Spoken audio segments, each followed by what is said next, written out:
Instead of picking a standard class like Mage or Summoner, this dude Yun Chen decided to go completely off script. He chose to be Jobless, literally no class at all.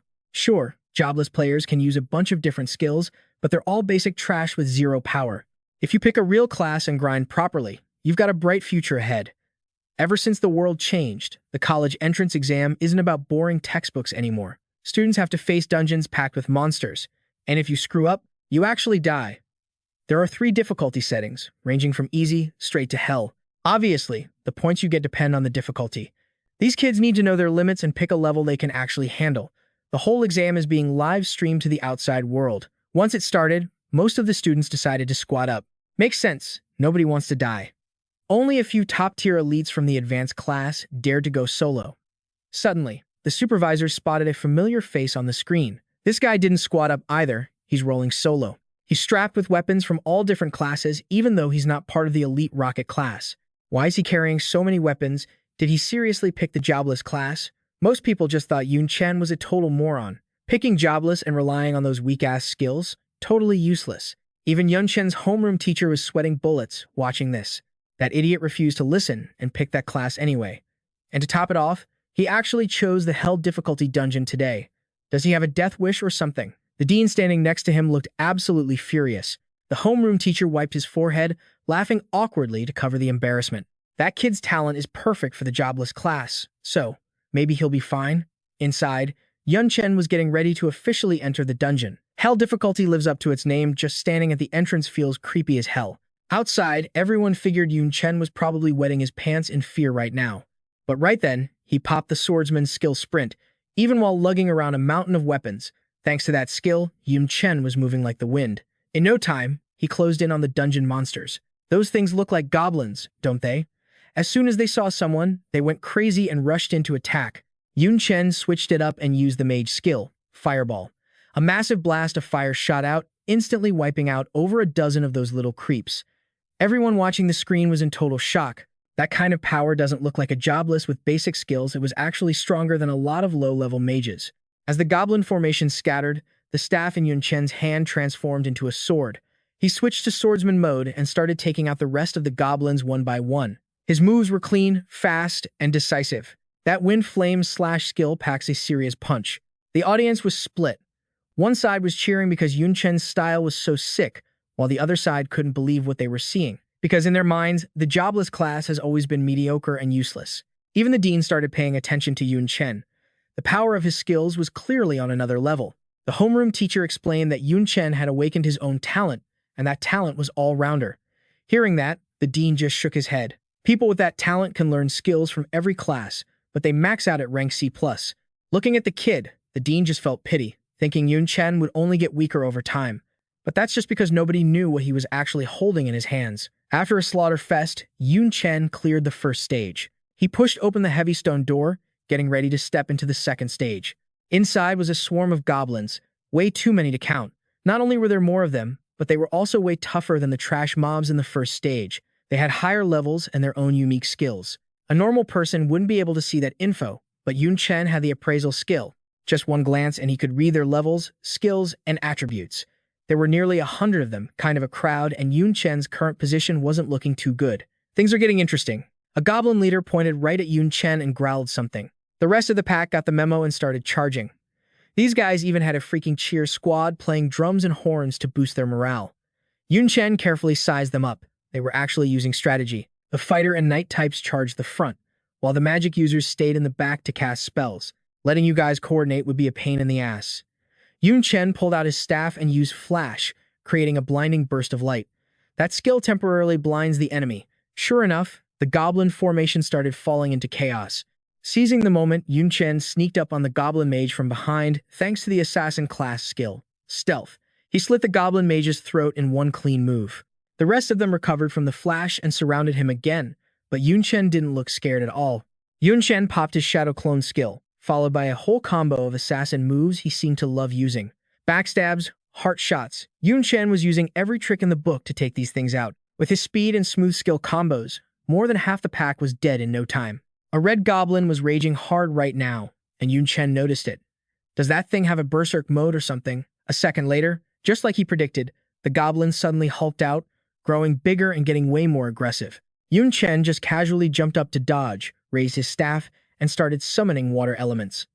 Outside, the live stream suddenly cut to a student from the elite rocket class. In normal people talk, that's basically the teacher's pet from the honors class. But the audience started cursing up a storm. Nobody wanted to watch that guy. Everyone was glued to the jobless Yun Chen. They were practically throwing rotten tomatoes at the screen. Everyone was buzzing about this kid. He mastered every class and controlled every skill perfectly. Yun Chen was basically a monster right now. Even the swordsman instructor had to give him props. His mechanics were too clean, honestly. Better than actual specialized assassins. The stream team finally caved to the chat's pressure and switched back to Yun Chen. Right now, he summoned water elementals to fight off those basic-ass goblins. Yun Chen's straight up throwing hands with the boss now. He was totally stalling earlier just to let that monster's berserk mode wear off. It's back to normal now, but come on. It's still a hell mode boss, definitely not going to be a walk in the park. Seeing the goblin boss charging in, Yun Chen busts out a mechanic skill. He drops a leg trap, rooting the boss for like 2 seconds. Then bam, Yun Chen follows up with a fireball. The fire blasts straight into its face, blinding one of its eyes instantly. With its vision messed up and taking damage, that goblin is starting to panic. While it's stumbling around like an idiot, it steps right on a mechanism Yun Chen set up earlier. Then boom, a massive explosion goes off, shaking the whole freaking area. But that's not enough. Even Yun Chen knows that skill wouldn't one-shot the monster. After the dust clears, yup, the thing is still breathing. Its rage bar is maxed out now, so it tries to unleash its ultimate move, War Trample. But Yun Chen, he totally saw that coming. A green glow lights up in his hand. Not a chance, buddy. A bunch of vines burst out of the ground, wrapping tight around the goblin's limbs. Yun Chen controls even more vines to whip the monster right in the face. The goblin's grinding its teeth so hard, and its eyes are totally bloodshot, it's at its limit. Yun Chen follows up with Frost Bullet. Once that hits, the enemy loses 35% of its attack and movement speed. Massive debuff. The goblin is still tied up, can't move an inch. Then comes the show. Yun Chen starts flexing skills from literally every class. Attack after attack, raining down on the boss. It can't fight back, just screaming in pain. Outside, the audience is dropping their jaws in shock. A hell dungeon boss getting wrecked so hard it can't land a single hit. And Yun Chen isn't just button-mashing random skills, either. The way he chains those combos is just too smooth. Everyone's already starting to congratulate Yun Chen's homeroom teacher. With this performance, my guy can easily hit top 5 inches the province and smash the school's record. The dean is stroking his beard and laughing his head off right now. Watching Yun Chen pop off like this, he thinks top 3 isn't even a problem. And suddenly, Jin Sheng is getting treated like a VIP because of it. Outside, the juniors are losing their minds because this senior is too damn cool. Some of them even want to ditch their current classes and go the jobless route just like Yun Chen. Stage 2. Cleared. Yun Chen takes a few steps, pushes the stone door open, and gets ready for the next level. He just beat a boss and isn't even resting? That's way too cocky. That's basically a death wish. The crowd starts buzzing, and the dean, who just chilled out, is getting heated again. Yun Chen definitely had time to rest, but he just kept pushing. Entering with unrecovered stamina, that's a bold freaking move. The mage teacher shakes his head. The next stage isn't full of scrubs, no matter how good Yun Chen is. He can't be top tier in every single class. Going in with low mana and stamina is just plain stupid. Inside, Yun Chen is already facing the 3rd stage. The goblins are lined up in perfect rows, and they're all elites. These guys look aggressive and move super fast. The second they see Yun Chen, they all attack at once. And his 3 water summons, they're about to vanish because the timer is up. Might as well use him while he's got him, right? Yun Chen orders them to charge and form a barrier, blocking that insane rush from the goblins. When things quiet down, the goblins are jaw-droppingly scared. The guy standing opposite them has suddenly whipped out 2 guns, locked and loaded. Guns mean Yun Chen's switching to the gunner class next. High damage, sure, but super hard to control. There's this skill called Relentless Pursuit. Every hit adds a damage stack, maxing out at 25 stacks. So if you want big damage, you literally can't miss. He can't pull that off, the mage teacher says, shaking his head again. Inside the dungeon, Yun Chen fires the first shot hit. Outside, the juniors are screaming their heads off. Bang, bang. Relentless Pursuit is already at 3 stacks. Then Yun Chen gets even flashier, busting out a whole arsenal of other gunner skills. Saying he never misses isn't even an exaggeration. The goblins get wiped out in seconds. The audience is totally won over. And the students? They're crushing on Yun Chen so hard it's not even funny. Even the teachers have to admit he's god-tier powerful. The dean and Jin Sheng can finally breathe a sigh of relief. The other teachers notice something crazy. Yun Chen hasn't chugged a single potion since the exam started. No stamina potions. No health potions. The other students are drinking them like water, but he hasn't touched one. The dean can't tell if this kid is just arrogant, crazy, or just confident. Only Jin Sheng knows the truth. He didn't bring any. That crappy backpack was already overloaded just carrying all those weapons. Yun Chen checks his 2 guns. He pulled the triggers so much they're totally fried. He doesn't even care, just tosses them aside like trash. The dean is confused again and turns to grill Jin Sheng. Are the guns broken? What happened? What tier are those things anyway? Super cheap ones. Lowest tier. The homeroom teacher stammers. What kind of teacher are you? Why'd you let a student use trash gear for the college entrance exam? The dean blows up, but it's kinda unfair to Jin Sheng. Yun Chen is dirt poor, an orphan, and he's gotta take care of a little sister, too. Expecting him to buy high-tier weapons for the exam? Impossible. Hearing this, the dean starts tearing up. If he'd known there was such a talent, he would have paid for the gear out of his own pocket. Yun Chen stands before the stone door. The next stage is the final boss. If he keeps this up, he can totally snag the top 1 spot. Yun Chen shouts, "Open up." It all comes down to this stage. If he wins, he'll be the top scorer in the province and shatter the school's record. If a top-tier prospect like this fails to bring glory to the school just cause his gear sucks, then you might as well quit your teaching job. The dean shoots a nasty side eye at the head teacher and makes a loud announcement. Jin Sheng is sweating bullets, eyes glued to the live stream, muttering, "Yun Chen, don't you dare mess this up, kid." Yun Chen shoves open this massive stone door like it's nothing. While everyone else is probably still stuck failing stage 2, this guy's already walking into the final boss room. Every single pair of eyes is locked on Yun Chen, waiting for history to go down. Nobody gives a damn about how the other students are doing anymore. But the second Yun Chen steps into the final chamber, the livestream cuts out. The crowd instantly erupts, screaming curses in unison. What the hell? You gotta cut the feed right at the good part. While everyone's raging, this one girl notices something seriously off. If you look closely, people are actually dying inside the dungeon. Up until now, everyone was too busy fanboying over Yun Chen to notice. Now they realize it's not just tons of people have been wiped out. Most of them got wrecked by the stage 2 boss, and a bunch of others had to rage quit right there. They crawled out looking absolutely pathetic, barely clinging to life. Yun Chen was just so insanely good that he made everyone think this was easy mode. But for real, this is the hardest college entrance exam in history. The underclassmen are starting to freak out. At this rate, even with years of extra grinding, they'll never breeze through it like Yun Chen did. Seeing the panic, the dean orders the feed to switch back to Yun Chen as soon as possible. They need someone to hype everyone up again. And right now, Yun Chen is the only guy for the job. Meanwhile, he's face to face with the final boss. The room is empty except for that monster sitting arrogantly on a throne made of gems and skulls. Seeing Yun Chen, the boss growls, "Human, you don't belong here." As the final goblin lord stands up, Yun Chen gets hit with this massive wave of pressure. No joke, this is the final boss of a hell mode dungeon. The pressure is unreal. And wait, this thing can actually talk? Too bad you've only got 20 seconds to live. Yun Chen pops the warrior skill Blood Burst. It boosts all his stats by a whopping 80% for 20 seconds. Attack speed, movement, armor pen, everything shoots up by 75%. But the catch: after those 20 seconds, his body goes into a weakened state for 3 whole minutes. During that cooldown, his stats drop by 75%. The crowd outside goes nuts using Blood Burst right at the start. Yun Chen is literally going all in. Jin Sheng is shaking like a leaf. That move is way too risky. It's a suicide mission. The dean is so stressed, his blood pressure is shooting through the roof. "Get me my meds, hurry." After popping his ult, Yun Chen rushes the goblin. He's fast, but that monster is insanely strong too. The goblin swings its axe, slicing the guy in front of it in half. The whole stadium goes dead silent, but the dean spots it first. The goblin lord just chopped a clone. The real Yun Chen already circled behind it and slashed a massive gash across its back. As the goblin spins around, Yun Chen blasts it in the eyes with Flash Strike. This is it, the perfect chance to end this. Sounds like a cool plan, right? Too bad it didn't happen. The goblin gets pissed off at Yun Chen's cheap shot and instantly goes into berserk mode. Yun Chen's spear snaps in half. Out of options, he uses tentacles to bind the monster's arms. But thanks to that berserk buff, his blood burst timer takes a hit. He's only got 13 seconds left. Oh man, things are about to get spicy. Everyone freaks out when the spear breaks, especially the dean. He's thinking, how can you bring such trashy gear to a boss fight like this? Jin Sheng, you get what I'm saying? Jin Sheng definitely gets it. If he knew this would happen, he would have paid for better gear out of his own pocket. But he's already in the dungeon. Nobody can help him now.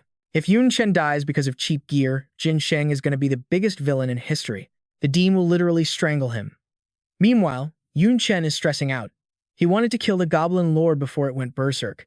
Didn't think it would happen this fast. Now it's going to be a pain in the butt to deal with, and the clock is ticking. Yun Chen scans for a weakness, but the system shows nothing. Now he's in deep trouble.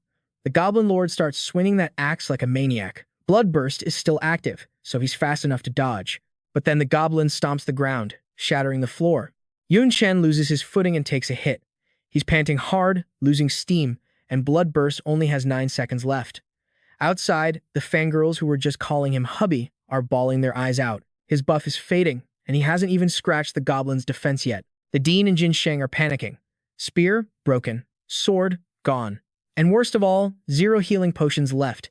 Looks like our boy is about to meet his maker. The Goblin Lord steps up to Yun Chen, raising that massive axe high in the air. Time to die. 7 seconds left. Yun Chen suddenly looks up and hits him with a smug, "You think so?" Right then, tentacles erupt from behind the monster. The goblin frantically hacks at them. The students think Yun Chen is just flailing around in desperation. Those druid tentacles are just for crowd control. They do 0 damage. But the dean, he starts chuckling. Looks like the kid figured it out.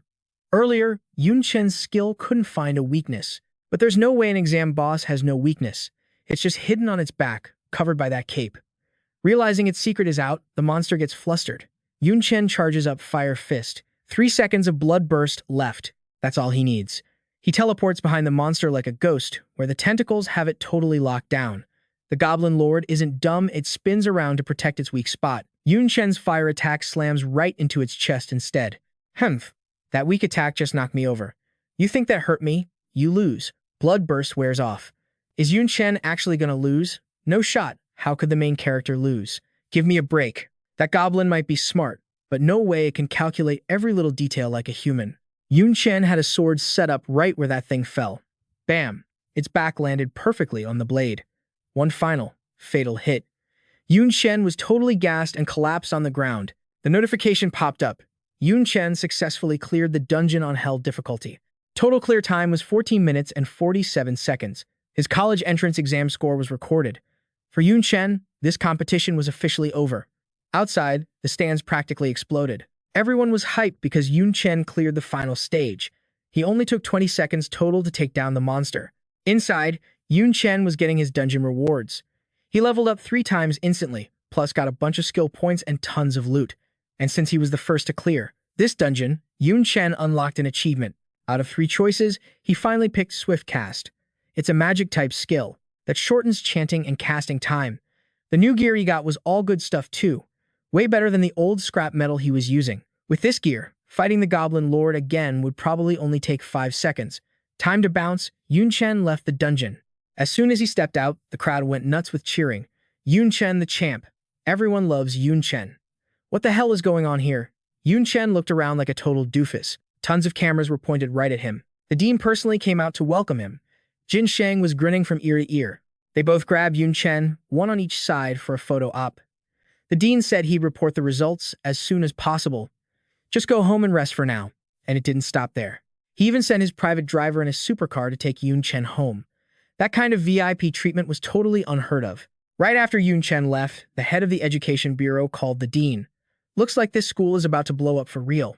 Back home, Yun Chen's little sister was already waiting. She cooked a huge feast and even spent extra on some meat to celebrate her bro's exam day. Looking at her, Yun Chen felt a mix of sweetness and pain. Their dad died 10 years ago in a war with mutant monsters. Mom passed away a few years later because she worked herself to death and got heart disease. Yun Chen had been grinding hard all these years, and his sister was super mature for her age. Now that the first step paid off, life wouldn't be so hard anymore. How'd it go today, bro? Did you crush it? Yun Chen didn't hide anything and casually mentioned the dean guaranteed he'd be in the top 3. His little sister's eyes lit up immediately. She was going crazy with joy because they could finally afford meat for dinner regularly. For the next few days, Yun Chen kept grinding quests for skill points. College needs way more points than high school, and he might even unlock a hidden class if he's lucky. 5 days later, right after he finished a quest and got home, his sister jumped into his arms. She happily announced that Yun Chen got rank 1, he was the provincial top scorer. Turns out, he rushed out so fast, this morning he forgot his phone. People had been blowing it up all day. Right then, the phone rang again. It was the dean. Yun Chen picked up. An anxious old voice came through from the other side. Why didn't you pick up after I called like a million times? Whatever, doesn't matter. Recruiters are coming to the school this afternoon. Get over here and pick a college. This feeling, Yun Chen didn't even know which school to pick. It was so freaking exciting. Memories from 3 years ago suddenly came flooding back. On the talent test day, Yun Chen was found to have the versatile talent. Everyone called him trash, and he even thought he was useless himself. But right when he was most desperate, he suddenly got the system. It was literally a gift from above. 3 years flew by, and now he was in a whole new position. Wonder what the system's gonna reward him with for being the top scorer? Yun Chen thought it'd just be some expensive gear, but surprisingly, his versatile talent upgraded from B to A+. That meant all his skills could be leveled up even further, and it came with a cross of rebirth. If the owner dies, it gets used up to auto-revive them in a safe spot. Getting an extra life like that? Freaking priceless. Yun Chen also got a new talent called Super Recovery and Divine Flash. Super Recovery helps him shrug off almost any fatal wound, and Divine Flash lets Yun Chen tear through space to teleport instantly. Yun Chen's house was swarmed by reporters, and he barely managed to escape. When he got to school, students were also getting blocked by reporters asking about the top scorer. In the principal's office, a meeting was going down. Recruiters from all the universities were there to scout Yun Chen, but the guy from Qing University was super salty after hearing he was just a jobless freelancer. He demanded the dean make Yun Chen change classes immediately. Otherwise, there was no way he was getting into Qing University.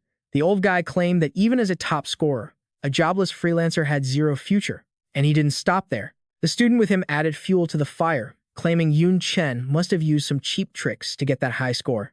They argued back and forth, and the room turned into a chaotic zoo. The dean had a massive headache. Just then, Yun Chen kicked the door open. So basically, you want to throw dirt on my name, huh? The dean tried to introduce them, but Yun Chen signaled to stop because he heard everything from outside. Yun Chen walked straight up to that student. I'm right here. You want to see what kind of tricks I use? What do you want? I challenge you with my top scorer title. 5 moves. If I don't beat you, I lose. A high school grad, wanting to challenge a university elite? That guy thought Yun Chen was just an arrogant noob. He laughed his head off but accepted the challenge. The dean's face went pale. This kid was really giving him a headache. That student was a class change level 19, and Yun Chen was a freelancer level 13. How could he even compete? They left the meeting room and headed to the training arena. That student, Yuan Zhou, was super cocky, thinking he could take Yun Chen down in just 3 moves. The dean and Jin Sheng were worried sick, but the words were already out. Now they could only pray Yun Chen would pull off a miracle. The other guy is a mage too, and he points right at the staff in Yun Chen's hand. That thing used to look like a staff on the outside, hiding a long sword inside, but the blade snapped in the last fight, so now it's just for casting magic. Even so, it's more than enough to wreck you. Yuan Zhou gets totally triggered by what Yun Chen said. You want to beat me with magic? You're tripping.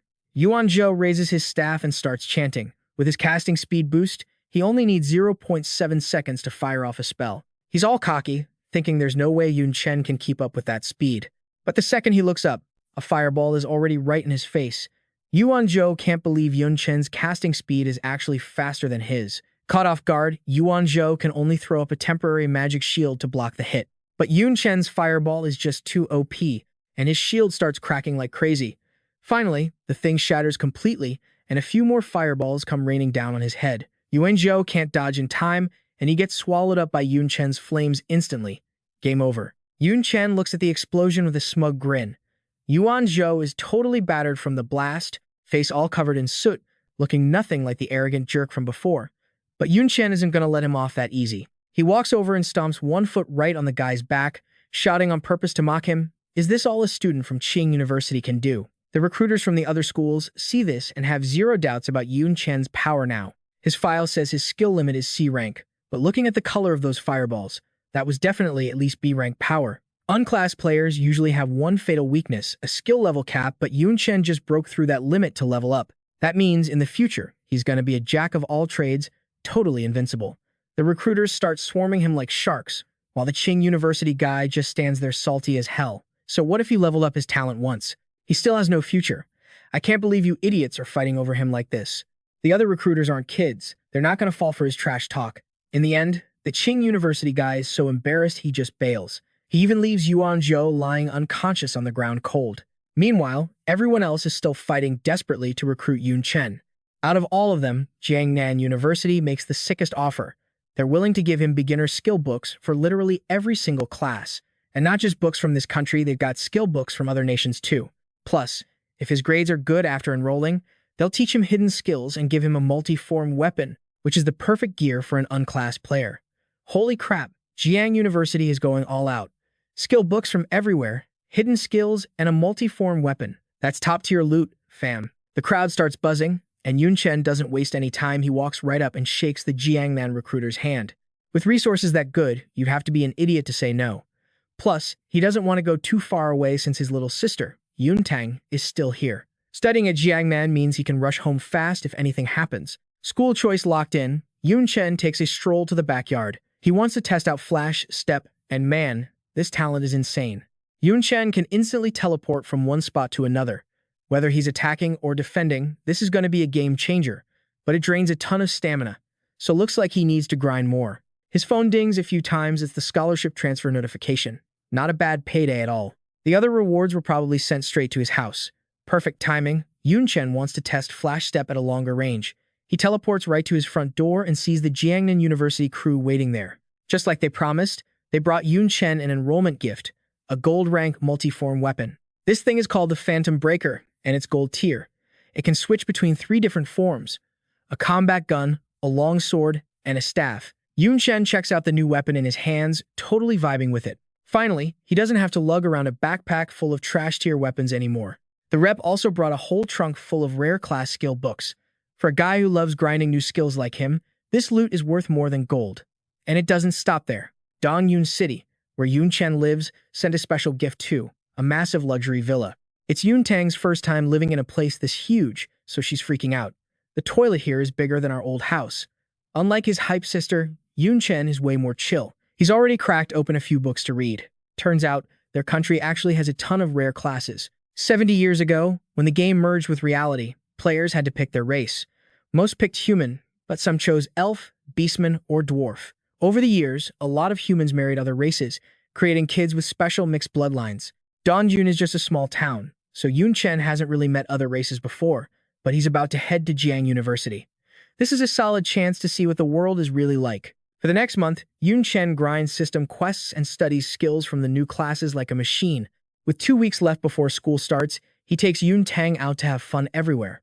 Finally, the first day of school arrives. Yun Chen gets a private ride, but Yun Tang is crying her eyes out. She doesn't want to be away from her big bro at all. Yun Chen tells her to take care of everything, reminding her they don't have to worry about money anymore. Even without him around, Yun Tang's life won't be hard. I gotta bounce. Off to Jiangnan University. Yun Chen arrives, and whoa, the place looks exactly like a sect from a Xianxia movie, not a 21st century university. There are tons of people around him from all different races. Jiang University really lives up to its rep as one of the top 7 schools in the country. It's a total eye-opener. An elf girl sees him and says hi first. She's in charge of registration for new students. Yun Chen hands over his freshman file like a good boy. The moment she sees his name, she looks totally shook and reads it out loud. Yun Chen, from Dongyun City. That one sentence grabs everyone's attention. All eyes lock onto Yun Chen. Some are impressed, some are shocked, but most of them are just straight up jealous and hostile. The elf girl gives him a heads up. Since Yun Chen got such a sweet deal from the school, he's definitely going to be a target for a lot of the other freshmen. So, the usual drill: freshman welcome ceremony tomorrow, then the big ranking tournament a week later. Bet there's going to be a ton of newbies gunning for your #1 spot. And trust me, plenty of them are legit pros. Yun Chen stared at the status window popping up with a new quest. He had to keep his #1 rank during the freshman showdown. Victory reward is an S-rank skill. Ha. Bring 'em on. Next day, Jiangnan University threw a massive ceremony to welcome the fresh meat. Yun Chen stood right at the front while whispers rippled through the crowd behind him. That's him, that jobless loser. Last night, he stayed in that hilltop villa while we were stuck at the bottom, looking up at him. I'm a provincial top scorer too, damn it. Why the hell am I ranked below him? It ain't fair. Yun Chen just played deaf to their bitter whining, but actually, not everyone was against him, like Shen Tarin, top scorer of Dazhu, or Ye Qingling from Donglin. Real geniuses just carry themselves differently, you know? Yi Anfu, dean of the War Academy, saw all the chaos from above. He just thought these kids were reckless little punks. Yun Chen's talent was already obvious from the exam footage. Jiang'an split into smaller colleges, and it wasn't just Dean Yu watching. The other deans acknowledged it too. Yun Chen's combat skills aren't bad. His battle instincts are just like mine, and he can use multiple weapons. I'm definitely snagging him. The newcomer was Xia Qingcheng, Dean of the Weapons Academy. Everyone buzzed. It was the first time they'd seen Xia Qingcheng interested in a freshman like that. Usually, she's ice cold and barely says a word. But Yun Chen really is a top-tier seed. So not just Xia Qingcheng, but the other deans were fighting to make him their personal student. Haha, looks like I need to speed things up. Ye Enfu tapped his cane on the ground. He used a teleport spell and Blink appeared right in front of the students. Yun Chen knew exactly who the old man was the second he saw him. He knew the War Academy was the strongest of Jiangnin's 5 colleges. Yi Anfu spoke calmly. The faculty knows you're all pissed off about the rankings. So, we're moving the tournament up a whole week. Go prep. Be at Union Square at 2 p.m. sharp for live combat. The students were fired up. Everyone was down with that decision. 2 p.m. rolled around fast, and everyone gathered up. Looming in front of them were 3 massive gates, the entrance to a copy of the Silver Dungeon. The government controls the real one, but this copy is way harder than the college entrance exam dungeon. Looks like this contest is going to be just like the entrance exams all over again. All students enter the Silver Dungeon to fight for their final rank. Yun Chen, I'm gonna crush him like a bug beneath my boot. Yun Chen was getting pretty annoyed hearing his name dropped every 5 seconds. Every single freshman was staring him down. Fine by him. Once they're inside, he'll see what these so-called geniuses can actually do. The dungeon gates opened, and the teleportation circle sucked everyone in. Inside was the lair of the giant demon's vicious creatures. Especially at night, their battle lust goes through the roof. Yun Chen drew his new weapon. Time is money, gotta wipe this trash out fast. Meanwhile, some other student was going crazy, spraying machine gun fire at an enemy. The deans and professors were watching the live stream. Ye Anfu looked pleased. This year's batch of rookies was pretty solid overall. After scanning a few kids, Xia Qingcheng ordered the camera to switch straight to Yun Chen. What they saw blew their minds. Yun Chen had already wiped out the giant demons in Stage 1 and entered Stage 2. That speed was insane. He definitely broke a record. How the hell did he do that? Lian Hexuan, the old dean of the Elemental Academy, finally spoke up. Looking at the battlefield, it was easy to guess Yun Chen's method. He probably grouped those giant demons with a wind-walk tornado, then fried them all in one shot with a fireball. Sounds simple, but pulling it off is tough. Judging by the damage, his wind eye and fireball skills have to be at least B rank. Lian Hexuan chuckled. That kid was a perfect fit for his Elemental Academy. He was going to fight tooth and nail to get him. Back inside, Yun Chen stepped into the second room. Something felt off. The whole place was just one giant swamp. Yun Chen froze so he wouldn't sink. He blasted a massive fireball, then jumped precisely right into the center of the explosion. Looks like speedrunning. This stage needs precise perception. Too easy. My druid class isn't just about controlling vines and tentacles. Yun Chen cast Nature Interaction. It lets him sense the breath of nature, and he'd already leveled all his skills to B+. So with this active, Yun Chen could vibe with every single plant. In a room full of vegetation, absolutely nothing could stop him. Guided by the trees, he found the path to the third room. Yun Chen swung through the canopy like a monkey, never touching the muck. Finally, he reached the end of the room and landed on solid ground without sinking. Just then, a giant demon tried to ambush him from behind. Yun Chen didn't even turn around, he just blasted it away with a fireball. I told you, every plant in this room is my eyes and ears. Plenty of demons were still hiding in the trees, but Yun Chen didn't have time to hunt them one by one. He cast the druid's skill, Overgrowth. The trees where the demons were lurking suddenly exploded in size, branches skewering their bodies instantly. With that skill, anything stabbed by the branches gets drained, dry, and dies. Outside, the professors were loving the show. There are tons of skills to boost senses, but Yun Chen picked interaction right from the start. It was the perfect counter for this map. Proves the kid isn't just a brawler. His tactical brain is top tier. Inside, after clearing the swamp, Yun Chen could move freely again. Even though the room was set up like a total maze where one wrong step gets you lost, Yun Chen had his plants guiding the way, so he didn't have to deal with that mess at all. He reached the stone door to the third stage in no time. Standing guard right in front of it was a massive giant demon warrior, who was straight up dozing off. Suddenly, it got super hot. The moment that giant demon opened his eyes, bam, he ate one of Yun Chen's fireballs. Bruh, if you're gonna be a security guard, try being a little professional, okay? Losing because you were napping? That's humiliating. The stone door opened, and the giant demon warrior got blasted inside. He immediately started kowtowing to his chieftain, crying his eyes out while trying to explain why he blew it. Some dirty human sneak attacked me while I was deep asleep and sent me flying in here. The giant demon chieftain just stared at him, face like stone. Desperate to make up for his screw-up, the warrior jumped up, swearing on his life he'd crush Yun Chen to bits. But, who exactly are you planning to crush? Yun Chen was already standing right behind him. That giant demon was way too slow to react. Yun Chen used the swordsman's void slash skill and carved a few clean lines right into his back. The warrior dropped dead right in front of his chieftain. Seeing that made the chieftain lose it. I mean, it makes sense like the old saying goes, you gotta look at the owner before you kick the dog. Yun Chen straight up murdered the watchdog right in front of the giant demon chieftain. How could he swallow that insult? Yun Chen activated his appraisal skill. Besides that level 17 chieftain, there were tons of level 15 giant demon hunters and shamans down there. With a mob that big, plus the boss, this was going to be a pain in the neck. But Yun Chen was already prepped for this. He raised his staff high. You guys are definitely worth serving a massive feast for. The giant demon chieftain raised his weapon, and suddenly, he saw countless Yun Chens everywhere. Totally blinded by rage, he just assumed the kid was using a clone technique. Didn't matter to him though. He just smashed every single Yun Chen he saw. So, the chieftain's hammer just kept smashing up and down, over and over. The whole room was filled with his cursing and the loud banging of weapons. Die, die, just freaking die already. Suddenly, a fireball came flying from behind the chieftain. All of Yun Chen's clones standing behind him got incinerated. The chieftain spun around. Standing there was a giant demon shaman holding a staff. The chieftain laughed and started praising him. Hey, for a wizard, you're actually pretty decent. Didn't know you could use stuff other than dark magic.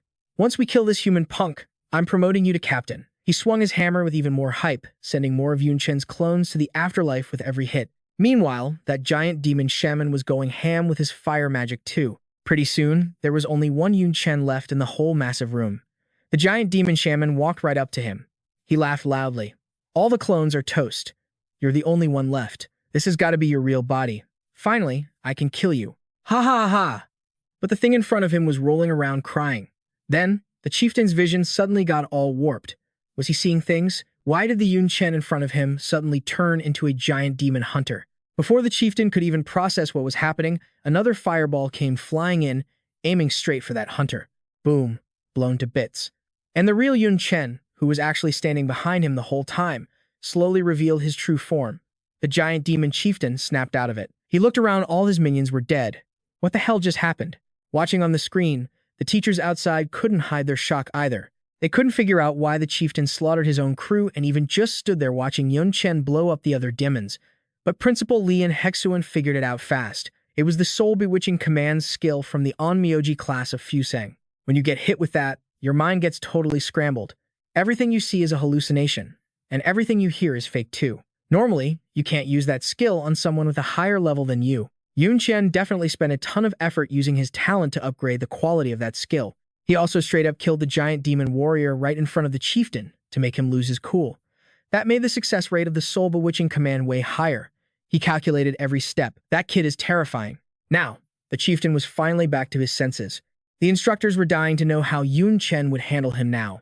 But while the chieftain was tripping out, Yun Chen had already set up a ton of stuff. From explosive traps to a dozen other skills, the giant demon chieftain got wrecked. He couldn't even get within a foot of Yun Chen.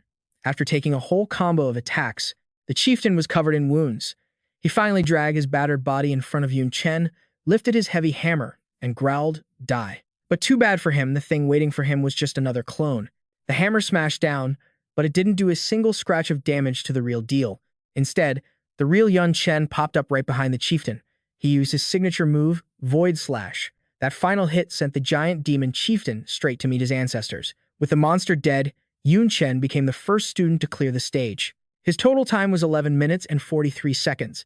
The way he set traps and chained skills together, it really opened the instructor's eyes. The fastest among the other students were just barely entering the final stage. Yun Chen had first place in the bag. No doubt about it, this kid is a rare gem that needs to be protected. Just thinking about my weapons academy getting a top-tier freshman like that, I can't help but get a little hyped. Xie Qingcheng was super satisfied with Yun Chen's potential. She spoke up first, "Principal Ye, my war academy isn't going to hand him over without a fight." Yi Anfu wasn't backing down either. The two of them, one old, one young, were glaring daggers at each other, while everyone else just stood there with their arms crossed, watching the show. The student isn't even out of the dungeon yet, and the teachers are already fighting over him. By taking down that monster, Yun Chen raked in a ton of experience points and rewards. He jumped up 3 whole levels, hitting level 16. Besides the XP and skills, he got a gold-tier axe and the title Giant Demon Terminator. With that title, his damage against the giant demon race gets a massive 35% boost, and since he broke the clear time record, the system hooked him up with an extra talent. He had 3 choices. After thinking it over, Yun Chen decided to pick Double Cast. With this talent, my talent doubles magic efficiency. I had just picked my rewards and was about to head out, but then Yun Chen suddenly spotted a secret passage. Is this a hidden checkpoint? There's a tiny chance for a dungeon to open up a hidden floor. Sure, it's crawling with monsters, but if you clear it, the loot is insanely good, and if I fail, no XP penalty, and it won't mess up my main dungeon score. Yun Chen didn't even hesitate, he walked right in. Meanwhile, outside, students were already clearing the dungeon. The first guy to teleport out was feeling pretty damn smug about it. Who the hell is Yun Chen anyway? He definitely cheated to get first place. Shen Taran walked out right after, looking totally bummed that he wasn't the one taking the top spot. Is Yun Chen's jobless path actually a dead end? Was the top scorer of Jiangnan just a one-hit wonder who got lucky? Right after that, Yi Qingling and the other students poured out. Still no sign of Yun Chen. That guy who came out first was grinning like a maniac now. He was sure he could humiliate Yun Chen this time, but then Yi Qingling was the first to look up at the livestream screen. Yun Chen was still in the dungeon, but the scenery was totally different from what they just fought through. The second place guy grabbed his head and screamed, "Is that a hidden checkpoint? Did that guy clear it first and then stay behind to farm mobs?" The crowd went wild again. Yun Chen's clear speed. Is he even human? Suddenly, the screen cut to black. Principal Yi Anfu signaled from the high seats for everyone to shut up and wait for the results. The exam was over, and how Yun Chen handled the hidden checkpoint wasn't for these brats to judge. Back in the dungeon, Yun Chen didn't see a single monster. Just a level 1 scarecrow with unknown combat powers standing in front of him. Are you kidding me? Level 1? Yun Chen thought he was seeing things, but he knew better. Never underestimate a monster in a hidden checkpoint. They stared at each other for a bit, but the thing didn't move. Yun Chen spun his spear around. Looks like he had to make the first move. Right then, the scarecrow closed in on Yun Chen with terrifying speed. Too fast. He reacted instantly, using God Flash to teleport to a different spot. The scarecrow was already back at its original position. It was holding a few strands of Yun Chen's hair. Wait, was it not planning to attack him at all? Did it just want his hair? Whatever. No idea what kind of dirty trick it's planning, but he just needed to take it down first. Yun Chen charged in, using Gale's step to launch a flaming punch straight at the scarecrow. But something was weird the moment his fist connected. The entire attack reflected right back at him. Yun Chen got blasted, looking like a mess. He put a lot of power into that move, so taking the full hit himself, that hurt like hell and pissed him off. Yun Chen looked at his opponent. The straw scarecrow had transformed. It looked exactly like him now, and it looked like it took the full damage from that last hit too. The scarecrow moved again, walking straight to the back wall and slamming its head hard against it. Yun Chen felt the exact same pain instantly. Son of a bitch. Any damage that bastard takes gets transferred right to Yun Chen's body. How the hell do you fight this? He can't hit it, and he can't let it hurt itself either. Yun Chen rushed over to stop it, but the scarecrow kicked the wall, sending him rolling on the ground in pain. Legs useless now. Guess I gotta use the tentacles to stop it. But then the scarecrow punched the wall again. Yun Chen grimaced in agony. His whole body was already black and blue. But then Yun Chen suddenly cracked a smug smile. Yun Chen's for that hit. I figured it out. Turns out, you aren't as scary as I thought. The students were blocked from watching, but Principal Yi and Principal Xia didn't take their eyes off the screen for a second. Looks like the kid walked into a brutal fight. Yi Enfu frowned, but Principal Xia didn't think so. She knew the cursed scarecrow was a tough opponent, but she reckoned it wouldn't be enough to stop Yun Chen. Because look at his face, he's been totally calm from start to finish.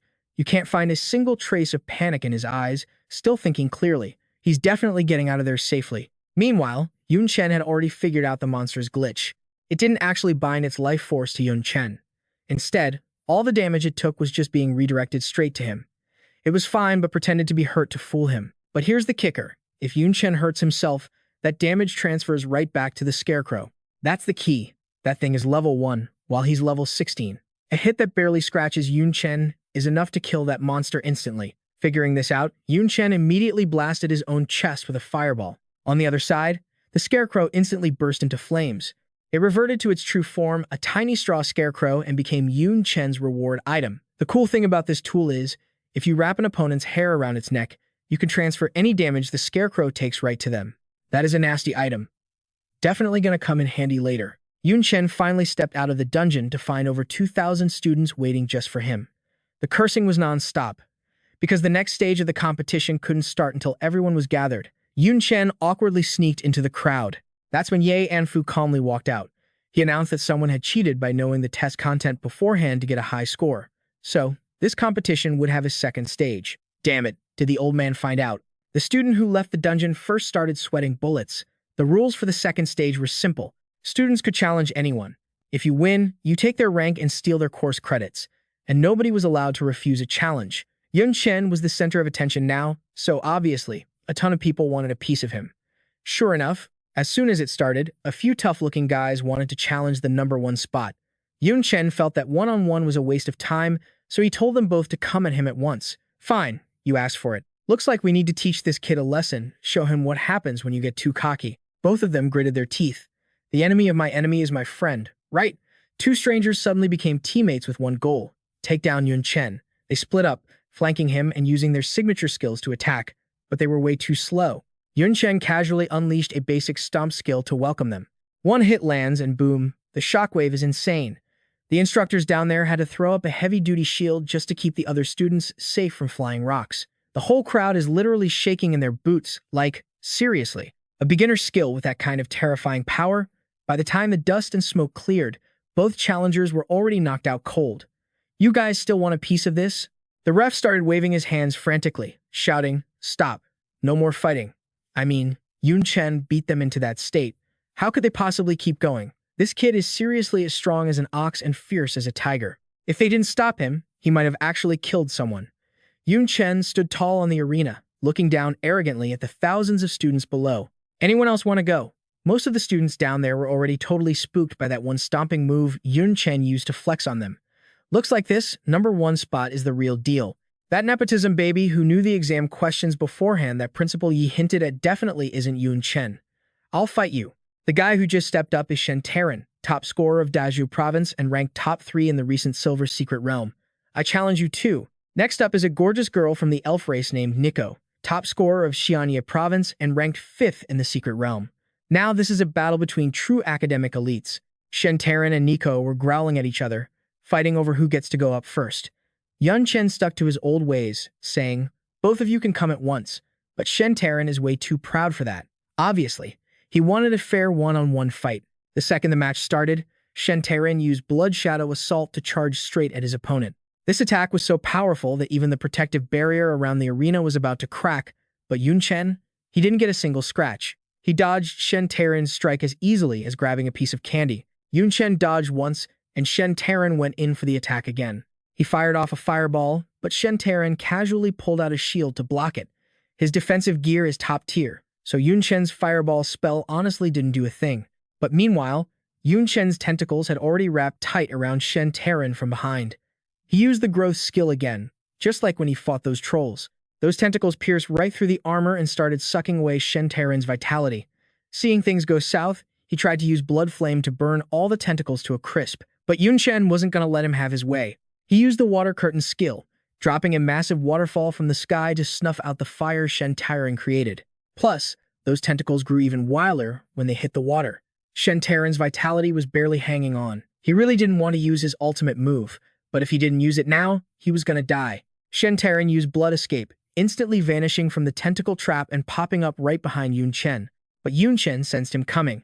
He spun around and blocked Shen Taran's weapon with his own. That top 3 scholar was starting to lose his cool. Every single move he made got countered. How could he not be pissed? After like 49 rounds of exchanges, Shen Taran got smacked in the face by Yun Chen's spear.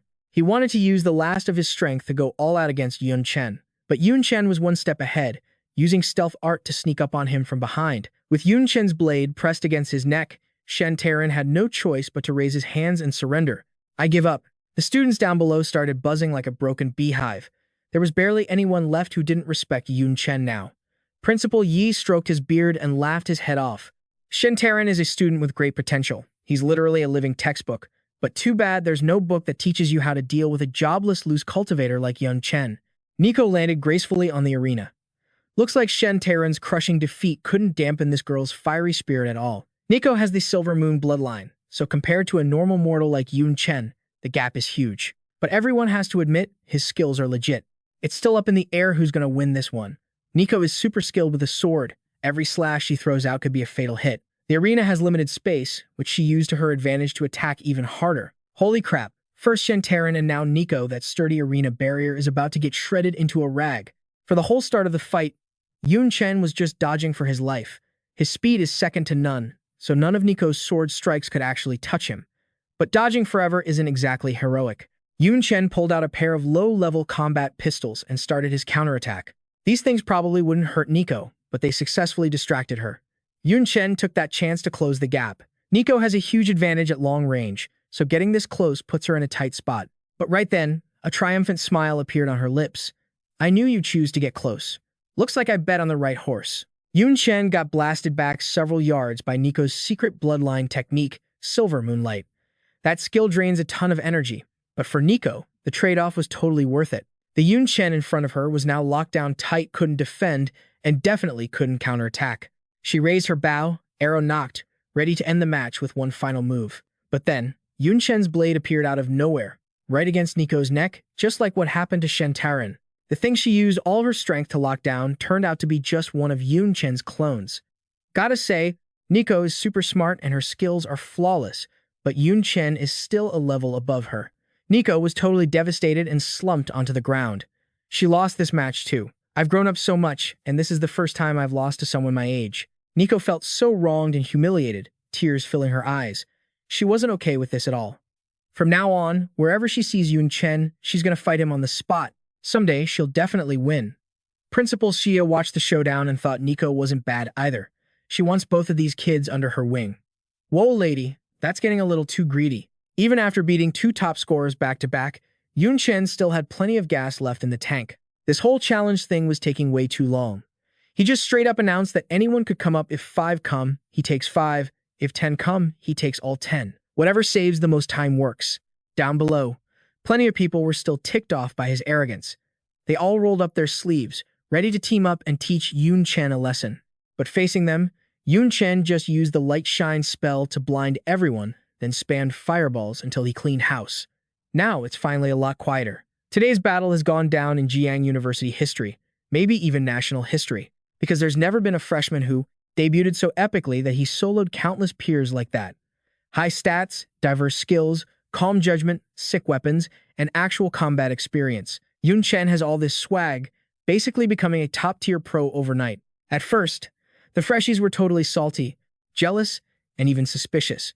But after seeing him in action a few times, they realized Yun Chen is the real deal legit power. Slowly, all the hate just faded away, replaced by admiration, worship, even blind obsession. Like, he didn't rank number 1 just because he has number 1 strength. He's there because the rankings only go up to number 1. Boom, the dungeon rankings just dropped. Number 1 is obviously Yun Chen. 2, 3, and 4 are Shantaran, Nico, and Ye Qingling. Yun Chen crushed the mission to stay number 1 in the freshman comp.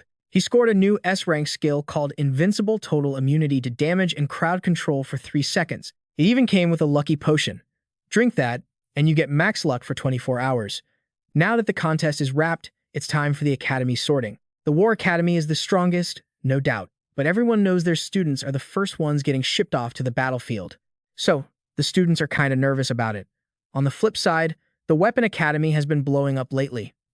Mostly because Xia Qingcheng is the youngest female principal ever. She's only 27 but has 8 years of combat experience. She even killed a demon lord, so her power is legit. Xia Qingcheng stepped forward a couple of paces, face totally blank, and announced, "Yun Chen, come join my Weapon Academy." The crowd went wild, buzzing like a kicked beehive. Damn, the recruiting war is starting already, and doing it right out in the open? That's the Demon Lord Slayer for you. Then another voice cut in, "Yun Chen, if you come to the War Academy, I'll take you as my personal disciple and give you 3 A-rank skill books as a welcome gift."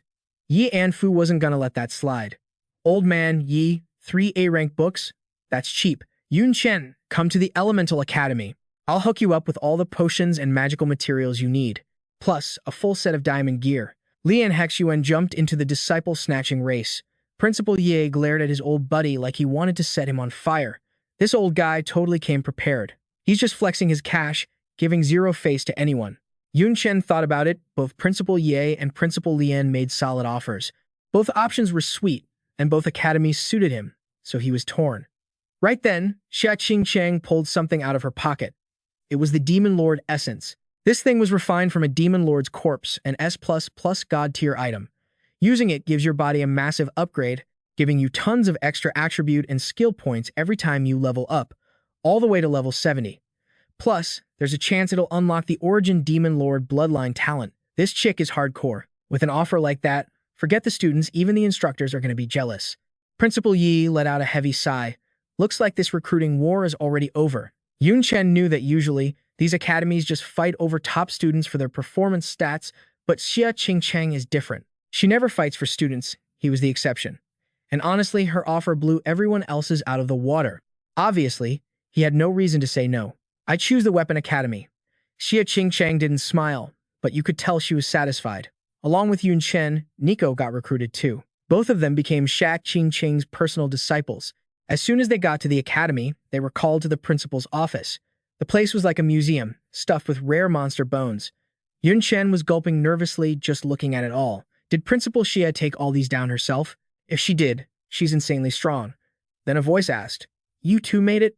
The two of them bowed politely. Xia Qingcheng ordered her aide, Kathy, to grab a natural elixir for Nico. Since they're both elves, it just made sense for her to mentor him. Nico happily tagged along with Kathy.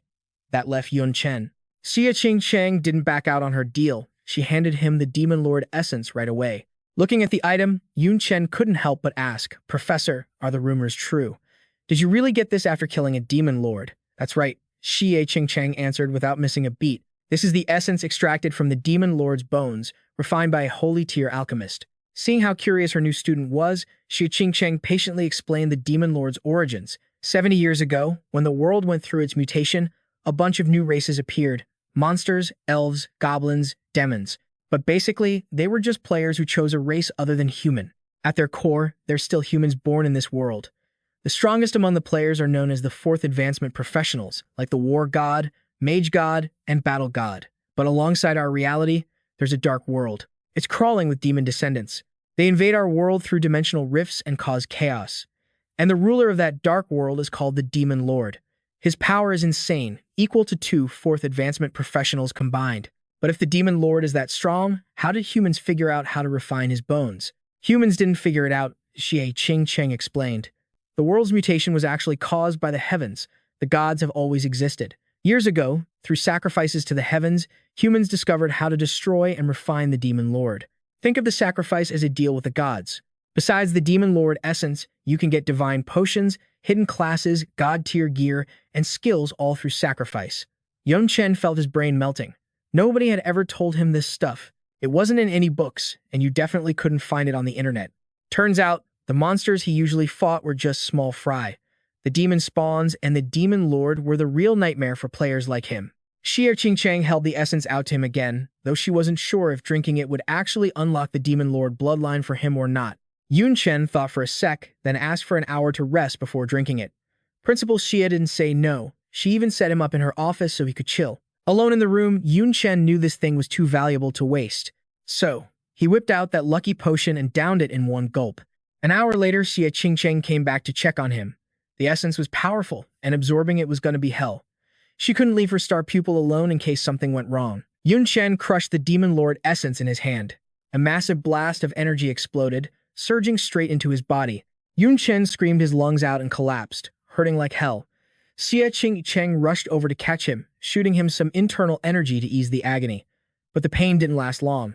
Yun Chen felt his S+ super self-healing skill kick in, and his body snapped back to normal fast. That's it? Xia Qingcheng had question marks popping up all over her head. Was the Demon Lord essence she worked so hard to get for this kid a total ripoff? How did the pain stop so fast? But Yun Chen knew it wasn't a fake, cause his attribute points just skyrocketed in a split second. The Demon Lord had 2 innate bloodline talents, Dark Pupil and Dark Knight. Xia Qingcheng was just hoping Yun Chen would get one of them, but thanks to the luck potion, he snagged both. Dark Pupil lets him control anything he locks his eyes on. Meanwhile, Dark Knight boosts his stats and skills in the dark.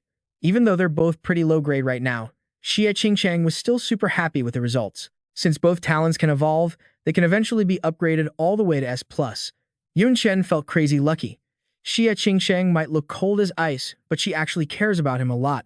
With a master like her, he swore he'd pay her back big time someday. Meanwhile, somewhere far away, a weird imprisoned creature was absolutely losing it. Damn puny humans, daring to steal the demon lord's power. Standing before him was a guy in a red cloak covering his face, acting all respectful. My lord, don't worry. I'll definitely destroy him and offer his heart to you. Good. If you succeed, I'll reward you with this war god essence. It was Yun Chen's second day in the dorms, and he was still busy testing out his new dark pupil talent. Yun Chen tossed a porcelain plate into the air, and sure enough, he controlled it to hover right there. If this talent upgrades to S+ later, it's going to be insanely OP. There was still some time left before the luck potion wore off, and unbelievable stuff kept happening to Yun Chen. From finding gold on the street to enjoying free scenery and scoring free meals, that potion is seriously insane. He needed to figure out how to use it for something actually useful. Speaking of which, Yun Chen was doing his daily system quests as usual. But today's reward wasn't cash, it was a random item. With the luck potion still kicking, maybe he'd get exactly what he wanted. Yun Chen thought, it'd be dope if I got some random enchantment material, and boom, it actually happened. He got S- Dragon Fire Blood. Holy crap, that's top tier stuff. This isn't just a luck potion anymore. It's basically a get whatever you want potion. Right after class ended, Yun Chen rushed out in a hurry. This caught Nico's eye, and she unconsciously started following him. Don't know if it was the potion's fault or what, but Nico had been staring at him all day. The more she looked, the more handsome she thought this dude was. Like, his looks and personality were totally her type. Yun Chen headed to the enchantment hall. Nico couldn't help but instinctively strike up a conversation with him. He was planning to use enchantment to upgrade his weapon. He bought a ton of materials, blowing over 3,000 points. Nico was stunned. This guy spends points like they're trash. Doesn't he even blink? The counter manager suggested Yun Chen hire an enchanter to help out, but he straight up refused. With a pile of materials in front of him, Yun Chen put his weapon on the table and started enchanting. After the first round, his multiform weapon successfully upgraded to gold tier. Yun Chen kept going. The intense purple light was practically blinding everyone walking by. Success again, it was now 7-star gold. Damn, the success rate from 6 to 7 stars is only 5%. He's seriously heaven's favorite. Nico wasn't the only one freaked out by how easily Yun Chen nailed such low odds. Other students started gathering around to see what the fuss was about. Yun Chen was about to upgrade again, but Nico stopped him, because the success rate from 7 to 8 stars is only 1%. But the luck potion wasn't just for show. Yun Chen couldn't waste this chance. He kept enchanting. The students around him split into two sides, one hoping he'd succeed so they could see an 8-star gold weapon, and the other screaming that Yun Chen was definitely going to fail, that the weapon would blow up. But no way was that happening. After enchanting, what Yun Chen got was the 8-star gold demonic formation breaker. Nico covered her mouth. This guy didn't use any tricks at all, just upgraded straight through. With that scary luck, is he even human? Yun Chen held the demonic formation breaker, checking it out for a bit. Not bad at all, didn't waste those 3,000 points worth of materials. He didn't need any more luck for now, so he decided to head back. But wait, a huge, fierce-looking guy appeared out of nowhere and blocked Yun Chen's path, ordering him in a cocky tone to sell that weapon. Of course, he was willing to pay 30% more than the market price. What if I don't want to sell? The two of them quickly dragged things out to the school grounds. The crowd whispered, wondering who this kid was to dare mess with Lin Lei. Turns out this guy was pretty famous. He was in the student council and had dragon bloodline. A lot of people addressed him with respect as Lin Lei. Everyone thought Yun Chen was dead meat. Offending Lin Lei meant getting his ass kicked for sure. Nico stood there listening to it all, just covering her mouth and giggling. These guys definitely didn't watch the freshman competition. With Yun Chen's skills, he could probably take on everyone here and still win. Name your price. If we make a deal, you'll earn the right to be my lackey. Lin Lei was usually super hot-headed, but today he was surprisingly chill, probably thanks to the luck potion. Lin Lei didn't forget to add that only he was worthy of owning the strongest gold weapon in history. Yun Chen slammed the weapon onto the ground. He hadn't even used a skill yet, but the stats alone were oozing menace. Lin Lei suddenly felt scared. No way he had dragon blood flowing through his veins. He couldn't be scared of a shrimp like Yun Chen. So you mean I'm not worthy of this weapon? If I don't sell, we're enemies. Yun Chen gritted out every word, slowly approaching with the demonic formation breaker. Lin Lei got more and more terrified, stammering, unable to speak. What the hell was going on? When Yun Chen got super close, Lin Lei fell back on his butt. Don't come any closer. The academy forbids private duels. We can't fight. The whole crowd of students just stood there, jaws on the floor. Yun Chen wasn't going to waste another second here, so he grabbed his gear and bailed. Nico scrambled to catch up with him. After thinking for a sec, Yun Chen decided to hit the library. Nico was totally confused, like, it's clearly this dude's lucky day, so why isn't he out doing something epic instead of reading books? But Yun Chen knew this was the epic move. There's a massive ocean of skill books out there, and finding the right one is a total pain. Since his luck potion was still kicking, he figured he could just flip through random pages and score a skill that fits his vibe. Bingo. Yun Chen instantly learned a bunch of new skills that would be clutch in a fight. It was getting late, so he had to hustle. Time to go buy a mount. He picked this tiny, scrawny-looking bird. Neither Nico nor the shop owner could figure out why the heck he'd want it. That thing had been sitting there for 3 months with 0 takers, so the owner decided to let it go dirt cheap. As soon as the deal was done, Yun Chen tossed some high-grade supplements into the cage. The beast wolfed it down instantly. Suddenly, it evolved into a massive, majestic griffin with a killer aura. The other two were so shook they couldn't even speak. The owner must be kicking himself for not seeing its potential and selling it for peanuts. You look kinda derpy. I'm gonna call you Little Han. Yun Chen patted the griffin's head, totally satisfied. Next stop, the Summoned Beast Training Center.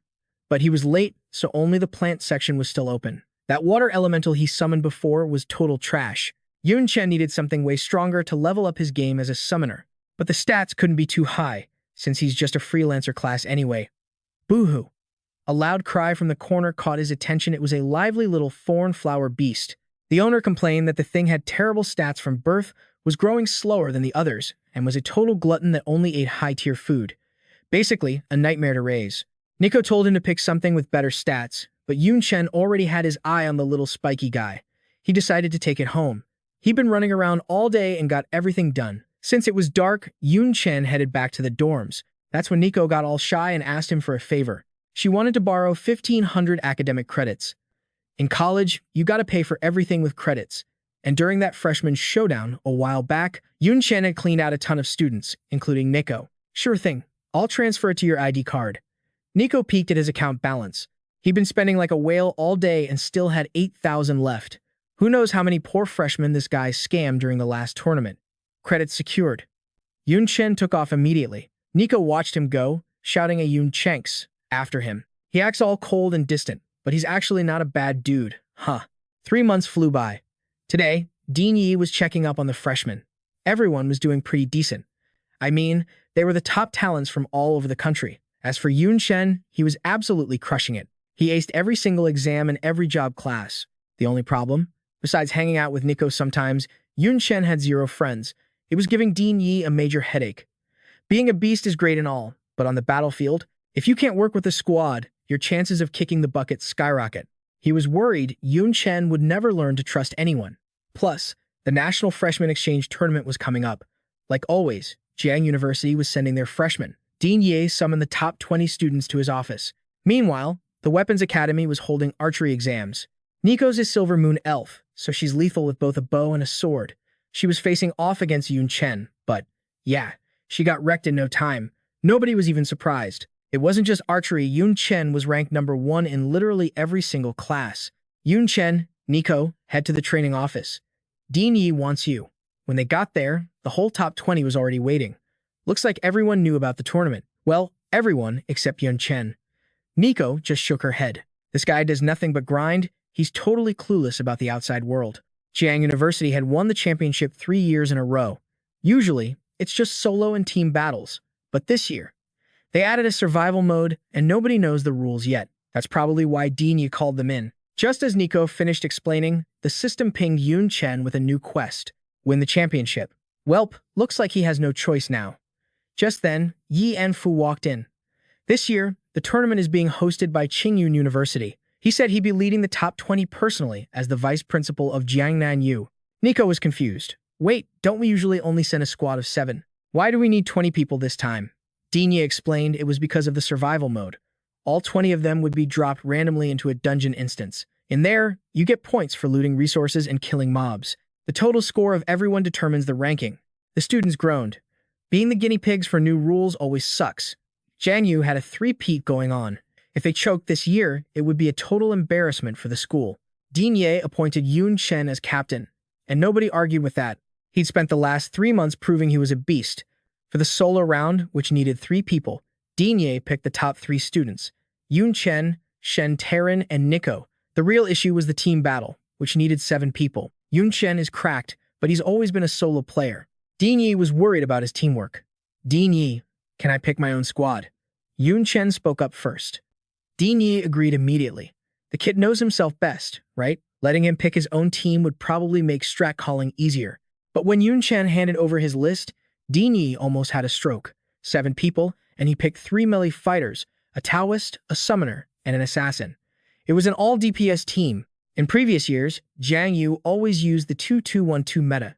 2 tanky warriors up front, followed by 2 mages for magic damage, a healer in the middle, and 2 flexible roles in the back for harassment and CC. Yun Chen's lineup didn't have a single mage and 0 healers. What kind of BS strategy was this? Dean Ye's secretary suggested vetoing the lineup, but the dean just let out a long, heavy sigh. Gotta test this out first, figure the rest later. The crowd was buzzing, everyone agreeing that the classic 2-2-1-2 formation was the way to go. But Yun Chen just gave him the cold shoulder. I know what I'm doing. Just then, the team instructor shoved the door open. This guy was a former champ, took home first place back in the day.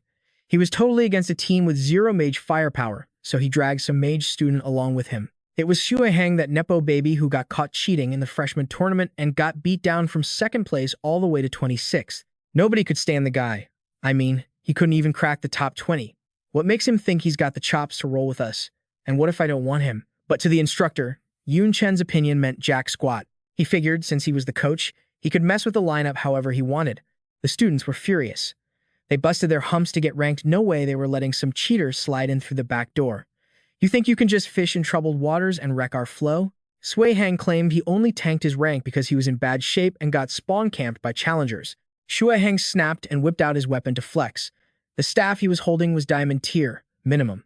Rumor had it his family was filthy rich, and it looked like they were more than happy to buy his way in. The instructor got even cockier, ordering them to kick a warrior immediately so Xue Heng could take the slot. But Yun Chen wasn't having it. Forget skills, he just hated scumbags with 0 integrity. If you got a problem with that, build your own squad and fight me.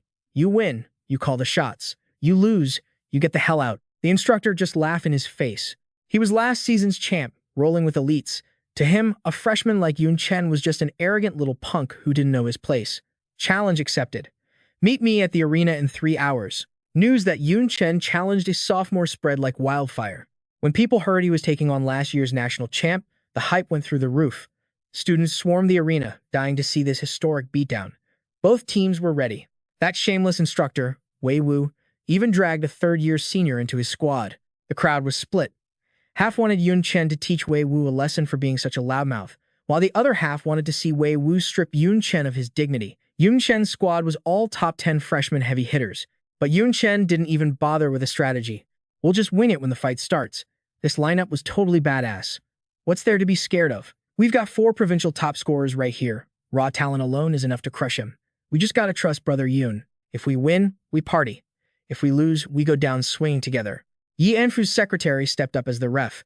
Convenient for her, she could gauge Yun Chen's actual combat level and report back. If he actually pulled off a win, Dean Ye wouldn't have any excuse to mess with Yun Chen's roster. The match began. Wei Wu's team set up a textbook formation. 2 warriors up front, 2 mages in the back, a healer in the middle, and 2 archers bringing up the rear. Meanwhile, Yun Chen's team was a mess, no order, just blindly rushing in. Hey, slow down. I can't keep up. At least let me buff you guys first. My thunder talismans are out of range. Yi Qingling had the weakest stamina and got left in the dust. Wei Wu saw the chaos and smirked, sure of his victory. He was actually worried about Yi Qingling at first, since a Taoist outranks a standard healer. But seeing their sloppy teamwork, he knew that Taoist wouldn't be doing much of anything. Wei Wu was taking his sweet time setting up when suddenly, massive fireballs rained down from the sky. He barked at his vanguard to pop their shields. A massive barrier went up, tanking the fireballs. But expanding the defensive range meant the shield was way weaker. Yun Chen capitalized on it, sprinting forward. An enemy mage tried to cast a spell, but got instantly wrapped up by Yun Chen's vines. Smack! His weapon slammed right into an enemy tanker, sending the guy flying like a kilometer away.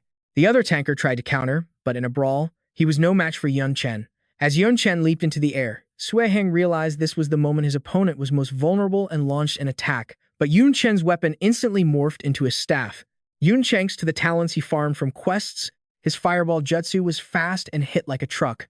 2 magic blasts collided, and yeah, you can guess who had the upper hand. Sui Heng folded on the very first hit, instantly becoming dead weight for his team. The crowd in the stands was absolutely terrified by what they were seeing. In just seconds, Yun Chen had blown away 2 tankers and 2 mages while taking 0 damage himself. Is that kind of power even legal for a freshman?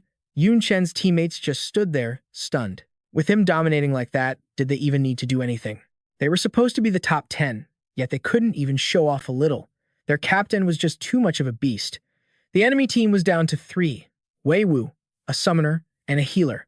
Finally, the summoner managed to show a glimpse of what he could do. He summoned 3 massive beasts. Yun Chen laughed, practically drooling. You gotta be kidding me. Mobbing monsters is my specialty. He brought out 2 double-headed snakes and a lion all platinum tier, level 20+. This guy was top-ranked among the summoners at Jiang University. Wei Wu looked cocky, but facing Yun Chen, those 3 beasts were too scared to make the first move. The summoner started sweating bullets, realizing the power gap was just too massive. Not gonna attack? Fine, I'll go first. The beasts were fierce, but they were nothing compared to Yun Chen. I mean, the guy has a literal system. What did they expect? The enemy summoner watched in horror as his precious battle pets got absolutely wrecked. He kept screaming, "Stop, stop hitting them." But Yun Chen wasn't stopping for anyone. That's not fair. I demand a rematch. Seeing Yun Chen solo the entire team made him furious. The whole point of a team match was to test coordination. But seriously, watching Yun Chen solo that whole fight, it felt more like a 1v1 duel than a team match. Finally stopping, Yun Chen slowly touched down and scoffed. Who said I was fighting alone? Show him what you've got, guys. Hearing the signal, Yun Chen's squad hyped themselves up and charged in, locked and loaded. Guo Feicheng made the first move, gunning straight for the enemy team's healer. But Wei Wu stepped up to block him. He knew if they lost their support now, they'd be totally screwed. Just then, he casually popped his blood escape skill, blinking right next to his target.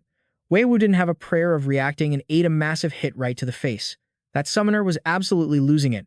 Desperate to drag Yun Chen's crew down with him, he threw his hands up, getting ready to cast a frenzy buff on his beasts. But out of nowhere, 2 golden arrows flew in and pinned his wrists, canceling the skill before he could even finish casting. The one behind that clutch shot, Nico, easily one of the top archers among the first years. With the match basically in the bag, Yun Chen casually wiped out the 3 summoned beasts while he was at it. Wonder if these summons drop any rare mats or extra XP if I kill him. Hearing that, the summoner dropped to his knees in a panic and surrendered. Those beasts were his partners, he couldn't afford to lose them. Honestly, Yun Chen didn't care about the petty loot anyway. Winning was all that mattered. Wei Wu triggered his berserk mode, wanting to go all out against Yun Chen one last time. But before he could even move, Nico unleashed her signature ult to end the fight for good. Meanwhile, Yi and Fu's secretary came back to report the situation. The old man just let out a long sigh. Sure, they won this time with raw power, but the other universities are packed with elites. If they go in without a strategy, they're gonna look pathetic out there. But Yun Chen was already 10 steps ahead. He figured since Jiang Yu had used the same 2-2-1-2 formation for 3 years straight, using it again would just make them predictable bait. Plus, this year's batch doesn't have any top-tier mages. Forcing one into the lineup would just nerf the whole team. 7 of the top 10 players have insane skills, so steamrolling the enemy with pure strength is the strategy. Sounds crazy, but it makes sense. So Yi and Fu didn't have any reason to argue, leaving the students to call the shots. Meanwhile, Yun Chen was happily chatting on the phone with Yun Tang. The kid's been crushing it at school lately, and on track to get into a top high school, so Yun Chen could finally relax. Suddenly, 2 figures approached demons that Xia Qingcheng had totally tamed into her personal servants. They were there to tell him Xia Qingcheng cleared his schedule because he had a special class today. Yun Chen didn't ask questions and just rolled with it. Using a teleport charm, Xia Qingcheng whisked him away to some super creepy, gloomy wasteland where the only sound was crows screeching. You didn't need a genius to tell you this place was bad news. Xia Qingcheng, a woman of few words, kept it brief.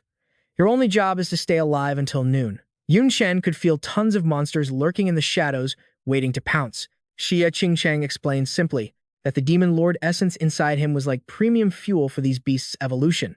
Then she just bailed. As soon as she was gone, the monsters couldn't hold back anymore. They swarmed Yun Chen all at once. There were too many of them, and they were fast as hell. But luckily Yun Chen had his god flash, so dodging their attacks wasn't too hard. But after fighting for a bit, Yun Chen realized it wasn't that the monsters were super fast, it was that this place was nerfing his senses. Surrounded on all sides, the beasts were trying to overwhelm him with sheer numbers. Yun Chen immediately switched his weapon to staff mode. Mages never sweat a crowd fight. He whipped up a tornado, sucking all the monsters into one spot. A few managed to slip through the wind wall, but Yun Chen wasn't having it. He activated Eye of the Night, a new talent he unlocked after absorbing the Demon Lord's essence. The beasts were instantly locked in his sights. Then he launched a fireball combined with Flame Storm, creating a massive inferno that swallowed them whole. In a split second, a huge chunk of them were toast. Next, Yun Chen tapped into the Demon Lord's Dark Knight ability. Since this place was already drowning in dark energy, it basically became his home turf. With that talent active, his power levels skyrocketed.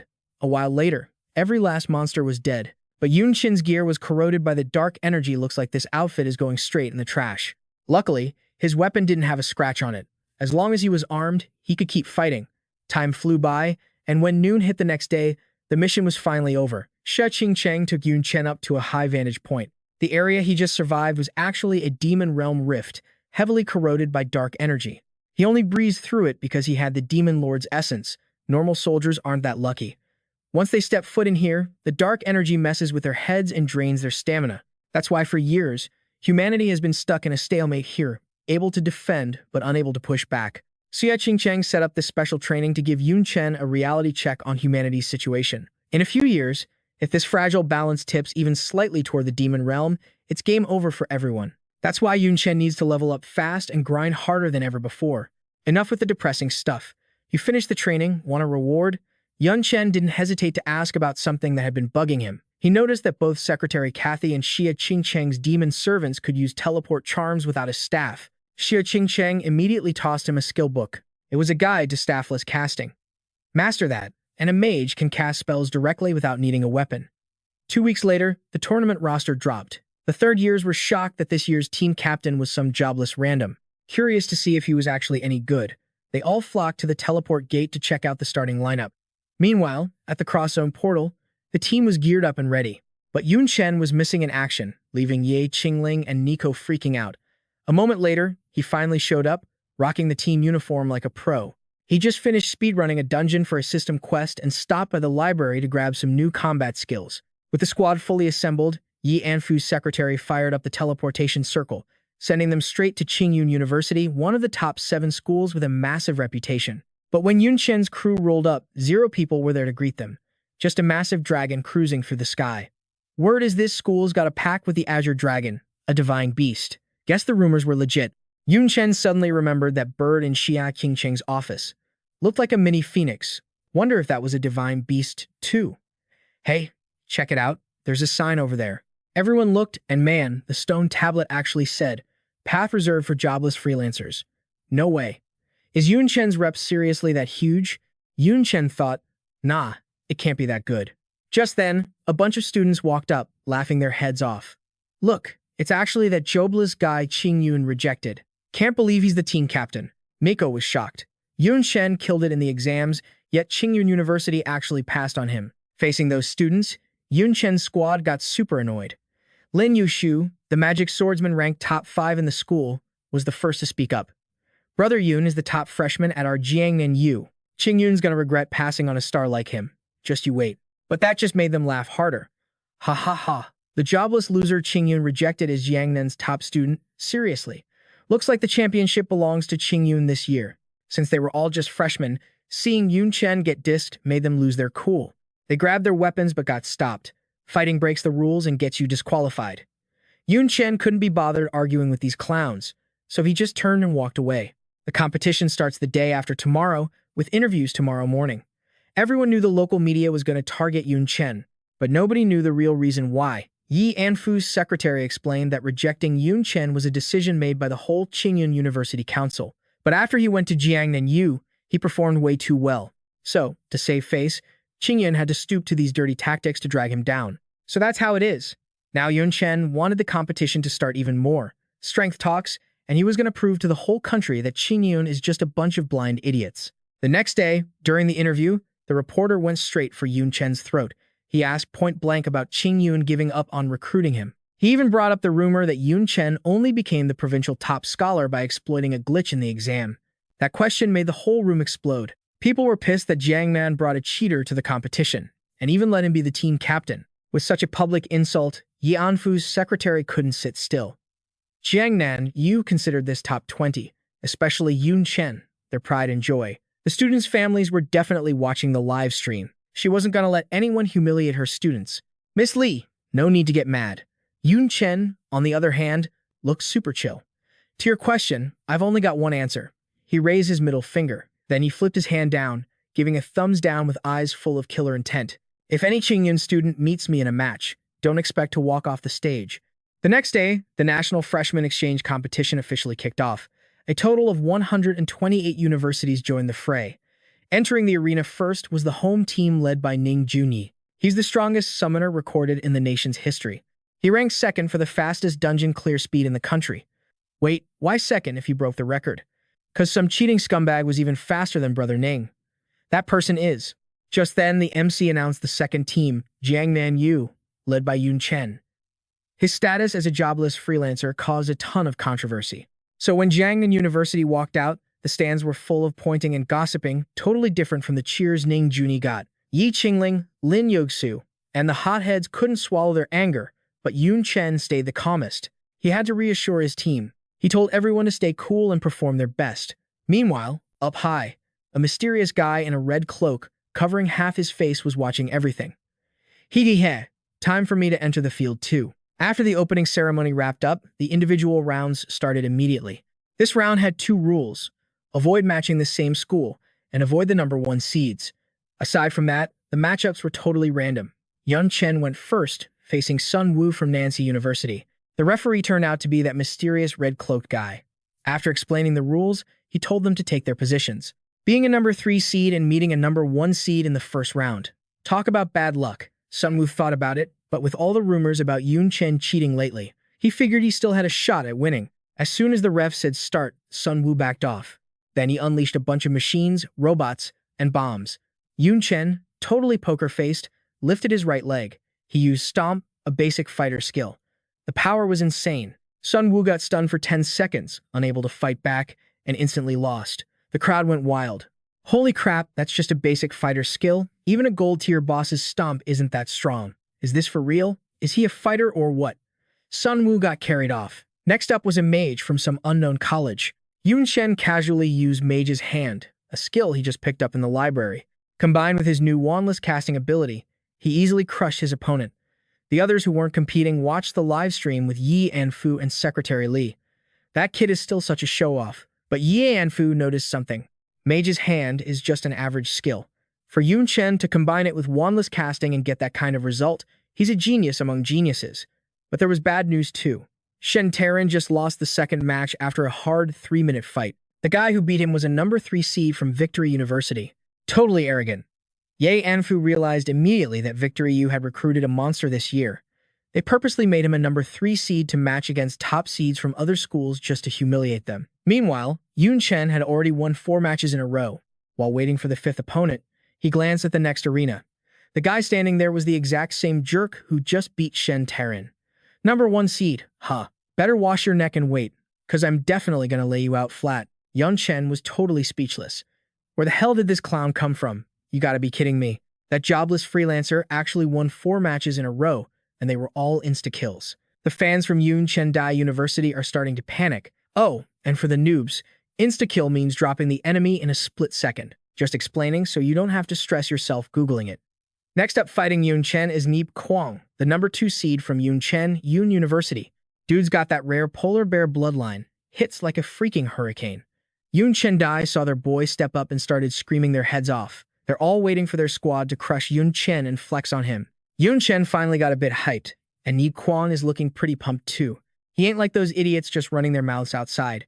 He knows Yun Chen's skills aren't basic, but whatever. He's still just a freelancer with no future. Today, I'm gonna use my power to prove you ain't worthy of stepping into our Yun Chen Dai. Right off the bat, Neep Kwong popped 3 buff skills at once. Yun Chen just smirked.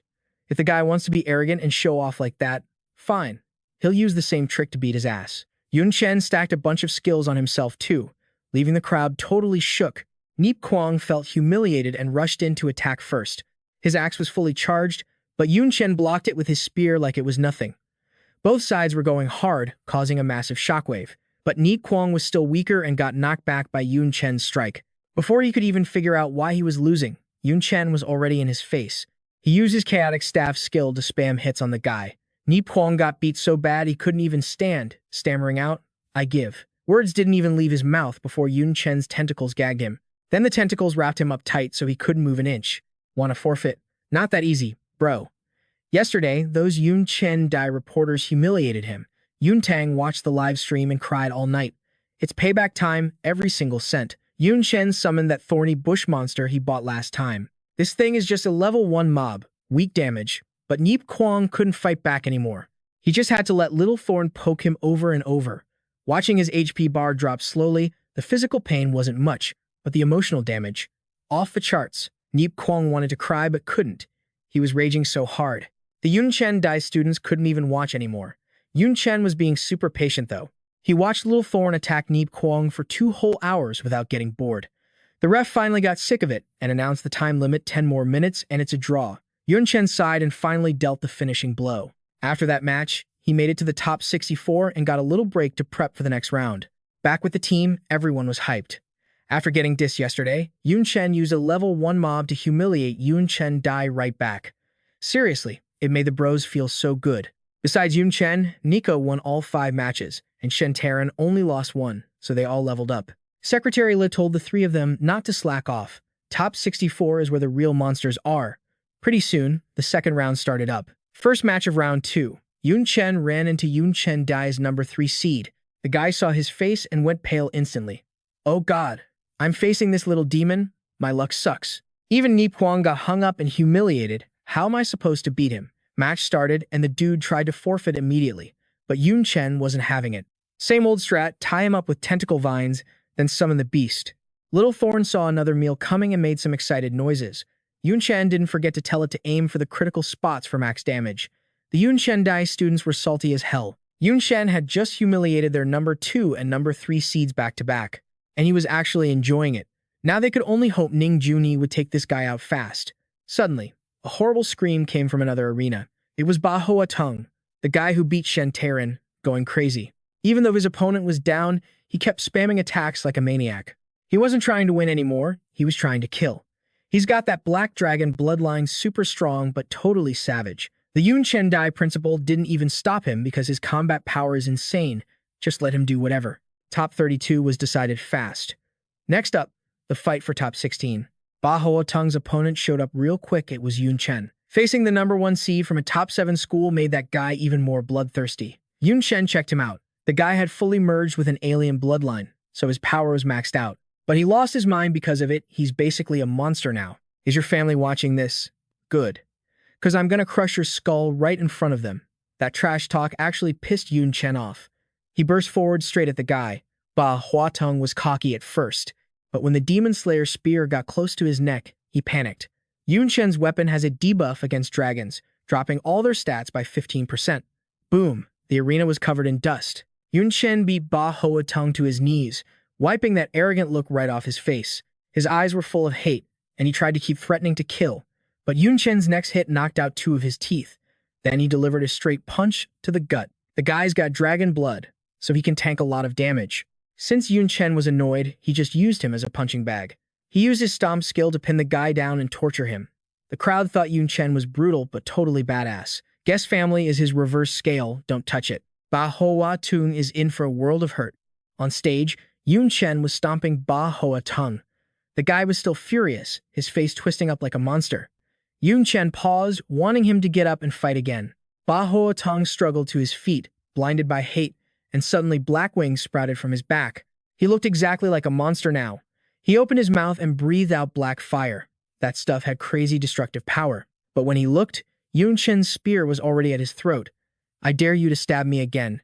It's a long way from my skin to my heart, idiot. Yun Chen just went, oh really? Boom. Struck him right in the chest, missed the heart by a hair. Even with that buff black dragon body, 1 inch deeper and he would have been toast. Ba Hoa Tung finally freaked out. He dropped to his knees, begging like a loser. He was all about killing others, but the second he was in danger, coward. Turns out he's nothing but talk. The ref called it Yun Chen takes the W. After he wrapped it up, the big shots watching from the sidelines finally let out a breath.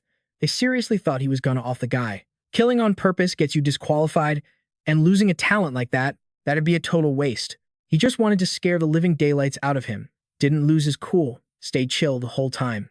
Not bad at all.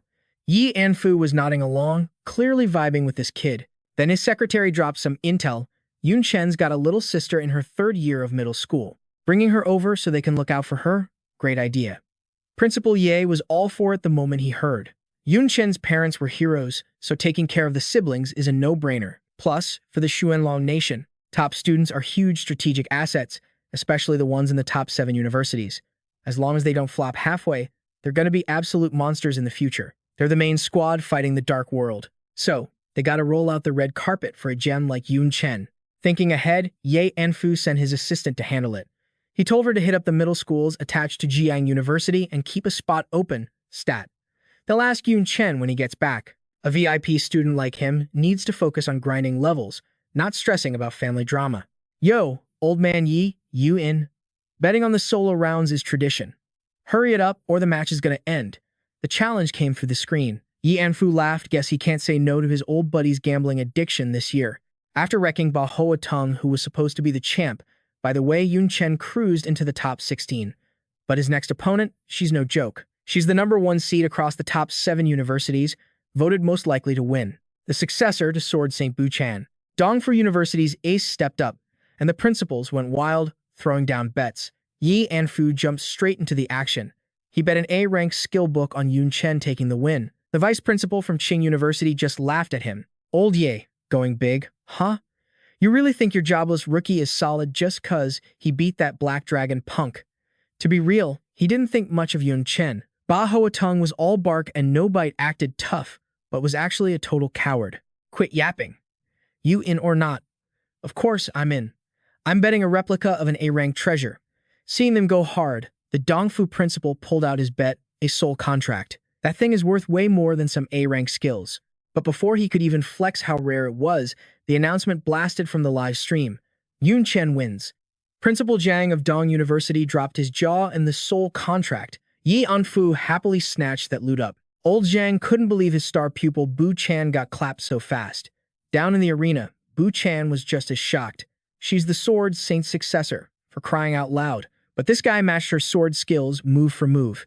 Plus, Yun Chen used skills from other classes too. He's not human, he's a straight-up monster. With that dub, he moved on to the quarterfinals. Jiang University was doing okay, mostly. Too bad Shen Taran ran into Jing University's #1 seed and got knocked out early. Nico leveled up without breaking a sweat. Yi Anfu's assistant stayed sharp, though, caused the random matchups just dropped.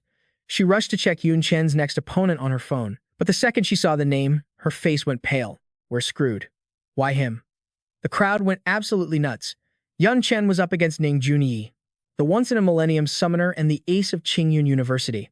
This guy is a nightmare, not just because of his class, but because his talent is god tier. Yun Chen's flex is being an all-rounder. He can boost all his skills by 3 grades. Combine that with his insane stats, and his basic skills hit as hard as advanced ones. Add his killer battle instincts, and he can handle pretty much anyone. But compared to him, Ning Junyi's S-rank supreme contract talent is even crazier. He can boost his summons by 4 grades. Even a trash mob becomes a boss-level threat. Plus, the Ning family runs Qingyun province. With that kind of cash, Ning Junyi isn't summoning garbage. This is going to be a super tough fight for Yun Chen. Down in the arena, both of them are hungry for the win. Ning Junyi wants to stomp Yun Chen to make up for his teammates getting embarrassed. The Ning family pride means losing isn't an option. Meanwhile, Yun Chen couldn't care less about who this guy's daddy is.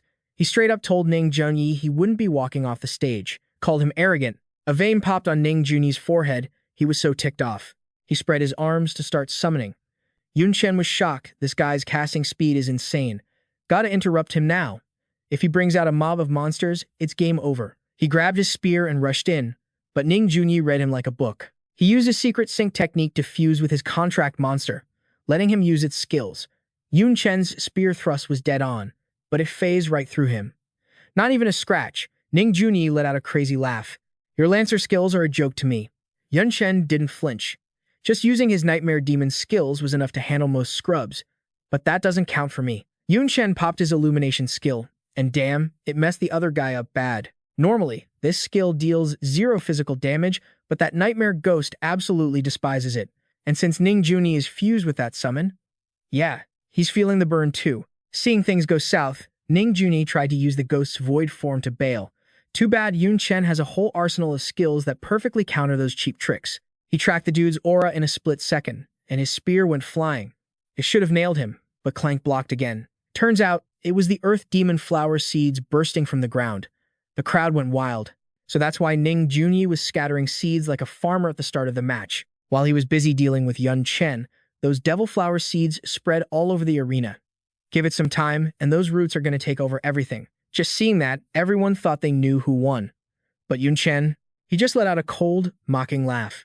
Earth, demon flower, or whatever, it's just a plant, right? Burn it with fire. His weapon shifted forms again, turning into a magic staff. Yun Chen spammed fire attacks on the flowers, but surprise, it didn't do jack. Ning Junyi started laughing like a maniac, casting spells non-stop. A whole mob of monsters spawned, and finally, he brought out the big guns. Perfect way to send this cocky brat to his grave. Ning Junyi waved his hand and summoned his ultimate beast, a crimson dragon, way stronger than the trash from before. Yun Chen just let out a heavy sigh. What a pain in the neck. Dealing with a summoner who spams minions is so annoying. His weapon shifted again, this time into a massive battle axe. Just come at me all at once. Ning Junyi thought his ears were playing tricks on him. Does Yun Chen not get it? He decided to give the guy a friendly little reality check. Not only have the devil flower roots covered the whole arena, but they're actually sprouting on Yun Chen's body right now. Anything those things touch becomes fertilizer. You get sucked dry until you die. The crowd started trash-talking Yun Chen, yelling at him to just tap out already. Yun Chen just smirked. You think some seeds are going to take him down? Please. He gripped his weapon, the Storm Cleaver axe, loot he snagged from the troll chieftain back in the day. This battle axe has insane raw power. Add Yun Chen's skills to the mix, it's going to be a slaughter. Yun Chen popped the Berserker class beginner skill, Rage Mode. He shuddered once, and boom, every single devil flower seed on him got blasted off instantly. Ning Junyi scoffed, so you shook off some seeds, big deal. He ordered every single one of his summoned beasts to rush him at the same time. Yun Chen didn't even try to dodge. He popped 3 skills in a row, then just stood there like a tank. The crowd's jaws hit the floor, eyes wide, mouths open. Is this dude brain dead or what? He just face-tanked everything Ning Junyi threw at him. But then, some sharp-eyed people in the crowd figured out what was up. In this world, there's a beginner skill where the more damage you take, the higher your stats go. Yun Chen just stacked a bunch of buffs on himself. Then he switched to that massive battle axe. After tanking that storm of attacks, his power level must be absolutely terrifying right now. Sure enough, when the smoke cleared, Yun Chen was standing there in the rubble, looking like a total demon. He let out a savage roar, wound up, and hurled that axe with everything he had. That one move sent all of Ning Junyi's monsters straight to the afterlife. Up in the stands, the crowd was gulping nervously. Holy crap, even Ning Junyi started freaking out, cold sweat dripping down his forehead.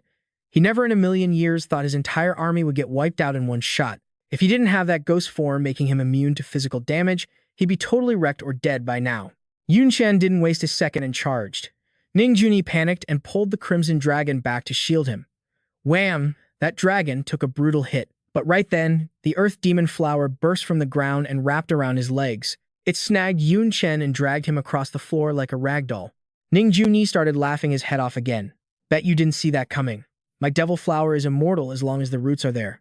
Get him, Crimson Dragon. Burn him to ash. The Crimson Dragon obeyed and spat out a massive fireball. But Yun Chen stayed chill, summoned a water elemental, and blocked that fatal shot like a boss. So the roots are still alive, huh? Let me borrow him for a sec. Yun Chen grabbed the vines wrapped around his leg and yanked hard. He literally ripped the Earth Demon Flower seed right out of the ground. Then he whipped it around and smacked the Crimson Dragon with its own ally. Ning Junyi ground his teeth in frustration. He never dreamed this guy would be such a nightmare to deal with. He's losing control of the fight. Ning Junyi planned to summon some trash mobs to stall for time and secure the win. But Yun Chen? He saw right through that little scheme. He used the assassin beginner skill, Dagger Throw. Junyi just laughed. You moron. Did you forget I'm in ghost form? You think a plain old dagger can touch me? The blade passed right through Ning Junyi's body, 0 damage, just as expected. But wait, there was a talisman stuck to the dagger, and that little piece of paper managed to stick right onto him. Ning Junyi suddenly realized something was wrong. Was the dagger just bait? Was the talisman the real attack? Oh, you bet it was. Boom!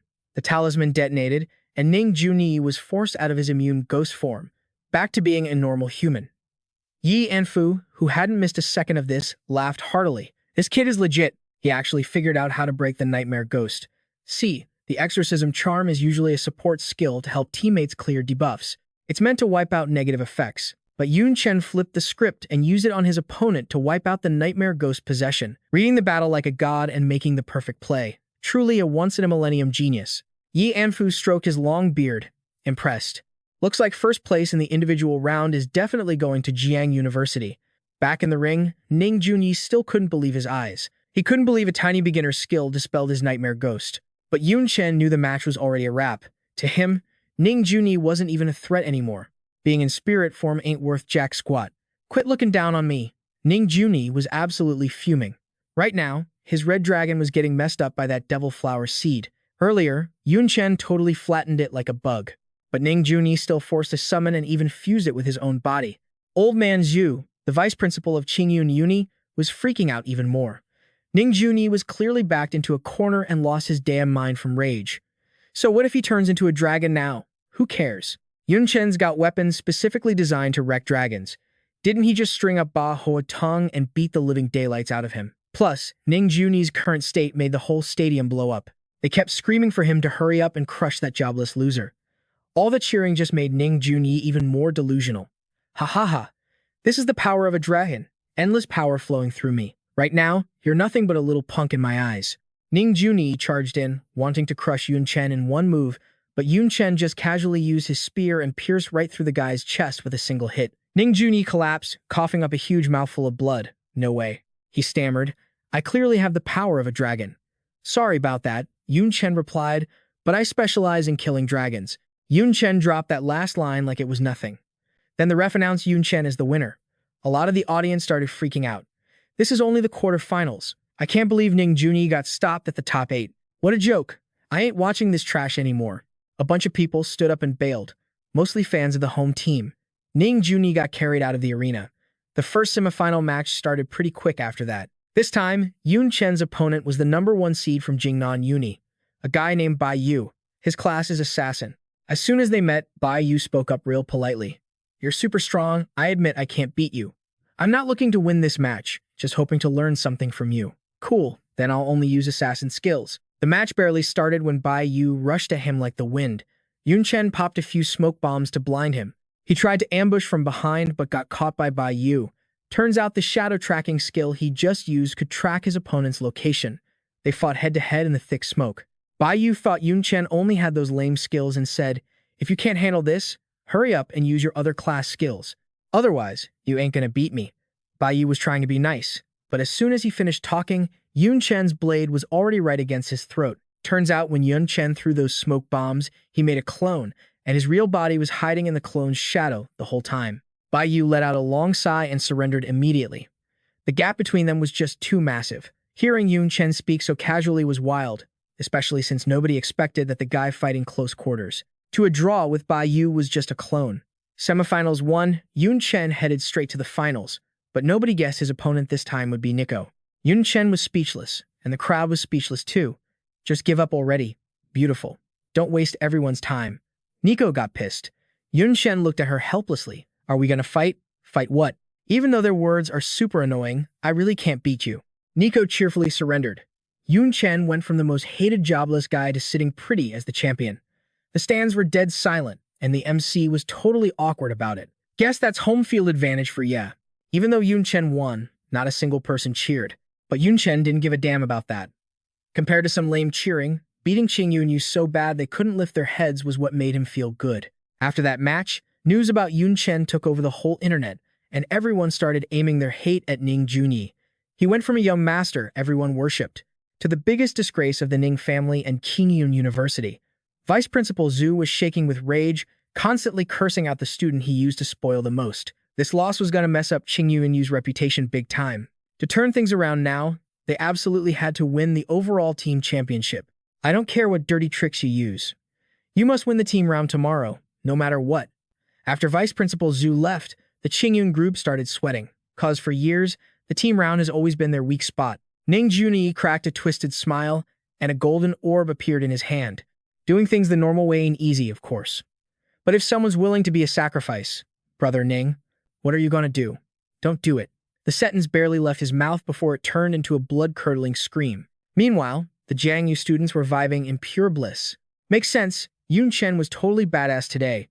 Yi Anfu even came out to welcome him personally, handing over all the loot he won from that bet without hesitating. Out of all that stuff, Yun Chen only cared about the soul contract. Yi Anfu agreed it was a pretty rare and good item. It can connect to a target's soul. Once a master's servant pact is signed, they can't resist. Just like Xia Qingqing's 2 elf maids, they were tamed using a soul contract. The law actually bans people from using this thing, because the Xuanlong nation is super big on protecting human rights.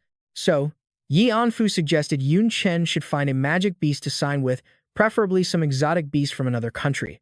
Plus, since Yun Chen took first place, Jiang Yu prepared a special reward. 10,000 points, 20,000 in cash, and a piece of super rare gear. The students went wild instantly. That reward is insanely generous. Yi Anfu was still happily chatting with the students when that assistant girl came in looking all gloomy to drop some bad news. It was about Li Huanyu, the mage from the Qingyun Uni team. He got seriously injured during training by accident. Since he couldn't keep competing, they swapped him out for a guardian knight. The kids from the Jiangyu team got pissed when they heard that. What the hell? That's too much. Everyone knows we're a glass cannon team, and we only fear the iron wall formation. Swapping a mage for a guardian knight is clearly targeting us. That's totally shady. They never let people swap mid-tournament in previous years. Yun Chen just smirked, not showing a single ounce of worry. If they wanted to play the iron wall formation to suppress him, he didn't mind giving them a taste of real tactics. The next day came fast, and the team competition officially kicked off. The next match was the round of 16, Bai Uni versus Jiangnan Uni. Right at the start, Yun Chen led his teammates and charged forward. Yi Anfu and his old buddies were watching via livestream from their room, just like always. But today, the betting scene is totally dead. They've been fighting for ages, but none of the principals have the guts to place a bet. No bets. Bo ring. Who knew Jiang University would have such a freak this year? This ain't a team battle. It's straight up a one-man show. None of them want to lose any more precious gear. These old geezers have been around the block and seen plenty of geniuses, but even the best could only handle a 1v2 or 1v3 at most. But Yun Chen? From the get-go, he's been relying on his own power to smash through the whole enemy team's defense solo. His multi-class stats make his attack patterns totally unpredictable. Plus, he's got a sharp brain that lets Yun Chen handle any messy situation. Vice Principal Zhu from Qingyun University, who's been quiet this whole time, finally spoke up with a sour look on his face. I admit that kid is strong, but this is a team comp. Synergy is the key point here. His hack-and-slash squad has limits. I doubt they'll make it far. Yi Anfu just smirked and said nothing. Tactics? We'll see about that. Meanwhile, down in the arena, Yun Chen is single-handedly making sashimi out of the enemy team. His speed is insane, and his skill damage is off the charts. The other guys couldn't even defend. In no time flat, Bai was totally wiped out. Man, 4 matches in a row, and it's over before my hands even got warm. I didn't get to show off at all. Tell me about it. I have to chase you guys just to slap a buff on. Who told us to stand in the back anyway? Yi Qingling and Sun Kangzhao grumbled to each other, not sure if they should be happy or sad about this vibe. Yun Chen walked up and flicked their foreheads. Quit yapping. You guys are key tactical reserves. It's just that the first few rounds were full of scrubs, so we didn't need you to lift a finger. Get your heads in the game. Break time's over. Quarterfinals are up next. But the crowd in the stands just sighed because Jiang University's squad is just too OP. Forget beating the whole team. Taking down Yun Chen alone is practically mission impossible. Jiang University's next opponent is Qingzhou University, and they look pretty cocky. They think Yun Chen's hack-and-slash lineup is absolute garbage, seeing as Qingyu is known for stomping on reckless players.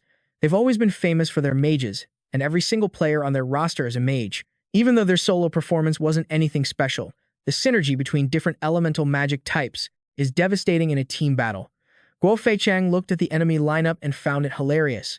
Mages are just squishy glass cannons, totally disrespecting an assassin like him. Guo Feichang wanted to strike first, activating his Shadow's stealth skill to lead the charge. But before he could even dip into the ground, Yun Chen grabbed him. Everyone was shocked. Brother Yun, what gives? Yun Chen stared at the enemy for a long time. Don't get cocky. These 7 squishies aren't easy targets. Brother Yun, you're being way too careful. Even if they're good, they're just flimsy mages. We're assassins.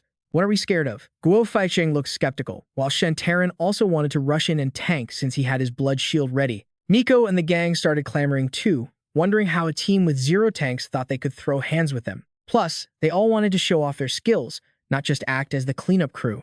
Yun Chen thought it over for a few seconds, then finally agreed, realizing he had to respect his squad's opinion since they were a team. With that in mind, Yun Chen assigned tasks to everyone based on their specialties.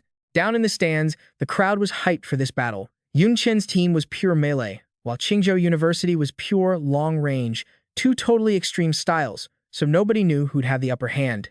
As soon as the ref shouted, "Start," the 5 members of Yun Chen's group charged forward at once. Yi Qingling and Sun Kangshao continued to play the useless NPC roles at the back. Their teammates attacked so fast they didn't even have time to slap on a spirit buff. "Can't be helped," Brother Yun said. "Unless things go south, we just chill in the back and watch." Sun Kangshao let out a long, heavy sigh. On the front line, Yun Chen was just playing support. Since his hands were free, he used his appraisal skill to gather intel. He basically confirmed that the opponents were all single-element specialized mages who knew how to combine different magical attributes for combat. He spotted their elements: fire, ice, wood, earth, light, and dark. Fire and light were probably the main suppressive DPS. Dark and ice were there for fire support and stacking status effects. Earth specialized in defense, and wood was for crowd control. There was only one mage whose element Yun Chen couldn't figure out. He was standing way in the back, clearly the VIP they were protecting. Yun Chen suddenly felt a chill run down his spine. Wait a sec. I can't feel any elemental attribute in this guy's mana at all. Could it be? The Qingzhou captain laughed manically when he saw Yun Chen's group attacking. He ordered his team to trigger a massive explosion, unleashing 4 simultaneous attack branches from 4 different elements. Yun Chen used his quick cast talent to activate his double cast, firing off a fireball spell to intercept them. For now, he had to give it his all to block the enemy's assault. The magic clashed, causing a massive explosion in midair. Yun Chen frowned hard. He couldn't block everything. Taking on 4 mages solo was still way too tough. The skills he missed were closing in fast. Shen Taran quickly popped the Blood Essence shield to block the rest. Nico and Lin Yuxu seized the moment to draw their swords and charge in, but the enemy didn't flinch, firing back with a barrage of attacks. The Qingzhou captain was just a frog in a well after all. Things looked barely okay, and he already thought he had the win in the bag. While he was busy gloating, Shen Taran used Blood Shadow Assault to sneak up from behind, but too bad the enemy team wasn't that easy to deal with. The moment they saw him rush in, their wood mage summoned a ton of vines. Tying Shen Taran up tight, he was totally helpless. Damn it, these mages keep covering each other. They're a pain to deal with. But I'm not fighting alone. Guo Feicheng started his breakthrough right then. He was gunning for that captain. You gotta cut off the snake's head to kill it, right? But just as Guo Feicheng's weapon was about to make contact, a light flashed around the guy, and he suddenly vanished into thin air. Damn it, a teleportation circle. Nico cursed under her breath. The enemy mages all vanished into thin air, and then pop, they reappeared right back, floating right above Guo Feicheng's head. I'm screwed. Guo Feicheng's eyes bugged out as he stared at those staffs raised high. There was no way he was dodging this. But right at that moment, Yun Chen showed up. He grabbed Guo Feicheng by the collar and flung him hard to the side. That attack came crashing down, and Yun Chen took the full force of it instead of Guo Feicheng. Nico's eyes went wide, and Lin Yushu couldn't believe what he was seeing. I mean, they're teammates, but Yun Chen's strat and skills are leagues above Guo Feicheng's. Trading 1-for-1 like this is a total ripoff. The team's power just dropped by at least 50%. Guo Feicheng sat on the ground, tearing up. Why did this happen? I should have listened to Brother Yun from the start. If I'd just been more careful, things wouldn't have ended up like this. Of course, there's no way Yun Chen would go out like a chump. While his teammates were busy crying their eyes out, he popped up again, wearing that same cocky, confident look. Turns out, the guy who tanked that hit for Guo Feicheng was just one of Yun Chen's clones. Too bad that clone is toast and can't be used for the next 2 hours. But saving a teammate? Totally worth the trade. Who knew the enemy had a teleportation mage locking things down? This is a huge pain in the ass. Nico started sweating bullets. The situation wasn't looking as rosy as they thought. Teleportation mages are super rare not because they're hard to play, but because their combat power sucks. That's why nobody expected the enemy to actually run that class. While everyone was throwing hands, that guy secretly set up a ton of teleportation circles around the arena. Plus, he's hiding way in the back, making him a nightmare to target. What do we do now? Nico was totally lost.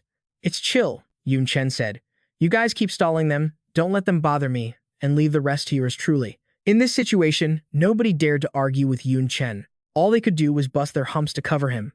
The arena turned into a chaotic mess in seconds. Everyone from Jiang Yu was fighting with everything they had, but the enemy kept warping around like annoying flies. The audience up in the stands started mocking them for it. Jiang Yu had been undefeated for 4 matches straight, and now they couldn't even touch the hem of their opponent's clothes. This wasn't a fight. It looked more like they were walking a dog. They had already given up hope on Yun Yu winning the championship, so watching anyone serve Yun Chen a slice of humble pie made them feel incredibly smug. Guo Feichang and Lin Yushu were struggling hard. They were burning way too much energy, but they literally couldn't land a single hit. That's when Yun Chen made his move, charging forward. The teleportation mage spotted him, but in his eyes, Yun Chen's magic skills were a total joke, zero threat. And the attack range of that spear Yun Chen was holding, easy peasy to predict. Anyone who steps into your range, I'll just teleport them away. You're not hurting a single one of my guys. But then, surprise, Yun Chen whipped out a gun. He pulled the trigger without hesitation. The bullet punched right through the guy's chest, and he dropped like a sack of potatoes while Yun Chen landed smoothly. Seriously, when fighting squishy mages, guns are the way to go. That teleportation mage's jaw hit the floor. Holy crap, you know how to use a gun. You pretended to attack with a spear and then switched to a gun? That is so shady. Yun Chen didn't have time to argue with him. Besides, when it came to playing dirty, they were pretty much even. He stomped the ground for momentum and launched himself into the air. Yun Chen triggered 2 sharpshooter skills at once, rapid draw and frenzy fire. Bullets started flying everywhere. The enemy mages freaked out and scrambled to run. Even their main guy couldn't react in time. The barrage of bullets Yun Chen unleashed was too dense, there was no way they could dodge at all. While the guy was still panicking, he suddenly felt Guo Feicheng's sharp blade pressed against his neck. That kid was definitely still salty about almost dying earlier, so the second he grabbed that mage, he didn't hesitate to press the blade right against his throat. Gotcha, little punk. You were way too easy to sneak up on. Guess all your focus was on Brother Yun's guns, huh? Seeing their ace get captured, the enemy captain panicked big time, but he wasn't giving up yet. He frantically ordered his team to get into formation and support the teleportation mage. He put up a massive shield himself, but that weak sauce power was nothing compared to the Silver Moon warrior, Nico. She rushed in and gifted him a beautiful slash. The guy plummeted from the air and landed with a thud right in front of Yun Chen's boots. The sound was just tragic. You want some more? Yun Chen asked, pointing his gun. The guy wasn't stupid enough to ask for another beating. The game was over. All he could do was surrender. The MC immediately announced that Jiang Yu had successfully leveled up and was moving straight to the next round. Yun Chen's squad walked back to the waiting room like they owned the place. They struggled a bit this time, but that just made the victory taste even sweeter. The Qingyun Yu students sitting in the stands could do nothing but weep. They were praying that Qingzhou Yu would turn Yun Chen into mincemeat, but the higher the hopes, the harder the fall. Looks like they'll be waiting a hell of a long time for someone to actually take Yun Chen down. The Jiang Yu team got back to the waiting room. Nico, Lin Yoshu, and Guo Feicheng were buzzing, chatting excitedly about the match. Only Ye Qingling and Sun Kangzhou were sitting in the corner, looking totally out of it. They kept sighing. Sure, they won, but it felt kind of crummy. I mean, they're supposed to be in the top 10 strongest students of the year, but in the last few matches, they felt like total NPCs with zero presence, who told Brother Yun to be so OP. Winning by doing nothing isn't that bad, right? Feels like we could just away from keyboard and still win the championship, Sun Kangzhou said, trying to comfort Yi Qingling. But Yun Chen heard every word. Who said I was going to let you guys sit on the bench? Next match, you two are the main carries. As soon as Yun Chen said that, Sun Kangzhou and Ye Qingling's eyes lit up. For real, Brother Yun, we really get to be the main force? Then, break time was over. They stepped into the first official semi-final match. This time, Jiang Yu was facing off against the team from Shengli Yu. This squad was considered the most brutal, terrifying, and freakish in the history of the freshman exchange tournament. That's because every single member had monster bloodlines. And their captain was one of Yun Chen's old rivals, Ba Hoa Tung. But gotta say, the looks of this team, they were ugly enough to give you nightmares. Up in the stands, you could hear people whispering, trash-talking, Team Sheng Dai's looks. I mean, come on, they didn't ask to look like that. Blame their elders for that mess, alright. This whole drama goes back like 17 years. Before the big mutation hit, some players just wanted to goof off and play solo. They picked monster races just for kicks, goblins, rock golems. Some edgelords even picked the Jiangxi race. Then bam, the game merged with reality, and they literally turned into those monsters. That's why their kids ended up looking like straight-up freaks, half human, half nightmare. Before the match even kicked off, one of the Sheng Dai guys gave Ba Hoa Tung a heads up. Yo, that Yun Chen guy's got a weapon specifically made to wreck dragons. Ba Hoa Tung knew, obviously. He got absolutely wrecked yesterday, dude was still shaking from it.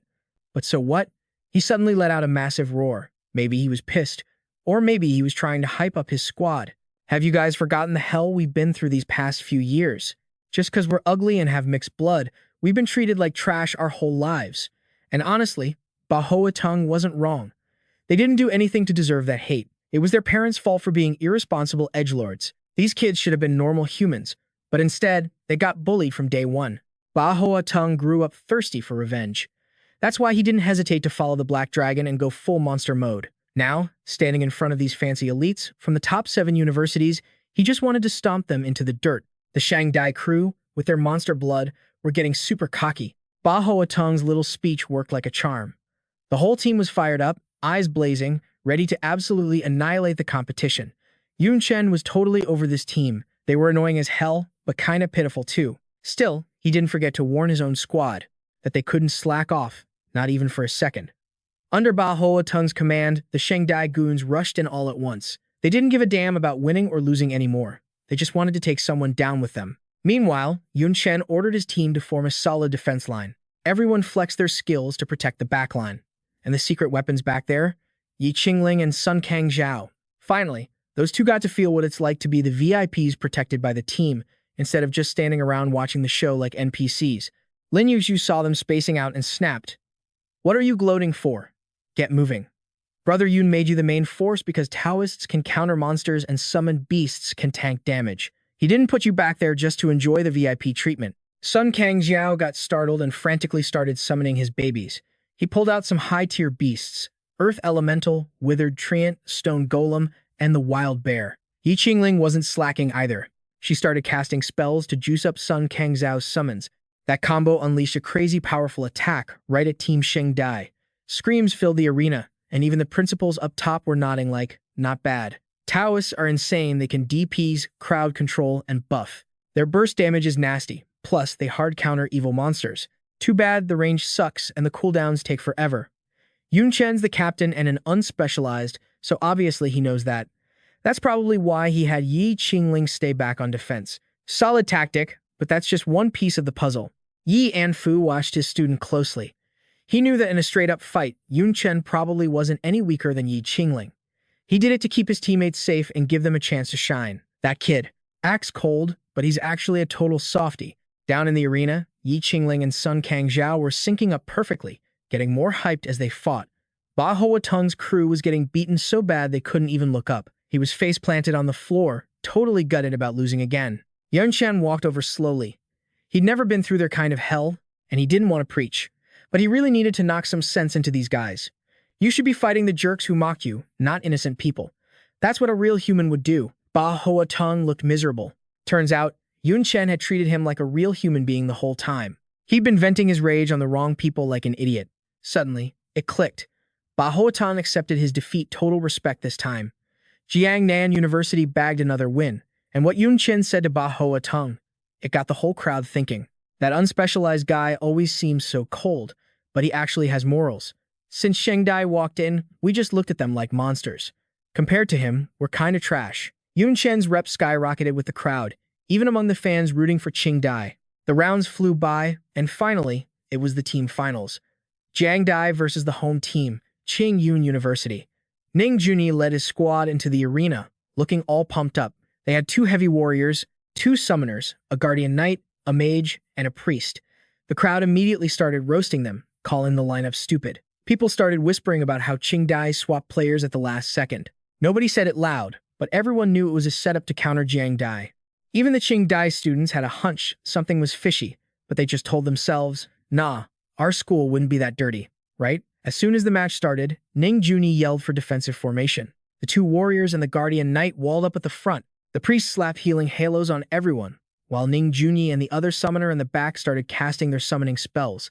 Just like in his solo match with Yun Chen, a whole army of monsters popped out. People's jaws hit the floor. 3 tanks, a priest buffing them, plus 2 summoners spamming more tanky monsters. That is literally an absolute defense wall. But funny enough, over on the other side, Yun Chen had set up a defensive formation too.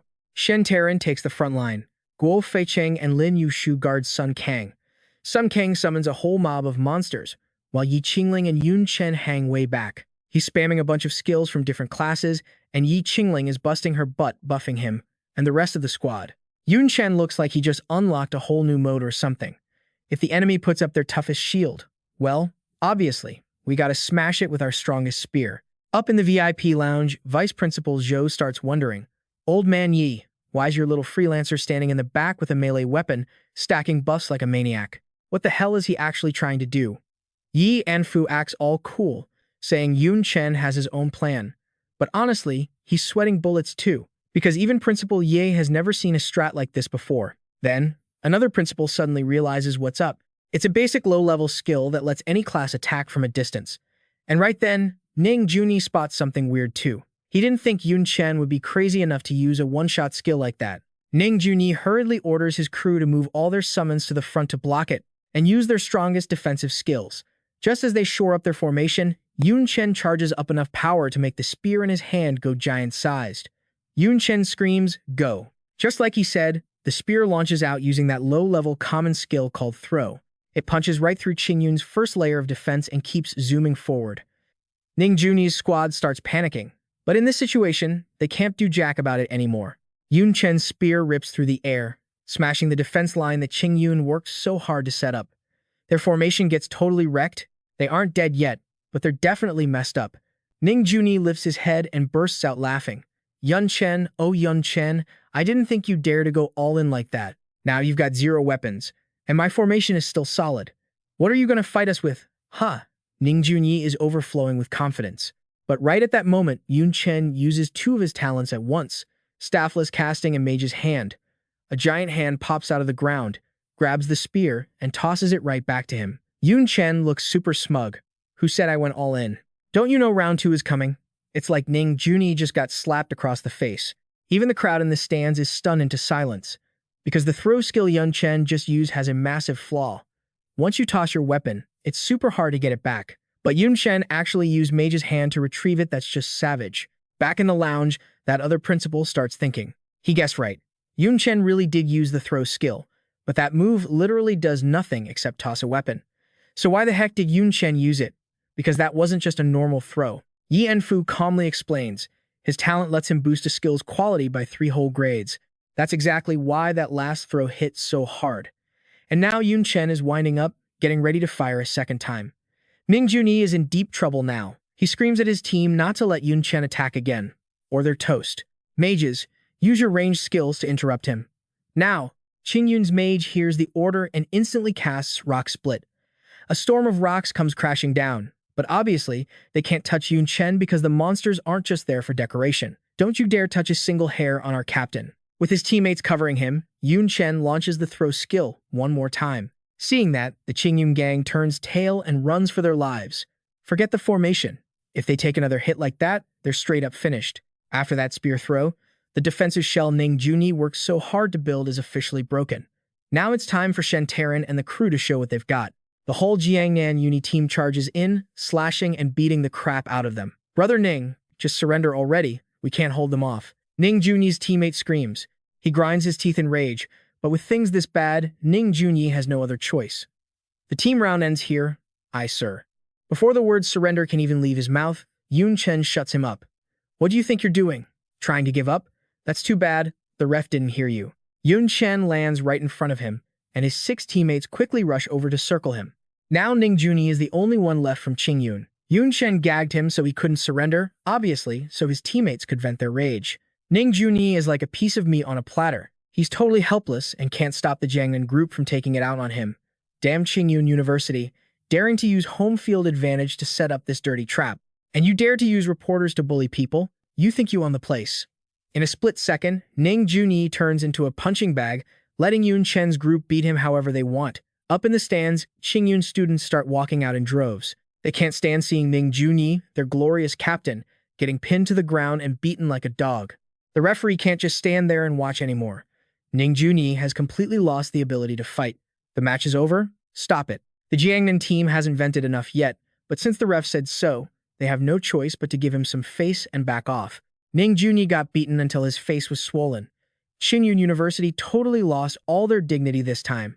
Jiangnan University has taken first place in the team competition. On the high platform, a figure appears. It's that mysterious guy in red again. He watches the situation closely, then cracks a creepy smile. It's finally starting. After the match ends, Ning Juni sits in the waiting room like a statue for ages. His teammates are all looking at him with super awkward expressions. Since the match ended, Brother Ning hasn't said a single word. Did he get beaten, stupid, or something? Vice Principal Zhou isn't in a good mood either. He already guessed his students were kinda useless, which is why he secretly rigged the bracket so Ning Juni's group wouldn't meet Jiangnan until the finals. At least you got second place, so a top 3 spot is basically locked in. Hurry up and get your act together. Ning Juni grinds his teeth. Even though their ranking is safe, his dignity has been completely trampled by Yun Chen. He swears that one day he'll show up at Yun Chen's door and stomp him into the dirt. On the flip side, the Jiangnan University lounge is full of non-stop laughter. Everyone is hyped because they finally got their revenge. The news about Ning Juni getting pinned down and beaten is probably trending on Hot Search by now. Qingyun University's reputation is down the toilet. Yi Anfu is extremely pleased with his students. They'd already bagged first place in 2 rounds, which was totally enough to lock down the championship. So Principal Ye told him not to stress too much about the final survival round. This round is going down in an abandoned city in Qingyun province. It used to be this super rich city, but then a rift popped up 60 years ago, and the black mist just ate the whole place up. The civilians under level 6 inside the city basically all died. The lucky ones who survived bailed out of there. Over time, the plants in the city started growing like crazy, too. More and more demon beasts started flooding in to settle down, and eventually, some god-tier loot started spawning there. The black mist has been purified by the priests now. Qing University already wiped out the boss-level monsters, leaving just the ones that the newbies can actually handle. And get this, the resources the students find? They don't have to hand them over. Finders keepers. The students' eyes literally lit up when they heard that, because rumor has it there's A rank and even A+ treasures in the survival zone. Snagging those would be a massive jackpot. Is there soul-cleansing grass in there? Yun Chen wondered. Soul-cleansing grass is a key ingredient for the awakening potion. His little sister, Yun Tang, is at the age where she's gotta awaken her talent. Having that potion could help her unlock something seriously good. Yi Anfu already sent people to scout it out. That city has at least 15 A-rank treasures and 3 A+ ones, and the soul-cleansing grass is definitely one of them. Hearing that, Yun Chen was totally fired up. For his sister's future, he absolutely had to get his hands on that thing. The next day, the team started prepping to enter the survival round. In this round, all 20 squad members are jumping in. The rankings depend on the total value of the loot the whole team manages to grab. That means they don't just have to deal with monsters, they gotta watch their backs for students from other academies too. Assistant Lee handed out these wooden tags called battle trackers to everyone. Inside, there's a mini warp array installed. If you're in danger, just crush it to bail out, but obviously, that means you're forfeiting the match. Assistant Lee was kinda worried, constantly reminding the students to prioritize staying alive above everything else. Chill out, Miss Lee, we're all mentally prepared for this. Yun Cheng's to Yun Bro carrying us to the lead twice. We secured the championship without even breaking a sweat. The biggest goal this trip is just finding that soul-cleansing grass. It's so Yun Bro's sister can awaken a top-tier talent. Remember guys, 3 signal flares is the code that means the soul-cleansing grass has been found, okay? Yun Chen was kinda surprised that his teammates already knew his whole agenda. Turns out, Nico spilled the beans to the whole squad since the championship was already in the bag. Anyway, since Yun Chen carried them so hard, they all wanted to pitch in and help him out. Once the briefing was done, the group of 20 got warped straight into the abandoned city. The second he landed, Yun Chen started looking around. This place was a total wasteland, hard to imagine it used to be a bustling city. In this survival round, every student gets spawned at random spots. He thought about it for a sec and decided to prioritize linking up with the squad first, then grabbed the high ground to get some vision. He'd barely run a few steps when a demon bird tried to jump him. He immediately used fireball jutsu to turn it into fried chicken. The monster got blasted back a few meters, but the noise aggroed a bunch of other beasts nearby. They all locked onto Yun Chen and rushed him. He immediately popped his roar skill, sending enemies with stats way lower than his into a state of pure fear. Sure enough, those beasts didn't dare take another step. Yun Chen took the chance to bolt. He didn't have time to mess around with this trash. He found a high spot and used his eagle eye skill to scope out the situation. Suddenly, Yun Chen spotted a group of more than 10 people. At first, he thought an academy had already grouped up, but looking closer, their uniforms were all mismatched, looked like a mix of different schools. Suddenly, 3 flares popped off in the sky. They'd agreed on the signals beforehand, 1 flare to ping your location, 2 flares to call for backup, but 3 flares? That meant the soul-cleansing grass had been found. Yun Chen anxiously jumped down from his perch. Those 3 flares weren't necessarily good news. Doing that basically docks their location, making it super easy for enemies to find them. His teammate had to know the risks. Yun Chen was terrified something bad had gone down, so he activated Wind Chaser Step, sprinting at full tilt to catch up to those flares. At the signal spot, a three-headed demon vine snake was lying quietly next to a patch of soul-cleansing grass. The girl who fired the signal felt like there was no way she could solo that thing. She only risked staying behind because she knew Yun Chen needed that grass. Suddenly, footsteps approached from the distance, and she felt a mix of relief and dread. If it was Yun Chen or her teammates, great. But if it was enemies from some scrub academy, she could probably barely hold her own. But when she peeked out, the scene in front of her scared her half to death. Why the heck were there so many people? She quickly realized this mob wasn't from just one school. Every single one of them had a smug look on their face. Hey, you little rat, stop hiding. I already caught your scent. Daring to signal so cockily like that, only Jiang University would be arrogant enough to ignore the survival rankings. She knew she couldn't hide anymore, so she forced herself to stay calm and stepped out. She raised her staff, ready to throw down. You know I'm from Jiang Yu and you still dare to come here. Let me tell you, Yun Bro is already en route. If you don't want to die, then beat it. The crowd just cracked up laughing. Yun Chen was definitely a beast, but they had way too many people, and their leader was acting super cocky.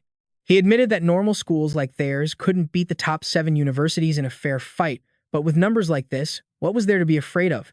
Besides, before this started, 55 average universities formed an academy alliance totaling 1,100 students. They planned to Zerg rush the elites from the top 7 schools and wipe them out.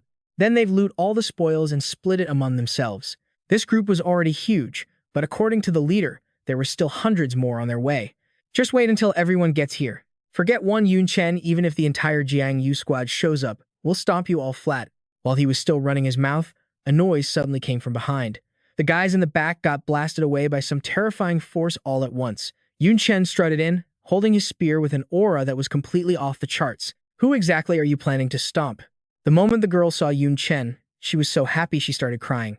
Yun bro, you're finally here. We're saved, we're totally saved. The Academy Alliance students started freaking out a bit, because Yun Chen was way more terrifying in person than he was on video. That fireball jutsu he just used was straight up nightmare fuel. One strike and boom, over a dozen dudes got totally wiped out. Only the head honcho was still acting tough. This clown seriously thought they could win just because they had the numbers. If we all just spit on him, he'd drown. He's just a trash tier, classless solo player. What the hell are we so scared of? Yun Chen wasn't fazed at all, though. If these guys wanted to flex their squad's size, then he was totally down to see which idiot wanted to throw their life away first. Yun Chen slammed his spear into the ground to brace himself, threw his head back, and busted out his war cry skill, just like he did with those monster mobs earlier. And no surprise, those basic mob students dropped like flies. The leader started sweating bullets, though his mouth kept yapping. Don't be scared, guys. But deep down, dude was shaking in his boots. Stop acting so cocky. That's just a basic warrior skill. Like that's gonna make us back down. He barely finished his sentence when he turned around. Bam! Yun Chen was right in his face. What did you just say? Bro, that look, that killer aura was absolutely terrifying. The punk completely lost it and bolted. Ah, don't kill me. Boss, I messed up. Please let me go. With their so-called leader acting like a total wimp, their little alliance instantly crumbled. Every single one of them ran for their freaking lives. Like, they weren't stupid enough to mess with a monster like Yun Chen. Honestly, Chen was kind of bummed out. He thought these guys were actually tough, but they didn't even have the guts to throw a single punch. Just a bunch of absolute scrubs. He walked over to his teammate and chilled her out. Yun, thanks for keeping an eye on the Dihun grass for me. We're all good now. The girl was just super relieved. Surviving that mess was a massive win in her book. The elders were watching that whole stream too. Yi Anfu was busting a gut laughing. He totally thought it was going to be this massive bloodbath, but Yun Chen cleared the whole squad without even getting his weapon dirty. But not everyone got off that easy. I mean, a mob of 100 players teaming up. Yeah, you don't want to mess with that. They'd already knocked out over a dozen top-tier students from the Big 7 academies. The principals were getting pretty salty about it, thinking they really needed to nerf this teaming up nonsense next year. Yi Anfu was actually stressing about keeping the students safe. But Vice Principal Zhou from Qingyu, that guy was smug as hell. Qingyu had set up this massive barrier wrapping the whole abandoned city. Not a single monster from the outside could glitch through. They even had airships patrolling the sky with guards on board, plus a bunch of proctors in stealth mode hiding all over the city. They were basically the ultimate safety net to keep the students from getting a game over. Meanwhile, Yun Chen was busy going head-to-head with that three-headed serpent boss. But honestly, he barely even tried.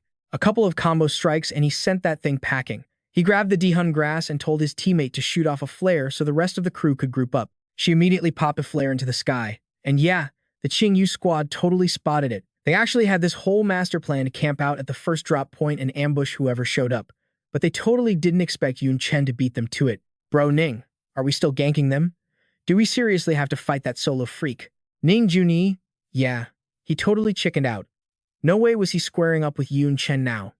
He just scoffed, grabbed his squad, and dipped. But then, the Qingyu students realized something was super off. They were missing a dude named Li Jun. Like, he was literally just here. Where the hell did he sneak off to? Did he have to take a leak or something? But honestly, these guys only took orders from Ning Junyi. If Li Jun wanted to go AFK, they couldn't care less. So, they all just bounced. Meanwhile, this edgy kid, Li Jun, was creeping around some busted-up building all by himself. To him, Yun Chen, Ning Junyi, Qingyu, Jiangyu.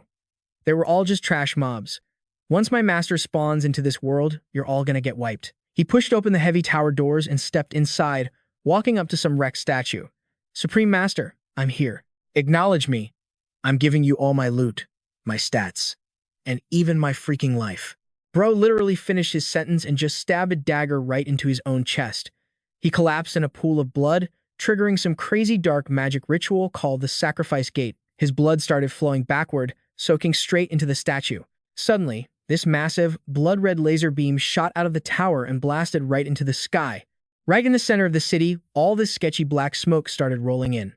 The moment the monster mobs touched that stuff, they went absolutely feral, getting a massive aggro and power buff. The school big shots were all chilling in an airship way up high, streaming the students' feeds. But out of nowhere, the live broadcast completely crashed. Even the barrier around the city started glitching out. While everyone was freaking out, someone randomly yelled, "Yo, forget the screens. Look out the window. Stuff's going down." Yi and Fu and the rest rushed to the airship's window. Vice Principal Zhou was losing his mind. The whole city was getting swallowed by dark world energy. Yi and Fu started panicking, realizing that a dimensional rift must have spawned inside the city, and probably not just one. This kind of energy acts like an insane debuff. It lowers your combat stats and destroys your gear's durability. Oh, and it buffs the monsters, making them super aggressive. No brainer, the students down there were absolutely screwed. Vice Principal Zhu immediately commanded them to force open the barrier so their ship could dive in while using a spell to ping the proctors. Protect your students immediately. We absolutely cannot afford a massive wipeout. Yi and Fu was frowning so hard his eyebrows basically merged into one. You see, to the Demon Lord of the Dark World, the Demon Lord essence is like the ultimate middle finger, and guess who just happened to be carrying that exact drop? Yep, Yun Chen. With the abandoned city completely locked down by the barrier, Yi Anfu was so mad he couldn't just fast travel down there and guard his student. Meanwhile, Yun Chen was literally just chilling and bantering with his teammate, waiting for the rest of their party to link up. But suddenly, his spider sense tingled. Something felt seriously off, like dark energy off. But wait, Principal Yi specifically said the priests had already cleansed all the dark energy from this zone. So why the heck was he picking up that vibe right now? Right on cue, Nico and her party finally showed up. They were super hyped to see Yun Chen. But before they could even high-five, this massive pitch-black tornado spawned right behind them. Lin Yuzhu and Nico whipped around, basically having huge question marks over their heads. Bro, what even is that? Yun Chen didn't need to guess anymore. He grabbed his spear and dashed straight at it. That was 100% dark energy. Do not let that crap touch you. Get over here. Now, Nico's crew freaked out and sprinted toward him. I mean, they were still basically noobs with zero real combat experience. They'd only heard stories about dark energy from their boomer relatives. Out of that jet-black tornado, an insane wave of monsters started pouring out. While the rest of the students were paralyzed by this nightmare, Yun Chen just charged straight in and started spamming Fireball, so the gang finally chilled out a bit, using their skills to clap back at the demon beasts. But man, that dark corruption, way too intense. Even an elite fighter like Nico got blown away.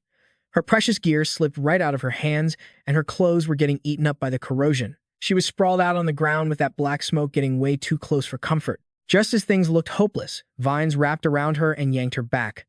Yun Chen saved Nico's life just in the nick of time, and he was even smooth enough to cover her tattered outfit with his own coat. The surviving squad members finally regrouped, but now they had to face a straight-up life-or-death situation. Yun Chen swapped his weapon mode and popped a priest's purification skill to fight off the dark aura. Right then, an emergency announcement came from the airship.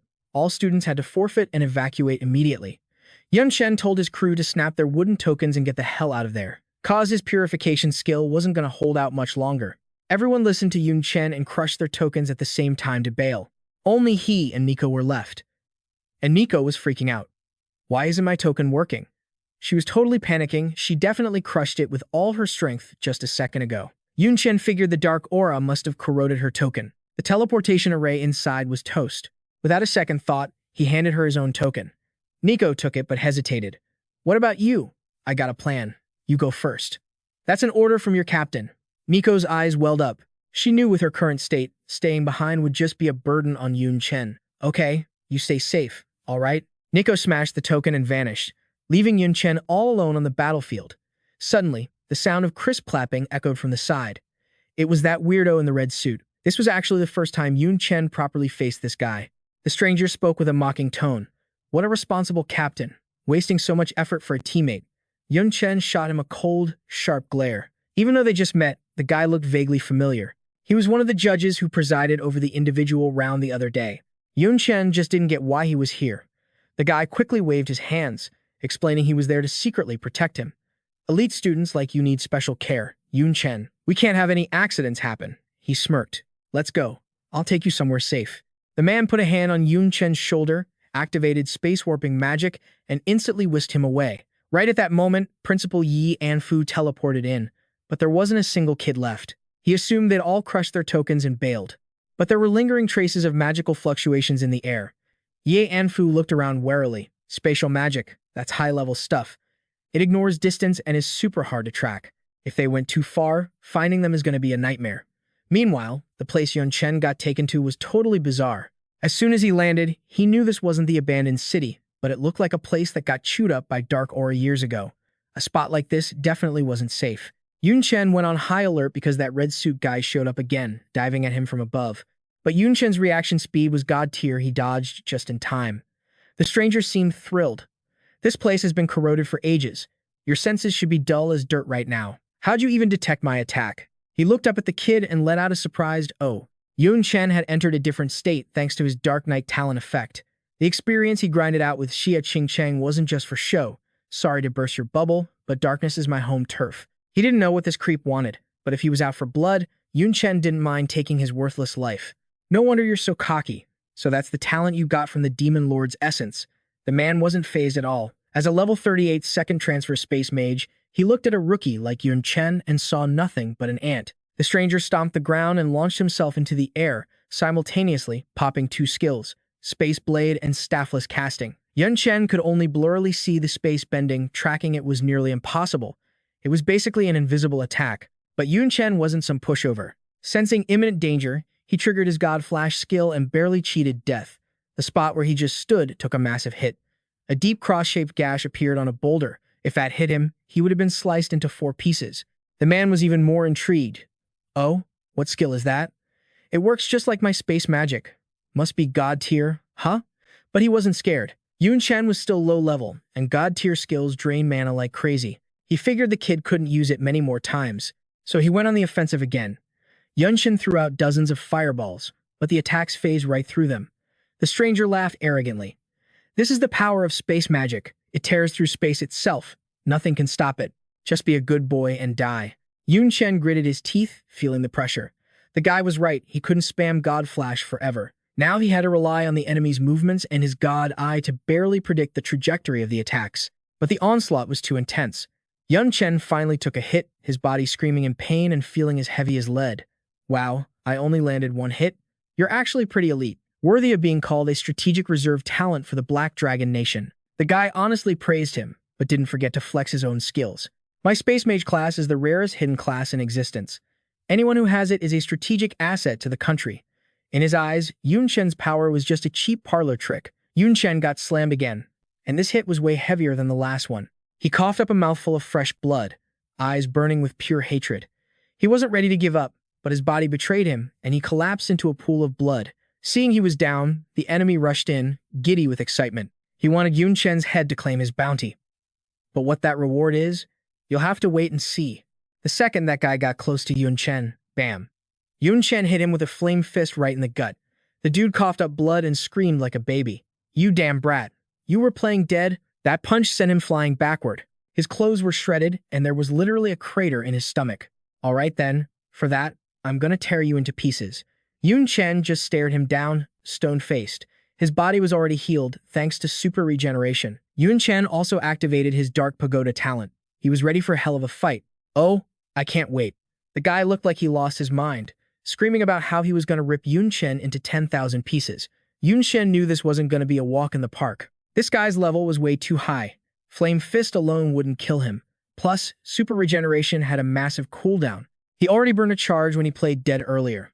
Worse, that bastard's space magic could bypass distance and defense entirely. One hit and it's game over, instant death, no chance to fight back. Every single skill that guy had dealt way too much damage for Yun Chen to handle. He knew he couldn't drag this out or play defense. He had to go full aggro speed run this fight if he wanted to survive. Yun Chen spammed fireballs, but the scumbag blocked every single one. Then he summoned giant vines, but the guy just used his space control to slice them apart. While the guy was busy dealing with that mess, Yun Chen triggered the assassin skill, Heart Pierce, to attack. The dude countered by warping space itself, so Yun Chen's weapon couldn't even touch him. But then, the Yun Chen in front of him just vanished. A real Yun Chen dove down from above with a spear. Obviously, he used his clone skill again, but the enemy was sharper than he looked. He'd already sniffed out Yun Chen's real mana signature. The sneak attack failed. Yun Chen grit his teeth in frustration. He aimed for the guy's blind spot perfectly, yet he still got read like a book. Seeing he was about to get turned into mincemeat, Yun Chen had to pop his S+ invincibility skill, immune to all damage and crowd control for 3 seconds. The guy got knocked back and swore out loud. He couldn't believe this brat had so many broken skills. Seizing the moment, Yun Chen unleashed a terrifying slash. Seeing the hit coming, the scumbag used space shift again. Just like teleportation, he instantly warped to a different spot. That was way too close. The guy was panting hard. Yun Chen almost got him. Seriously, how many skills did this kid have? Why was every skill crazier than the last one? While he was distracted thinking, he felt killing intent from behind. Yun Chen had already caught up. The bastard warped away again. Yun Chen was getting pissed. Does this guy have eyes in the back of his head? How does he dodge perfectly every single time? No time to think. Yun Chen used his movement technique to chase him down, but after missing over and over again, his body was starting to get weak. Finally, the guy arrogantly warped right in front of him, spamming divine tier skills. Your stamina's finally hit its limit, hasn't it? Seeing Yun Chen wasn't a threat anymore, he got cocky and decided to spill the beans. Feels weird that I can predict your location every time, doesn't it? You don't need to tell me. I already figured it out. Yun Chen wiped the sweat off his face. He vaguely guessed the guy had planted a mana tracking mark on him a while ago. It was strange. This abandoned city was huge. Yun Chen always checked his surroundings for monsters or spies. Yet this guy found him easily, and right after Nico left, too. But remembering this guy was the referee for his match, the truth was obvious. When he won the first individual round, the guy grabbed his wrist. That's when the mark was placed. If it wasn't for that mark, I would have sliced you up a long time ago. Of course, that doesn't change the fact that you're gonna lose. You arrogant brat. So what if you found out? You can't use your divine skills anymore, so what gives you the right to fight me? He prepared a final move to blow Yun Chen to bits, but Yun Chen just looked at him like he was an idiot. You still want to attack. Haven't you noticed what you're stepping on? The guy looked down in a panic. It was a time bomb Yun Chen had conveniently dropped while playing tag with this scumbag. Damn it, you trapped me. Boom. The scumbag got blown up. Yun Chen was a little disappointed he wasn't dead, though. If he were a normal squishy mage, that would have been a one-way ticket to hell. Too bad this guy's level was high and his skin was thick. But hey, Yun Chen calculated that too. He gripped his spear, and the bastard knew exactly what was coming. He tried to activate Space Warp to run away again. But suddenly, he couldn't move a muscle. It was the Eye of the Night skill. The guy was sweating bullets now. He never in his wildest dreams thought Yun Chen could inherit the bloodline talent of the Dark Knight Empress. My level's low, so Eye of the Night can only freeze you for 1 second. But 1 second is all I need. Yun Chen hurled the spear with everything he had. It flew like a bullet, piercing right through the enemy. A pile of loot instantly dropped where he fell. That meant the scumbag finally kicked the bucket. Yun Chen collapsed to the ground, exhausted. Looking at the loot pile, he was pretty satisfied. He was secretly hoping there'd be a beginner space mage skill in there. Yun Chen sat on the ground, panting like a dog for a long time. He had to use every trick in the book just to barely win. That guy was dangerous. Too bad Yun Chen still didn't know where the hell he was or what the guy's real goal was. The guy had marked him way back and went through all the trouble to warp him to this wasteland. This had to be some kind of calculated conspiracy. The more he thought about it, the more his head hurt, so he decided to just grab the loot first. Sure enough, the loot dropped a Space Mage skill book. Too bad it was all high-level stuff that was totally useless to Yun Chen right now. After messing around for a bit, he finally found a basic skill called Space Tier. Yun Chen was stoked. It's a solid skill, even if the rift it opens is kinda tiny. Once his talent levels up, the skill quality is gonna skyrocket anyway. Seeing the sweet loot, Yun Chen didn't hesitate and stuffed it straight into his bag. The rest of the gear was top tier too, but it sucks that Yun Chen's level is too low to equip any of it. There were tons of high-value mats, though, so he swiped everything. The only thing left was this weird black feather. Yun Chen had zero clue what it was for no stats, and even his appraisal skill couldn't pull up any info. While he was busy staring at the thing, a tornado suddenly popped up right next to him. He totally thought he was getting jumped by an enemy. Luckily, it was just Yi and Fu stepping out of the wind. Seeing Yun Chen still in one piece, the old man let out a huge sigh of relief.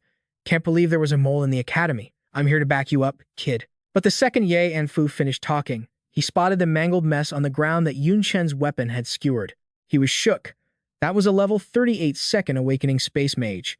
How the hell did a brat like Yun Chen clap a tough opponent like that? He just got careless and didn't dodge. Teach, Yun Chen said, playing it cool. He handed over the black feather for Ye and Fu to check out. The old man recognized it instantly. It was the symbol of the Advent organization. Yi and Fu muttered, I knew it. Meanwhile, Yun Chen was totally lost. He'd never even heard of this Advent crew before. Yi and Fu broke it down quick. They're a bunch of human traitors who pledged loyalty to the dark world. They hate our world and worship the darkness, constantly trying to bring the apocalypse down on us. The chaos during this competition, totally their fault. That student from Qingde University had already joined the Advent organization. He sacrificed himself to rip open a rift connecting to the dark world. That let the dark aura leak in, messing up the tournament and causing massive casualties. Yun Chen thought back to what that guy said earlier. No wonder he wanted Yun Chen's head for a bounty. Looks like possessing the Demon Lord essence put a giant target on his back for the dark world. But since the big bosses probably can't cross dimensions easily, they had to send their minions to do the dirty work. Yi and Fu whipped up another tornado to get Yun Chen home.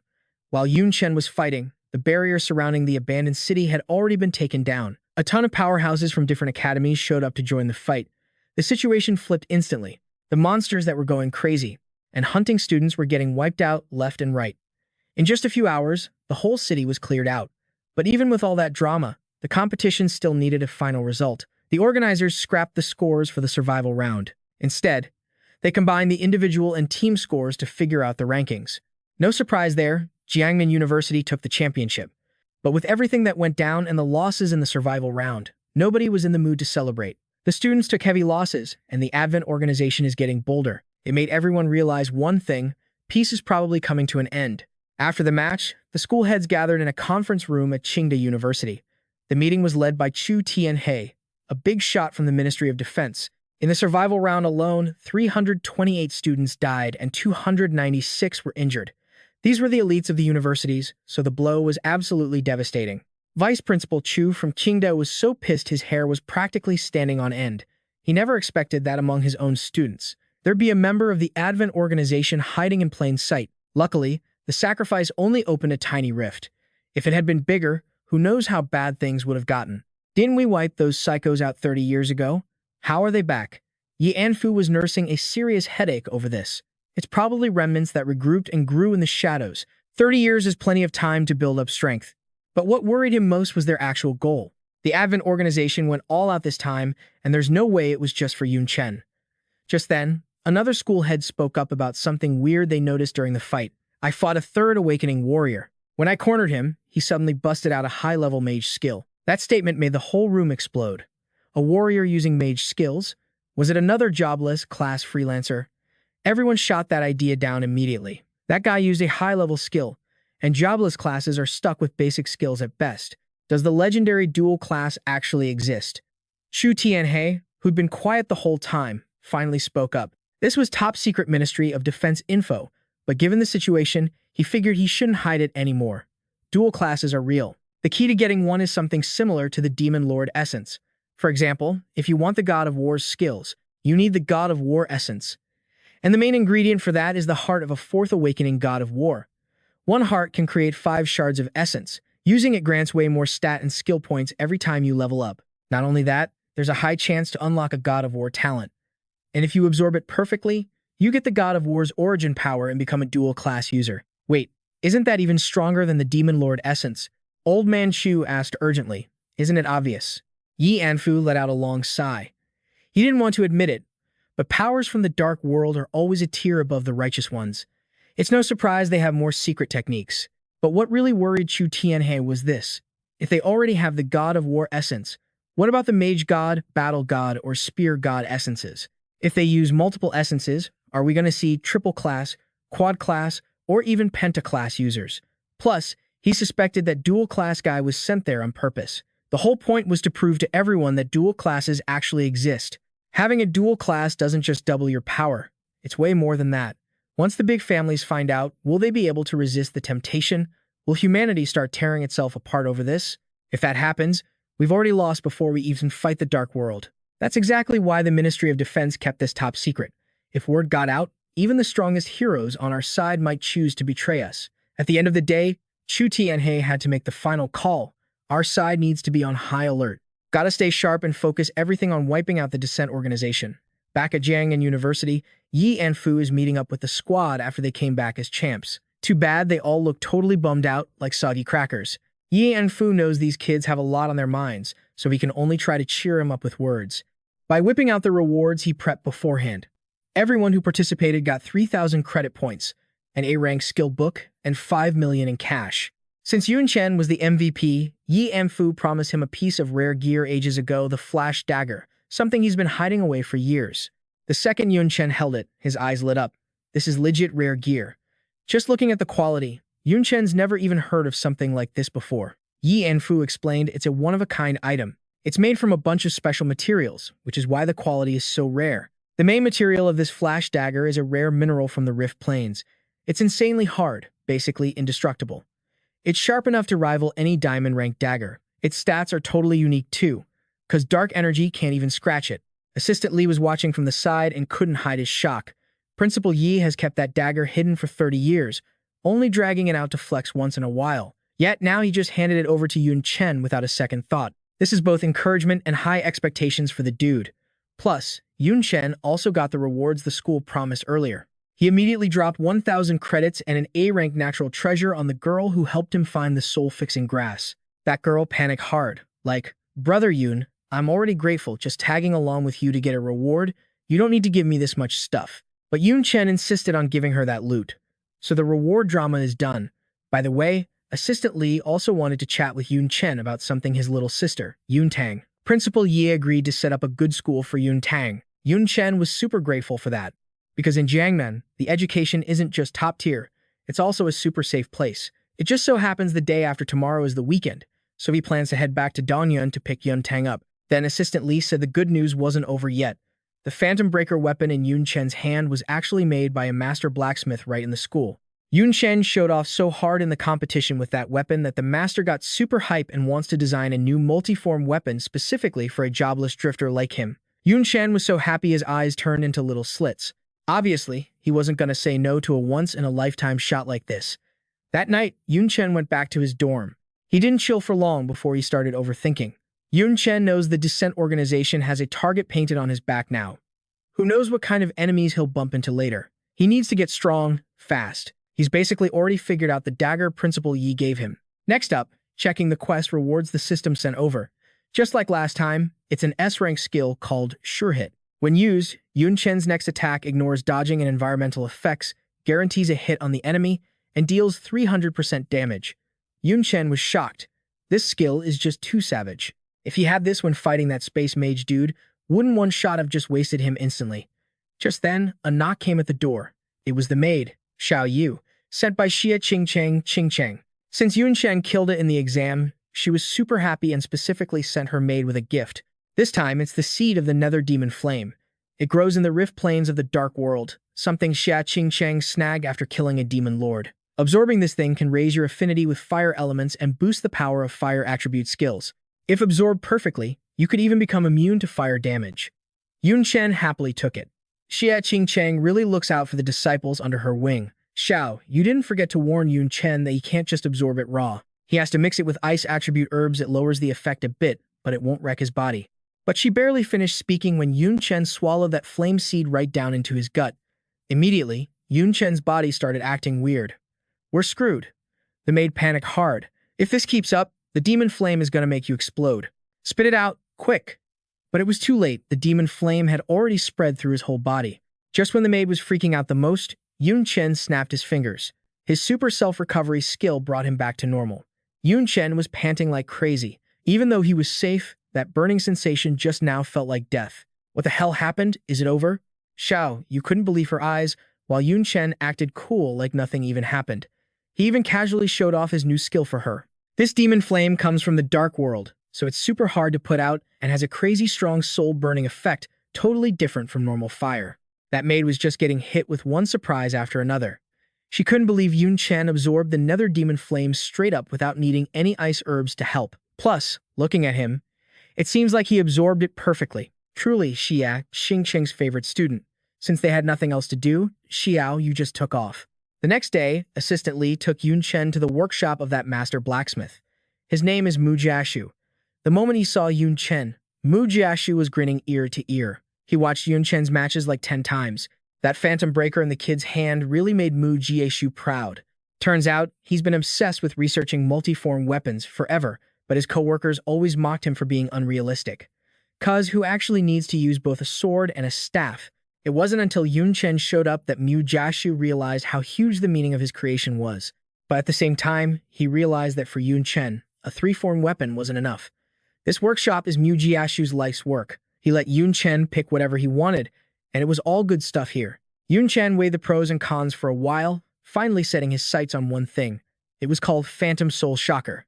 It's basically the cousin of the weapon Yun Chen is using right now. One form is a sniper rifle, and the other is an Eastern staff. Mu Jiashu watched Yun Chen. Seeing him eye that weapon made him even more hyped. Do you actually know how to use a sniper rifle? Yeah, teach. Mind taking it out so I can see. With his current gear, the thing Yun Chen is lacking most is long-range damage. He can't always just throw his weapon with his powers, so using a gun is the perfect play. Mu Jiashu is super into this Phantom Soul weapon too. It can hit from far away and fight back close up, so he pulls it out to show Yun Chen its 2 different forms. Yun Chen thinks about it for a sec, but feels like just 2 forms is kinda lacking. He wants to add a 3rd form to turn it into dual spears. Mu Jiashu's eyes practically light up. That's a sick idea, and it's not even that hard to do. Let's spice it up, though he wants the dual spears to be one long and one short. It's like Mu Jiashu found his soulmate or something. The old guy and the young bloods start excitedly yapping about how to mod the weapon. Assistant Li is just standing there listening when suddenly her phone pings. Don't know what it is yet, but looking at that freaked out look on her face, it definitely ain't good news. Back over here, Mu Jiashu and Yun Chen finish their little brainstorm.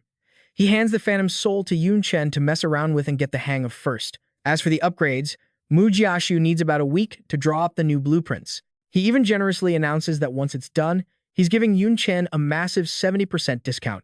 Dude looks like he just struck gold. With those savings, he can use the leftover points for Yun Tang later. Just then, Assistant Li comes running over in a panic to drop the bad news. Big and small rifts have suddenly popped up all over the Black Dragon Nation. Monsters corrupted by dark energy have invaded the cities, and a beast tide is going to form any minute now. Even worse, the cities near the rifts are all small towns with no power to stop a beast tide. And East Cloud City, Yun Chen's hometown. Yeah, it's right in the crosshairs. Yun Chen's face goes pale the second he hears that. Son of a BTH, his little sister is still back there in their hometown. At the teleportation hall, Yi Anfu is busy deploying strong fighters for backup. Even though he's old, his hawk eyes still spot 2 familiar figures, Assistant Li and Yun Chen, obviously. Yi Anfu screams out, Yun Chen. The instructors are going for support. What's a student like you doing here trying to join the fun? Get your butt back to class. Yi Anfu's rage feels like it could wipe out all of Jiangnan, but Yun Chen can't obey orders this time. If he can't even protect his own family, then what's the point of getting stronger? Assistant Li steps up to vouch for him, saying she was the one who brought Yun Chen from East Cloud, so she'll take responsibility for his safety. Yi Anfu lets out a long, heavy sigh. He knows he can't stop this kid, so he just tells him to watch his back. The moment he gets the green light, Yun Chen jumps onto the teleportation platform. He and Assistant Li warp straight to the Defense Corps station on the outskirts of East Cloud City. Fan Junmin, what's the situation? Fan Junmin is the Defense Corps captain, a level 35 second advancement warrior. As soon as he sees Assistant Lee, he rushes over to report. The beast tide is smashing against the city gates. Our soldiers are out there fighting, but East Cloud hasn't seen a beast tide in almost 20 years, so most of the troops can't handle it. Assistant Lee is a third advancement powerhouse, so her arrival is like a lifeline for East Cloud. Yun Chen, hurry, follow me. Assistant Lee wants to lead Yun Chen to the gates, but when she turns around, the kid has already vanished like a ghost. Assistant Lee scrambles to chase after him. Outside the city gates, monsters are attacking like a storm. The soldiers are fighting their hearts out, refusing to let them break through. But since it's been peaceful for so long, all the elites were moved to the front lines. The strength of the guys left here compared to the beast tide. It's basically like a mosquito trying to bite through stainless steel. Just when the soldiers think they're about to meet their maker, a massive fireball and a tornado suddenly appear. They merge together to create a flame storm that looks absolutely badass. A whole crowd of monsters gets blown away instantly, completely defenseless. The soldiers look at each other, totally confused. They think a powerful mage has arrived to save them. But wait, what kind of mage uses Eye of the Storm? That's a beginner. Which skill? Yun Chen comes charging in on his mount. Seeing the situation, he relaxes a bit. Looks like the beast tide is held back for now. The soldier's jaws drop again. Just looking at that mount is enough to tell that its master is insanely strong. Yun Chen jumps down from his ride and gives a quick intro. Jiangnan University freshman, Yun Chen, reporting for support. More reinforcements are on the way. The soldiers hear the name and it rings a bell. Then they realize this is their hometown's top scorer. They're filled with admiration and pride, showering him with praise. But Yun Chen doesn't have time for this empty flattery. He just wants to know the situation. Has anyone from the Descent organization shown up? But the soldiers haven't seen anyone, just a swarm of monsters. Yun Chen knits his brows tight. Those scumbags didn't stay, help the monsters storm the gate. That means they sneaked into the city.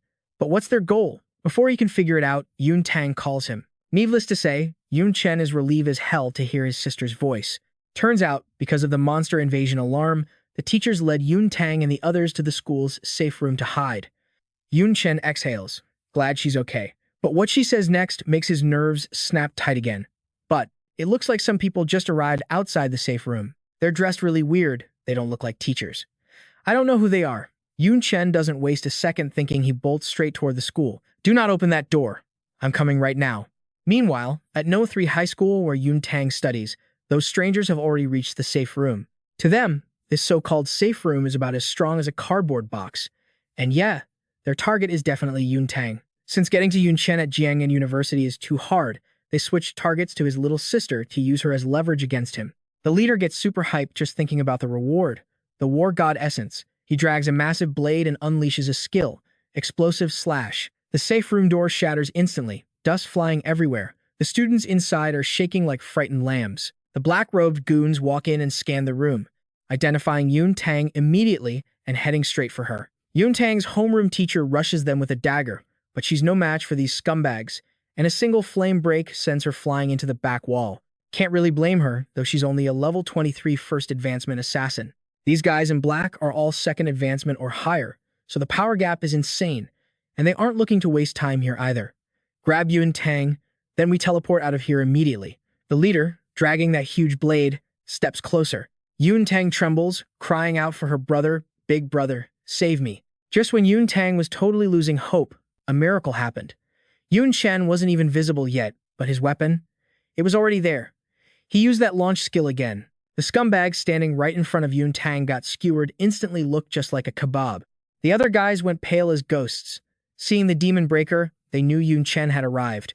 But these losers actually came prepared. They knew launch was Yun Chen's strongest ranged attack, and they knew how he retrieves his weapon. So, they figured out a way to counter it, to stop Yun Chen from calling it back.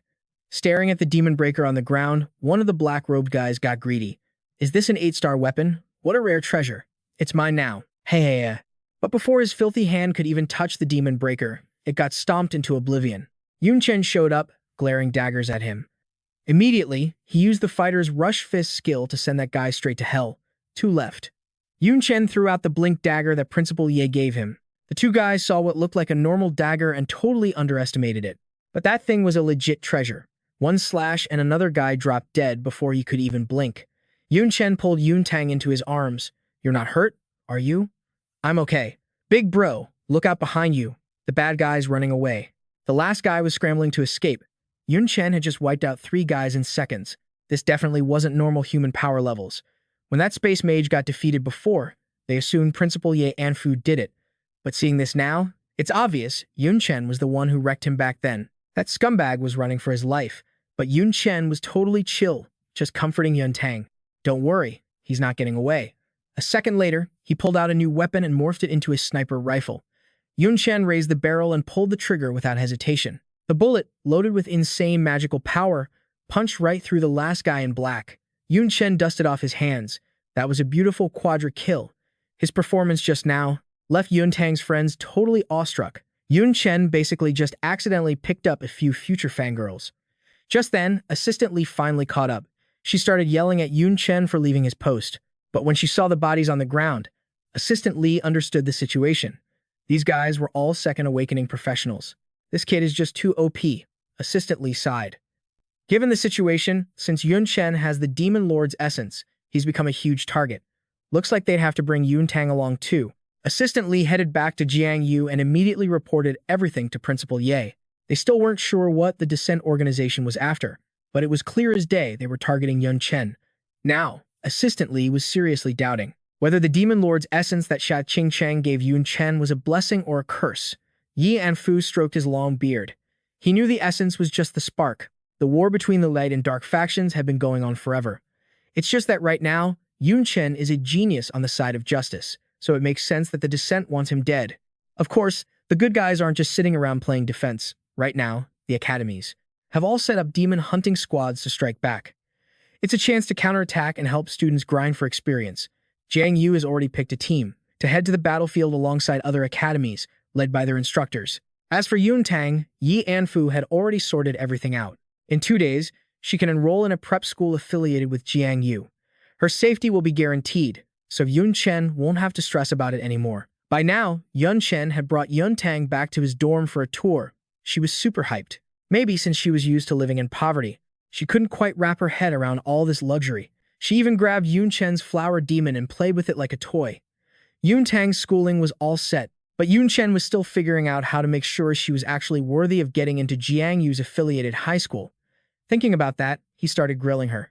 Yun Tang, based on the timing, you should have awakened your talent by now, right? Yeah. Yun Tang let out a huge sigh. We were supposed to do the awakening at school these past few days, but the beast tide messed everything up in Dongyun. Hearing that, Yun Chen tossed her a vial of activation potion. It was made from that soul-stabilizing grass he worked so hard to get last time. Yun Tang held the potion, looking both excited and nervous. She'd heard this stuff was crazy expensive, even rich kids couldn't get their hands on it. Big bro, maybe we should sell it for cash. Yun Chen was fuming. He went through hell to get this potion, and she's just thinking about the money. So materialistic, he told her to hurry up and drink it. When they were kids, Yun Tang's genetic potential tested even higher than his. So with this potion, she'd definitely awaken an awesome talent. Yun Tang listened like a good girl and downed it in one gulp. Yun Chen watched with bated breath. Usually, awakening a talent causes some kind of reaction. Even if it's just a cooking talent, you'd get the urge to chop something up the moment you see food. Feel anything weird? A little, but I don't know how to explain it. But I really drank it all. Look, Yun Tang dashed over, shoving the empty vial in Yun Chen's face. He was shocked, not because she finished the potion, but because she moved way too fast just now. Did Yun Tang get a speed talent? Yun Chen immediately shot that idea down. If it was just normal super speed, he would have tracked her movement. After all, Yun Tang is only level 5. A second ago, she was standing by the flower demon, 2 or 3 meters away, but in the blink of an eye, she was right in his face. Yun Chen sensed it wasn't a space skill, which left only one other possibility. Yun Tang, did you feel anything weird when you ran over here? Yun Chen asked urgently. Nope, I just walked over like normal. You're the one acting weird, big bro. You kept staring at the flower demon instead of looking at me.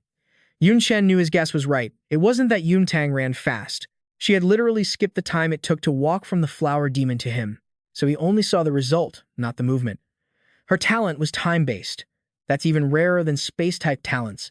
Yun Chen was happier than if he'd won the lottery. If a space mage is a strategic-level genius, then a time mage is practically a nuclear weapon of strategic power. Yun Chen whipped out his phone and called Assistant Lee.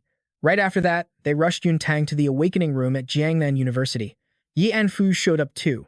Yun Chen acted a bit shy. Mr. Yi, come on. It's just a student checking their talent. No need to make a huge scene, right? But the second those words left his mouth, Yi Anfu gave him an earful. What do you know, you little punk? That is the time element. It is incredibly rare. Never in the history of Jiangnan has something like this appeared. Do you have any idea how rare that is? Yun Chen thought he was going to drown in Ye Anfu's spit, but right after that, both of their eyes locked onto Yun Tang. She really awakened. It's an S+ rank talent, time flow. Its effect is speeding up or slowing down the flow of time for any target she touches. Ye Anfu was so hyped his hair stood on end. Liege. Set it up now. Bump her straight from the common class to the elite class. Get the vice principal, the mage god, to tutor her personally. And listen, keep this strictly confidential. Top secret clearance. Under Yi Anfu's orders, Assistant Li didn't dare waste a single second. Yi Anfu couldn't stop grinning. You scored big time, Yun Chen. That is a legitimate time element right there. I'm going to contact the Ministry of Defense. Yi Anfu teleported away, leaving only Yun Chen and his sister. Yun Tang was still totally clueless, and while Yun Chen was stoked, he couldn't exactly explain it to her yet. He could only warn her to keep a tight lid on this. If word got out, the Descent organization would stop at nothing to wipe both of them out. Honestly, those creeps were already playing dirty. And sitting around waiting to die? Yeah, that wasn't Yun Chen's style. Instead of waiting for them to show up, Yun Chen decided to strike first. No time to waste, he headed straight to the Jiangnan Uni dungeon hall. He marched up to the counter and declared, Freshman Yun Chen, requesting dungeon access. Range, levels 21 to 30. Difficulty, nightmare. Give me all of them. The students at Jiangnan Uni were all grinding dungeons lately. With the war heating up, everyone was pushing themselves to get stronger just to survive. 2 sophomores showed up to get access, but they got hit with bad news. Every single dungeon from level 21 to 30 was already booked by one guy. And get this, he was shattering every clear speed record. What the hell? Seriously, which family raised a monster like that? Who else could it be but Yun Chen? He was farming like a maniac, just setting a new record in the Dwarf Underground Palace. The notification hit the hall and everyone lost it. Holy crap, he broke 4 records just this morning. That's Brother Yun for you. Absolute beast. Hey, look at him go. Is he seriously going for another one? You bet he was. Yun Chen didn't rest for a second. He jumped straight into the next dungeon. In all of Jiangnan Uni, only Yun Chen had the guts to play this hard. This time, he was diving into the Graveyard Lands on Nightmare difficulty. The atmosphere inside was creepy as hell. Monsters everywhere from bleached skeletons to zombies. Yun Chen scanned the area with a cold, deadly look. Mostly undead here, so fire and light skills would hit the hardest. Perfect time for Yun Chen to test out his new Nether Demon Flame. This stuff was way nastier than normal fire. He could shape it however he wanted, and it burned right through the soul. Yun Chen flicked his wrist, and a blue flame in his palm exploded in size. He morphed it into 2 massive dragons. Everywhere they flew, the undead got incinerated instantly. A nightmare difficulty dungeon, cleared in a heartbeat. Okay, maybe it took a little effort, but Yun Chen wasn't stopping. He went straight to the next one. Back in the hall, notifications of his new records kept spamming the screen. The students were dumbfounded. How many records was this guy gonna break? Even Nico was watching, her body trembling uncontrollably. Yun Chen, is he trying to? Things were getting serious. Assistant Li rushed back to report everything to Principal Yi. People saw Yun Chen stumbling back to the dorms, totally drained. I mean, a normal student can barely handle 1 dungeon a day, maybe 2 if they have a squad. But Yun Chen, he was soloing at least 4 a day. He was literally gambling with his life. Yi Anfu went quiet. He knew leveling up was good, but he had a really bad feeling about this kid. Before he could even go find Yun Chen to lecture him, the kid showed up at his door. One look at Yun Chen's face, and Yi Anfu knew this brat was about to stir up trouble. Sure enough, Yun Chen flashed a card. Principal Ye, I want to join the demon hunting squad. Yun Chen said it like it was nothing, but Yi Anfu almost had a stroke. You crazy punk. The demon hunting squad is for 3rd years and up. Even a sophomore has to be an elite to get in. And you're just a fresh-faced first year. Even if I said yes, Xia Qingcheng would never agree. Yi Anfu couldn't control his voice anymore. He was screaming right in Yun Chen's face. About that. Yun Chen gave an awkward grin and pointed at the card. My master already said yes. Yi Anfu opened it. Yep, Xia Qingcheng's handwriting, plain and simple. Old Ye, approve this immediately or I'm coming over there. P.S. Put him in Kathy's squad. Yi Anfu was so mad he couldn't even speak. Like teacher, like student. Both of them were total reckless brutes. Yun Chen knew the principal was still worried, so he made a move. He asked the old man to use an appraisal spell on him. Yi Anfu checked him out after days of grinding. Yun Chen had hit level 26. His base stats, strength, vitality, agility, and endurance were all hovering around 300. And his skills, nothing lower than B rank, with the best being S+. On top of that, he had two special skills, Divine Point and Eye of the Night. Forget everything else, his talents alone were enough to crush most other students. His stats were perfectly balanced, too. Yi Anfu had a massive headache, but he knew he couldn't stop this kid anymore. He let out a long sigh. Fine. If you're that confident, go for it. Yun Chen walked out victorious. Once he was gone, Assistant Li and Ye Anfu started talking again. Li Yage was stressed since they knew the Descent organization was hunting Yun Chen. But Yi Anfu knew exactly how that kid's mind worked. He guessed the kid wanted to hunt the enemy down before they could serve him a beatdown. Whatever. If Xia Qingcheng put him in Kathy's squad, she must have a plan. That day in Chang'an Town, Kathy's squad was totally pissed off. They all thought a freshman like Yun Chen was just a dead weight to the team, plus he's a classless nobody to boot. Even if he is the national champ, he's just the winner among a bunch of noobs. Some people thought Yun Chen was a nepo baby from a big family parachuting in here. Others thought he was a coward using the back door to leech off the squad for credits. Kathy also had a massive headache seeing the team's morale shaky like this. She really didn't get what Xia Qingcheng was planning. Yun Chen is seriously strong, sure, but he already has enough resources and credits. He totally didn't need to join a demon hunting squad and risk his neck. She also heard about the beast tide in Dong Yun, so she was even more worried Yun Chen wouldn't be able to keep his cool. While she was lost in thought, Yun Chen finally showed up. Miss Kathy, sorry I'm late. The last member of Squad 7, Yun Chen, had arrived. Kathy announced loudly. Yun Chen slowly walked over, hearing plenty of trash talk about himself.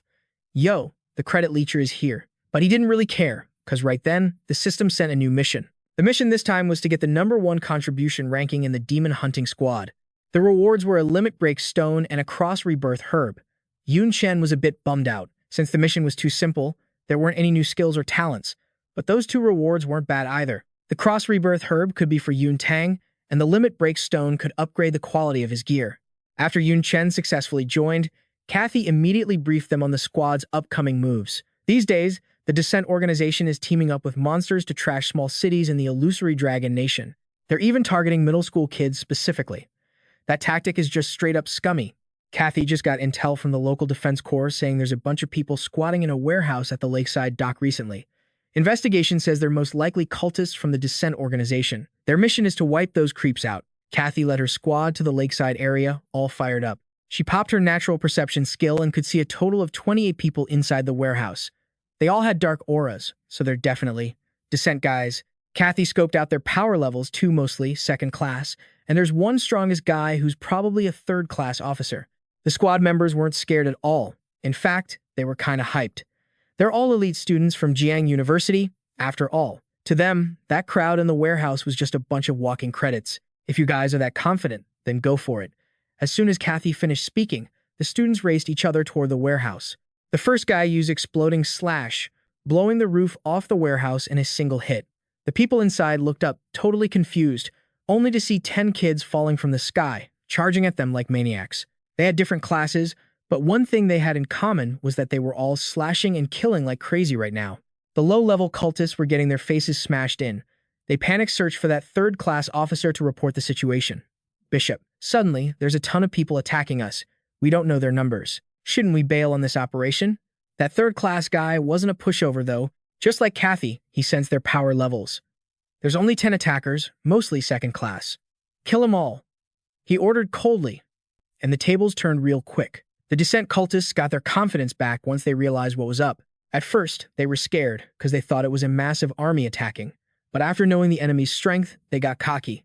2 Jiang University students charged in together. One used Violet Flame Flash, the other used Earth Splitter Slash, aiming for both of the enemy's shoulders. But that cultist just laughed, heh. He turned his body into elemental ice, taking 0 damage from the shoulder hits. Clearly, this guy's a water element mage. The 2 students started sweating bullets. Damn it, you're clearly so strong. Why betray humanity? Compared to the Supreme Lord, what are tiny little humans worth? The elemental mage went berserk, and the 2 students immediately fell to the losing side. They knew they should bail, but their hands and weapons were frozen, stuck to the guy's body. They couldn't pull them out. Right then, a bullet came flying in, piercing straight through that mage. The The students looked where the bullet came from. It was Yun Chen. They were totally shocked. This kid took out a second-class elemental mage with just one shot. What's even crazier is that his bullet pierced through that guy's invincible elementalized body. While they were freaking out, Yun Chen was having a blast. That new sure-hit skill he got was super useful, especially paired with his sniper rifle. Just now he aimed for the leg but hit the chest, and it even ignored the enemy's defensive effects. Yun Chen sped up his reloading. There was still a bunch of enemies hiding down there. Perfect chance to practice his sniping skills. Yun Chen stacked a bunch of effects, and every bullet he fired hit the opponent's heart. They were totally confused. They were clearly hiding in blind spots, so how were they still getting hit? But only Yun Chen knew the reason why. Meanwhile, the other students were staring wide-eyed at Yun Chen's performance. He hadn't missed a single shot. What kind of freaky demon skill is that? Seeing things go south, that third-class leader hurriedly ordered them to take out the enemy sniper first. As soon as the order dropped, like 10 cultists rushed toward Yun Chen all at once. "You shameless bastard, daring to sneak attack us. Die." The students finally snapped out of it. Seeing the enemy trying to mob Yun Chen with numbers, they rushed over to help. But standing before 10 second-class job holders, Yun Chen didn't flinch. The weapon in his hand shifted, transforming into a sword. "Oh, want to play melee? Then I'll play with you." Yun Chen gripped his sword and charged in confidently. Everywhere he passed, the sharp blade intimately greeted the enemies with a slash. Yun Chen was surrounded by cultists, but he was clearly dominating the fight. The other 9 students didn't even have time to back him up yet. They just stood down there looking dumbfounded, eyes popping out watching the scene. "Oh my god, am I seeing things? He's fighting that many dark cultists all by himself." They finally realized what was actually going on. Yun Chen wasn't some damn freeloader here to leech credits. It was obvious he was the one solo carrying the whole team. Amidst the flickering blue flames that sounded like screaming ghosts, Yun Chen walked out calmly. Surrounded by raging green flames, Old Man Zhu gasped in total shock. "That's netherfire, only found in the dark world. How the hell does a brat under level 30 have that? Plus, he looks kind of familiar. Wait, could it be?" He stared at Yun Chen's back, watching the kid pump out this creepy, magical aura non-stop. The kid was too busy throwing hands to care what Old Man Zhu was saying, making the old guy look like he was talking to himself like an idiot. "I remember now. Yun Chen, that jobless guy, who absorbed the demon lord's marrow and got a bounty on his head." Old Man Zhu sneered, looking down on him. "Doesn't matter what the mission was anymore. I just need to bring this kid's head back." Just like that, he turned into a black shadow and rushed Yun Chen. The reward was way higher than any quest. But suddenly, a rope shot out, looking just like a green viper. It wrapped around Old Man Zhu's leg, freezing him in midair. The person holding the other end was Kathy, a third advancement officer from the Advent organization. "Your opponent is me." Old Man Zhu whipped his head around, his voice trembling with pure terror. We're screwed." Meanwhile, Yun Chen stood there with his spear. He stood dead, silent in the middle of the battlefield, surrounded by his trophies, the dead bodies of every single enemy. Everyone saw it and just gaped in awe. So strong. He took out at least 70% of those dark cultists by himself, and they were all second advancement pros. Kathy's team started whispering. "Can only a third advancement powerhouse stop him?" Another member snapped back. "What are you thinking? Teacher Kathy is handling the third advancement guy, not us." Yun Chen cut through their bickering. "Let's go. We're almost there." Elsewhere, a city map was spread out. A monotonous voice spoke up. "Terrain investigation is looking pretty good." It was a bunch of guys in black robes, and the leader gave the order. "We've pinpointed the elementary and middle schools. We move tomorrow night. Let's show them the terror of the dark world." Suddenly, one of them got suspicious. "Ha!" Then they all pointed fingers at each other. "There's someone behind you." No one trusted anyone. "What are you talking about?" "Clearly, you have someone behind you." The lackey realized something was seriously wrong. At the same time, blood splattered across the map, turning it pitch black. The wooden door got smashed in by brute force, shattering into pieces. A member of Kathy's squad yelled from outside, "Brother Yun, we're here to back you up. You ran too fast, we couldn't keep up. Let me buff you." The leader was stunned by the scene. "Huh." Contrary to their worries, Yun Chen casually tossed one of the enemies aside, leaving his team dumbfounded and stuttering. "All done." He wiped the grime off his face and walked past them. "Let's go. On to the next target." The trip was rowdy as hell. "Follow Brother Yun and you'll eat like a king for 3 days. They were sucking up to Yun Chen like crazy, one holding an umbrella, another handing him water. "Brother Yun, have a Coke." Hugging the carry's leg is what matters. "Are you tired? Need a rest?" Watching from afar, Kathy felt helpless. This operation was supposed to train the students, but now that Yun Chen handled everything, The demon hunting squad might as well rename themselves the picnic squad. Her phone buzzed, notifications flooding in. Not knowing what the news was, Kathy asked urgently, "Hello? What is it?" "Okay, got it. I'll request backup from another squad." Hearing that, the students turn around. "Miss Kathy, what's wrong? We have Brother Yun. Why do we need backup? Is there a tough enemy?" Kathy reassured them. "It's fine, but it's not your average trouble." The next location has two third advancement officers, and one of them is a high-ranking executive. Scene changed to a classic-looking castle that was still majestic and imposing. Corps Commander Tiger, a fat guy in uniform, stepped out to meet them. "Ah, representing the troops stationed here, I thank you for your assistance." Yun Chen lowered his binoculars and glared at him. Even from this distance, he could feel the dark aura. He didn't hide his annoyance. They're so arrogant, not even hiding it. And the local troops only just noticed something wrong, Tiger tried to explain. "Actually, we noticed a while ago, but because of the owner's status, no one dared to investigate. If the Advent organization hadn't been so brazen, and if higher-ups hadn't ordered it, we wouldn't dare target him." Suddenly, someone walked up with a look of pure disgust. As the final defense line for the people, you're scared of this and that, letting the enemy stockpile power, and blaming it all on your superiors. It was the 1st Battalion coming to help, led by Lu Miaoling. She didn't hold back her mockery. "You absolute cowards." Kathy's team was impressed. "I didn't expect Squad 1 to be the backup." Someone next to them added, "In terms of strength, they're the strongest of all the demon hunting squads because they have Jiang University's strongest student." Everyone recognized her. Student Council President, Lu Miaoling. Yun Chen used his skill to scan her. She's strong. She's only a level 46 second advancement, but the pressure she gives off rivals Miss Kathy, who's a 3rd advancement. Lu Miaoling noticed Yun Chen standing there and scanned him too. That junior, only level 26 and hasn't even changed jobs? Is he really the #1 freshman? The guy standing next to Lu Miaoling sighed and complained. Yun Chen is the best seed of the new batch at Jiang University, yet they let him join a dangerous demon hunting squad mission. The principal is seriously cruel. Tiger cleared his throat to get everyone's attention. "Since we're all here, let's plan the operation. I'm quite familiar with the manner. I can lead you to a good entry point." Lu Miaoling showed her contempt openly. "Is that so? But I have no intention of working with you." She pointed right at Tiger and sneered. "Your defense corps ignored the dark cultists gathering here. I bet you're getting paid off big time." He panicked, stuttering, "You. Don't slander people." Ignoring him, Lu Miaoling projected a hologram from her phone. "Before gathering, I stopped by the manor to investigate. I gathered plenty of intel. I used a perception skill to map out their internal layout. The hologram showed the castle's blueprint." Lu Miaoling explained. "Aside from the guards outside, most of the dark cultists are inside the manor. The majority are 2nd advancement strength." Everyone watched as she continued. "There's a teleportation support point in the back, guarded by at least 15 cultists, including a 3rd advancement commander. Once the fight starts, that support point will be a huge pain."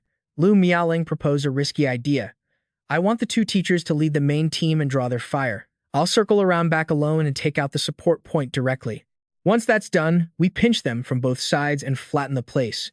Her reckless courage left Kathy's team in awe. Breaking in solo, the guild master is a total beast. He wants to 1v1 a 3rd advancement powerhouse. Plus, he gathered intel and schemed the whole plan in a heartbeat. True daughter of General Lu, all right. Lu Miaoling walked off like a boss. "If you guys don't have any other bright ideas, I'm leaving the rest to you. I'm gonna go handle the support point." They watched her walk away. Damn, she's intense. Tiger led the squad closer to the castle. Kathy, the team's expert, nodded along. The captain picked a solid spot. The visibility is wide, and the high ground makes for a killer ambush point. Opening with long-range magic nukes for max damage creates 0 risk, but Yun Chen felt off. Something's wrong. If this attack point is so perfect, why is nobody guarding it? Yun Chen scanned the area. Plus, I'm getting a vibe of dark aura around here. Just as he thought that, a burst of weird energy materialized right behind his back. Kathy stared at the black smoke swirling everywhere. What the hell? It's dark aura. And this density? No way this came from some tiny dimensional crack. Tiger morphed into a monstrosity, cackling like a total psycho. "I picked this grave out just for you guys. Pretty cozy, right?" He started dissolving into black smoke. Like a snake shedding its skin, a bat-winged demon burst out in a flash. Filthy humans. Kneel. The whole squad got crushed to the ground, screaming in agony. "The pressure's too heavy. My gear's corroding.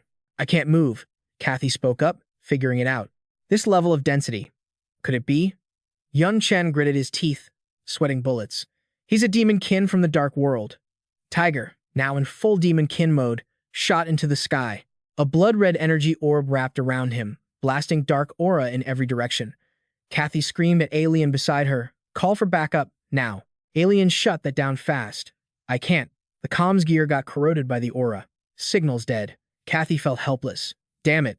So we just sit here and let them butcher us? Then it hit her. Wait, something's off. He's only at the 3rd advancement. Even if demon kin are naturally stronger than humans, suppressing us with just aura shouldn't be possible. He's using a trick. The squad, pinned down, still curse him out. You scumbag.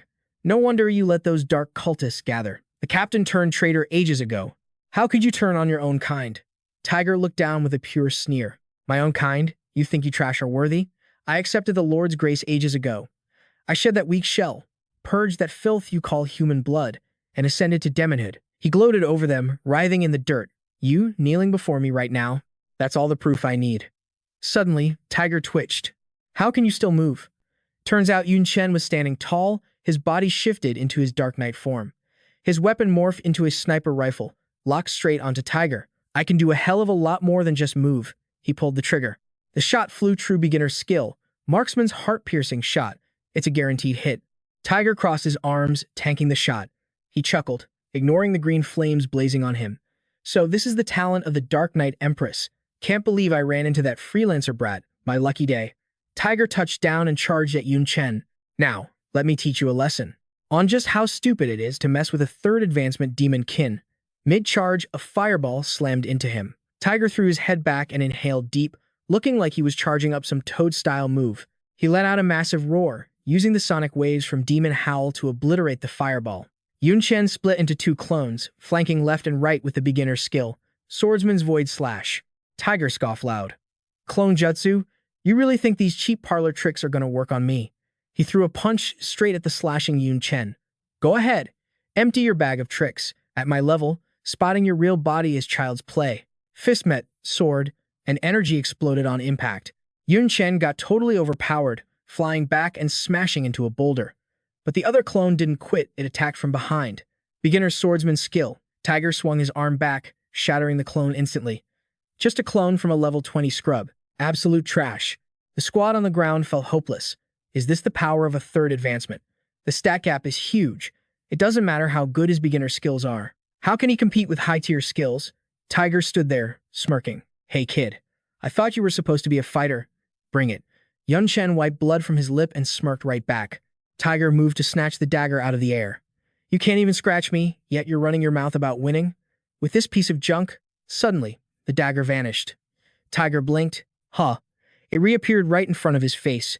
Cold sweat broke out instantly. Yun Chen was already rushing in with a spear. Thought you said I couldn't touch you? He triggered the beginner skill. Lancer's Charge. Dump dodge now. Let's see what's harder, your face or my blade. Tiger leaped sideways, cursing. Damn it. He winced as the blade grazed his cheek, leaving a cut. He landed in an open clearing. He was pretty far from his starting position now. Click. A bear trap snapped shut on his leg. Tiger looked down, spotting vines sprouting up everywhere. I'm screwed. He realized the goal wasn't to damage him, but to trap him. Did he figure it out? Yun Chen vaulted high into the air. You might be strong, but you're just a 3rd advancement demon kin, not a demon lord. How could you paralyze teachers at your own level just by releasing some aura? That aura is rising up like it's alive. Usually, dark aura leaks from dimensional rifts, but yours?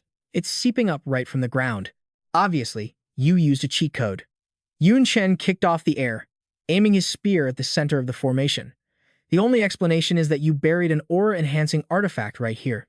An item that important, you'd protect it with your life. He slammed his spear down, sending cracks, spiderwebbing out from the impact point. Even if you have to tank my hit, you wouldn't let me touch this spot. That's exactly how you gave it away. Moron. Maybe stop pumping stats and start training your brain. From the shattered earth, a gorgeous purple gemstone emerged. But it was cracking, leaking pitch-black gas and blasting waves of purple energy everywhere. Tiger ripped through the vines, charging straight at him. You bastard. I'm gonna kill you. But mid-swing, he froze, bound tight by nature's whip and thunderlock. He's helpless, just running his mouth. Damn it. Let me go if you don't want to die. Kathy and her pal are just smirking like they won the lottery. See how it feels to be paralyzed? Suckers. Now it's a fair fight. Yun Chen bolts off but shouts back, Hey, teach.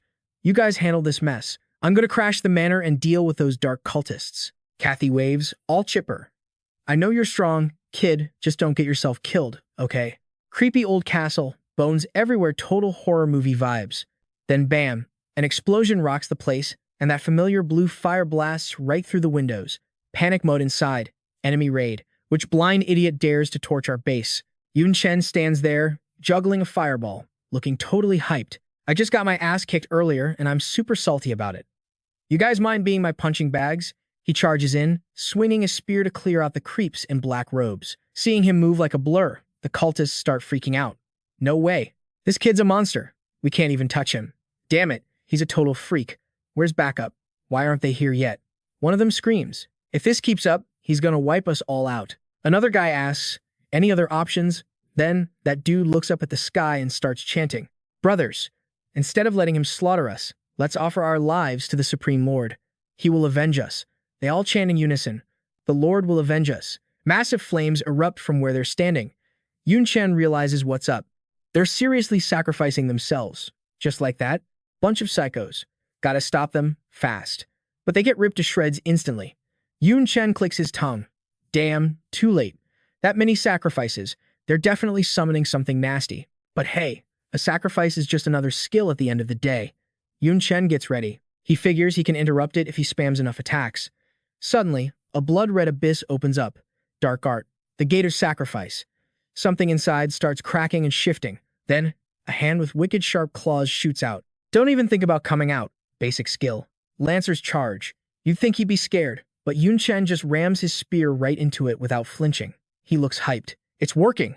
It pulled back. Even for a dark spawn, crossing over isn't a walk in the park, even with a sacrifice portal. Yun Chen roars and stabs again, making the claw hand tremble. Then, slick move, he swaps his weapon for the storm axe. He winds up for a finisher and swings down hard. Get the hell back. Taking that massive hit, the hand retreats, and the portal slams shut. Everything goes back to normal. Yun Chen lets out a breath. Woo, stopped it. That Darkspawn's aura was insane, probably at least a tier 3. If it got out, I'd be toast. He's still staring at where the portal was when a voice creeps in. Yeah, looks like you're definitely toast. The closed door. Tears open again. A tier 3 Darkspawn just casually strolls out. Isn't that right, little human brat? Yun Chen realizes he messed up. Wait, with that many sacrifices, why did I think there was only one door? Soloing a tier 3 Darkspawn? Yeah, bad idea. Quick lore drop. In this world, levels determine your class ascension.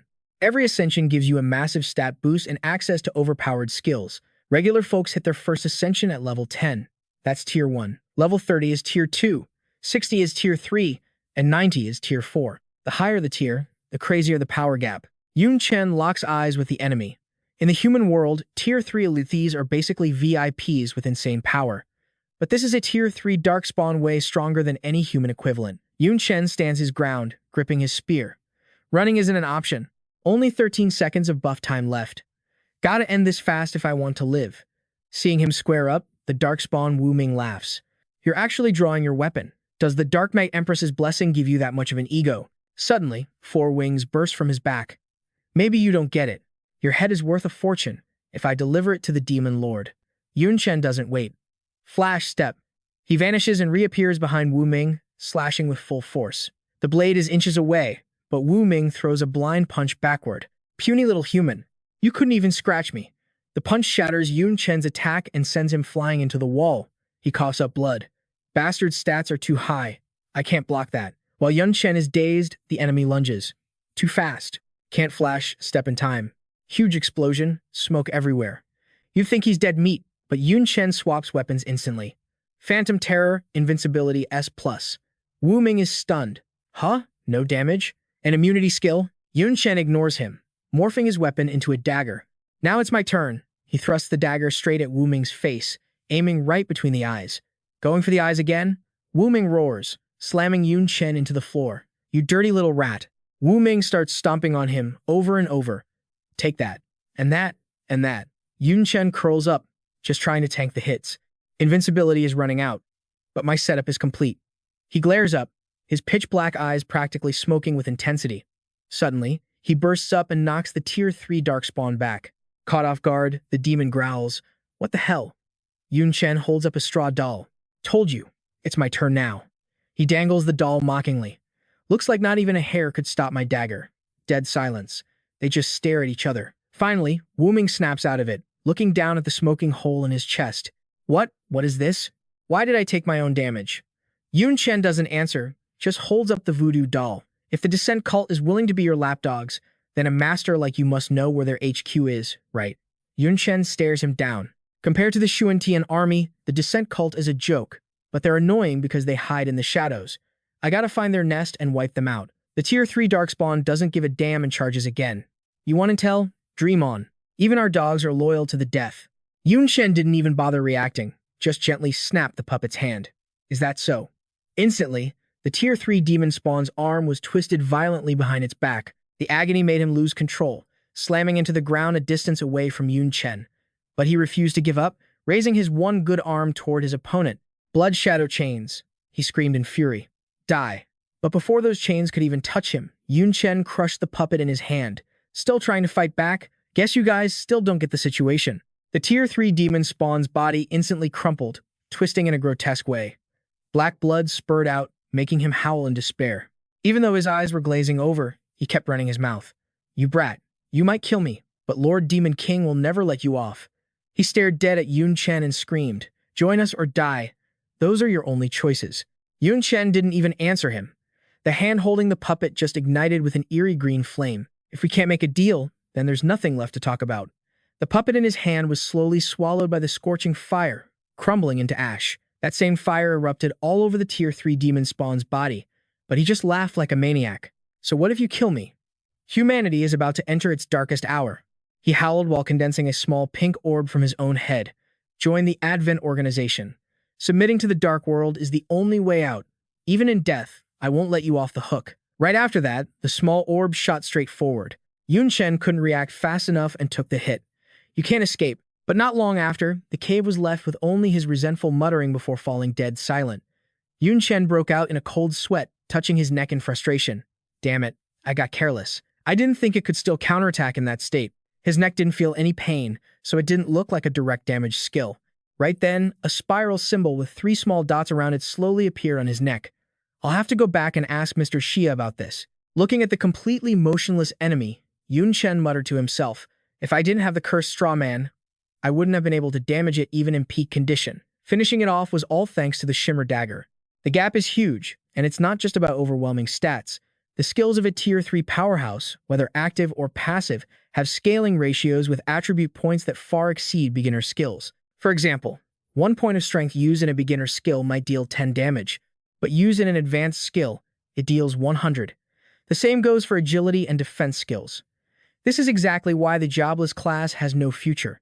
Yun Chen slumped down onto a nearby rock. Even if my talent can upgrade skill quality, if I want to go toe-to-toe with the Tier 3 demon spawn, I need more than just stats, I need powerful skills too. While he was sitting there, gasping for breath, a fireball flew in from behind.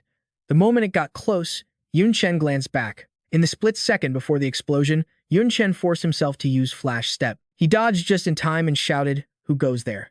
Tiger had appeared there without anyone noticing. One of his hands was still radiating a pale pink aura. Yun Chen, I've suffered a hell of a lot because of you. It's time we settled this score properly. He frowned in annoyance, looking at him. Why the hell is it you? Where are the instructors? Tiger, covered in scratches, replied, they're still alive. But, he paused for a moment before speaking bluntly, they aren't doing much better than I am. Over at Kathy's team, things were looking rough. She was sitting on the ground, clothes tattered, and cursed. Damn it, we let that bastard get away. We've gotten too used to the peaceful life of being instructors. Our combat skills have gotten way too rusty, and the others aren't doing any better. Whatever, at least none of us died. But it's hard to say how things are going for Yun Chen. Wait a second. Isn't Team 7 missing someone? Hearing that, Kathy instantly had a hunch. Don't tell me. Back at Yun Chen's location, he was gasping for air, standing opposite Tiger.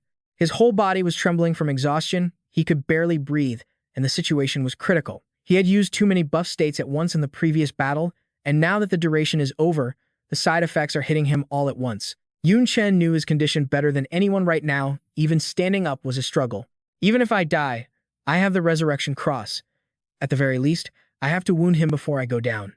Tiger watched Yun Chen raise his weapon, his arms shaking uncontrollably. He sneered, Kid, you still dare to pull a weapon?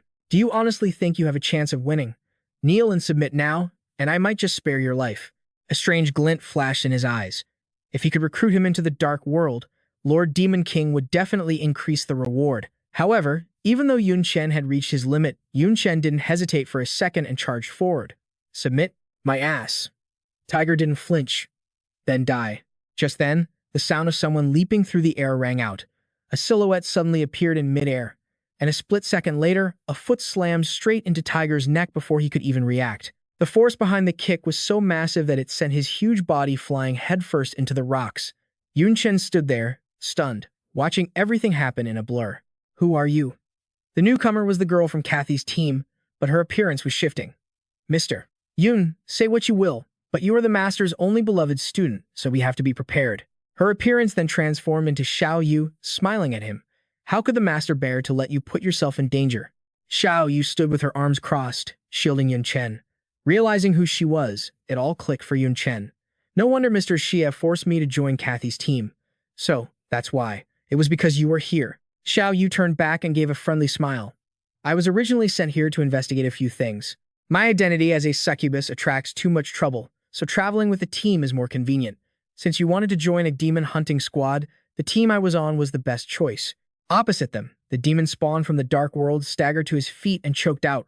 "Why?" His face was twisted with disbelief and confusion as he screamed, "You belong to the noble succubus race. Why would you reveal your true form? To side with humanity?" "Xiao," you suddenly let out a giggle. "Because everything I have, my heart and my body, have long belonged to my master. And you chose to be my master's enemy and even tried to harm his beloved student." Her eyes were filled with nothing but pure adoration for her master. Suddenly, Xiao Yu sprouted wings and soared into the air. She unleashed a skill and shouted, "So atone for it with your death." The Dark World demon realized he couldn't win, so he spread his wings and tried to flee. Damn it. Behind him, there was no way Xiao Yu was letting him escape. She screamed, "You're not getting away." Devil King's armament, void chains. The chains shot out, binding his limbs tight and immobilizing him. He turned back helplessly and demanded, "Devil King's armament. You're a demon lord. Why would you submit to a human?" Xiao Yu clenched her fists and shot back. "Do you even have to ask? They totally submitted? You moron. Otherwise, who'd give up being a lord just to be a maid?" She clenched harder, tightening the chains for the execution. Just like that, the Dark World's demon spawn got wrecked by this move. Seeing the enemy was toast, Xiao Yu landed. Yun Chen spoke up from behind. "Did Miss Xia take them down?" She blushed and replied, "At first, yeah. But after hanging around Master for so long, oops, I accidentally fell for him." Her answer made Yun Chen freeze. He figured he better shut up. Suddenly, Xiao Yu grabbed his hand. "Hey Yun, how'd you beat that tier 3 demon spawn? That was sick. I'm totally crushing on you now." He scratched his head, laughing. "You really do fall for everyone you meet." Xiao Yu shot back, "Well, who asked me to be a succubus?" After a little chat, she summoned these black orbs to cover the 2 demon spawns and explained, "These corpses are super useful, so I made sure to keep them in one piece." As they kept walking, Xiao Yu piped up, "Lucky for us, this manor has exactly what we need. It's super convenient, so I can help you use it right away, Yun." Her words sparked Yun Chen's curiosity. "Demon spawn corpses have special uses? Like what?" Xiao Yu's eyes lit up with excitement as she whispered mysteriously, "Sacrifice, obviously." They walked up the stairs one after another, heading toward the altar. Yun Chen checked out the weird structure in front of him. This was the altar used to offer sacrifices and connect with the gods. First time seeing this for real. "I heard you can get god-tier stuff like potions and gear just by making sacrifices." Xiao Yu pointed and explained, "If you want god-tier loot, you gotta sacrifice a demon lord. These 2 tier 3 demon spawns aren't on that level, but they can still trade for some pretty decent swag. That's why I kept the bodies intact." Yun Chen had a doubt, so he turned and asked, "This altar belongs to the dark cultists, though. Shouldn't it be used for sacrificing humans?" "Humans can use it too," she continued. "It just depends on the type. The altar itself isn't really different. It's just a bridge to the gods. If the sacrifice is human, it connects to the dark world's god. But if it's a demon spawn, it connects to the human world's god." After breaking it down, she looked at Yun Chen and gestured. "Now, you just gotta stand in front of the altar and pray. The god will answer." Yun Chen did as he was told, closing his eyes in front of the altar. He needed a buff skill that fit a Jobless class so he could take on tier 3 elites. If it's a god, they can definitely make it happen. Thinking hard, Yun Chen raised both hands in an offering pose to trade for power. Suddenly, a pillar of light shot up from the altar, answering his prayer. He shouted, "Sacrifice." As the altar activated, it absorbed the two demon corpses. Yun Chen felt a fresh wave of power flooding his system. He snapped his eyes open after the fusion. A system notification popped up. Rank a fusion technique. It allows free fusion for all kinds of crazy variations. Note: fusion drains a ton of mana and isn't guaranteed to be strong. If the attributes and forms don't match, the fusion fails and the effect sucks. Feeling the new power, Yun Chen yelled excitedly, "Sick! Awesome!" Even though fusion is only rank A, for someone like me, it's better than an S-rank skill. From below the altar, Xiao Yu chirped, "Congrats on the sacrifice, Yun. I still have a mission to do, so I gotta bounce." Yun Chen looked at her and said, "Cool. I want to head over and check the situation anyway. The Prez might need backup." At the teleport station, amidst a pile of bodies, Yun Chen suddenly materialized. A woman's voice rang out from the mountain. It was Lu Miaoling, the student council president. She looked down at him arrogantly. "Little junior, did you come to help? Too bad it's already over. The credits are mine." Yun Chen stood below, staring up at her, thinking, she's insane. She took out a massive horde of Tier 2 dark cultists all by herself, and she even smoked a Tier 3 officer. Lu Miaoling sat there like a queen, looking down at Yun Chen with a cold gaze that made him shiver. She didn't even get a scratch. What a scary woman. Meanwhile, at the Weapon Academy, inside the dean's office, Xiao Yu stood in front of the desk, reporting, "Master, the trip was worth it. I successfully protected Yun, and he finished the sacrifice. His power's definitely going to skyrocket." She handed over a file and added, "Also, bad news. The Jianglin organization has humans who can morph into demon spawns.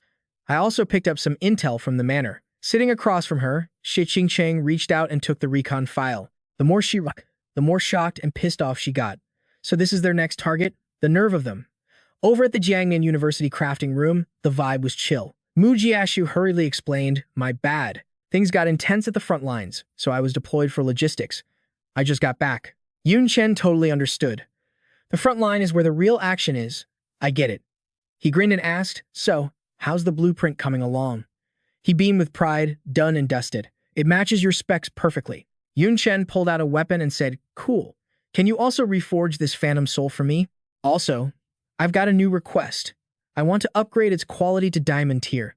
The old man's eyes bugged out in shock. "Huh? Diamond Tier? You know only the top-tier rich kids from elite families use that stuff, right? It's crazy expensive. You got enough credits?" Yun Chen rubbed his chin, thinking, should be enough. After that demon hunting op, I'm sitting on about 100,000 credits. The old man screamed in panic, 100,000? Kid, did you wipe out the entire Jianglin base or something? Yun Chen scratched his head sheepishly. Nah, I just got a big bounty for killing some Tier 3 demon spawns. The old man couldn't believe his ears. Tier 3 demon spawns? Don't talk about it like you were just killing chickens. Still in shock, Mu Jiashu grabbed the weapon. A moment later, he threw it over his shoulder and grinned. "You got it. Leave it to me. In 10 days, I promise you'll have a brand new Phantom Soul." Scene change. 3 guys were chatting on the street. The guy on the left said, "Bro, did you hear? The global championship is starting soon. Top geniuses from every country are going to be there." The guy on the right nodded. "Oh?" The guy in the middle scratched his face, confused. "What's that got to do with us?" The first guy replied, "I heard our Jiangnan Uni wants to win the freshman tournament, so we can qualify to represent the Xuanlong nation. That's huge." The guy in the middle thought of someone and said, "Is that so? But for a tournament that important, they're obviously going to pick people from the third-year seniors. Like us, freshmen even stand a chance, right?"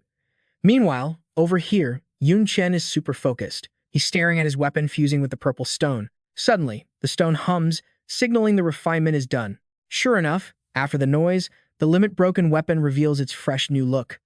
Yun Chen holds it, impressed as expected of the limit break stone the system gave him. Successfully upgraded the magic array to platinum quality. He already gave the extra resurrection cross to Yun Tang pretty decent life insurance. While he's admiring the new power from his weapon, the bramble beast pops up happily behind him. Seeing that, Yun Chen picks her right up. He brought little Jing along during his crazy grinding session earlier, so her level is on par with his now. Combined with fusion tech, she'll be a killer assist. Just as he finishes that thought, a knock sounds. He says, "Come in." Xiao Yu appears at the door, rushing to announce, "Mr. Yun, Master is calling for you." He follows her to the Weapon Academy Dean's office. 3 people are standing inside. Xia Qingcheng crosses her arms, sizing him up. "Not bad. This demon hunt boosted you to level 30. If it were any other student, they'd be thinking about their second job change by now." Yun Chen replies immediately, "Well, The EXP from a third job change demon is huge, but it's a shame I don't have a chance for my second job change. As he speaks, he pulls down his collar to reveal his neck. Right, Teacher Xie, I need to ask you about this. Showing the circular mark, he explains what happened. A demon marked my neck with this right before dying. I don't know what it is. Seeing the mark, Xiao Yu cries out in panic. Duan Yi's soul-chasing seal. It's a coordinate skill. Once activated, it locks onto the target and hunts them down until one of them is dead. At the same time, Xing Cheng hurriedly orders, Xiao Ling, go to the vault and get the sea god elephant blubber. Now, it's an emergency. Xiao Ling yells yes as she runs off. Yun Chen repeats, horrified. Until death? Is there a way to remove it? Xiao Yu shakes her head. That's a rule-based skill. Unless a god intervenes, even a fourth job High Priest of Light can't remove it. Xia Qingsheng suggests, unless we get one of the 72 demon pillars, the Slaughter Princess, to help. Demon Duan Yi is her subordinate, so she can recall the soul-chasing seal. Seeing a glimmer of hope, he asks, where is this Slaughter Princess? She pouts, answering helplessly, the Dark World.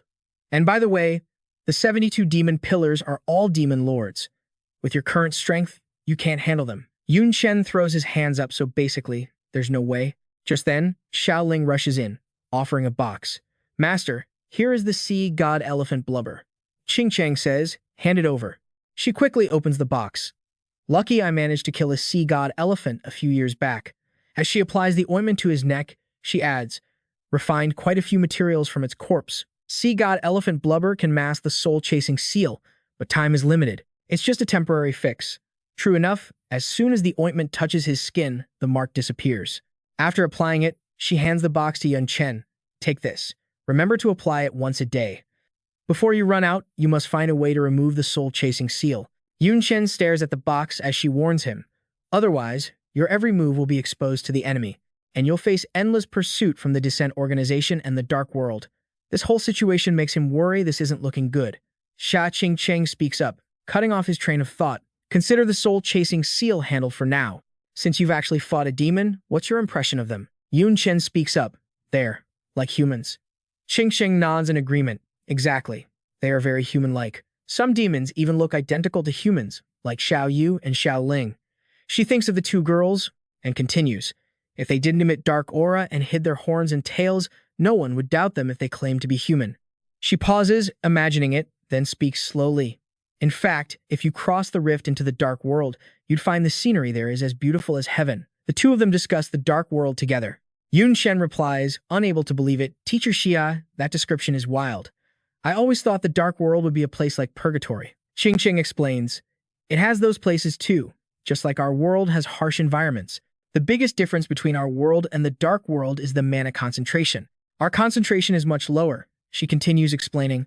When a connecting rift opens, the aura from the world with higher concentration pours endlessly into the other, causing corrosion upon contact. Plants are destroyed, and low-level monsters go insane. Images seem to rise up through her words. If you stood in the Dark World, the air would seem normal.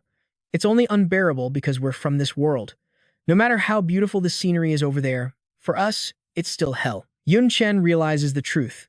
No wonder some humans willingly become hunting dogs for the demons, looking down on their own bloodline and bodies. Yun Chen continues. They even cleanse their own souls to accept so-called evolution. So the Dark World really is a higher-tier world. Finishing his thought, he gestures toward her and asks, so, demons coming to our side get affected too? She replies, correct, but in recent years, they've been adapting more and more. You can tell by the increasing frequency of wars. She suddenly changes the subject. It's too early to discuss this with you. Right now, there's something more important I need you to do. You know I didn't just send Xiao Yu there to protect you. Xia Qingcheng gets to the main point. She had another mission. You know about the global championship, right? Yun Chen feels confused by the sudden shift. Yeah, I mean, the students are making a huge fuss about it. But isn't that a third-year thing? Hearing this, she replies, because third years are stronger, and the spots go to whoever is strongest. However, according to our intel, the Descent Organization's next target is the global championship. If I go there personally, it'll alert them. As she speaks, she points at him and commands, next, you must participate in the global championship and stop the Descent Organization's operations. Her order catches Yun Chen off guard. He widens his eyes and asks, what? Immediately, the system announces an achievement mission. Detecting host has potential to participate in the championship. Issuing achievement mission. Rewards will be issued according to individual ranking and performance. Failure. Penalty. None. Yun Chen scratches his cheek awkwardly after reading it. Looks like he has to join now. 5 days later, an announcement declares the official start of the Global Championship. Aside from Student Council President Lu Miaoling, who has a guaranteed spot, everyone else will be selected from the third-year students. The next player was up. The ref's voice boomed across the stadium, but choked off when some weird junk came flying in. Match 1 starts HU. Something slammed into the ground, shaking the whole place. People were freaking out like, what the hell? Then bam, another weapon shot down at light speed. The arena turned into a total mess with dust everywhere, people screaming their heads off. Is someone crashing the party? You gotta be kidding me. The smoke cleared, and there was Yun Chen, looking savage, sitting on his weapon. He smirked. Sorry, seniors. I'm taking this spot. Yun Chen stood tall while everyone else lost it. The vibe got intense fast. What's going on? Why the hell is a freshman here? All eyes were on him. That brat is Yun Chen? Okay, he's strong. But this is a junior year tourney. Then, a voice cut through the noise, shutting everyone up. Lu Miaoling stepped up, looking icy. Who said only juniors can fight for these spots? I don't recall that rule. If you've got the power, you're in. But the crowd wasn't buying it. They kept complaining. So annoying. Can't believe the prez is siding with him. There aren't enough spots for us juniors as it is, why give one to a freshie? Lu Miaoling's expression darkened, her voice dripping with ice. It's just one extra person. Are you telling me you're scared you can't even beat a freshman? That triggered them. The whole mob rushed Yun Chen. Damn it, she said that, so now we have to fight. Yun Chen, huh? Time to teach you a lesson about junior year power. The crowd in the stands whispered. These idiots clearly didn't see him in the demon hunting squad. That maniac farmed 100,000 points. He's the boss of Squad 7. Someone's about to get wrecked. The mob started fighting over who got to hit him first. Do me a favor and let me take point. I'll make sure he leaves on a stretcher. But someone cut him off. Screw that. Let's jump him together. Yun Chen looked thoughtful and opened his mouth. That was the trigger the mob charged, looking savage and arrogant. Don't waste time 1v1ing him. Just mob him and end it. Yun Chen blocked their attacks like it was nothing. He roared, "Get lost." Yun Chen faced the crazy mob as they spammed skills. Ice crystal dance, darkness spreading, crimson lightning. He stayed chill and countered with a demon flame construct. Flames erupted in his hands. Dragon. A fire dragon intercepted the ranged attacks while Yun Chen went melee with his spear. The stands went wild. How is a basic skill clashing evenly with tier 2 skills? And his stats? They're insanely high. Normal juniors can't touch him. Suddenly, a masked guy flew into the air, stealing the spotlight. Student council is making a move. The guy pointed straight at Yun Chen. Ganging up on you is kinda lame, but that's the price for challenging the whole school. Eat this. Rat Earthbound Prison. A massive hexagon lit up under Yun Chen's feet, startling him. It morphed into a cage, trapping him inside. Yun Chen tried to bust out with night and air slash skills, but no dice. He didn't look bummed though. Actually, he was impressed. A tier 2 Taoist skill. Legit. If this was the old me, I'd be in trouble. Jiang Yu really is full of monsters. Yun Chen smirked and waved his hand. Another magic circle appeared outside. Too bad I've leveled up. The mob outside didn't get it yet. They just wanted to beat him to a pulp. He's trapped. You can't break the earthbound prison from the inside, not even with space skills. The summoning circle glowed. A girl formed from vines, a combo of contract summon and vine growth. The girl stepped out, hands on her hips, holding vines like a whip. Contract summon, vine maiden. It was Xiaojing level 30, platinum tier. The crowd lost their minds. What the hell? A basic skill can't summon a platinum tier monster. Wait, the quality was buffed temporarily? I've never seen that before. Xiaojing was pumped, checking herself out. Woo, I'm huge now. Inside the cage, Yun Chen complained, hey, go stop them. And bust me out while you're at it. Xiaojing didn't make him wait. She unleashed her power immediately. Seed scatter. Thousands of seeds flew at the mob, bursting like raindrops upon contact. What kind of skill is this? It doesn't even hurt. Then it clicked for someone. Oh crap. Plant-type monsters usually have parasitic skills. Yun Chen whipped up a giant vortex in the sky. Mage skill, Water Tomb, and Raging Storm. He smirked.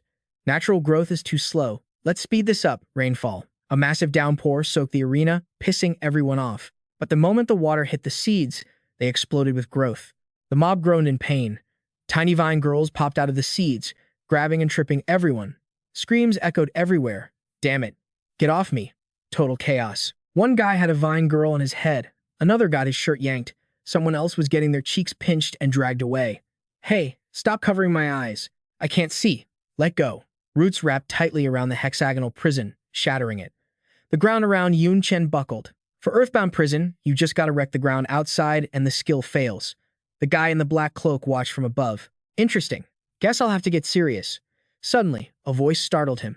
Seriously, do you guys have no shame? Ganging up on a freshman is bad enough, but a council member going all out? A figure stepped onto the ring. He walked forward, talking trash. At least have the guts to 1v1 him. It was Ao Chang, Student Council VP, Level 42, Corpse Chaser Class, Tier 2, Black Impermanence. The other juniors scrambled to get out of his way. The VP is fighting. I thought he wasn't gonna participate. He's Tier 2, but he fought a Tier 3 instructor to a draw. We're done for. Ao Chang looked up at the stands. Prez, seems like you really dig this freelancer kid. How about a bet? If I win, I get a date with you. Lu Miaoling didn't hesitate. Deal. That is, if you can win. Ao Chang skips over to Yun Chen, looking all happy-go-lucky. You heard that, right? My thirst for a date is gonna give me crazy energy. Watch yourself. Then Yun Chen barks an order. Xiao Jing. This dude's tough. You're useless here, so beat it. She agrees instantly. Ao Chang grins like a total creep and grips his weapon tight. Smart move. Keeping it around just wastes mana. Now the real fight begins. Yun Chen gets into his battle stance. Perfect. Cause I've got some new toys to try out too. Dust and smoke cover everything, blinding them completely. Ao Chang and Yun Chen face off from opposite sides. The ref goes through the motions, asking, this match decides the slot for the Global Domination Tournament. Any objections? Ao Chang replies, hell no. If even I can't beat him, nobody else stands a chance. The ref quickly shouts, all right, fight. Right off the bat, Ao Chang swings his stick. For the sake of my date with the Prez, I ain't holding back. It gets super creepy as a gray wave spills out, summoning vengeful spirits. The summoned ghosts are full of rage, screaming as they break free. Hate. I hate. Who's gonna pay for my life? I was framed. You're all gonna die for this. Surrounded by these spirits, Yun Chen realizes his stats are tanking hard due to the debuffs. He raises his scepter, and holy light forces the ghosts back. Luckily, this dark magic isn't hard to counter. Low-level priest skill. Purification. As the ghosts fade, Ao Chang looms in the distance. He flies right up to Yun Chen and whips his stick down hard, but Yun Chen blocks the critical hit just in time. Using ghosts as a smokescreen for a sneak attack, predictable. But something else confuses him. What the hell? His strength is weak, and the weapon feels like hollow wood, not sharp, not heavy. An attack like that wouldn't do much damage even if it hit, so why go for melee? Ao Chang switches it up and strikes from the side. You don't have time to space out while fighting me. Before Yun Chen can react, the stick smacks his elbow. His weapon drops, his face twists in pain, and his whole body starts shaking. It hurts like hell. The sharp sword stabs into the arena floor. Yun Chen scrambles back, but Ao Chang is right on him. Have another one. Yun Chen grits his teeth, checking his body. His right arm is useless, like it's gone. But there's not a scratch on it. What is going on? Ao Chang waves his weapon around, looking smug. My weapon is special. So special it determined my entire class. It's the key that unlocked the unique class, Black Impermanence. When the game world and reality mashed together, a bunch of weird stuff happened. It created a few unique classes, the most special existences out there. Getting them isn't just about meeting strict conditions. Take this morning stick. I found it by accident in a tomb when I was a kid. Yun Chenks to it. I busted my ass to switch to the hidden class Corpse Driver, and then successfully advanced to Black Impermanence. It's been with me through every fight. As long as I hold it, I can see spirits. I can even bypass the flesh and strike directly at the soul. Ao Chang suddenly squints at Yun Chen. Your right arm is like that because your soul took a hit. The damage isn't huge, though. It'll heal in an hour. But hey, Yun Chen, there's something about you that caught my eye. It looks like you've got two souls inside you. Usually, that means split personalities. Is that your deal? Yun Chen suppresses the pain, holding out his hand in thought. Split personality? I've never seen that before. If that's the case, where did that other soul Ao Chang saw come from? The summoned sword flies back into his hand. Yun Chen says calmly, looks like I'll have to snatch your weapon to get some answers. Huh? Ao Chang flies into a rage, veins popping out on his face. Snatch my weapon? He screams like a maniac. You bastard. You mongrel. This weapon is mine. It's my everything. Even my parents can't touch it, and you think you can take it. Ao Chang has completely lost it. He rushes at Yun Chen like a madman. Get lost. I said get the hell out of here. Yun Chen just stands there, speechless. I just wanted to check it out. It's not like I wasn't gonna give it back. Why is this guy so weirdly possessive? Ao Chang throws down a pitch-black ball. Eat this.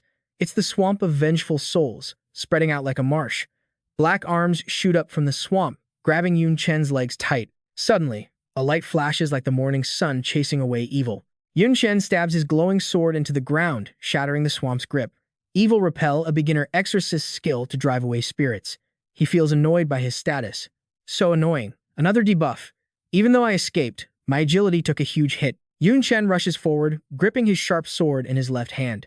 You think lower stats mean I can't fight? Gotta end this quick. Wind crossing sword. It's the beginner's swordsman skill, Void Slash.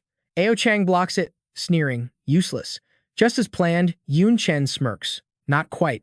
A copy of him flies out from overhead like a spirit, leaving a body the beginner. Assassin skill, Doppelganger. Opposite him, Ao Chang isn't backing down, summoning a ferocious specter. The Doppelganger and the specter clash in midair. On the ground, the real Yun Chen and Ao Chang are trading blows. Yun Chen is dripping with sweat.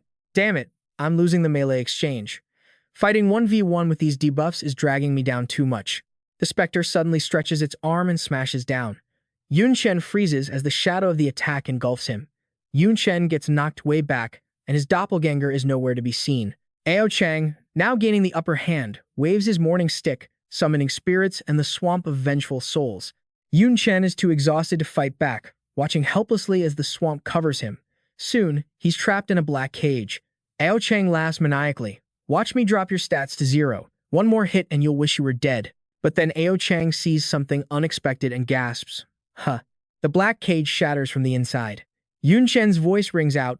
If that's how it is, let's see whose skills are stronger, your debuffs or my buffs.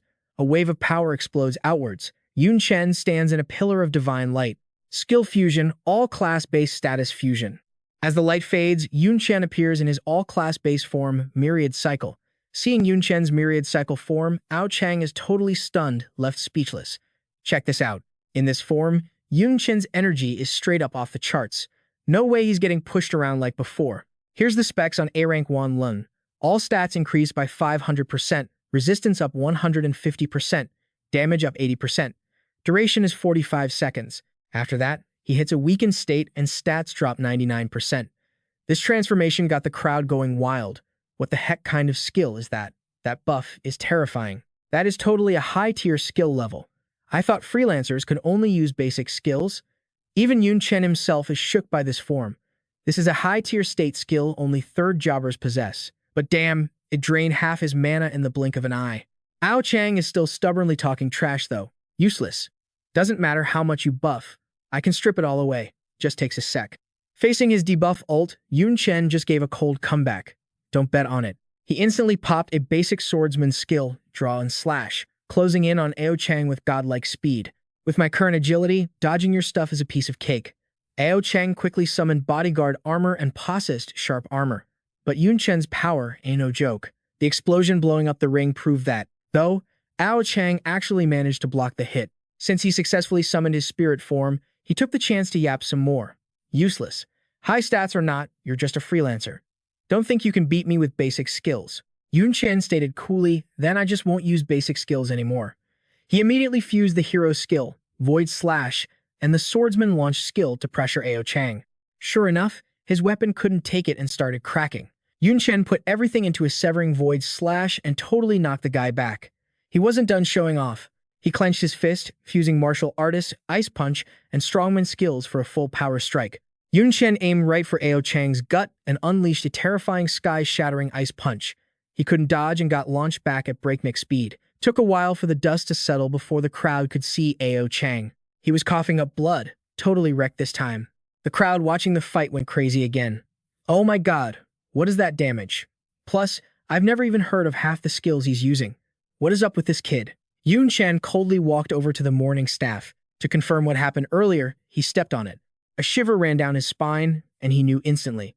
Yun Chen whispered to himself in shock. So that's what that feeling was. Ao Chang ignored his injuries and just hugged his weapon, bawling his eyes out. My weapon. My weapon. Can it still be fixed? Yun Chen walked up to him and asked straight up. You give up, or we keep fighting. Ao Chang didn't hesitate for a second. I give up. I give up. Snot and tears were running down his face as he begged Yun Chen. Please don't take my weapon. It belongs to me. It's my everything. Under the cold rain, Yun Chen reassured him in a low voice. I never planned to steal it. Besides, I don't need it anymore. Turns out that familiar feeling was because he stepped on a piece of the morning staff that got chopped off in the arena earlier.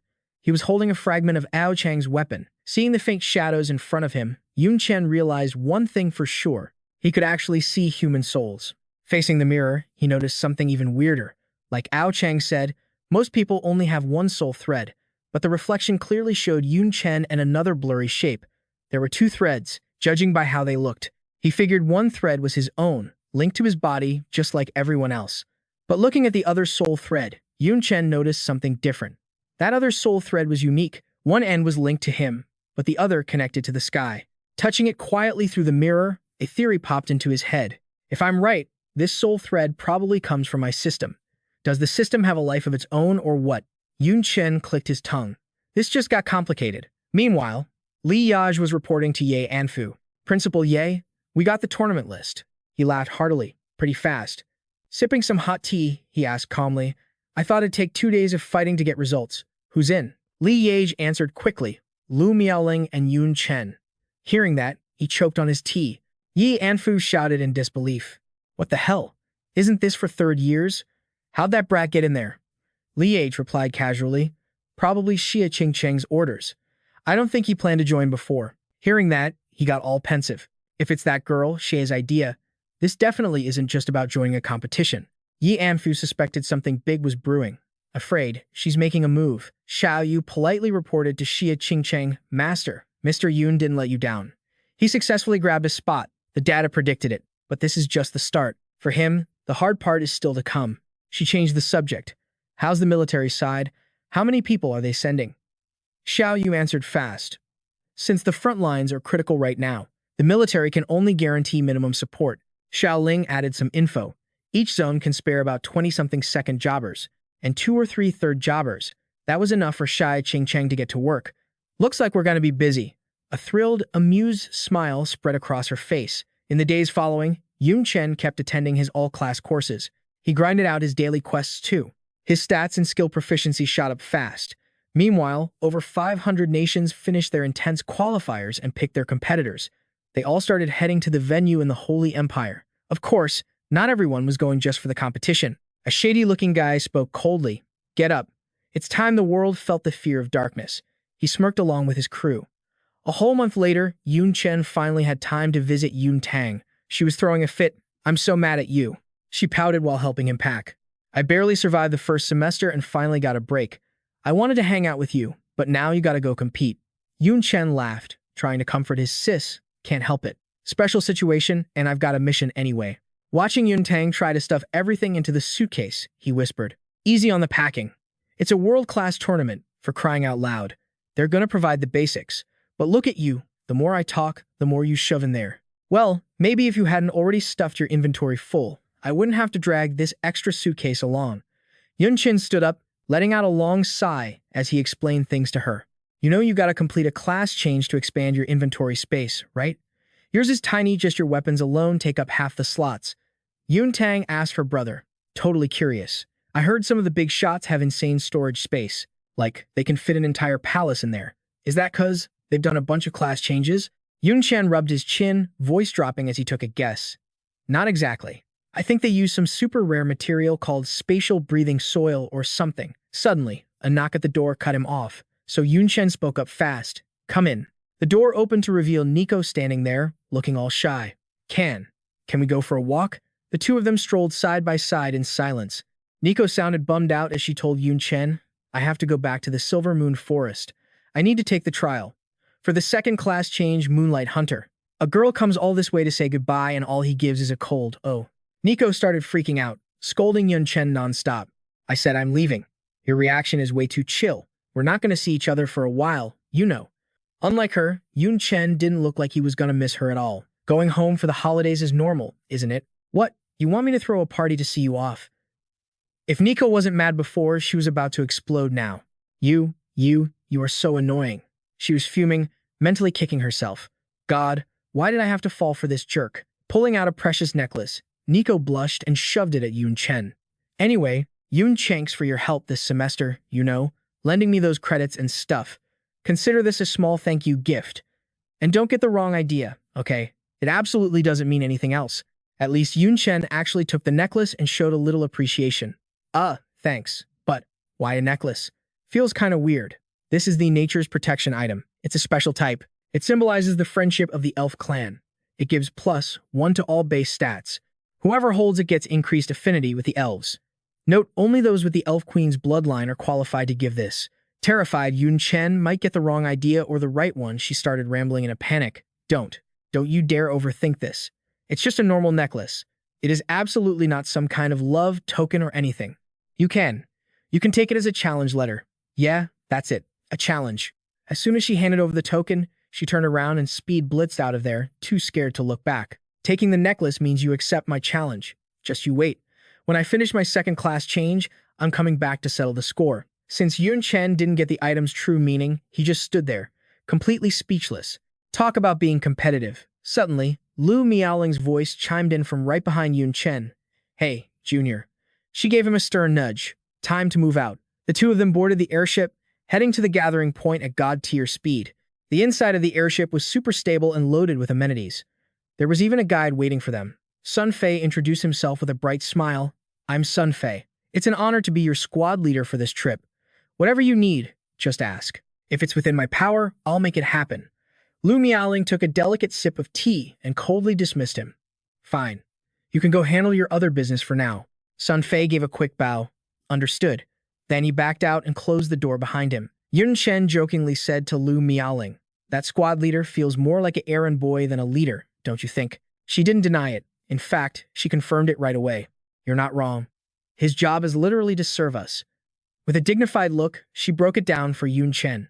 Most of these guides are at the third-class change level, but since our strength is enough to go toe-to-toe with third-class powerhouses and our future potential is way higher than theirs, their attitude toward us is going to be different from how they treat normal students.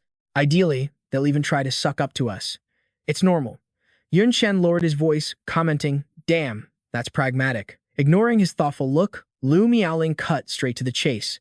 Power determines everything. Your status was bought with your strength, so just accept it. Yun Chen quickly voiced the question that had been bugging him. But speaking of which, the entrance exams, the freshman tournament, the national exchange, and now the global domination tournament. Don't you think there are too many competitions, Prez? Clearly, the front line is super tense right now. Isn't holding all these matches a waste of resources? Lu Miaoling's voice hardened as she explained. No, it's actually the opposite. It's precisely because the front line is unstable that we need these competitions. This tournament is basically killing two birds with one stone. We've been fighting the dark world for a long time. While current combat power is crucial, nurturing the next generation's combat power is just as vital. And competition is the simplest, most effective way to distribute resources. Lu Miaoling broke it down for Yun Chen in detail. Actually, from the moment you took the entrance exam, you joined the war for resources. Better university means better resources. Your rivals are your peers. She laid it all out so he could see the core issue. The freshman tournament was the same, the strong get more. The national exchange is a scramble between schools. Higher-ranked schools get more funding from the state. The global domination tournament is exactly the same principle. She calmly explained the harsh reality that school never taught Yun Chen. There are tons of disputed territories and neutral zones across the world. They're packed with dungeons and essential resources. Ignoring them is a waste, but trying to take them by force just triggers wars and causes humans to kill each other. The whole point of this global tournament is to decide who owns those areas. Leaning her arm on the armrest, Lu Miaoling delivered the final verdict. The nation with the best performance is judged as having the most potential, so they win the rights to use those disputed territories and neutral zones. This system is the result of years of experience fighting the dark world. Yun Chen finally understood the conspiracy theories of the cultivator world. So that's how it is. Sinking into thought, Yun Chen reflected on the reality of it. Compared to actual war, this really is a smart way to settle disputes. Saves time, saves energy, and even. Suddenly, Lu Miaoling cut off his train of thought with a bombshell. Right. Once we arrive, we should go on our date. Yun Chen wasn't paying full attention, so he just mumbled a reply. Yeah, sure, When his brain finally buffered, he froze completely. Huh? Lu Miaoling didn't hesitate. She went straight for the kill. Huh? What do you mean date? The vice president bet a date with me back when we fought, remember? You won, so I'm giving you your prize. Is there a problem? Her logic felt kinda off to Yun Chen. It sounded reasonable enough, but something just didn't sit right. Besides, I don't exactly consider a date with you a reward. Hearing that, she was the one taken aback. Huh? Dating me doesn't count as a reward? Yun Chen shrugged, answering point blank. Hell no, but if you're paying me to hang out, I might consider it. Lu Miaoling clearly got a kick out of his answer. She burst out laughing, totally amused. Interesting. Little Junior, you really are something else. Never met anyone like you. Then, she flipped the switch, turning serious in a split second, completely different from her playful vibe earlier. Lu Miaoling held out her hand, repeating her invite. Little Junior, I hereby solemnly invite you. Once we get to the Holy Empire, will you go for a walk with me? Yun Chen stood up and grabbed her hand, accepting without hesitation. Sure. I wanted to walk around a foreign country anyway. Good chance to gather some intel. Just as the mood was getting good, he cut in with, right, you paying me? Lu Miaoling's voice hardened as she threatened him. Mention money one more time and I'm gonna lose it. The Holy Empire certainly lived up to its reputation. The place was packed with people coming and going. Sun Fei enthusiastically led the way for Lu Miaoling and Yun Chen as they entered Seo City. Crowds streamed through, bathed in overflowing light. This sparked Yun Chen's curiosity. What's up with those lights at the city gate? Sun Fei was quick to explain. Don't sweat it. It's just an effect from a special divine artifact. He happily broke it down for Yun Chen, explaining that it could strip away disguises, stealth, and other status effects. With the tournament happening, foot traffic is huge. Can't avoid shady characters trying to sneak in, so taking a few precautions is just standard procedure. Stretching out his stiffness, Yun Chen spoke up eagerly. Finally made it to the Holy Empire. That trip was a bit of a trek. The second they stepped through the gate, Lu Miaoling grabbed Yun Chen's hand. Dragging him along, she beamed. Let's go. Our date starts now. Lu Miaoling and Yun Chen strolled down the street together. Happily taking in the sights with an ice cream in hand, she excitedly commented, Truly the Holy Empire. Foreigners everywhere you look. Yun Chen replied coldly, No kidding. We're abroad. Of course, there are foreigners. Not taking offense, she slapped his shoulder hard a few times to shut him up. I know that. I was just trying to hype up the mood. Why do you have to be such a downer all the way here? This doesn't feel like a date at all. Those slaps turned Yun Chen pale. This woman, get a little close and her true colors come out. And here I thought she was the quiet, beautiful type. Foodie maniac Lu Miaoling suits her way better. That looks delicious. After eating, she eagerly checked out everything else. That swimwear is so weird. Do people actually wear that stuff? Feeling overwhelmed, Yun Chen looked for an excuse to bail. Suddenly, remembering something, he said, I need to find Instructor Sunday. Truth was, he just thought she was too much of a hassle. Better to operate solo. No way she was letting him off that easy. Lu Miaoling quickly threw an arm around Yun Chen's shoulder, clamping down with force, while shoving her ice cream into his mouth with the other hand. Instructor Sun is busy with check-in procedures. He doesn't care about you right now. Don't even think about running. Eat this ice spirit. Knowing escape was impossible, Yun Chen sucked it up and followed. Fine, fine. Let's walk up ahead. Inside, his mind was racing with calculations. Forget it. Just ignore Lu Miaoling for now. I've got important business to handle. Yun Chen recalled Xia Qingcheng's instructions. If this operation succeeds, there won't be any dark believers left in Xuanlong. His hand tightened into a fist, his determination rock solid. Whether for himself or for Yun Tang's safety, he had to succeed. While walking with Lu Miaoling, he pondered silently. The Dissent Organization's next target is definitely the Global Championship. Best case scenario, I find the Dark Believers before the tournament starts. Killing them now saves a lot of trouble later. Ask and you shall receive suddenly. The building behind Yun Chen exploded. Black smoke billowed from the upper floors. The crowd panicked, screaming at each other, Bomb. Get back. Is it a terrorist attack? Yun Chen quickly noticed something strange. There's a dark aura over there. Lu Miaoling agreed immediately. So you sensed it too. This isn't a good sign. A figure flew out from the smoke. Looks like the dark faction was hunting down their prey. They were screaming their heads off in rage. Damn it. You're not getting away. One guy was hot on his heels, shouting savagely, You die today. Elger was running for his life, hollering, Help, save me. Yun Chen struck immediately, taking out the closest guy with one hand. He slammed the guy into the wall so hard his face got rearranged. The rest of them immediately swarmed to gang up on Yun Chen and save their buddy. Bastards. You got a death wish. Of course. Lu Miaoling took them down in a heartbeat. She stood there arrogantly, mocking them for trying a sneak attack. Lu Miaoling unleashed her foxtail, stating flatly, That was very rude behavior. The onlookers were stunned, murmuring, So strong. Look like foreigners. They're so young. participants in the global championship. Yun Chen quickly noticed the weapon she used. A foxtail? Is she a beaskin? No, that's not just a tail. Watching Lu Miaoling's tail sway, he analyzed silently. I can feel magic flowing through it. She's more like a yukai than a beaskin. The dark cultist, he was choking, started wheezing and screaming. Let me go. Yun Chen's voice was icy as he greeted him. You showed up just in time. Saved me a lot of effort. I've got a ton of questions for you. But right when he was doing a good deed, the city police showed up and arrested both of them. Stop right there. Fighting is prohibited in the city. Come with us to the station. Yun Chen clicked his tongue, muttering. They came too fast. We finally got released, but the whole day is wasted. Damn it. My very first date, totally ruined just like that. Yun Chen lowered his voice, speaking to Lu Miaoling. Too bad, those three were confirmed as dark believers and handed over to the authorities. Out of our hands now. Turning to Elger, he took the initiative to introduce himself. I'm Yun Chen, she's Lu Miaoling. We're from Xuanlong. Who are you? Why were the dark believers targeting you? Elger opened his mouth to speak, but his stomach interrupted with a loud growl. Taking pity on him, Yun Chen gently suggested, Guess we should find a place to eat first.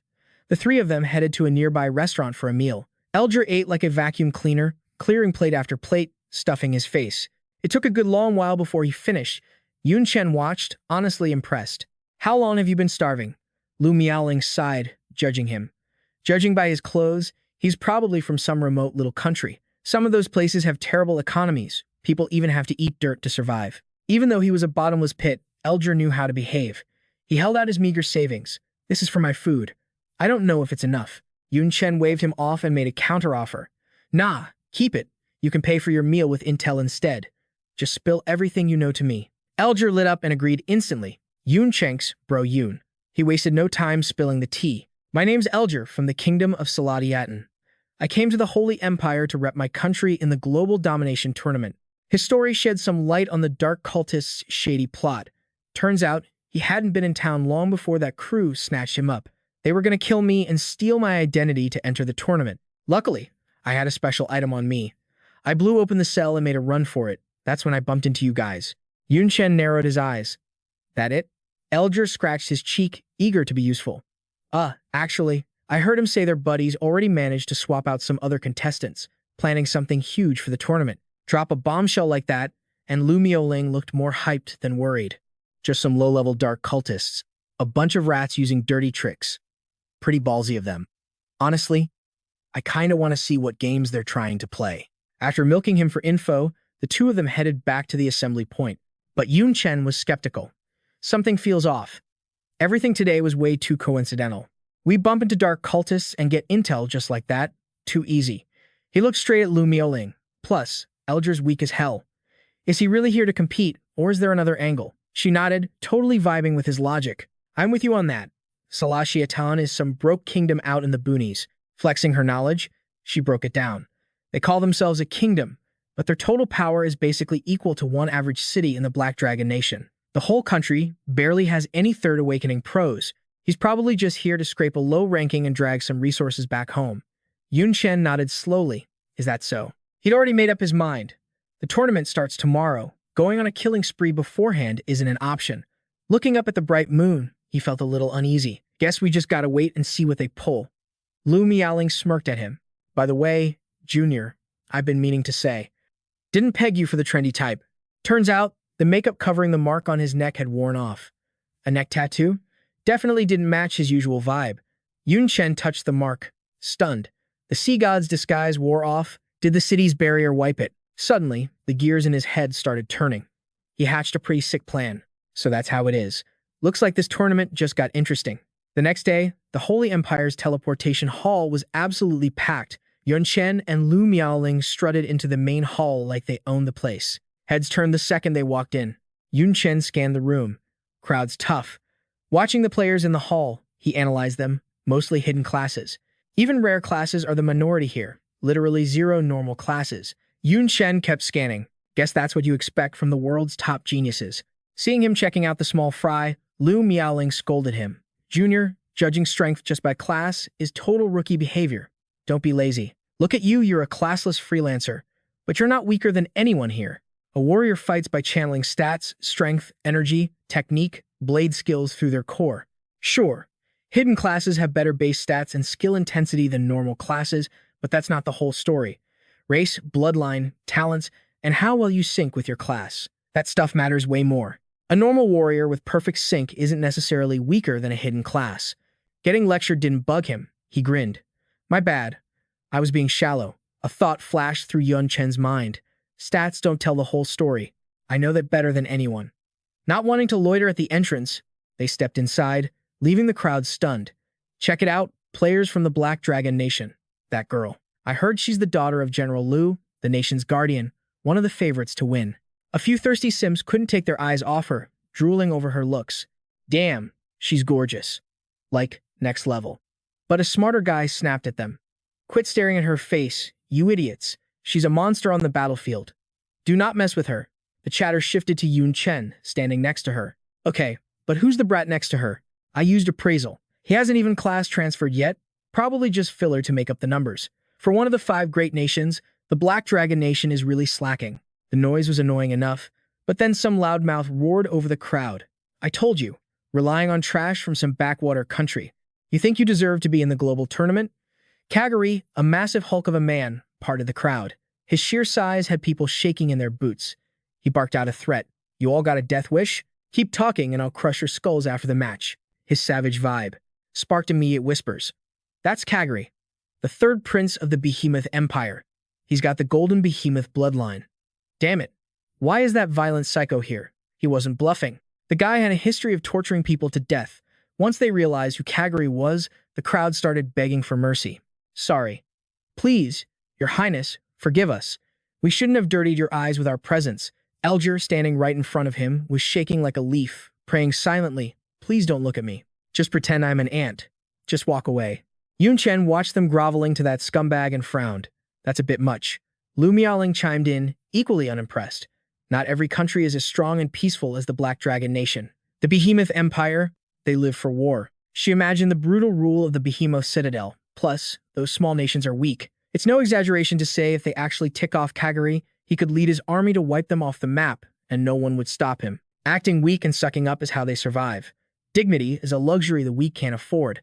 Kagari, completely shameless, puffed out his chest and looked down at the people groveling in the dirt. Aw, don't be scared. I'm a very kind behemoth. I know you're here for your countries, so I've decided to help you out. I'm gonna give you a sweet deal. He reached out with his massive hand and patted Elger on the head. Kagari flashed a creepy smile that made Elger shake uncontrollably. During the tournament, we'll be my slave. Work for me, and I'll shower you with resources. Even though Elger was shaking in his boots, that guy just kept spewing threats. With your garbage skills, even if you get lucky and make the 2nd round, you won't get squat. So, how about I just pay you a boatload of cash to work for me instead? What I blow in a week is enough to run your whole country for a year. After dropping that line, even the unwilling ones had to treat him like some kind of savior, ready to slave away for him. Yun Chen watched him acting all high and mighty, and it seriously pissed him off. Kagari probably won't keep his word. He'll likely use them and toss them like trash. She totally got what was happening but couldn't step in, so she just stood there pitying them. I mean, yeah, it's not like they had a choice. Click-clack. A pair of high heels and slender legs strutted across the floor as a bright female voice rang out. Mr. Kagari, everyone here is representing their own nation. Lucy, looking fresh in a princess dress, walked over to roast him. Publicly forcing other contestants to be your slaves? That's not a very good look. Her stunning looks immediately got the crowd buzzing. She's the contestant from the Holy Empire, the host of this whole tournament. She's also the Holy Empire's princess. Lucy isn't just a pretty face. She's representing one of the 5 great nations in this competition, so her strength is the real deal. She's the absolute favorite to win. Looks like we've got a show. He just sat there, arrogantly crossing his legs, and shot back a casual reply. Princess, you gotta be kidding, right? I didn't force anyone. They volunteered. She knew exactly what kind of scumbag he was, which is why she was dead set on confronting Kagari. Is that so? She crouched down in front of Elger and grilled him. Did you guys really volunteer? If you're being bullied, just tell me. The Holy Empire has 0 tolerance for any form of bullying. He was caught between a rock and a hard place, stammering, The threat from Kagari was just too massive, so he couldn't break free and ended up lying through his teeth. I volunteered. Lu Miaoling stood there with her arms crossed, sneering at the scene. That girl is so fake. She's taking all the moral high ground. Who can't see that they're terrified their countries will get retaliated against? If she really wanted to protect them, she should just ally with their nations directly. What's the point of just talk? Having her honor publicly questioned, Lucy walked right up to her. Lu meowling, your way with words is as interesting as ever. She watched Lucy approach with that arrogant vibe and recoiled in disgust. Don't act like we're tight. I don't recall being friends with you. But Lucy wasn't backing down either. Is that right? Whatever, I didn't come looking for you anyway. As soon as she said that, she beelined straight for Yun Chen, making the whole crowd explode with gossip. What the hell? Princess Lucy wasn't looking for Lu meowling? Then who? Don't tell me it's that guy. No way. Ignoring the whispers, she lifted her dress and curtsied respectfully before him. You must be Mr. Yun Chen from Jiangnan University. It is an honor. Your master, Miss Xia Qingqing's parents, provided great assistance to our royal family. Yun Chen froze. Teacher Xia's parents helped the Holy Empire's royal family. He was totally floored by this mind-blowing piece of intel. That's crazy. Teacher Xia never mentioned it. Seeing him look completely clueless, Lucy pressed on. Don't tell me you didn't know, Miss. Xia's parents were the previous guardian generals of the Mystic Dragon Kingdom. They fell in the war against the Dark World, but their achievements are unmatched. She talked a lot, but didn't miss the chance to take a dig at the girl standing behind him. If Miss Xia's parents were still with us, the position of guardian general wouldn't necessarily belong to a certain someone's father. Lu meowling snapped, unable to hold back. God, what a hateful witch. The nosy onlookers didn't have a clue what was going on. They just saw the girl's expressions and started making things up. Even though they couldn't hear the words, Lucy and Lu meowling looked furious, like they were about to throw hands right there. Could it be? Damn it, is a piece of trash like him actually worth two high-class beauties getting jealous over? While everyone was yapping, the lights in the hall suddenly cut out. A goofy-looking MC appeared high above, mic in hand. Welcome, ladies and gentlemen. Yun Chen, thank you for traveling so far to join the Global Talent Tournament. Now, let me break down the rules. The tournament has 2 rounds. Round 1 is the qualifiers. The place he was talking about was a freezing hellscape filled with terrifying snow monsters. Participants will be paired up randomly and teleported to the center of the absolute zero ice domain. The ice domain is crawling with dangerous beasts. Your mission is to survive for 7 days while killing as many monsters as possible to rack up loot points. The MC struck a bunch of weird, ugly poses as he continued. Only the top 100 with the highest total loot points will advance to the second round, the arena. Just like last time, the arena round will be live-streamed globally. So go all out, show the world what you've got, and win those resources for your countries, you geniuses. As soon as the rules dropped, everyone froze. Panic set in as they feared for their own fates and the future of their nations. What the hell? Only the top 100 make it. There are participants from over 500 countries, 2 from each. That means 90% of us are getting cut in the first round. This is insane. Suddenly, a blue light flashed on everyone's hands, followed by more instructions from the MC. That right there is the special item for the qualifiers, the recorder. It tracks and stores the loot points you earn. Oh, and friendly reminder, it can be stolen. Yun Chen looked at the device in his hand and nodded. So that's how it is. They're encouraging us to fight each other? When Elger got his recorder, he quickly turned to the scary-looking dude, trembling. Lord Kagari, the teleportation is random. If I can't find you, I won't be able to serve you. Kagari had an answer ready instantly, shutting him down. No big deal. Just leave a magic mark, but if you dare not come find me, you better think about the consequences. Just as everyone stepped into the circle, the MC's voice boomed again with the regulations. Last thing, there's a limit on consumables.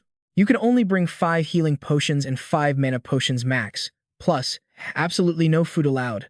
If you break the rules, the recorder will flag you, and you'll be disqualified immediately.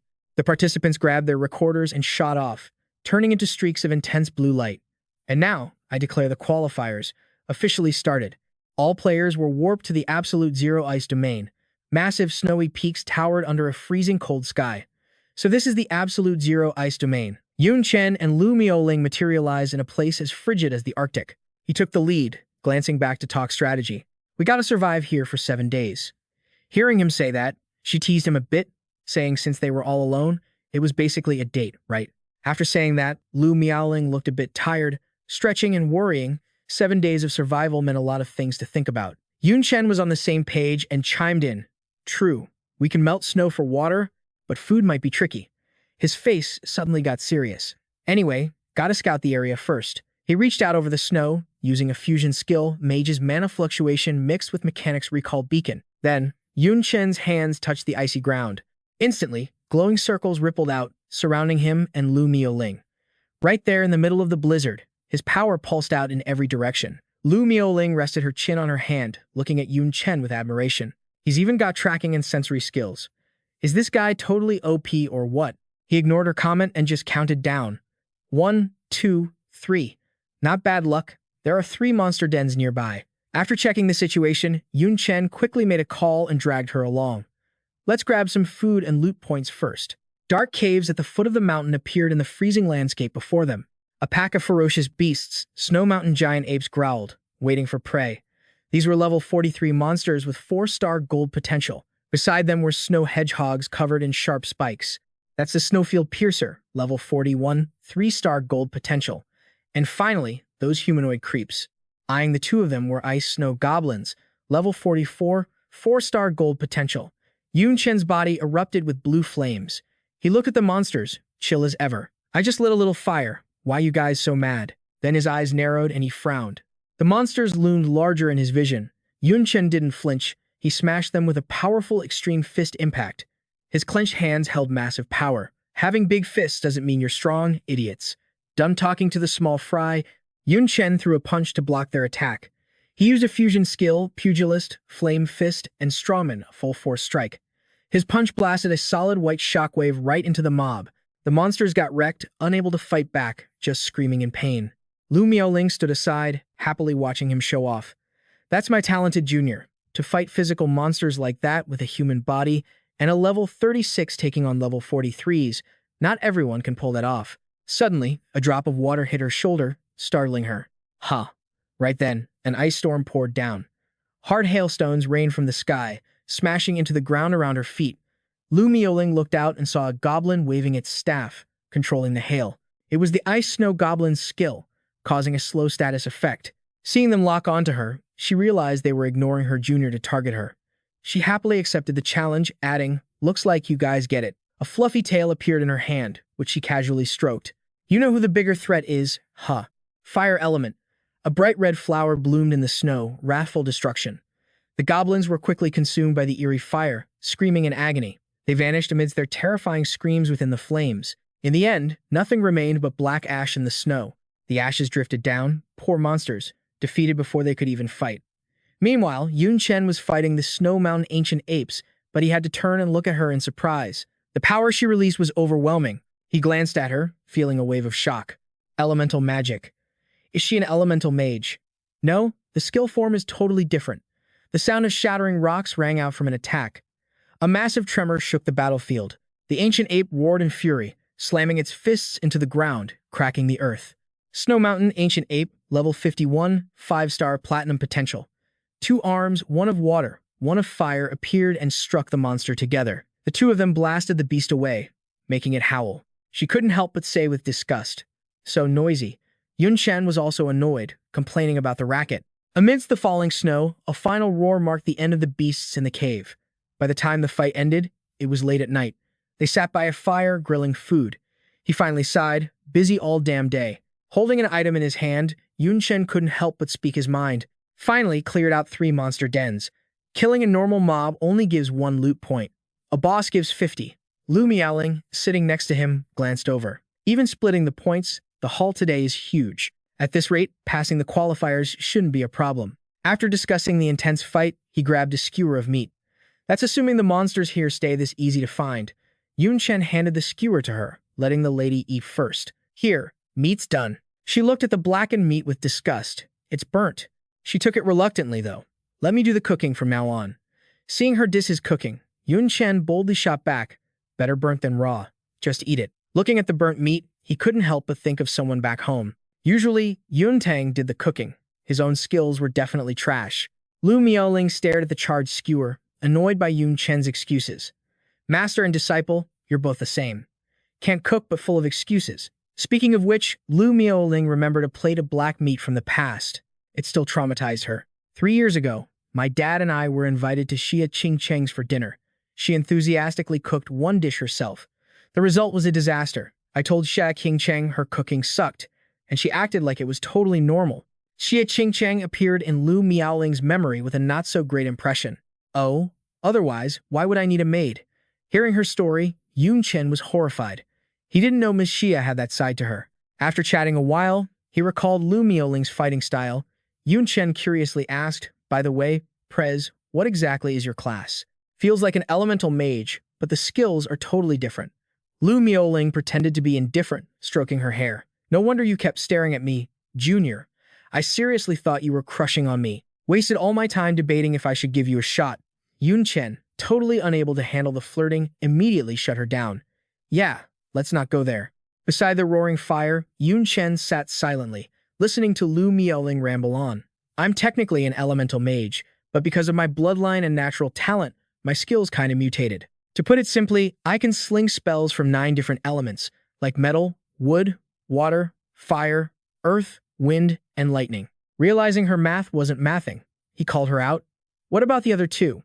Lu Miaoling acted all mysterious, covering her mouth like she was hiding a juicy secret. "If you want to know that, you gotta wait until we're a lot closer." Over at the tournament headquarters, a bunch of people were busy swiping through smart devices in the Holy Empire's data reception room. A serious voice cut through the background noise. "It's day 3 of the qualifiers. What's the status on the participants?" That voice belonged to the Grand Commander of the Holy Empire, Edward. His assistant, standing right in front of him, started reading off the stats. Princess Lucy's loot points have hit 1,700, keeping her firmly in first place. Currently, the top 100 players all have over 500 points. Hearing that, he looked a little hyped. "Oh, that is good news. What about casualties?" The assistant quickly rattled off a bunch of stats to his boss. "There are a total of 1,178 participants in this battle royale. So far, 375 people have lost their recorders, probably stolen. Plus, 117 vital signs have flatlined. The death toll is higher than expected." Edward actually breathed a sigh of relief when he heard the body count. That casualty rate is still acceptable. The assistant suddenly got an itch to speak up, asking the Grand Commander a bit of a nosy question. "There's something I don't get. Why don't we use live surveillance for the qualifiers? At least then we'd know exactly how these contestants are dying, right? Is it because of the budget?" He frowned a bit at the sensitive topic. "The high cost is a fact, yeah. After all, the extreme ice realm is massive. Covering it with cameras would burn through a ton of resources, but more importantly, it's unnecessary. In reality, conflict between factions is just how the world works." He dropped a little hint. "Everyone knows that nations don't exactly live in harmony. Religious beliefs, territory disputes, racial discrimination. All of it makes nations hate each other. Backstabbing and taking lives, that stuff is inevitable. Sure, the World Union laws ban open war between countries, but that pent-up hatred needs to go somewhere. The qualifiers are that stage. They can slaughter the enemy's geniuses or bully the weak from smaller countries to vent their rage. Naturally, we can't have that kind of stuff on camera." His assistant nodded, finally getting the picture. "No wonder there's never any footage archived from the global qualifiers. But doesn't that violate the talent selection and resource distribution treaty?" Edward was super chill about it, swaying a bit before continuing. "Nations that can't even pass the qualifiers, giving them resources is just a waste. By the way, how are the reps from the 5 great nations doing?" After listening to his boss's philosophy, the assistant spoke up. "Most are ranked high, but there are some surprises, like Lu Mioling and Yun Chen from the Black Dragon Kingdom." Cutting back to the raging blizzard in the Arctic, Yun Chen and Lu Miaoling appeared just as the assistant mentioned them. They're currently ranked 93rd and 94th. They could get kicked out of the top 100 at any moment. It'd be hilarious if participants from the 5 great nations didn't even make it to round 2. She let out an arrogant laugh, looking at their scores. "Hey, Junior, I feel like our combo is literally invincible. In just a day and a half, we wiped out every monster den within 100 miles. Yun Chen, on the other hand, looked pretty serious thinking about what was coming, but that also means we've got nothing to do for the rest of the time. No monsters left to kill." Worry was written all over his face. Right now, we're both sitting at 532 points. For clearing normal dungeons, that's not bad. But the problem is, killing monsters isn't the only way to score loot points. The clock was ticking away. As monster numbers dropped, the number of survivors would rise. Over time, the loot points in the hands of the contestants would stack up. Monsters will get scarcer and harder to find. That means later on, killing people is going to be way more profitable than killing beasts. The winners who thrive on hurting others watch the weak get crushed with nasty grins on their faces. Yun Chen had definitely learned a thing or two from this competition. Plenty of people understand this, and plenty are going to do it. I don't know where we rank right now, but if we want to stay in the top 100, we have to start taking out other players. Even saying that, Yun Chen felt helpless. The main issue is, how do we find them? She was annoyed by that too. Humans are way harder to find than monsters, unless we have the perfect bait to lure them out.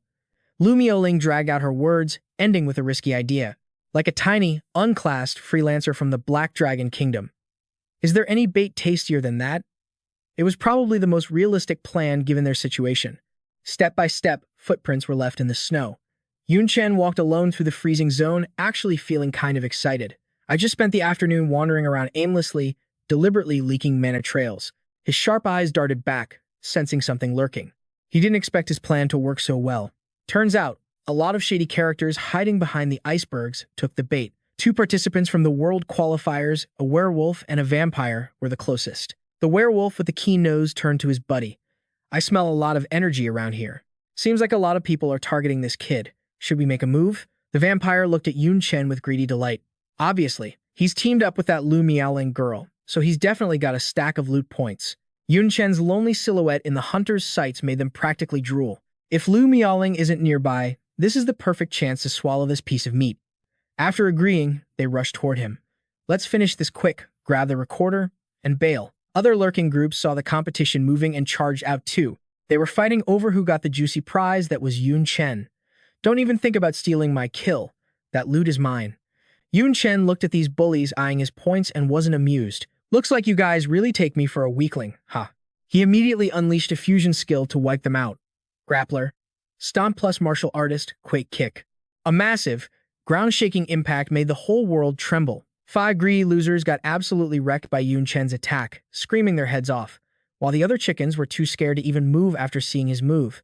That power level is basically high-tier skill stuff, something only a third-class pro could pull off. Who the hell is this kid anyway? He's definitely not just some filler character. His strength is legit enough to go toe-to-toe with a third-class expert. He's a monster on the same level as Lu Miaoling and Lucy. Those clueless idiots who took one of Yun Chen's palm strikes were terrified and scrambled to run away. Damn it, we got played. Run. That kid was playing the weakling to crush us. How could he let them off the hook easily when they're walking around with so many points? For payback, Yun Chen summoned these long green vines out of nowhere. Instantly, those thugs got tied up tight. Damn it, what is this? Why are there thorny vine flowers in the snowfield?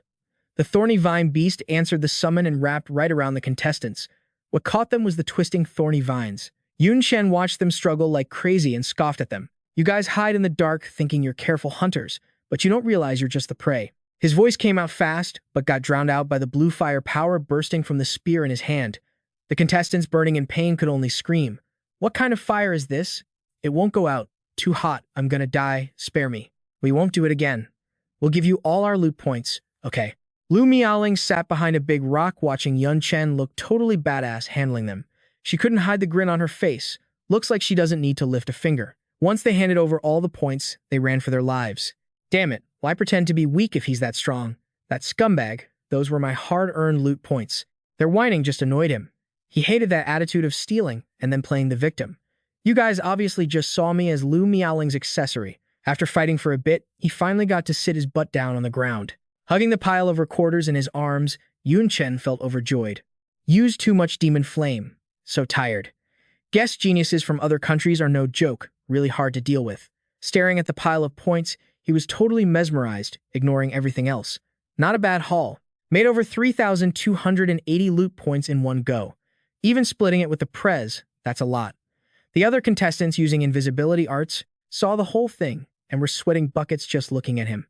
Their stealth comes from the hunter skill, shadow camouflage. Elgar, hiding behind a chunk of ice, watched Yun Chen happily counting points and couldn't help but admire him.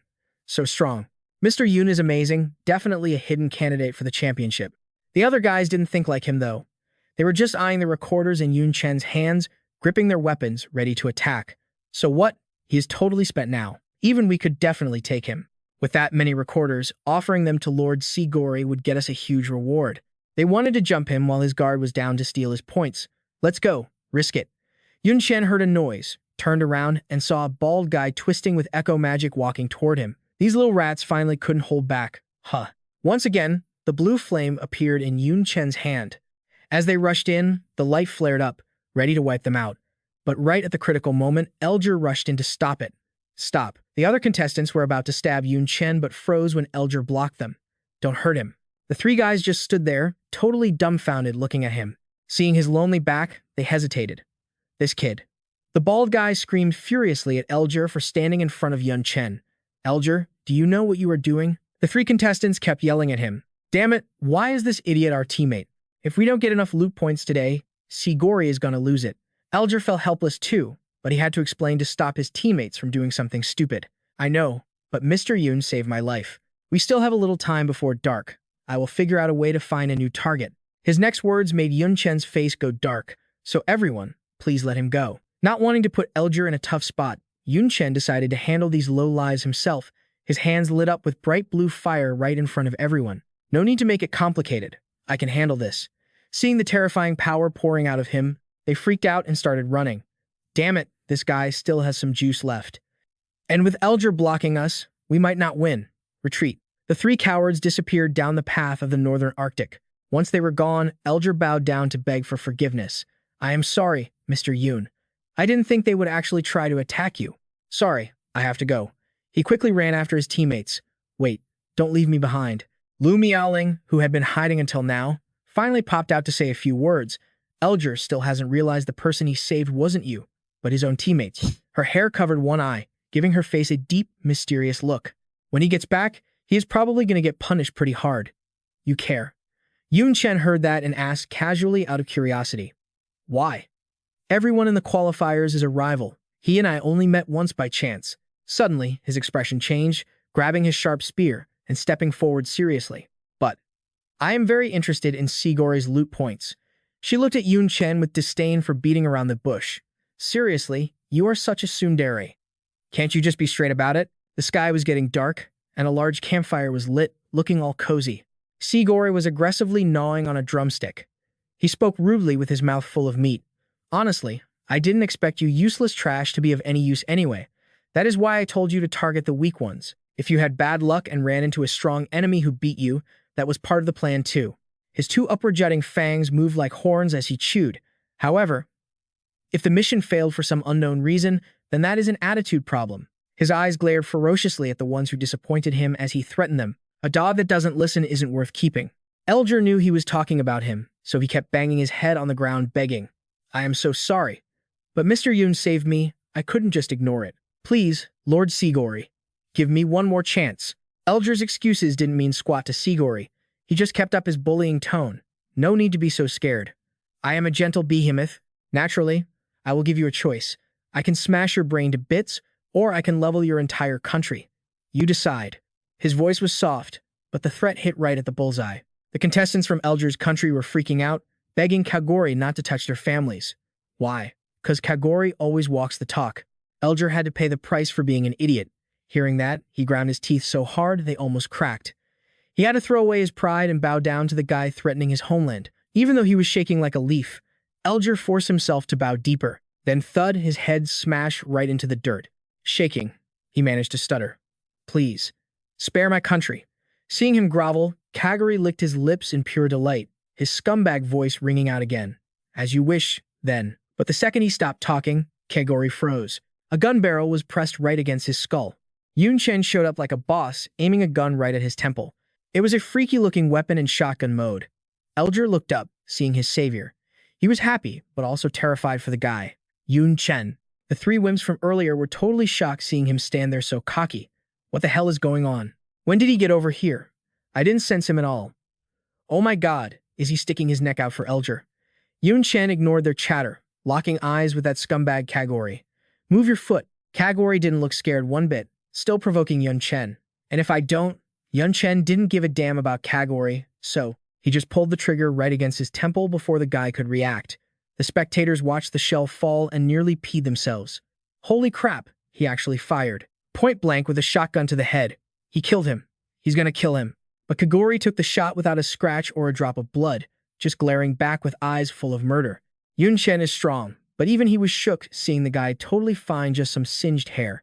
Kagori couldn't believe this kid had the guts, so he unleashed his power to crush him. You little brat, you actually dared to attack me. A monstrous face from Kagori's stomach lunged at him. It was the ancient beast's rage. Yun Chen didn't waste a second, pulling out more heat. Fusion skill, ammo master, lightning amplifier, and sharpshooter critical shot. Boom. Two massive powers slammed into each other. A total stalemate. The shot Yun Chen fired was the violent thunder blast. With that insane power, Yun Chen blocked the attack instantly. Kagori looked at his scorched hands, shocked that this kid was packing that much punch. This kid isn't trash at all. He's definitely a spirit rank powerhouse like me. I gotta get serious. Yun Chen used his appraisal skill to scan him. My fusion skill only caused a scratch. His defense is insane. What the hell is this guy? He glanced at the stats. Kagori. Level 53. Race. Golden Behemoth. Class. Ancient Beast Warrior. Yun Chen felt a spike of fear looking at those numbers. Damn it. The level gap is too huge. The info is limited.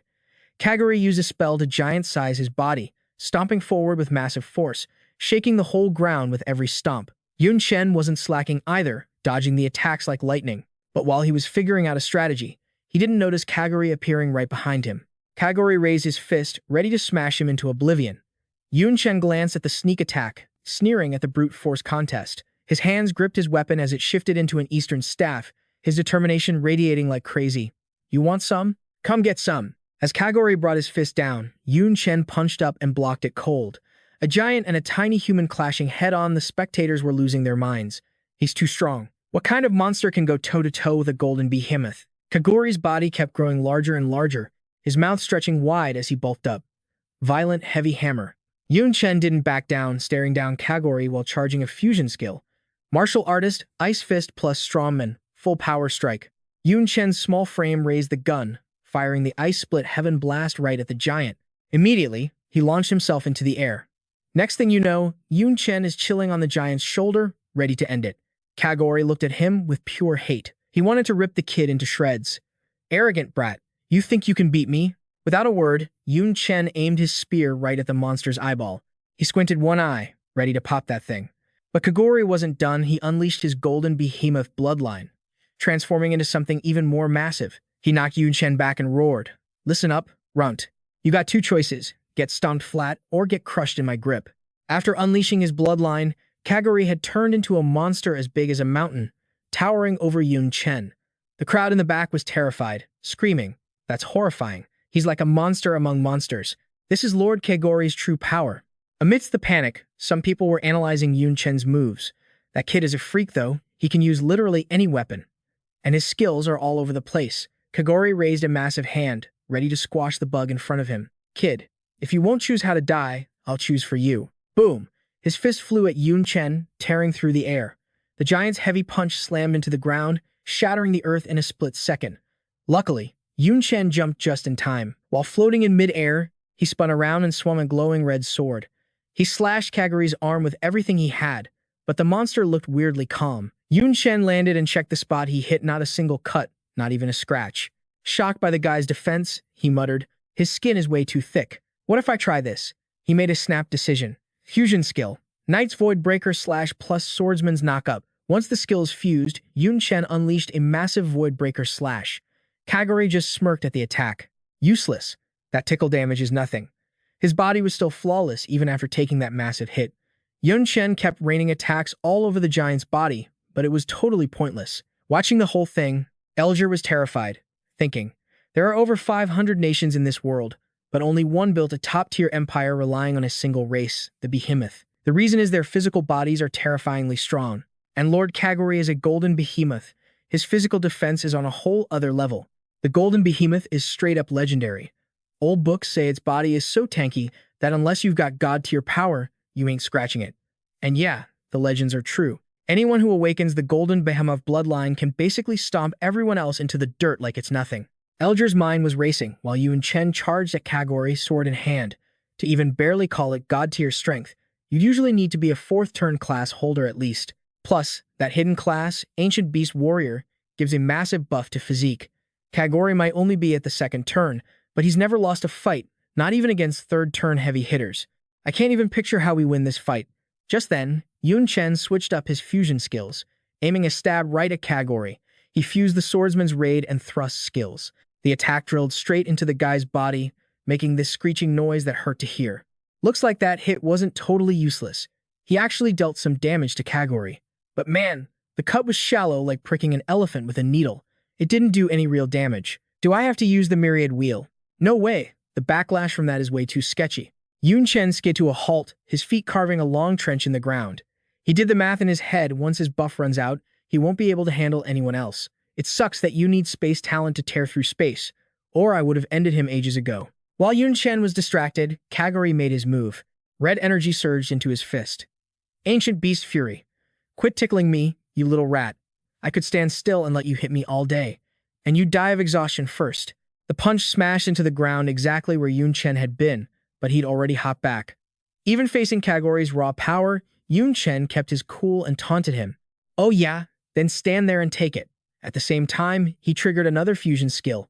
Tentacle roots mixed with giant vine growth. Massive green vines erupted from the earth, wrapping tight around Kagori's arms and locking him down. With the big guy stuck, Yun Chen ran up the vines and got right in his face. He'd figured out Kagori's weakness. You seem pretty confident in that thick skin of yours, huh? But what happens if I go for the eyes? Kagori's face flushed with rage, veins popping as he roared. You dirty little scumbag. He wasn't playing around anymore. He focused his energy. Ancient Beast Fury. The vines binding his arms shattered instantly. The speed was terrifying. Kagori swung his arm, trying to swat Yun Chen like a fly. But Yun Chen's moves suddenly shifted, turning into a flash strike aimed right at him. Seeing the flash flying at him, he freaked out. What the? Luckily, Kagori reacted fast, biting down hard on the flash attack. He breathed a sigh of relief inside. That was way too close. But right then, more giant vines snaked up and wrapped around his neck. Yun Chen coolly controlled them, squeezing the life out of Kagori. Kagori realized what was happening. Wait, he's not aiming for my eyes. Don't tell me. Before he could finish the thought, Yun Chen flew right at him. He smashed his weapon right into the guy's teeth with a loud crack. With the blade wedged in Kagori's mouth, Yun Chen triggered the next fusion, Mage class. Fireball mixed with martial artist's palm wind. Smoke poured out of the giant's mouth. He screamed in agony and toppled backward. Yun Chen hopped off, but Kagori was still trying to swing at him. Damn you! Die! But the vines just wrapped tighter around his fangs and ears. Yun Chen smirked. Looks like your insides aren't as tough as your skin. Huh. He delivered the final blow, packing massive power straight into Kagori's ear. Dark Sparrow, explosive flame palm. Kagori coughed up blood, letting out a long, agonizing scream. The giant was down, but Yun Chen wasn't done with him yet. Don't go just yet. You've still got a few holes left. He landed a brutal punch that caved in Kagori's face, whispering something that terrified him. If I blow up your nose and burn your lungs to a crisp, how many minutes do you think you'll last? Kagori shrank back to his human form, collapsing on the ground, begging for his life. No, please. Big bro, I was wrong. I give up. Please don't blow me up. I swear I won't touch Elger or his country ever again. Let me go just this once. If you hit me again, I'm actually gonna die. Lu Miaoling stepped in to stop Yun Chen, saving Kagori's hide.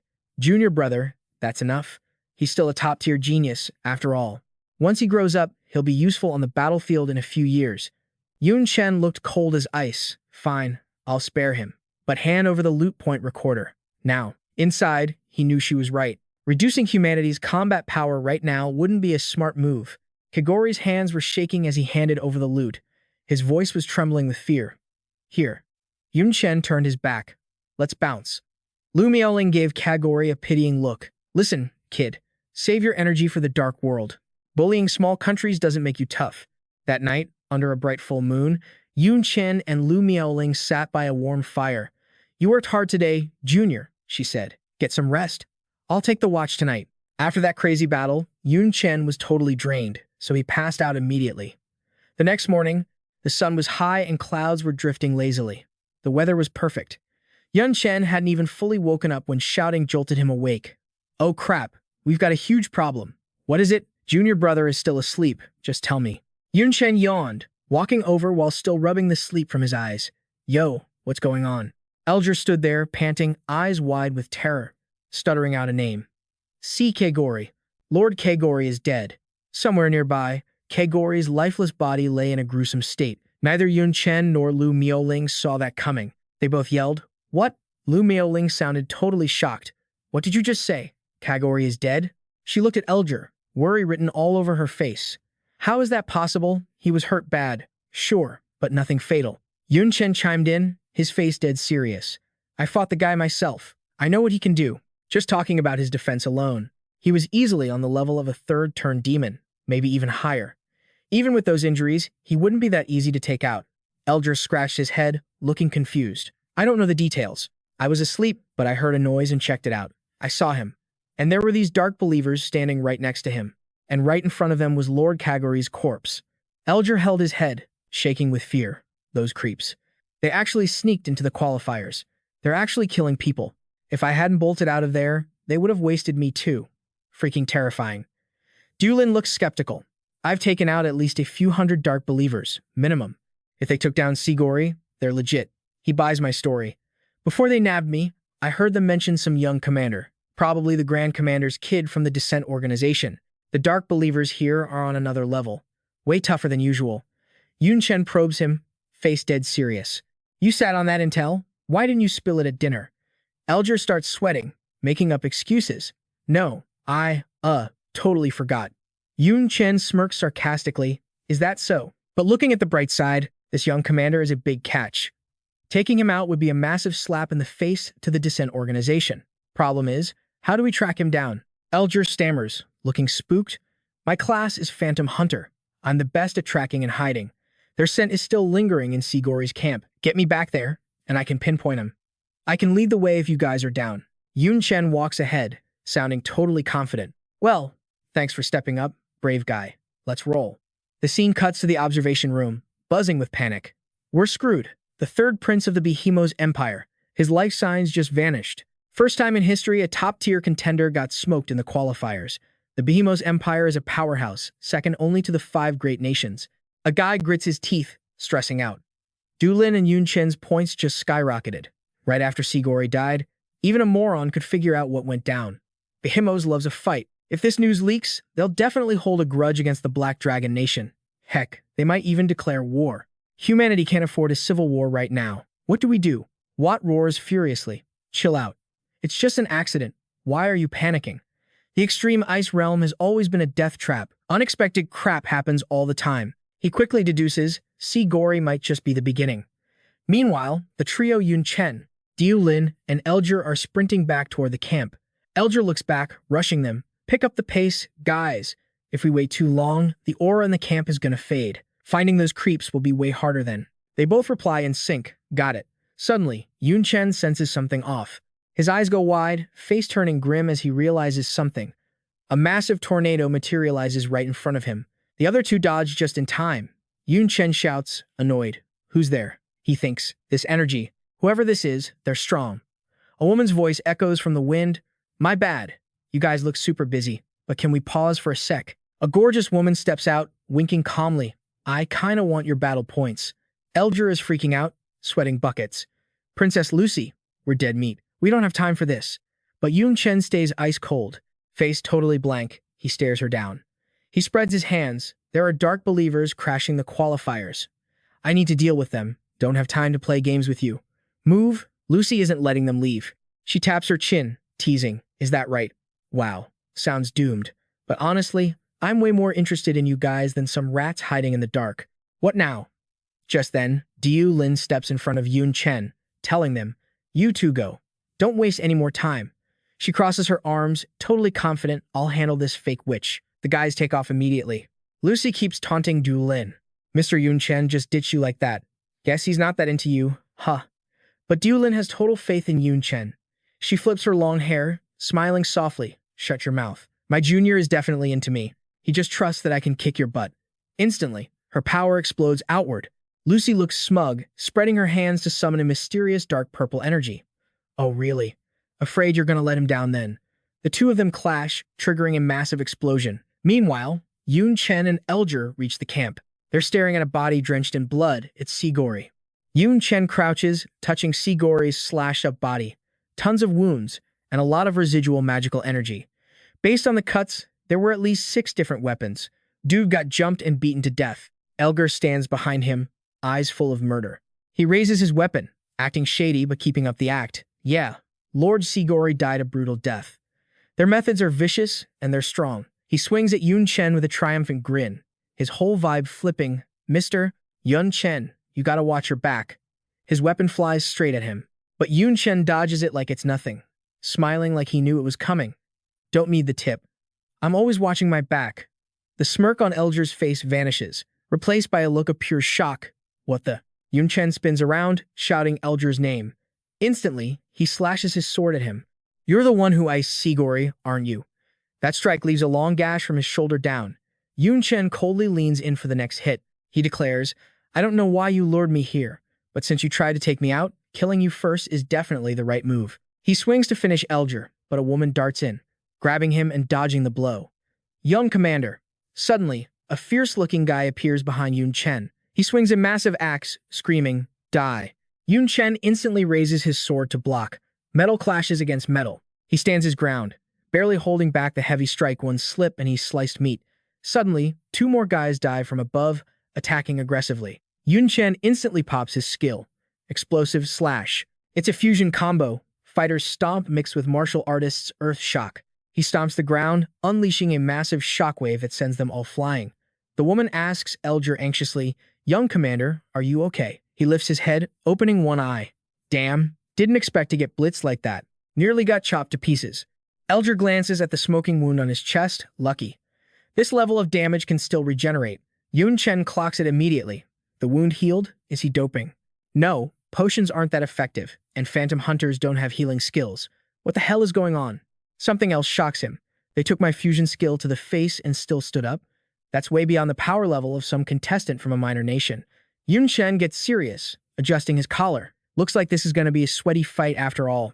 They stood in the middle of the freezing wasteland, surrounded by a desolate, powerful aura. Elger looked at him. Yun Chen, when exactly did you start doubting me? He looked down at him coldly. I never bought your act from the get-go. He glanced at the group with pure contempt. Literally day one at the Holy Empire. And we bump into dark cultists? Save some people. And snag crucial intel. Way too coincidental. That's just suspicious luck. Then Yun Chen recalled the past and said, Once I saw the Soul Tracer mark was leaked, it clicked. I didn't get lucky finding you. You guys probably had my location the whole time and came to me. Elger threw his hands up, playing innocent. What if it really was just a fluke? Yun Chen scoffed. The Arctic Ice Realm is massive. It's a pain just finding monsters here, let alone a person. Yet you zeroed in on me perfectly. You call that a coincidence? He analyzed them sharply. Bet you use your Phantom Hunter perks to tag my aura before we even got in. You've been tracking my every move in this freezer, just waiting for the perfect moment to jump me. Elger laughed bitterly. Man, you're really too much. I did save your butt that one time, even fought Kagari for you. He put on a pitiful voice. Would I do that if I wasn't loyal? He replied flatly.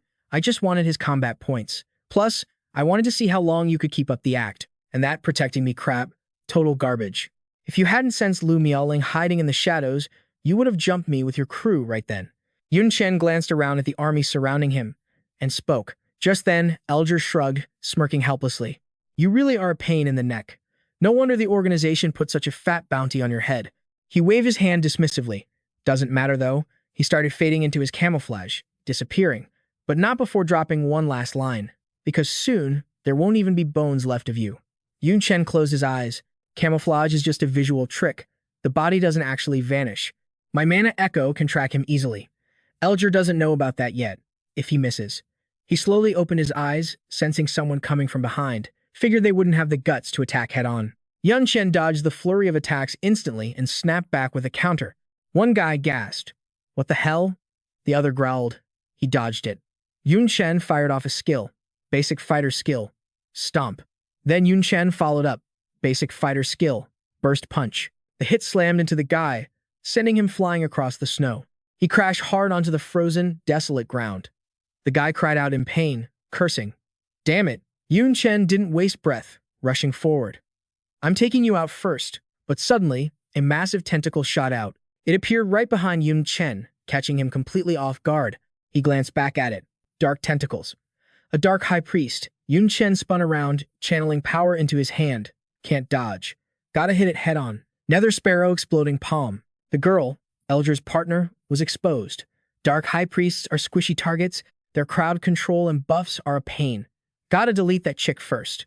Fusion skill. Speed swordsman plus fighter wind chasing step. He moved like a blur. Gale slash. The girl panicked. Too fast. Yun Chen brought his sword down, roaring, die. Boom. But when the dust settled, she didn't have a scratch.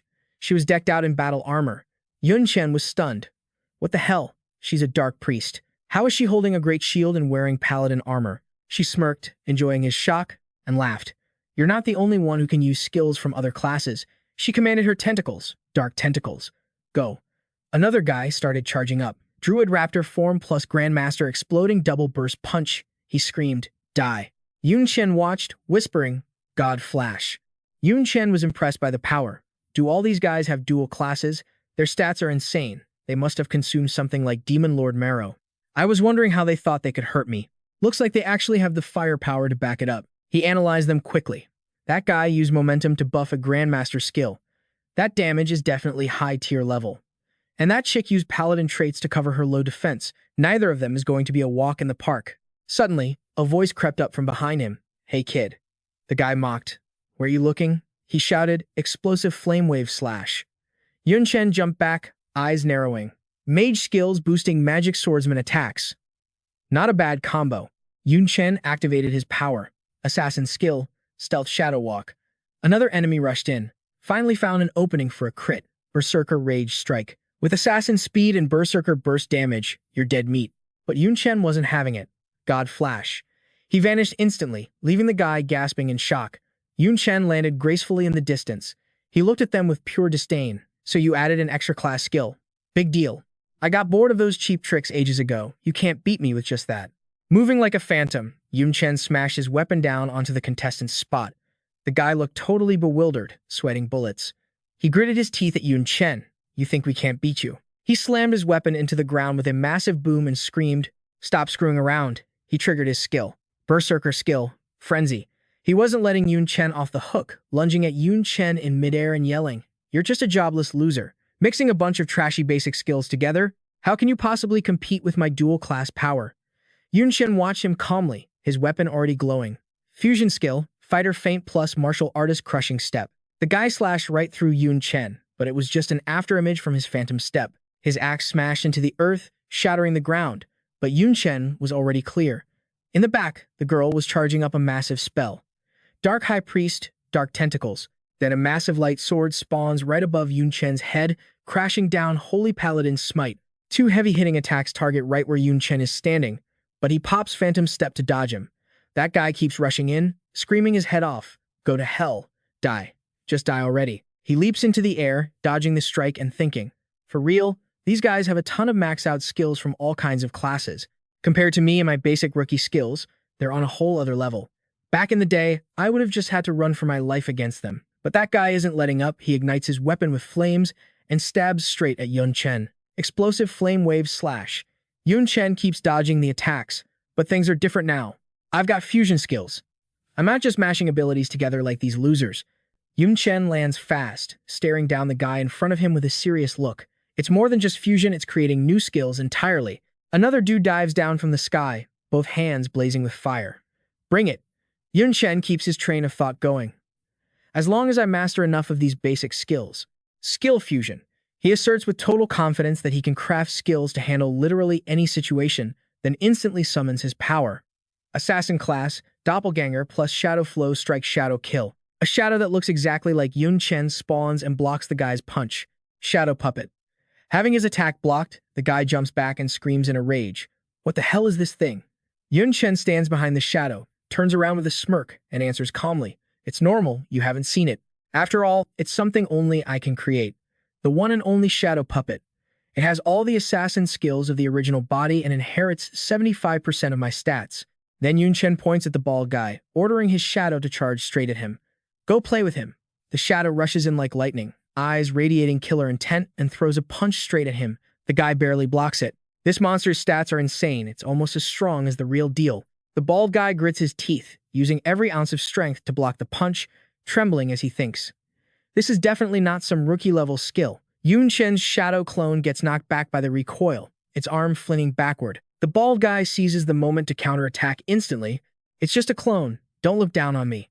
He throws a barrage of fire-coated punches, but Yun Chen's shadow blocks every single one of them. The girl standing in the back raises her staff high, getting ready to cast a skill, and snaps angrily. What kind of messy skill is this? Just cheap tricks. Suddenly, green thorny vines shoot up from the ground out of nowhere, wrapping around her body. Xiao Jing appears, looking super annoyed, and says, "Don't you dare bully my master." She casts her magic, tightening the vines. The girl scoffs, rushing forward with total disdain. You're just a measly thorny vine flower spirit, and you dare try to mess with me? Xiao Jing isn't backing down either and unleashes her power. A barrage of vines shoots forward from behind to attack. The two of them clash in battle, moving so fast you can only see blurs flashing across the sky. Yun Chen stands calmly down below. He watches the two girls fight and smirks. So what if you have paladin skills? They're just a little flashier, that's all. Xiao Jing can totally handle you. The two guys seize the chance to ambush Yun Chen from behind, shouting, "Where do you think you're looking, brat?" He turns back to look at them. "No. Where are you guys looking? Haven't you noticed what's under your feet?" Hearing that, they panic and look down at their feet, realizing they're stepping on some black lump that's barely poking out of the ground.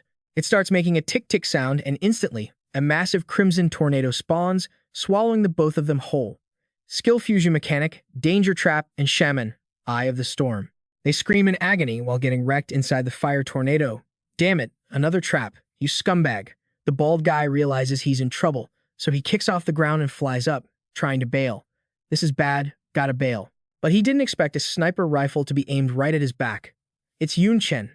He raises the scope, takes careful aim, and says calmly, "You're not getting away." Once the target is locked, Yun Chen pulls the trigger. The bullet flies straight at the guy, blowing him to smithereens right in midair. And just like that, one guy bites the dust. Over where the two girls are fighting, Yun Chen walks up calmly. "Next up, it's just you left."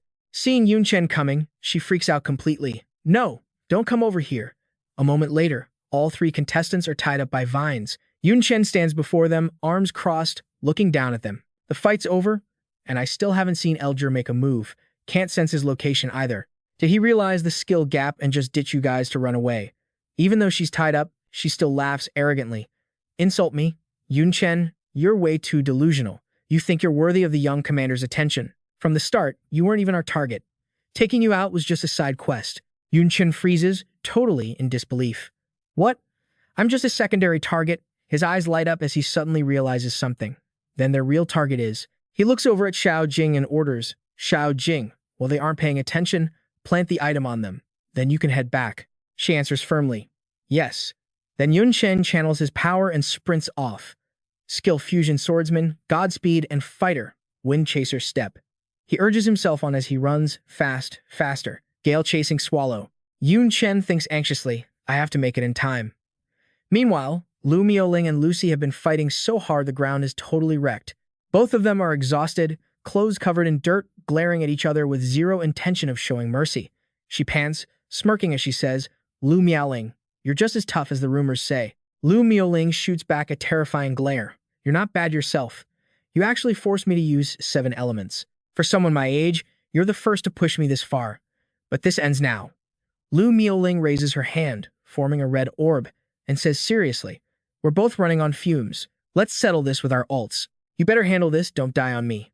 Suddenly, her eyes widen in shock as she realizes something. A shadow appears with a murderous gaze and a twisted, perverted smile, grabbing Lu Miaoling's hand.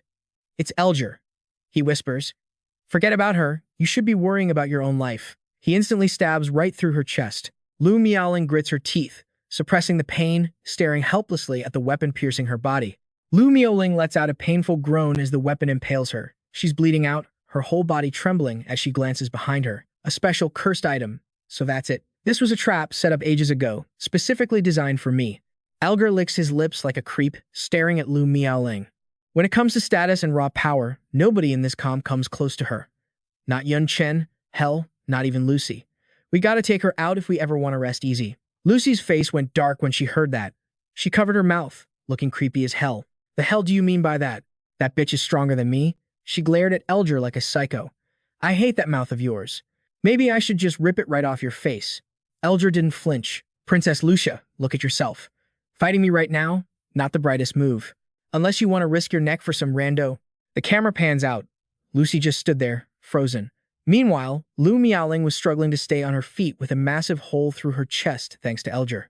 Elger smirked at Lucy. "Good girl. Now scram while you can. Once I'm done with Lu Miaoling, you won't be going anywhere." Suddenly, a blast of energy whizzed past his face, startling him. "Huh?" Lu Miaoling was radiating pure murder. She grabbed the tip of his weapon and screamed. Burning sky, boom. A massive explosion sent Elger flying. Lu Miaoling used the chaos to launch herself into the air, leaving a trail of red sparks as she bailed. Elger barely managed to steady himself, digging into the ground. Damn. While I was distracting Lucy, she snapped the bone spear. How does she still have that much juice left? He grit his teeth. Can't let my guard down with her. Elger shot into the sky after her, leaving Lucy behind as he yelled back. Doesn't matter. You're not getting away. Down below, Lucy clasped her hands like she was praying, but that look on her face, pure, twisted satisfaction. Lu Miaoling, I'll avenge you in the finals, she whispered with a creepy smile. So just die already. Meanwhile, across a landscape stained with long trails of blood, Lu Miaoling was dragging her feet, desperate to shake Elger. Every step she took gushed more blood. She was running on fumes, fading fast. That weapon was still stuck through her chest. She gripped it tight, breathing hard. But Elger was already on her tail. He raised his hand, unleashing his killer move, Hunter's Spear. A rain of energy weapons crashed down on her. She barely dodged them, cursing internally. Damn it. I got sloppy. I thought if the dark cultists made a move, they'd go for my junior since he's pissed off so many of them. Her eyes stayed fierce. Didn't think I'd be the one with the target on my back. She dodged everything. But Elger wasn't done. He roared, nowhere to run. Dragon Slayer, slash. One swing obliterated everything in front of him. Lu Miaoling's reflexes were insane. She managed to sidestep just in time. The slash left a massive gash in the earth, power still sizzling in the air. She clutched her chest, wheezing, barely able to speak. Phantom Hunter and Dragon Slayer. Not just dual classes, but dual hidden classes. The Dark World really went all out. Impressive. Elger landed, his face grim, blade resting on his shoulder. Yun Chen's for the compliment. Consider that your eulogy? Lu Miaoling's face went ghost white. I knew you creeps would make a move soon. I spent all day worrying about how to protect my junior. Never thought I'd be the damsel in distress here. Elger raised his blade cold-heartedly. Too bad. No one can save you now. No one. She looked up, flashing a cocky winner's smile. You hear that? That's what he said. Suddenly, Yun Chen stepped out of the shadows. Junior? He casually swung his sword, blocking Elger's strike and knocking him back a good distance. Elger glared at him, grinding his teeth in pure hate. Yun Chen kept his eyes on the enemy but spoke to her. Sorry, Prez, I'm late. She was weak but still managed to sass him. You know being late affects your grades, right? Elger was fuming. Damn it. Those useless idiots failed to stop him. Whatever, I can take Yun Chen 1v1. Problem is her. If she decides to suicide bomb me while I'm fighting him, it's gonna be messy. Smoke started to wrap around him. He looked a bit bummed. Shame I couldn't finish her off, but I got what I came for. Sticking around now would just be stupid. Yun Chen walked over, getting ready to pull the weapon out. Lu Miaoling looked at him, pale and drained. He bailed. You're not gonna chase him? Yun Chen gave a cold, short answer. Can't be bothered. He grabbed the sword, stuck in her chest. This is gonna hurt like hell, Prez. Brace yourself. He yanked it out in one go. Lu Miaoling screamed as blood sprayed everywhere. Yun Chen immediately activated his healing skills. Priest Fusion skill, Healing Light plus Growth Art. A soft green light wrapped around Lu Miaoling. Vitality glow. The hole in her chest started closing up. Yun Chen picked up the spear tip he pulled out, examining it. You're healing up, but what's this black gunk? She looked down, eyes full of gloom. A curse. Yun Chen held the tainted fragment while she explained. That bone spear is a cursed item. It debuffs all my stats by 80% for 7 whole days. That's probably why he was okay with leaving. The spear tip in his hand vanished. I know some purification skills. She looked at him, shaking her head. This curse is nasty. You'd need a 4th-class Grand Light Priest to dispel it. She looked at him weakly. My wounds are healed, but my stats are tanked. I'm basically useless right now. Junior, you go on ahead. Don't miss out on the points because of me. I'll chill for 2 days, then catch up. Whoosh. Before she knew it, Lu Miaoling was on Yun Chen's back. She had literal question marks floating over her head. Yun Chen shrugged it off. Leaving a nerfed teammate behind? Yeah, that's not my style. She looked away, blushing a little. Yun Chen's. As he carried her through the snowy mountains, she rested her chin on his shoulder, whispering, You really could have left me, you know. Even nerfed, I can handle normal players. Worst case, I just drop my loot and run. He tilted his head back. Keyword, normal. But if you run into the dark cultists, they've got hidden classes and secondary jobs. They don't want your points, Prez. They want you dead. She face-palmed, groaning. Why are they so obsessed with me? You're way more annoying than I am. Yun Chen looked innocent. Don't be modest, Prez. You've flatlined just as many of them as I have. Yun Chen added in all seriousness, but the Prez didn't seem fazed at all that they were dual classers. Lu Miaoling sighed. Her old man's got some serious clout, so she knew about this stuff already.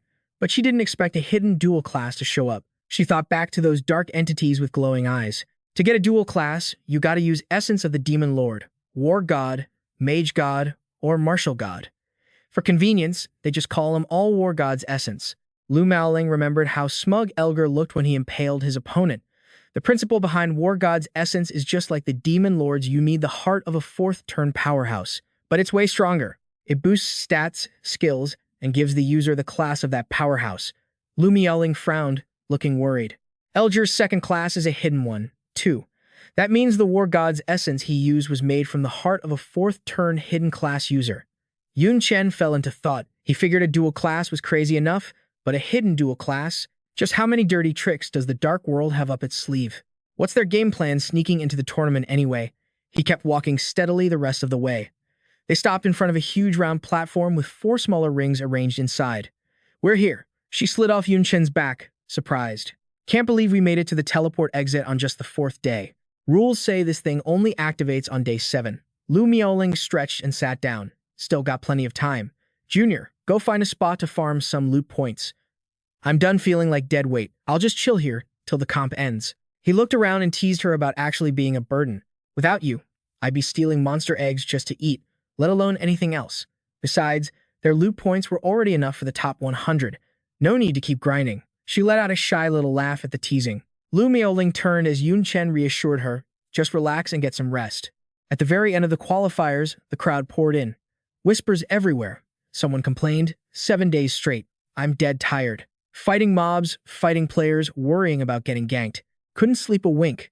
It's been brutal. Total nightmare. Suddenly, someone sniffed the air. Huh? What's that smell? It smells amazing.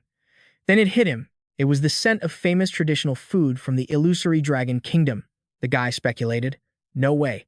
They froze when they saw those two casually cooking.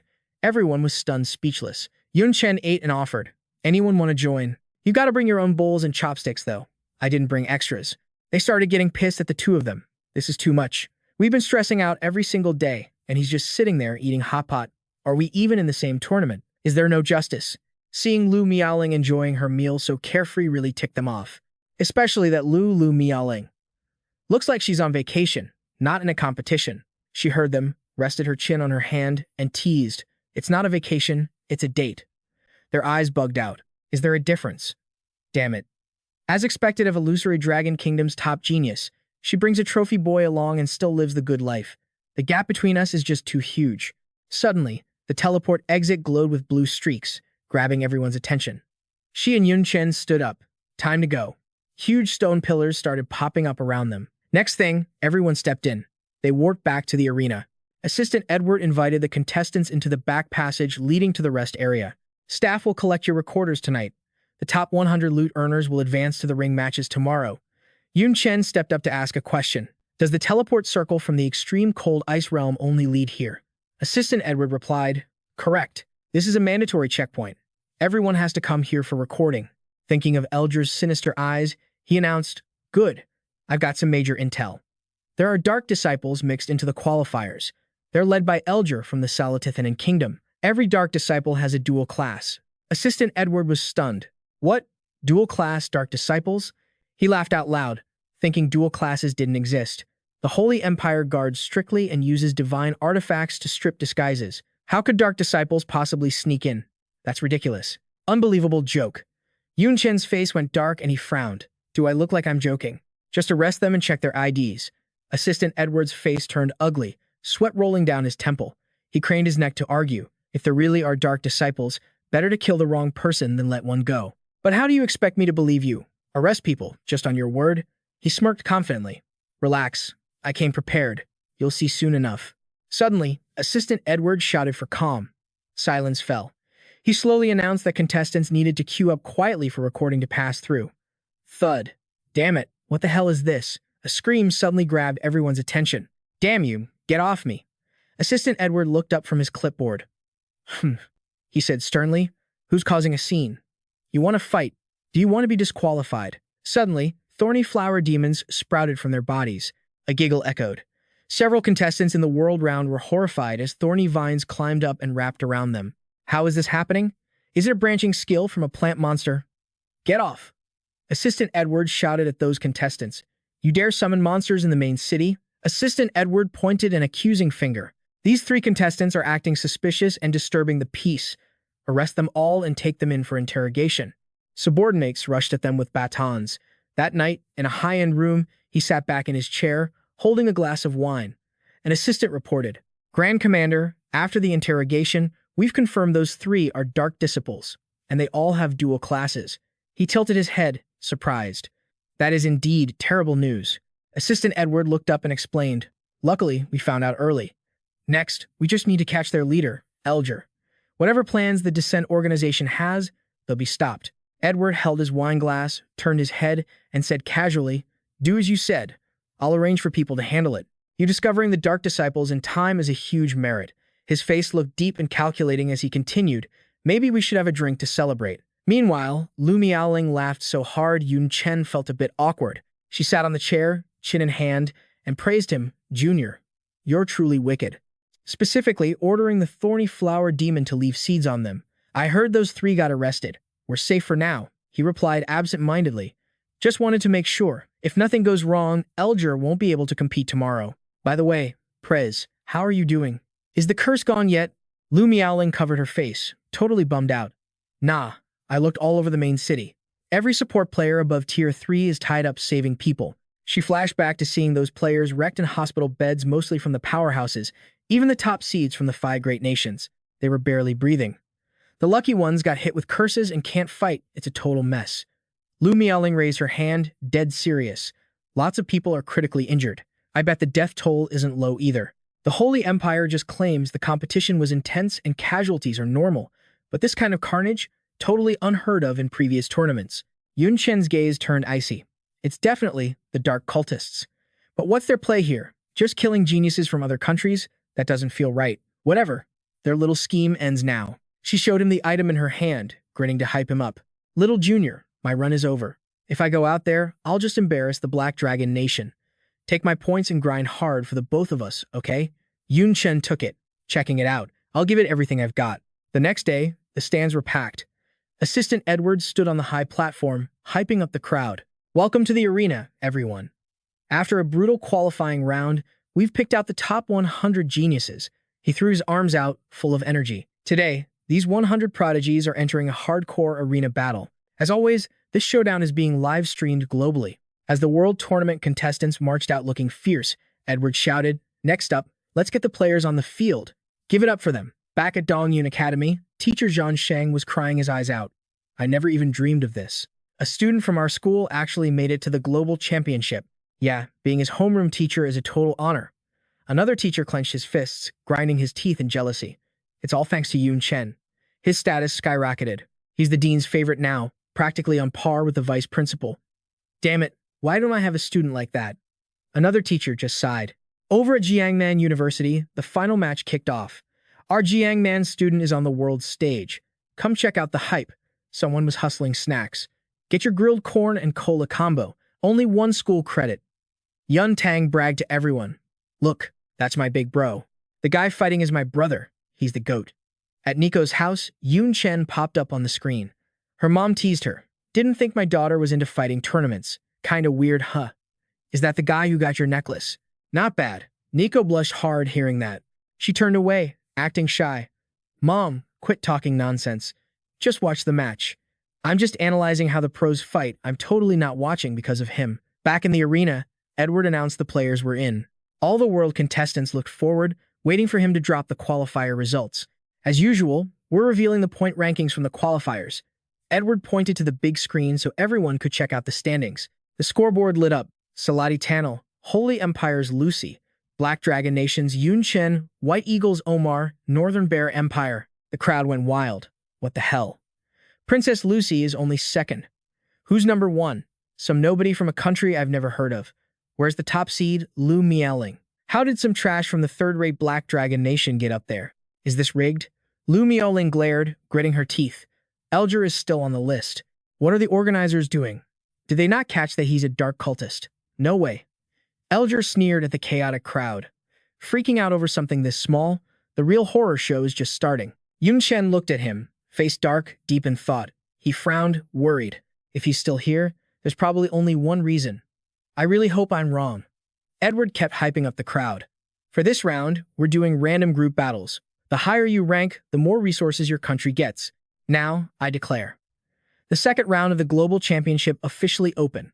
Fight for your country's glory and resources, you geniuses. Suddenly, giant floating crystal orbs drifted toward the players. The world contestants looked up at the massive things, totally stunned. Edward kept screaming into the mic. More orbs dropped from the sky. As they stepped inside, Yun Chen and someone else noticed something weird. The orb transported the first two players into the arena. Hanbaron smirked from afar, cool entrance. But you know what's even cooler? Round 1 and I get a trash noob who hasn't even done his job transfer. System update. Moen Kingdom's Hanbaron Necromancer class. He grinned savagely. Let's end this quick. Hanbaron summoned dark tentacles that shot toward his opponent.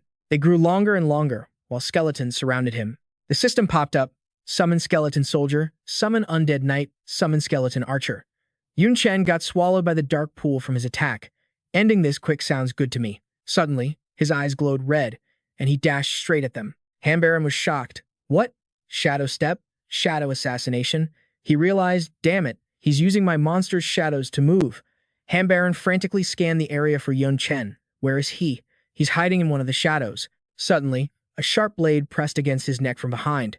Hanbaron froze. Yun Chen whispered, "Not the monsters. I'm in your shadow." Hanbaron had to raise his hands and surrender, totally defeated. Shadow Assassination basically hard counters my class. I can't fight that. I forfeit. Suddenly, a scream rang out. Oh my god, what is that?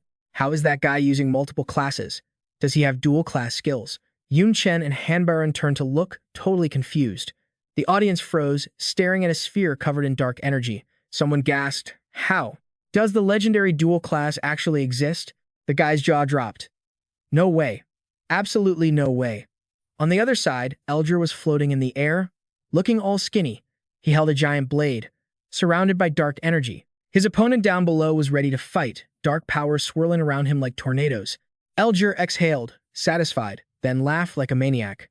His face looked terrifying, two different colored eyes and a super cocky grin. Man, unleashing full power feels freaking amazing. Elger's opponent is standing down there, looking kinda shook, but he's still running his mouth like a tough guy. I don't know how a loser like you snuck into the finals, but you've got guts showing your face to me. The knight raises his weapon, charges up, and blasts a massive attack forward. Elger's silhouette flickers inside the energy blast. Get ready to die. The audience watching from the stands starts cheering. Whoa, that's the Holy Knight from the Critten Kingdom. He fought a third job instructor to a draw. He's a real genius. Go get him. Kill that cocky dark cultist. But Elger has already vanished into thin air. Critten gasps in confusion. Huh? Where'd he go? Suddenly, Elger appears right behind him, his face stone cold. He swings his sword. Critten barely glances back before getting sliced in half. You insignificant bug, daring to bark so loud. Critten's body collapses, while Elger holds out his sword like a boss. Who gave you the guts to do that? The crowd watches in terror, whispering. He killed him without even hesitating. That dark cultist is pure evil. A top-tier kingdom genius just got slaughtered. Something big is definitely going down. Elger arrogantly stomps on Critten's corpse, laughing and mocking. Do you see this, you weak humans? No matter how much your military tries to cover it up, you can't erase the truth. Multiclassing is real. If you want this power, you must worship the Supreme Lord. He continues his threat. Next, I'm gonna kill every single one of your so-called top-tier geniuses, one by one. Welcome the fear from the dark world. Every moment of this has been caught on camera. Seeing him act so arrogant, the audience can't hold back anymore. You bastard. Just a filthy dark cultist acting like a king. This is insane. What are the other geniuses doing? Hurry up and kill him. Meanwhile, a group is watching the match on TV.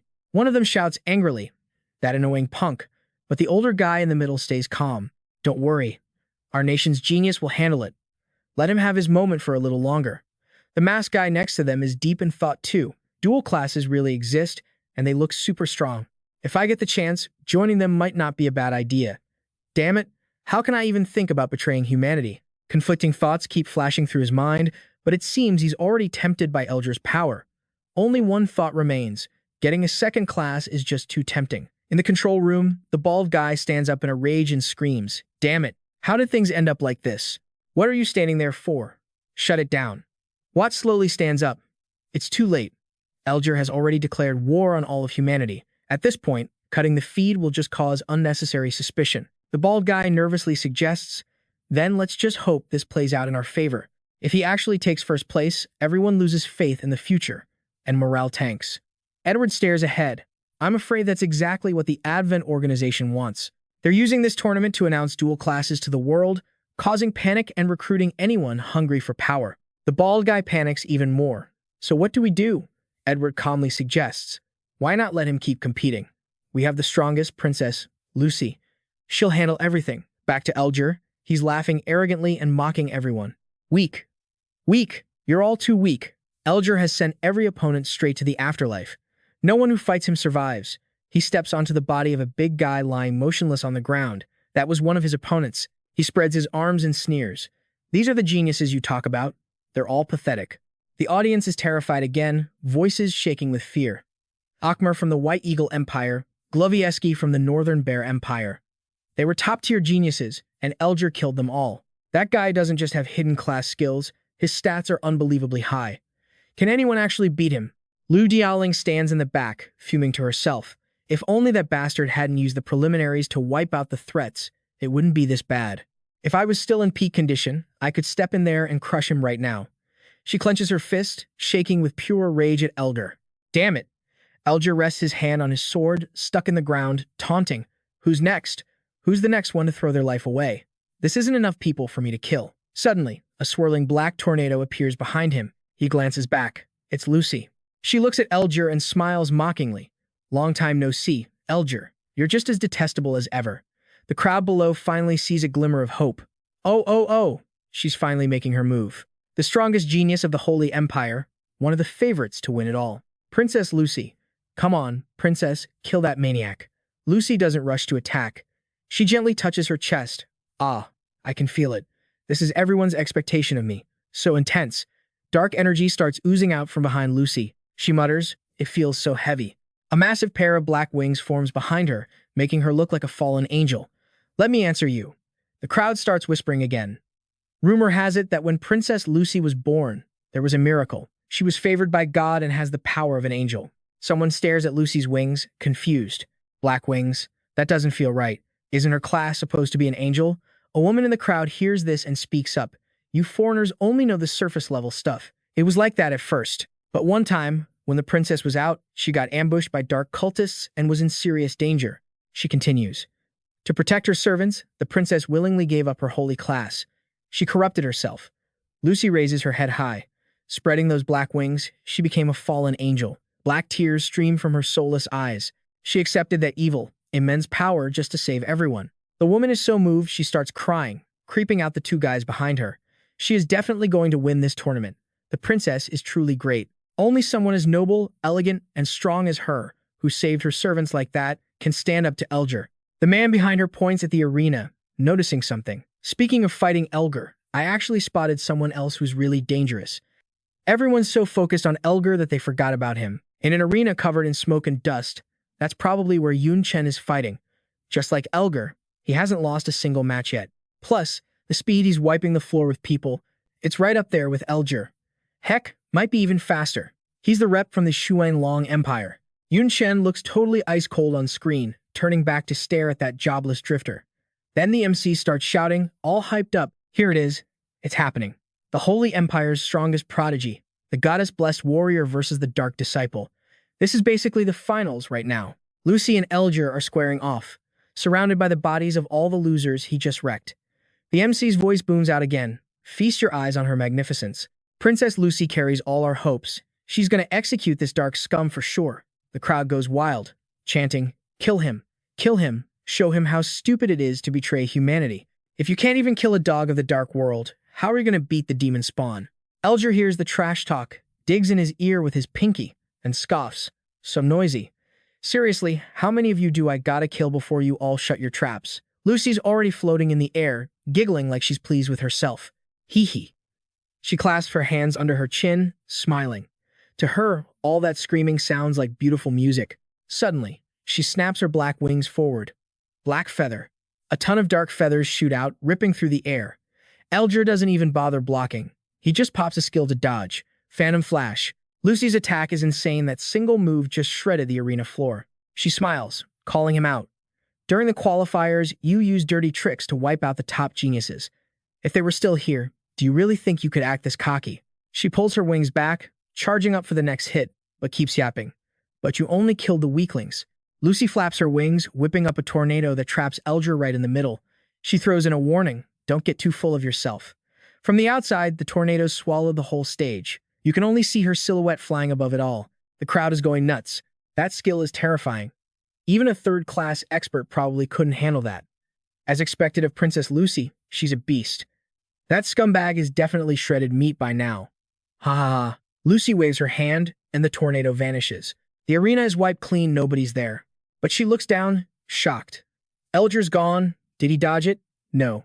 He can use stealth. Where is he hiding? In a flash, he's already behind her. He raises his massive blade, ready to strike, with a creepy winner's grin on his face. My precious princess, where are you looking? She freezes, eyes wide with shock. Luckily, she reacts just in time and dashes backward. She grunts, sweat dripping down her face. Elger swings his blade down. Dragon Slayer slash. Lucy throws her wings forward to block, but the force is too heavy. She can't hold it and gets slammed into the ground. Lucy struggles to stand up amidst the cracked pavement while he looks down, gloating. She keeps trying to stand, gasping for air, totally winded. Huff huff. Elger isn't going to show any mercy. He powers up and dives straight at her. Lucy dodges, thinking. His stats are insanely high. I can't fight him head-on. I need to keep my distance. He grins arrogantly, answering her earlier trash talk. Oh, Lucy, I think you misunderstood something. He charges up his hand. Do you really think I attacked first because I was scared of you lot? He unleashes a massive move. Crimson Wind Vortex. Lucy can't fight it. She just covers her face and screams, Arg. Elger teleports right in front of her and chokes her out. He lifts her up with one hand, smirking with total confidence. I just like keeping the risk to a minimum. Lucy recognizes the move. She's trembling as she's choked, but manages to wheeze out Crimson Vortex. From the Wind Thunder Mage class? I didn't know. You had a third hidden class. Elger winks playfully. Ding ding ding. Correct. A smart girl like you deserves a prize. He snaps his fingers. Instantly, a black hole opens up behind her. Let's send you to the dark world to receive God's love. Lucy panics, begging. No, don't. She gets tossed into the void, reaching out desperately. No.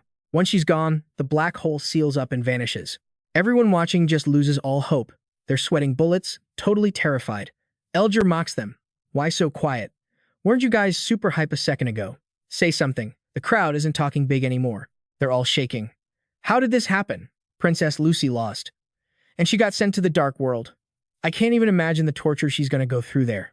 I don't believe it. With so many geniuses here, how can one dark cultist beat them all? We should be able to wear him down with numbers. Another guy gets warped into the arena, flinching because he wasn't ready. Elger gives him a creepy grin.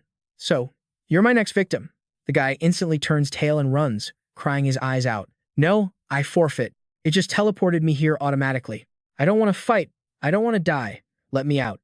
Guys in other arenas start quitting too. I'm done. If I keep winning, I'll have to face him. 3 hidden classes in one guy. Who knows if he's got a 4th one? Fighting a monster like that is suicide. Let me go. All the contestants are freaking out.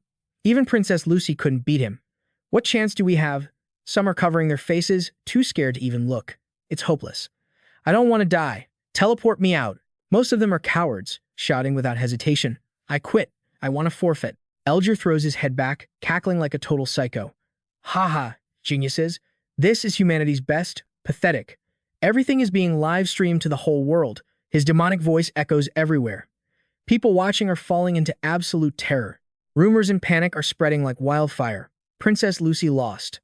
The other geniuses are terrified. If we can't even beat his lapdog, how are we supposed to fight the demon spawn? We're doomed. The world is finished.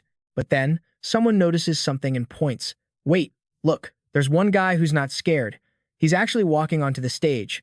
The MC's voice booms. There is still a genius who hasn't given up. He has no fear, and he refuses to surrender. He wants to fight. Yun Chen steps into the ring, dropping a cold final line. It's time to bring the curtain down on this little show. Right now, over at the Swamp of the Dead, a massive, kinda rundown castle comes into view. Inside, everything's a total wreck.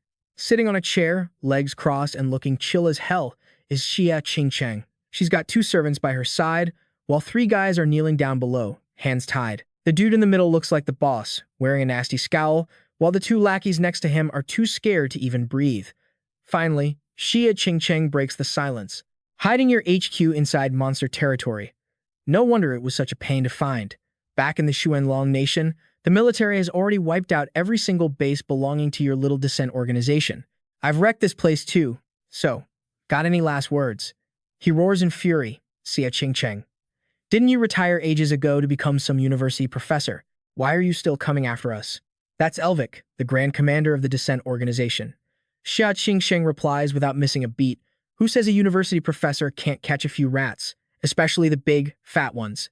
It wouldn't be an exaggeration to say your Dissent Organization is extinct, but you don't seem all that bothered by it. Hearing that, Elvic throws his head back and bursts into laughter, his two goons smirking along with him. Extinct. You're the one who doesn't understand the situation, sweetheart. Xia Qingcheng, he continues to gloat. By my calculations, my son has already revealed his multiple classes to the whole world and is currently slaughtering everyone in the arena. When humanity sees that, they'll be drowning in despair. Desperate for survival or craving greater power, they'll choose to become dark disciples and surrender to the dark world. Elvic smirks, fully confident. So what if you destroyed our headquarters? In less than 3 years, the Dissent Organization will rise again, even stronger than before. The ones facing extinction are you humans. Ha ha ha. Qingcheng isn't fazed by his trash talk at all. She just calmly analyzes the situation. Everything you said is technically possible, but that's assuming your precious young commander actually wins in the end. Then, the person next to her switches on a projector. Click. The image of Yun Chen facing off against Elger appears. Crystal clear.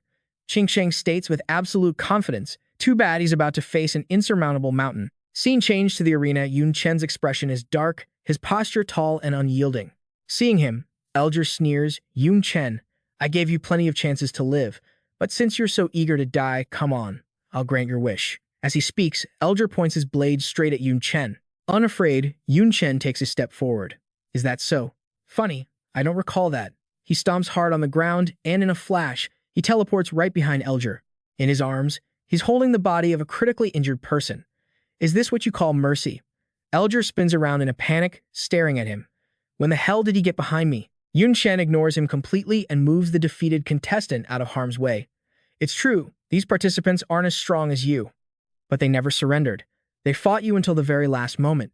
He continues speaking as he places the injured fighter inside a protective bubble that makes them completely different from a scumbag like you, who became a lapdog for the dark world just for power. All the other contestants lying scattered on the arena floor are gently lifted into the air by wind currents, even if they're corpses now.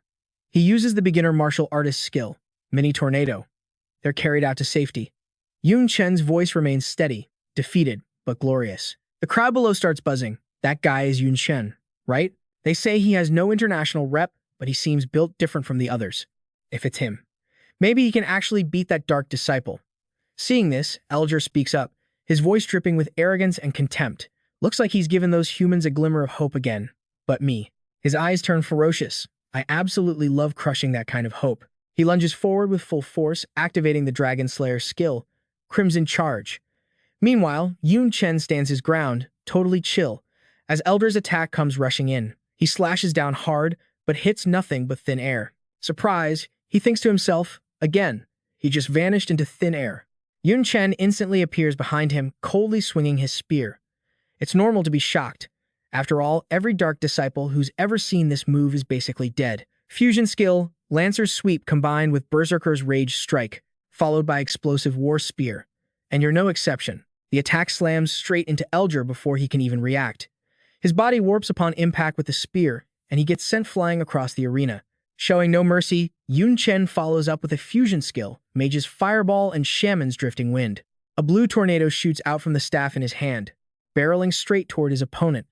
Demonic Flame Shield. Elger tries his hardest to defend, Raging Thunderstorm. But he still can't stop Yun Chen.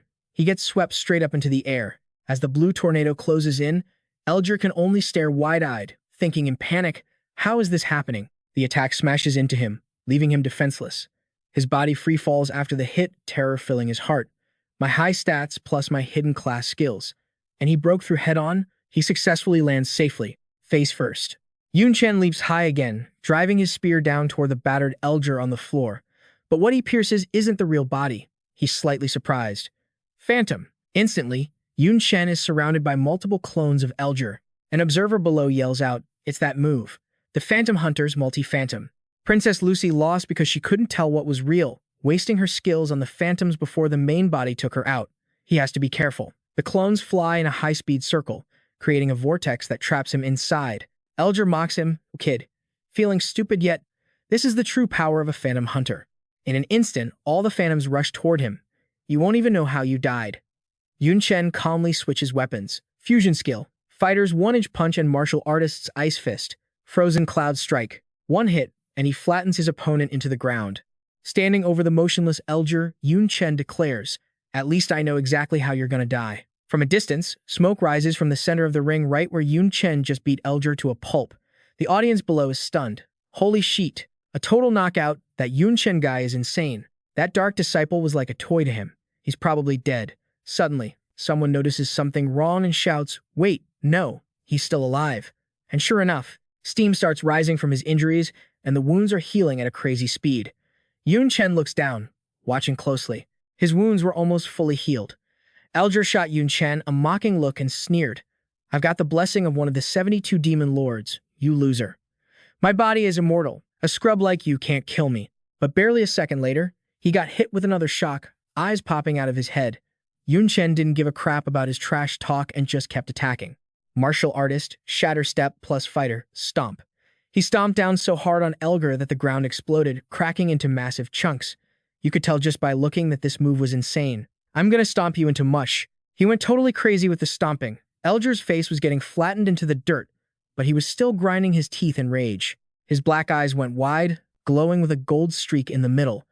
Elger screamed, totally furious. Damn it, this isn't over. He blasted out a wave of dark energy that covered everything. Yun Chen got knocked back by the shockwave and had to brace himself. Elger looked like a total demon now, with energy forming something like wings behind his back. "Hey kid, don't think you get what's happening, do you?" Yun Chen looked a bit uneasy, thinking to himself, "This vibe. He's definitely not human anymore. For real, his whole body had gone full demon mode. Only his head still looked human. Wings popped out, and there was this dark ring floating behind him. There was this faint blue energy swirling around him. Oh right, he used 2 war god essences, and was rocking 3 hidden classes. His arm started glowing blue as he screamed at his opponent, "You're just a jobless nobody. At best, you're just a cheap knockoff of me." Phantom Hunter, Dragon Slayer Hero Mode, Dragon Slaying Wind Thunder Power, and Shaman controlling the elements. That blast of power shot straight at Yun Chen while Elger kept yapping. "I never even considered you a threat." Yun Chen eyed the incoming attack, staying on guard. Instantly, a whole corner of the arena was covered in smoke and dust. You could tell that move was legit dangerous. The crazy thunderstorm wasn't stopping anytime soon. Elger raised his hand, forming a piercing black spear that just kept getting bigger. He hurled it straight down, causing a massive explosion. The arena shattered, giant rocks flying everywhere. The crowd was freaking out. The power was unreal, totally on a different level from before. His stats were already crazy high, but now with 3 hidden class buffs, it's impossible to imagine how strong he is. We're screwed, totally screwed. Elger swooped down looking all smug. This is the ultimate power only the Dark World can give. Inside the smoke, you could see the faint outline of Yun Chen lying motionless. After tanking the hit, Elger swung his blade down, glowing red and aiming right for him. "Feel this with your life." But surprise, Elger's attack got blocked by a golden weapon. It was Yun Chen in his super OP myriad wheel mode. He blocked Elger's blade with just one hand like it was nothing. Elger sensed something was wrong, gritting his teeth while his whole body started shaking. He thought to himself, "How the hell did he block my attack? What's going on?" Yun Chen moved his hand close to Elger's head and said coldly, "You, like playing the stats game? Then you got it." His golden hand got right in Elger's face, winding up for a flick. Boom. He hit him right in the forehead, sending Elger flying miles away. His head smashed straight into a giant rock, and he started coughing up blood. Instantly, Yun Chen teleported right to him and slashed his sword down hard. Elger reacted just in time to block with his blade, gritting his teeth in pain. The hit was so heavy it cracked the rock behind him. Yun Chen raised his light sword high, golden energy sparking off it. He charged up for the final blow. Fusion skill. Magic Swordsman, Flame Slash plus Berserker. Rage Strike. The slash was insanely powerful, driving Elger right through the giant rock. He flew straight out of the arena and slammed into the ground.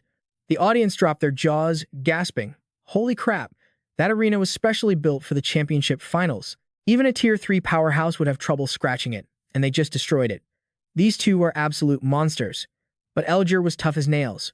Even after that massive hit, he still managed to crawl up. Damn it. His face was covered in blood as he spat out every word. I used 3 portions of War God Essence. How can I not beat you? Yun Chen stood coldly in front of him, because push-ups are very important. Elger's eyes went wide in shock. He had no clue what the push-up thing meant before a hand choked him and lifted him up. Elger's power was fading, and he struggled to break free. Cough, cough. Yun Chen threw his arrogant words right back at him. Didn't you say I couldn't kill you? Elger was shaking in pain, but he stayed cocky. I have the blessing of a top-tier demon lord. Even if you crush my organs, bones, and muscles, I still won't die. You stack so many buffs. The side effects must be insane, right? Just wait. You're the one who's gonna drop dead. Haha. Yun Chen just listened and replied indifferently. Is that so? A blue flame started forming in his hand. Fusion skill. He touched his finger right to Elger's throat, casting Mage, Fireball, and Magic Swordsman. Flame Axe at the same time. Boom. A massive blue flame erupted in the middle of Swandu City. Inside the giant fire, you could see the silhouettes of Yun Chen and Elger. The crowd saw hope in front of them and started cheering wildly. He's got more moves. I thought you said no attack could kill you. Burn him alive. I don't believe he can survive turning into ash. We won. Roast that freak. Inside the flames, Elger was scorched black. Yun Chen only let go when Elger was basically charcoal. His body was still smoking with blue flames as he flopped onto the ground, while the crowd kept screaming. Burn him. Kill him. Yun Chen finally couldn't hold the myriad wheel form anymore and reverted to normal, panting hard from exhaustion. Huff, huff. The side effects of myriad wheel were brutal. His stats were practically zeroed out. He looked ahead with heavy eyes. The backlash was too much. Even a normal person could probably beat me up right now. Seeing Elger burnt to a crisp, smoking and motionless on the ground, Yun Chen finally relaxed. Yun Chen got it's over. People watching the livestream were going nuts, too. Yes, he won. 3 hidden classes, immortal body. Didn't he still get wrecked by a human? We won. The world has a future. Ha ha ha. Hero. Yun Chen is a true hero. Once again, someone spotted something weird and started pointing fingers. Wait, am I hallucinating? On the screen. That's Elger's arm. It looks like that dude's hand just moved. The people watching the livestream caught it too. They started freaking out, like, what? He moved. We're screwed. Yun Chen's obviously totally drained. He can't take him on now. Oh my god, he actually didn't die. Calling Elger the Leech King isn't even an exaggeration. That guy sat up again, chuckled and said with a sneer, You thought mere flames could burn me to death. Too naive. Yun Chen clapped back instantly. Mere flames? You're way underestimating my fire.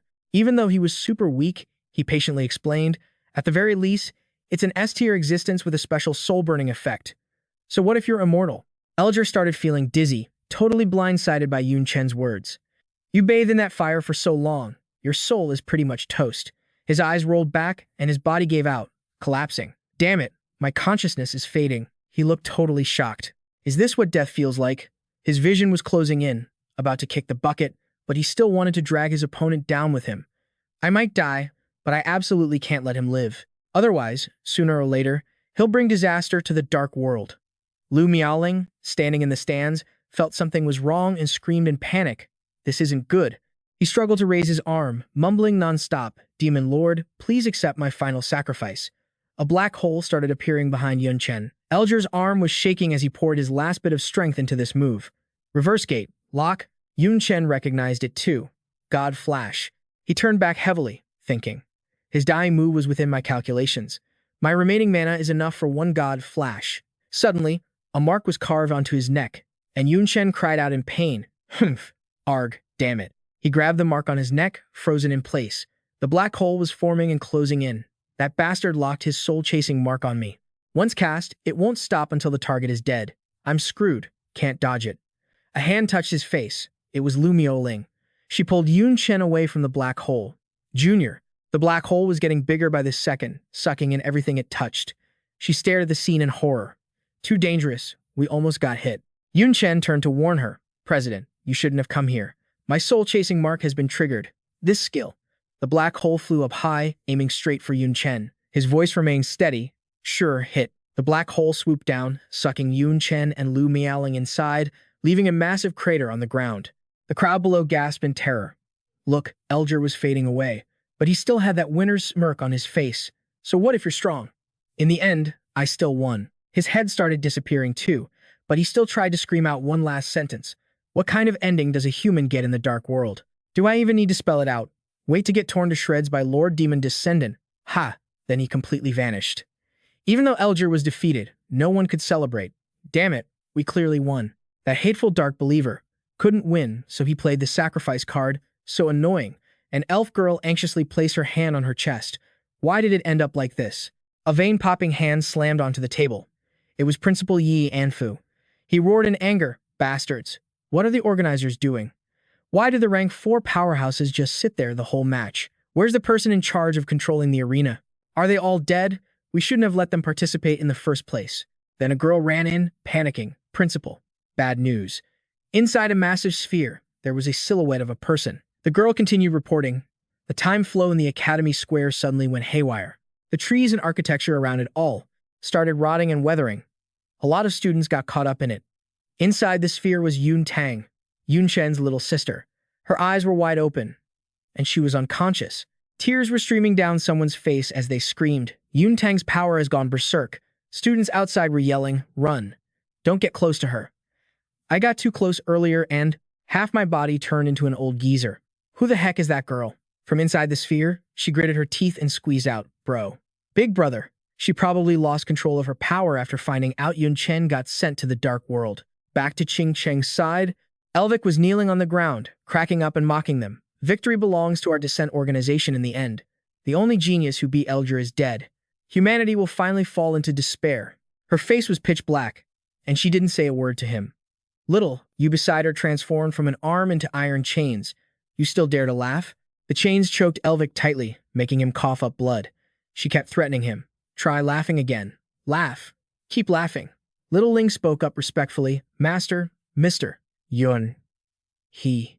Ching Cheng replied calmly. He was just sent to the dark world. He's not dead. I was originally planning to send him there for a trip anyway. This is just happening a bit ahead of schedule. She brought her fingertips together, stating confidently, I trust my own judgment. This mess isn't enough to take Yun Chen down. Somewhere else, the black hole that sucked in Yun Chen and Lu Miaoling appeared. It started fading, dropping the two of them into a free fall. They quickly landed on the grass below. He shielded his eyes to look around, while she asked from behind, Is this the dark world? He replied, It's really like Teacher, Shai said. Totally different from what I imagined. Suddenly, a scream of pain from Lu Miaoling rang out behind Yun Chen. Ah! Yun Chen turned to see her writhing on the ground, propping herself up. He panicked, thinking, Crap, I almost forgot the air here is purely dark aura. I'm not affected, but the president is. Yun Chen knelt down next to Lu Miaoling to reassure her. President, try to hold on. He pulled out a potion bottle, downed it in one go, then summoned his staff to help Lu Miaoling. As the staff got closer, a layer of power wrapped around Lu Miaoling's body, the beginner priest's skill, Purify. She was writhing on the ground, surrounded by streaks of darkness. Yun Chen tried to keep the barrier up for her while calculating in his head. I'm still in a weakened state. Even with a mana potion, I can't use Purify that many times. Suddenly noticing something, he glanced back to check it out. It was a demon descendant who looked kinda harmless. He instantly went on high alert. Not good, it's a demon descendant. That demon descendant overreacted even more, looking terrified when he saw the two humans.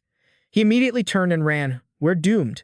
The evil humans are attacking. They're gonna slaughter our village. Guards, save me. Yun Chen's eyes bugged out in surprise. Huh. Lu Miaoling weakly reached out. We can't let him get away. But he quickly warned her, don't move. We ain't got the energy to waste on that. Yun Chen popped the cap off another potion, getting ready to chug it. A few more vials were floating right next to him. Between gulps, he said, the dark vibes in this world are infinite. Purifying it just buys us a little time. Prez, you gotta adapt to the environment. If you don't, you're gonna get corroded into a monster sooner or later. She struggled to reply.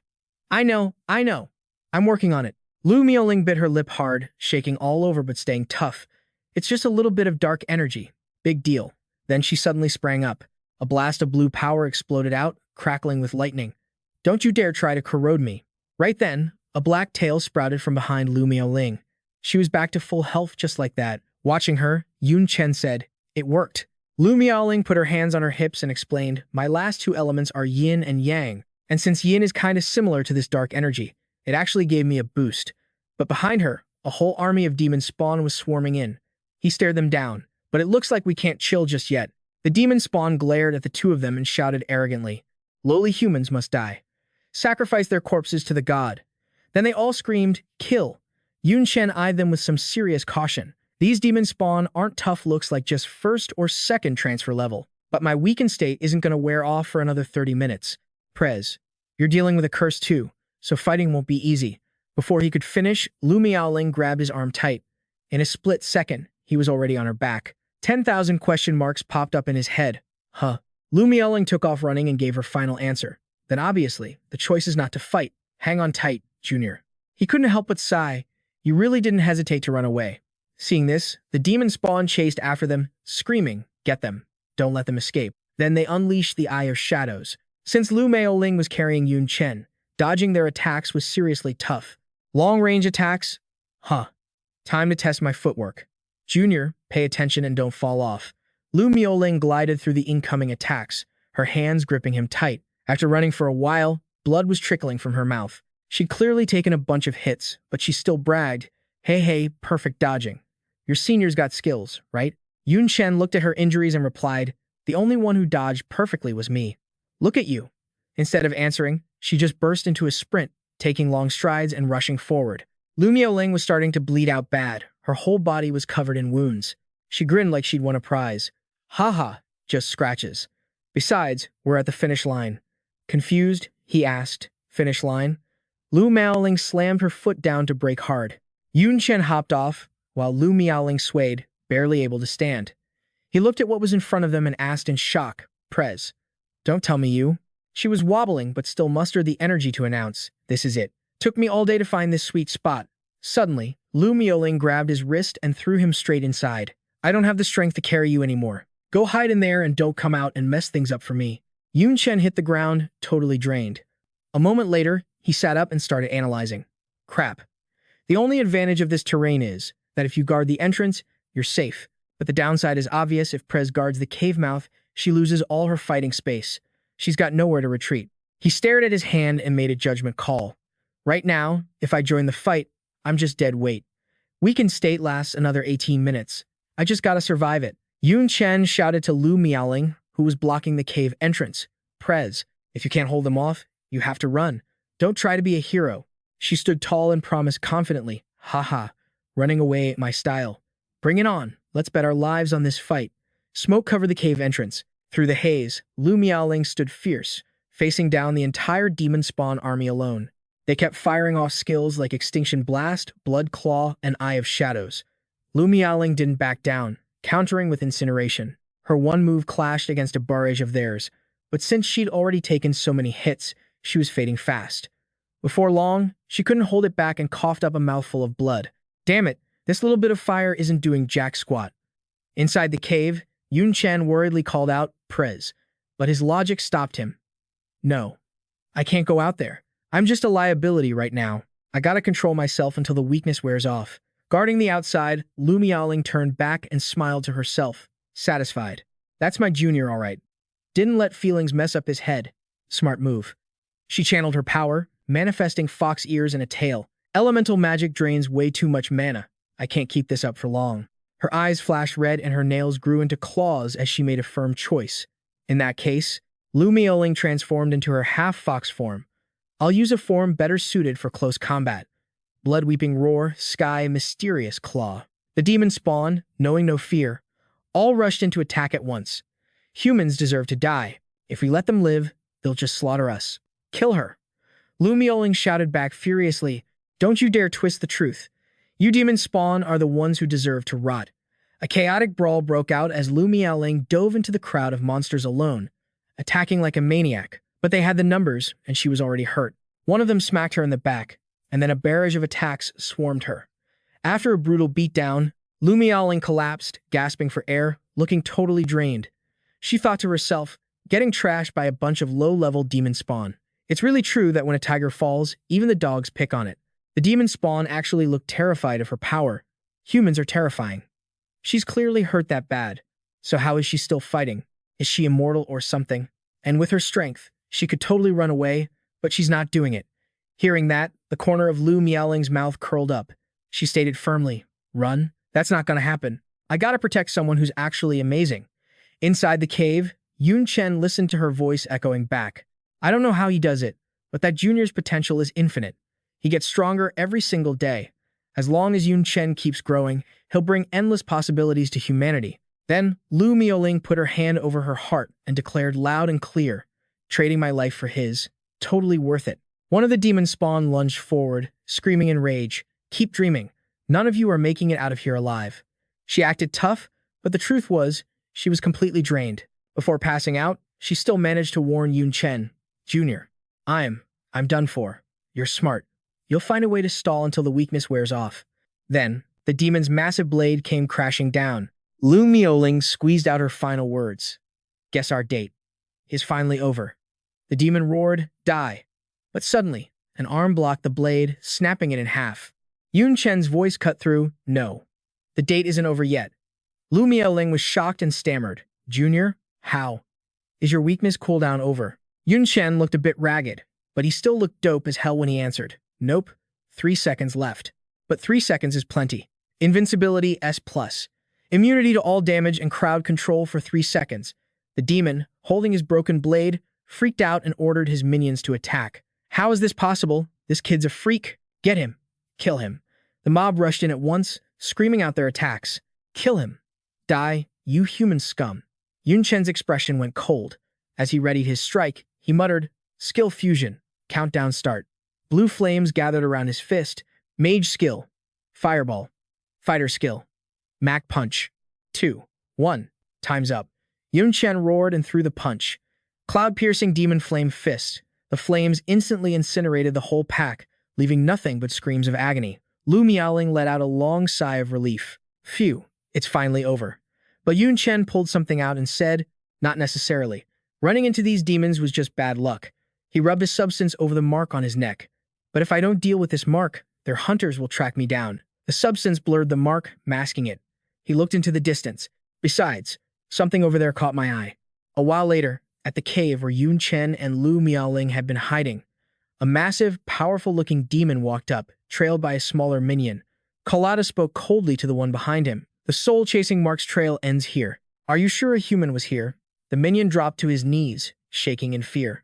My lord, supreme devil, great lord of the night-severing clan, how would I dare lie to you? It's all true. Colada turned back with a gloomy glare. Based on your description, it's definitely Yun Chen, but somehow, he's masked the soul-chasing mark.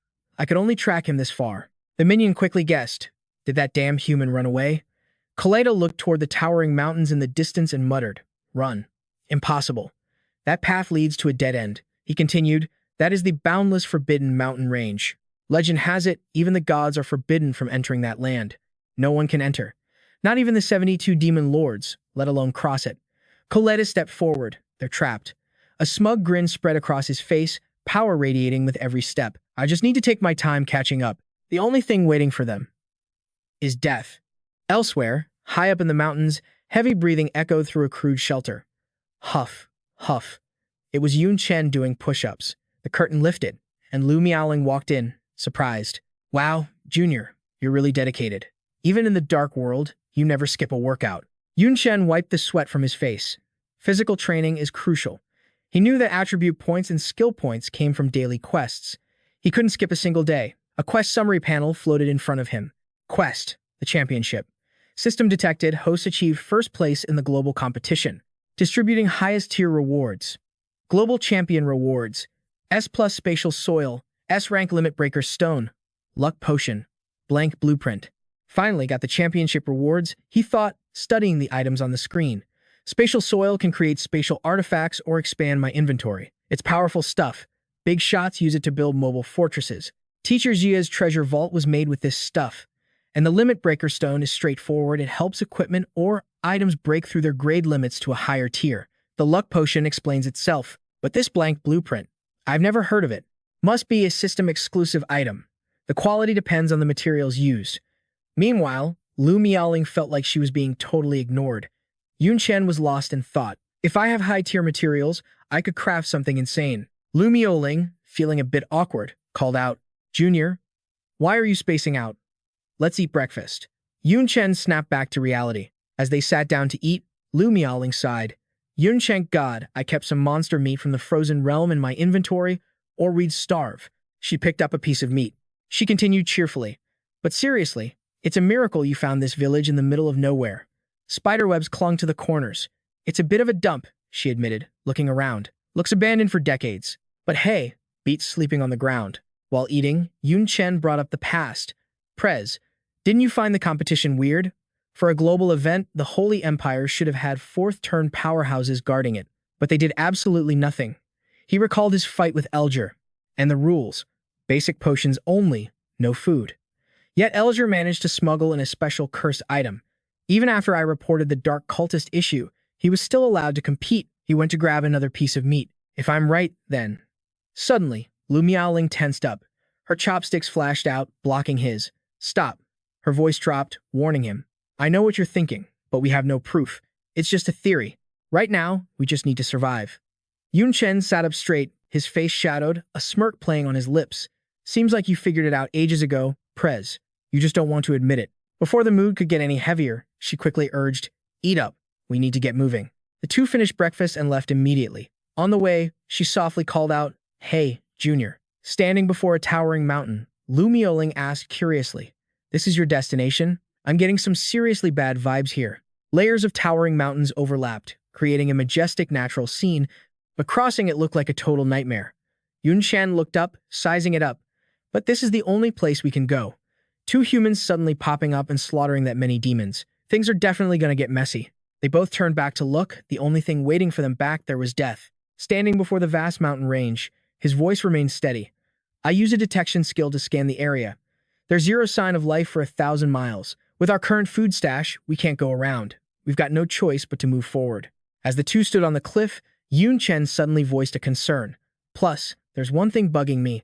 I can faintly sense a strangely familiar aura coming from inside. He blurted out the biggest question on his mind. What the hell is actually up there? Lu Miaoling turned and tapped on the cliff face. It felt incredibly hard, not something they could smash through by force. I'm afraid we're stuck here. Yun Chen reached out, suggesting, Let me try using a skill. The moment he touched it, the barrier vanished, making him gasp in surprise. Ah, the barrier faded away, revealing a path on the other side of the cliff. She was just as shocked as he was. Junior, what did you do? He quickly denied it. I didn't do anything. It just opened on its own. Looking ahead, Yun Chen couldn't help but exclaim, I didn't expect there to be a cave here. The two immediately jumped over to the other side. As soon as they entered, the scene before them froze them in their tracks. Lu Miaoling stepped closer, wanting to touch it. What exactly is inside? Corpses? A split second later, she realized with horror that these were all coffins. Yun Chen grabbed her hand to stop her. Don't touch it. He tried hard to dissuade her. I've got a really bad feeling about this. Best not to touch anything. His pupils dilated to the max. What was worse were these coffins themselves. They were giving him that familiar feeling again. Looking at the stacked coffins, Yun Chen fearfully tried to figure out where this sensation was coming from. Could the person inside be someone I know? Or maybe, I'm one of them too. And this place is where I belong? Damn it, this feeling sucks. I don't want to stay here a second longer. A moment later, Yun Chen walked ahead and called back to Lu Miaoling. Anyway, let's just get out of here first. She didn't want to stay either, so she replied, Yeah. Looking at his back, Lu Miaoling was a bit surprised. Junior's emotional fluctuations are way too intense. The first time I've ever seen him like this. Elsewhere, Carlotta screamed, What? What is going on? He stared blankly at the barrier where they had just passed. The absolutely forbidden mountain range. The barrier was actually broken. Carlotta couldn't believe it, scratching his head frantically. No way. Absolutely not. I must be seeing things. But it really was shattered. Carlotta just stood there, mumbling to himself. According to the legends from decades ago, this boundless mountain range suddenly fell from the sky. When it fell, it brought divine light and caused heaven and earth anomalies. Just the aftershocks alone wiped out every living thing for 10,000 miles. Even decades later, no life could be born there. A crimson-red eye stared wide at the world. The only one capable of such a feat is the god of destruction. It seemed like a warning to all life nearby. A warning, do not enter. Next was the scene of the demons gathering together. If it's an item from a god's descent, it would be a massive temptation for the 72 high demons. After more than 10 years of probing, finding no sign of the god taking action, the Great Ones decided to join forces. All that remained was a bloody battlefield. The result, no matter what they tried, they couldn't get in. In the end, they had to give up. Coletta said, trembling. A place even the top demon lords couldn't enter has now been breached. After guessing for a while, he hurriedly turned around. This is way beyond my pay grade. I gotta report this to Lady Duan Yi immediately. Back with Yun Chen, he stood with his arms crossed, deep in thought, while Lu Miaoling was cooking a pot of soup nearby. Suddenly, the mark on her chest disappeared. She noticed it and cheered happily. The curse is finally gone. Junior, we should start figuring out how to get home. Seeing that he seemed zoned out, Lu Miaoling called out quizzically. Junior? Yun Chen snapped out of it. Huh? Oh. She sat down opposite him, asking worriedly. What's wrong, Junior? Ever since you saw those coffins, you've been spacing out a lot. Thinking about the coffins, or are you homesick? He smiled gently and replied, I am a little homesick, actually. Mostly worried about Yun Tang. But I'm also thinking about those coffins. Of course, I really care about the coffins, but I don't have a single clue. Thinking about it won't change anything. He recalled a skill shaped like a green cross. As for a way home, it's not like there isn't one. I still have the Resurrection Cross insignia on me. If I die, I might be able to respawn back in the human world. Yun Chen silently watched Lu Miaoling ladling out food in front of him. But it's just a maybe. If I respawn in the dark world, wouldn't that be a massive waste? Besides, even if it works, it means leaving the Prez alone in the dark world. That's a pretty crappy move. He stood up and spoke, Prez, I'm planning to go down to the demon town for a walk. Gonna gather some basic intel. You stay here and wait for me, okay? She's strong enough to protect herself now. Lu Miaoling was startled. What? A human like you running into a demon town? Are you trying to get yourself killed? Yun Chen replied calmly. Obviously, I won't go as a human. His entire body began to transform from the ground up, quickly taking on the appearance of a demon. The disguise process couldn't hide his good looks. If anything, he looked even cooler. Now I look like a demon. Sometime later, he arrived at a place that looked like a demon town. The creatures living here dressed no differently from normal humans. Seeing Yun Chen pass by, they gasped in amazement. Whoa, that guy looks dope. Looks like the Dark Knight Demon Clan, but a bit different. Maybe a hybrid? He glanced around, silently assessing the situation. Although their appearances are definitely different, the way these demons live isn't much different from humans. I don't see any tech products. Maybe they didn't develop in that direction. Or maybe this place is just too remote. Yun Chen stopped in front of an eatery, making a decision. If that's the case, I know a pretty solid spot to gather some intel. The receptionist spots a guest and jumps into customer service mode. Yo, Mr. Dark Knight Demon, what can I get ya? He just holds up a finger, give me the house specials. Yun Chen glances at some demon spawn playing cards, thinking to himself, looks like demons are racist too. I'm using the Night Goddess's skill, so I look more like I belong to the Dark Knight Demon Clan. He sits at an empty table and gets down to business. Time to gather some intel. Hunter beginner skill, sense enhancement. A flood of voices starts filling his head. When's that damn lord gonna give it a rest? My kid's only 16 and they dragged him off to be cannon fodder. Did you hear? Karas from Lada Street is a mid-rank demon now. That's sick. Man, when is rent gonna go down? Yun Chen isn't impressed with what he's hearing. Too much garbage info. Gotta filter it. Suddenly, someone slams a plate down in front of him. Not even sure if this counts as food. Here's your order, sir. Raw marinated devil octopus tentacles and swamp bladders. Dig in. The waiter slides a piece of paper over. And here's the bill. Yun Chen stares at the receipt. 3 magic crystals. Huh. He thinks to himself. Being able to read the text and speak the language linked to the human world saves me so much headache. He pulls out 3 purple coins and hands them over. This is just a guess, though. Those demon spawn I killed dropped a ton of these, so it's gotta be currency. Yun Chen looks down at the plate, his hand trembling as he decides to risk it all. As for this stuff, hope my stomach can handle it. After leaving the joint, he mutters while walking. Taste wasn't bad, but thinking about that freakish stuff inside me makes me want to puke. He lets out a satisfied sigh. Luckily, it was worth it. Waited all day, but got some solid intel. Yun Chen starts breaking down how this dark world works. Unlike the human world, the dark world didn't merge with a game, it's always existed. And it's always had magic power. Because the magic here is so intense, tech never developed. Plus, the demon spawn ranking system is totally different from humans. You've got low rank, mid rank, high rank demons, and demon kings. They correspond to humans with first, second, third, and fourth job advancements. Images of buff-looking demon spawn pop up. The top-tier ones among the high-ranked demons are called demon lords, and most of them rule their own turf. And the 72 demon pillars, that's the nickname for the absolute elite among the demon kings. He keeps thinking, touching his neck where Eldra branded him with a mark. who also happens to be the ruler of his race. That's all I know for now. The sea god's ointment will run out eventually, so I gotta deal with this soul-tracking mark. Suddenly, he senses something and glances over cautiously. A mob of demon spawn behind him is sprinting like a pack of dogs is on their heels. Run! The Lord's guards are here to grab meat shields again. Don't take me. I don't want to die on the battlefield. Rover leads the guards, raises his spear, and bellows. Why are you running? Going to war is an honor. Sacrificing yourselves for our great demon lord is your supreme glory. He immediately orders the guards to charge. Move it. Anyone aged 15 to 60, male or female, grab them all. They answer in unison, yes, sir. The unlucky demon spawn fight back hard as they get grabbed. Damn it, Glory. Then why don't you go to the front lines? I don't want to die. Let me go. The guards quickly notice Yun Chen standing there, totally unfazed. Huh? Why is that kid just standing there? He's so calm. Another one shouts, calm my ass. He's probably scared stupid. Grab him. Yun Chen slowly walks over and says coolly, no need to grab me. I'll walk. He thinks to himself, actually, this is a perfect opportunity. At the stronghold of Thur, a prisoner transport cart escorted by guards enters the city. The captured demon spawn, including Yun Chen, are herded into one spot. Standing above them are the guard captain and a high-ranking demon official. Rover asks, puzzled, High Deacon, what brings you here? Baha replies shortly, the Lord is away on business. I'm stepping in to check the quality of these fresh recruits. Get started. Rover steps forward quickly, answering loudly, yes, sir. He spreads his arms and addresses the crowd below. Congratulations.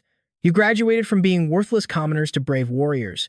From now on, you will dedicate your lives to this great world and our great Lord. Now, get on your knees and swear your loyalty. One demon spawn can't take it anymore, points straight at Rover, and yells, who the hell wants to be loyal to you? You dragged us here against our will. I'm not going to be cannon fodder. I want to go home. Instantly, a scream rips through the air. Arg! Rover has already stomped the insolent guy into the dirt. The guy's eyes roll back as he coughs up blood. Wham! The others see this and shrink back in terror. That's brutal. Why would he do that? He didn't even do anything. He just talked back. Rover clenches his fist, threatening them. You know why I'm the one training you and not the other way around. Because I'm stronger than you. In this world, power is the only language that matters. He roars, now get on your knees. Immediately, the demon spawn dropped to the ground, terrified into silence. Only Yun Chen remains standing in the back, cold and motionless. Rover spots him, points a finger in rage, and shouts, hey you, brat, why aren't you kneeling? Yun Chen looks at him with pure contempt. Because you're not worthy. Rover laughs mockingly, ha ha ha. I'm not worthy. You dare tell the strongest person here that I'm not worthy? He growls. Where the hell did you crawl out from? Kid, what's your name? A soldier behind him pipes up to report. Rover eyes Yun Chen while listening. His registered name is Wu Ji. He was conscripted today. Face isn't familiar, probably came from outside. Hearing that, he turns to the official on the platform. Is that right? High Deacon, I know we're short on troops, but if I kill one or two to enforce discipline, the Lord won't mind, will he? Baha looks bored. Of course, it's a necessary sacrifice. Rover cracks his knuckles, grinning. Then I won't give him a chance to beg. I'll take his corpse and make it an exy. Before he can finish, Rover gets kicked so hard he ends up embedded in the city gate. He's coughing up blood nonstop. Bishan. Yun Chen finishes the sentence for him. Rover was kicked, flying, and still has no clue what just hit him. What the hell? Did I just get hit? By a rookie. Two fingers form into his sword shape, wrapped in blue flame, are pointing right at his temple. The blue fire blazes intensely. Yun Chen had appeared next to him out of nowhere. Looks like you aren't the strongest one here after all. Yun Chen walks away calmly, leaving the captain to burn in the flames. The fire fizzled out pretty quick, because there was nothing left to burn. The other guys were freaking out immediately. Their captain was toast, didn't even get a chance to fight back before he croaked. That captain was top tier among the high-ranking demons too. Baha realized real quick that this situation was bad news, like really bad. This random dude was obviously a high-ranking demon. Baha turned around, ready to bolt. This guy definitely sneaked in here to start drama. Gotta go snitch to the demon lord as soon as possible. But the second he turned, he saw Yun Chen just standing there, cool as a cucumber, giving him a little spook. Baha nearly had a heart attack and had to slam on the brakes hard. You? How did you? Yun Chen analyzed the situation sharp and fast. Going by what that dead guy said, looks like if you've got the power, you get everything, right? So if I kill you, do I get your status too? Baha dropped to his knees instantly, smashing his head on the ground. Oh, noble high demon, I'm just a chore boy. I ain't got no status. Please don't kill me. Please. Yun Chen replied, voice ice cold. A chore boy could come in handy. I guess I'll let you keep your pathetic life. But from now on, you do exactly what I say. The coward started swearing on his life. Don't worry, my lord. Whatever you want, I'll do it. Then he glanced at the weak little demons. Go back to where you came from. I don't need you here. He thought to himself, if demons are going to the front lines to fight humans, the fewer of them, the better. The demons hesitated for a sec after hearing that threat. So we can just. They were super relieved and scrambled out of there fast. Yun Chen, Hi, Demon Lord. Yes, we can finally go home. Later that night, under a few scattered stars, the moonlight beamed down on a massive castle. Inside a room in that castle, Yun Chen was sitting at a desk reading, with Baha standing by. My lord, why'd you make me find so many books? Baha couldn't help but ask. Most of that stuff is just basic info. You don't really need to study it so hard, right? The book slammed shut with an impatient thud. Yun Chen turned to him, snarky as hell. You ask way too many questions. Baha bowed, terrified. I'm sorry, I was out of line. Yun Chen flipped the book open again. He was actually impressed. As expected of a Demon Lord's archive, this info is stacked. Whether it's the Dark World, races, or history, everything is detailed. According to the books, the Dark World has over 100 demon races. There are a ton of mixed bloods, but the 72 great clans run the show. Back in the day, in the snowy mountains, kinda like human history, demons were always fighting over turf and resources. Just constant war. High up, a demon with massive wings blotted out the sky, until a void demon showed up. What happened next is still a total mystery. Nobody knows where the void demon came from. He just popped up out of nowhere, used his insane power, and conquered the entire Dark World in just 3 years. With a strike like the Buddha's palm, he became the supreme ruler. After that, he split the Dark World into 72 nations, ruled by the 72 strongest demons, the 72 demon pillars. That's how things are set up now, centered around that massive handprint. The territories are divided, with the 72 pillars keeping each other in check. Yun Chen's to the Void Demon's rep. The endless wars in the Dark World finally stopped.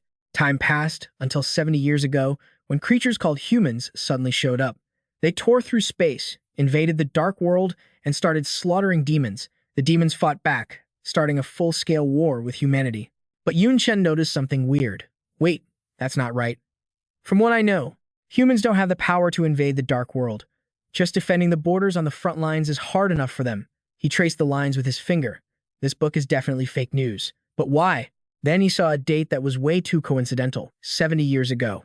That's exactly when the human world started merging with the game. Is it a coincidence, or is something else going on? He slammed the book shut and asked, Baha, what do you think of humans? Baha didn't hesitate for a second. I hate their guts. His face twisted with pure hostility. They destroyed our peace.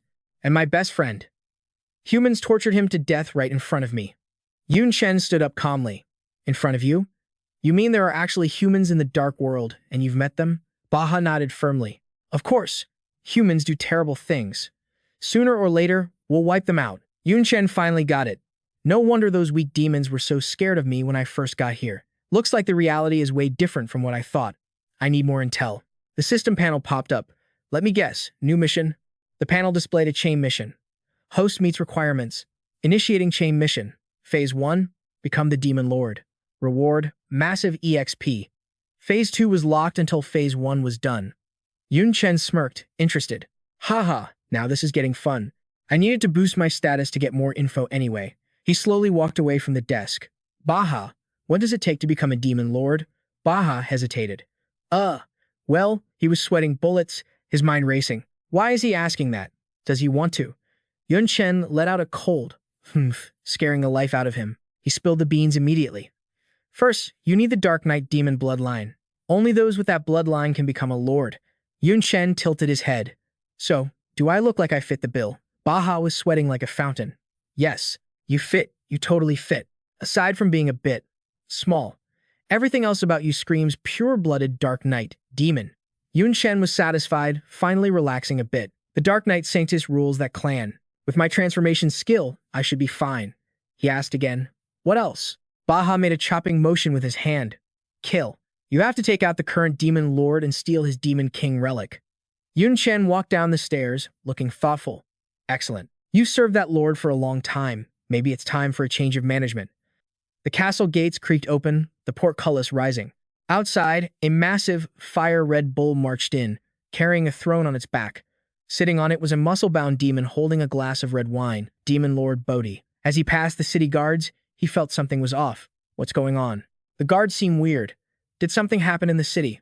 A soldier rushed out and knelt before Bodhi. My lord, our captain is dead. Some outsider demon killed him. Bodhi shot up, crushing the wine glass in his hand and screaming his lungs out. What? Where's that punk at? I'm gonna kill him right now. The soldier pointed inside, yelling back, but his face was total fear. He's waiting inside, sir. Cursing, damn it. Bodhi rushed to kick open the door the guy pointed at. On the lord's throne, Yun Chen, or I should say Wu Ji, was sitting there like he owned the place. Below, 2 armored goons stood on both sides. He smiled chill-like. This chair's hella comfy. Let me crash here for a few days. Say what? Those words made the guy shake with rage. Bodhi was furious. Summoned a mace, his muscles hard as rock. You asking for a death wish? He smashed it down, cracking the floor and blowing up dust. Explosive heavy mace. The shockwave went straight, like a snake lunging at a target. Reaching the throne, the 2 soldiers scrammed. The shaft of a spear suddenly slammed down, blocking the hit. Yun Chen held the spear, looking like a total boss while sitting there. Such a nice chair, would be ashamed to wreck it. Bodhi shot up, fast as a black shadow. In the air with his mace over his head, he yelled, Scram, that's my spot. You ain't worthy to touch it. Mace incoming. Yun Chen got ready to block. The spear swung so fast you couldn't see it, knocking that huge mace away. They went at it hard. Yun Chen was quick. Body was like a wild beast, intense pressure. So strong others couldn't see clearly. The soldiers far away were freaking out over this battle. This is a fight between high-tier demons, way too OP, zero chance to jump in. He immediately struck down with the spear, and the opponent raised the mace to block. Surprisingly, he got yeeted back. The mace flew out of his hand, hands shaking. Bodhi felt this guy was kinda interesting. Looks like a scrawny kid, but has huge strength. Melee with me. Not bad, really not bad. He raised his hand, suddenly wearing a blood-red gauntlet. Kid, you tanked those hits head-on, right? Standing there, Bodhi struck his palm at the enemy, energy forming sharp fangs. Looks like you're eager to become nutrition to make me stronger, huh? Suddenly, flames burst out from Yun Chen's body. Even the owner couldn't hide the shock on his face. Fire flowed to the gauntlet, his eyes glowing red like electric lights. Bodhi was super hyped, laughing arrogantly. You really are a delicious treat. Power is pouring out. Fire kept getting sucked away, more and more. He calmly analyzed his stats, dropping. He's getting stronger. Is this the Demon Lord gear? Kinda tricky. The gauntlet on his hand blazed with fire. Kid, my plundering hand doesn't just steal power. I'll let you die by your own skill. Feel the horror of the Demon Lord. Ha ha ha. He waved his hand and shot out the powerful move he just stole. Fireball. That super strong move was a fireball the size of a hand flying slow as a turtle. Yun Chen looked at it like it was trash, punched it into nothing. Body's jaw hit the floor like he couldn't believe it, totally frozen. The soldiers were shook. Am I tripping? Isn't that kid a noble demon, fighting on par with a lord? Why is his skill so weak? I can do that tiny fireball too. Yun Chen's hand gathered blue fire. Can even steal target skills? Caught me off guard. Too bad you can't play with my skills. Mage fusion skill, fireball. Magic swordsman, flame attach. The fire grew massive like a meteor. It crashed right where Bodhi stood. Cloud devouring demon flame. Blue fire exploded. He screamed his lungs out.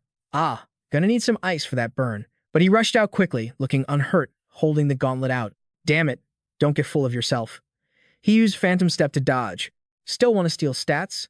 As long as I don't get hit, that king tool of yours is useless junk. Suddenly, the spear turned into a sword, aiming at the target. Fusion skill, Night Void slash. The swordsman jumped up, slashed down a line, like a crescent moon. Severing slash. Yun Chen landed safely, Body followed but used his face to land. He put away the sword and wondered, this is a demon lord? Besides the demon king tool being a bit annoying, his strength seems way weaker than I thought, eyes full of disappointment. This performance can't compare to Xiao Yu, who was also a lord. Soldiers panicked. Lost. Lord Body lost. Really lost. Are we gonna? Baha was smart, took the lead, decisively kneeling on one knee. Hail Lord Wu Ji. Hail Lord Wu Ji. The others saw that and knelt too, hailing Lord Wu Ji. Yun Chen smiled a bit cocky. Is this how it feels to be a lord? Not bad. That gauntlet suddenly appeared on his hand. Clearly he swiped it while at it. As for this Demon King tool, it's worth checking out. Quick intro to the brand new weapon. Demon King Tool, Plundering Hand. Race restriction, Dark Knight Demon. Quality, Legendary. Attributes include Strength and Agility, both plus 800. Effects include Stealing type skills, Deprivation. Success probability plus 40%. Attack effect has 20% chance to randomly steal skill or attribute points of the opponent. When target attributes are higher than user, deprivation probability drops. Stolen attribute points disappear after 24 hours. Skills can be kept forever. Note, high-level demon tool. Dark Knight clan heritage for 1,000 years, symbol of the great demon lord. Yun Chen looked at it floating in front of him, happy he scored some sweet loot, high-level legendary gear. In the human world, this is considered a supreme treasure. Only top-tier clans can own one. He stared at it, eyes looking totally fond. Before, the steal skill I had was rarely used cause the success rate sucked. Wearing it, it feels like part of the body. Doesn't get in the way of living. Now with the plundering hand, while fighting I can rob and steal, definitely has a weird effect. But he quickly realized a problem. Wait, clearly with such a strong Demon King tool, that Lord body wasn't that impressive. Are all demon lords at this level? Baha heard that and answered respectfully. Noble lord, I think you misunderstood. It's not that Lord Bodhi was weak, but that our entire Dark Knight demon clan is currently too weak. He remembered the majestic scene from before. 3 years ago, a human crossed the space rift, leading an army to slaughter their way into our world. Her stopping point was our Dark Knight demon nation. Back then, Baha was young, standing mixed in the crowd. At that time, I was just a tiny guard, only dared to watch from a far corner. Even though I only saw her from a distance, that scene is etched in my memory forever. Black lipstick, blue hair with pink tips. Baha was seriously shook. Ching Ching's eyes were ice cold, zero emotion. It was like in her eyes. Every demon was just an ant she could squash with a wave of her hand. He flashed back to the absolute wasteland she single-handedly created, and said, After that, our nation got absolutely slaughtered. In just 3 short days, 15 demon lords were KIA, 3 archdemons died, and countless soldiers were wiped out. Xiao Yu and Xiao Ling didn't stand a chance. She even killed our supreme commander, the Dark Knight Empress, one of the 72 great demon pillars. What's even more messed up is that the 2 strongest demon lords actually surrendered and bowed down to her just cause she pressured them. Yun Chen looked away, totally guilty, and just gave an awkward laugh. He basically guessed who that woman was. Who knew Teacher Sia was such a badass back then, literally slaughtering her way into the dark world? Baha looked super depressed. Luckily, a powerful demon lord finally stepped in and drove her back. If not, our Dark Knight demon nation would have been totally extinct. He got the gist and spoke up. So, since all the strong demons got wiped, you guys had no choice but to promote body just to fill the quota. Huh. The old guy nodded sadly. Exactly. We couldn't just leave all those territories alone. Originally, our Dark Knight clan ranked 60th out of the 72 great demon clans, but now we're dead last. He kept bowing and scraping. I don't know why you're unhappy with the conscription, my lord, but we really have no choice. Please, reinstate the order. Yun Chen pointed his finger and flat out refused. No way. Actually, I want you to put out a new announcement. From now on, no more drafting in my territory. Cut taxes by half. All demons just focus on living their best lives. Nobody goes to the battlefield. Baha was shook. What? Providing war resources to destroy humans is the mission of all demons. Blatantly violating that will cause huge trouble. He shot him a glare and dropped a cold threat. You want to disobey my order? The old guy quickly backed off, instantly obedient. I'll go do it right now. Right away. Yun Chen tapped on his system panel, muttering to himself, I don't plan on staying here long anyway, so who cares if there's trouble? Worst case scenario, I'll just bail. Whatever, let's just grab the quest rewards first. Suddenly, his eyes went wide, surprised by the info popping up. Heh, levels going up. Feeling the energy surging through him, he couldn't help but be impressed. 43, 44, 45, 46. System rewards are no joke. That's a ton of XP. Jumped 6 levels straight up. Feels pretty damn good. He excitedly checked the system panel. Phase 1 is done. Phase 2 is about to unlock.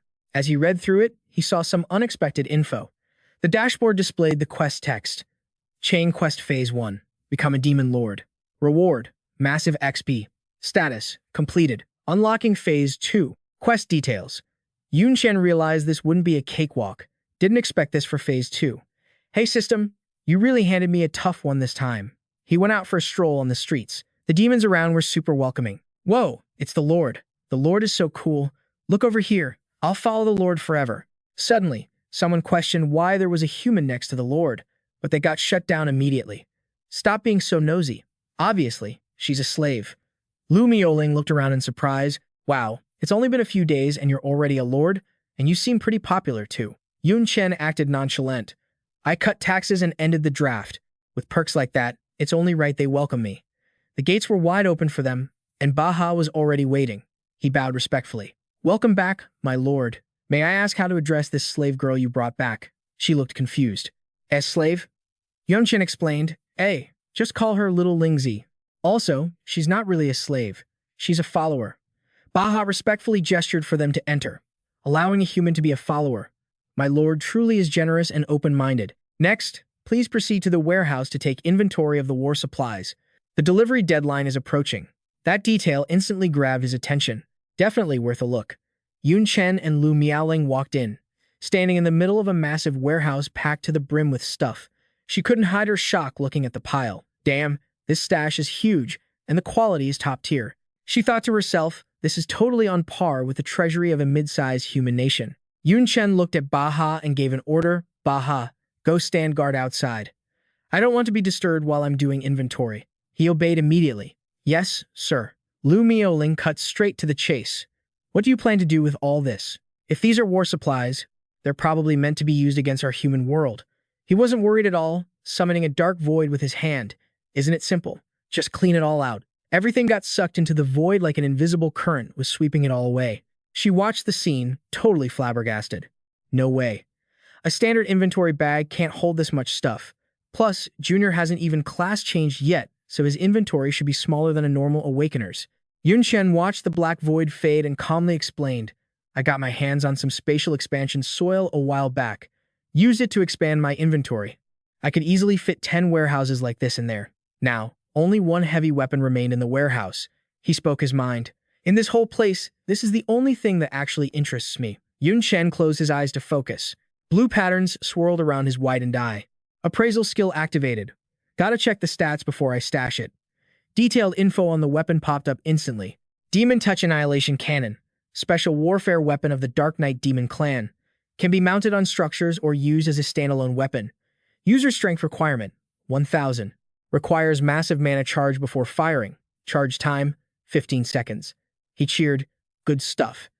It's a bit of a hassle to use, but it packs a serious punch. Lu Mioling suddenly asked from behind, by the way, Junior, what's your plan? You're not actually thinking of playing Demon Lord here long-term, are you? He chuckled and teased the reveal. Of course not. My next step is... His words floated out as light as a feather. To become one of the 72 demon pillars, the notification panel popped up. Quest. Chain Quest Phase 2 unlocked. Rewards. Mobile Palace. Void Blueprint. Accessories. Quest objective. Become one of the 72 demon pillars. The massive room was now completely empty, stripped of everything. Lu Miaoling was like, say what? The 72 demon pillars? She wasn't buying it. You want to become one of the 72 pillars? No way, dude. That's impossible. Even a genius like you needs a few years to level up, but he started breaking it down. Normally. Yeah, no chance. But the Dark Knight Demon Clan is in a weird spot right now. Think of it like chess, he said. I told you on the way here, didn't I? Old Man Shah completely wrecked their foundation. Now it's just 3 crusty old demon lords running the show. The piece for Bodhi, shattered, because he's dead meat. Of course, they're on a whole other level compared to Bodhi. Real deal demon lords. It's a 3-way standoff, and they're all sick of the constant infighting. If I can just control the whole race, I can burn resources to build a demon king. Yun Chen turned back to Lu Miaoling. According to Baha, the 3 of them know that fighting just makes the country weaker, so they agreed to a showdown in a year. Winner takes it all. She put up a hand. Hold up. You mean you want to join in? That sounds sketchy. For us. The main thing is getting back to the human world, right? He started convincing her again. Actually, I already got a lead on how to get back. But the guild master barely made it to the dark world. You cool with just bailing now? Lu Mioling went quiet. Then she said, Nah, not really. We should at least take some heat off the front line. If we can get those demon spawn to tear each other apart, even better. She was worried though, but that's huge pressure on you. Facing 3 OP demon lords solo, you're definitely not ready for that yet. Yun Chen nodded. True, but I know the only way to power level fast. We can do this. The room went dead silent. Outside, Baha was waiting like a statue. Yun Chen walked out and looked at him. Baha, I'm done counting the loot. Lock it up. Yes, my lord, he said, closing the door. But when he peeked inside, total nightmare fuel. He was sweating bullets. That warehouse was cleaned out, not even a speck of dust left. Baha couldn't believe his eyes. It's empty. He turned around, looking confused. My lord. What the hell? Yun Chen acted like it was nothing. I took my stuff from my warehouse. You got a problem with that? Baha scratched his head. The whole place was gone. This is straight up robbery. I mean, you're the lord, take what you want, but that stash was for the 3 high lords. We're gonna be in deep trouble. Yun Chen didn't give a damn and waved him off. If they got beef, tell them to come find me. Now go do your job. Baha dropped to his knees, totally hopeless. I'm screwed. I'm so screwed. Why did I get stuck with a boss like this? Pissing off the 3 high lords? This city is toast. Somewhere else, a demon girl with weird stringy wings asked, "What the heck is this?" She looked at the opposite angle. She had an hourglass bod and barely any clothes on. Staring at the entrance, she said, "The Forbidden Mountain Range. It's actually broken." She sounded spooked. Don't know why, but it's probably those 2 humans from earlier. They must have triggered something major. Duanye repeated, her lips pale. Humans? Then she guessed. Bet it was Yun Chen and Lulu Miaoling who warped in. That's Dark Knight Demon turf over there. They definitely bolted that way. He asked, should we chase them? But she was chill. Normally, yeah, they'd be worth hunting down. But we got bigger fish to fry right now. She stepped into the barrier. Come on. Let's see what's inside this mountain the god dropped on us. She landed inside. What's hiding in here? As soon as they touched down, Colada screamed. It's all coffins. Duanye let out some weird energy. Interesting. I want to see whose corpses are in here that made a god drop a whole mountain. The energy latched onto a coffin. It started shaking like crazy under her power, making a rattling noise from inside. He watched, surprised. What's this coffin made of? It took a hit from Duanye the Annihilator and only got a scratch. Duanye cranked up the power and clenched her fist. Break? Damn it. The coffin cracked open, the lid shattering. There was a body inside leaking insane dark energy. Colada, you know this guy. Yeah, I remember. It's Tatara from the Devouring Demon Clan. He was shocked. That genius from 60 years ago, didn't he die in the war? Why is his corpse here? She shrugged. Whatever. Doesn't matter how big of a shot he was. Once you're dead, you're just meat. Duanye looked down. Her eyes were full of scorn. Worthless. She touched the coffin. But this box is special. Materials not from our dark world. Definitely not human stuff either. Worth studying. Crack 'em all open and take 'em. Colada asked. For real? This is God's stuff. Won't that piss him off? She didn't give a crap. So what if he's pissed? She checked the body up close. Unless it's a sacrifice, God never messes with our world anyway. If this actually gets God to show up and spit on us. Duanye smirked. I'd actually like to see that. See what this so-called God is really like. Meanwhile, in the city center, the place was huge. Inside the main hall, the MC's voice echoed. Yun Chen's to all the high rollers for showing up to the Antalya auction. I guarantee the loot today is top tier. Yun Chen watched the auction with Lu Miaoling standing behind him. Fastest way to get buffed? Gear. Nothing beats it. He looked at the scroll in his hand. These blank system blueprints are handy. Just toss in materials and boom, you got armor. I've always focused on weapons. He thought about it. My armor's always been basic. It's my weak spot. Armor's got 5 slots. Chest, pants, belt, shoulders, and kicks. Rare stuff can even make a set with bonus stats. Yun Chen schemed. I got 2 S-tier mats in my bag from that warehouse raid. If I dump 5 S-tier items into this blank blueprint, wonder what kind of insane gear I'll get. The auctioneer shouted. Next up, I officially declare the auction open. He waved his hand. Next, please feast your eyes on the first item. It's a cage, holding a demon-descendant girl, a dark elf maiden. The host's voice got all hyped. First auction item, a dark elf maiden. Starting price, 380,000 demon crystals. This rare loot made the crowd go wild instantly. Can't believe we got a dark elf for sale in Dark Knight Demon territory. Rare stuff. Yeah, if it was Fallen Knight Demon territory, it'd be common. She looks decent, worth buying to play with. Sitting in a quiet spot with Yun Chen, Lu Miaoling was totally curious. Dark elf, huh? Guess they're a unique elf tribe in the dark world. First time seeing one too. My junior said there's conflict between demon descendants, so enslaving other demon tribes isn't rare. She secretly watched his expression. But this junior is usually cold as a block of ice, seems totally uninterested in women. Definitely won't make a move. Who knew Yun Chen would drop a flat 380,000 bid immediately? Lu Miaoling froze, jaw dropping. Huh. The host shouted excitedly right after. Didn't expect a big shot to bid 380,000 demon crystals so fast. Anyone going higher? He even emphasized the rules that those sitting in the VIP boxes are all noble demon lords. Wonder which territory. Usually, those boxes are empty. Guess there's only one lord this time. Fighting a lord over a little slave isn't a smart move. Hearing him say that, the floor went dead silent. Who dares to compete? 380,000 going once, going twice, going 3 times, sold. Yun Chen easily bagged the item. It was Kiki. Hearing a knock, he coldly ordered, "Enter." Turns out it was the auction staff delivering the goods. "Noble Demon Lord, the slave you wanted is here. Please inspect." Yun Chen tossed him the auction money and wrapped it up fast. "Done. The demon crystals are all here. You can leave now." The stone in his hand was a space magic stone, a storage tool of the dark world. Money paid, goods delivered, he bowed respectfully and left. "Yes, sir." Lu Miaoling laughed out loud, teasing, "So my junior is interested in beauties too, just like Xia Qingqing. Contracting a dark elf maid isn't bad." He stood up to correct her. "Prez, you seem to be misunderstanding something. I do have a class A soul contract, originally gifted by Principal Yi." Yun Chen walked over to Qiqi, stating firmly, "But I don't plan to use it on her." She shrank back at his hand gesture, but he simply unlocked all her chains. Then he smiled gently, officially telling her, "Congrats, you're free." Qiqi bowed 90 degrees, overwhelmingly grateful. "Yun Chenkyu, thank you. Lord Demon. Please tell me your name, I will definitely repay you." Yun Chen turned away, waving his hand like a boss. "I'm Wu Ji, Lord of Tyroko City. No need to repay me, just go home soon. Don't get caught again." Qiqi didn't dare delay, hurriedly saying goodbye. "Yun Chenkyu, my lord." As soon as she was gone, Lu Miaoling started nagging. "Hey Junior, dark elves in the dark world and elves in our world are different. They count as demon descendants too. Buying one just to let her go? You're too nice." But Yun Chen just replied flatly, "Prez, don't worry. I have my own plan." The auction host was still hyping up the crowd below. "Next, let me present the 8th item to everyone.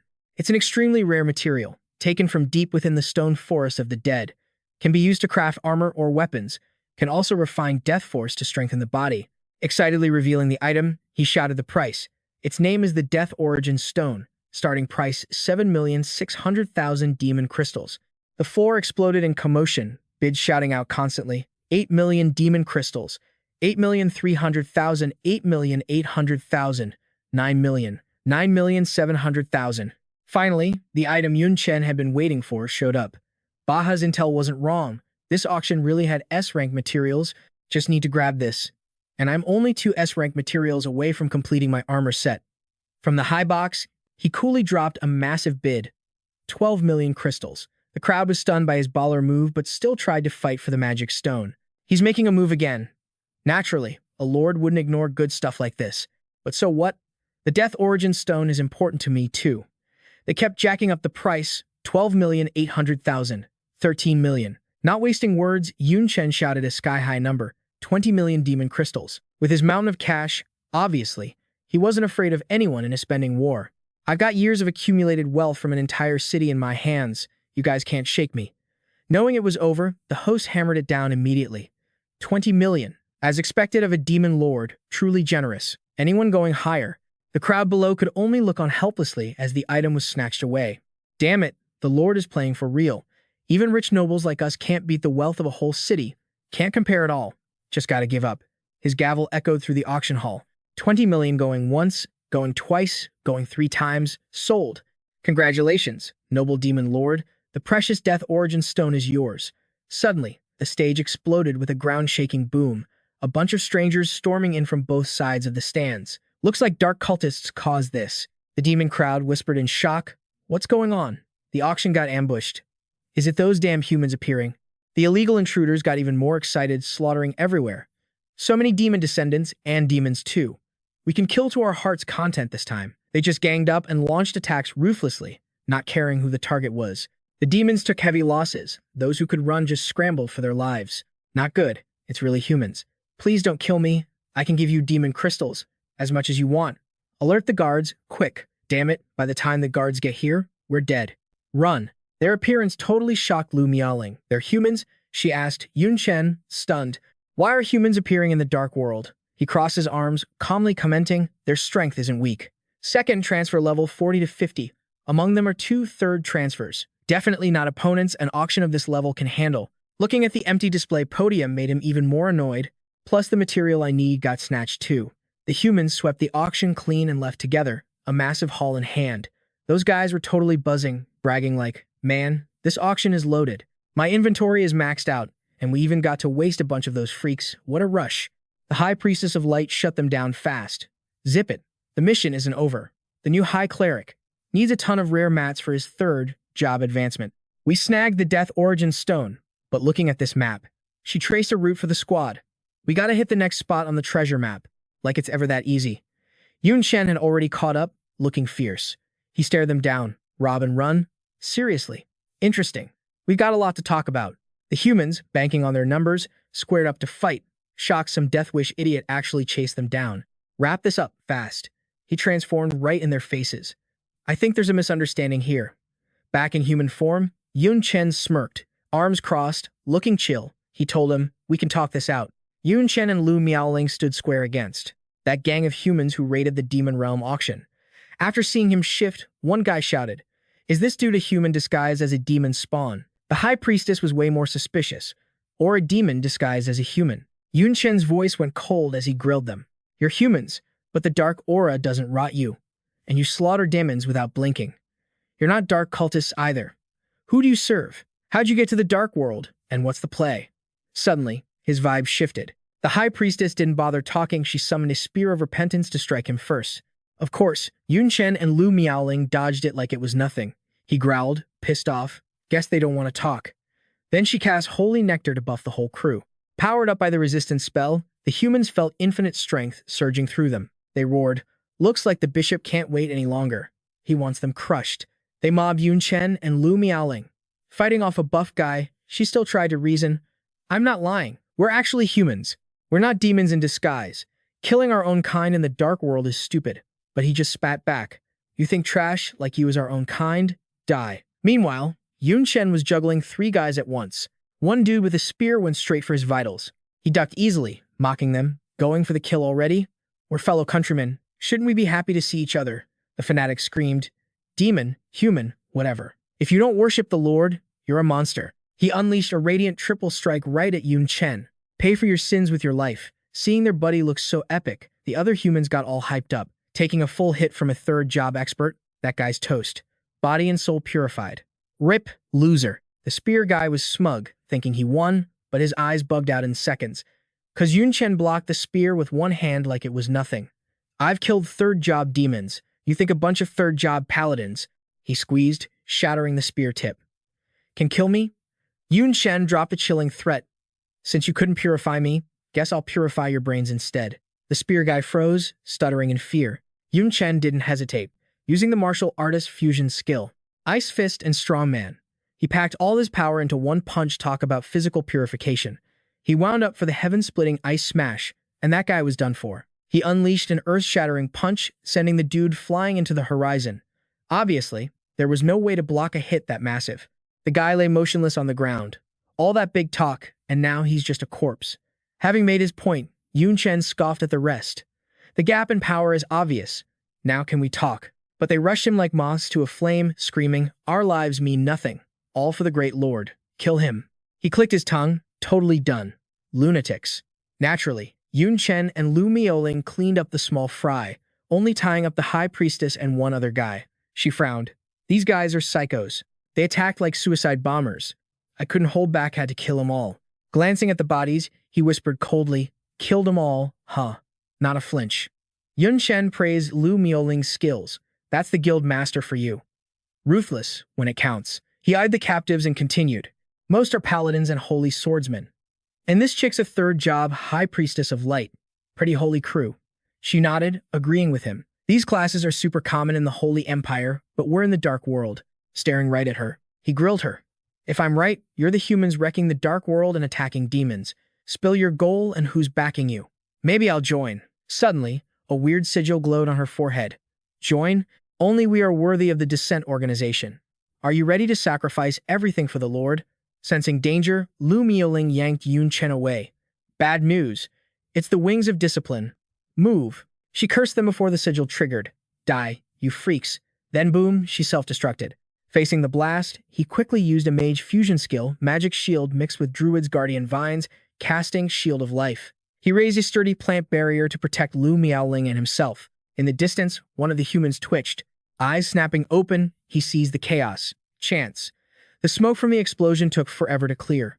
Yun Chen to the plant wall. They were safe. Lu Miaoling explained grimly. The Wings of Discipline are special items from the Holy Empire. They detonate if the user thinks they broke the rules. Basically a self-destruct device. He shook his head. Carrying a bomb inside you? Crazy.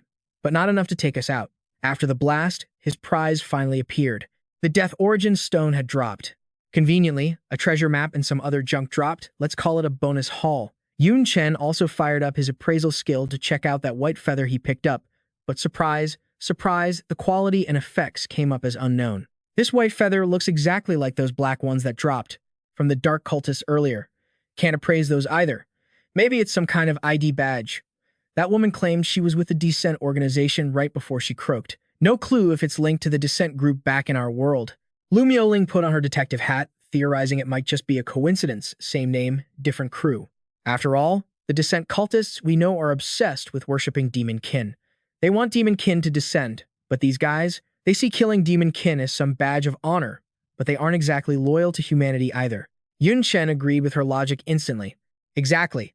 Who knows what this Descent group wants to bring down? Oh, right, there's more. Yun Chen had already noticed one of the humans playing dead to slip away. She thought she wiped them all out, but one rat scurried off. Yun Chen and Lu Miaoling walked over to inspect the bodies. He caught on to her plan fast.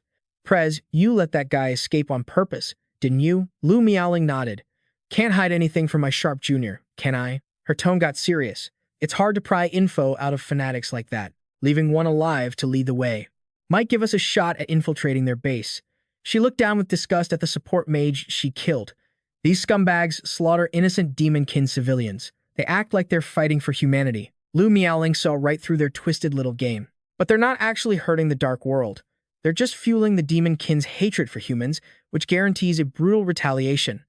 Long term, they're basically starting a war. Lu Miaoling's resolve hardened. Humans doing crap like this. It's pathetic. I need to find out what they're really after. Yun Chen gave it to her straight. You know, I can't tag along with you on this one. A human running around the dark world solo? I don't need to tell you how dangerous that is. Lu Miaoling wasn't offended. She actually teased him. Aw, is my junior worried about me? That warms my heart.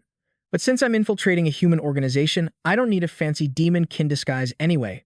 She flirted playfully. Your senior sister doesn't want to just hide behind you forever. I finally found something fun to do. Yun Chen stayed quiet, still a bit worried, but he let it slide. Lu Miaoling took the initiative to track down those fanatics alone. See you later, future demon lord of the 72 pillars. He watched her go, dead serious. Stay safe. She waved back cheerfully, not looking back. You too. Once she was gone, Yun Chen started plotting his next move. He morphed back into his demon-kin form, Wu Ji, plus the Death Origin Stone. I've got 3 S-rank materials now. No leads on the last 2. Better head back and ask Baha. But when he arrived, the scene left him stunned. His city guards were sprawled out on the ground. The moment they saw Yun Chen, they scrambled to report. Lord Wu Ji, one of Lord Carlos's high-ranking demons attacked us. We couldn't stop them. Yun Chen had seen this coming. Carlos, one of the 3 great demon lords, who holds the real power in the Dark Knight Nation, made his move sooner than expected. Yun Chen marched into the city, barking orders. Get the survivors to the infirmary. I'll handle the rest. Inside, Roth was stomping on Baha with pure arrogance, grinding his boot into him. A tiny, middle-of-nowhere city refusing to pay war, taxes, or send troops. Who gave you the guts? Even crushed underfoot, Baha refused to break. These are Lord Wu Ji's orders. We follow him. Besides, years of forced conscription made everyone flee. Everyone supports his way of doing things. Roth didn't let him finish, stomping his head into the floorboards with a sickening crack. He sneered. Compared to the 3 great lords, his orders are trash. Didn't realize you were such a loyal dog. Is it because of his pathetic, soft policies? Baha spat back, voice steady. That's part of it. I have family here. The lord might act casual, but he actually gave them a better life. But mostly, I just like his style. Baha thought back to Xia Qingcheng and continued. Ever since that terrifying woman invaded the Dark Knight Nation, Suji City didn't just get a new lord. Everyone knows he was a puppet promotion with no real power, so high-ranking demons are always trying to replace him. Baha didn't flinch. No matter who the lord is, you lot are all the same, ass-kissing the three great lords. He used every ounce of strength to stand up. But Lord Wuji is different. His faith in Yun Chen was rock solid. Serving a man like him feels a hell of a lot better than serving cowards like you. He doesn't bow to anyone. That pissed Roth off. He smashed a fist into Ba's back. Feels good, huh? He unleashed a flurry of punches, treating Baha like a punching bag. How about now? Is this comfortable? How about this? He grabbed Baha by the throat. Even while choking, Baha didn't waver. Just wait. When the Lord gets back, you're dead meat. Roth laughed savagely. Oh, really? You must be confused. This city is under new management. He stared him down. Lord Carlos ordered me to kill Wu Ji and take his spot. Before I officially take over, I might as well take out the trash. Just as Baha was about to die, Yun Chen showed up. He grabbed Roth's wrist, stopping him cold. His voice was dripping with rage. My house. My trash. You don't get to touch a damn thing. Snap. Yun Chen broke his arm instantly, making Roth scream like a pig. Realizing he was outmatched, Roth scrambled back. He stared at his broken arm, trembling in fear. This isn't right. I didn't even sense him coming. He's way stronger than I thought. Plus, he has a Demon King's armament. I can't beat him. Yun Chen stared him down coldly. Go tell your master I said this. When you get back, tell Carlos this. Don't bother coming to find me. In 1 year, at the duel, I'm coming for him. Tell him to wash his neck and wait. Roth turned to leave, fuming with rage. You think a nobody like you can touch a seat among the 72 demon pillars? Fine. You're gonna pay for that stupid idea. But obviously, Yun Chen wasn't letting him off the hook. He teleported right in his face, voice cold. Who said you could leave? Freeze, Roth. Sweating bullets, he stammered. What do you want? Without a word, Yun Chen drove a fist straight into his gut. Yun Chen instantly triggered his fusion skills, Shadow Stream, Shadow Theft, and Martial Artist, Shocking Hand Combo, unleashing Empty Hand Theft on him. And just like that, he stripped every single valuable thing off him. Nothing left. The soldiers watched Yun Chen's moves, totally shook. What the hell just happened? It looked like the Lord was just beating him up, but you could actually see it happening. They started whispering, hyped up, dudes getting cleaned out. Completely. Roth was totally humiliated, screaming, You bastard. Desperate to save face, he lunged at Yun Chen. I'm gonna kill you. But his fist just hit with a weak thud. 0 damage. Roth froze, thinking, wait, something's wrong. This feels like my attack is super weak. What the hell? Is his defense crazy high, or is it my gear? Yun Chen smirked and spelled it out for him. Stats, gear, skills, cash, everything you had is mine now. Tapping Roth's chest, Yun Chen smugly rubbed it in. You're weak as trash now. He barely nudged him, and Roth flew back a few hundred meters, totally wrecked and unable to move. Couldn't even take one hit. Yun Chen officially owned that loser Roth, getting payback for his troops. Roth knew he was screwed, so he just screamed in frustration. My power, my gear, it's all gone. Why? Why is this happening? The guards were beat up, but they were hyped seeing this. A high-ranked demon got destroyed that fast, and stripped of everything. Is our lord actually that overpowered? Yun Chen sat back on his throne like a boss and asked coldly, Hey guards, didn't this guy beat the hell out of you earlier? He rested his chin on his hand, ready for the show. He can't fight back now. You guys just gonna stand there and watch. They knew what he meant, but they still hesitated a bit. They looked terrified. But Lord, he's Carlos's man. Who dares touch him? It might feel good now, but we'll get slaughtered later for revenge. Plus, he's a noble high-ranked demon. We're nobody compared to him. Yun Chen crossed his arms, looking serious, and called out to his loyal right-hand man. Baha. His eyes were blazing. He stared him down. Are you a coward like them too? Yun Chen's voice was heavy with disappointment at how weak Baha and the guards felt. Just because he works for Carlos? Just because he's some demon elite from the big 3 cities? So you're just bugs to him? You'll let him stomp you to death without a fight? That hit a nerve. Baha felt that rage bubbling up. Baha marched straight toward Roth. The guards started whispering, panicking. What's the deacon doing? Is he actually going to do it? No way. He's probably just checking his injuries. He plays it safe, he wouldn't attack. Yeah, he's a talker, a manager. He doesn't have the guts to fight. Even now, Roth was still running his mouth. You think a bunch of backwater trash like he was worthy of touching me. Your lord is dead meat. Lord Carlos is going to kill him eventually. Are you stupid enough to die with him? Baha had held it in long enough. He didn't say a word, just stomped Roth right in the face. The guards dropped their jaws. Holy shit, that's Lord Carlos's man.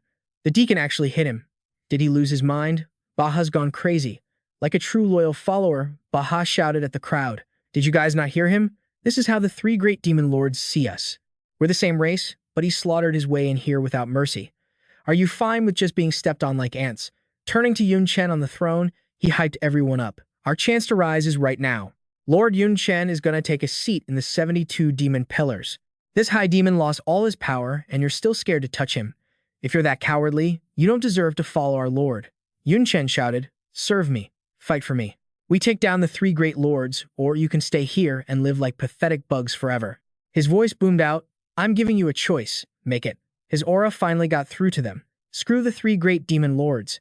I hated those guys for years. Conscription was supposed to be fair, but they forced their quotas onto us, making the commoners hate our guts.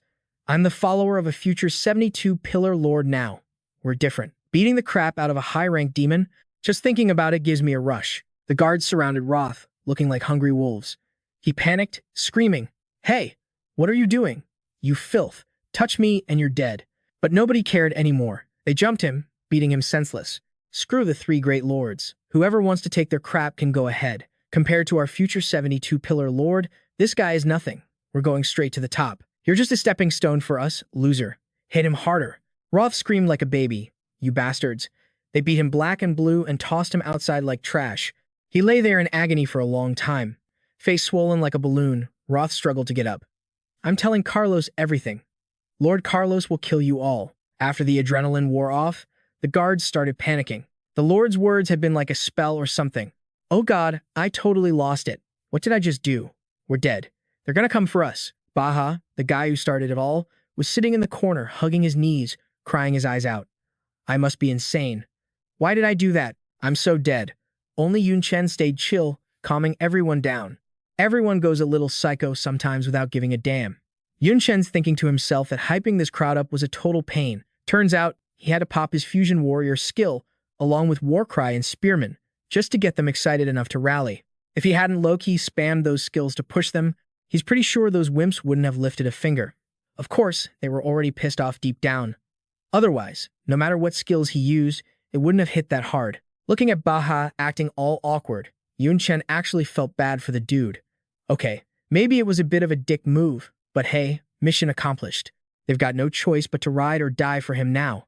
Guess he's got to do his part and help them level up their status in return. He tosses an order at the old man. Baha, got a new quest for ya. Take all the magic coins and resources we got and buff the guard's stats as much as possible. The old man stares at the spatial stone, totally shook that Yun Chen is bawling out like this.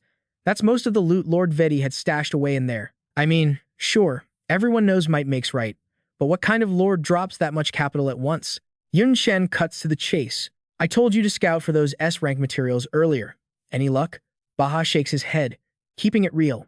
Nah, boss. That stuff is insanely hard to find. You'd be lucky to even see it at an auction once. So Yun Chen whips out that human map, all hyped up. Looks like this treasure map is our only shot then. Baha. Check this out. Does it look legit? Since the old guy's a pro, he gets it instantly. The route isn't complicated. Cross the endless desert, the lost swamp, pass Void City, and boom, you're at the Flame Demon Purgatory. But then Baha realizes what's up and starts freaking out. This isn't a treasure map. It's a total trap. Yun Chen saw that coming, so he's chill. So you're saying it's fake? No loot inside. Baha drops his voice to explain. No. If you actually follow this, forget S-rank mats, you'd find a mountain of treasure. But the destination is the Flame Demon Purgatory. That's the turf of the Blaze Demon clan. According to Baha, that place is basically a forbidden death zone. The Blaze Demons are OGs. They've been around since before the Void Demons split into the 72 clans. They're overpowered, and their leader is just as strong as any of the 72 demon pillars. But then, poof, the whole clan got wiped out one day. Rumors are wild. Some say they pissed off a god and got smited. Others say they messed with the Void Demon and got deleted. But whatever happened, the Flame Demon Purgatory is definitely hiding infinite loot. Tons of high-level demons and even demon lords traveled thousands of miles to check it out. Forget getting rich, they were lucky just to make it back alive. The old guy is sweating bullets, begging Yun Chen. Forgive me for saying this, boss, but you seriously need to drop this idea. Even before you get to the purgatory, the endless desert is crawling with monsters. And the lost swamp? Way more dangerous. Nobody makes it out of there alive. But that just makes Yun Chen want to go even more. Nah, I think it's totally worth a shot. At least it won't be boring. He's geeking out inside. This feels like a secret dungeon raid. I'm great at mob farming, and with all my OP skills, I'm not gonna die. Baha sighs, stressing out. My lord, you always run off solo like this. I just hope you think about the safety of our city too. It's a long trip. If the three great demon lords send assassins while you're gone, we're toast. Yun Chen shuts that down fast. Not happening. With the power I showed off, unless they come personally, any minions they send are just free XP. Plus, the battle for the 72 pillars is in a year. They're gonna be too busy saving their strength for that instead of messing with us. Baha has to admit, the guy makes sense. You've got a point, boss. But we should still be safe. At least take this sensor crystal and a town portal scroll. If the city gets hit, you can warp back instantly unless you're in a disruption zone. Yun Chen grabs the items. Deal. Pack my bags. I leave tomorrow. Meanwhile, somewhere in the dark world, Lu Miaoling has successfully sneaked into the Descent Organization's hideout. Getting in was stupid easy. These guys are gullible as hell. She just had to yell the slogan, I give everything for the Supreme Lord. Put on the robe, scream the catchphrase, and boom, part of the club. Maybe being human made it easier to blend in. She has no clue who the Lord is, but fake it till you make it, right? A cultist steps up respectfully. Please, new High Priestess, lead us in prayer to the Supreme Lord. The figure walks up to the stage step by step, but when Lu Miaoling sees who it is, she almost flips out. What the hell? That's the new High Priestess? She gets a good look and screams internally. Lucy? The cultists gather around for their ritual. Lucy's voice booms out. Oh, Supreme Lord, your will makes us tough. Your mercy helps us grow. She clasped her hands, looking all holy. Serving you is our honor. We give you everything we got. Lu Miaoling watches from the back, thinking, who expects to run into an old friend in the dark world? And damn, she's living way better than I am. This is bad. If she spots me, I'm dead meat. Her face gets tense, sweat starting to drip. I don't have any disguise skills or face-changing items. Should I bail? But I might never get inside like this again. She squints, brain scrambling. What do I do? Wait, I have that one thing. Up on stage, Lucy smiles. Yun Chen's for praying with me today, everyone. Now, I've got some news to share. It's super sad. But she's grinning like a maniac while saying it. The believers gathering reincarnation mats for us? Yeah, they all died. The crowd below freaks out. Say what? Wiped out? Even the captain and the two bishops. Filthy demons. Killing them isn't enough. Lucy extends a dark, shadowy hand, acting all soothing. Don't cry, guys. She starts explaining, they died for me. And for the Supreme Lord, of course. So, they definitely have zero regrets. But to talk to the Lord more easily, my reincarnation finally has to happen. Right now, we're still missing a ton of materials. One of them didn't agree with Lucy's conditions. He raised his voice and snapped back. The Oracle is the Lord's messenger. She can even talk directly to the Lord. She's way more important than any of us. But the stuff the Oracle needs is too hard to find. We have to take risks. Even if it's for the Lord, and we wouldn't hesitate to sacrifice our lives, staying alive means we can do more for him. Du Lin squeezed through the crowd, making everyone look at her like she was weird. She shouted out, a bunch of cowards afraid of dying. Her steps were full of aura and decisiveness. Is that really all the faith you have in the Lord? Du Lin looked down at the crowd like a superior and said aggressively, the Oracle is so noble. She just wants a few materials, that's all. For her sake, whether we have to steal, rob, or die. Isn't that just obvious? Why are you guys even hesitating? Lucy was very pleased with Du Lin's words. She reached out her hands and exclaimed happily, oh my, what pure and devout faith this is. Hurry to my side, tell me your name. Du Lin was a bit awkward now. She hesitated and answered, my name is Little Xiao Lingzi. Damn it, I forgot my freaking name. Xiao Lingzi? Just went with the name my little brother gave me. Lucy spoke up excitedly. A truly interesting name. Why is your face wrapped in bandages? Are you injured? Du Lin answered decisively. That's right. I was disfigured by the demon race before, but I believe the Supreme Lord will help me restore my face sooner or later. Her face showed a gentle look when hearing Du Lin speak. She replied with satisfaction, such devout faith is truly captivating. The only pity is that your voice sounds just like a lowly pig I once met. Hearing Lucy insult her, Du Lin got extremely annoyed. She was secretly cursing in her head. You're the pig. Your whole family are pigs. Calm down, calm down. Black feathers fell slowly. She held Du Lin's hand to encourage her. But obviously she isn't worthy of being compared to you. I will report everything about you to the Lord, your faith. Lucy's black wings popped out like a fan surrounding both of them. Totally worthy of moving the Supreme Lord's heart. The people below exclaimed in surprise, oh my God. This is a miracle granted by the Master. Her faith really moved the Lord. Lady Lucy, Please forgive our rudeness from before. Even if we have to steal, snatch, or even lose our lives, we will definitely help. You collect the materials. Please make sure to tell the Lord about our faith. Du Lin looked up and felt like her eyes were burning. She scornfully mocked in her head, "Miracle, my ass. It's clearly just skills and flashy props creating visual effects. These guys must be mental, so easy to trick." Lucy reached out her hand and said, "Believer Xiao Lingzi, I hope you will lead the new team searching for materials. Are you willing to take this on?" Du Lin reluctantly replied, "Of course, my great lady Oracle." Even though her mouth agreed, she didn't want to deep down. She narrowed her eyes and thought, still playing the hand-kissing game? Huh. Disgusting. Just wait. Wait until I drag you in here. I'll make you lick my feet. On the other side, Yun Chen's footprints were deep in the ground. He was walking while reading a book.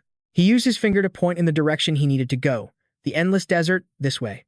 Yun Chen stopped and said, "Doesn't belong to any kind of demon race." In the danger zone, two giant monsters were standing on a stone ledge looking down. This place was named that way because there are countless monsters inside. He drew his sword and prepared a fighting stance. Then let's enjoy this again. His eyes narrowed, that feeling of hunting monsters he hadn't felt in a long time. Yun Chen gripped the sword tightly in his hand, dashing forward like the wind. Fusion skill, Swordsman. Speed of the Swordsman, Heavenly Curtain Flight. He slashed a horizontal yellow line that looked really cool. The roaring of hundreds of monsters running toward him. He still calmly fought them one by one. A monster's hand swung right in front of his eyes. Yun Chen skillfully dodged it. He thought while he fought, the terrain here is wide, the monsters are scattered. Killing them one by one wastes a lot of time and effort, even though I brought enough supplies. A monster flew right past his face. He quickly smacked it with his hand and thought, but I also don't know how long it'll take to get out of this endless desert. So, controlling consumption is super important. The number of monsters is getting bigger and bigger. They piled on top of each other, creating a shield wall. First, wound them to grab their attention. Right now, the shield made by the monsters was almost fully formed. Yun Chen started calculating the timing in his head to group them up. The monsters were now like a solid wall. Then he'd wipe them out neatly. He started using a fusion skill. Raising his arm, the Mage aura dispersed mana. A stream of blue light flew out from his weapon. That blue wave bound the giant frog over there. Yun Chen jumped up, creating a sparkling blue energy source. That energy flowed down onto the piles of monsters. Both things mixed together, creating a beautiful stream of water. He looked towards them. He held a gun in his hand and complained, "Insect-type monsters sound pretty annoying." Weapon equipped. Horror demon element, dual pistol form, shotgun, rapid-fire pistol. Yun Chen glanced over to the right. At this moment, green slime kept flying over. The corpses of the monsters were scattered all over the ground. He sat down in front of a monster's body and said, "Unlike in the dungeons, killing monsters here doesn't drop equipment. Even if you want to get materials, you have to process the corpses yourself. Luckily, I still get experience points, so it's not a total waste." Yun Chen reached his hand inside the monster's body to pull something out. Also, monsters will drop something that dungeon monsters don't have. A sparkling pink stone appeared. He looked at it and said, "Magic crystals filled with dark mana. They can be absorbed by the demon race to become stronger." Coins of a similar color were slowly falling down. Magic coins can become common currency in the dark world because they're made from magic crystals, so they have value in themselves. He looked to the left and spoke up. "The attributes stolen by the plunder hand won't exist forever, but skills can be learned directly, and using demon race skills requires consuming dark mana. A blue flame combined with a demonic. Theoretically, as long as I have dark mana and learn the skills of the demon arts, I can straight up use the low-tier skills from the Jobless Drifter class," Yun Chen muttered to himself. He was ignoring the caps on those weak skills. "This feels like I'm exploiting a bug or something. Only one way to find out if it actually works." 3 months later, up in a mountain cave, a weird purple glow was pulsing from inside. Yun Chen was chilling on a rock, looking down at the view before he spoke up. "Grinding mobs for 3 months, finally hit level 7. Got a ton of flame bones too." He looked up and kept talking. "This should be enough for my little experiment. Even if I screw up, I can sell them for cash. Won't walk away empty-handed." Then, Yun Chen glanced back at the cave and thought, "I laid a bunch of traps at the entrance. Safety's not going to be an issue." He walked inside, and waves of purple light came rushing at him. Yun Chen's voice echoed, "Everything's set. Let's do this." Suddenly, he started coughing up a storm, his whole body aching like crazy. "Damn, that hurts," Yun Chen shouted. He looked down at his hands and saw these creepy black cracks spreading. Sensing something was seriously wrong, he yelled, "My body's breaking down." "What the hell?" His hands were covered in these nasty gray patches. Yun Chen gasped in shock. "Wait, no. This dark energy, it wants to destroy me first so it can rebuild me. Heal. Come on, heal. He screamed it over and over, but nothing worked. He groaned, totally helpless. My whole body. Bones, muscles, veins, skin. Everything's getting wrecked. Yun Chen was totally powerless to stop it. He was turning into a demon spawn. A dark aura wrapped around him from behind. This gross slime shot out everywhere, hardening into a shell. Exhausted, he thought, so much power is surging out of me. Yun Chen's eyes glazed over, sweat pouring down his face. Is this dark power? He was blacking out, his consciousness fading, when a voice rang in his head. Miss Xia, Miss Xia. He flashed back to a chat with Qing Cheng. Yun Chen was walking behind her, shouting, Hey, Miss Xia. You said the main difference between the dark world and ours is just higher mana density, right? He looked super serious. So if us, humans lived in the dark world and adapted to it, could we get as strong as the demon race? Qing Cheng held up a finger. It's possible, but that's if you adapt. And I'm not just talking about surviving. You have to evolve just like the demons. You need to actually wield the dark mana that's unique to that world. A drop fell from the purple liquid. Qing Cheng continued. It's like they say, quantity changes quality. The mana density is so high there, it mutates the magic itself. It creates dark mana, which is way stronger than normal mana. Some demons actually stole our skills once, and when they used them with dark mana, the results were insane. Yun Chen asked, what about humans using demon skills? She shook her head. Nope. Demon skills only run on dark mana. Regular mana won't cut it. Qing Cheng started breaking it down for him. So, they can use our skills, but we can't use theirs. Totally unfair, right? But that's just how it is. Inferior things will always lose to superior ones. That's the rule. Yun Chen rubbed his chin, thinking, but I can use the Demon Lord Talent and Nether Fire. Those are definitely demon things. She pointed right at him. Nether Fire was just a seed item. It only became your skill after you absorbed it. And the Demon Lord Talent? That was a gift from a god. The only ones who can defy the rules, change them, or make new ones. Qing Cheng said firmly, are gods. She walked up to Yun Chen. If you really want demon power, she put a hand on his shoulder, dead serious. You could be like those dark cultists. Get force-fed dark mana. Absorb enough, and you'll turn into a full-blown demon. Qing Cheng leaned in, whispering in his ear. But if you do that, you'll never be human again. Then she dropped the question that would make anyone hesitate. You want that? Back in the present, Yun Chen could barely speak. Arg.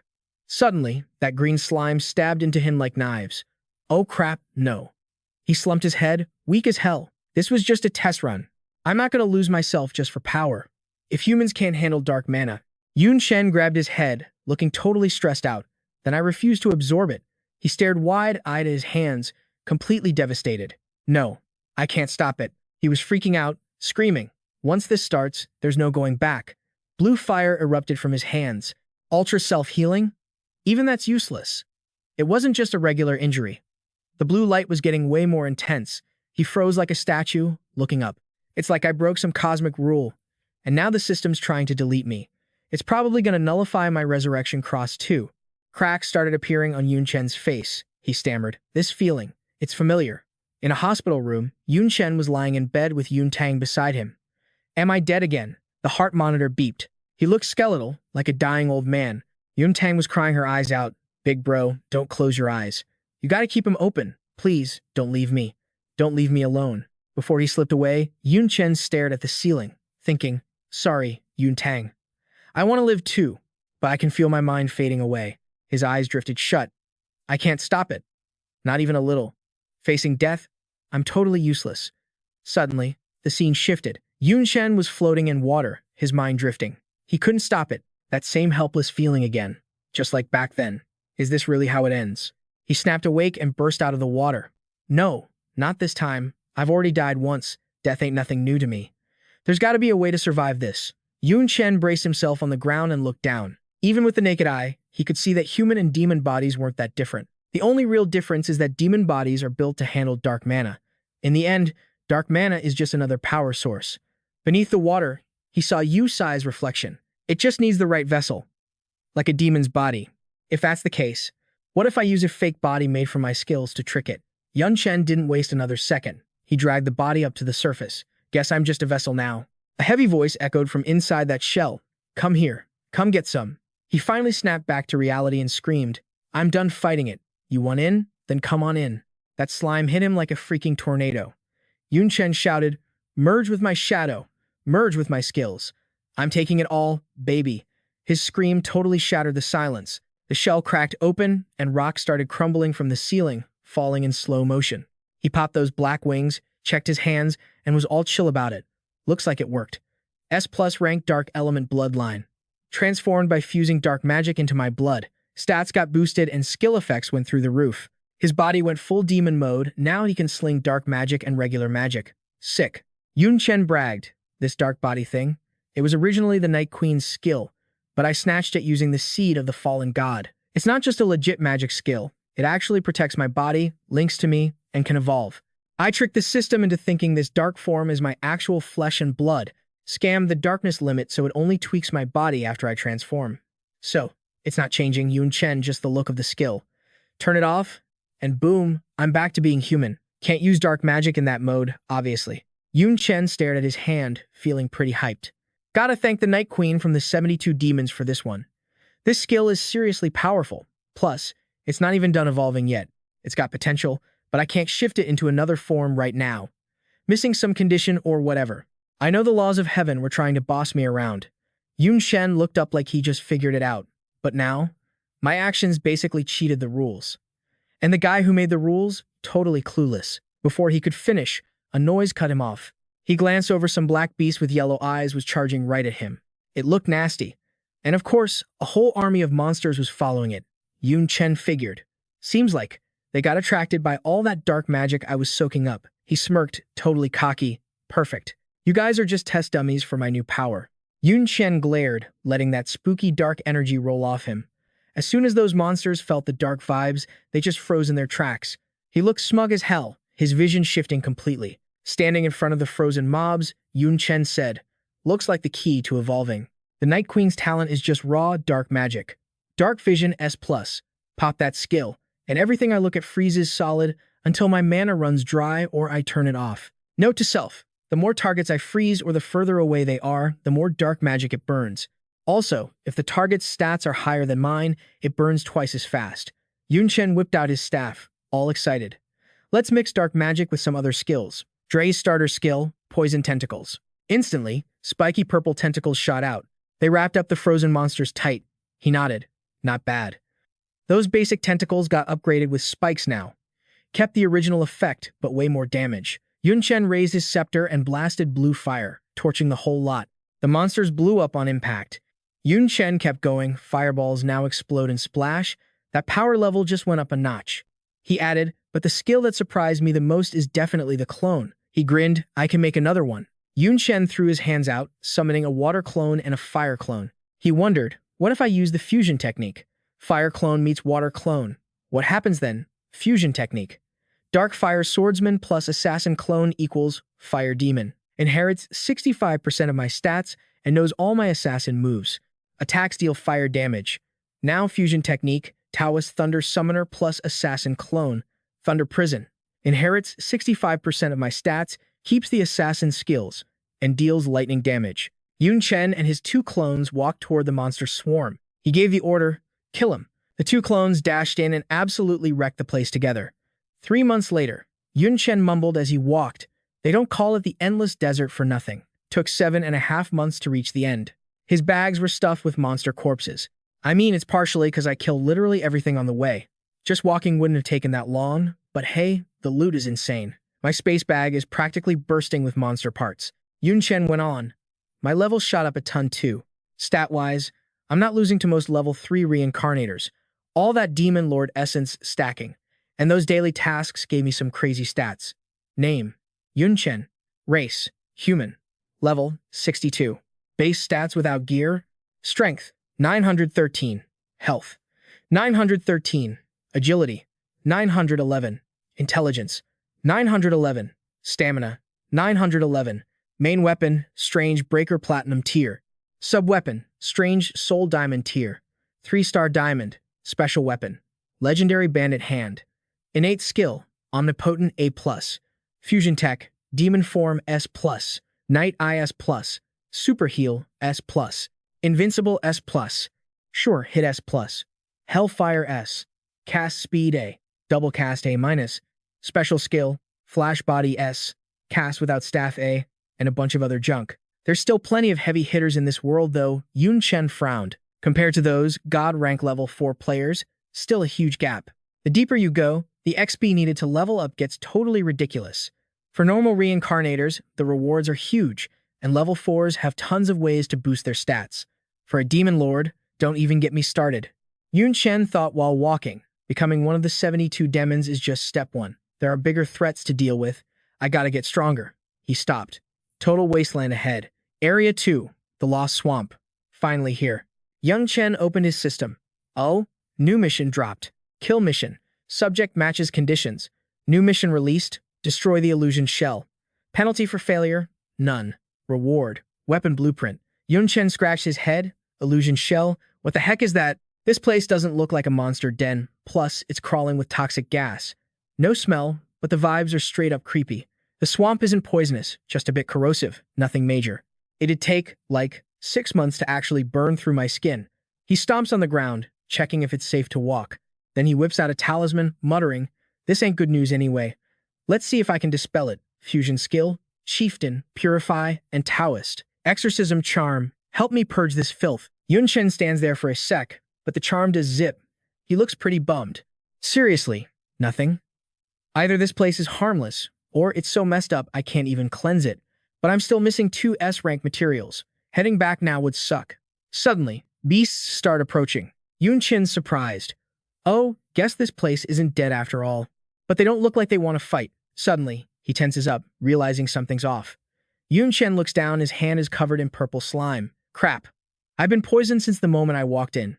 He feels dizzy. Monsters are everywhere now, rushing in to grab him. One of them catches Yun Chen. Just as it opens its mouth to swallow him whole, his shadow lunges out to attack.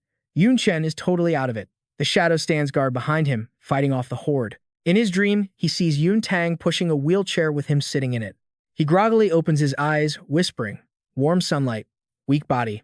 Is this me?" Suddenly, she puts a hand on her hip, pointing the other right at him, yelling angrily, "Bro, you're getting discharged today. Why are you suddenly talking crazy?" His eyes go wide in surprise. "Yun Tang, I'm getting discharged. My body. Is it fully healed?" She answers happily, "Duh. Now I can finally go back to uni without worrying about you." She clenches her fist, determined, and winks with a big laugh. "But don't worry. I'll work part-time. I can totally take care of you. Don't stress about money, okay? My coworkers even call me the labor fairy." Yun Chen frowns. The hell is a labor fairy? He pushes himself up and speaks. No matter what, he looks up at the sky, smiling. "I won't let you carry everything on your own." Yun Chen looks hopeful, more sure of himself. Time to get back to the grind. Scene shift to a room. Yun Chen is sitting in front of a computer. He hovers over the character creation tab, clicks, and shouts, "Yes, you're the one." Yun Chen starts clicking through a bunch of links. Immediately, articles about him pop up everywhere. The unrivaled genius Yun Chen has finally recovered and returned. Top-tier mechanics, god-tier games since he's back. He creates a brand new character. But surprisingly, his choice, this time is a freelancer class with no job. Can he repeat history? At the same time, Yun Chen's character appears and charges straight at the monsters. With just one slash, he wipes them all out. A voice booms, "Congratulations, Yun Chen. Clean sweep. A chance to win the Dungeon Clear Championship and break the speed record." The commentator keeps going, "They're dead. All dead." Genius player Yun Chen cleared every stage, killed every boss, and successfully became the national online PK champion. Congrats to Yun Chen, representing the Huaxia region, for winning the national championship. Do you have any words for us? Yun Chen grabs the mic, looks straight ahead, and answers. Trophy in hand, bow to my command. Scene cuts to school. Yun Tang runs over, hugging his neck and crying. "Bro, I finally graduated. I'll work hard. Let me support you now." Then she takes him to a diner. Yun Tang picks up some meat, laughing. "Bro, this place is good, right? Got my paycheck today? Treats on me." Days later, Yun Tang comes home looking totally defeated. "Ugh, so annoying. Boss made me work overtime again but didn't pay extra." Then comes a montage of happy moments. Yun Tang popping birthday confetti, beaming at her brother. She points at the ocean, excitedly talking to him. Then she winks at the camera. "Big bro." In the park, they walk together. Suddenly, she glances at Yun Chen and smiles. "Bro, lately you look like you've got something on your mind, always zoning out. You trying to find me a sister-in-law? Let me be your wingman." He looks up at the sky, hesitating. On my mind, then Yun Chen starts to open up. This world is so beautiful. I really hate to leave it, he continues. But it has to end eventually. I should go back. They face each other, the air turning silent. Yun Tang keeps smiling. Oh, so you knew I was fake the whole time. Everything is fake. Yun Chen looks at her and smiles gently. No matter how beautiful an illusion is, it's still just an illusion. It won't make me lose my way. Even so, I kinda wanted to be lazy. Living like this, it really was my dream for so long. Suddenly, she lunges forward, hugging him and begging, please don't go. He gently pats her head. Can't do that. I've got a little sister waiting for me, and a lot of stuff I need to handle. Yun Chen adds, whether reality is sad, happy, or boring, I have to face it. Staying here is just running away. Back in the battle, he snaps out of the flashback, startled. Yun Chen looks ahead, thinking, before I came in, I hid the shadow demon in my shadow. If I hadn't, I wouldn't have dared to chill in that illusion. It did its job perfectly. Suddenly, a voice speaks up. Oh, you're awake? He turns around, surprised. Prez, weren't you trying to infiltrate the Advent organization? Why are you here? Lu Miaoling points at the crowd and says, well, I was helping the higher-ups gather intel and brought a few believers here. But seems like they don't want to leave now. On the other side, the crowd keeps spouting superstitious nonsense. We finally met the Lord. This is the paradise the Lord gave us. I want to stay here and serve the Lord forever. She wipes some slime off her shoulder and continues. From what I can tell, once this fog stacks up on your body enough, it turns into this gross slime. That slime doesn't just trap you in a hallucination. It completely paralyzes your nerves and senses. Even if someone chopped off your arms and legs, you wouldn't wake up. People with weak wills or crazy desires get lost way too easily. Lu Miaoling didn't stop there. She said this place is basically a famous suicide spot in the dark world. Tons of people who've given up on life come here on purpose, just wanting to die inside a beautiful dream. And it's not just demon kin, but also plenty of demon beasts that wander in here get totally spaced out too. I bet their dream world is just an all-you-can-eat meat buffet, huh? Then she leaned down, looked at Yun Chen, and asked, hey, what's up with your look? You look way more like a demon now. I barely recognized you at first, thought my eyes were playing tricks on me. He shifted back to his normal form, smiled, and told her, because I absorbed dark magic, this skill mutated, so my appearance ended up looking like that. Lucky for me, I can still keep my human identity. Lu Miaoling's eyes went wide and she shouted, you absorbed dark magic? The military spent so much effort researching that and still failed. I can't believe you actually pulled it off, Junior. If your method gets out, it would be a massive buff to the entire human world's combat power. He immediately explained. First off, you need the 72 talents of the demon pillars. Plus, that talent has to be able to evolve, and you need enough magic crystal stones. Otherwise, you'll just turn into a demon, no different from those dark cultists. Yun Chen added helplessly. Also, even with all that, I still almost died. So yeah, let's not go spreading this around, okay? Lu Miaoling frowned slightly and replied, guess you're the only one who can pull this off. Suddenly, he looked at her and asked, oh right, how are things going on your end? Lu Miaoling turned away, sounding bored. For the past half year, I've been scheming and looting resources to climb up to Bishop, which counts as a minor leader, I guess. But I'm still way behind our old friend Lucy. She's a high priestess now, getting waited on hand and foot by a bunch of believers every day. Living the dream. Yun Chen frowned, rubbing his chin as he thought, Lucy, so that's it. No wonder she went down so easily in the tournament. I thought she was just being sloppy. Looks like it was all part of a bigger plan. Lu Miaoling let out a heavy sigh and said, tell me about it. Plus, the Descent organization here has deep ties with the Holy Empire. She glanced at Yun Chen and continued, from what I've dug up, most of the humans in the organization were taken by the Holy Empire when they were just babies. They've been raised to survive in the dark world since they were tiny. Add in some brainwashing, and they call themselves holy believers. All the professional doctrines they use come straight from the Holy Empire too. She didn't stop there. In their eyes, it doesn't matter if you're human or demon. If you're not part of their church, you're a freak that needs to be erased. He immediately asked, dark cultists worship demons and want demons to descend. But if they're called the Descent Organization, what exactly are they trying to bring down? Lu Miaoling frowned and lowered her voice. God. Suddenly, endless black crows were flying right above them. Yun Chen sounded confused. God? He continued, from what I know, whether it's the dark world or the human world, gods don't mess with anything other than sacrifices, so they want a god to descend. Are you sure about that? Lu Miaoling tilted her head and replied, I don't know. It's not like we understand gods anyway. At least right now, even though Lucy claims she can talk to God. It's mostly just her running a scam. She frowned and said, let's drop it. Little Junior, are you here because you saw that treasure map and want to go to the Purgatory Flame? Surprise, Yun Chen pointed at Lu Miaoling.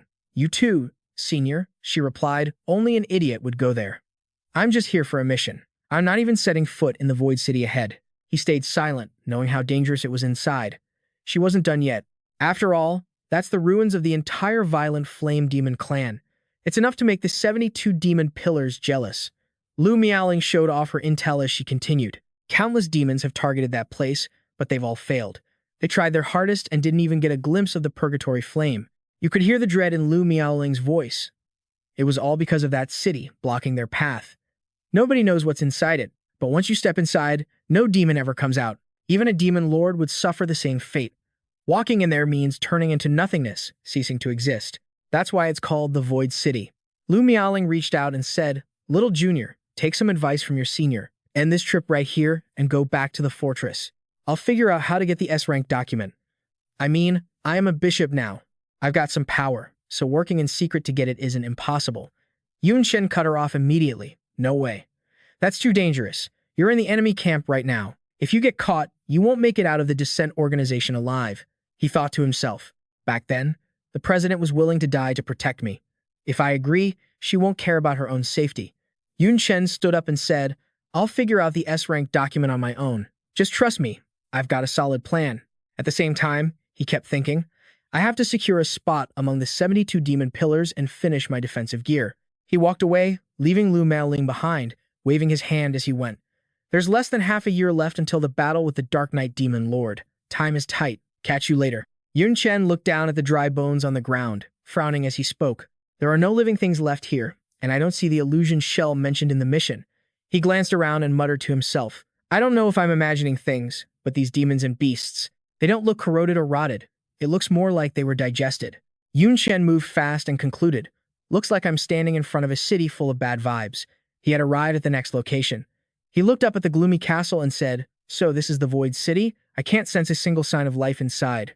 It's dead silent. Yun Chen got dead silent. The place felt like a total ghost town. But he wasn't scared. He just strutted right in. Worst comes to worst. He's got skills to keep his HP up. If I hit trouble, I'll just pop my invincibility cheat and use the divine light to bail. Doesn't matter what's inside, there's always a workaround. Suddenly, Yun Chen stepped on some secret glitch or barrier, and boom, a blinding light exploded right under his feet. It felt like it was swallowing him whole before vanishing. The teleport knockout lag hit him hard. Yun Chen snapped his eyes open, totally startled. He was gasping for air, realizing he spawned in some random unknown map. He frowned, gritting his teeth in pain. Ugh, that hurts. What the hell just happened? He thought to himself, I definitely logged into Void City. So where am I now? And seriously, where did all this damage come from? What exactly went down when I entered the city? Suddenly, a silhouette appeared in the distance, and a voice called out, Hey, you! You're finally awake. Yun Chen looked up, confused. Who are you? He analyzed her internally. What's the deal? This kid's a demonkin, but I can't tell which faction she belongs to. Plus, I'm clearly rocking a human skin right now, but she's got zero aggro towards me. Seeing Yun Chen awake, little Nana turned around and yelled, Yes, awesome. The outsider with the glitchy face is finally up. Everyone, get over here. Our grinding didn't go to waste, he actually woke up. The crowd gathered like they were watching a cutscene. One demonkin laughed and said, I told you that potion was OP. The demonkin next to her rubbed her head and shot back. Don't get cocky. Clearly, this faceless guy just has high base stats.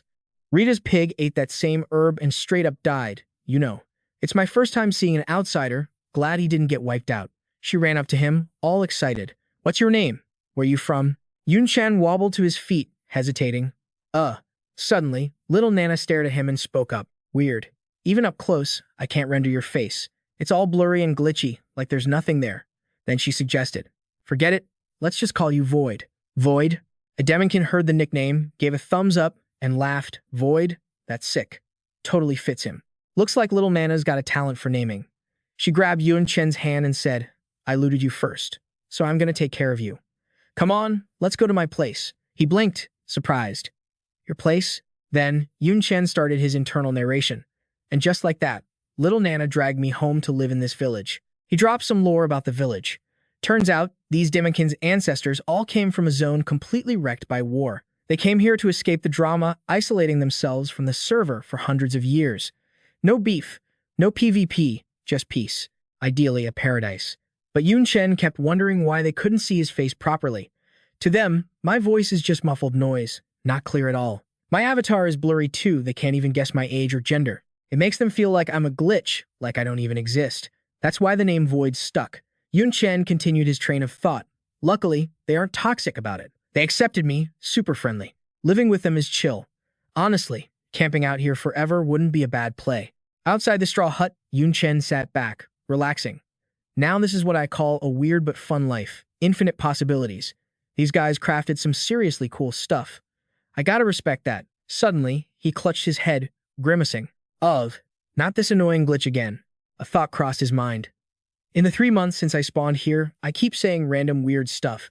I don't even get it myself, like the dialogue is auto-playing. I never even thought of those words.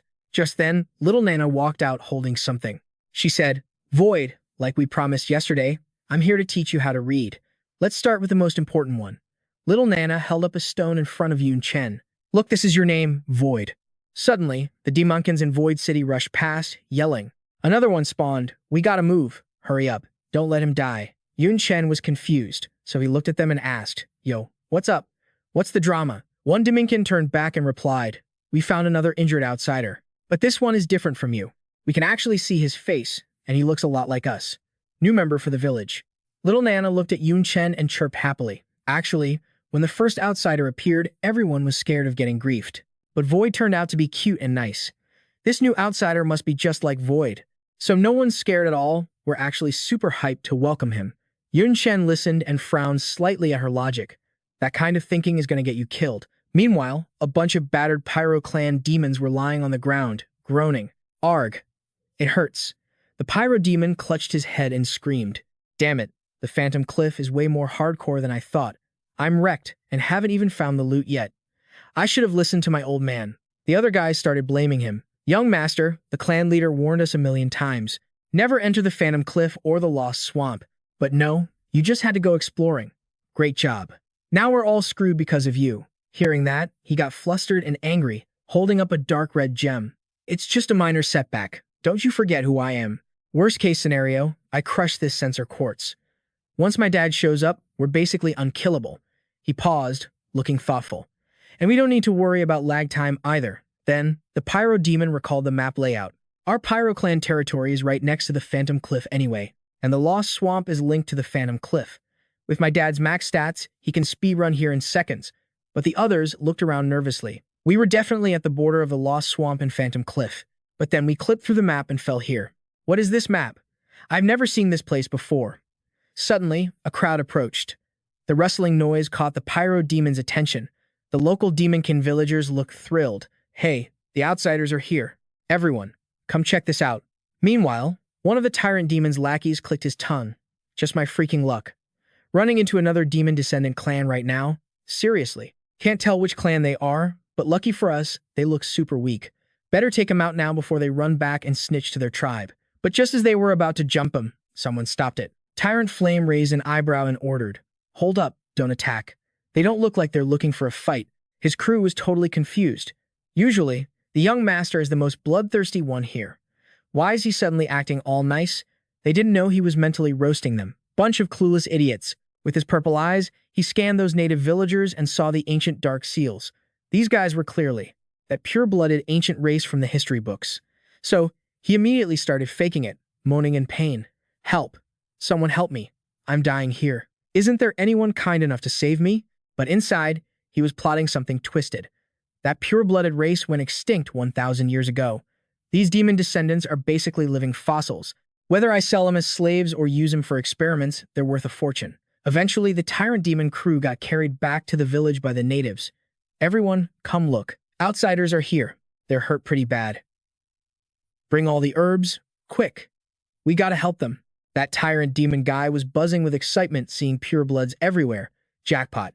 He scanned every single person in front of him. If I capture him and breed him like cattle, I'll be swimming in cash.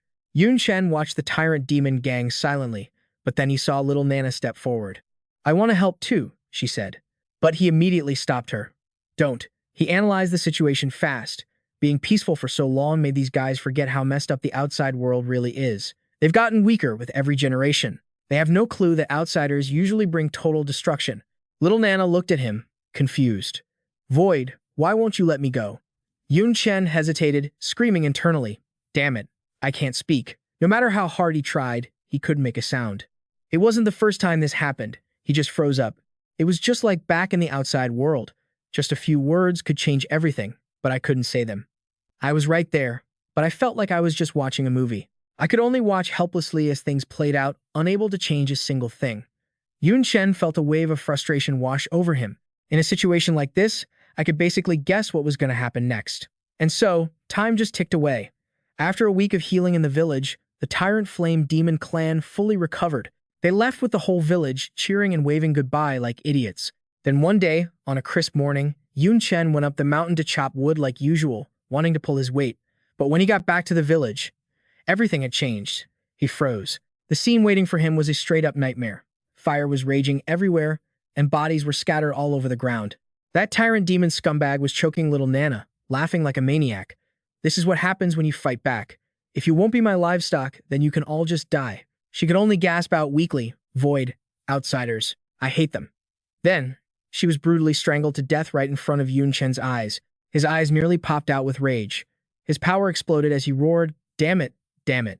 In a split second, he flashed right behind the tyrant demon's lackeys. We're all living beings. How can you be so twisted? He swung his arm in a fury, taking out two of them instantly, screaming, die, all of you, just die. One punch slammed down, sending rocks flying everywhere. Yun Chen walked up to the tyrant demon, who was stammering in fear. You. Even then, the guy tried to act tough. Do you have any idea who my dad is, you faceless freak? He's the leader of the Tyrant Flame Demon clan. Touch me, and you'll die a horrible death. But a second later, he was just a puddle of blood. Yun Chen scoffed, then tell him to bring it on. Suddenly, a beam of light flashed from the sky. The Tyrant Flame clan leader actually dropped down from the heavens. He got right in Yun Chen's face and growled, Who the hell are you supposed to be? Why can't I see your face? I can't believe you dared to kill my son. Yun Chen just gave him a cold, dismissive answer. I just felt like killing him, that's all. Then, the scene vanished, leaving Yun Chen sitting there alone. His body went back to normal. Looked like it was over. His long hair hid his expression. No matter how real it felt, it was just an illusion. I even rejected an illusion with Yun Tang in it. So this cheap trick won't mess with me. He walked through the ruins, but the surroundings felt super familiar, like he'd seen them before. Suddenly, Yun Chen stepped on a small stone slab. He frowned as he picked it up. It was the slab little Nana used to teach him how to write his name. He whipped his head around to look at the scenery. Wait, was none of this an illusion? Did this actually happen? Yun Chen stared at the smoking ruins and muttered, same village, same place, same stone slab. The only difference is, this place is a total dump now. He realized something. It looks like everything I just saw was real history. It wasn't just a simple illusion or a trap for me. It's like I accidentally stepped into the past. Realizing the truth hit Yun Chen hard. I was just a spectator the whole time. I didn't change a thing. He started walking toward the distant volcano. Baha said the Tyrant Flame Demon clan has been around forever, so that illusion probably happened a long time ago. He rubbed his chin, thinking, after the Tyrant Flame demons were wiped out, nature should have healed by now. Why does it still look like trash? Suddenly, the volcano erupted, making him yell out in surprise. The volcano. It was erupting like it was losing its mind, spewing out super hot, dangerous lava. Yun Chen dodged the incoming lava as he ran. It kept raining down, forcing him to retreat to a safe spot. Once he regained his footing, he stared at something in shock. Monsters were crawling out of the volcano, running wild and screaming. Hungry. So hungry. Then they spotted him and charged. So hungry. As they attacked relentlessly, Yun Chen got confused. Dead matter turning into living things, he pulled out his weapon and aimed it right at them. Whatever the hell you are, getting stabbed should do the trick. The tip of his sharp weapon strikes the monster's head, but it doesn't even leave a scratch. Yun Chen shouts in disbelief, it's too damn hard. Suddenly, another monster launches a sneak attack. Yun Chen barely raises his weapon to block. The punch is so intense, it actually melts his gear. What the hell? The lava monster follows up with a heavy hit, sending him flying. With his weapon corroded, Yun Chen looks like he's in deep trouble. It looks so average, nothing special at all. I didn't expect it to be this strong. Even my Townbreaker couldn't handle it. I can't just keep brute forcing this. Before he can even come up with a plan, the monster hurls a stream of molten lava right at him. As Yun Chen leaps into the air to dodge, the lava crashes down exactly where he was standing. The monsters group up and start launching lava at Yun Chen. He can't just be a sitting duck, so he counters with Divine Flash. Yun Chen lands safely after launching the attack, but it doesn't seem to have done much as waves of lava keep rushing toward him. He's shocked he managed to block everything. But right as that wave ends, a monster charges straight at him, forcing him into a defensive stance. After taking the full brunt of that hit, Yun Chen is in a tight spot. These monsters look incredibly stupid, but I never expected them to predict exactly where I'd land. Their judgment is insane. Suddenly, a figure descends. Void appears from above, observing Yun Chen. So, this is the brat who intruded into my memory realm. No wonder it wasn't destroyed. It's a human? He crosses his arms, judging. So what if he's human? He looks pathetic just trying to deal with the power of these remnants. He has no right to explore the abyss. I hope he realizes that before he throws his life away for nothing. Yun Chen glances at his burn mark. I've absorbed the nether ghost flame. My fire resistance is insanely high, enough to be immune to most fire attacks, yet I still got burned. This fire is nasty. It's at least on the same level as the nether ghost flame. The mindless monsters keep launching lava at Yun Chen. He starts combining his mage skill, Water Curtain, with his shaman skill, Frost Air. I haven't even used my real power yet. And you guys think you're tough? Lava and ice collide with a deafening roar. The Ice Soul waterfall doesn't stop there. Yun Chen activates his next move, Combat Casting, combining the mage skill, Falling Thunder, with the shaman skill, Wandering Wind, to create a lightning storm. Bolts of lightning crash down from the sky, mixing with the tornado to shatter those monsters into pieces. Void strokes his chin, studying the fight. So that's how that skill works. Letting me witness such an interesting ability. Not bad. Quite unique. He laughs heartily, as if he's found something amusing. Since that's the case, meeting you once might not be out of the question, provided you can see the rules hidden there. Suddenly, Yun Chen turns to look where Void just vanished, gazing up at the sky. He thinks, was that a hallucination? Probably not. Whatever, I'm not going to waste time thinking about it. Returning to the situation at hand, he starts analyzing. The strength of these monsters is definitely level 3, but they didn't drop a single magic crystal after I killed them. Looks like they aren't magical beasts. Yun Chen looks toward the erupting volcano with curiosity. The spewing lava can actually transform into powerful monsters. There must be some terrifying existence inside that volcano. Guess I'll go check it out. The area is swarming with monsters making ear-piercing shrieks. Hungry, hungry, so hungry. Yun Chen immediately uses the beginner assassin skill, Stealth. The closer he gets, the more of them there are, even though their intuition is strong. They look incredibly dumb. As long as I don't enter combat mode, stealth should be enough to handle this. Stopping at the peak of the volcano, Yun Chen suddenly notices something strange. I knew there was something inside, but it's too far to see clearly. He activates the beginner hunter skill, Eagle Eye. Yun Chen clearly sees the Violent Flame clan leader tied up tight and shouts, the clan leader of the Violent Flame Demons. The scene shifts to Jiangnan University. Everyone is preparing for the ceremony, but for some reason, the atmosphere feels strangely serious. Qingling turns and asks, isn't today just the opening ceremony for the second semester of our sophomore year? Why are the juniors joining in? Fei Cheng replies, I don't know. Must be some major announcement. He senses something is up. Look, the people standing behind Principal Yi are all in uniform. They're probably from the military. Those guys fight on the front lines all year round. I can't believe they have time to visit a university. I'm afraid this isn't good news. Hearing this, Qingling groans. I feel like ever since something happened to Brother Yun, our lives have just been miserable. The workload has increased like crazy, and even our free time is taken up by combat drills. Fei Cheng startles and quickly shuts her up. Don't mention Brother Yun. He glances at Nico standing behind them and warns her. You know perfectly well that after Brother Yun's accident, Nico's personality did a complete 180. She walks around with that cold face all day. If she hears you, she's gonna flip out. Just then, Principal and Fu speaks up. Silence. We have gathered everyone here to make an announcement. I'm sure some of you students have already noticed something unusual. His expression darkens. Over the past year, the number of combat courses has increased significantly.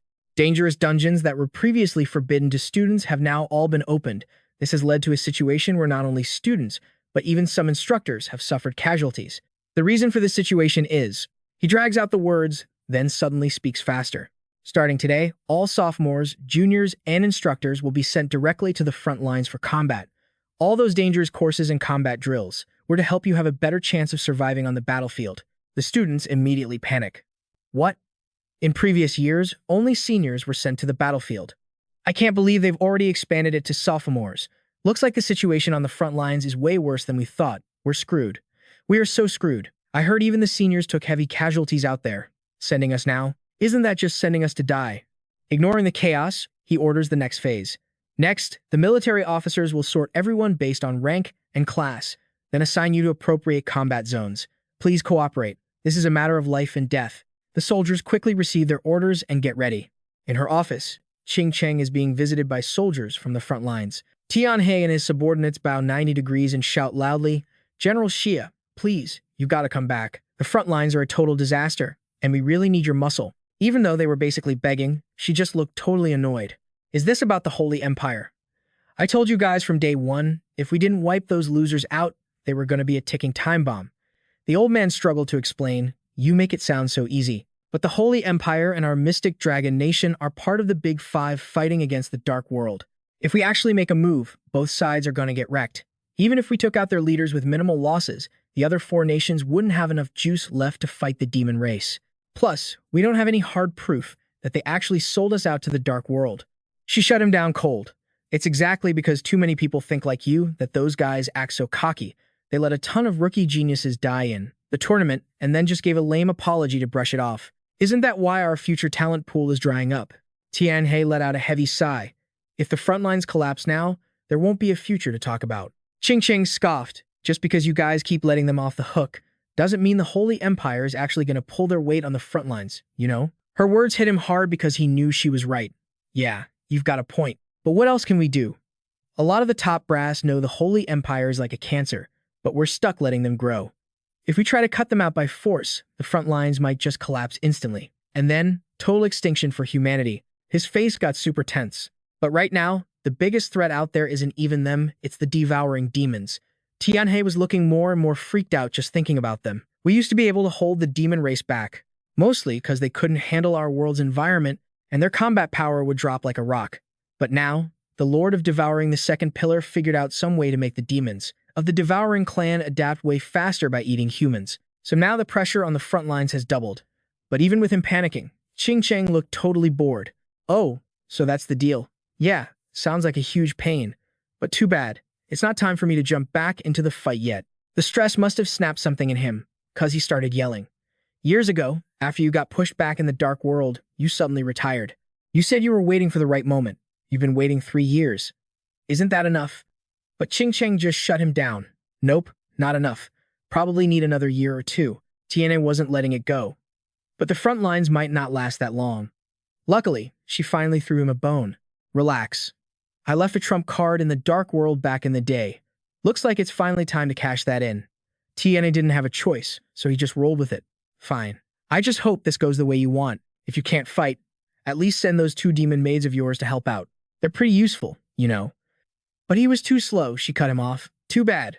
I already sent them out ages ago. Her 2 maids were already on a mission in the Dark World. Xiao Yu was holding a tired Xiao Jing. Hey kiddo, still can't sense where Mr. Yun is? She looked totally bummed out. Mac. Xiao Ling, walking next to them, was getting anxious too. We've been back in the Dark World for so long. We've gone through like 40 nations, and still no sign of Mr. Yun. Xiao Yu was confused. It doesn't make sense. A summoned beast's range to sense their master is supposed to be huge. We should have found him ages ago. That made her get super pessimistic. Xiao Yu. Do you think Mr. Yun might be dead? She cut her off instantly. No way. Don't forget who Mr. Yun is. Xiao Yu pointed out why that was dumb. He used the Demon Lord's marrow. He's the top genius of the human world's new generation. If a guy like that got killed, the demons would be broadcasting it everywhere. They'd definitely hang his body up for display for months just to hype up their troops. So, he's got to be alive. But hearing that just made Xiaoling freak out even more. But, what if he's not dead, but got captured alive? Then what? This is the scariest place ever. He could end up as a prisoner or something. Xiao, you snapped at her. Stop making stuff up. If we can't find Mr. Yun on our own, let's just use the trump card Master left us. She tried to comfort her and change the subject. Besides, it's been forever since we went back there. Wonder what our hometown looks like now. Meanwhile, inside a volcano where Baoyan was chained up, he wouldn't stop whining. Hungry. So hungry. Starving. Yun Chen had used his stealth skill to sneak deep inside and saw the whole thing. He was pretty surprised. Can't believe the clan leader of the explosive flame demons is locked up here, looking like a total wreck. Looks like he hasn't eaten or drunk anything in forever. Seeing Bao Yan look so pathetic was hard for Yun Chen to believe. According to Baha, this guy's been around since the ancient chaotic era, back before the demon nations were even divided up. His power levels should put him at the top of the 72 demon pillars. Even if he was starving, he shouldn't look this bad. There's got to be another reason he's this weak. Suddenly, fire erupted from out of nowhere and raced along the chains straight into Bao Yan. He screamed in pain, tilting his head back and spewing out a massive glob of lava. His mouth looked just like the volcano outside, dripping with leftover molten rock. Yun Chen figured it out instantly, so that's it. The monster's outside, he puked them up. Those chains force him to cough up a chunk of his power every so often. Surviving that kind of torture for this long, that's impressive. He analyzed the situation. This is a golden opportunity. He raised his sword, combining his swordsman thrust with the assassin's tower breaker skill. A demon from the 72 pillars, his corpse would be enough to craft any S-rank gear. Yun Chen dashed behind Bao Yan, aiming for a sneak attack. He couldn't afford to miss. But then, something crazy happened. He dodged it. Yun Chen's hand-shattering blade sliced through thin air. The plan went south, but at least he landed safely. Bao Yan saw Yun Chen and stood up, making a racket. Hungry. Hungry. Fresh meat. Hungry. Then he got mad and puked lava again. So hungry. I'm starving. His roar sent lava and rocks flying everywhere, breaking Yun Chen's stealth. But Yun Chen balanced himself instantly. You want to eat me? He smirked, transforming into his black form.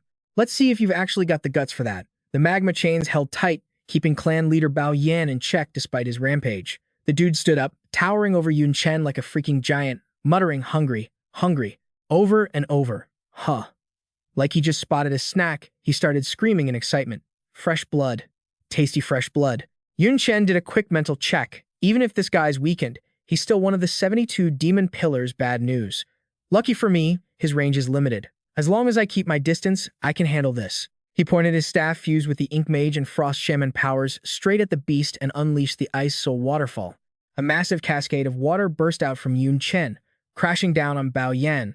But the monster didn't flinch. He spat out a stream of scorching liquid to counter it. Heat met cold, and instantly, Yun Chen's waterfall evaporated into nothing but steam. Tough break. But Yun Chen wasn't quitting that easy. I'm not done with you yet. Then he stacked a bunch of ultimate skills. Godspeed, casting, double cast, shattering ice spike, towering ice rock, and thunderstorm hurricane. A massive crystal ice sphere materialized. Without hesitation, Yun Chen hurled it straight at Bao Yan's head. But get this, the freak just absorbed the ice like it was nothing, muttering the whole time. Fresh blood. Fresh blood. Bao Yan suddenly lifted a leg, bent his knee, and stomped down hard. Boom! Columns of lava erupted from the ground in a deadly chain reaction. The lava shot high, but Yun Chen dodged it smoothly. Still, he started to get nervous. This spot's getting a little too hot to handle. Gotta back up, create more distance. Suddenly, his whole body got yanked forward. Bao Yan had unhinged his jaw, creating a massive suction vortex while screaming, fresh blood, fresh blood. Boulders were getting sucked in left and right. Yun Chen managed to resist, but barely. The pull was insane. Finally, Bao Yan had to shut his trap because he ran out of breath. Yun Chen instantly triggered a tornado epicenter called God Flash and used the momentum to fly up, putting some serious distance between him and that monster's head. He swapped his staff for beast gauntlets, fusing his martial arts skills, Ice Fist and Titan's full power strike. Yun Chen unleashed a devastating punch called Sky-Shattering Ice Split. The impact released a massive burst of energy right onto Bao Yan's skull. Too bad it didn't do squat to this beast. The guy just kept rambling. Fresh blood. Tasty blood. Eat. Yun Chen got pissed and rained a few more punches on his head, but the dude just kept demanding food. Guess Bao Yan is a total glutton. Talk about thick-skinned. A monster that's lived for centuries like this has a bottomless HP bar. Yun Chen started getting frustrated. At this rate, even if I use Myriad's cycle, he's gonna wear me down until I drop. What's worse, the distance was too great, so the stealing effect of Hand of Plunder wouldn't trigger. Suddenly, weird demonic runes lit up on the magma chains, putting Yun Chen on high alert. Looking closely at the glowing text, he got a sinking feeling in his gut. Yun Chen didn't waste a second and bolted away from Bao Yan's head.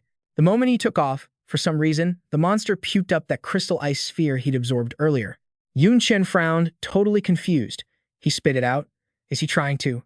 What happened next was nuts. The clan leader opened his mouth, growled, and blasted out a beam of pure energy. His roar echoed from deep inside all the way out of the volcano's mouth. The beam of energy shot straight into the sky, making all the little mobs at the volcano's entrance start howling along. Then, their souls got ripped out, looking like raindrops falling upward into the sky. They all swarmed back down into the volcano. Turns out, Bao Yan was sucking them all into his own body, right in front of Yun Chen's eyes. Yun Chen didn't know how to stop it, so he just stood there, watching it happen. The monster's body surged with new life. Looks like Bao Yan got his brain back, didn't expect him to go berserk like that. Talk about a nightmare scenario. I don't know which clan you're from, brat, but since you dared to wake me up, I assume you're ready to die. Yun Chen scoffed, provoking him. Looks like you don't want to eat me anymore. Was that just sleep talking? So you're not actually hungry for a piece of this? Bao Yan shoved his face close, screaming in a rage. Insolent brat. He roared even louder. You think a low-level scrub like you is worthy of being eaten by me? Demon Lord Bao Yan. His roar blew everything back. Even Yun Chen had to fight just to stay upright.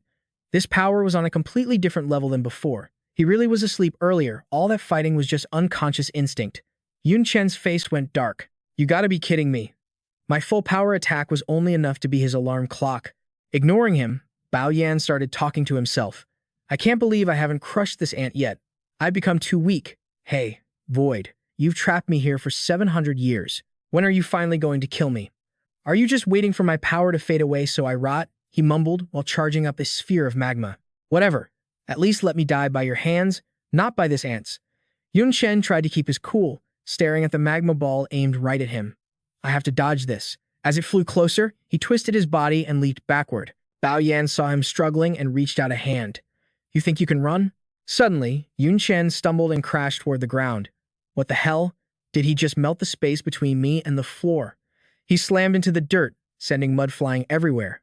Before he could even get his bearings, vines shot up from the ground and wrapped tight around him. They coiled around Yun Chen, squeezing him like they wanted to drag him under. Bao Yan spoke coldly. In the end, you're just an ant. It's over. But suddenly, the spot where Yun Chen was trapped exploded. His silhouette emerged from the thick smoke. You're calling someone with my kind of freedom an ant. Yun Chen stepped out, fully activated in his myriad class cycle-based form. Then what does that make a prisoner like you? Bao Yan froze for a second when he saw Yun Chen's new form. His voice boomed. I didn't expect a mediocre scrub to burst out with that kind of energy. But that's got to be a heavy burden on your body, isn't it? He wasn't scared, he was dismissive. I'm betting you can only keep that form up for a minute at most. Yun Chen slowly materialized a spear and shot back. To deal with you? I don't even need a minute. Bao Yan flew into a rage again and stomped the ground. The audacity. A sea of magma rose up, trying to swallow Yun Chen whole. He was forced to fly higher. The range is huge, but with my current speed, I can dodge it. Of course, Bao Yan wasn't letting him go that easily. Stop running. He unleashed hands of magma, and suddenly, something started rising from the ground. They morphed into a swarm of hands writhing down below, then suddenly shot upward, stretching out to grab Yun Chen. There's too damn many of them, and their massive dodging this stuff is exhausting. Bao VM sneered. Yo brat, I thought you wanted to take me out? Why do you keep running away? Come here and fight me. Cloud paused to calculate. Those lava hands aren't just infinite, they're fast as hell. If I let this drag on until Myriad Wheel runs out, I'm screwed. He swung his spear, combining Shaman's enfeeblement with Warrior's strike to create the Spear of Decay. Good thing my fire res is high enough. Plus, with Myriad Wheel leveling up, I shouldn't get one-shotted immediately. His attack turned into a black shadow, shooting straight at Bao VM. Seeing that tiny shadow, the demon was confused. A debuff magic? He scoffed. Only sewer rats use such underhanded tricks. He roared, swinging his arm back. Don't think you're getting off easy. Just as he was about to get crushed, he popped God Flash to dodge. Cloud muttered. Even with that speed, casting forces me to stop moving, so I'm gonna take a hit, but I can tank it. Then Cloud yelled. Keep stacking debuffs. He kept spamming God Flash to dodge the earthen arms. Again, again, and again. Bao VM watched Cloud darting around and had to admit, this brat clearly doesn't have the DPS to hurt me. He frowned, analyzing. Is he taking damage just to stack negative status effects on me? Defending by nerfing my stats? Is he prepping for an ult? Seeing Cloud take a direct hit made it even weirder. Am I imagining things? The more beat up he gets, the stronger he feels. Right then, Cloud's face went dark as he triggered the skill. Basic Berserker, Rage Awakening. For every 1% of HP lost, strength increases by 3%. Bao VM started getting cautious. If the void didn't allow it, there's no way he could be standing right in front of me. The void let him in for a reason. I can't let my guard down. Suddenly, Cloud manifested a beast gauntlet, prepping a new strat. He combined the generic throw skill with Lancer's bayonet and hurled the spear. Cloud's weapon tore through the air, screaming towards Bao VM. The meteor throw skill punched right through a magma arm, aiming straight for his mug. Bao VM couldn't move. He just had to watch it slam into his chest. After all that grinding, Cloud finally made him cough up a mouthful of fresh blood. Taking the opening, Cloud launched himself into the air again. Now the demon was pissed. He conjured a massive sphere of destruction lava. Die. The orb shot toward Cloud with a ground-shaking roar. Cloud didn't even flinch. The moment they collided, a massive explosion ripped out. But thanks to the flawless skill, Cloud emerged completely unscathed. That invincible golden body made Bao VM's eyes pop. He's still alive. Not only was he fine, but he also landed lightly on the spear shaft stuck in the demon's body. Bao VM was baffled. How is that possible? That was the strongest attack I can throw right now. Cloud fused Warrior's full power strike with Berserker's rage blow. Keep it coming, he screamed, eyes wide. This is my strongest attack. He unleashed sky-rending ice fist, smashing upward into the demon's jaw. Blood sprayed everywhere. Bao VM's mouth was now a gruesome, messy pulp, but the demon refused to look weak. That's your strongest? Ha. With my vitality, I could tank that hit a few hundred more times. Cloud calmly raised his hand. I know. A ball of flesh appeared in his palm, but I just needed to pry that jaw open. Here's a little present for ya. Before Bao VM could process what was happening, the meatball was shoved in. The force was so strong he was forced to gulp it down. Suddenly, the chains binding him lit up. Engulfed in the light, Bao VM cursed. You bastard. What the hell did you just feed me? It seemed to be agonizing. He screamed and groaned in pain. Cloud helpfully explained, it's the food you've been craving the most. Don't tell me you can't taste it. Cloud shifted forms as he spoke. Did you think I was blind? Those chains binding you. They're actually a rule. Cloud reverted to his black body form, but slightly tweaked. And I figured out exactly how to break that rule. Bao VM let out a blood-curdling scream. He couldn't believe it. Damn you. How did you figure it out? Cloud, watching the show, decided to be generous with the answer. Anyone with working eyes could see it. You're constantly tormented by hunger. Even the monsters formed from your power were screaming about being starving. Even if your consciousness was asleep, your body was craving blood food. Cloud smirked, knowing he'd won. You've been starving for 700 years. That's why, even while I was beating your face in, you couldn't stop eating dirt and rocks. If it was just that, it wouldn't be weird. But the kicker is, you vomited all that dirt back up. Cloud's gaze sharpened. And even after you fully woke up, you acted like you had zero interest in eating me. The switch-up was too suspicious. I realized it wasn't that you didn't want to eat me, it's that you didn't dare to. The surrounding red lava began to recede as the demon lost power. I've been inside the Void's memories. I know that guy hates you, flame demons to the bone. He imprisoned you to torture you. Those chains aren't just bindings. They're a rule designed to make you suffer. Cloud delivered his verdict with a gleeful tone. So, if you feel any satisfaction from eating, you're violating the rule and the punishment kicks in. Conveniently, my inventory was stuffed with monster corpses. I compressed them into a meatball and stuffed it down your throat. That was enough for a full meal. A massive feast after 700 years. It must have felt incredibly good, pure ecstasy. As Bao VM crumbled into ash, he shrieked, I lost. To a nobody like this? I won't accept it. I won't. His body smoked and shattered. Finally, where the demon stood, only a stone slab remained. Cloud stumbled, drained of stamina. Even weakened and chained, that guy was a nightmare to deal with. So that's the power of the 72 demon pillars? Terrifying. I burned way too much energy. I can't even hold my demon form anymore. He frowned, analyzing the aftermath. Actually, there was a dirtier way to beat him. Since his range was limited by the chains, I could have just used Myriad Wheel and the Void. Dai Xiangxing dealt some serious damage to that explosive flame guy, landed a hit, then bailed, waited for his cooldowns, then went back in swinging. Rinse and repeat that for 3 to 5 months, and he could totally wear that guy down to death. But I gotta join the showdown with the Dark Knight Demon Lord. I ain't got that kind of time. He walked slowly toward that big pink rock. Whatever, let's check the loot first. Appraisal skill says this is the Heavenly Fire Flame Crystal, the magic core. The explosive Flame Demon Lord spent 1,000 years condensing. Absorbing it straight up buffs fire skills like crazy, gives immunity to all fire damage, and can be used for crafting gear too. He grabbed it and stashed it. Total fire immunity, just that one perk is already way stronger than my Nether Demon Flame.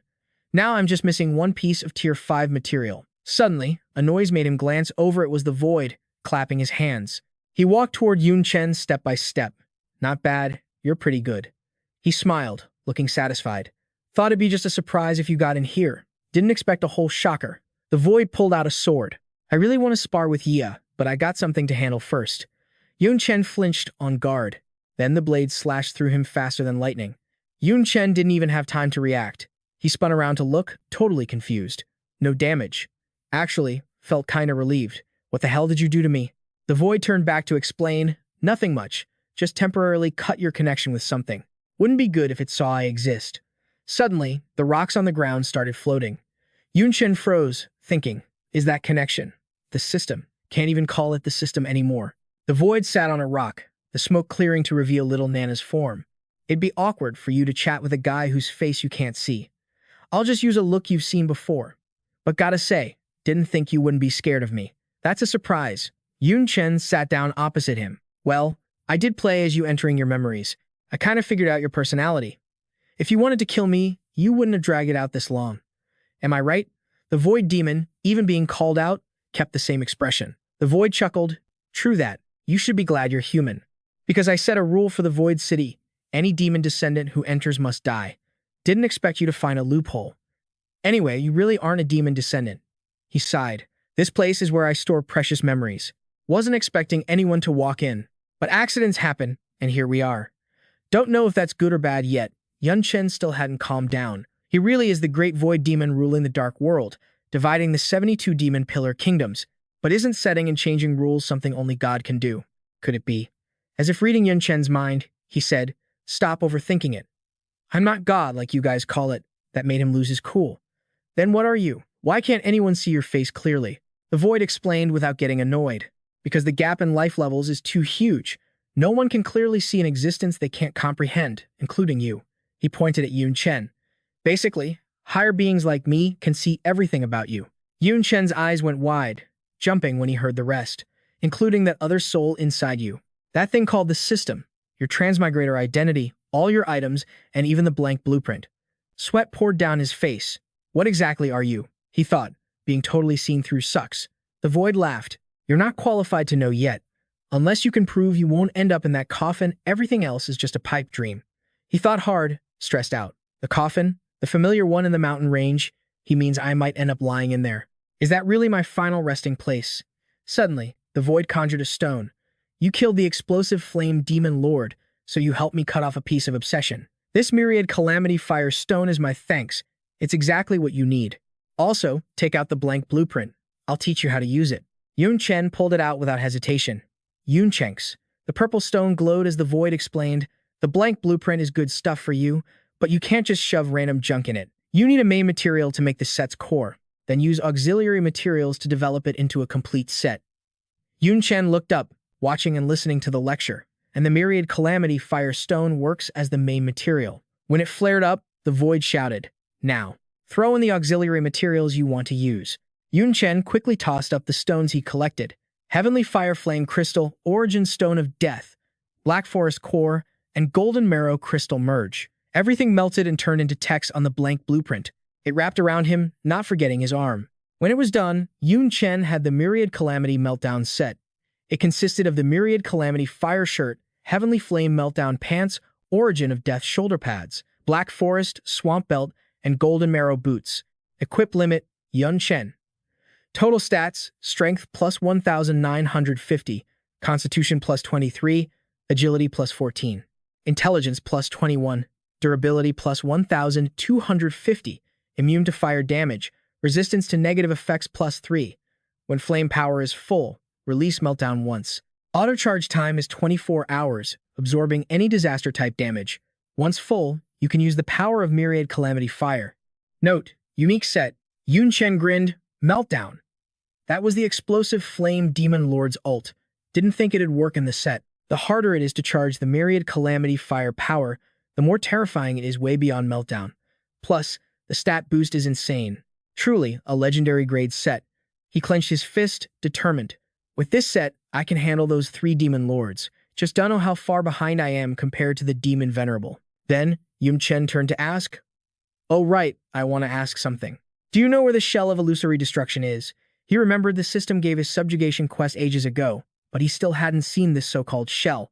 Void just gave a chill smirk. Truth is, you've been staring at it the whole time. You just didn't clock it. He looked around and said, "It's everywhere, man. All directions, this volcano. Everything around us. Even us. We're the only two living things standing on this bright red ground." As Void claimed, they were literally inside the beast's gut. Jagged, rocky spikes started popping up everywhere. Yun Chen froze, totally stunned, while Void slowly laid it out. Back in the day, before the 72 demon pillars were a thing, the dark world was full of death zones. The sketchiest one was the Cliff of Illusory Destruction. He casually dropped the origin story of the beast Yun Chen was hunting. Back then, only a few demon clan leaders knew the cliff wasn't just a place. It was a massive beast that had been snoozing for 10,000 years, named the Shell of Illusory Destruction. Yun Chen's jaw dropped as it clicked. So that's the deal. No wonder those bodies looked like they were being digested. I bet the lost swamp is just its feeding trap. It spreads that illusion gas and slime to numb its prey, knocking them out cold so it can slowly digest and absorb them. Otherwise, how could it sleep forever? It'd wake up starving.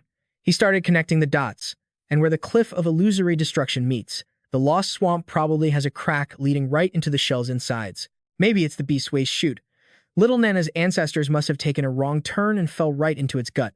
Yun Chen's, to that, they dodged the wars outside and lived in peace. Sucks that they eventually got wiped out by fake outsiders anyway. Void explained further, "For years, my city of Void blocked all the demons, so nobody could get in. Over time, everyone just forgot the cliff even existed, but the legend of the flame demon purgatory stuck around." Yun Chen raised an eyebrow. "So, did you seriously wipe out the entire Blast Flame Demon clan?" He shook his head. "Locking up the Blast Flame Lord was enough to settle the score. I'm not petty enough to slaughter a whole clan for revenge. The one who did the dirty work was the Shell of Illusory Destruction." Void clarified, "Because the Blast Flame Lord was around, the Shell didn't dare make a move. But once I locked him up, it didn't have to be scared of anything anymore. It swallowed the whole Blast Flame clan. By now, it's probably digested everything edible in there." He couldn't help but sigh. Talk about a savage beast. Yun Chen thought to himself, you two were brawling in its stomach. Once you were done, of course it was going to take revenge on the weaker side. Suddenly, his body started turning into smoke again. "You showing up actually got me hyped. One day, you'll be on my side, assuming you survive that long. Hope our paths cross again." Before vanishing, he dropped one last bombshell with a grin. "By the way, your little fight just now. It woke that big guy up. It was too scared to move while I was here. But now, it's showtime for him." He evaporated into thin air, leaving Yun Chen standing there like an idiot, still processing. But he didn't get to be confused for long. The ground started shaking like crazy. Mountains shot up out of nowhere, making Yun Chen jump. A beast poked its head out, looked just like the Shell of Illusory Destruction, but mini-sized. When the smoke cleared, it wasn't just one. 4 of them were waiting to jump him. Yun Chen's face went pale. "This is bad. I'm still weakened from before." Meanwhile, over at the Forbidden Mountain Range, while the demon mob was busy working, Collada's voice rang out, 31 high-ranked demons, 128 mid-rank, 545 low-rank.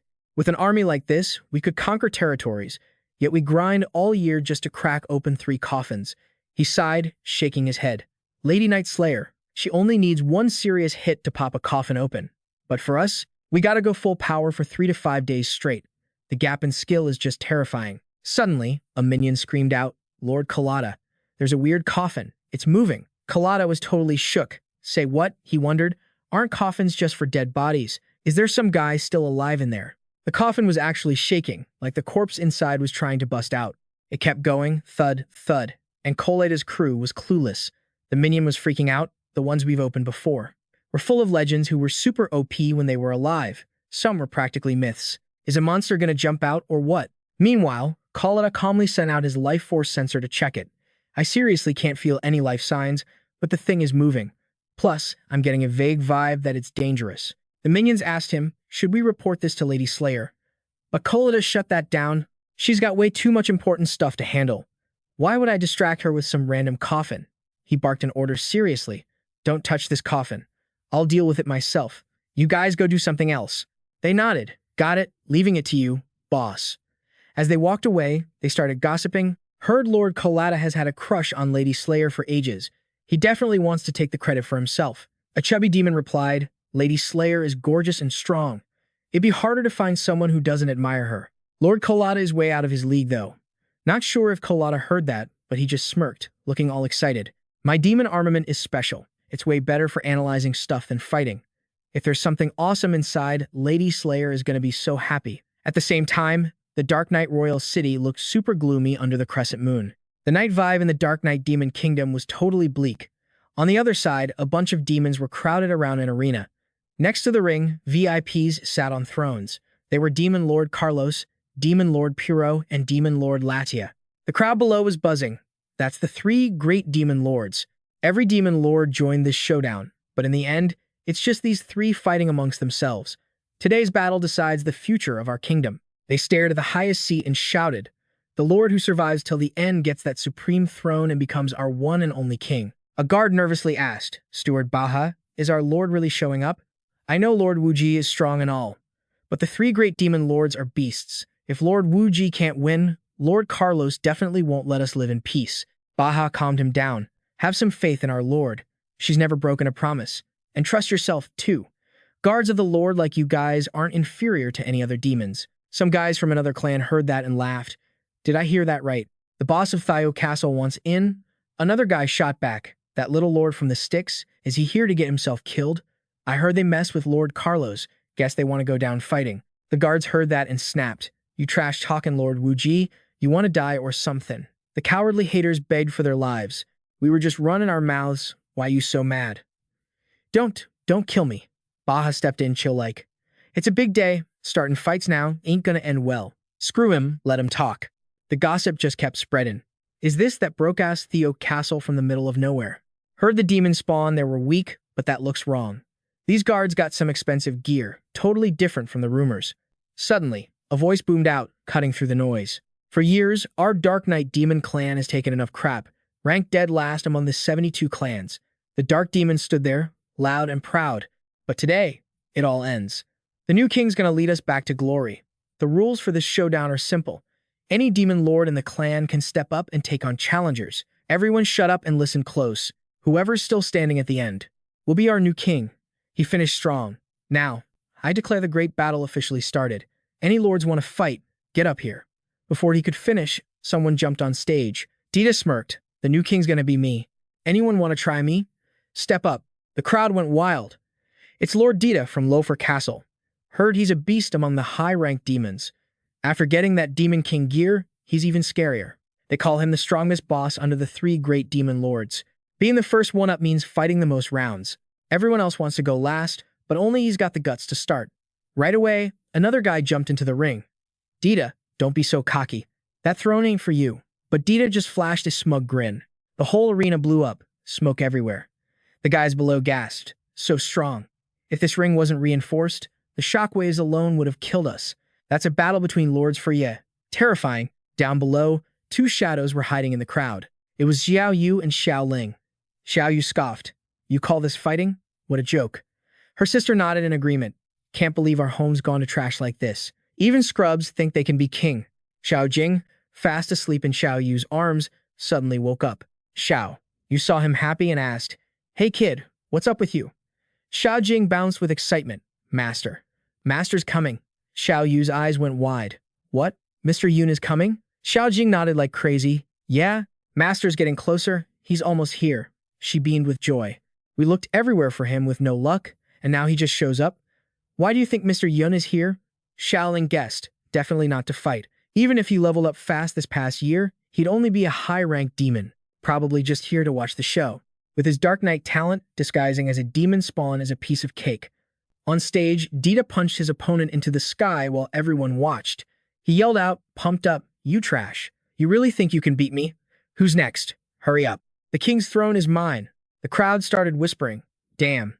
He took out 6 demon lords in 15 minutes. Is Lord Dita really that strong?" Thought it'd just be the 3 great demon lords fighting, but looks like a real challenger showed up. Bet no other lord dares to fight him now.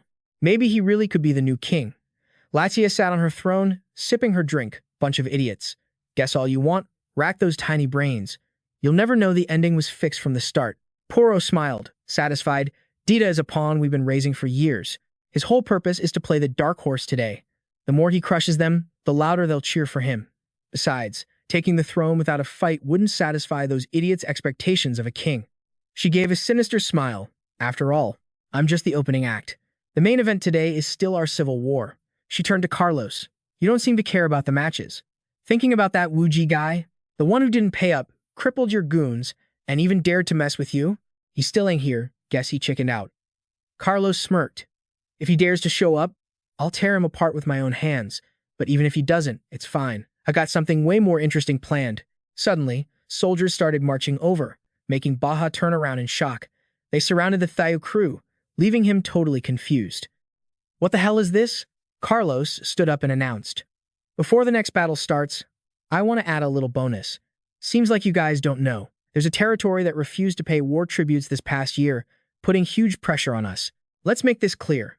Paying war tributes is a duty for all demon clans. Anyone who refuses gets crushed by the whole tribe. If I hadn't stepped up and given extra resources, our kingdom would have been wiped out. He remembered the old man trembling on the ground. Even when I sent a messenger to talk peace, they crippled him and threw him out like trash. The guy behind all this is the Lord of Thiao Castle, Wu Ji. They were surrounded and helpless as Carlos went on. He is a traitor to our Dark Knight demon clan, and the demon spawn who follow him are dirty traitors too. The crowd whispered again, what, for real? Damn, everyone in Thiao Castle deserves to die. Can't believe our kingdom was almost destroyed by that guy. But hey, seems like his people are actually pretty happy. They don't gotta worry about being drafted all day. The lead soldier crushed a glowing stone, and boom, all the Thiao people were trapped in a cage. Then Carlos acted all generous. Even though they crippled my men, I, Carlos, ain't the type to abuse power for revenge. So I'll give him a chance. I'll leave their fate to the king. Only our new king can decide it all. Hands shot up from the crowd, cheering in support. The new king is gonna wipe out the trash for us. Destroy Thiao Fortress. Kill the traitor. Little Yu sighed, looking at the scene, wondering just how much Carlos hates this Wu Ji guy to want him dead like that. Little Ling shot back. Dude's still holding a grudge, same as always. But honestly, I'm dying to know who this Wu Ji guy actually is. Refusing to pay up means dealing with some serious heat. Little Ling's eyes lit up. Here he comes. Something dove down from the sky, moving like a freaking blur. The smoke cleared, revealing Yun Chen standing there all cocky. Yo, Carlos, you ready to die? Inside, he was hyped. Yun Chen, God, I made it in time. Little, you froze, totally in shock. Wait, isn't that Mr. Yun? How the heck did he become a lord? Little Ling couldn't believe it either. I thought he was living like a rat, hiding in holes and running for his life. Didn't think he'd be living the high life. Dita stepped up from behind. So, you must be that Wu Ji lord everyone's talking about. You got some guts messing with Lord Carlos. Don't you know I'm the one guarding this ring? Yun Chen leaped up and palmed the guy's face. He just whispered, you ain't on my level, then shoved him, sending Dita flying. The guy smashed into a rock and was out cold instantly. The crowd was totally shook. Holy crap, that was Lord Dita. He's right below the three great demon lords and he got one-shotted? He didn't even have time to pull out his demon armament. Who the hell is this Wu Ji guy? Yun Chen pointed at Carlos, calling him out. You gonna come down? Or do I have to drag you down myself? Suddenly, vines wrapped tight around Carlos's legs, freaking him out. Yun Chen just flicked his wrist and yanked him down hard. Carlos scrambled up, scowling like a maniac. You punk, he roared out. I'm gonna kill you. Yun Chen just hopped up, dodging it effortlessly, which pissed Carlos off enough to whip out another weapon. Stop running. He slammed it into the ground to unleash the bone forest. The bone spikes shattered against his shield before they could even scratch him. Carlos was fuming, trying to figure out why his attacks couldn't break through that defense. How tough is this kid? Seriously. Lucky I came prepared. Seeing Yun Chen couldn't move up or down. Even if the spikes didn't pierce him, he was trapped. Crimson Bird swooped in from behind. There was no way he could dodge this killer move. Yun Chen just raised his hand, fusing Fireball and Wind Palm magic. With one flick, he drowned those birds in a massive pillar of fire. The bone spikes shattered too, blasting a huge hole in the floor. Carlos grit his teeth. Damn it. My strongest move just got wrecked. Guess I have to use the demon armament. But before he could do anything, his eyes went wide. A terrifying aura exploded from Yun Chen, crushing down on him. Carlos was sweating bullets, frozen stiff. What the hell? I can't move. Is this Lady Dark Knight's regalia? Yun Chen walked over and snatched the weapon Carlos was trying to activate, looking at it like it was trash. What were you saying earlier? This little stick is the demon armament? Demon Lord Carlos was totally paralyzed by Yun Chen. Yun Chen activated his appraisal skill on the demon armament, the Staff of Decay. When it hits, it injects a death aura into the target. Doesn't matter how good your defense is, it still drains your lifespan. That's a nasty piece of gear. The demons watching couldn't believe their eyes. What's going on? Why did Lord Carlos just freeze up? He got his demon armament jacked that easily? You kidding me? They were freaking out. Even if the owner can't die, if the armament gets stolen, it's useless. But Lord Carlos can't use it now anyway. Is he seriously gonna lose to some traitor lord? Little Ling looked super serious. That skill, no doubt about it, it's the perfect Knight's Eye. And you need dark magic to evolve it that far. I hate to say it, but we're out of options. Before she could finish, Little, you cut her off. No way, Mr. Yun is acting just like he always does. He looks different, sure, but he hasn't turned. Maybe he found some hack to fuse with the dark magic. Little Ling wasn't buying it. A hack? Only demons can use dark magic. That's like a rule set by God himself. Even dark cultists have to totally warp their bodies and souls into demons to use it. I've never heard of a human pulling that off. Little, you kept her voice low but firm. Little Ling, you haven't seen what I've seen. You don't get the vibe he gives off. I watched Mr. Yun do the impossible twice. He swallowed the nether demon flame without a scratch, and he wasted a level 60 third-class demon when he wasn't even level 30. I'm betting on him one more time. Meanwhile, Carlos was still stuck and freaking out. Damn it, how does he have Lady Dark Knight's Eye? I gotta kill him, or he's definitely gonna become the new king. Realizing he was screwed, Carlos gritted his teeth and screamed, Lachia, Puro. He yelled at the other two lords, you guys really want to watch this damn traitor take the throne. But Puro just chilled and asked Lachia, I'm not seeing things with that skill, right? She replied calmly, nope. That's Lady Dark Knight's ultimate skill from back in the day, the Knight's Eye. She thought about where it came from. The Knight's Eye is one of the bloodline talents of the Dark Knight Demon clan. The odds of awakening it are crazy low. Counting Lady Dark Knight, only 3 demons in history have ever pulled it off. They were the top dogs of our race. Forget the power level, just awakening that skill means you're a big deal. Puro sighed in relief. Lucky for us, most of these demons haven't recognized the Knight's Eye yet. If they figure it out, they'll go nuts supporting that kid for king. We had a deal, whoever takes the crown splits the loot with the other 2. If he snatches the throne, we get nothing. Finally, he decided to step in. In a one-on-one fight, nobody can beat him. Let's jump him. 2 figures blitzed toward Yun Chen and Carlos. Before they even landed, Puro was screaming accusations. Wu Ji, you betrayed the tribe and got our kingdom surrounded by outsiders. Lachia chimed in too. A cursed traitor like you has no right to fight for the throne. Gotta shut him down. Fast. As soon as those 2 flew in, Yun Chen popped the Eye of the Night, slamming waves of pressure right at the 2 demon lords. But guess what? Lachia activated her Demon King armament, the displacement ring. Instantly, they landed safely, and even Carlos got busted loose. At the same time, 3 unlucky demon kin glowed up. What the hell? I can't move. Seeing that, Yun Chen easily figured out that the Eye of the Night's lock-on got swapped to some other demon kin. Looks like that's her armament's special ability. This is going to be a pain. The second Carlos got free, he started trash-talking and flexing his power. It ain't over yet. The weapon he tossed out finally revealed itself. Great Demon Blood Blade. Following Carlos's will, the razor-sharp blade flew straight at Yun Chen, slashing down without mercy. He even yelled to his teammate, Puro, hit me with a buff. Of course, he agreed.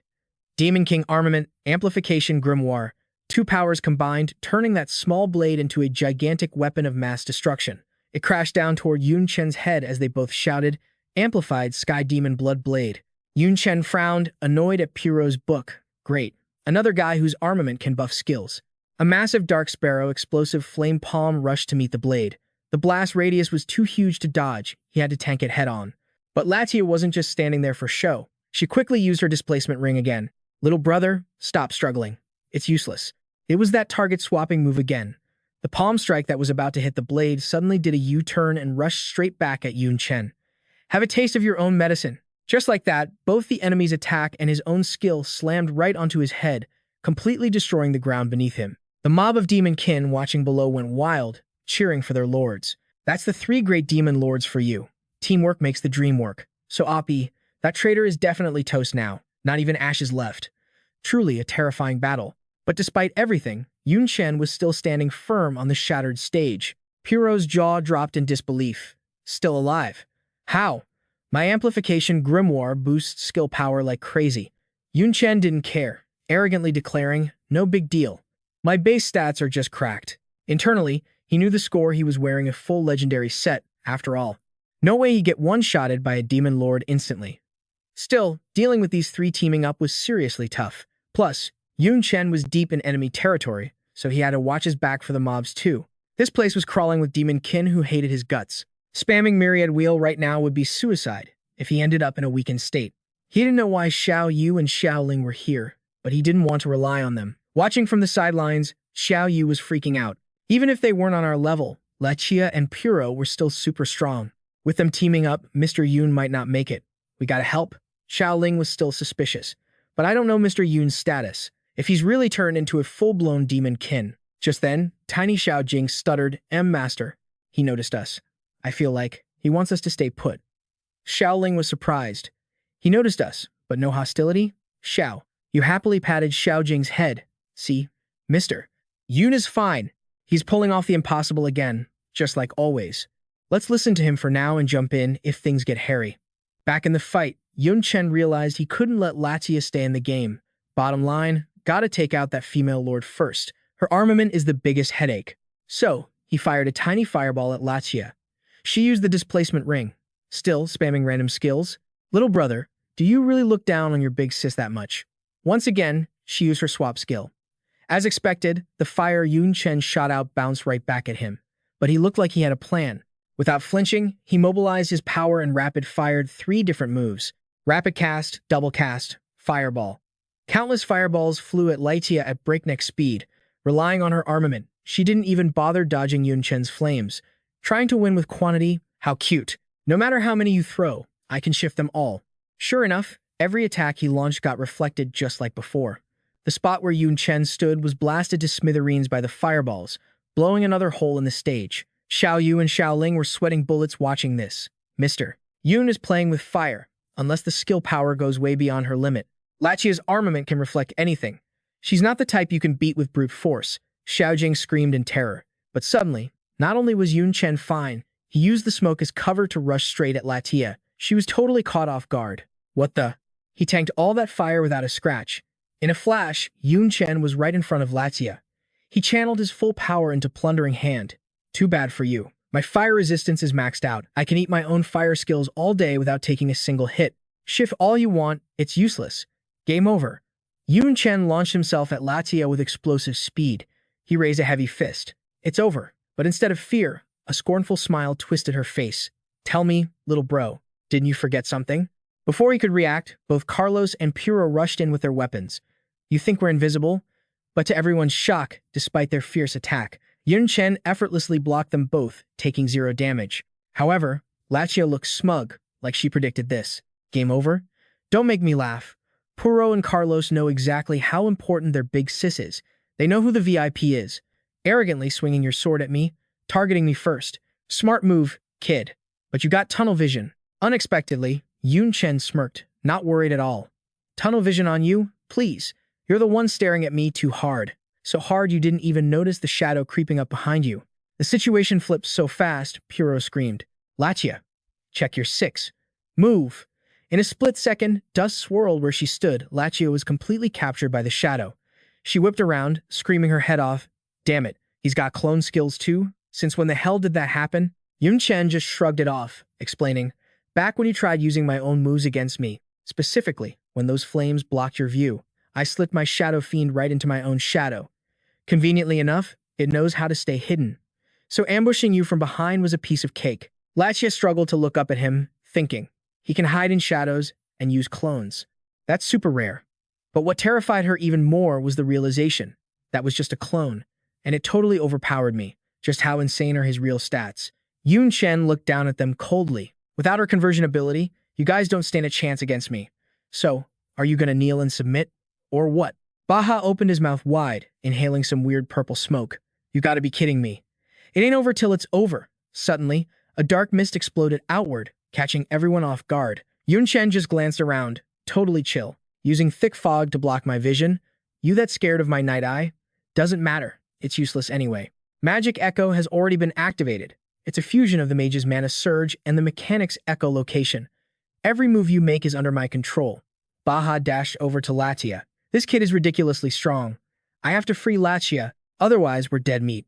He didn't forget to buff his weapon with the Dark Knight Giant Hammer skill, shouting, Get lost, you cheap clone. At the same time, Yun Chen charged in using a fusion of the martial artist's Ice Fist and the strongman's full power strike. His move, Ice Split Sky, instantly blocked the attack. The hammer couldn't handle the impact and started cracking, leaving Baha dumbfounded. Say what? In a split second, it shattered into pieces. He gritted his teeth. No way. My skill was fully buffed. This kid's power. It's totally beyond an evil demon lord level, and we were actually dumb enough to think we could fight him. Yun Chen's voice was ice cold. Submit or die. Hearing that, Baha threw his ego out the window and dropped to his knees fast. He agreed to submit, thinking, it's over. If I keep fighting, I'm dead meat. Carlos, watching from the back, yelled out in disbelief, Baha, you coward. But with just a glance and a simple question, Yun Chen asked, and what about you? Lachia quickly forced a fake smile, sweating bullets. She agreed to submit too, thinking, well, bowing down to someone who awakened the Night Eye isn't the worst thing in the world. The crowd was totally shook. How is this happening? Lord Lachia and Lord Baha just surrendered to a traitor. That guy refused to contribute resources and didn't give a damn about the clan's survival. And now he's going to be king? We're screwed. The Dark Knight Demon clan is totally finished. Carlos roared in anger. You gotta be kidding me. If you become king, our nation is going to be destroyed sooner or later. I, Carlos, would rather die than give in. But in his head, he knew, I've already pissed him off too much. There's no turning back now. The guards below started chanting, damn traitor. You don't have the right to be king. Lord Carlos cares about the whole clan. He's the one who should be on the throne. Following you just leads to death. Get lost. A sea of arms went up in protest. Get down from there. We don't want to die with you. You're not qualified to be king. Get the hell down. Little Ling watched quietly and sized up the situation. Those loudmouths are just Carlo's personal guards. Looks like it's time for us to step in. With that, the two of them dashed in front of Yun Chen. Both Little Yu and Little Ling revealed their true faces. What if we accept him as king? Huh. The crowd below started to waver. That's Lord Loyola and Lord Bella. They were the strongest demon lords of our nation back in the day. Why did they just show up out of nowhere? Didn't the humans capture them as slaves? Little Yu tilted her chin up, scoffing. Slaves? That's hilarious. Little Ling announced, clearly annoyed. Years ago, we only pretended to surrender because we wanted to stay close to those humans and find a chance to avenge the Night Queen. Little Yu added, and now we've done it, so we're back. Carlos pointed a finger right at them. Bullshit. Now you're siding with that traitor. You want to destroy our nation too. He cursed inwardly, damn it. Where the hell did these two chicks crawl out from? As soon as he stopped talking, the guards below started rioting again. Lord Carlos is right. They must be spies. Others joined in the shouting. Lord Carlos is right. Anyone protecting a traitor is a traitor too. Get off the stage. Green fire flared up in Yun Chen's palm. Looks like winning the people's hearts isn't gonna be easy. If that's how it is, I'll have to do this the hard way. Little Ling rushed to stop him. Wait, they're still our own kind. They've just been brainwashed. Mr. Yun, please, cut them some slack. Suddenly, Little Yu thought of something. Actually, there's a super simple way to handle this. Right then, Carlos led his troops in a charge. Guards, lords, citizens who crave peace. The time to sacrifice for our country is now. Charge. Kill the traitor. The crowd got hyped up. I don't care how strong he is. We've got the numbers to crush him. He's a traitor bringing disaster. For the peace of the nation. Kill him. People were attacking Yun Chen from every side. His long hair fell forward, hiding the look on his face. You guys don't have the right to fight me. Then, his eyes snapped open, power fully unleashed. Eye of the Night. An intense pressure exploded out, instantly turning everyone to stone. Terror washed over them as they realized they couldn't move a muscle. The only time they'd ever felt this kind of pressure was from the Night Queen herself back in the day. Seeing Yun Chen standing there so arrogant, it hit them. The Eye of the Night. Only the king can use that. Seeing everything frozen in their sight, conquering enemies without even fighting. That's the Eye of the Night. This was the legend of the Night Queen, the one who made the Dark Knight demons stand tall among the 72 demon clans, worshipped by all. Even though history has seen tons of kings rule the Dark Knight clan, only 3 of them ever managed to awaken the Eye of the Night. That's a tiny number compared to all the kings we've had. It means just because you're king doesn't mean you get the eye. But anyone who does have the Eye of the Night, they're destined to be king. Yun Chen stood there, radiating pure authority. His voice rang out, anyone else got a problem. But honestly, he was exhausted inside. Too many targets frozen. My dark magic drained way faster than I thought. One of the demon descendants shouted excitedly, that's the Eye of the Night, the ultimate symbol of the king. Everyone else started cheering like crazy. How could anyone argue with that? Even Carlo's personal guards didn't dare talk trash anymore. The message was loud and clear. All those other lords ain't nothing compared to the future king. Carlos felt a chill run down his spine. Using the Eye of Night on such a huge scale, the dark mana consumption was absolutely insane. Time froze for just a split second, basically useless in a fight. Normally, nobody would ever pick that option. Why the hell did he even think about using it? Wait, could it be? Seeing Xiao Ling and Xiao Yu standing right next to Yun Chen, it hit him like a ton of bricks. He gritted his teeth in rage. Damn it. Loyola and Bella must have snitched to him, trying to make us realize it slowly. The plan for the Eye of Night flashed through his mind. The game was already over, and he only had one choice left. He made a snap decision. The Demon Lord was going to bail and run for his life, but Yun Chen already saw him trying to flee. His eyes went wide as he triggered the Eye of Night, freezing Carlos right there in midair. No way. Gravity kicked in, and he just free fell. Boom. A massive explosion rang out as his face made intimate contact with the ground. Yun Chen laid down the law with a straight face. Carlos's lackeys, you guys threw my steward and guards in jail without permission. That is a death sentence. Then he acted all generous. But considering the kingdom is weak and we shouldn't waste manpower, I'll give you a chance to redeem yourselves. He looked down at him. Carlos's body was frozen stiff, zero resistance left. The boy let the guards handle it. As for exactly how you do it, that's up to you guys. His own guards started turning on him. Lord Carlos, we're sorry. Your biggest crime was framing the new king. We sold our lives to you for years. Now it's your turn to save ours. This time, he was terrified out of his mind, screaming, "No, don't, please." His eyes were filled with pure horror as they closed in on him. "No, don't. Stop." Ah. Right after that, Yun Chen walked step by step up to the highest throne, stomped on the final step, sat down, and made the official announcement. Starting today, I am the king of the Black Knight demons. Xiao Ling and Xiao Yu were the first to bow down respectfully to the Black Knight monarch. A whole crowd of guards and demon lords bowed in unison to the Black Knight monarch. The entire kingdom joined in, hailing the Black Knight monarch. From that moment, Yun Chen officially became the Black Knight monarch, ranked 72nd among the 72 demon pillars. The news spread like wildfire, quickly reaching every corner of the dark world and sparking a huge backlash from demon kin everywhere. Demons in other places were totally pissed off. Black Knight monarch. Sounds like a fancy name, huh? Some random demon lord pops out of nowhere and calls himself king. The Black Knight demons are finally washed up if they think they deserve to be ranked with us in the 72 tribes. Ridiculous. At the 72 Pillars conference, monarchs from all over showed up, buzzing with talk. Someone spoke up. Regarding the news about the Black Knight monarch, I'm sure you guys already know, so I won't beat around the bush. The second pillar, the Lord of Devouring, continued casually. Maybe soon enough, we'll be seeing him right here. Mocking laughter rained down from everywhere. Lord of Devouring, you mean you want to let him join the conference that only the 72 demon pillars can attend? Does he even have the right? Beating a few demon lords makes him a king? Since when did the status of the 72 demon pillars become so cheap? The Black Knight demons don't even have a demon venerable. He just got lucky. I absolutely don't accept this. Duanye suddenly spoke up. Why don't we just cross out the Black Knight demon tribe and let a stronger demon clan fill the spot? The 21st pillar, Duanye the Exterminator, smiled like she was just stating facts. Keeping a seat in the 72 for them is just a waste. The Lord of Devouring replied, true. Because of that human, Xia King Cheng, the Black Knight demons lost a ton of strong fighters, but their foundation is still there. As long as they have land, sooner or later, they'll raise new powerhouses. He thought about the newly risen Yun Chen and analyzed. More importantly, we're still at war with the human world.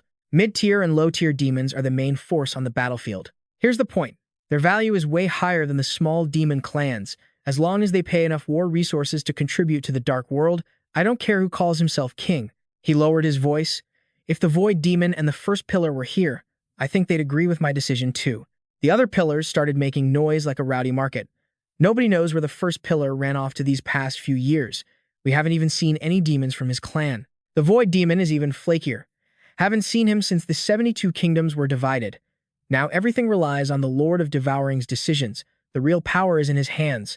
The Lord of Devouring smirked at the noisy crowd, easily deciding everything. If you want my power, come and take it. That is, if you can actually pull it off. As soon as he said that, the room went dead silent. Finally, the meeting ended.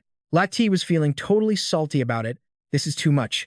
He's just a demon lord. What gives him the right to be on the same level as Lady Exterminator? She sipped her afternoon tea. This is the Lord of Devouring's decision. No one can argue. The Black Knight demons do have some solid foundation. Even if they've lacked top-tier fighters these past few years, they've never failed to provide war supplies. Her eyes got thoughtful. What bothers me is this Black Knight monarch. also known as Lord Wuji. Thinking back, his appearance was super weird, like he just popped out of the void. First, he suddenly showed up at the Shilug fortress, quickly killed the original Lord, Bodhi, and became the new Lord. Then, a year later, he sits on the throne. She continued. Plus, I heard after he became a lord, he refused to pay war tributes. His territory never conscripts soldiers either. Before that, even the locals had never heard of Wuji's existence. All these signs are really strange. Lati frowned deeper. Maybe he's a hermit living in the demon beast territory. That type of demon is rare, but not impossible. They kill beasts from a young age, so their personal combat power is crazy strong, but since they rarely interact with other demons, nobody knows them. Duan Ye swung her legs, considering that possibility. Could be, but I have a wilder guess. She explained slowly. A year ago, Yun Chen and Lu Miaoling from the human world got teleported over here, and the landing point was right in our Duan Ye demon territory, so it was on us to handle it.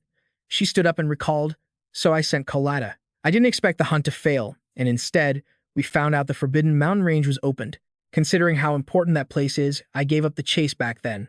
Now that I think about it, her analysis was coming together as she pointed out the geography. The other exit of the Forbidden Mountain Range just happens to be Black Knight Demon territory. Plus, the closest turf to that place is Silo Castle. Lottie was totally shook by the coincidence. You mean the Dark Knight King is actually that human, Yun Chen? No way. The guy reeks of dark energy. Even the demon spawns watching the fight could tell there's zero chance he's human. But she wasn't just thinking about the basics. Doesn't matter if it's true or not, sometimes you just need an excuse to make a move. If he becomes king and still refuses to pay up the war tribute, we just slap this reason on top. He'll get the message real quick. Lady Slayer, you're saying Duan Ye is more hyped than ever. The Dark Knight Kingdom might just have the Emperor's aura, but it's super tempting, sitting right there at the Dark Knight capital. Baha couldn't hold back his excitement. I can't believe my lord actually became king. I've been waiting for this day forever, and the guards are freaking out with joy. Yun Chen smirked back. Chill, I'll make sure you guys get paid. This kingdom's been under the thumb of those 3 demon lords for way too long. For the key spots, I'd feel better using my own demon guards. You get what I'm saying, right? The guy immediately tried to prove his loyalty. Don't worry, my lord. I promise within a month I'll get our trusted crew into all the important positions in the capital, then you'll have total control. Yun Chen reached his hand out. All right, I'm leaving it to you. You're dismissed. The guy bowed respectfully. Yes, sir. Then Yun Chen stood up to greet some familiar faces. Oh hey. Xiao Yu, Xiao Ling. What's with the surprise visit? Did Teacher Xia send you? Xiao, you kept a straight face. You guessed it. We've got 2 missions here.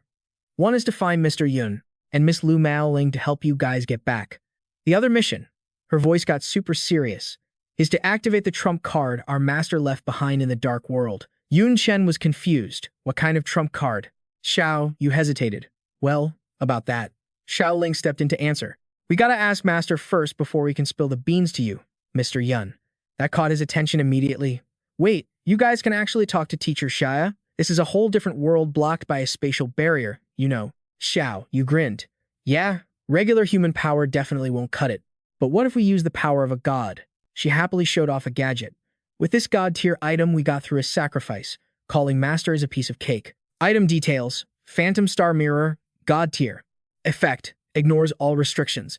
Anyone holding this can chat freely. It's a gift from the gods. Just then, Qing Cheng popped up. Xiao Yu, Xiao Ling, you guys looking for me? Xiao Yu lit up. Master, look, we found Mr. Yun. He's super OP now. He actually became one of the 72 demon pillars. Yun Chen waved. Yo, Teacher Xia, long time no see. Even Qing Cheng was shook by the news. One of the 72 demon pillars? That's actually insane. You better tell me the whole story. After hearing the deeds, she nodded. So that's how it went down. The situation in the Dark Knight Kingdom is weird, but taking out 3 demon lords? That's a huge level up. It sucks I'm not there with you, Yun Chen, or else I'd give you a massive reward. Yun Chen kept grinning. Teacher Xia, you're too kind. You've already hooked me up with plenty. Oh right, I'm totally out of the loop here. What's the situation like on the front lines back in the human world? Her face got serious. It's really bad. That's why I sent Xiao Yu and Xiao Ling to bring you and Lu Miaoling back. I wanted to throw you 2 into the battlefield to toughen you up. But now, it looks like you staying in the dark world is the better play. Yun Chen caught on. Teacher Xia, you mean? She cut to the chase. The best way to take the heat off the front lines is to make those demon spawns fight a civil war. Exactly. Though, I still don't know what level you're really at. Yun Chen was honest with her. If I run into a demon sovereign, it's kinda dicey. But anyone below demon sovereign level, I think I can take him. Internally, he was thinking, I'm rocking a legendary set, so I'm pretty confident. That statement made both Xiao Yu and Xiao Ling jump. Oh crap, Mr. Yun just said something insane. He's basically saying nobody below a demon sovereign can touch him. Did he forget what level master is? Qing Qing burst out laughing. Interesting. Very interesting. Xiao Yu, Xiao Ling, take him to that place. I'm gonna give him a little pop quiz.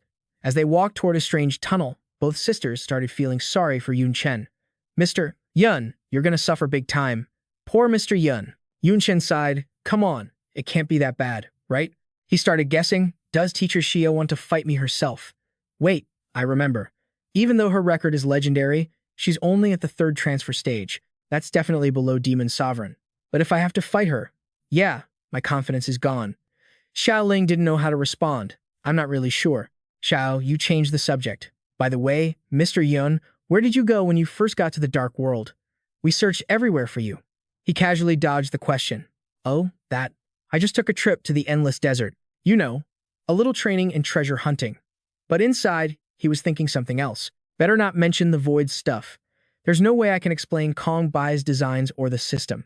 He flashed back to his fight with the mini shell of illusory destruction. That whole thing was a nightmare. I almost got erased by the laws of the world just trying to fuse dark magic, and then the Void just dumped me out. I was totally nerfed back then. I couldn't handle the monsters popping up out of nowhere, so it turned into a chase scene. Yun Chen, God, my stats are way higher now. Even in that weakened state, I could still move okay.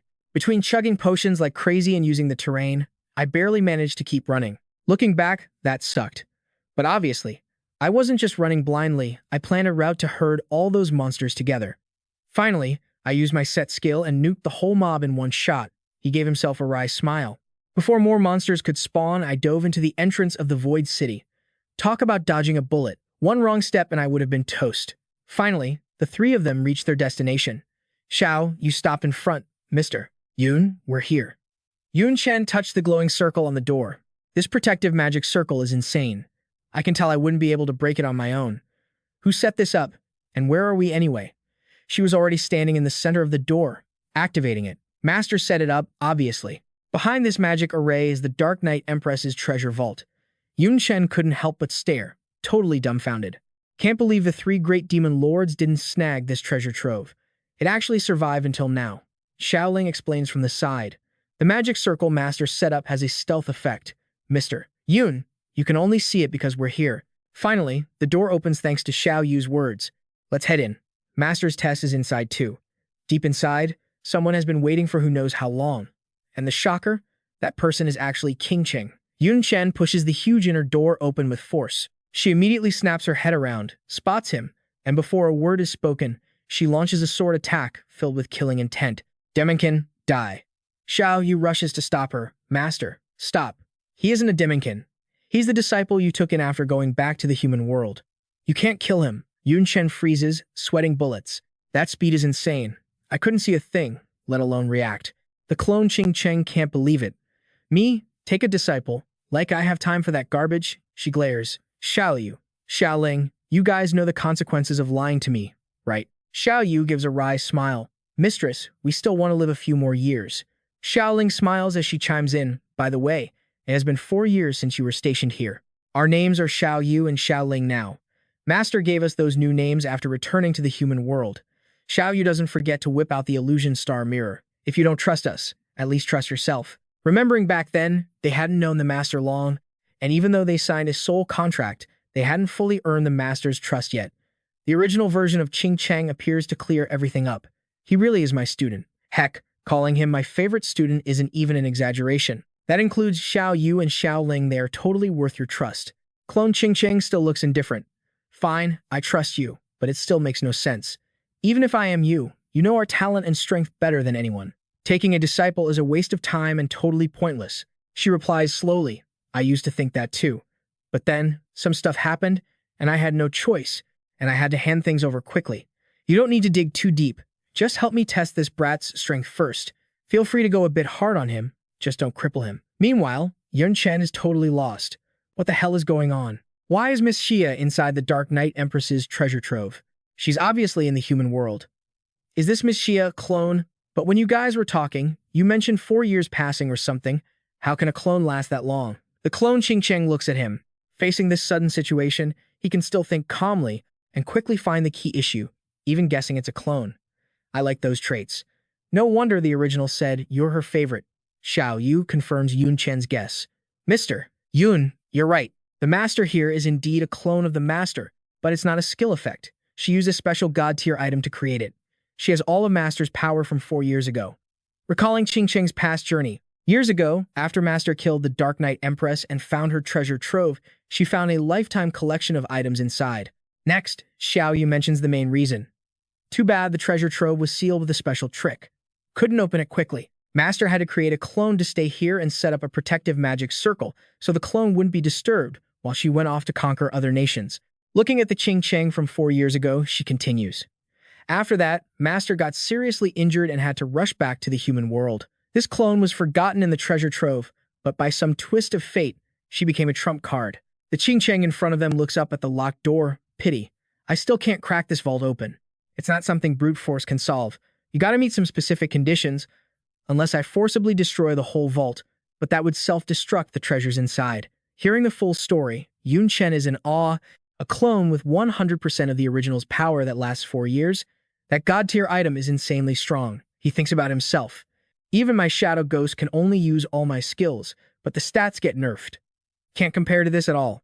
Qingcheng turns and retorts. It's not that dramatic. This clone has a huge flaw. She says, enough chit-chat. Time to see how strong you really are.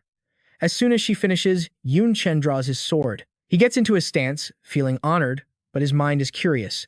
I really want to know how strong Miss Xia was 4 years ago. Qingcheng stands opposite him and speaks, a hint of expectation in her voice. It's been boring as hell sitting here for 4 years. Hope a disciple like you can bring me some fun. Of course, I won't go full out.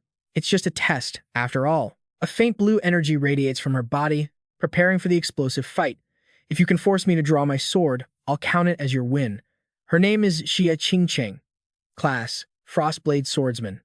Level, 90. Stats, unknown. Skills, unknown.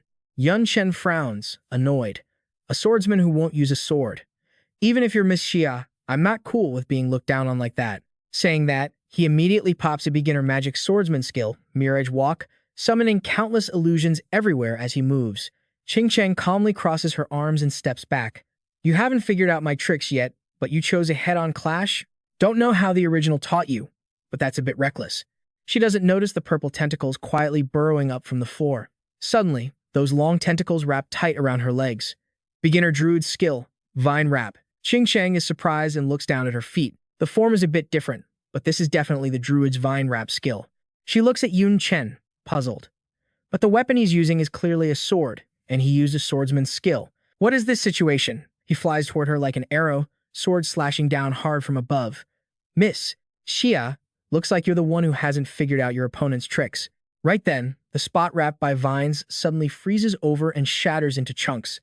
Ice shards fly everywhere. Yun Chen witnesses the whole scene but doesn't get what just happened. He eyes those ice blocks, totally shocked. She escaped? And that looks a lot like an ice attribute skill effect. Qingcheng uses an appraisal skill on his power. Oh, you haven't changed classes yet? So that's it. No wonder you can use skills from different classes. Stats are crazy high too, she says while dusting off the spot where the vines grabbed her. Looks like the main body picked up a rare disciple. Xia Qingcheng actually throws him a compliment. Skill power isn't bad at all, way past beginner level. You must have some special talent. Guess I can't fight you the normal way. Just as she says that, glowing blue snowflakes pop up under her feet. She shoots toward Yun Chen, dragging huge chunks of ice right behind her. Gotta treat you like a whole raid party at least. She runs circles around him, moving so fast you can only see after images. Yun Chen is in trouble. She's too fast, hard to even see her shape. Before he can react, she closes in to strike. He thought he had her figured out.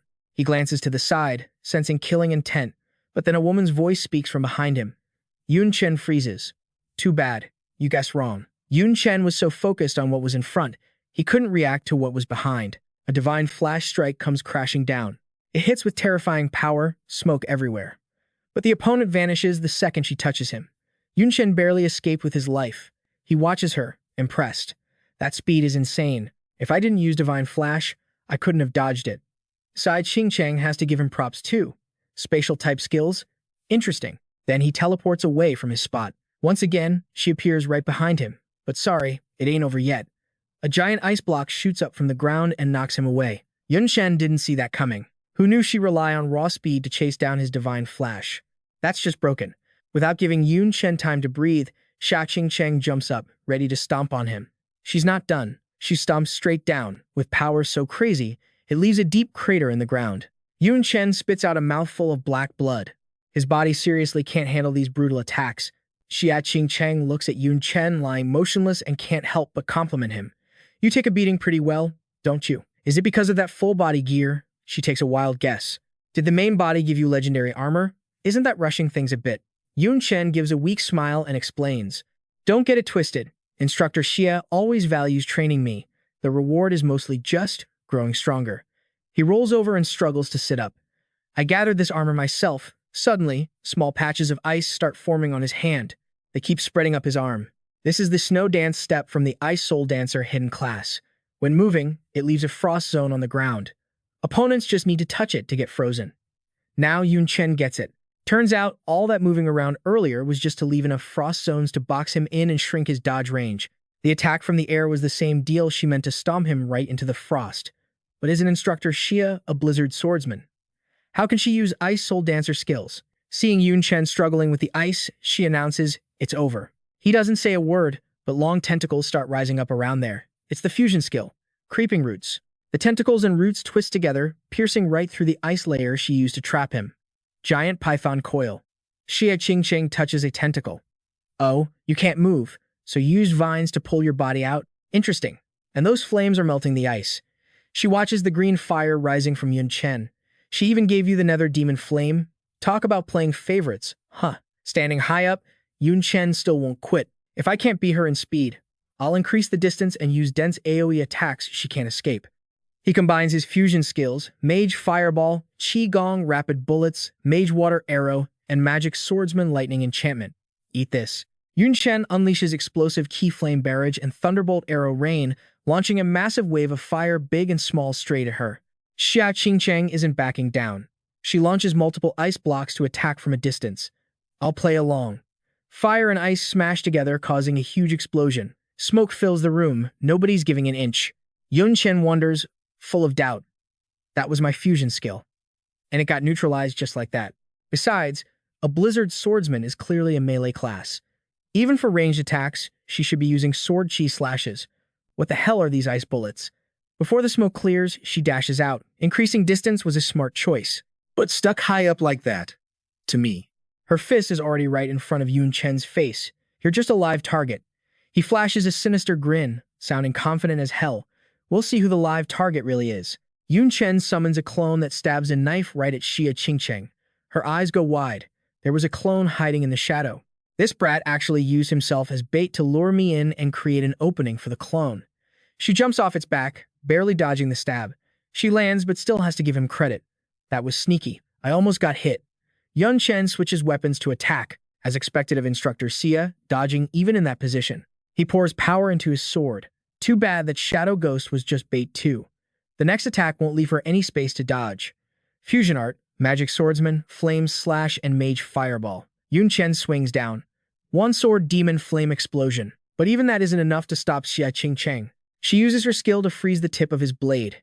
He can't believe what he's seeing. An attack that powerful got controlled with just one simple move. Xia Qingqiang smiles and compliments him. A beautiful attack deserves a beautiful response. She rushes in with extreme speed, killing intent flashing in her eyes. From here on out, I'm fighting for real. Yun Chen takes a hit that makes him cough up blood. This speed is on a whole other level. Yun Chen gets smashed into the wall. He couldn't even track her movement with his naked eye. His whole body is in agony, and he's about to freeze over. Blocks of ice keep covering him. Damn it, I have to go all out. Without hesitation, Yun Chen transforms into a different form and shatters the ice. Xia Qingqiang isn't scared at all. She instantly blinks right next to him. He transformed for less than 5 minutes before she pinned him to the wall and punched him again. Down below, Little Yu watches the scene, surprised. That's the outer room of the Dark Knight Empress's treasure vault. The wall is built with super precious materials, and they actually cracked it, Little Ling sighs. And they're not even using full power yet. It looked like the master was actually getting serious. Yun Chen's face darkened as he grit his teeth, fighting through the pain. Still, he managed a grin to compliment her. That speed is freaking insane. In his head, he figured, I can't dodge this. But once I enter the myriad cycle state, I can at least track some of her moves. Xingqiang was actually impressed, not bad for a kid only in the 60s level-wise. Pretty solid power. She had to hand it to the main body. She didn't pick the wrong guy. She added, but if you want to pass this test, you're going to have to push way harder than that.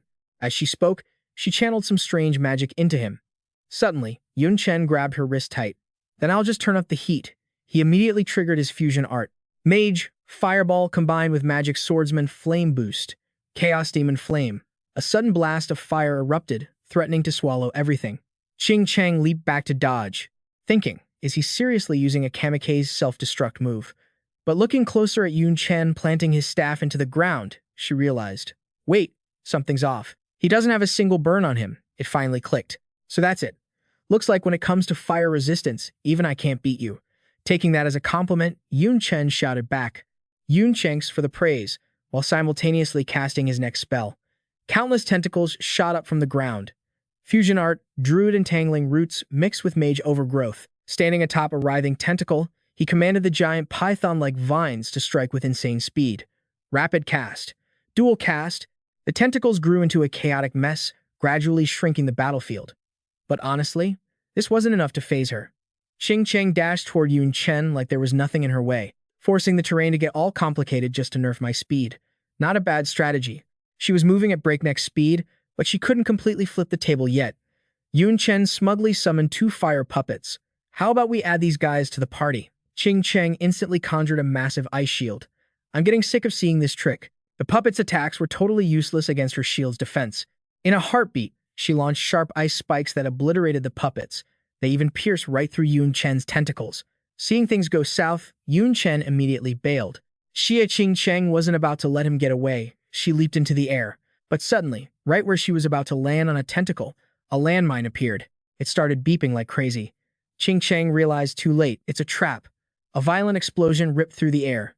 Luckily, she managed to dodge just in time. She stuck the landing, but she didn't expect to step right onto another mine the second her feet hit the ground. She glanced up to scan the situation, and saw mines rigged on every single tentacle. It was pure chaos.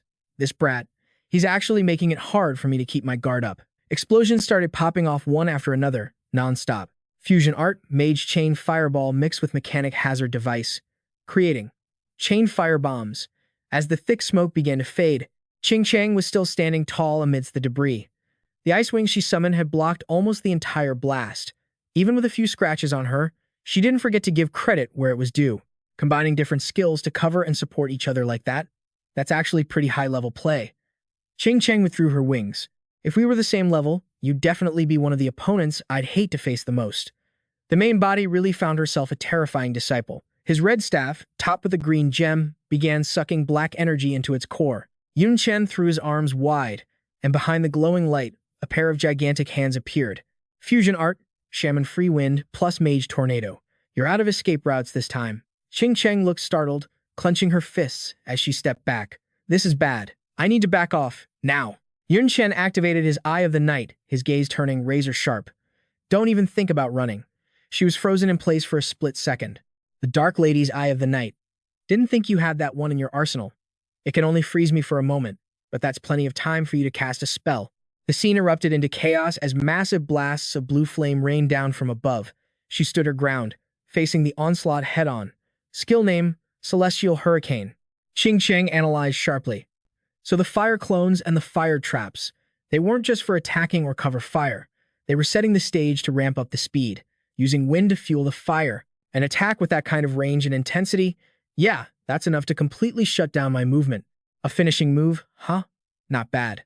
A hand clad in a black glove slowly drew a blade glowing with sharp blue light from a purple sheath. She continued, but hey, for better or worse, I am your teacher. If I couldn't handle a move like this, Xingqiang swung her weapon with overwhelming force.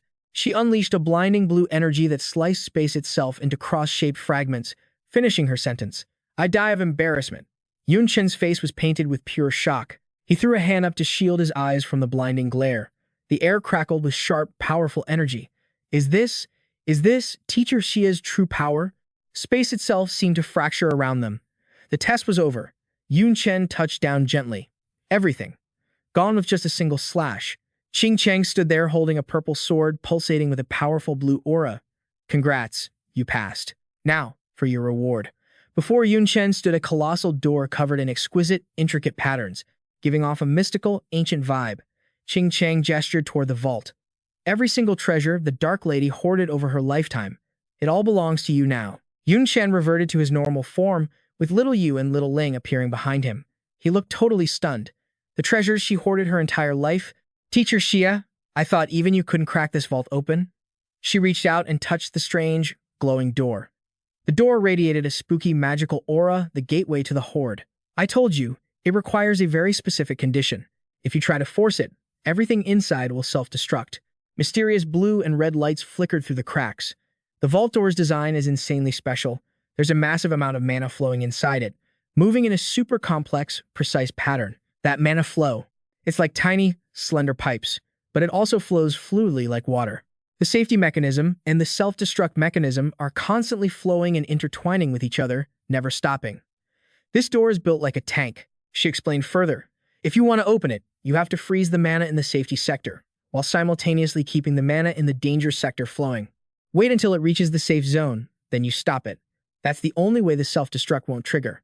I tried freezing the mana myself once, but freezing things solid takes time, ya know. Can't just snap your fingers and make it happen instantly. Standing there in the cave with the other three, Yun Chen processed the info lightning fast. So that's the gimmick. The special condition is the Eye of the Night. Since this is the Dark Knight Empress's treasure vault, she definitely made sure no one but her could crack it open. She placed her hand on the door, and her whole body started glowing. After years of research, I know the flow of magic power like the back of my hand. Just follow my lead. Pause the magic flow at the right second, and the vault will pop right open. Yun Chen clenched his fist, looking super determined. All right. The door creaked open, and blinding light flooded out from inside. All four of them stepped inside. He walked in front, totally not hiding his shock. Holy crap, this is exactly what you'd expect from a hoard collected by the 72 demon pillars over a lifetime. The loot was lined up neatly on the shelves. Yun Chen started listing stuff off, totally hyped. Gold, rare natural treasures, special props. Top-tier gear, all kinds of war weapons. It's got everything. Back in the human world, this would be equal to a top-level national treasury. Qing Cheng asked him, now that all this stuff belongs to you, what's your play? Gonna haul it back to the human world to gear up the front lines or do something else? Yun Chen looked up. There's a ton of stuff here, but most of it is only usable by demon spawn. If I want to equip our soldiers, I'd have to research and mod everything first. The front lines are brutal right now. We don't have time for that. So, there's really only one best way to use this.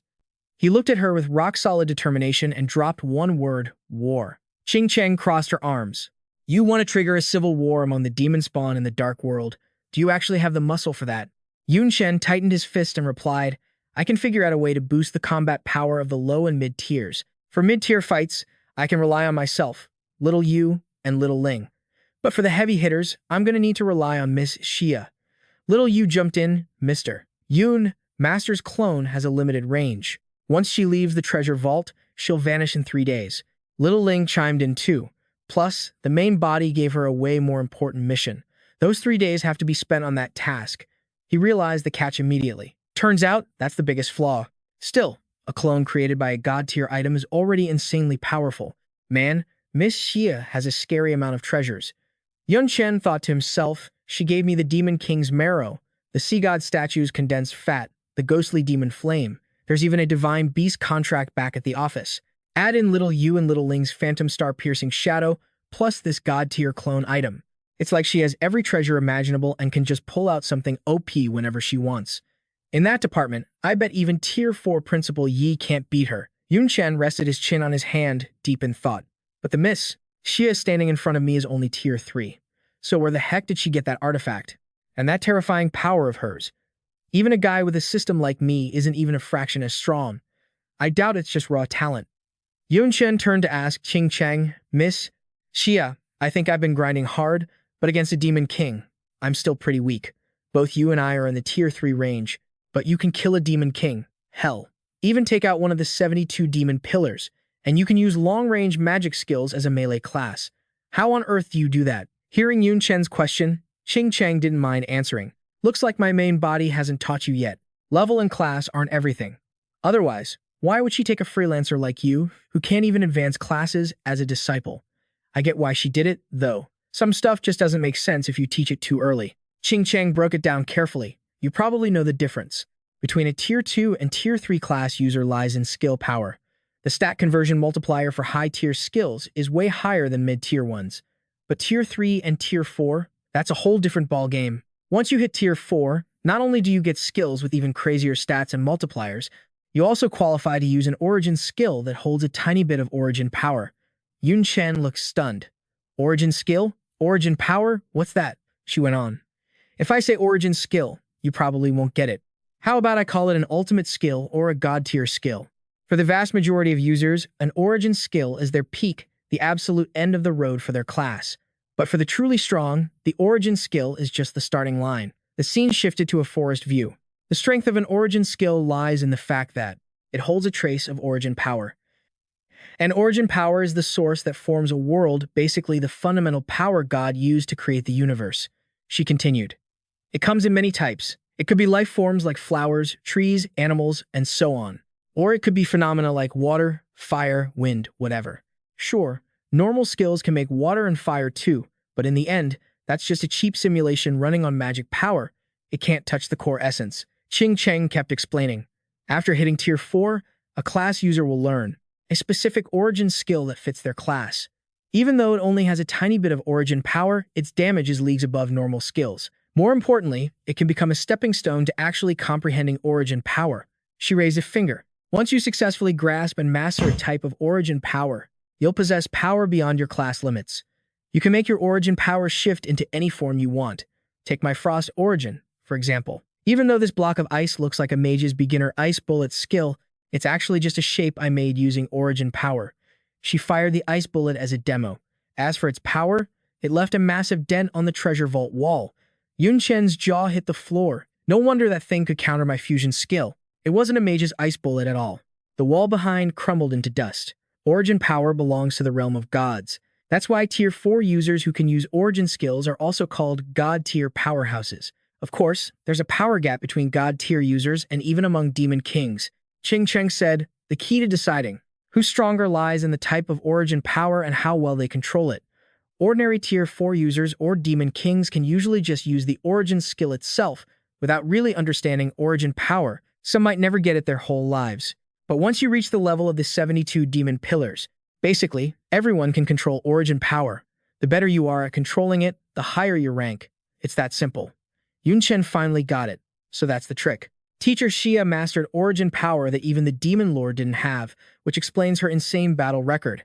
But wait, Teacher Xia hasn't even hit her 4th class advancement yet.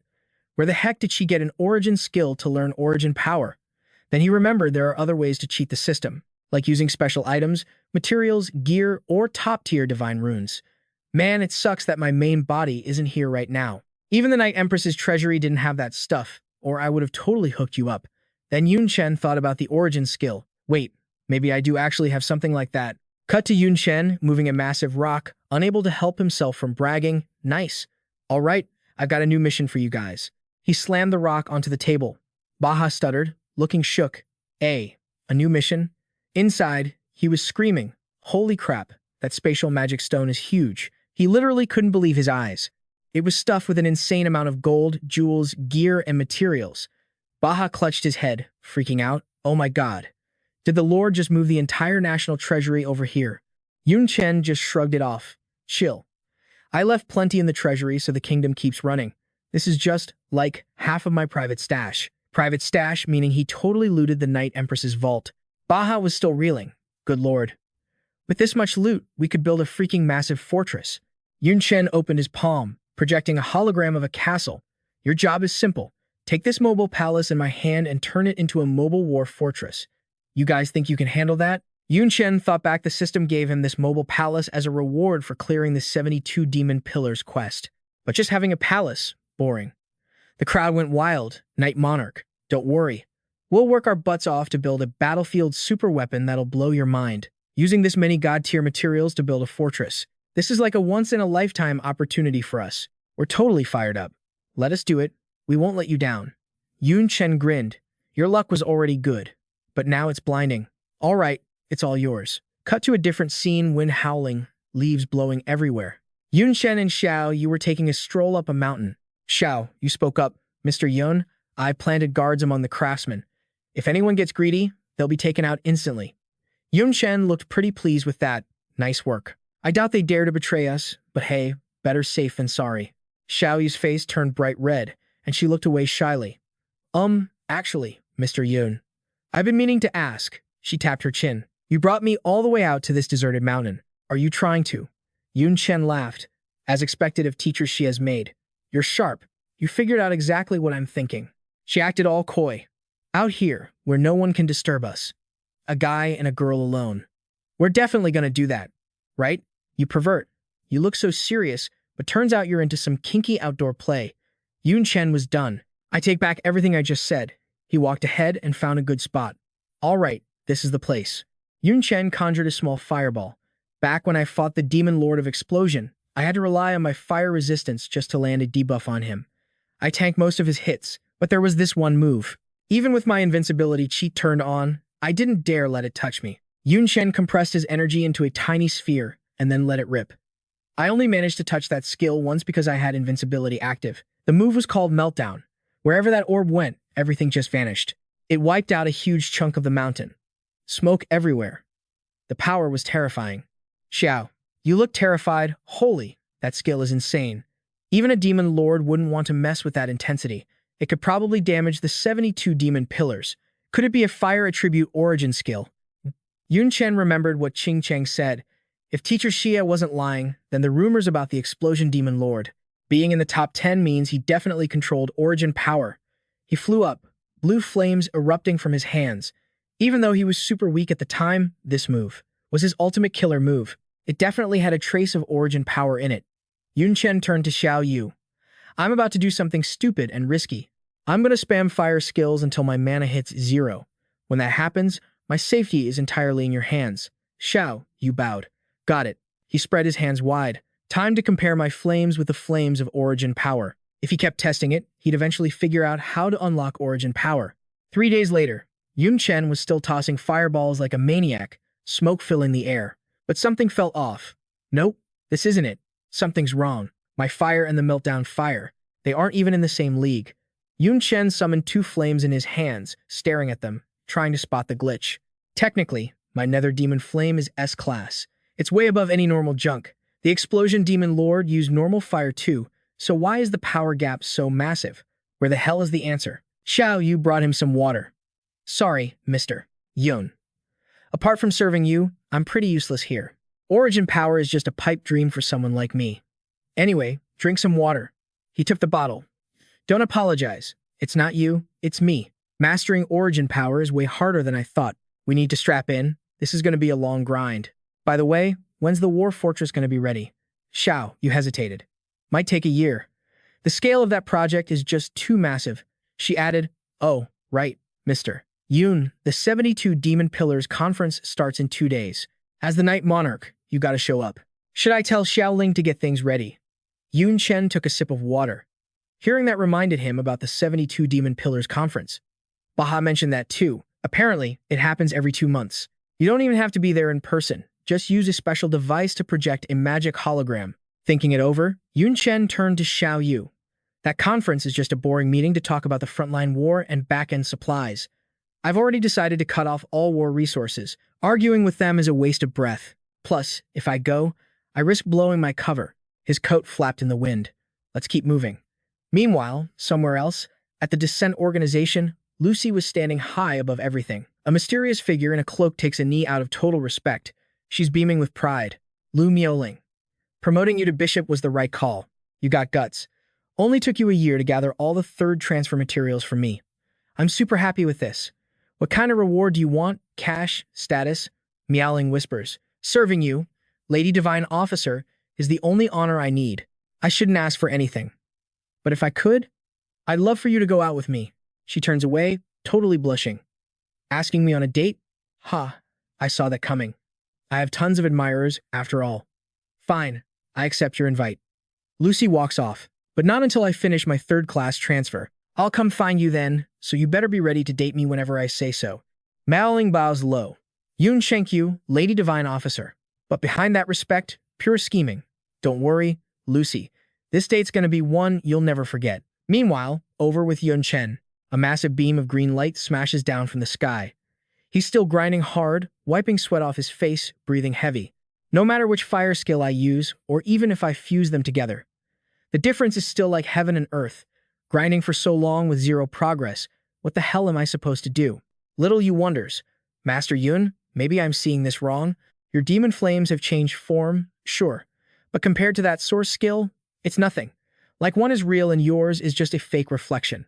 Yun Chen gets deep in thought. A reflection, huh? Little, you can see it, but I can't feel a thing. Guess I've just been burying my head in training without seeing the full picture. He conjures up another fireball. Just talking about it is too vague. I gotta dig deeper. Yun Chen blasts the giant sphere away. Best way to understand meltdown is to feel it with my own body. He shoves his hand right inside it. The black energy radiates crazy heat. He grits his teeth against the sudden pain. So hot.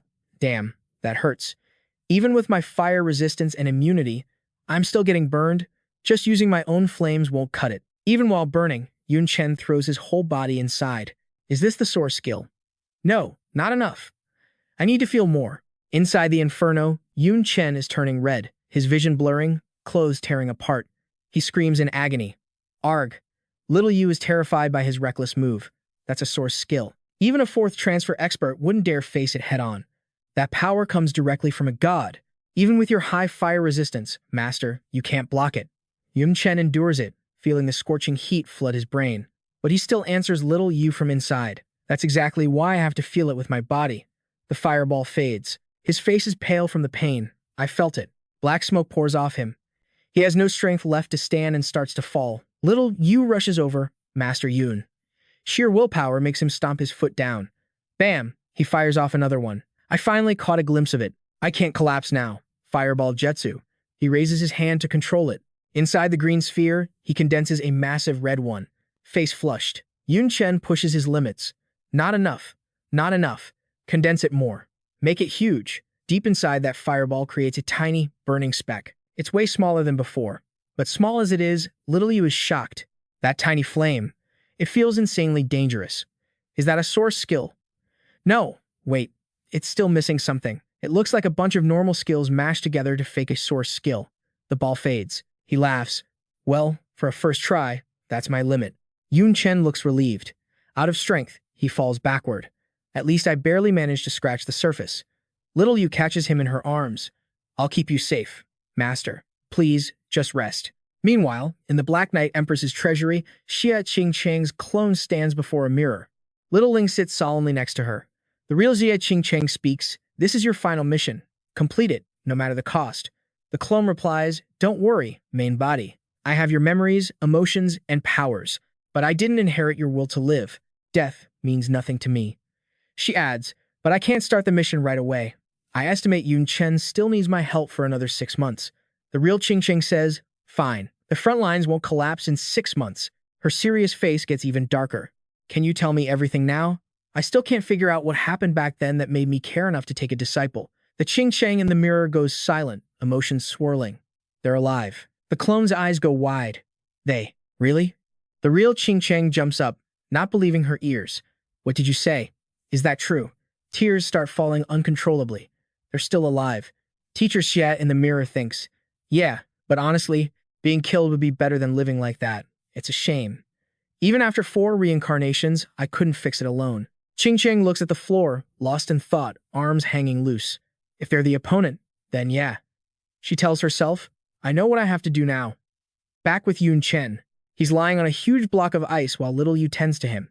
She looks at him and her heart aches. These burns are nasty. And that's with Master Yun's crazy fire resistance. If it were me, I'd have been turned to ash the second I touched that flame. She picks up some ice. Lucky, the treasury is stocked with top-tier healing meds. With the cold lotus jade ice that Little Ling sent, he'll recover fast. He opens his eyes and twitches. Yun Chen slowly sits up. He touches the back of his neck. Finally healed up. Getting killed by my own skill? That would have been a joke. Yun Chen's hand lights up with fire, but the payoff was huge. He brings the flame closer to her. Little Yu, What do you think of this skill? She stares at it. It's strong. Totally beyond the scope of high-tier skills. It's even stronger than normal fourth transfer skills. She glances at him, sizing it up. But it's still miles behind a source skill. Yun Chen doesn't take his eyes off the flame. Exactly. This is just the prototype. If I keep perfecting it, I bet it'll rival a source skill. Maybe even surpass it. He stands up off the ice. Little Yu asks, how do you perfect it? Yun Chen replies immediately. Old school style, torching myself with the flames of destruction ain't exactly a shortcut. Testing that fireball in your hand again. I gotta master this origin skill the hard way, using my own flames to mimic the destruction fire. Once I get them both to the same level, then grind and refine, over and over. That's how I'll unlock my own origin power. She looked worried. That's way too risky. Mr. Yun, you nearly got roasted alive last time. But Yun Chen stood his ground. Chill, I'm fine. As I get the hang of the destruction fire, it hurts less and less. Xiao. You knew she couldn't stop him. She let out a sigh. Ugh, I give up. Guess I better stock up on burn meds for you. 6 months later. The Hall of the 72 Pillars. The meeting was packed, and the vibe was totally toxic. The Night Monarch is out of line. That's 3 meetings in a row he's ghosted us. And he's refusing to cough up any war resources. He's literally provoking us. The other pillars jumped in. Lord Devourer, just give the order already.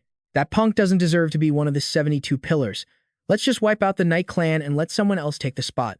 We're done putting up with this garbage. The Devourer turned his back, sounding totally unbothered.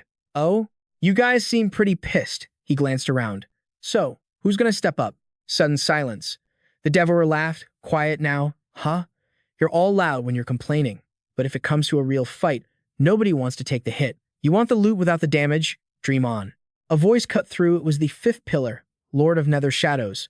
Humph, that's not it. We've all sent tons of troops to the front lines. Even our kings are fighting in the human realm right now. We're stretched thin here. But if you let me recall my main forces, crushing the tiny Night Clan would be a piece of cake. The Devourer looked down from his perch. The front lines are winning right now. Pulling back would give the humans a breather. Can't let that happen. Duanye held up some papers. I get that you want to avoid a civil war, but letting the Night Clan slide? What if the other clans start copying him? It'll be chaos. You keep pushing for peace, but the humans are the ones laughing. He frowned slightly. Duanye, the Slayer, what's your point? She waved the documents.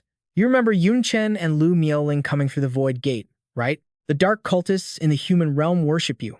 After all, actually, the second they stepped into the dark world, my soul tracker triggered. But something masked it. I dug into it, and looked the timing of the Night Monarch's appearance. Matches Yun Chen perfectly. The Devourer stared at the stack, skimming the lines. The pillars went crazy. Duanye, are you saying the Night Monarch is a human? No way. Humans can't wield dark magic unless they fully turn into demons. That's the god's rule. Nobody breaks it. She scoffed. What if he borrowed a god's power? You guys know how offerings work. You know how fickle gods are. If the offering is juicy enough, nothing is impossible for them, even bending the rules. The Devourer nodded. I doubt he has an offering that big, but it's possible. I still want to avoid a civil war. But Duanye, if you're talking this big, you better have a plan. She spread her arms, plotting obvious in her voice. Since you guys are short on troops back home, let's pool our resources. A demon alliance, even a small contribution from each of you adds up to enough to wipe them out. Her eyes gleamed maliciously. Of course, my clan will lead the charge. We'll bring our best. The Nether Shadow Lord chimed in, Duanye. Remember, in 6 months you have to swap with me at the human realm front lines. We agreed on that. You don't have time to play commander for some alliance. She tapped her chin, looking thoughtful. Netherlord, I haven't forgotten. And I never said I'd be the one commanding. The Night Monarch has a reputation, sure. But he's just a demon king, ruling over a weak little clan. To crush him, one of my demon lords can handle it. The Devourer stood on his rock, purple aura intensifying, looking ice cold. I gave the Night Monarch 2 chances. First time, he skipped. I let it slide, figured a new king is busy.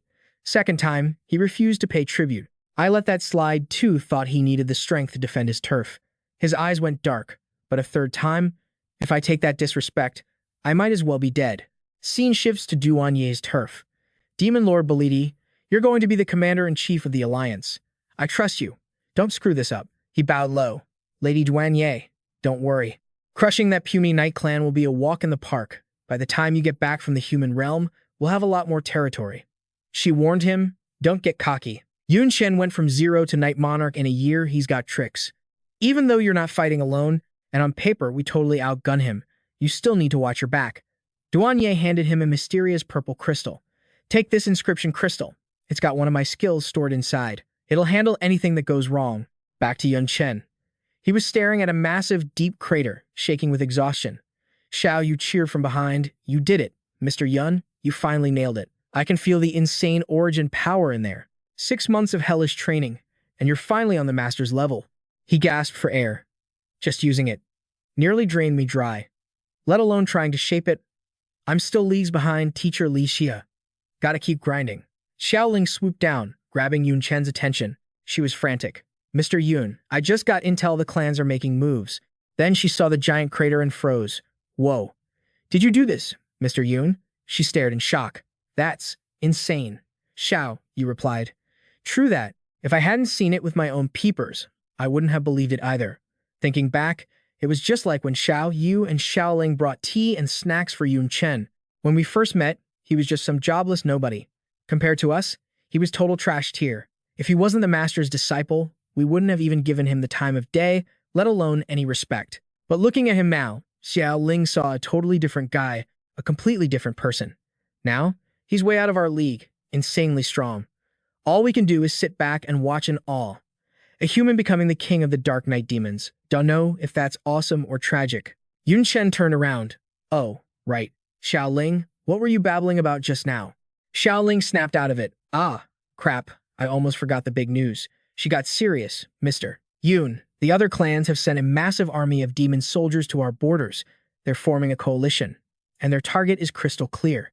They're coming straight for our Dark Knight demon kingdom. He smirked, like he saw it coming. A coalition, huh? Keeping their main forces at home while sending a joint army. Gotta admit, it's a smart play. Yun Chen spun around, his coat whipping in the wind, making him look totally badass and confident. But too bad for them. I predicted every single move. Let's roll. Time to get ready for war. Scene change. Inside the Dark Knight Palace, Yun Chen sat on the throne, looking down at his crew. Dead silence below. Everyone had their heads down, terrified. Only Xiaoling and Xiao Yu looked up at Yun Chen, ready to throw down on command. He crossed his arms. Looks like you guys heard the news. It's just a coalition of losers and trash, yet you guys are shaking in your boots. Baha grabbed his head, freaking out. Trash? Losers? Are you kidding me? Oh my god. Latia jumped in. My king, please. The demon coalition isn't playing around this time. This isn't just a threat. She was trembling. Intel says they've sent 3 demon venerables, 9 demon lords, over 100 high-rank demons, and countless low-rank ones. That kind of firepower is insane. She compared them to their own guards. Look at us. Even with Lobo, Bella, and the new Lord Zitu, we've only got 5 people with actual Lord-level strength. Their army vastly outnumbers ours, and those 3 demon venerables are basically invincible. We're totally outmatched. He turned to ask Baha about Lord Liu Zitu. Baha bowed respectfully. He's the national tournament champion who took over for Lord Carlos. He's a beast. Rumor has it he's just shy of being a demon venerable. Footsteps echoed from below. A pair of purple shoes stepped forward, adding to the mystery. A guy with hair covering his eyes clenched his fist. My king, first time meeting you. I'm Liu Zitu. I'm ready to give everything for you and this kingdom to crush the invaders. Yun Chen rubbed his chin. Huh, you look pretty confident. You aren't scared of the demon coalition? He thought to himself. This guy's interesting. I'm gonna dig up some dirt on him later. He stood firm. I'm more afraid of our kingdom falling and the people suffering. No matter how terrifying the enemy is, I will never surrender. Everyone got hyped up by his spirit. They put their hands over their hearts and shouted, My king, let's rally the troops and fight. We won't surrender. But the demon nobles and others panicked. No way. No way. Don't throw your lives away like that. There's already a brutal war with the humans on the front lines. We should be avoiding civil war. We're all demons here. Let's not ruin the vibe. Rena chimed in. I think we can still talk this out. No need to make enemies with other demon clans. If we give up a little territory, we might keep the peace. Worst case, surrendering isn't that embarrassing. Yun Chen glanced down. I remember that guy. Big shot noble. The dude next to him is probably a noble or a rich merchant too. The two sides started arguing. Bullshit. Surrender isn't embarrassing. Give up territory? What the hell is wrong with your brain? The other side shot back. We can't win anyway. Do you want to die? Even if we get lucky and beat the coalition, we'll piss off every other demon clan. It's suicide. You brute-brained idiots never think about the consequences. Watching them bicker, the situation was clear to him. The Lord's faction wanted to throw hands, while the nobles just wanted to surrender. Yun Chen stood up and raised his hand. Shut up. Have the magic projection fixed in 7 days. Whether we fight or fold, that's for me to decide. Back in the office, he leaned against the desk, chatting with Xiao Yu and Xiao Ling. I'm surprised. Lords like Baha and Pat were shaking in their boots, but they still want to fight. That definitely wasn't on my bingo card. Xiao Yu stood opposite him and replied, It's because they don't have a choice. My king, do you know why a new lord has to kill the old one? Yun Chen voiced his thoughts. The Demon King armament binds to the user once it's activated, so unless you kill the user, you can't use it even if you steal it. Xiao Ling nodded. Exactly. If we surrender to the Demon Nation, they'll definitely steal our territory and the Demon King armaments to groom their own new lords. Lords are a big deal. After all, they definitely want to use their own people to feel safe. He looked puzzled. But aren't the Dark Knight armaments only usable by Dark Knight demons? Xiao, you laughed. Easy fix. They just force one of their own to mate with a Dark Knight demon. The offspring will have the right bloodline. By the way, the reason you can use the armament without the bloodline, Mr. Yun, is because your talent rank outclasses the bloodline requirement. He was surprised. Oh, so that's it. Xiaoling added, as for the surrender faction, they're basically all nobles or rich merchants. Even if the kingdom gets a new ruler, they just pay a little cash and they're safe. They can keep living the good life. Xiao, you suddenly remembered something. Oh yeah, Mr. Yun, you've clearly decided to fight, so why wait 7 days to announce it? Yun Chen replied, if I said it now, those nobles would grab their cash and bail overnight. We need time to get everything set up first. He turned to Xiao Ling. Xiao Ling, you handle the nobles and the big merchants. She bowed. Don't worry, I'll take care of it. The door swung open, and a tall figure walked in. It was Baha. Everyone stared at the door. Baha reported, My king, Lord Liu Zidu is here. Yun Chen had some questions. Liu Situ. I've been looking into you. You were this close to becoming a demon lord, had a bright future laid out for you. And then you just ghosted. Mind telling me why? Liu 2C lowered his head, staying quiet for a beat like he was struggling to find the words. Then he looked up, dead serious. If Empress Black Knight asked me this, I'd tell her to kick rocks. But since it's you, I'll tell you everything. The two of them stood face to face. Why, though? He kept going. Because you refused to hand over war resources, you cut taxes, and you scrapped the forced draft. You actually did the stuff I wanted to do but couldn't, which, yeah, obviously brought you a ton of trouble. Even though 2C was taller, his presence just couldn't match the sheer pressure coming off the king. Us Demonkin and humans are natural enemies. Hating their guts and dying on the front lines is just how it works, right? He sighed. At least, that's what I used to think. 2C thought back to his family. Back then, he got dragged into the army. But deep down, I always felt that forcing people to fight was just straight up wrong. I'd never actually met a human, anyway. They were just some blurry concept in history books to me. But the damage caused by the draft, that was staring me right in the face. Memories of the past flooded back. I couldn't change a thing, so I just bailed. Left my home to wander the world. While I was running away from reality, I actually hoped I'd see this human cruelty with my own eyes, just to prove that Empress Black Knight was right. He explained every detail, recalling the human cultists he'd seen during his 20 years of drifting. And yeah, I did meet humans. They called themselves the Sacred Believers from the Advent organization. They were stubborn, cruel, and totally out of their minds. But everything they did was basically just banditry, like doing evil just for the sake of being evil. Total morons. He watched it all back then, seeing it happen, but never understanding why. I couldn't wrap my head around it. How could a race with 0 brain cells and such mediocre strength actually threaten the dark world? 2C looked completely helpless. Just when I was confused as hell, I got news that war had broken out in the kingdom, so I rushed back. But I was a step too late. The humans had already moved on to another territory. It was all over. Remembering this, he choked up as he spoke. Everyone was drowning in grief. But I noticed something. The casualties were all combat-ready Demonkin. The civilians and kids looked miserable, sure. But most of them were still alive. It proved their war had a specific goal. It wasn't just mindless slaughter. If it had been those sacred believers, they would have wiped everyone out. He had watched them from high above, thinking maybe those fanatics didn't represent all of humanity. So, with that question in my head, I started shadowing them. I found out that the human soldiers were actually disciplined and rational, completely different from what the book said, and way different from the sacred believers. It messed with my head even more. I wanted to find a demon soldier who'd been to the front lines to dig for answers. But then I realized something terrifying. Back in the present, he continued. Except for the high-ups like the 72 demon pillars and a few lone demon lords, not a single demonkin has ever come back from the front lines. Yun Chen was shocked. Seriously, Xiao Yu chimed in. If you think about it, he's right. Even though the front lines often beam back footage of the battlefield, there's literally never been a soldier who made it back alive. Yun Chen clenched his hand into a tight fist. So that's how it is. Looks like the 72 demon pillars are hiding something. Xiao Yu didn't get it. She touched her chin, asking, My king, you say they're hiding something. But what exactly? He answered coolly. The history of the dark world. And the truth about humanity. Yun Chen glanced over at her. You've been to the human world. What was it like? Xiao Yu thought for a second, then casually replied, setting aside their looks, their food, drinks, and daily habits, honestly, not much different from us, Dimension. It was unbelievable. Baha screamed out, No way. Humans are obviously savage monsters. Every demon knows that. How could those evil humans be anything like us?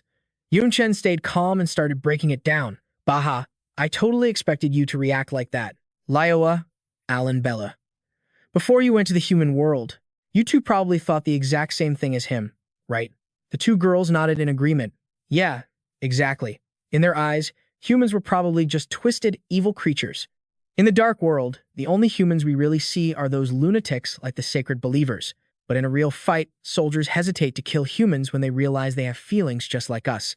But once they hit the front lines and clash with humans face to face, they realize humanity is nothing like the propaganda. Sure, on the battlefield, demons and humans slaughter each other for all sorts of reasons.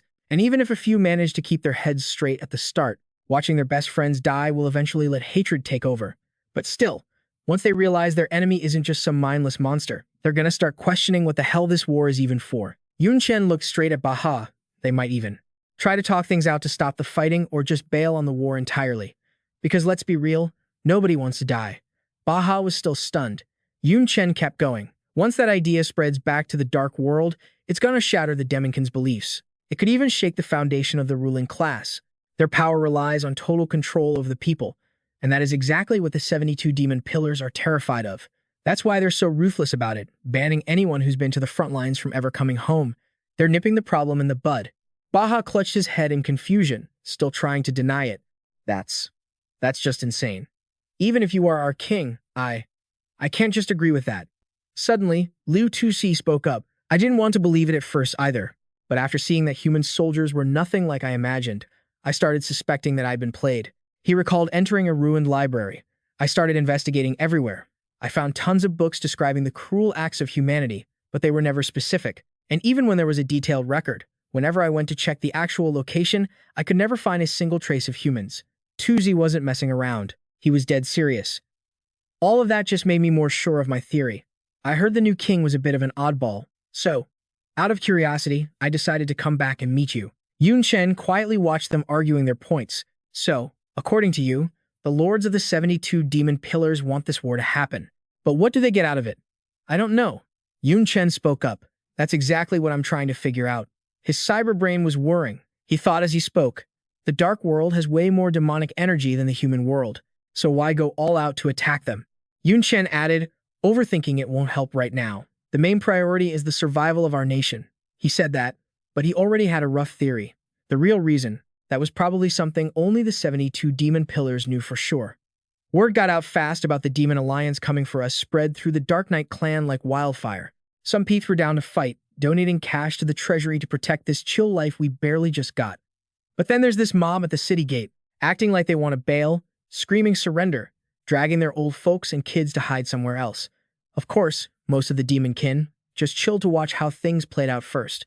Time flies, and 7 days just zoomed by. Yun Chen stood up on the high platform, flanked by 2 flying eye cams.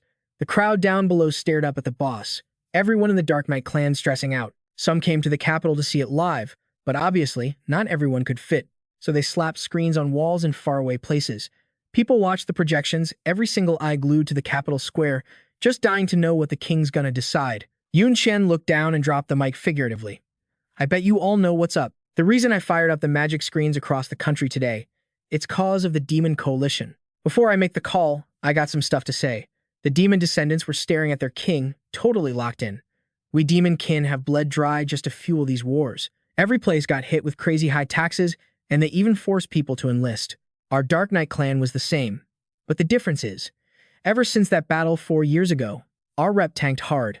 Other tribes treat us like dirt, just to cough up resources. We had to jack up taxes and drag people into the army. Back in the day, commoners were basically slaves with zero rights. War started, you guys got thrown to the front lines first. So our country was already falling apart, and it just got more miserable. Yun Chen raised his voice. The crowd's blood started boiling. In a mess like that, even just chilling with family and eating a full meal became a total luxury. Yun Chen turned the volume up a notch. But now, it's different. Let me ask you guys one thing. In the 6 months since I took over as the new king, how's life been? The demonkin screamed back, freaking awesome. We're eating good, and nobody's stressing about getting drafted. Our demon buddies in other places are probably jealous as hell right now. We're super grateful to the Dark Knight King. Riding that hype, Yun Chen kept shouting. Right now, 71 other demon tribes teamed up to form a coalition. They want to steal this life from us, claiming we didn't pay up our war resources. He leaned in a bit, dropping his voice just a little. I want to ask you something right here. When our country was at its weakest, dirt poor and miserable, did they give a damn about us? Did they cut us a break on resources? He spread his hands, answering his own question. Hell no, they took even more. Give them an inch, they take a mile. They don't care if we live or die. We gotta protect the life we have now. We have to fight. In the crowd, some dudes were thinking differently. Gee, those guys got brainwashed by his speech. 71 demon tribes in a coalition. If we fight, we lose. Only a moron stands there waiting to die. Yun Chen chilled out and said, I bet some of you are thinking that if war breaks out, you can just run away and hide. His voice suddenly dropped deep. But do you really think it's going to work out like that? The haters looked back, fear creeping into their eyes. Think about it. When other countries send out troops, you think they're going to put their own people on the front lines? No, they're going to use outsiders like you as meat shields. Yun Chen kept hyping them up. We got nowhere else to go. This country is the only thing having your back. The people looked at their king. Surrender and go back to that living hell. Or pick up a weapon and protect this chill life. Fight or fold, it's your call. A little demon girl started sobbing. Mommy, I don't want to be hungry anymore. I want to eat. A demon woman looked at her crying, kid, tears welling up. I lost my husband and my oldest is gone too. Now I only have this little one. If we go back to how it was, he'll be taken from me in no time. Someone else piped up. You guys might not believe this, but to dodge the draft, I broke my own leg with my bare hands. I chopped off my own arm. But when they ran out of men, they didn't give a crap. They dragged us to the front lines anyway, just so I wouldn't starve. I sold myself to a noble and got beat up every single day. An old guy sitting nearby added, my son got drafted. My daughter got sold off. Now it's just me, a useless old man. The demon descendants went wild, the whole place shaking with their shouts. War or peace? Is that even a question? Fight. Let's go to war. Who dares mess with my life? I'll kill him. The big shot nobles and rich merchants started sweating. Damn it, the Dark Knight King is riling up the mob on purpose. This whole speech is a trap. Just chill. We got tons of cash. We'll be fine anywhere. Seeing everything go according to plan, Yun Chen smirked.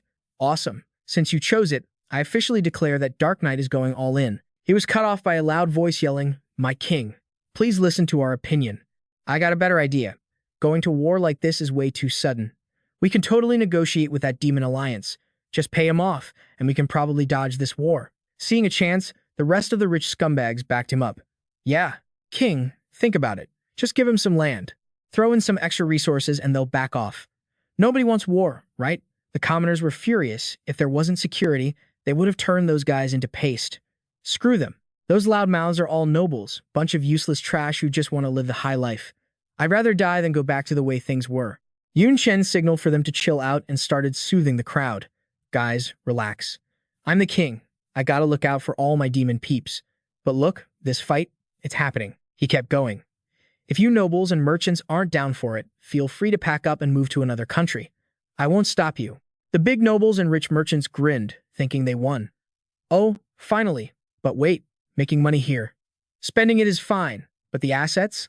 That stays. Doubling down, Yun Chen shouted, you can leave, sure, but every single cent you own stays here. Those words hit the nobles like a lightning bolt. What? We can't take our money? You're basically driving us into a dead end. They were thinking all kinds of nasty stuff but couldn't say a word. Without money, they're just like the commoners. If they go to another country broke, they'll be meat shields in 5 seconds. While the nobles looked like they swallowed a bug, the commoners absolutely lost it, cheering and laughing their heads off. Ha ha ha. The king is a genius. You trashy nobles, you want to leave? Then get out.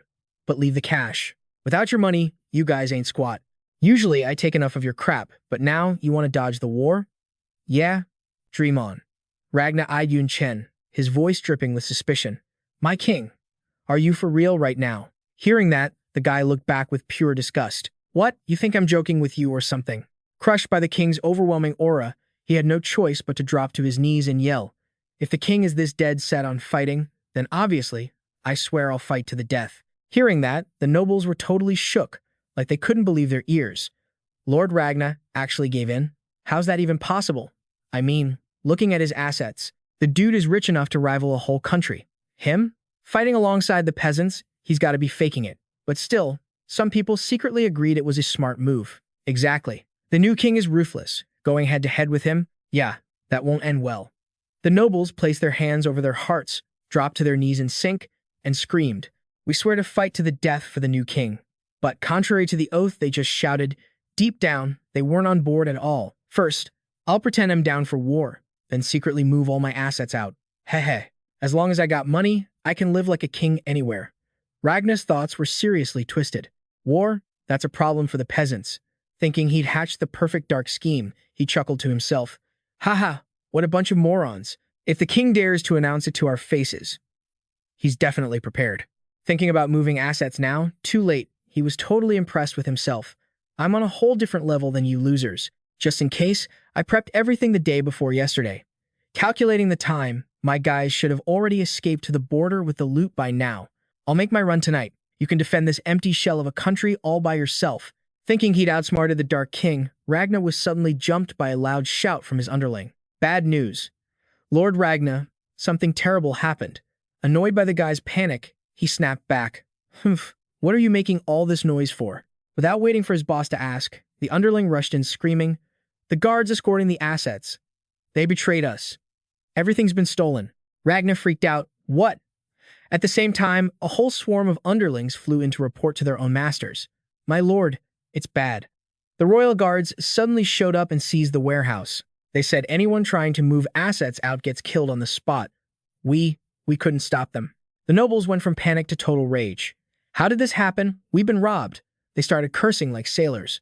Damn it. They dared to make a move while we weren't there. Bastards. The plan is totally ruined. As if he knew everything beforehand, Yun Chen just gave a smug, winning smile. Seeing the look on his face, Ragna figured it out. This was all the Dark King's setup. Didn't think he'd calculate this far ahead. Lucky for me, I held back a bit. I always keep a top-tier spatial magic stone on me. While thinking, he tried to calm himself down. This stone holds 30% of my total wealth. As long as I have this, I can make a comeback sooner or later. So he decided he's running for it tonight. But right in the middle of his thoughts, a hand swooped down from the sky and crushed Ragna's face before he could even react. Xiao Ling looked down at Ragna, one hand crushing his skull, and spoke with a chill, casual vibe. Ragna, looks like you kinda underestimated the royal city's intel network. I know everything about everyone, whether it's you sending your goons to move assets or the fact that you're carrying 30% of your wealth right on you. Pinned by Xiao Ling, Ragna struggled helplessly to pry off the hand crushing his head. He panicked. Alan Bella. What do you think you're doing? She just kept talking. The capital said moving assets is a no-go, but you didn't order your men to stop the moment you got the command. That is blatantly disobeying the king's orders. And as for the consequences, she tightened her grip on the noble's head and shouted, Do I really need to spell it out? She slammed him down with brutal force. Ragna's head smashed straight into the ground with a loud crack. Seeing that mess, the demon nobles were shaking in their boots. He's dead. Lord Ragna is dead. Someone in the crowd screamed out, Alan Bella, how dare you? With a look of total disdain, she wiped her blood-soaked hand on a cloth and clapped back. What's not to dare? Well, you guys want to avenge him? Go ahead, give it a shot. She kept talking, basically daring the nobles to make a move. By the way, you can try moving your assets just like he did. That is, assuming you can still trust your own people. Hearing that, the nobles just shut up, terrified. Xiao, you suddenly flew over, looking totally starstruck. Whoa, Xiao Ling. How'd you get their henchmen to flip on them like that? Xiao Ling laughed as she spoke. Money, status, the lives of their families. As long as you're ruthless enough, there are plenty of ways to threaten people. Xiao, you giggled. You're so naughty. She gave a mischievous wink. I'm a demon. Being a little naughty is just part of the gig. To end the chaos, Yun Chen shouted out, "The show's over. Ladies and gentlemen, let's get ready for war." The crowd, suddenly hyped up, roared in agreement. Fight, fight, fight. Back in the room, the Demon Lord returned to report. "My king, I followed your orders. I've already planted my trusted men next to the noble merchants to keep an eye on them." Liu Tuxi continued. "Ragna's corpse is already hanging from the main gate of the royal city. Those guys won't dare to have any funny ideas anymore. In fact, a lot of the noble merchants are coughing up a ton of assets to support the war effort. Looks like they're thoroughly spooked." Yun Chen listened, crossing his arms. "This is just step one. If we can't even crush the traitors on the inside, how are we supposed to fight the enemy on the outside?" Then he turned and asked, "Xiao Ling, what's the situation elsewhere?" Xiao Ling reported with a serious look. "Overall fighting spirit is high, but there are still plenty of commoners, small merchants, and guards from distant territories fleeing in the night. Considering they can't really make any waves, I didn't bother stopping them." Yun Chen nodded in agreement. "That's fine. Keeping cowards around would just drag us down anyway." Turning to Tuxi, he continued. "Liu Tuxi, any movement from the coalition forces?" He clasped his hands behind his back respectfully. "The coalition has finished assembling." To clarify, Yun Chen went on. "The enemy force has 3 demon venerables, 9 demon lords, 120 high-ranked demons, and 30,000 mid-ranked demons. They've also got 350,000 low-ranked demons, plus 50 siege units and other logistics troops." Hearing the report, Baha yelled out in shock. "Well, what? That many? On our side, we've only got 70 high-ranked demons, 10,000 mid-rank, and just 150,000 low-ranked demons." Yun Chen frowned, deep in thought. "I figured there'd be a gap in our forces, but damn, didn't expect it to be this huge. The main army's sitting at nearly 400,000. That number's actually insane." He's way calmer than everyone else, thinking the dark world over here is just the same old story. The percentage of demon spawn who can actually fight is about the same as humans. Even with that, they managed to scrape together nearly 400 grand. Guess that's the 71 Demon Clan coalition for you. The room feels like it's being crushed by some invisible pressure. Yun Chen keeps asking, "When do they start marching?" 2C answers right away. "Already started. They'll hit the border in 3 days." He keeps that super chill look on his face and says softly, 3 days. Huh? Looks like those guys couldn't wait any longer. They really don't take us seriously at all. The old man just sighs, totally helpless. That's exactly it. Analyzing the situation, the coalition's demon spawn come from all different tribes. Logically speaking, after grouping up, they should have spent time getting to know each other first. You gotta bond and support each other for a while to actually fight well together. But they skip that step entirely. Obviously, they see us as a juicy piece of meat and just want to grab a bite. Yun Chen leans back, hands on the table, looking totally relaxed. His eyes are sharp, like he's plotting something. Good. Very good. Let him take a bite then. Let's see if they break their teeth on us. Then he thinks. The coalition's arrogance is way beyond what I expected. Yun Chen turns straight to the old man. "Liu Tuzi, you've wandered the world for over 20 years. You must know a ton about these tribes, right?" The old man clasps his hands respectfully. "Yeah, and I made quite a few friends from other lands too. If any of them have info my king can use, that'd be awesome." Yun Chen suddenly stands up and orders, "Baha, go get P and Puro. We're starting the war council." At the border of the Black Knight capital, over at Tarado Castle, the enemy army has started their march. The scale is terrifying enough to make anyone shake in their boots.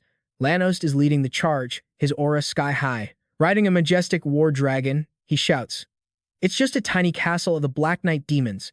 Our attack force is enough to crush it. Battle ends in 3 hours." The coalition hears the shout and rushes forward, screaming. Suddenly, a white flag pops up on top of the castle. Lanos yanks the reins, stopping his dragon in confusion. Huh? The city gates slowly creak open. A few dark figures walk out. Terito appears with his 2 lackeys, hands in the air, voice trembling with fear. "We surrender. As the demon lord of this place, representing Terito Castle, we surrender." The sky is clear with fluffy clouds.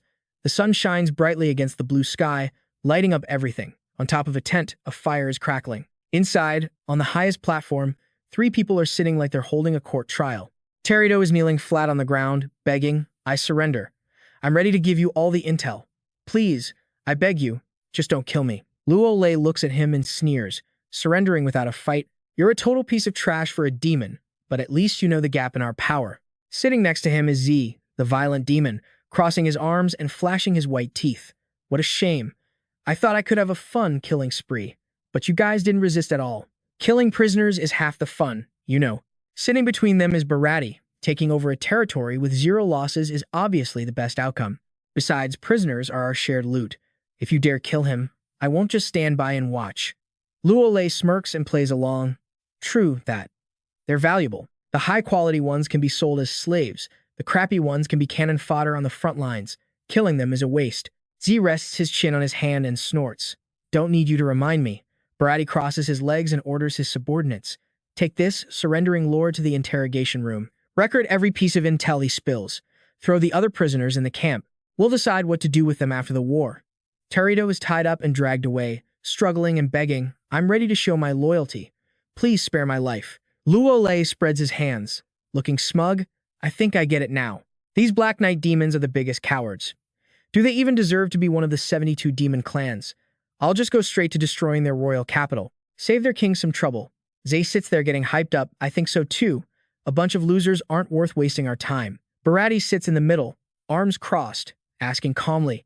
The opponent is still the king of a country, you know. Forming an alliance isn't that simple. Best to be a little cautious. For now, we send out 3 armies.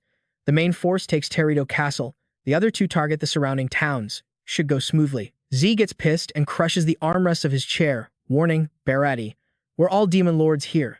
You just got lucky to be the commander-in-chief. Don't act like the big boss ordering me around. He furiously grabs Barati by the collar and rants. A country without even a demon lord. How is that different from a bunch of bugs gathering together? I could spit and drown a whole chunk of their land. Do you actually respect them? Luolei steps up from behind, throwing in a few jabs. Or are you saying you don't trust our strength? Barati keeps a poker face and stays silent. Suddenly, a soldier rushes in from outside, panicked. My lords, something happened. The 2 armies attacking the surrounding towns. They're almost wiped out. Barati's face finally changes. He slaps Z's hand away and shouts, How? What the hell happened? The soldier reports. According to the survivors, the defense in those 2 small towns was way beyond what we predicted. It was totally main army level strength.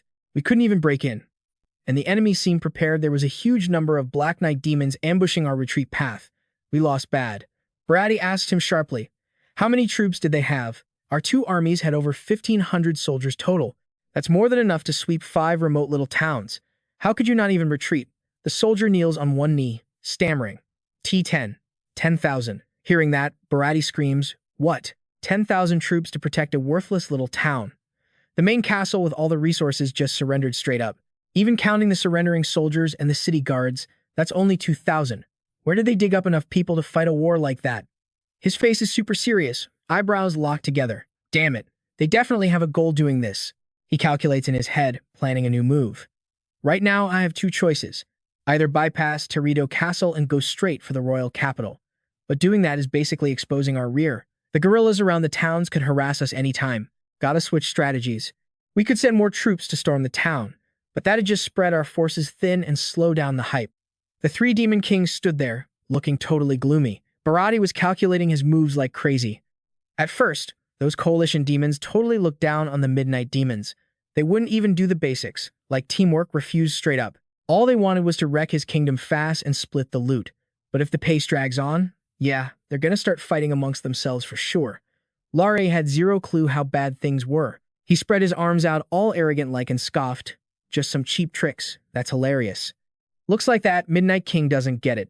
Strategy only works when you're evenly matched. Otherwise, you're just trash. He vanished instantly, leaving behind one last line. I'm gonna go rip his head off right now.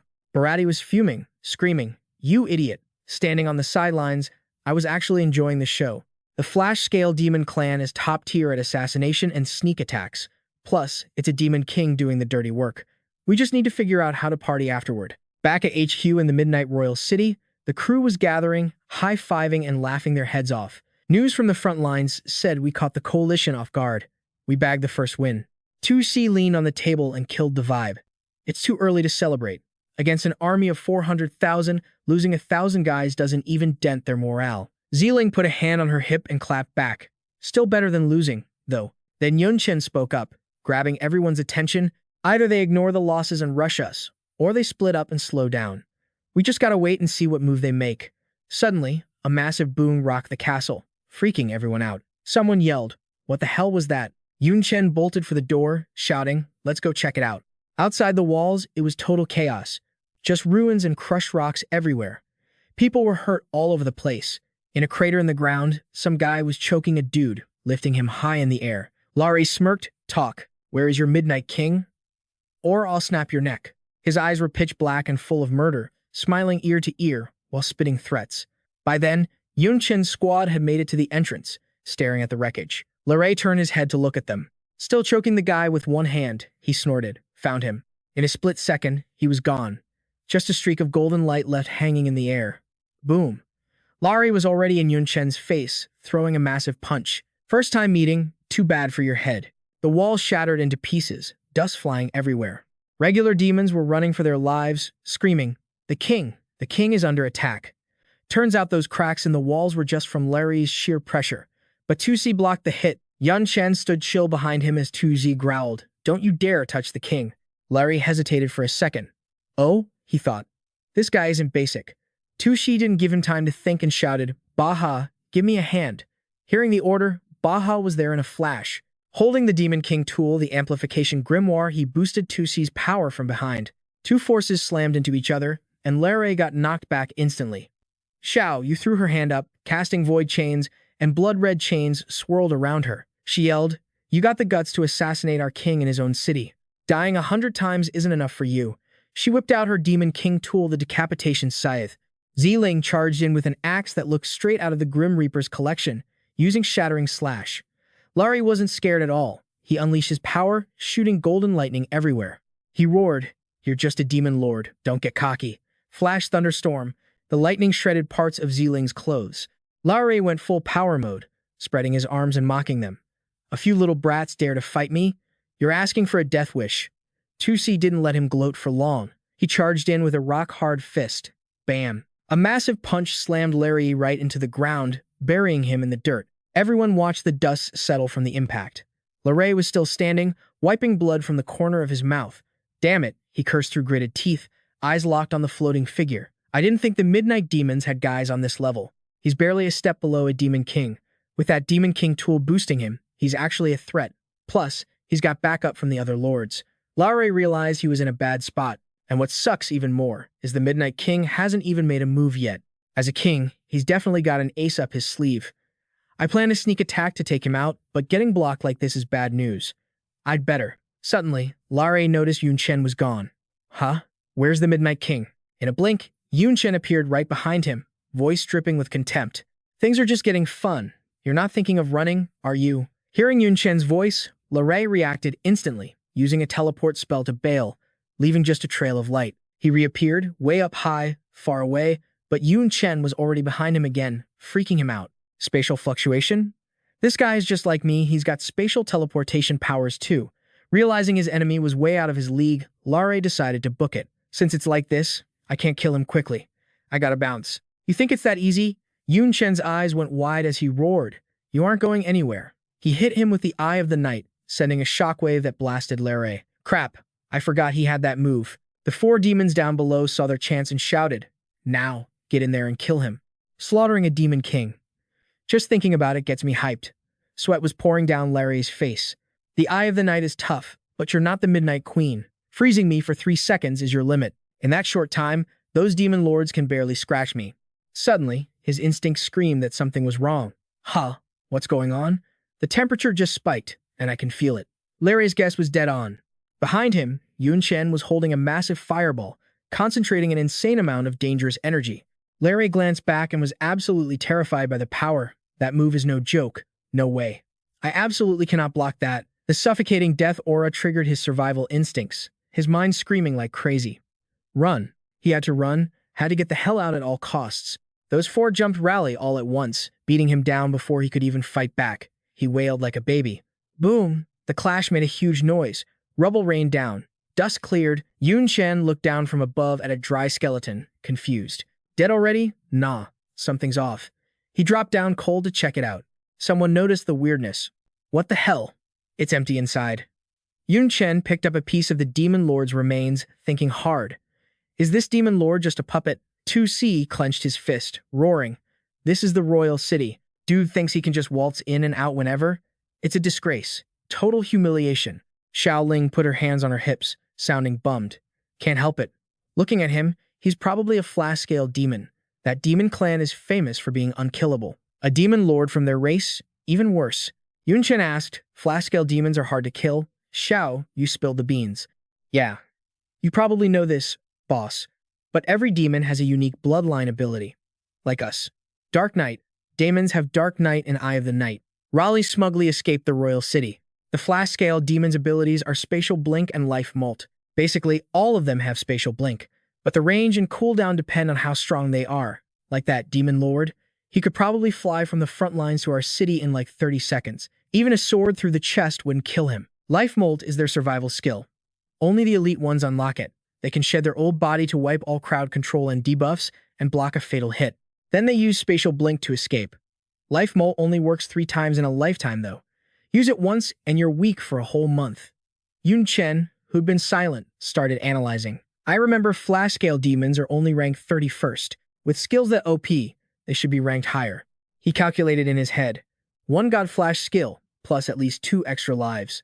That's kinda cheating. Xiaoling stepped up. Well, being weakened messes up their skills big time. A normal demon can barely jump 10 meters in that state. They can't spam it either.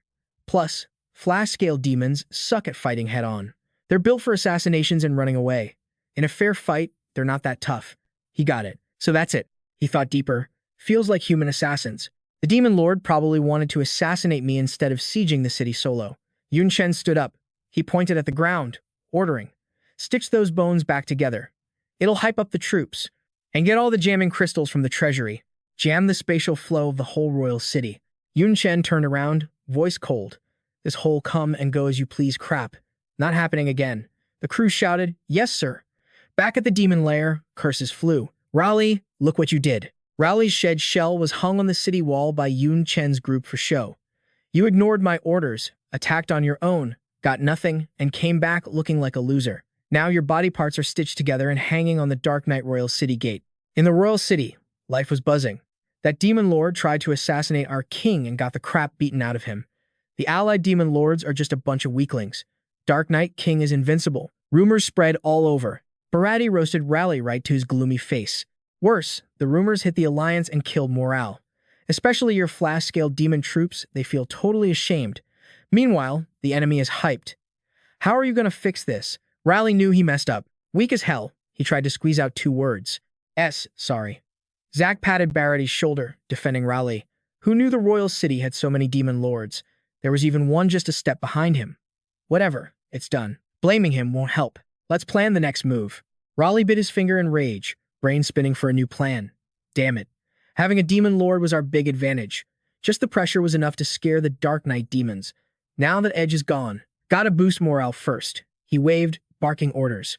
Send 50,000 troops, split into 4 squads, attack the 3 towns around the fortress. Crush them. Barati made his choice. Best way to boost morale is a win. The troops moved out. Of the 50,000 Alliance troops, 20,000 hit Ramsey Fortress. The other 30,000 split to hit the towns. The map lit up. Normally, you allocate troops based on how much the territory is worth. Remote, low-value spots like Ramsey Fortress usually get like 5,000 troops. Desolate scene, bare trees, dead demons everywhere. Surrounding towns get a few hundred, maybe 1,000. But Barati didn't see this coming. The town attack squads got wrecked. The enemy was way too strong. Simple reason. Dark Knight demon soldiers were waiting in the towns, outnumbering them. Hearing the news, he screamed, damn it. The fortress lords surrendered like last time, but the towns had crazy troop numbers that perfectly countered us. A faint image of eyes appeared behind him, creeping Barati out. What the hell is going on? Why do I feel like someone's watching my every move? Cheers erupted in the royal city. We won again. That's the price for looking down on us. Against our king's brain, the alliance is toast. Lu 2C stood by Yun Chen, carefully reminding him. Same old story, though. The enemy kill count was a joke compared to their massive army, and the price we paid was a whole fortress. Seriously, was that really worth it? He reached out to hype up his guy. Look, the enemy's here to destroy the country, so except for the royal city, everything else, totally expendable. As long as we win in the end, it's just a waiting game. The plan? Before the final showdown, we gotta strike deep. Real deep. We gotta drain their forces as much as possible. The old guy heard that and hesitated, asking, but just weakening them by a few thousand each time, is that gonna be enough? Yun Chen rested his chin on his hand, scanning the map. Of course, it's enough. Even if the Alliance takes the shortest route, they still gotta drag themselves through over 200 towns to get to the royal city. Plus, right now, we're wiping out thousands each time. Even if it was just hundreds, it adds up to a huge number. 2C thought about it, but he was still kinda confused. So what if the Alliance slows down and takes their time attacking every single town? Yun Chen just smirked. Then they'll have no choice but to retreat. But before we bail, we leave some nasty traps, cause as much damage as we can. He locked his fingers together, looking all intense as he broke it down. But they won't do that. They're way too arrogant. They couldn't even wait through the warm-up phase. You think they're gonna patiently attack step by step now? No way. Unless they get hit hard. Otherwise, winning a bunch of small fights is just gonna piss them off more, not humble them. Then Yun Chen stood up and gave the order. Let's move. Puro, time to do our thing. He snapped to attention instantly. Yes, my lord. The army was lined up thick as hell. Over the next few days, Barity launched attack after attack. Every time, the main fortress just surrendered. But the squad hitting the town, they got wrecked. Even though the losses weren't huge overall, you can't just keep losing, right? He was staring at a ruined city. So he flipped the script and tried the opposite strategy. The main force hit the towns around the edges. Didn't expect it to go sideways again. The towns surrendered straight up, but the squad attacking the fortress got wiped out. After all that drama, the results were even worse. He was under massive pressure, hearing the soldiers whispering trash about him.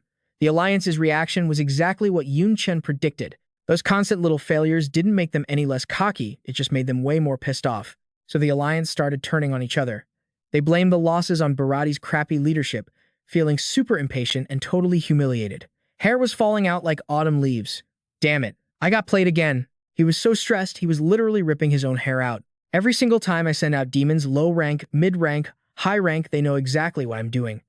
Z crossed his arms, just watching Barati lose it. I even sent a demon lord undercover with the squad to catch them off guard, but they spotted something was off instantly. They just dodged the trap and bolted. Luolei stood there with his hands on his hips. Barati, you think maybe. We got a traitor in the crew. That's the only way they'd know our every move. Someone's leaking intel. He shut that down without hesitating. Impossible. The Alliance soldiers are from all different tribes. Their contact with the Dark Knight demons is basically zero. No chance to rebel, and no reason to either. He had a point. So, maybe the soldiers who surrendered are pulling something? Barati's voice got even colder. Even less likely. The surrendered troops are stuck in logistics as slaves. No way they're getting anywhere near this kind of top-secret intel. Z snapped and cut off the useless chatter. Why are we wasting time on this crap? Forget the vanguard squads. Just send the whole damn army every time we attack. With our raw power, we can just steamroll them all the way to the royal city. Barati scolded him, totally fed up. You idiot, doing that would be suicide. We'd lose all our flexibility. If they ambush us with a massive magic array, just the stampede from trying to retreat would wipe us out. Then came a weird suggestion. So how about us demon lords lead the squads every time? Barati was fuming, but had nowhere to vent it. You moron. You think being a demon lord makes you invincible? Sure, in a straight-up fight with your power, you could take on 1,000 easily. Hell, you could probably wipe out 10,000 demons no sweat. But look at those dark blue weapons on their fortress. The enemy ain't gonna be stupid enough to fight fair. It's a war. They've got heavy weapons. Forget the other stuff. How many shots from a Dark Knight demon's magic liquid cannon do you think you can take? If there's enough of them, even you'll get blown to bits. Z shut up and looked down, taking the heat. And what if they don't care about the cost and have even stronger weapons ready? Combine that with tens of thousands of soldiers swarming you, you think you're walking out alive? Luolei has space blink, so maybe he could escape with his life. He got serious, making sure nobody argued. I get the Dark Knight Monarch's game.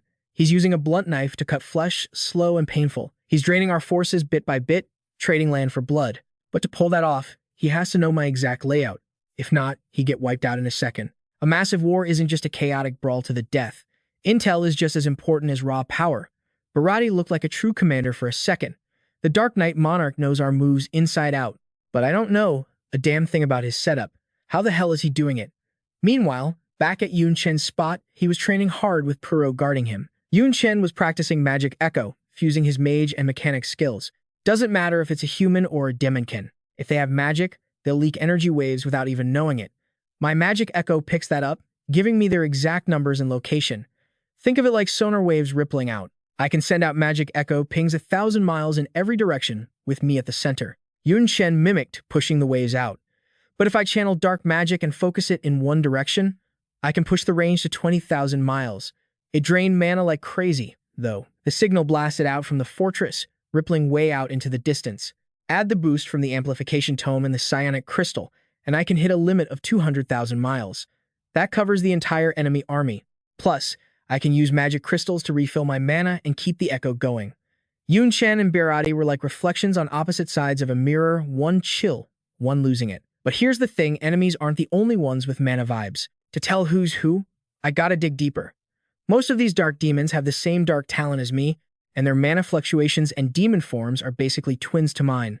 The Alliance, though, their energy is all over the place, totally different. That guy's power can spot anything, and the Demon Lord's senses are crazy sharp. If I just poked around normally, they bust me in a heartbeat.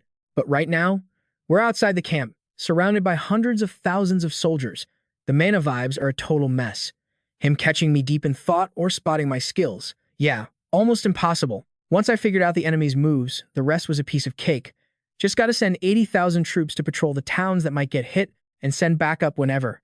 I can send orders using those eyeball monsters from the royal city. It's basically like FaceTiming them. A smirk crept onto his face. If I pull this off, I'll know every single move the Alliance makes and dominate the battlefield just by knowing more than they do. Baja started freaking out. My lord, your plan rocks. But those superpower secret stars are super expensive consumables. If we cash that out, we're talking burning through 10 billion magic crystal coins a day. Can the treasury even handle that? Yun Chen had already thought about that ages ago. It really is tough to keep up. After all, Baja blew a ton of cash prepping for war. But wait, didn't we loot Lake Cana's place? That was a huge jackpot. No wonder that demon descendant said he was the richest guy in the country. Add in the donations from those noble merchants, and we're set. He had his own little scheme brewing. Even if things go south, there's always the Night Queen's treasure. Money ain't a problem. Yun Chen smirked, checking the time. Those soldiers I set up to surrender should be making their move by now. Night fell, and 4 magic crystal soldiers were standing guard on the city gate. Inside, Ordis was getting ready to soak his feet, bragging like a jerk. You surrendered soldiers are only alive right now because the Demon Lord is so merciful. Just keep serving our main force like good little slaves, and when the war's over, maybe you'll get your freedom. Rostin, wrists shackled, acted all grateful and suck-uppy. That's awesome. Don't worry, sir, I'll serve you the best I can. Looking down at him, Ordis laughed to himself. Idiot. Obviously, I'm lying to you losers. Once we win, your whole dark demon race civilians, surrendered soldiers, whatever, will only have 2 choices. Become total slaves or get sent to the front lines as cannon fodder so the other demon races don't have to die. Freedom? Keep dreaming. Rostin stuttered, acting like he wanted to spill tea but was scared. My lord. I heard some rumors I want to tell you, but I'm scared you'll get mad. Ordis huffed, totally annoyed. The demon descendant started leaking the gossip. I heard from another shadow demon soldier that, actually, your wife was kidnapped by him back in the day, and now you're fighting right next to him. Ordis looked totally stupefied like, this guy usually wakes up laughing. But now, he froze for a second before screaming, what? Inside, he was cursing up a storm. Damn it, I did get scammed by another shadow demon back then, but I never knew who it was. I can't believe he joined the Alliance and even has the guts to mock me. He totally lost it and immediately demanded the location. Where the hell is he? I'm gonna go kill him right now. Rostin couldn't help but let out a nasty little laugh. You really think I surrendered just to get bullied? Meanwhile, somewhere else, another demon descendant slave was feeding fake news to his boss. During the Great Demon War, you violent freaks got invaded by the severed night demons. Even now, your ancestors' graves are stuck on their turf. I heard they even dug them up last year. Do you really feel safe watching your back with those guys around? Stories meant to tear them apart echoed all over the camp. Your great-grandpa was killed by his grandpa. That kid's dad scammed your family into bankruptcy back in the day, and now you're playing buddies with him? Your dad was totally played by him. I heard this from the son of his grandma's niece, who knows your sister's aunt. Verity was focused on the map, trying to plan the next move, but the noise outside totally killed the vibe. You bastard. I'm gonna kill you. Are you crazy? You want to bring up a grudge from 10 years ago? Screw you. So the one who seduced my dad back then was your second aunt. I'm never forgiving you. Verity lost focus and snapped at his subordinate. What's going on? A helpless soldier reported, Lord Barati, we've got a problem. A ton of soldiers just started fighting each other. Verity started sweating bullets. Outside, the soldiers were throwing punches and insults. Bastard, I'll kill you. You deserve to die. All you severed night demons need to die. You want to die. You dare fight back? Seeing the total chaos, Barati screamed, stop it. He marched out with his men, furious. The enemy is right in front of us, and you idiots are fighting each other. Do military orders mean nothing to you? Do you even respect me as your commander? The soldiers paused for like 2 seconds, stared at Bharati without saying a word, and then went right back to beating the crap out of each other, completely ignoring him. I knew it was you. You're dead meat today. I don't care who tries to stop me. I'm skewering you. Z stood in the back, laughing with a super sarcastic vibe. Hey, you've led the Alliance to so many defeats. Nobody respects you anymore. First he gets ignored, now he's getting roasted. Bharati lost it, stomping the ground so hard rocks flew everywhere. Insolent! He raised his hand and blasted dark energy to wipe out the troublemakers. Arg! A bunch of soldiers dropped dead on the spot, and the whole place went dead silent. Bharati clasped his hands, looking scary as hell. Seems like you guys still don't get it. I am the commander. I decide who lives and who dies. Anyone else wants to start a fight, you'll end up just like them. He turned and walked back into his tent like a boss, leaving the survivors shaking in their boots. Lale gave his take on the situation. Yesterday was fine, today it's a riot. Someone's definitely stirring the pot from the inside. Z, being the hothead he is, totally agreed. We gotta search the whole camp, find the rat who started this, and execute them in front of everyone. Bharati just sighed, feeling helpless. The problem isn't the guy starting it, it's the soldiers who are so easy to trigger. He thought about the mess the tribes were in. Before the Void Demons showed up, the Dark World was always at war. Demon tribes were always killing each other. Big or small, they've all got beef. Even though they're in alliance now, they still can't stand the sight of each other. The strong wiping out the weak happened all the time. Honestly, it wouldn't be a huge deal if we just focused on training and talking more in the beginning to bridge the gap. But they totally skipped that part, so now even a tiny spark is enough to set the demon tribes off. Just great. Exactly what I was afraid of. He rubs his temples, looking super stressed. Since the tribes are all beefing now, he has to delay the attack and start over from scratch just to get the alliance to chill. Meanwhile, Baha is laughing his head off like he just won the lottery. Ha ha ha, the alliance is actually imploding. They're gonna need a demon lord to fix this mess. The king's plan worked like a charm again. Yun Chen gives 2C a thumbs up. He's like, my orders only worked cause of you, bro. If you hadn't spent 20 years backpacking across the world and making a ton of friends, this would have flopped. 2Z acts all humble, like, you're too kind, my king. Then he starts listing everyone else's creds, but it's also thanks to my homies gathering intel everywhere. We found out all the dirt on the Alliance soldiers. Add that to the bad blood between the demon tribes, and all we had to do was send our guys to stir the pot, and boom, instant civil war. Little Yu is still low-key, worried about some stuff, even though they squashed the rebellion. The damage from the infighting was barely anything, and we lost a bunch of troops. Feels like we took a huge L for nothing. He calmly tells her, don't be so shallow. He breaks it down for her. Using force just keeps a lid on things for now. The soldiers are still furious deep down, and since they can't vent, that rage is just building up. Plus, they think we're trash, so they won't even try hard on the battlefield. Yun Chen asks what's next. Which city is blocking the alliance now? Baha's already got the perfect plan lined up. Getcha City. It belongs to Lachia. He puts his hands together, thinking deep. Lachia was one of the 3 demon lords before I took over. She's built different. She's got tons of land, her cities are loaded with resources, and her defense is stacked. She can handle a massive war, no sweat. After thinking it over, he barks out orders. You two, head to Getcha City right now. Gather the troops and pick a fight with the alliance. But listen, if things go south, bail immediately. Lachia and little Yu nod seriously. Got it.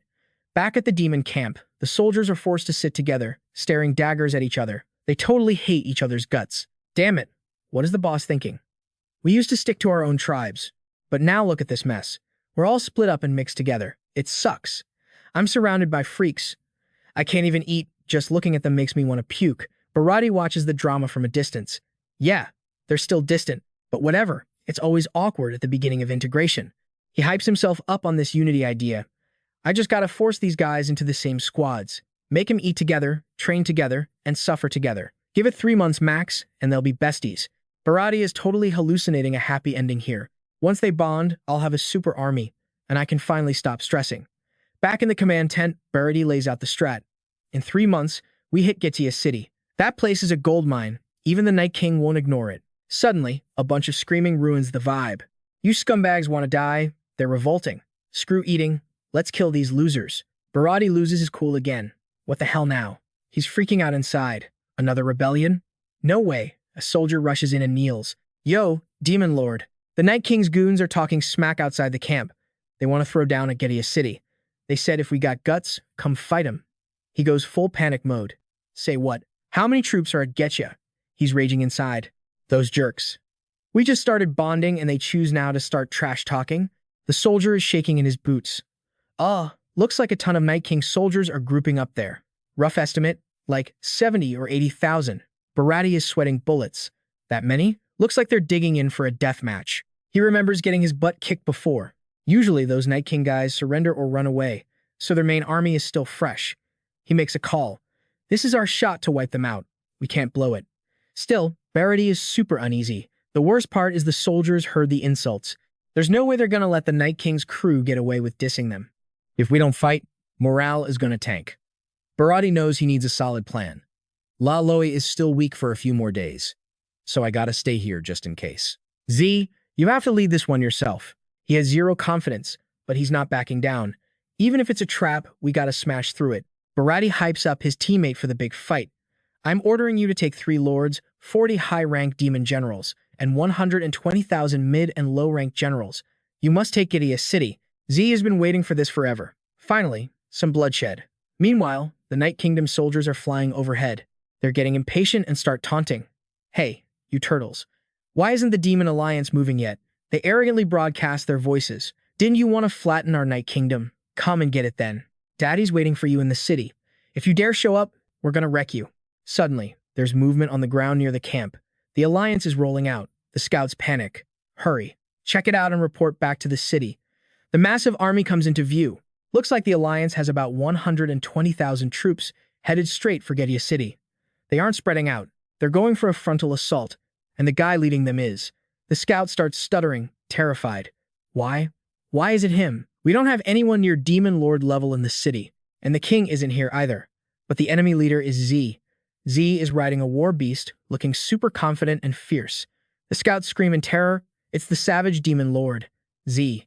Back at headquarters, Demon Lord Barati is grilling his minion about the situation at Getia. What's the word? Barrow stands there respectfully.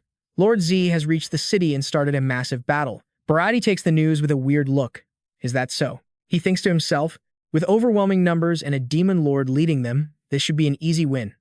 But even with that strong army, he can't stop worrying. Why do I have such a bad feeling about this? We have to win. I better prep a backup plan. At Getia City, the battle is more brutal than anything they've ever seen. Fire and death screams are everywhere. Kill 'em all. Demon Lord Z looks totally pumped, determined to catch that dub. He's slashing through enemies while barking orders for his squad to kill. Up on the high wall, the artillery locks onto tack, but honestly, it's a total waste of ammo. He dodges that stuff like it's nothing, smirking like a cocky jerk. Relying on those cannons? Please. Doesn't matter how strong they are if they're useless. If you can't hit me, it means nothing. Tack looks up, analyzing the battlefield like a pro gamer. Enemy power level is way higher than I thought. The Dark Night King actually sent 3 Demon Lords. Serious business. Even weak-ass lords can camp for a few hours with terrain and artillery support. After figuring it out, Tack's ego explodes. He knows he's going to win this. But in the end, you're just basic mid-tier lords. Nothing compared to me. You don't have a Demon Lord leading you. And that's why you Dark Knight losers are going to fail. He charges up and summons a massive tyrant blood beast. I'll show you what real OP power looks like. Lachia pops up in the air, screaming, I'm no coward, don't you dare. As she screams, the red gem glows like crazy. It's the Devil King's artifact, the Ring of Displacement. Light explodes out, wrapping around the summoned beast and twisting into a sphere to trap it. Bam. The white orb slams into the ground, sending rocks flying everywhere. Little Yu senses bad vibes and asks, Hey, what's wrong? She struggles to speak. I can still handle it. First time redirecting a Demon Lord's skill. Drains way more mana than I thought. Tack is fuming now. Damn it. I got played. Didn't think they had a Devil King's artifact to redirect attacks. That's some rare loot.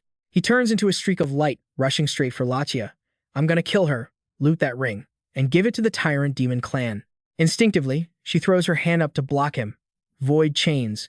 Countless red threads snake out. It's another Devil King's artifact, the Void Chains. He clenches his fists, trying not to freak out. Another artifact. His rage unlocks his full power. Doesn't matter how many lords show up, they're all just noob trash to him. While he's distracted by his own monologue, a barrage of cannon fire smacks him in the face. Lachia takes the chance to yell out. 80% of the artillery has retargeted to Demon Lord Tack. Shells rain down on him from everywhere. Tak blocks it easy, but he finally figures it out. So that's the play. Both these demon lords have crowd control artifacts.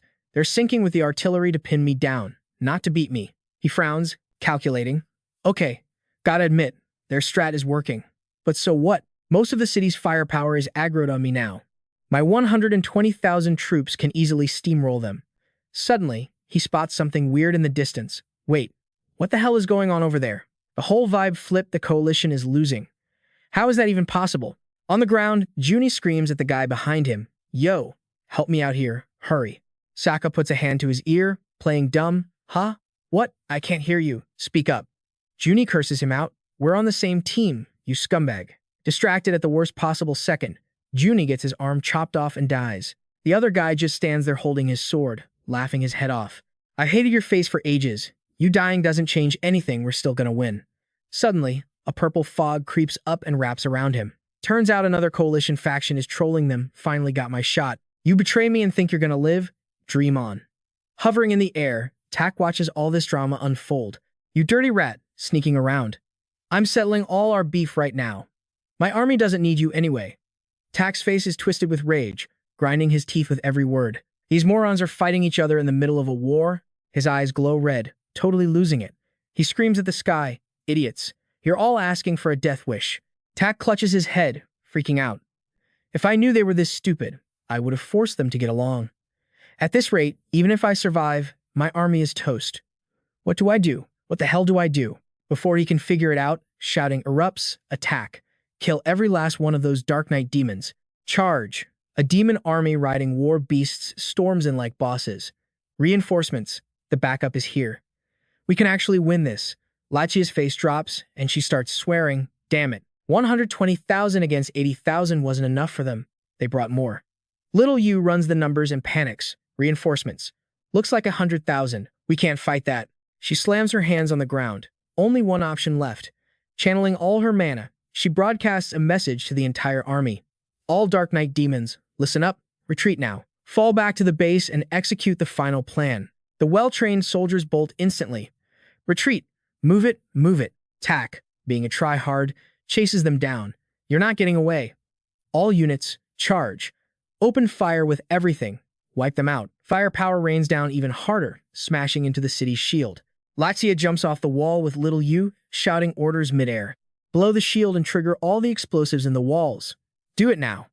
The command goes out, and the shield detonates, blasting everything to pieces.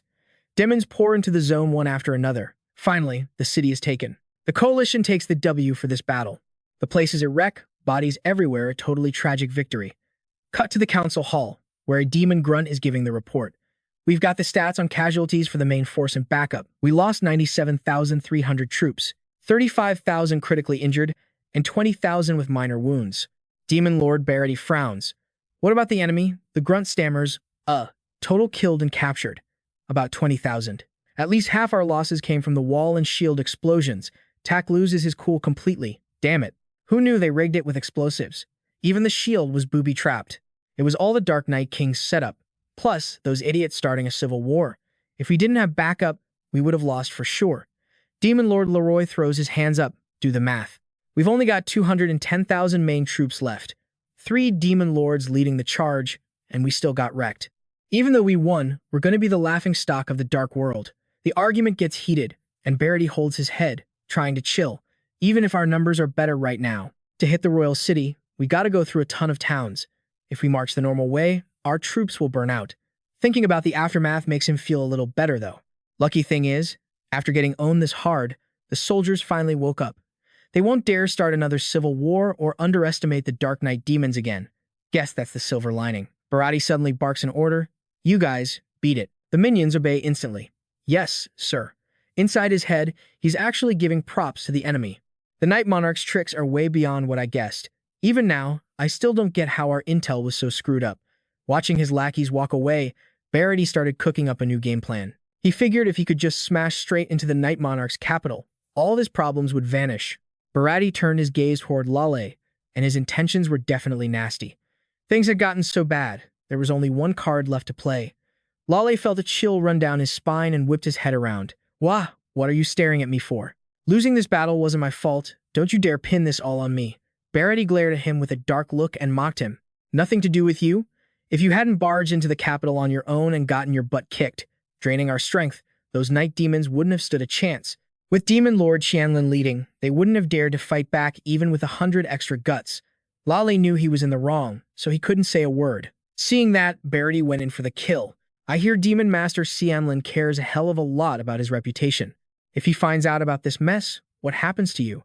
If you don't die, you'll at least get skinned alive, right? Lale lowered his head and answered weakly, yeah, that's right. Barady leaned in close and whispered his real goal. I got something perfect for you. It's a chance to redeem yourself. Like that secret technique only Demon Lord Xianlin can pull off the great void blood sacrifice. Hearing that top secret info leaked made him scream in panic. Where the hell did you hear about that?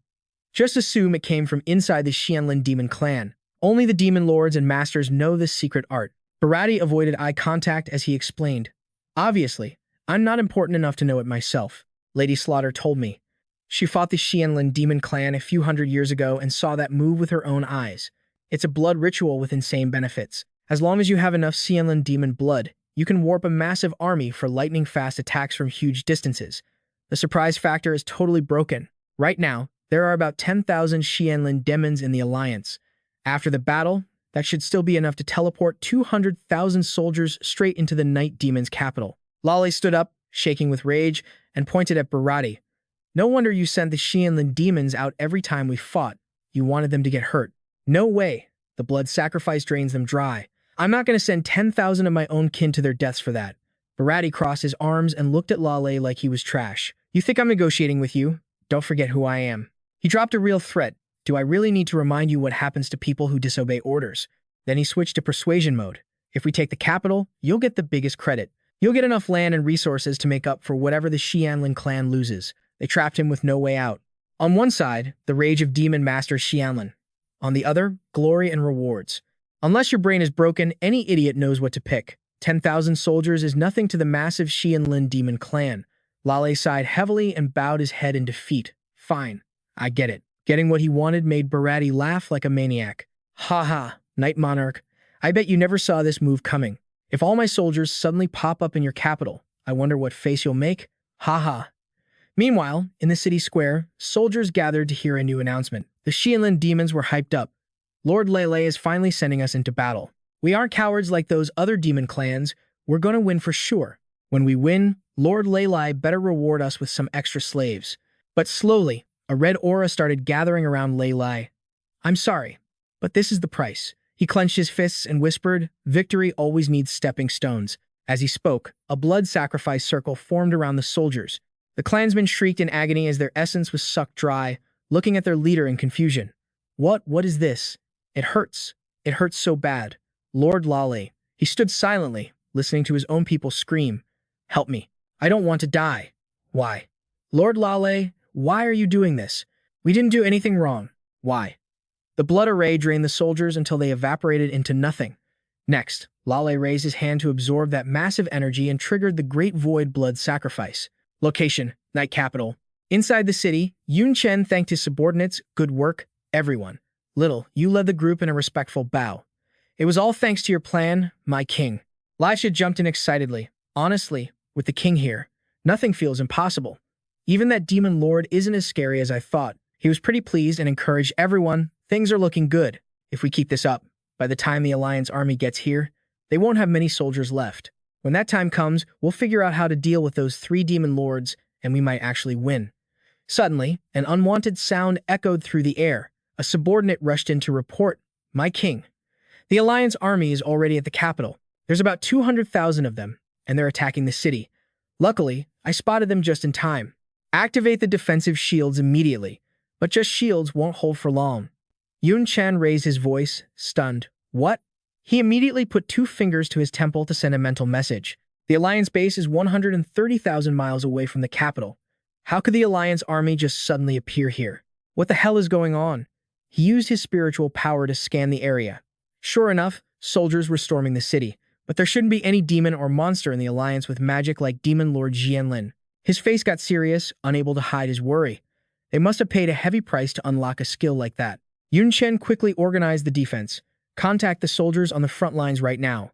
Tell them I don't care what it costs, get back to the capital as fast as possible. But deep down, he knew it was probably useless. He'd sent too many troops away. The capital only had 50,000 soldiers left. Excluding the 3 demon lords, the gap in numbers was just too massive. Then he stepped up to stop the enemy himself. "The rest of you, come with me. Get ready to fight." Everyone shouted in unison. "Yes, sir." Outside, the Alliance army was smashing against the city's defensive barrier. Yun Chen and his allies watched the battle from a high platform. Suddenly, he turned to address the soldiers down below. "There are 200,000 Alliance troops right outside these walls. Do you dare to fight them?" The subordinates were pumped and shouted, "Yes." Yun Chen got serious and led the charge. "All right then, let's start the war." As he answered, he told himself, "It's come to this, we just have to gamble everything." Enemy firepower hammered the shield, causing cracks to appear. Inside, the soldiers got into battle formation and opened fire. Seeing this, the Alliance charged in with bloodlust. "Charge. Break that wall and we win. Crush them." Baha urgently pushed Yun Chen.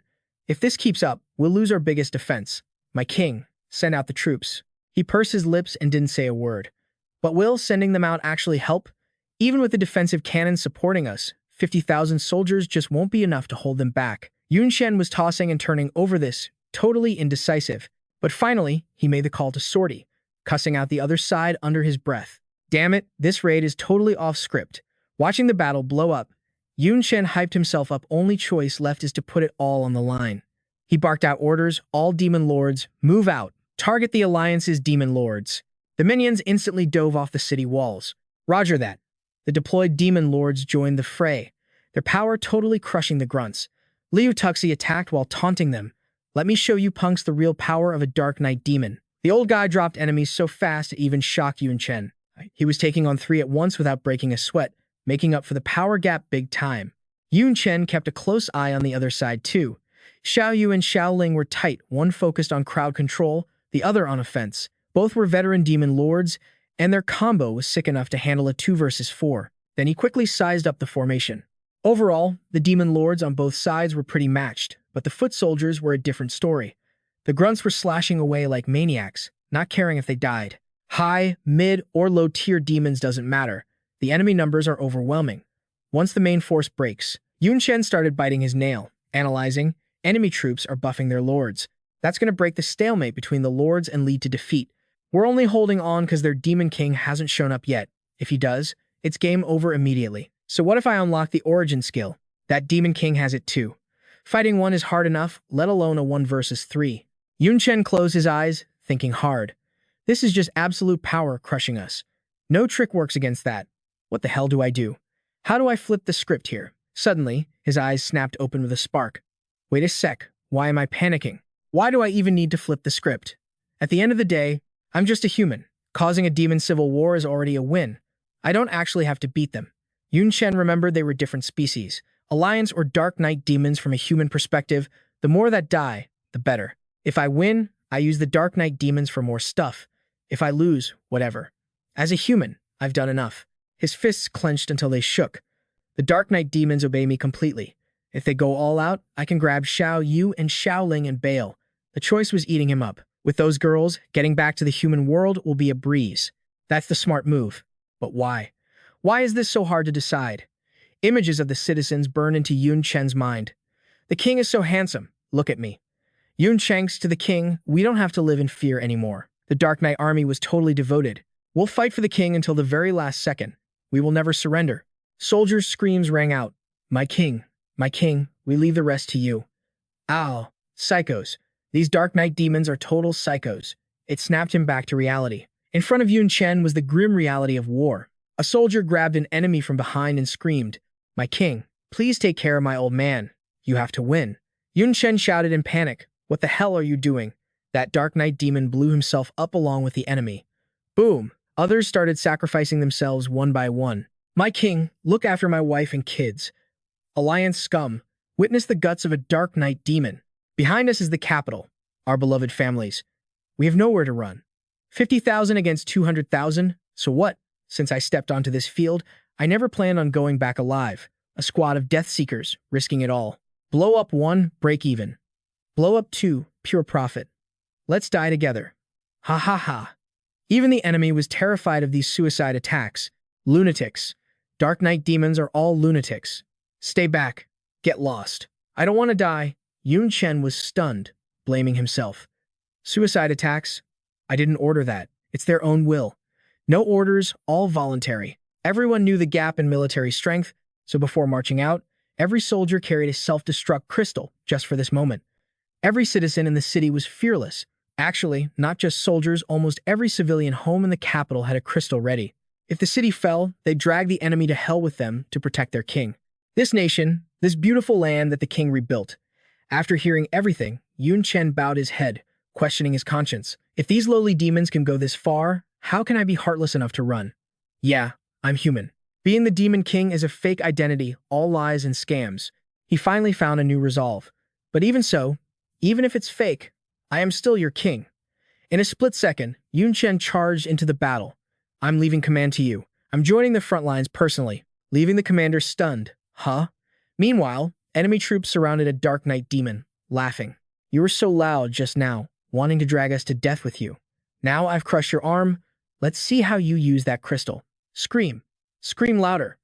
But the soldier didn't give up. Bastards. Am I gonna die for nothing? No way. I won't accept this. Suddenly, the mocking laughter vanished, leaving him confused. Huh? It was Yun Chen, dual-wielding guns, fighting alongside everyone. The king. It's our king. The king is actually fighting with us. Equipped weapon, Hand of Plunder. Phantom Breaker, Spear Mode. Phantom Soul Shock, Pistol Mode. He summoned them all to wipe out the enemy. Kill. As he slashed through them, Yun Chen mocked himself. Acting on feelings for demons? That's so not me. His entry into the fight closed the gap. But whatever, since he was already in, Yun Chen calmly handled wave after wave. He slashed through them, deciding to just go on a killing spree. Elsewhere, the demon lords glanced over and commented, "So this is the king's true power. Incredible.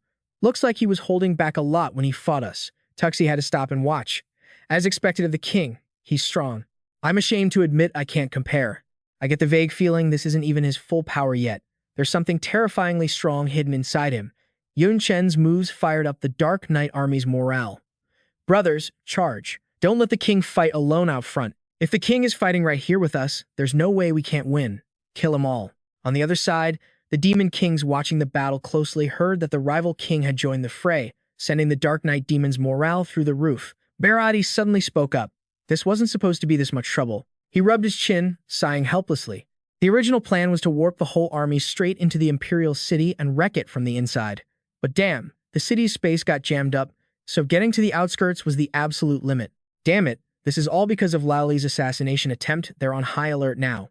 Barati didn't seem to care though. He just waved it off like, whatever, it just adds a little spice to the challenge. Z, Lale, get in there. They were hyped, ready to bathe in blood and drag the Night Monarch's head back to me. Both demon lords grinned like maniacs. You got it. Back in the fight, Yun Chen stood his ground against the demons, spear in hand, smoke choking the air. He stepped up and swung his spear right at the two ringleaders. A massive purple tornado spiraled behind him. But right in the middle of all that smoke, Yun Chen sensed something was off. Himph. He gripped his weapons, calmly absorbing the energy. There's a new power gathering here. It's coming from the battlefield itself, pure evil, born from all this slaughter and chaos. He clenched his fist, his expression shifting. This isn't my power. It's the second effect of the Myriad Calamity set. The power of Myriad Calamity. He raised a fist crackling with electricity. If he charges this up all the way, the explosion's gonna be insane. Without a sound, Z was suddenly right next to him. Yun Chen, just recovering, looked shocked. Huh? Z seized the moment and threw his skull-shaped fire punch. Night Monarch, go to hell. Yun Chen reacted fast, blocking the heavy blow with the shaft of his spear. But that fire, it snapped his spear in two like a twig. Terror flooded Yun Chen's eyes. With his guard down, the punch slammed straight into his chest. The ground beneath him shattered. He struggled to get back up, coughing up blood with every breath. Fighting a demon lord at the formation breaker rank? Yeah, that's pushing it. Yun Chen kept a straight face, even though his insides were screaming in pain. Lally flashed in with insane speed, taunting him. Hey kid, you don't have a bunch of lords to save your ass this time. He launched a kick wrapped in golden energy to finish the job. Just be a good boy and die. Xiao, you screamed in panic, Mr. Yun. Xiaoling raised her weapon, warning her sister. Don't get distracted. We're barely holding on here, one slip up and we're dead. We just gotta trust him. We don't have a choice. Yun Chen clutched his wounds, wheezing painfully. Cough. Z mocked him coldly. Is this it? You call yourself worthy of the 72 demon pillars with those weak moves. Lolly strolled up next to him. Don't kill him yet. I went through hell because of this guy. Meanwhile, Yun Chen was racking his brain for a way out. Demon lords are monsters. Even with a legendary set, the stat gap is just too massive. A desperate plan flickered across Yun Chen's face. I'm dead if I fight both. But I've got a fusion skill. Wind-chasing step combined with shadow speed. Seeing him move, the demon just laughed, running away. Towards the royal city. Yun Chen bolted. I've still got an ace up my sleeve. Follow me if you want to die. Z hovered in the air, losing patience. He's probably trying to use the civilians in the city as meat shields to escape. Useless. On the wall, Baha saw what was happening and barked orders at his men. Open a hole in the defense shield, now. The king needs to fall back. A soldier stammered back, terrified. But the demon lord is right behind him. If we drop the shield, he'll storm the city before we can blink. The city will fall. Baha screamed, refusing to listen. If the king dies, the kingdom dies with him. Open it now, say one more word, and I'll kill you myself. A small gap opened up in the massive shield. Yun Chen shot towards the imperial city, ignoring the monsters hot on his heels. 3 streaks of light pierced the wall, heading straight for Baha. The terrified soldier slumped, losing all hope. It's over. We actually let a demon lord in. We can't stop him. The city is doomed. Baha glanced at him, steady as a rock. Trust in our king. He never does anything without a reason. Yun Chen scrambled, barely dodging the barrage of fire blasts. Z was having the time of his life, firing shots like he was playing a game. Ha ha ha, you stupid night monarch. This whole city is going to be your graveyard. Fire rained down, scorching the earth. Suddenly, a streak of icy light flashed by.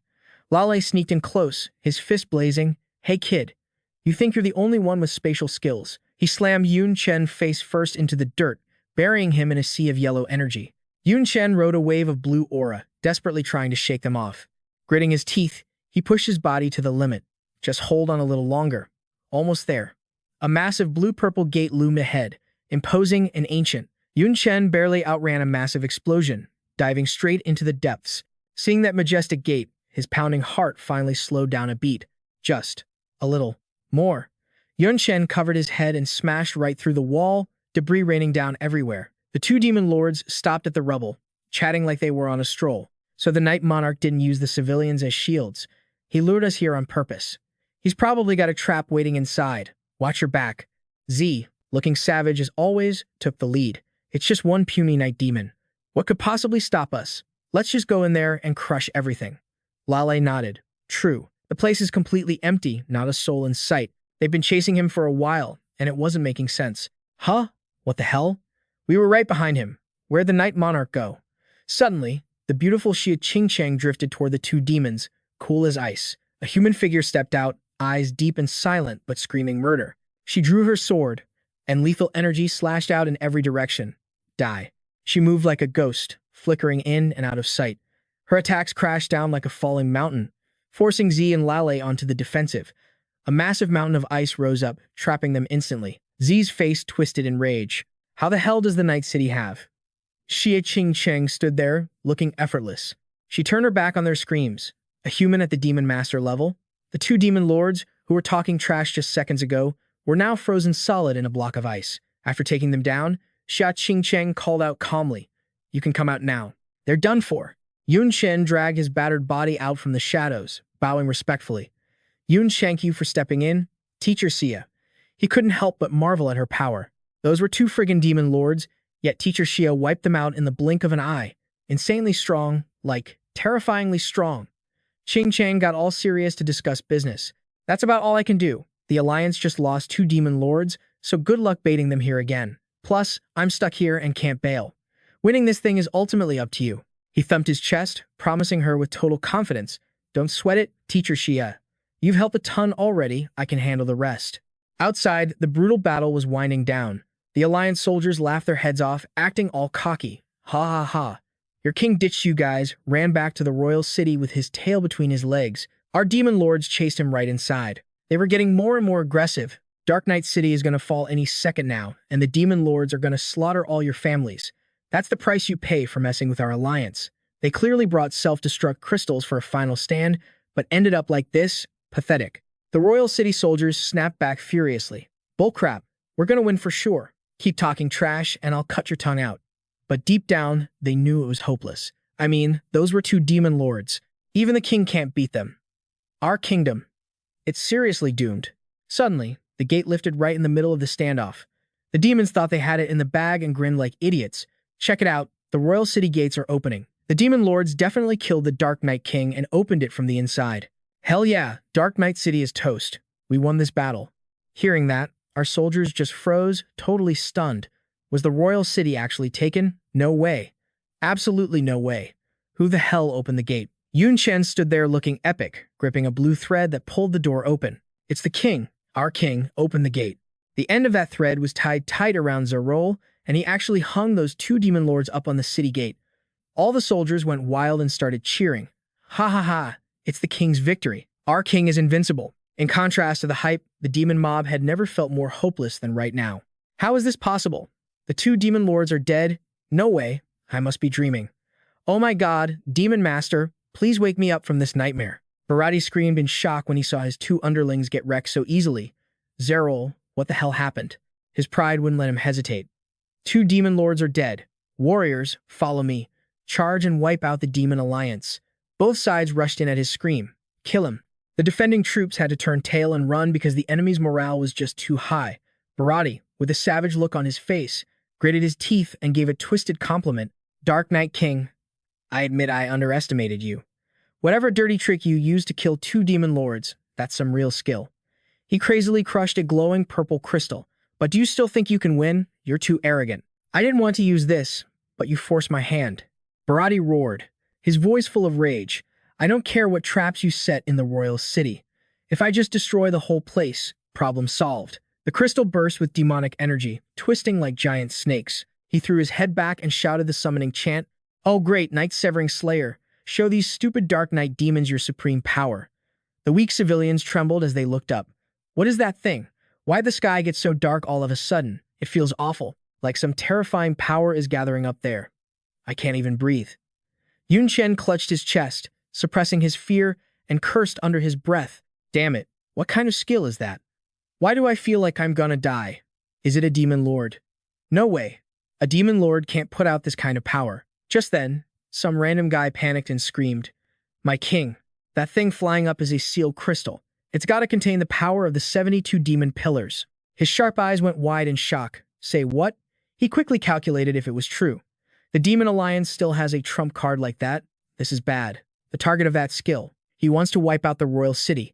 He spread his arms wide to unleash all his power. Feel this. This is the power of the great night-severing slayer. Countless violent lightning bolts smashed through the solid barrier. Eternal destruction thunder. That power continued to slam down, shattering the final shield. Civilians and soldiers inside the city screamed in panic, Help! Someone save us. Yun Chen, acting like a true king, spread his wings and ordered, You too, forget your opponents and get over here to help me. He took the lead to stop the disaster. Puro and Latia stopped instantly without hesitating a second, shouting in unison, Roger. Two fierce demons rushed out of nowhere yelling, Don't even think about running. But they immediately got wrapped up in giant vines.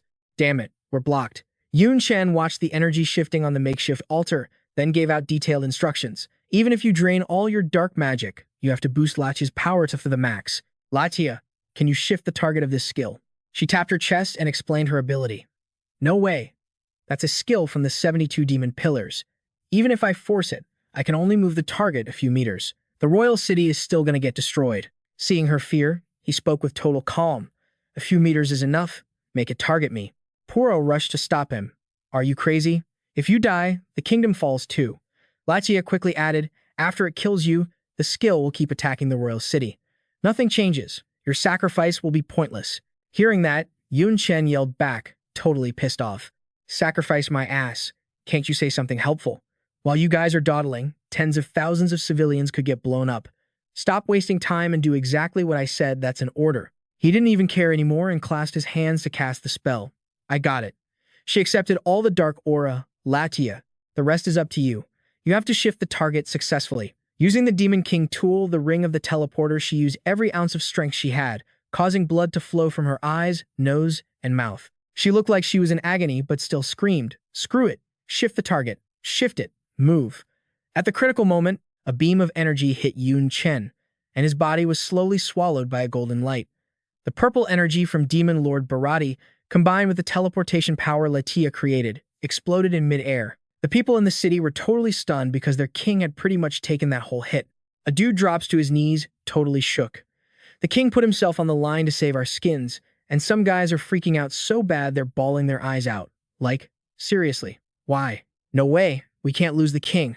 Little Yu freaks out and rushes forward, screaming, no, but Little Ling grabs her just in time. Little Yu, what the hell are you doing? Even if you run over there, what are you gonna do? Get yourself killed. Little Yu was just sobbing her heart out. That's the ultimate skill of the 72 demon pillars.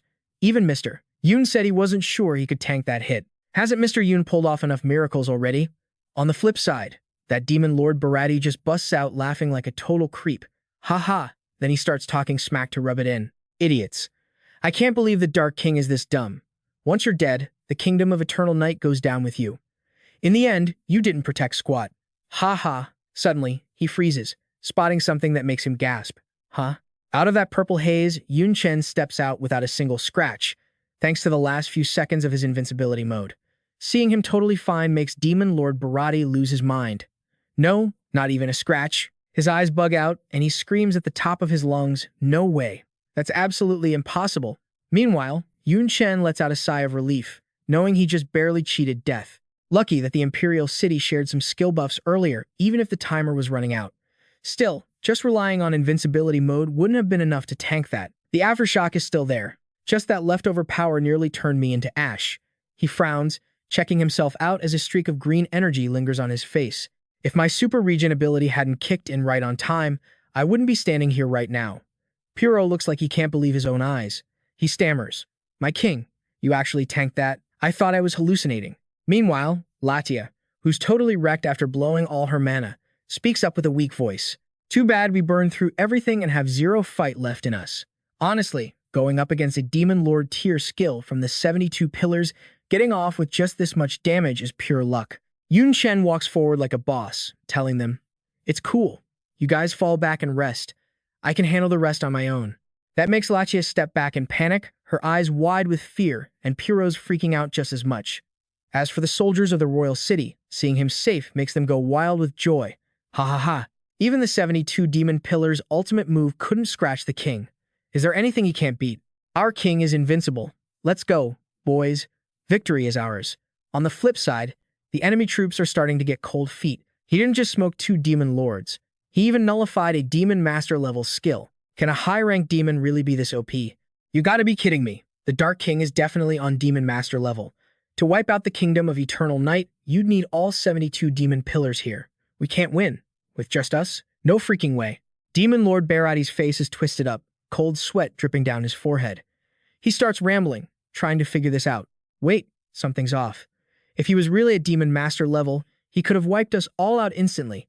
He wouldn't have dragged it out this long. Gotta stay calm and watch him closely. Can't let him psyche me out. He watches Yun Chen fight and starts analyzing. Judging by his speed and the power of his skills, his strength is definitely way above a standard demon lord. But he's still lagging behind a true demon lord, and definitely nowhere near demon master level. He must be using some super rare, special item to pull that off. Demon Lord Barati frowns, his eyes dark with worry as he thinks to himself. Those kinds of items usually have insane restrictions. Most are one-time use consumables. If not, he wouldn't have waited until the royal city was about to get wrecked to use it. Yeah, that's gotta be it. But then he realizes. The problem is, even if I figured it out, the grunts might not believe me. Even though we still have the numbers. Morale is in the toilet, and their will to fight is basically gone. If this keeps up, the army's gonna crumble. Even if we win, it'll be a total mess. I'm the commander-in-chief. If that happens, I'll be the laughing stock of the entire underworld. Demon Lord Barati decides he can't just sit there and rot, so he jumps into action. I gotta boost morale, fast and obvious. With 2 armies clashing, there's only one way to do this. He clenches his fist and shouts at the top of his lungs. Dark King. I, Demon Lord Barati, am right here. Do you have the guts to 1v1 me? He yells furiously, do you dare? His voice booms so loud everyone on the battlefield stops to listen. On this side, Little Ling starts cursing him out. You scumbag. Have you no shame? Our king has been fighting for half the day already. You've been chilling in the back watching the whole time, and you still have the nerve to challenge him? Little Yu, standing right next to her, glares daggers at him too. 2C can't stand his arrogance either and snaps. Keep dreaming, loser. Yun Chen just stands there, giving him a cold, sharp look, and asks, and why should I? Demon Lord Barati casually lands in front of the four of them and replies with total confidence, because you used up all your trump cards dealing with Lao and Thak. If we keep fighting, it's going to be a bloodbath for both sides. As someone who cares about his troops, neither of us wants to see that. Then he throws out some more bait. So, even though I've got way more guys, I'm willing to give you a shot. One duel to settle it all. You win, we walk away. Do you dare? He acts all noble on the outside, but in his head, he's plotting some shady stuff. If he agrees, I kill him right there. If he refuses, my soldiers won't be as scared of him anymore, and morale goes back up. After all, a real demon master wouldn't back down from a demon lord's challenge. It looks like Yun Chen is figuring out exactly what this guy is plotting. He's right about one thing: we're still at a disadvantage. The gap in manpower is just too huge. Morale alone isn't going to fix that. My main hitters have fallen back to recover, and the balance of power among the demon lords is broken.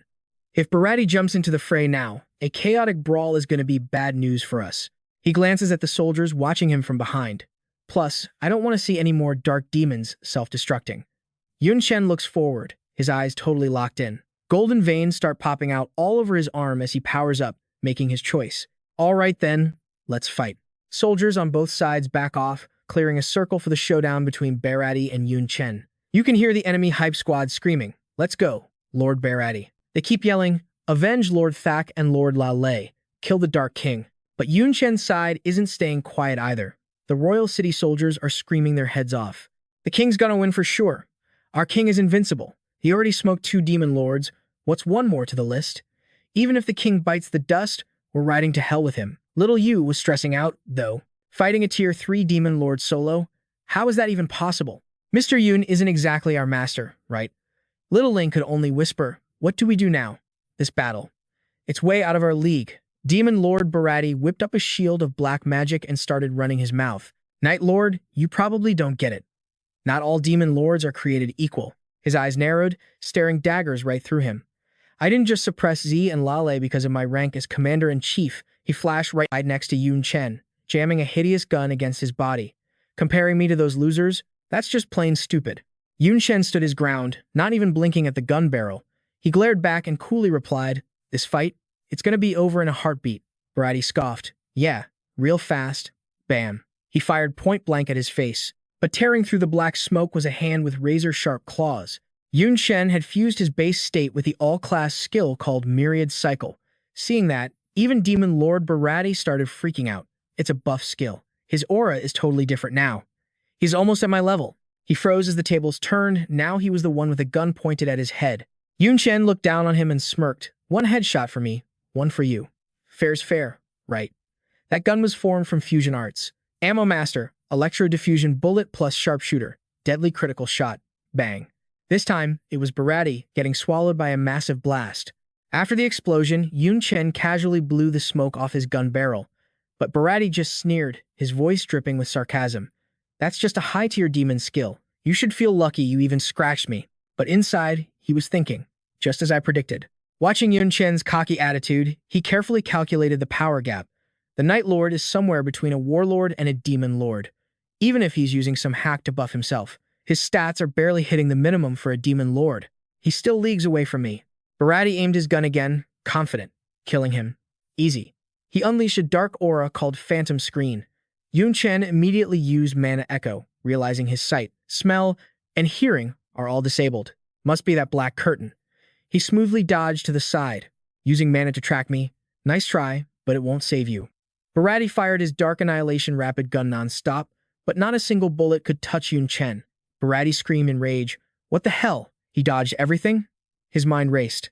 Even if he has a trick to sense attacks, he shouldn't be able to dodge all of them.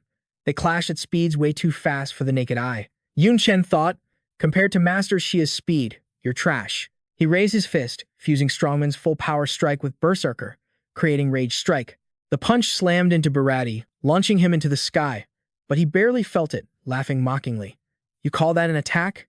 That didn't even tickle. Barati arrogantly aimed his gun back at him. Guess I gotta show you true Demon Lord power. Yun Chen ignored the trash talk, raising his gun to fuse the sniper skill. Headshot strike with Mage's fireball spell. Eat this. He unleashed destructive explosive flame, firing a blast of insane power. Barati wasn't backing down. Star-piercing gun. His attack was so strong it tore right through the explosive flame and headed straight for Yun Chen. The star-piercing gun smashed down with massive destructive force, leaving a huge crater. But Yun Chen had already triggered Divine Flash. A second later, he landed safely. Barely dodged that thanks to Divine Flash. He looked at his smoking weapon. He was shook by the power of that last hit. Qin Hong got wrecked before he could even pull it back. Seeing things go south, he popped God Flash to go invisible. No way I'm winning a ranged fight. My Yun Chen Luan time is ticking down. Gotta switch up the strat. He instantly popped up above Barati, fusing Shadow Flow's Dark Devourer and Martial Artist's Unarmed combo. But Barati spotted him, spinning around with glowing red energy. Melee, you're seriously underestimating me. Fine, let's play. Yun Chen used Phantom Hands, launching a flurry of arms at him. Barati fought back hard. Yun Chen took hit after hit, grimacing in pain, while the Demon Lord attacked like a maniac, laughing his head off. Night Lord, is this the best you got? Raindrops hit harder than you. Even while getting pummeled, Yun Chen just grinned. Oh really? Barati suddenly felt something weird. Wait, something's wrong. My attacks feel weaker, and I'm slowing down. He looked at Yun Chen, who wasn't even tired, and panicked. His strength and speed, they're skyrocketing. How is this possible? Bam. Yun Chen landed a decisive blow right to his face, making him cough blood. Barati crashed into the ground like a meteor. Then it hit him. Damn it. He must be using plunder to steal my stats. I can't fight him up close. Yun Chen followed up with a devastating dive kick to the gut, then rained down heavy punches as Barati tried to create distance. Dream on. Seeing him lying there taking the beating got Yun Chen hyped. Barati, today is your funeral. Little, you cheered happily watching this. Head-on clash, mister. Yun is totally dominating the Demon Lord. Little Ling was just as excited. Just a little more and we win. Suddenly, Barati burst with power, knocking Yun Chen back. Don't get cocky, brat. He stood up, raising his hand to summon a green energy aura. I'll show you power that insects like you can't even comprehend. You're finished. A sword with a dragon head hilt emerged from the energy. Yun Chen wasn't scared. He charged his sphere of power in his hand. Origin Annihilation, Heaven's Bane. You're the one who's cocky. That successfully pissed him off. He hurled the sword at Yun Chen. You think you're the only one with Origin skills. He fires back with his own move, the sky-severing blast, shouting, quit faking it and just die already. The two energy beams smash into each other at breakneck speed. In a split second, boom, the gap closes and triggers a massive explosion. Energy rays go everywhere, and the pressure is so insane that everyone nearby has to back the hell up. Red and blue clash, fire and water just don't mix, you know? The impact creates this epic explosion. The wind is howling like a hurricane, and rocks get blown away by the sheer power of it all. Soldiers on both sides start freaking out, yelling, run. The king and the demon lord are too strong. If we get caught in that, we're either dead or crippled. 2C can barely stand against the wind pressure. She gasps, oh my god, I can't believe the king mastered an origin skill before even becoming a demon lord. I've never heard of anyone doing that. She wonders, did a demon master teach him personally? But little Yu, beside her, cuts in. No one taught him. He created it himself. She's totally shocked at how reckless Yun Chen is. No teacher, no shortcuts, nothing. He used the dumbest method possible using his own body to feel the origin skill. It was practically suicide.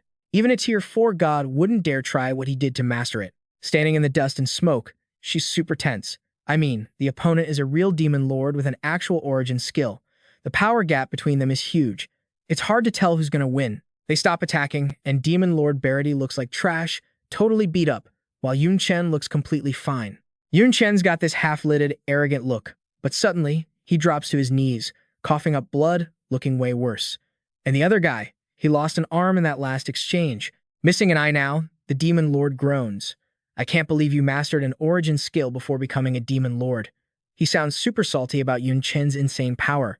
Your power, and that trace of origin in your skill. It's even higher level than my severing origin. Where the hell did you get that? Barati thinks to himself, if my base stats weren't so solid, dealing more damage than him, I'd be dead meat right now. Yun Chen props himself up on his knees, not saying a word, just roasting the guy in his head. I learned this star-burning flame from the origin skill of the Violent Flame Demon Master. Back in the day, that guy was in the top 10. His origin ranks way above theirs. How could a rank 21 scrub like you even compare? Demon Lord Barati steps forward, gathering energy in his one good hand. Not talking, huh? Whatever. Even if I'm running on fumes, you're in way worse shape. You can't even stand up. That energy morphs into a creepy red gun, looking like it's made of straight-up blood. Barati points it right at Yun Chen's head. One shot and it's game over. Suddenly, a voice shouts from far away, "Lord Barati, look behind you." He spins around, gritting his teeth, pissed that someone's interrupting. It's a pitch-black shadow holding a massive cannon aimed right at Barati's dome. Yun Chen slowly stands up, thinking to himself cause he can't be bothered to explain it out loud. When we clashed earlier, I had my shadow demon sneak away. It's holding the demon-piercing annihilation cannon I looted from the Lord's vault. With the shadow demon in its thousand-wheel state, it's strong enough to fire that beast. Yun Chen's eyes light up and he shouts with total savage mockery. I wonder if a washed-up demon lord like you can survive a shot from a war weapon. Barati suddenly freaks out and starts begging. No, don't. We can retreat. We can talk this out. You can't kill me, or Lady Slaughter will never let you go. He's panicking inside. Damn it, I can't dodge this. The cannon is fully charged.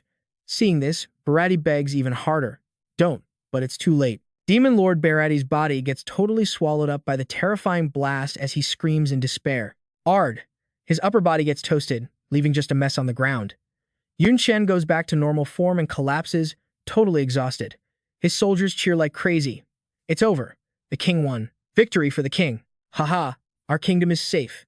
Meanwhile, Barati's side is in total shock. They're confusingly freaking out. How did this happen? I told you. The Dark Knight King is a real demon from the 72 Pillars.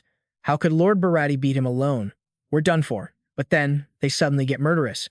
Just because Lord Barati died doesn't mean we lost. The war isn't over. The Dark Knight King is too weak to fight back. They all rush Yun Chen at once.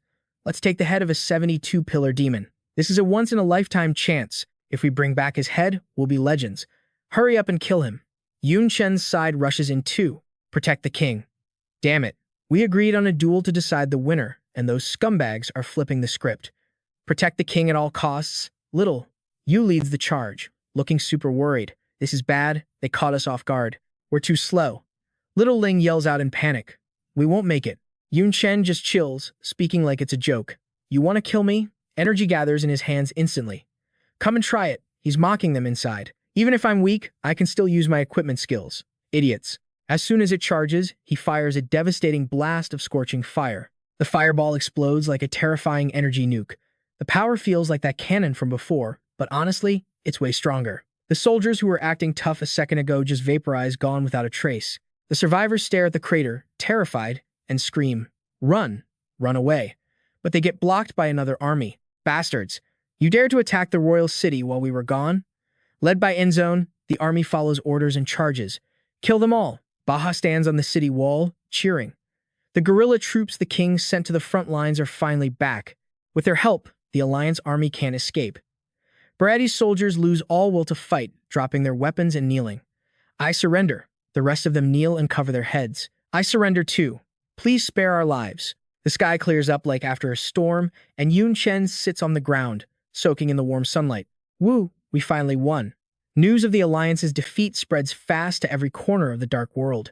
The other demon tribes all react differently. Some are furious, some are sad, some are terrified, and some are actually happy, like the queen. You can see a white candle reflecting in her eyes. She laughs this mysterious laugh. Haha, Dark Knight King. If I get the chance, I really want to meet you. A gentle breeze blows out the candle flame. The whole vibe just dipped into darkness. Meanwhile, Qing Cheng was standing dead silent, facing the bright moonlight. Her eyes suddenly popped open, flashing a look of pure sadness. The war is finally over, for real. The clouds scattered, letting the moonlight hit Qing Cheng's silhouette. Her cold voice just made the whole gloomy atmosphere feel even heavier. Time to get on with the mission, I guess. Everyone was totally hyping up Yun Chen's massive win. They were raising their glasses, partying like crazy. We won, the king said. The whole city's gonna party for 3 days and 3 nights. The national treasury is footing the bill, so everyone just go wild. Ha ha. Meanwhile, Yun Chen was chilling on his massive throne, asking in a serious tone, Baha, what are the stats? Baha clasped his hands and bowed, reporting on this defense battle. We wiped out 210,000 coalition troops and captured 170,000 main force soldiers alive. The logistics crew heard the front line fell and tried to bolt, but we snagged 80,000 of them. We lost 95,000 soldiers. Most of our captured guys got rescued. Hearing that, he carefully gave the order. Give the enemy corpses to Xiao Ling.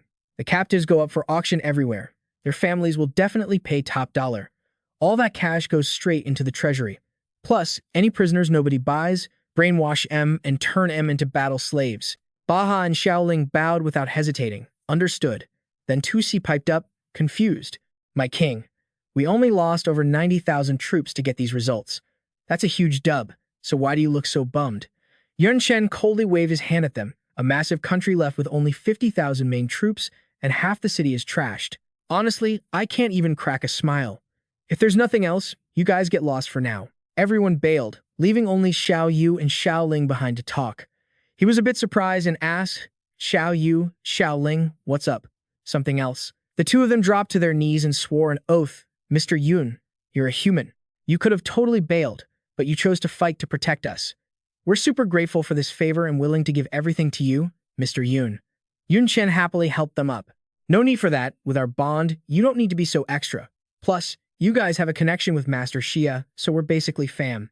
Xiao, you didn't hesitate to say, I'm just saying if one day you and our master go head-to-head, we wouldn't think twice about risking our lives to side with you. Didn't expect her to drop something so intense, so he quickly corrected her.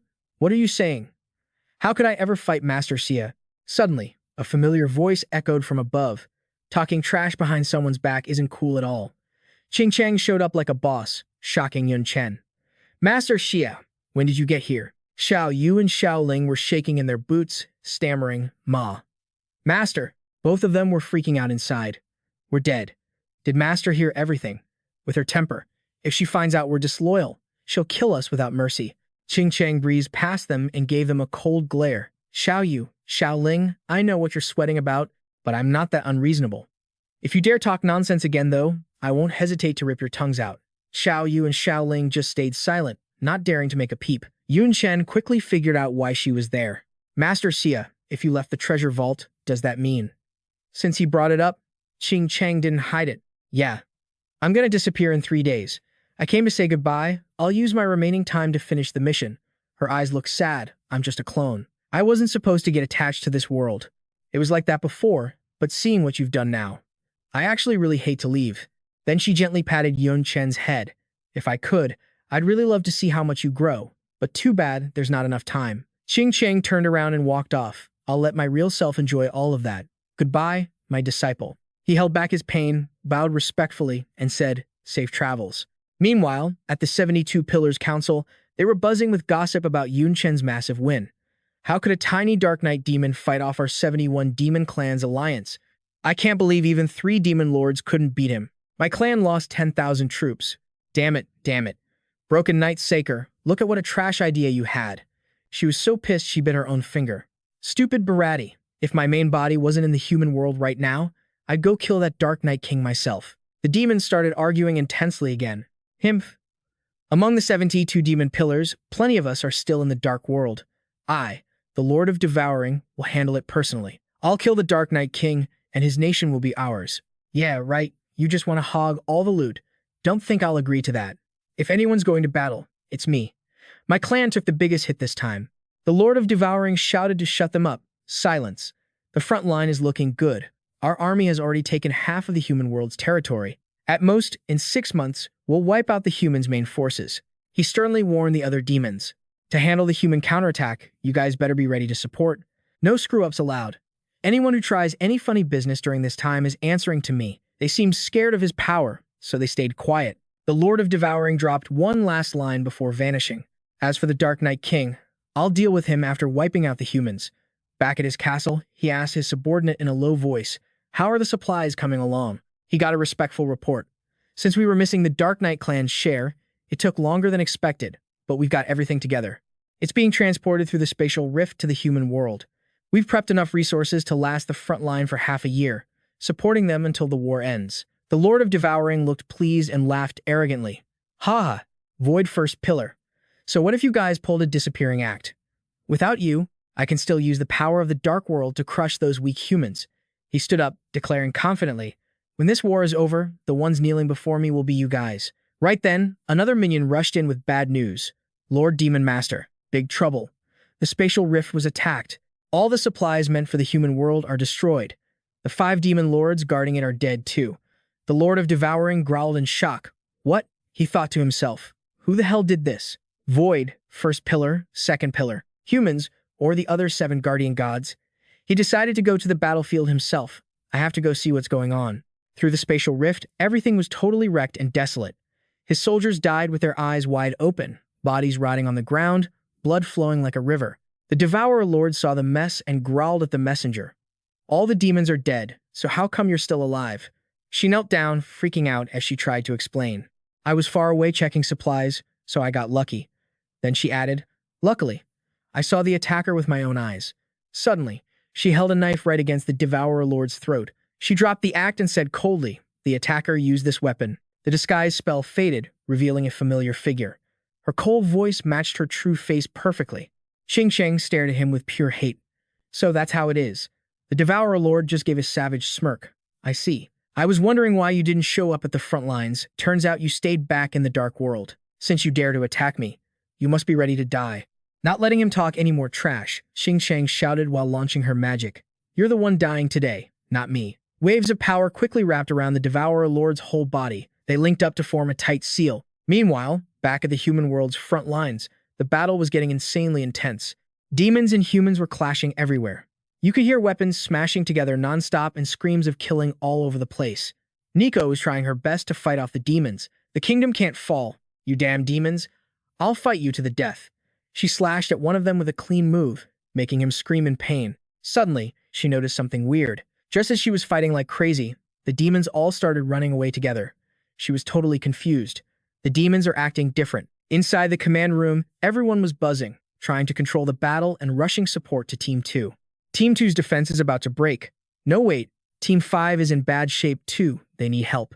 Damn it, Team 7 can't hold on much longer either. Yun Chen spoke up fast. Time to use me, right? With my current power, I can wipe out all demons below Demon Lord level. Even a Demon Lord would pay a heavy price. Even though things were desperate, Lu Yin hesitated. But you'll die if you do that.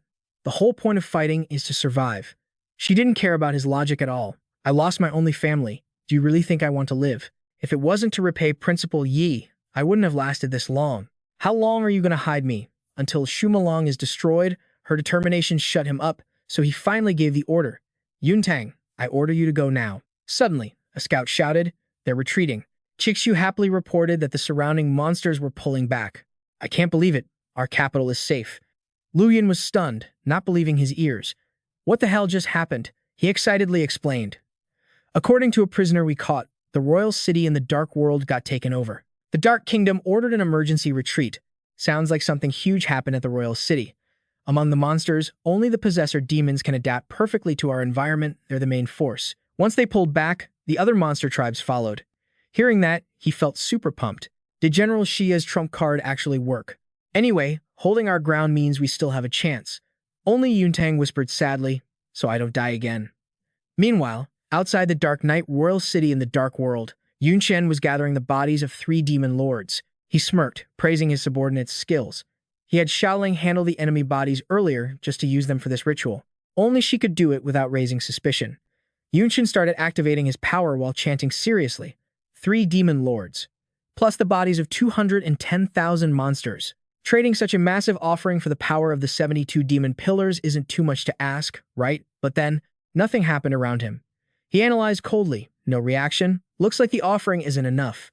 Fine, I'll use all this stuff to max out my own strength instead. You figure out the details. Suddenly, a super intense pillar of light exploded out just as he finished shouting, "Sacrifice." It blasted power straight into Yun Chen. His experience points shot up to 100 million. Yun Chen cheered in excitement. 100 million XP. Even if it's enough to level up 20 times and hit level 85, it's not enough. That's not worth my offering. Other stats kept rising too. S-rank skill, Ascension. Except for innate and special skills, he could choose to ascend any skill he used. It pushes the skill to its absolute limit. Note, ascended skills consume 10 times the original mana. This change totally shocked Yun Chen. But I gotta be careful with that 10 times mana cost. If it's just a basic skill, no problem. But what if I ascend a fusion skill? Fusion skills already cost double, so ascending them would be insanely expensive. He did the math in his head. Like, if Fireball costs 20, and Vines cost 35. After fusing them, the mana cost is 20 plus 35, doubled, which hits 110. If I ascend that, times 10, It'll be 1,100. Even I can barely handle a cost like that. Yun Chen started planning. Before, I relied on my massive mana pool for my crazy high stats, so I could basically ignore mana costs. But now, if I want to use Ascension, I actually have to calculate this stuff. I hope the power boost is worth the cost. The sacrifice was still going on. Looks like because I offered so much stuff, I got a bonus this time. But the bodies haven't finished sacrificing yet. I've got time to watch. Watching the bodies disappear, he thought to himself. According to Old Man Shia, sacrifice is a trade with God. Each side takes what they need. God should need the bodies. But looking closely, they're just getting destroyed. I can't tell what God wants from them at all. Driven by curiosity, Yun Chen pulled out the morning staff to investigate. If I can't see it with my bare eyes, maybe this will work. I chopped a small piece of this morning staff off the vice president of the Black Impermanence class back then. Gripping it tight, he said firmly, "Just holding this lets me see more."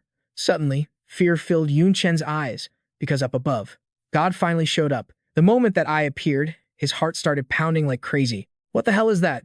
Just being stared at. I can't breathe. I can't move. I feel like I have to kneel. It roared, "You wretched ant, how dare you peek at me?" Then, a giant blood-red hand slammed down onto Yun Chen's head, coldly delivering a death sentence. Crap, he froze up, completely stunned. Like, he couldn't even react. He had no clue why his head was messing with him like this. His willpower was crumbling. Couldn't move, couldn't speak, couldn't pop a single skill. Standing in front of God, he was totally useless. Zero chance to fight back. I'm just a speck of dust compared to that thing. Suddenly, this colorful tree root pops up next to Yun Chen, wrapping around him while he's still freaking out. In a split second, it warped Yun Chen away, saving his butt right before God's deadly hand could delete him. Meanwhile, on some trail, a figure was just chilling, taking a stroll. The void sensed something and immediately snapped his head up to look at the sky. He laughed, finding it hilarious. Who the hell managed to tick it off that bad? It actually attacked. He grinned, staring off into the distance. Actually, pissing them off isn't hard. They're so stuck up. They can't handle a single rebellious thought. The void kept walking, nodding to himself like a boss. Since the world stepped in to save him, that kid must be up to something good. If he survives this mess, he's gonna be one of my people. Back on the other side, who knows where he got warped to, but a group found Yun Chen. Yo, look at that. There's a demon descendant lying over there. They crowded around him, super curious. What's he doing here? Is he an intruder? Nah, looks hurt. Maybe he got lost. The dark elves hyped him up, checking him out from every angle. Looks like a dark night demon. But damn, look closer. This guy is actually hot. I don't know why, but he's seriously handsome, right? I kinda like him for some reason. Probably wandered here injured. Then the leader stepped up, cold as ice, and said, "Save your pity. Doesn't matter what he wants. Anyone from the 72 demon clans deserves to die." He raised his spear to finish Yun Chen off. "You shouldn't have come near our dark elf forest, buddy." Suddenly, Chi-Chi burst onto the scene. "Wait, hold on a sec." She rushed over to explain. "I heard there was a dark night demon and had a hunch. I can't believe it's actually him. He's the one who saved me back then. If it wasn't for him, I'd still be a slave somewhere." Hearing Chi-Chi say that, the other dark elves chilled out a bit. "So, he's actually a good guy. I told you, someone that hot can't be bad. Guess we can spare him, right? Let's just pretend we didn't see anything." Chi-Chi checked him over and started freaking out.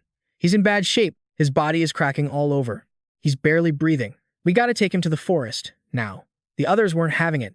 Any demon near the forest gets executed. That's the queen's rule. Doesn't matter how hot he is. Luo Chi-Chi, not killing him is already a huge favor. He is not coming inside. Take him somewhere else, unless you want to get enslaved again. But she couldn't leave her savior dying. She begged them. "But I'm broke.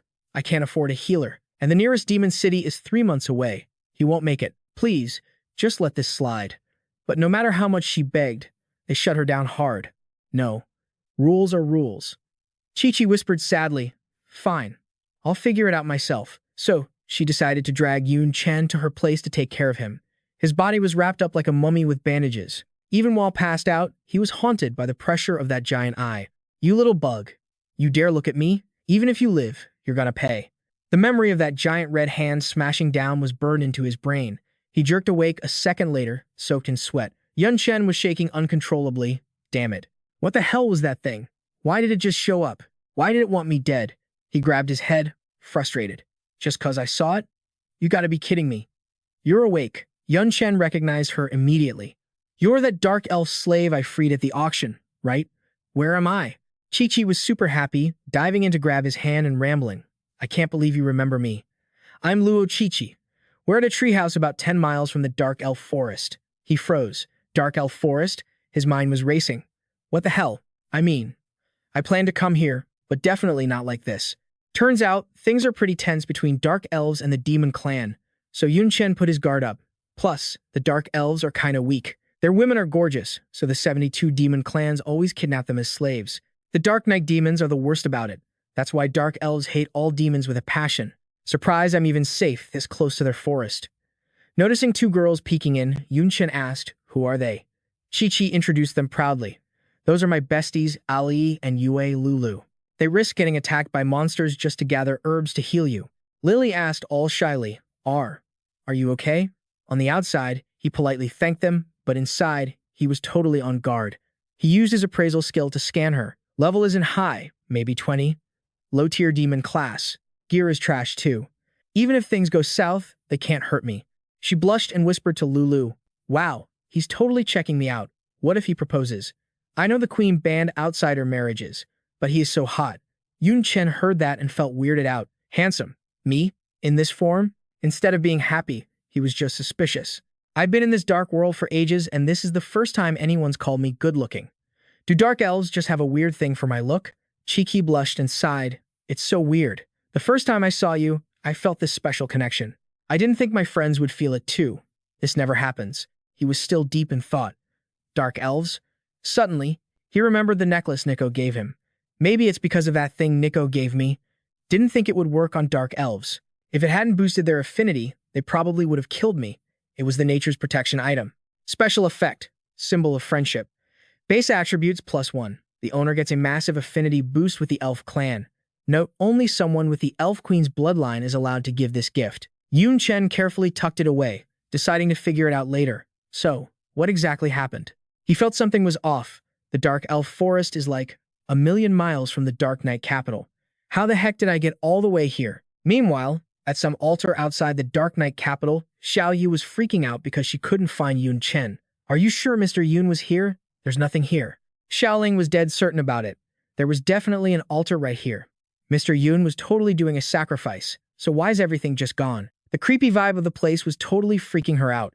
I mean, logically, altars are gifts from the gods, used for trading specific stats and amounts, and nobody's ever heard of one being destroyed. Plus, this whole area is leaking death energy like crazy, just like the Forbidden Mountain Range. Nothing's gonna grow here for decades, I bet. Xiao Yu was losing it, running around searching everywhere, screaming, "I don't give a damn about some Forbidden Mountain Range. Mr. Yun's safety is the only thing that matters. We gotta send a search party." Yun Chen God Xiao Ling still had a brain cell left and stopped her. No way. If word gets out, everyone will panic. If the demon race attacks now, we're screwed. We have to search in secret. Meanwhile, Yun Chen was getting Kichi to show him where he was found, asking, "So, you found me right here." She gave it to him straight. "Yeah, you were all wrapped up in tree roots. Look, the leftovers are still there." Once he chilled out and thought about it, Yun Chen started remembering bits and pieces. Now that I think about it, when I got attacked from the sky, I felt like something saved me. Maybe it was someone's skill, but I have no clue who did it. He crouched down to check out the leftover roots, putting his detective cap on. Whatever saved me from an attack like that had to be something seriously powerful. But looking at this now, it's just regular dead plants. Can't figure out anything else. Suddenly, a frantic scream cut through the air. "No, this is bad. Help us." Lily came sprinting over to them, screaming her lungs out. Yu Lulu got jumped by monsters while picking herbs. "It's super dangerous. You gotta save her. Quick." Yun Chen didn't even hesitate. He grabbed the two girls' hands and bolted, yelling, "Let's go." Meanwhile, Lulu was struggling to fight off a mob of small monsters, screaming in total terror. Luckily, Chi-Chi and Lily got there just in time, charging in and hacking away like badasses. "Don't be scared, Yue Lulu. We're here." Yun Chen just stood on the sidelines, totally chill, and noted, "They're just low-level scrubs, piece of cake." But just as he tried to pop a skill, his power completely fizzled out. That threw Yun Chen into a total panic. What the hell? My skills are gone. Meanwhile, the fight between the dark elves and the monsters was getting super intense. Yun Chen seemed to realize something. I can still feel the mana flowing through me. I didn't lose my power. So why can't I use any skills? What is going on here? He looked at the fight with a worried frown. Even worse, These dark elves have garbage gear.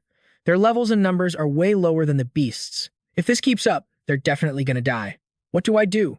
A monster turned toward Yun Chen and let out a creepy roar, making him nervous. Are they targeting me? He shouted angrily. You filthy animals dare to mess with me. The massive monster towered right in front of Yun Chen, way too close for comfort. He crouched low, ready to throw hands. With my stats and level, I don't even need skills. Just using melee combat, crushing you guys will be a piece of cake. Suddenly, something weird appeared around him, making Yun Chen freeze up. Huh? He gritted his teeth, straining so hard that sweat rolled down his cheek. What is this? My body. I can't move. And what are these things binding me? An image of a blood-red hand descended from the sky, and a voice boomed through the air. Even if you survive, you will pay the price. Yun Chen was shocked as it hit him. Wait, was that not just a dream?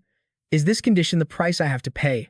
Over on the side, Chi slammed a hit into a monster's ribs and yelled, My lord, watch out. He tried to get a grip, knitting his brows and telling himself, chill. If I want to get out of this mess, I gotta analyze the situation calmly. Right now, I might be in a state where I can't attack or use skills. No, wait, that's not right. Some skills still work, because I could use appraisal earlier. He activated a magic circle with a pink energy core in the middle, calculating in his head. Even though I can't attack, my body stats aren't affected. And even without skills, my mana is still there. Maybe I'm just in a state where I can't fight directly. If I can't use combat skills myself, then I'll use that. Meanwhile, the monster roared wildly and smacked a dark elf flying, making her scream. Ah! Lulu saw how uneven the fight was and started freaking out. Is this really how I die? I barely get enough to eat on a normal day, and now I'm going to become Monster Chow? That is so unfair. Lily, standing behind her, was also losing it. I don't want to die, and I definitely don't want to end up as Monster Poop. Just as the beasts roared and prepared to pounce, the dark elves screamed in terror. No. But then, pink thorny vines shot out of nowhere, wrapping tight around the monsters with insane speed, giving them zero time to react. Yun Chen had successfully used his summon skill. Contract, Thorn Witch Xiao Jing. Level 59. Rank, Platinum. Skills, Dark Whip, Dark Seed, Dark Bind, and Dark Thorn Prison. The second she showed up, she used fusion techniques and dark mana to save the day. Xiao Jing looked at her handiwork and squealed happily, wow, it turned black. Yun Chen, standing behind her, had an epiphany, just like I thought. If I can't fight myself, I just need to use someone else. He was still a bit worried, but he didn't expect that summoning Xiao Jing with dark mana would change more than just her looks. It seemed like her species had changed a bit, and her level was way higher than before. Looks like after I came to the dark world, she's been taken good care of. Probably Yun Tang or Teacher Xia covering for me. Yun Chen's face went serious. He pointed forward and commanded, Xiao Jing, finish them. Getting the order, Xiao Jing waved her hand, causing thorny vines to erupt from the ground and strangle the monsters. It didn't take long for the vines to wipe them out. She immediately spun around, beaming, Master, aren't I awesome? He patted her head gently, praising her. Yeah, you did great. Cheeky, clutching her injured arm, walked over with the others to ask, My lord, who is she? Yun Chen kept his hand on Xiao Jing's head and introduced her. This is my summoned beast. From now on, if you guys run into trouble while I'm here, just ask her. Right now, I can only use a few skills, and my mana isn't doing much, so we'll keep Xiao Jing here for now. I've got enough mana to keep her summoned for a long time anyway. Back at the library in the Dark Knight Royal City, a long scream echoed out, Xiao Ling, get in here. Something huge just happened. She popped up out of nowhere, like, Little you, why you gotta scare the crap out of people all the time? What's the deal? Little you just stared at the potted plant. Little Jing was chillin' in the pot like usual, recharging or whatever, then poof gone. Yun Chen must have summoned her. That means he's definitely still kicking. She nodded, totally vibing with that theory. Little Ling let out a huge breath, finally relaxing. Yun Chen God. Once Little Jing gets back, we'll grill her on where Yun Chen is hiding. Meanwhile, over in the Dark Elf Cave, everyone was passed out asleep. Yun Chen was up, stressing out. The sea god Mammoth Tusk was running on empty. That soul-tracking mark is going to show up sooner or later, just like I planned. Once I kick the Demon Alliance's butt, I gotta figure out how to deal with Duan Ye the Slayer. I'm gonna need the Dark Elves for this. He started running the numbers in his head. The Dark Elves are super weak compared to the 72 demon clans. They're always getting bullied by the 72 clans, so they hate outsiders like really hate them. Plus, their forest is right next door to the Duan Ye Demon Kingdom. Those douanier freaks oppress them the hardest. It's not just military stuff, they enslave them too. Most dark elves are too terrified to even step a foot outside their woods. They even slap them with economic sanctions, cutting off all their trade routes. Now the elves are, like, dirt poor and starving. That's why their gear is such trash. Yun Chen looked serious. Honestly, if they didn't have the ancestral tree protecting them, the douanier demons would have wiped them out ages ago. They're barely holding on. It's not just a rivalry between the dark elves and the douanier demons, it's straight up kill or be killed. Thinking about that, he glanced over at Chi-Chi, who was totally out cold. That's exactly why I saved Luo Chi-Chi from being a slave. I'm gonna use her to get an in with the dark elves. If we team up, we can take down Douanier the Slayer. So yeah, I gotta get to that forest. Yun Chen plotted his next move. The original plan was simple. Get Chi-Chi to introduce me, drop the bomb that I'm the Dark Knight Monarch, and meeting the Queen would be a piece of cake. But now I've lost my powers and I'm on my own. Even if I tell them who I am, who's gonna believe a weakling like me? He flopped back down. I'm running out of time. If I wait until that tracking mark goes off and Douanier comes for me, I'm toast. Forget the power loss for a sec. I gotta push this alliance thing, but I have to be smart about it. The next morning, a clear voice piped up. Huh? You want to meet the Queen? Chi-Chi shook her head like crazy. No way. Absolutely not. She started explaining why it was a dumb idea.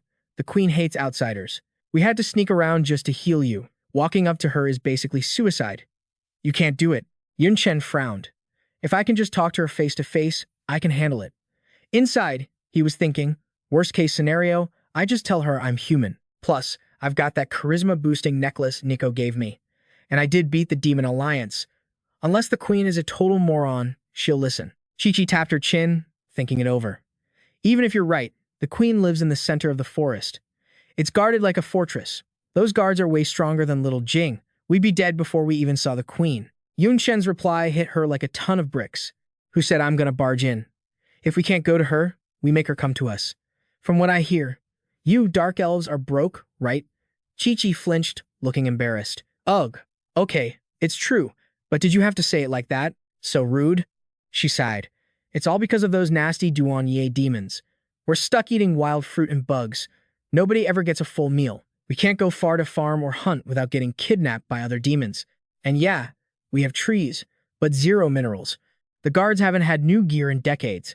It's all ancient junk. Civilians like us have it even worse. She looked super sad thinking about the past. I only got caught and auctioned off because I was starving and went looking for food. Yun Chen looked sympathetic for a split second. Then his face lit up with an idea. If that's the case, this is going to be easy. I'm loaded, after all. Later, the two of them headed to a city in the Douanier Demon Kingdom, strolling down the street. Chi-Chi trailed behind him, totally confused. Lord Wu Ji, what are we even doing here? Shopping, he said simply. She frowned. Are you trying to buy their friendship with gifts? That's never going to work. We dark elves might be broke, but we have pride. We don't take charity. Yun Chen just smirked. Who said anything about charity? My money didn't fall out of the sky, you know. Just chill, I got a plan. First up, clothes. They walked into a clothing store and Yun Chen shouted, What do you think? Chi-Chi grabbed a dress, looking hyped. This fabric is actually nice, super soft, and the price is decent. Hearing that, he didn't hesitate. Awesome. Yo, boss. I'm buying everything in the store, but I want a 30% discount. Hearing that, Chi-Chi and the owner both jaw-dropped. Huh? Realizing he just hit the jackpot, the owner kicked into high gear and scrambled to pack everything up. For a baller like you, 30% is nothing. I'll give you 40% off. Yun Chen grinned. 40%? I'll take it. Chi-Chi was freaking out. Lord Wu Ji, isn't this a bit much? Just buy a few things. Why buy the whole store? You're burning through money. He just crossed his arms. This is just the warm-up. Don't worry about the cash. Yun Chen threw his arms out, flexing his wealth. One shop, please. I could buy all of Kuroda City if I wanted to. Chi-Chi shielded her eyes. It's blinding. The glow of the rich. In no time, the owner had everything packed. A massive, gigantic crate appeared in front of them. Sir, your order is ready.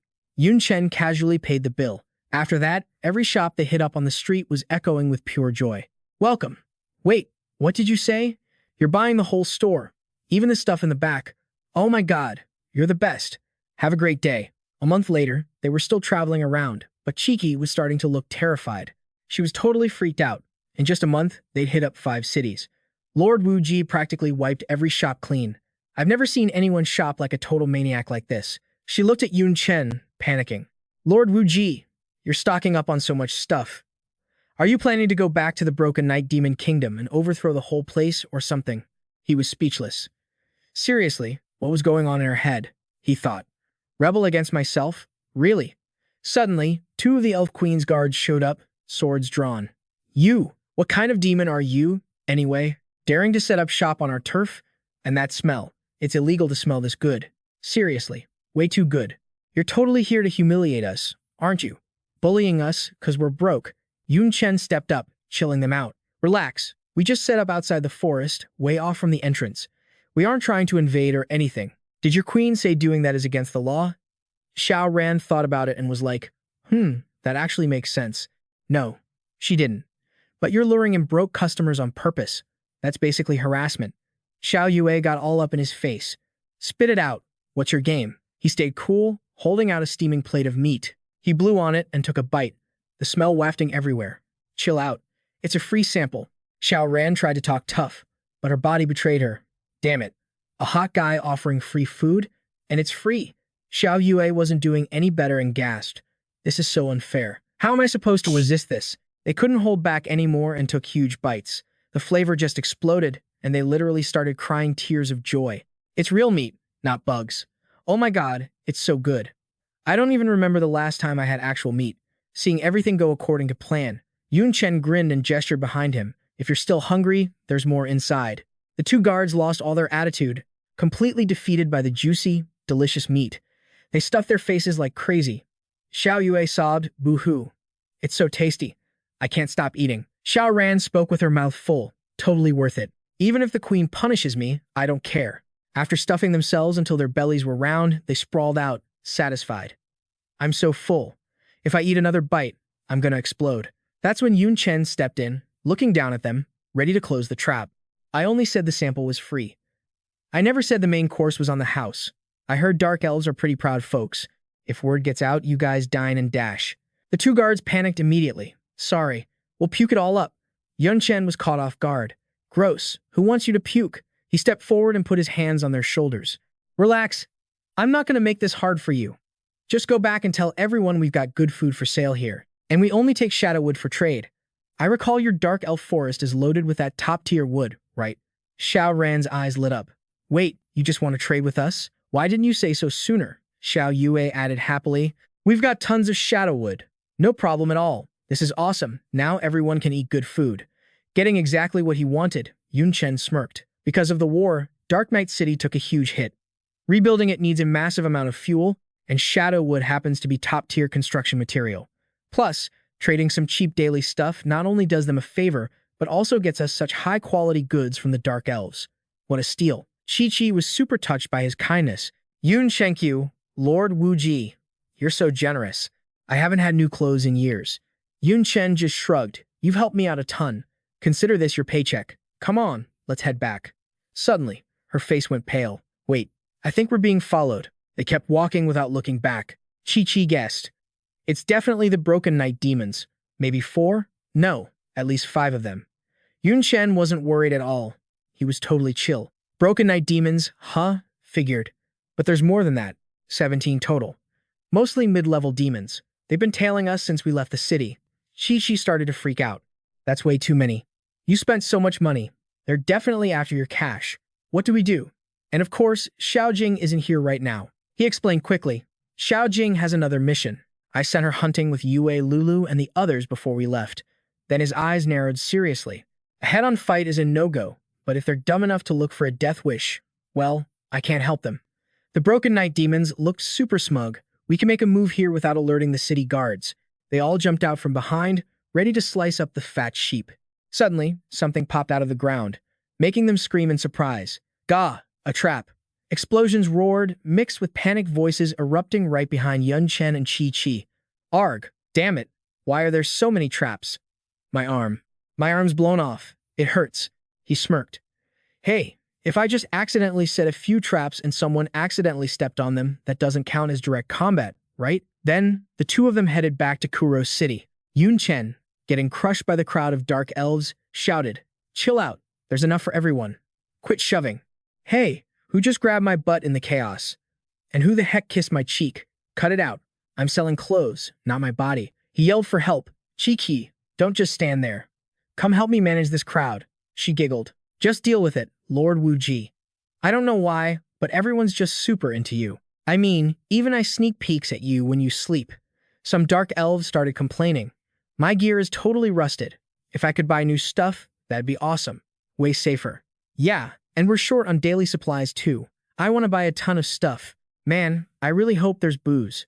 Yun Chen raised his hand and shouted, we got it all. Our motto is, if you need it, we stock it. He immediately started his sales pitch. Besides clothes and food, we've got a general store, a gear shop, and even a pub. Plus, more shops are being built right now. Guaranteed variety. Just tell us what you need. We trade everything for shadow wood. The crowd cheered. Whoa, Lord Wu Ji, you're literally our savior. Yun Chen so much. Haha, finally, some booze. Yun Chen thought to himself casually. To satisfy you dark elves, I wiped out the stock of 5 whole cities. Probably won't be long before this catches his attention. A month later, in the dark elf forest, the locals were happily carrying wood as usual. They hit up Little Jing's stall, trading shadow wood for some bomb food and other loot. She was totally hyping up the goods, shouting, 1 piece of shadow wood gets you a kilo of beast meat. We hunted a ton of monsters, so just bring more shadow wood and you're set. Some dude took a bite and practically screamed, this is insane. Tastes unreal. Can't believe I'm eating actual meat in this lifetime, and all it took was some shadow wood. Bless the ancestral tree, Little Jing, and the generous Lord Wu Ji.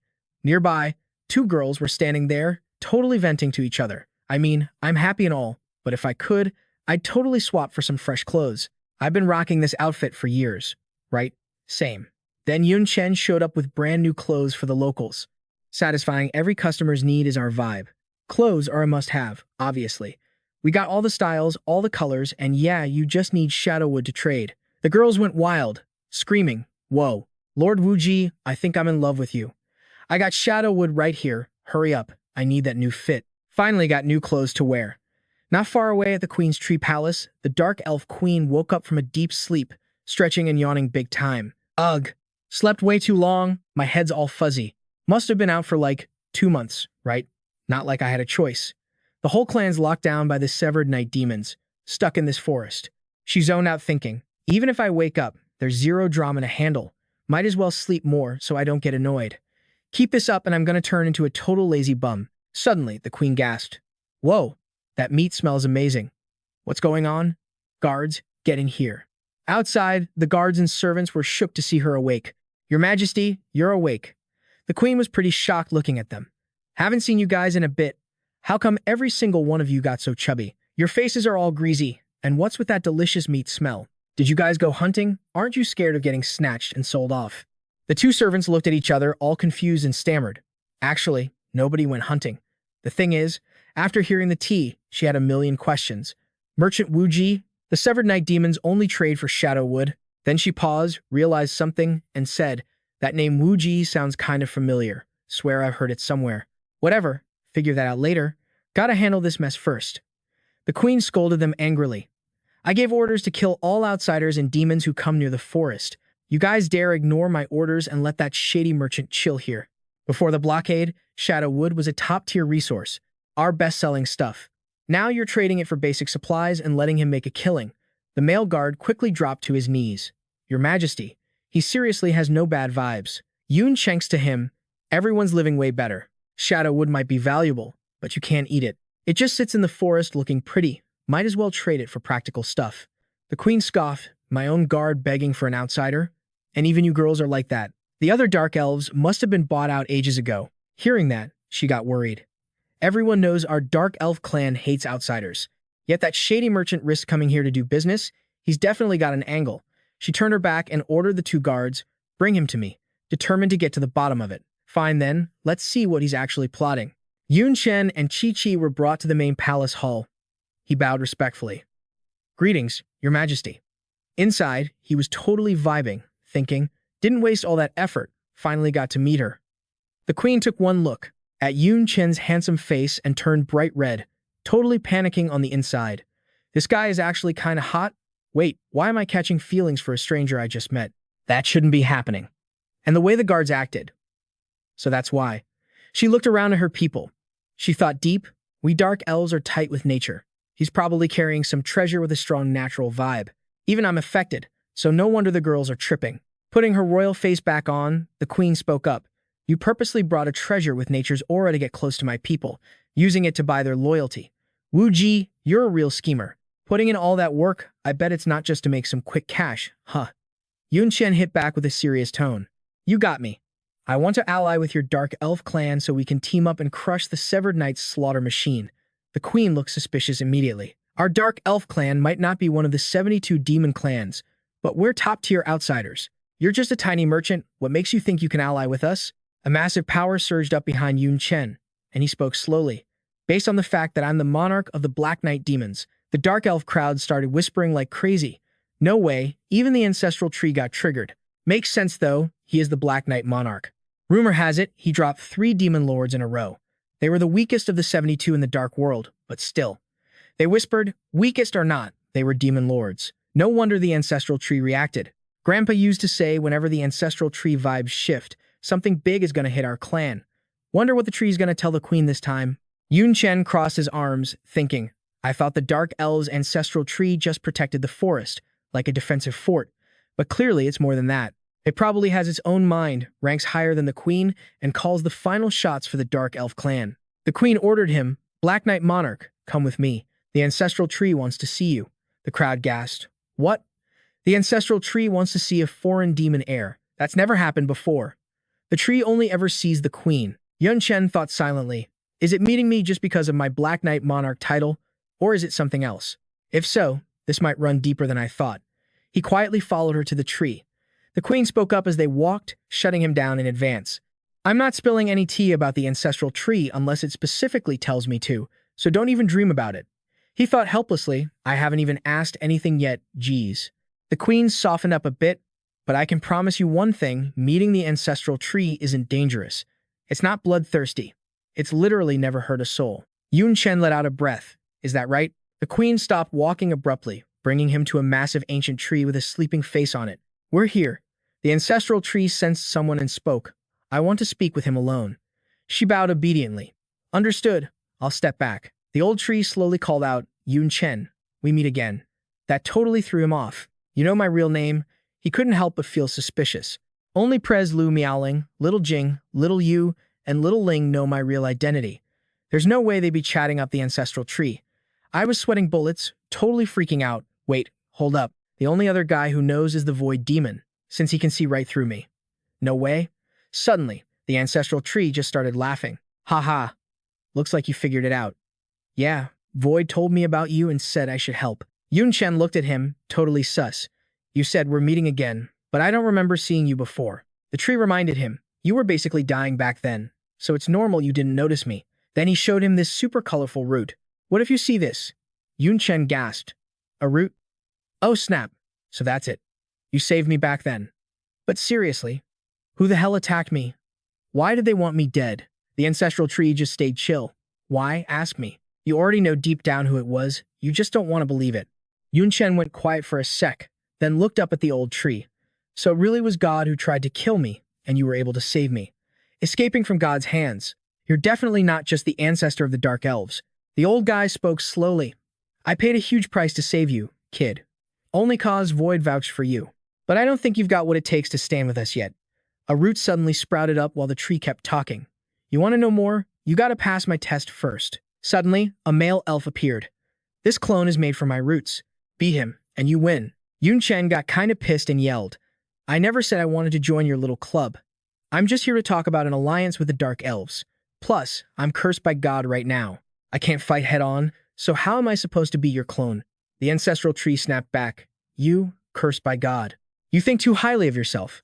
God doesn't care about any living thing. To him, everything is just dust. He wouldn't waste time cursing you. He kept roasting Yun Chen. You can't fight because of your instincts, that's it. Get it through your head, it's not a curse holding you back. It's just instinct. Hearing that, he freaked out a bit. Instinct? The tree explained slowly, yeah. Like a mouse fearing a cat, or a sheep fearing a wolf. Any living thing has an instinctive fear of certain predators. Even demons and humans aren't exempt. And God, he stands above all life, making everything terrified of him. He raised his voice, mocking him. The moment you saw him, your survival instincts kicked in hard. You're scared, God will crush you again, so you don't even dare to fight back. Yun Chen got triggered by that. You say, I'm scared of him? Are you kidding me? I've been on the brink of death twice. I'm not even scared of dying, so why would I fear him? The old tree seemed to see right through him. You getting this worked up just proves I'm right. And not fearing death isn't that rare. Anyone who's fought enough life or death battles gets that way. But that's not actually a lack of fear. It's just being able to face it. Compared to that, the tree judged, instinctive fear is a whole different beast. It's carved into every cell of your body, like eating when you're hungry, drinking when you're thirsty. Sure, you can tolerate the pain of starvation, but you can't stop the hunger itself from happening. The clone got into a fighting stance and challenged him. Enough talk. If you pass this test, the alliance is a piece of cake. If not, we're done here. Fight. He attacked fast, forcing Yun Chen to dodge like crazy. He gritted his teeth, sidestepping. Damn it, he's aiming for my vitals. This guy's actually trying to kill me. He ran circles around the clone, kicking up a dust storm. Gotta use the old trick. When the dust settled, the old guy saw traps on the ground and gasped. Oh?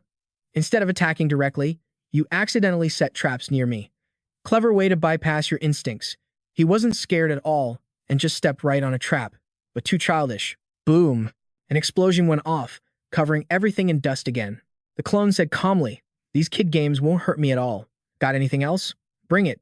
Just as he finished, vines shot out from nowhere. Yun Chen used his summon Little Jing, the thorn witch, to wrap him up in vines. The clone looked a bit surprised. Huh? A plant-type summon? Interesting. But not enough. Yun Chen stood there thinking. From that last exchange, I know this clone's attack, speed, and defense are all Demon Lord level. Yun Chen felt uneasy. But I can barely use any active attack skills right now. Little Jing's level is too low. How is she supposed to handle a monster like this? What do I do? The clone spoke up slowly. A thorn flower fairy with birth defects, yet she's grown this much. She wouldn't be this strong without careful nurturing. Then he gently warned Little Jing, Little one, you're not qualified for this fight. Stand down. The vines vanished instantly.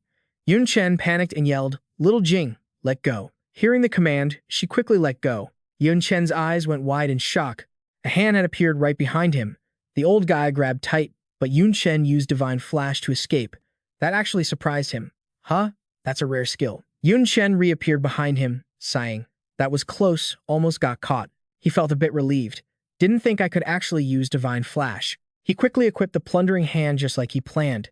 If it's like this, I can actually fight. Even if the Ancestral Tree's clone has the power of a regular Demon Lord, I bet he can't keep up with my Divine Flash speed. Having his gear on made Yun Chen cocky. I just need to use Divine Flash for hit-and-run attacks and rely on Plundering Hand to steal his stats. I might actually win this. Suddenly, he realized his hand wouldn't move. Divine Flash wouldn't activate. Damn it, that force is restricting me again, the clone explained. Your instinctive fear of God prevents you from fighting. Running away like earlier is fine, but attacking? Impossible.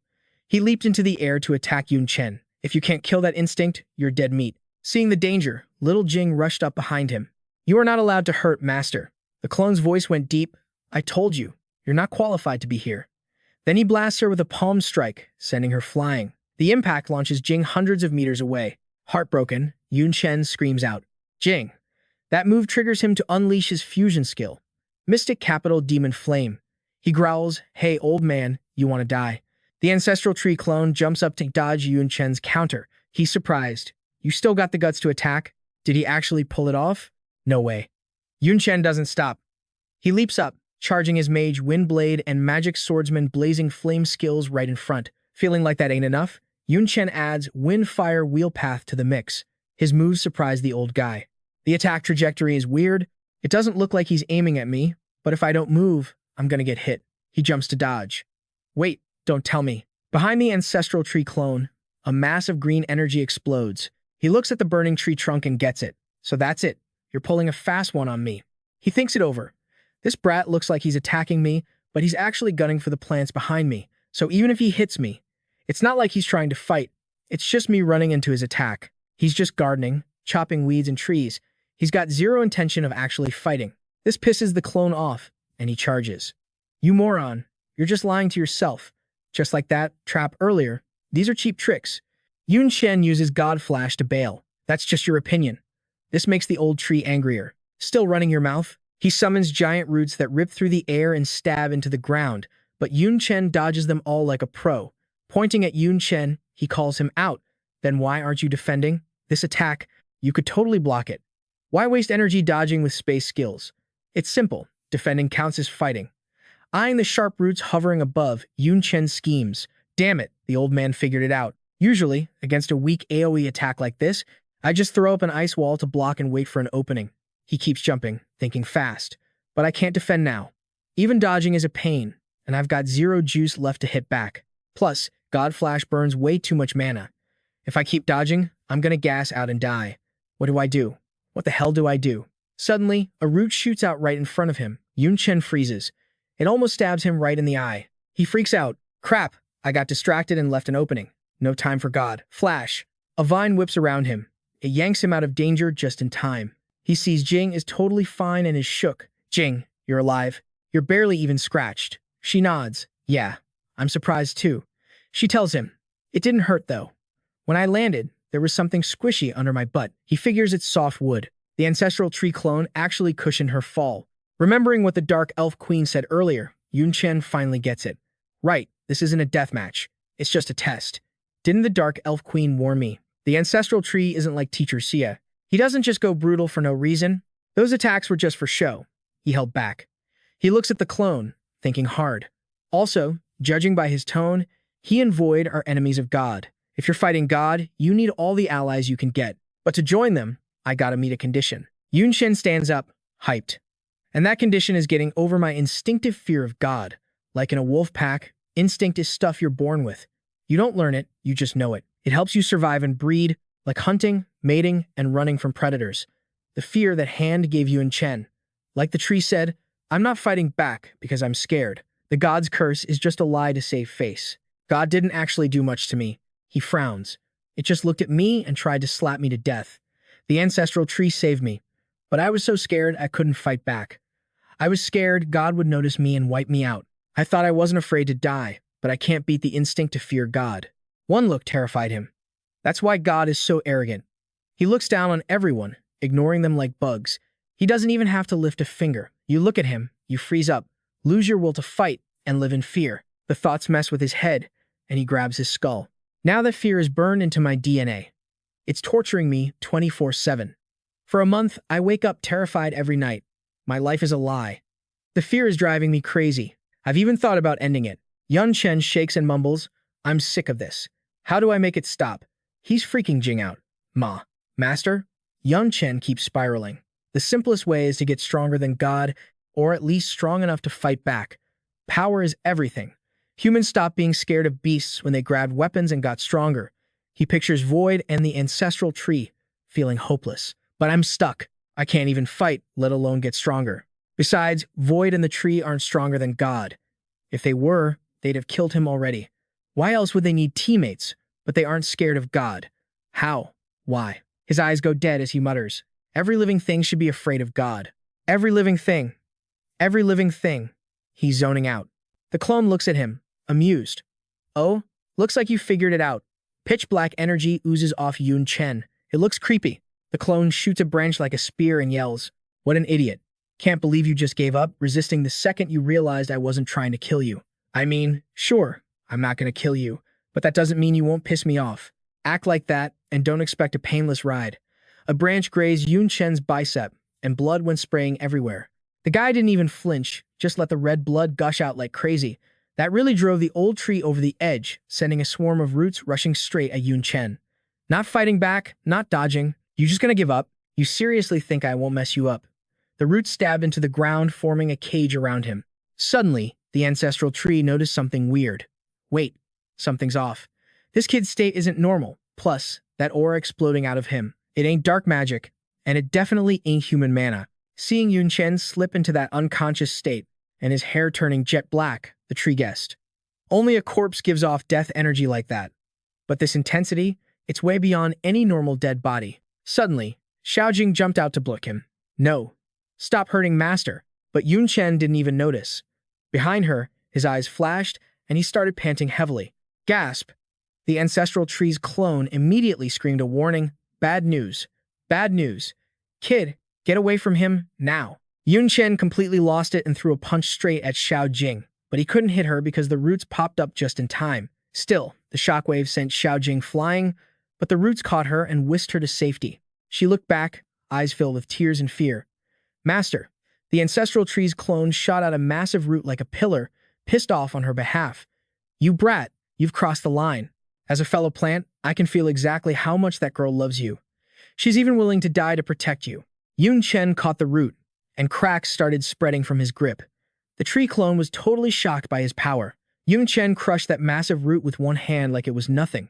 A second later, he stomped the ground and launched himself at the enemy. The old tree waved his hand, firing dark energy and roaring. Insolent.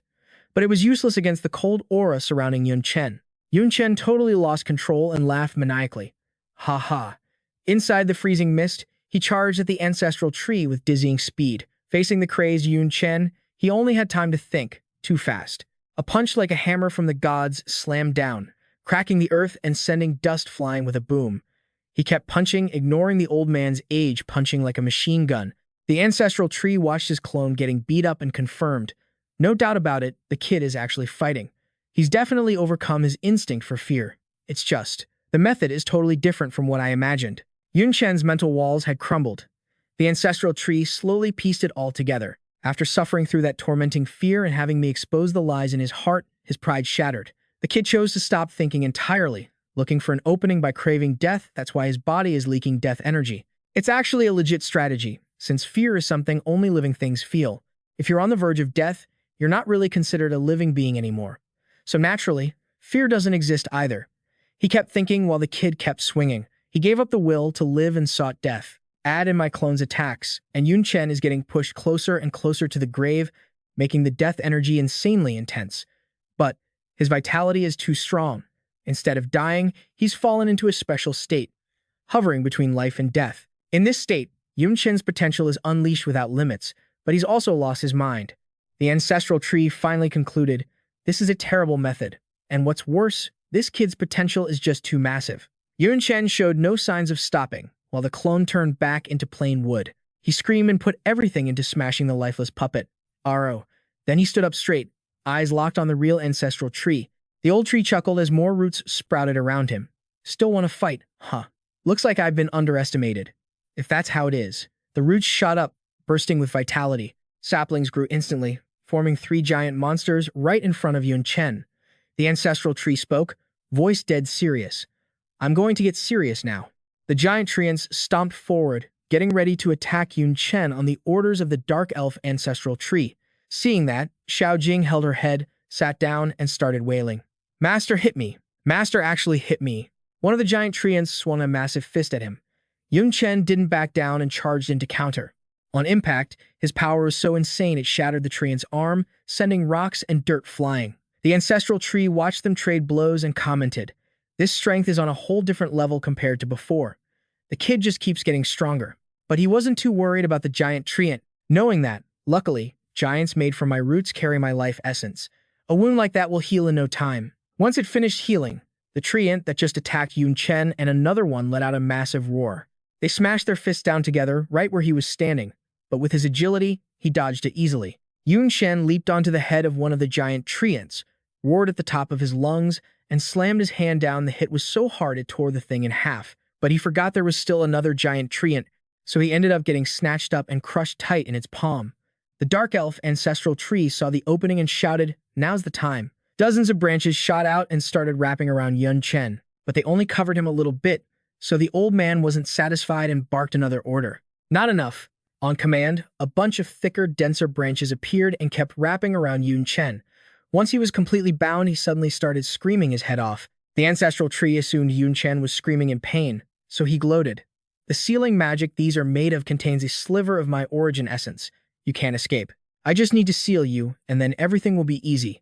But actually, Yun Chen was just powering up, and a red energy started radiating from his body. Seeing that, the old tree's jaw dropped and he yelled, what? When enough power had gathered, Yun Chen erupted, blasting out a massive wave of energy that shattered the branches wrapping him. Seeing him break free from the bindings, the ancestral tree was terrified. So that's it. Void didn't just give you gear, he gave you a sliver of his origin essence too. He bent down to whisper to Xiao Jing, hey kid, I can't use any more power, or he will detect it. Luckily, like me, you're a creature that can accept a part of my origin essence. The ancestral tree reached out a branch, a huge rainbow-colored drop hanging from a leaf. Here's the world nectar. Gulp it down and finish your evolution so we can save your master. Little Jing didn't hesitate. She stepped up, popped the droplet into her mouth, and swallowed it whole. Her body started changing immediately, weaving a cocoon around herself. While she was morphing, the ancestral tree barked, "Faster, kid, faster." In a heartbeat, Little Jing finished her transformation and started busting out of the cocoon. She was fully grown now, rocking a new title, the Thorn Queen. Little Jing sprinted forward, and as she ran, the dark elf ancestral tree shouted orders. "Hurry up and restrain him." She threw herself at Yun Chen, who was totally losing it. Vines erupted, wrapping tight around both of them. Inside the cocoon of vines, Little Jing hugged Yun Chen tight. "Master, wake up." Her skin was corroding by the second, but she gritted her teeth against the agony. "It hurts so bad." Outside, the ancestral tree steered a vine toward the cocoon and yelled, "That's the corruption of the myriad calamity power. Just hold on a little longer. I'm almost done." Tears welled up in Little Jing's eyes, but she held firm. "I can take it." The vine shot past, grazing her before stabbing straight into Yun Chen's chest. The ancestral tree sounded tense. Yun Chen's current state is stuck between life and death. It's unique. Fixing it is simple enough, either kill him completely or bring him back to life. Watching the kid writhe in pain from the stab wound, the old tree added, "Obviously, I'm choosing the second option. Sparing some life force to save the brat isn't hard. The problem is he triggered the myriad calamity, a power he definitely shouldn't be messing with at this level. To keep it simple, the so-called origin power represents the matter, forces, and phenomena that make up reality. Like water, fire, earth, and wind, they build the world and create it. Collectively, they're called the origin of life. On the flip side, if you want balance, life alone doesn't cut it. You need destruction to regulate things. So, if the origin of life creates the world, there has to be an origin of destruction to ruin it, stuff like devouring, decay, annihilation, and plague. They represent ruin and are called the origin of destruction. And the myriad calamity power, that stands for pure disaster and catastrophe. It's an insanely powerful existence, even within the origin of destruction. Thinking back on everything, the ancestral tree mused internally. The void gave this kid that origin hoping he'd use it when he was older and stronger. Didn't expect him to trigger it this fast. He looked at Yun Chen, whose strength was fading, and declared, "This isn't good for you. Let me handle it." The ancestral tree roared, "Origin activate. Life-death descent." As soon as the words left his mouth, boom, half of Yun Chen's face transformed. It was over. The dark elf ancestral tree stopped his attack. Little Jing sat nearby, looking worriedly at the unconscious Yun Chen. Suddenly, his eyes snapped open, though he was still groggy. "Wasn't a dream. I really caused a huge scene, didn't I?" The tree replied calmly, "Yeah, it was loud. But luckily, the result wasn't half bad. The void didn't seem to mind. Congratulations. You overcame your instincts, earned the right to face God, and officially joined our side." Yun Chen had questions immediately. "How many teammates do you guys have left?" The ancestral tree gave a vague answer. "A lot." Yun Chen probed further. "Are they on my level?" The tree got serious. "Not exactly. The trials and results are similar, but the way you solved it was totally different. Your method was extreme. Special. Even I could pull that off." The ancestral tree explained slowly. "My original plan for this trial was for you to let go of yourself under extreme pressure and enter a state of selflessness. That way, your subconscious would erase your own existence, hiding you from the fear of God. Pretty much all your teammates did it that way and succeeded." He sounded almost resigned as he described the twist. "But I didn't expect you to take a completely different path. You gave up your life, leaving yourself hovering between the living and the dead, effectively escaping the category of a living being entirely. I've never heard of that method. Unless you have a deep understanding of death, it shouldn't be possible." The ancestral tree looked skeptical. "Seeing how well you've adapted, I'm starting to suspect you actually did die." Yun Chen didn't deny it. Close enough. In a way, he thought you could count it as dying twice. Yun Chen rubbed his chin, wondering aloud. "I can feel a massive power sealed in here. That's the so-called myriad calamity power, isn't it? It's the reason I lost my mind. Why would the void do that to me?" The tree sighed with regret. "If you want to fight God, obviously, the more power you have, the better. That was his gift, but you opened it way too early." Yun Chen questioned the whole God-fighting thing. "What if I refuse?" The ancestral tree was firm. "You don't have a choice, unless you want to end up like them." His expression turned grim. "Lying in those coffins on the Forbidden Mountain." Yun Chen jolted, standing up in shock and shouting, "Who are they? What exactly is inside those coffins? The ancestral tree didn't flinch. People like you. Consider them your seniors. He added one more thing. Of course, overcoming your primal fear is just the basics of facing God. The road to victory is long. It is. Just too powerful. Yun Chen frowned. How strong are we talking? The ancestral tree explained in detail. Let me give you an example. God only communicates with living beings through sacrifice. It never interferes directly because this world is too fragile for it. Even a little too much interaction would wipe out the entire world. He dug deeper. The best proof is the Forbidden Mountain. To the demon race, it's a miracle, a god's descent.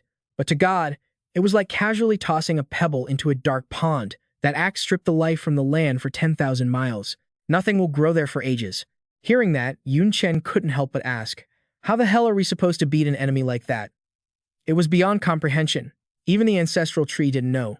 But we don't have a choice. Once the winner between the two worlds is decided, it's the apocalypse. Suddenly, Little Jing screamed in pain. Yun Chen whipped around, worried. Little Thorn. But there was no need to panic, she was just reverting to her original form. The dark elf ancestral tree chuckled. Looks like your current magic power isn't enough to keep her in that new form for long. Yun Chen smiled, walked over to Little Thorn, and patted her head. Yun Chenks. Let's bounce, she agreed, totally hyped about the idea. Yeah, sure, he said, turning around to drop his theory. This won't just help Little Thorn get over her birth defect, but with the Void's help, we'll get the power to save my hide from God. And you. I'm guessing you're not just some random elder tree in the woods, are you? Suddenly, the elder tree dropped a truth bomb on Yun Chen. Bingo. Elder tree is just a nickname the dark elves gave me. I was made by God to survive in this dark world. I'm the world tree. Hearing the old guy reveal his true identity, the kid only cared about one thing. The legendary world tree that can create worlds, maybe even link them together. But whether it's the dark world or the human world, they were both made by God, right? You're God's creation, and now you want to betray him? The elder tree laughed bitterly, admitting it. Yeah, God made me, but my mission is to keep the world alive. But God, he only wants the world to exist temporarily. So, he's always been messing with my head, treating me like a tool. Yun Chenks to the Void helping me out, I finally broke free from his control and got a shot at fulfilling my own wish. Yun Chen was puzzled by what the guy just said.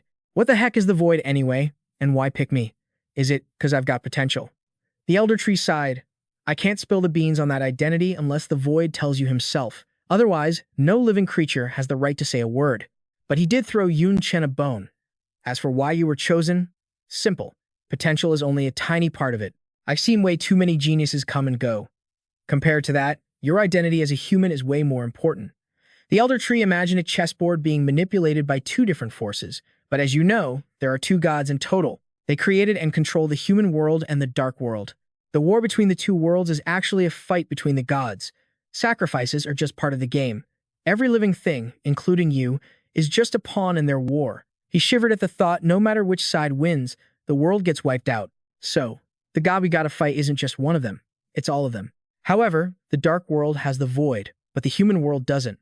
Finally, the elder tree pointed a branch right at Yun Chen and dropped the mic. We need someone like the Void to secretly influence the human world, and obviously, you're the only choice. The kid shook his head frantically, trying to back out. You guys are way overestimating me. The Void can do it because he has power that crushes everything. What do I have? The elder tree pulled out something glowing and shouted with certainty. You've got potential. You've got a future. While floating the item over to him, the elder tree added, since the Void even gave you the power of the eternal calamity, my meeting gift definitely won't be cheap. This is my heart. The heart of the world tree. Use it well. The item info popped up immediately. Heart of the world tree. A material that can control the power of the world later on. Yun Chen stared at it, jaw dropped. You gave me your heart? Dude, what about you? Plus, I never promised I'd join your team, did I? The old tree explained that his origin was this world itself. The heart is important to me, sure, but it's not like I can't replace it. And I'm not going to force you to join, 'cause for you. It's just a matter of time. Hearing the elder tree put it like that, he agreed to take it and thanked him for the kindness. Clutching it in his hand, Yun Chen thought, the closer I get to the truth, the more uneasy I feel. I need more power, as much as I can get. The elder tree made a sincere request. Also, the reason you can see God must be thanks to some item, right? Can I take a look? The kid couldn't really say no to that, so he said, sure. Yun Chen handed the elder tree a stick. This is a piece of the morning staff I stumbled upon years ago. Keeping it lets me see souls, maybe even hurt them directly. He picked it up and examined it closely. I see. The structure is just like my body. It probably fell from the world tree in your human world. It turned into this crummy shape by chance before you got it. The elder tree pumped his energy into the thing. Just like this, it's barely useful. I'm gonna make it evolve. The morning staff transformed into a different shape. The elder tree looked pleased. Using it as a weapon isn't a bad choice either. Its stats popped up. Branch of the world tree. Quality, legendary. Attributes, physic plus 1000, intelligence plus 1000, stamina plus 1000. Passive effect, see the invisible.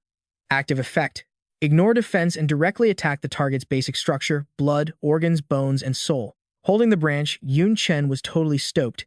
He shouted happily, "This weapon is insane." Meanwhile, the old guy added one more thing. The weapon function is just a bonus. The main point is for you to see more. The elder tree pointed out happily, "Next time you perform a large-scale sacrifice, make sure you're holding this. You'll learn a lot more then. Also, remember, don't let God catch you. As long as you don't look directly at him, he won't notice you exist."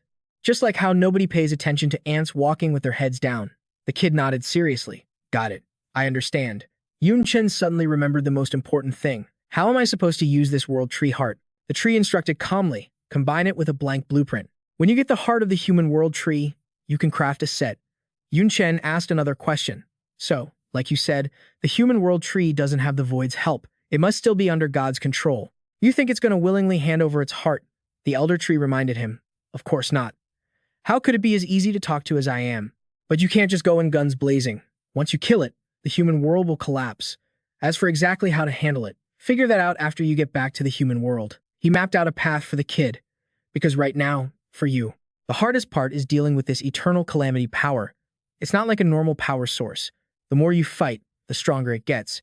Sooner or later, it's going to break the seal." The elder tree stated with absolute certainty, "Your best bet is to swallow it whole before it destroys you." Yun Chen repeated the words in fear. "Swallow the eternal calamity power?" Seeing his reaction, the old tree suggested, "I sense another little problem on you. The source from the midnight demon is hidden for now, but if you want, I can help you wipe it out right here and now." Yun Chen casually refused. "Nah, no need. This thing still has value, as long as the Dark Elf Queen is willing to ally with me." In his head, he was thinking, "That's the world tree for ya. Even my soul tracking tag couldn't slip past it." The ancestor tree laughed and said, "You passed the test. She knows exactly what to do as the world tree. Fighting ain't my thing. I'm more of a guide and buffer. Throwing hands with gods? That's on you guys." He wrapped up their little chat right there. "This is as far as I can help you." Yun Chen clasped his hands and thanked the ancestor tree. "Appreciate it." Then he turned around and dipped, no hesitation. Next move. The image of that woman popped into Yun Chen's head. It's time for the showdown with Slayer Duan Ye. A bit later, Yun Chen grabbed a bite with the Dark Elf Queen to talk about teaming up. She said while eating, "Since you got your powers back, I guess you bring something to the table." But inside, she was thinking about something else entirely. "Been forever since I tasted something this bomb. It's all thanks to that guy. I seriously just want to squeeze him." She casually sliced her meat with a fork. But to take down Slayer Duan Ye, this isn't gonna cut it. No one knew that behind her serious vibe, she was constantly telling herself, "Chill out, girl. Gotta keep up the image." Yun Chen crossed his arms and got serious. This war base is a fortress modded from a mobile palace. It's packing hundreds of weapons, heavy-duty warfare stuff, plus thousands of mid- and small-tier weapons.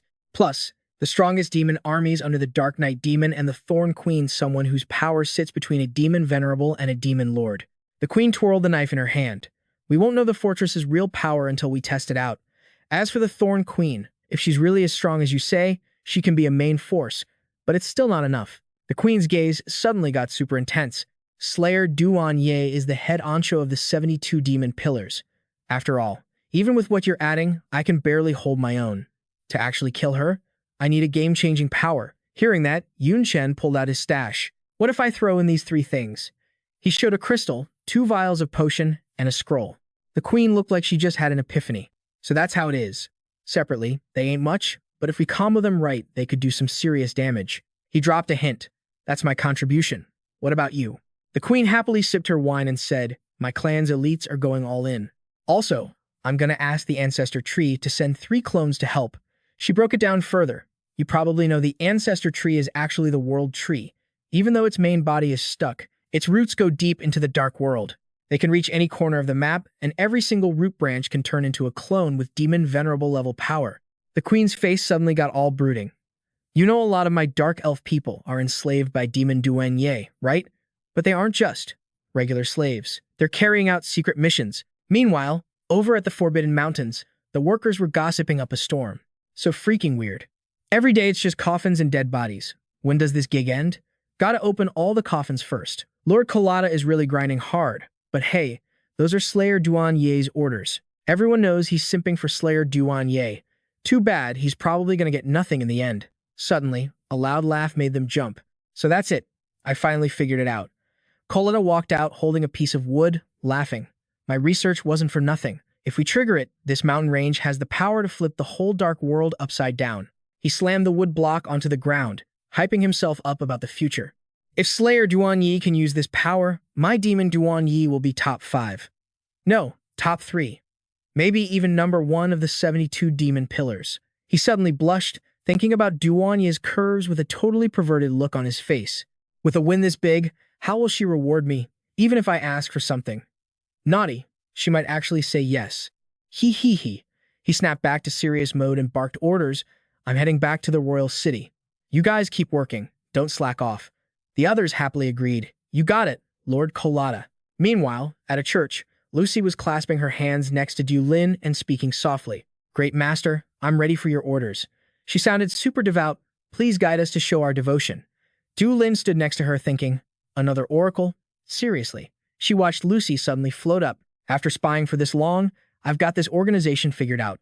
The master gives these periodic oracles, but it's basically just assigning quests. The orb on the statue's chest behind them started glowing.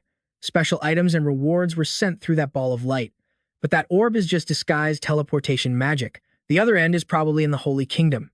These divine missions are a total scam. Du Lin played along but was distracted. The Holy Kingdom is probably doing this to profit from the dark world. But it's weird. A lot of these missions have nothing to do with their interests. The more she thought, the sketchier it felt. It's like they're making these holy believers just to work for someone else. If that's the case, who's the real boss behind the scenes? The orb flashed a blinding light. When it faded, an axe appeared. Lucy reached out and grabbed it. The oracle has 2 commands. First, go to the Dark Elf Forest and destroy the World Tree. The crowd below started freaking out. What? The World Tree is in the Dark Elf Forest? So it's the Elf Ancestor Tree? Legends say the World Tree is merged with the world itself. How are we supposed to beat that? Even Slayer Duan-Ye couldn't touch the Ancestor Tree. So what chance do we have? Is this oracle telling us to go die or what? Her face went dark, and she growled. Just because Slayer Duan-Ye couldn't do it doesn't mean we can't. Lucy's expression suddenly turned nasty, reflected on the blade of the axe. This axe is a weapon gifted to us by God. In front of this bad boy, the World Tree is nothing but a pile of rotten wood. Some people still doubted it would work. But the Dark Elves won't just let us waltz in there. We know zero about the Dark Elf Queen. She's a mystery.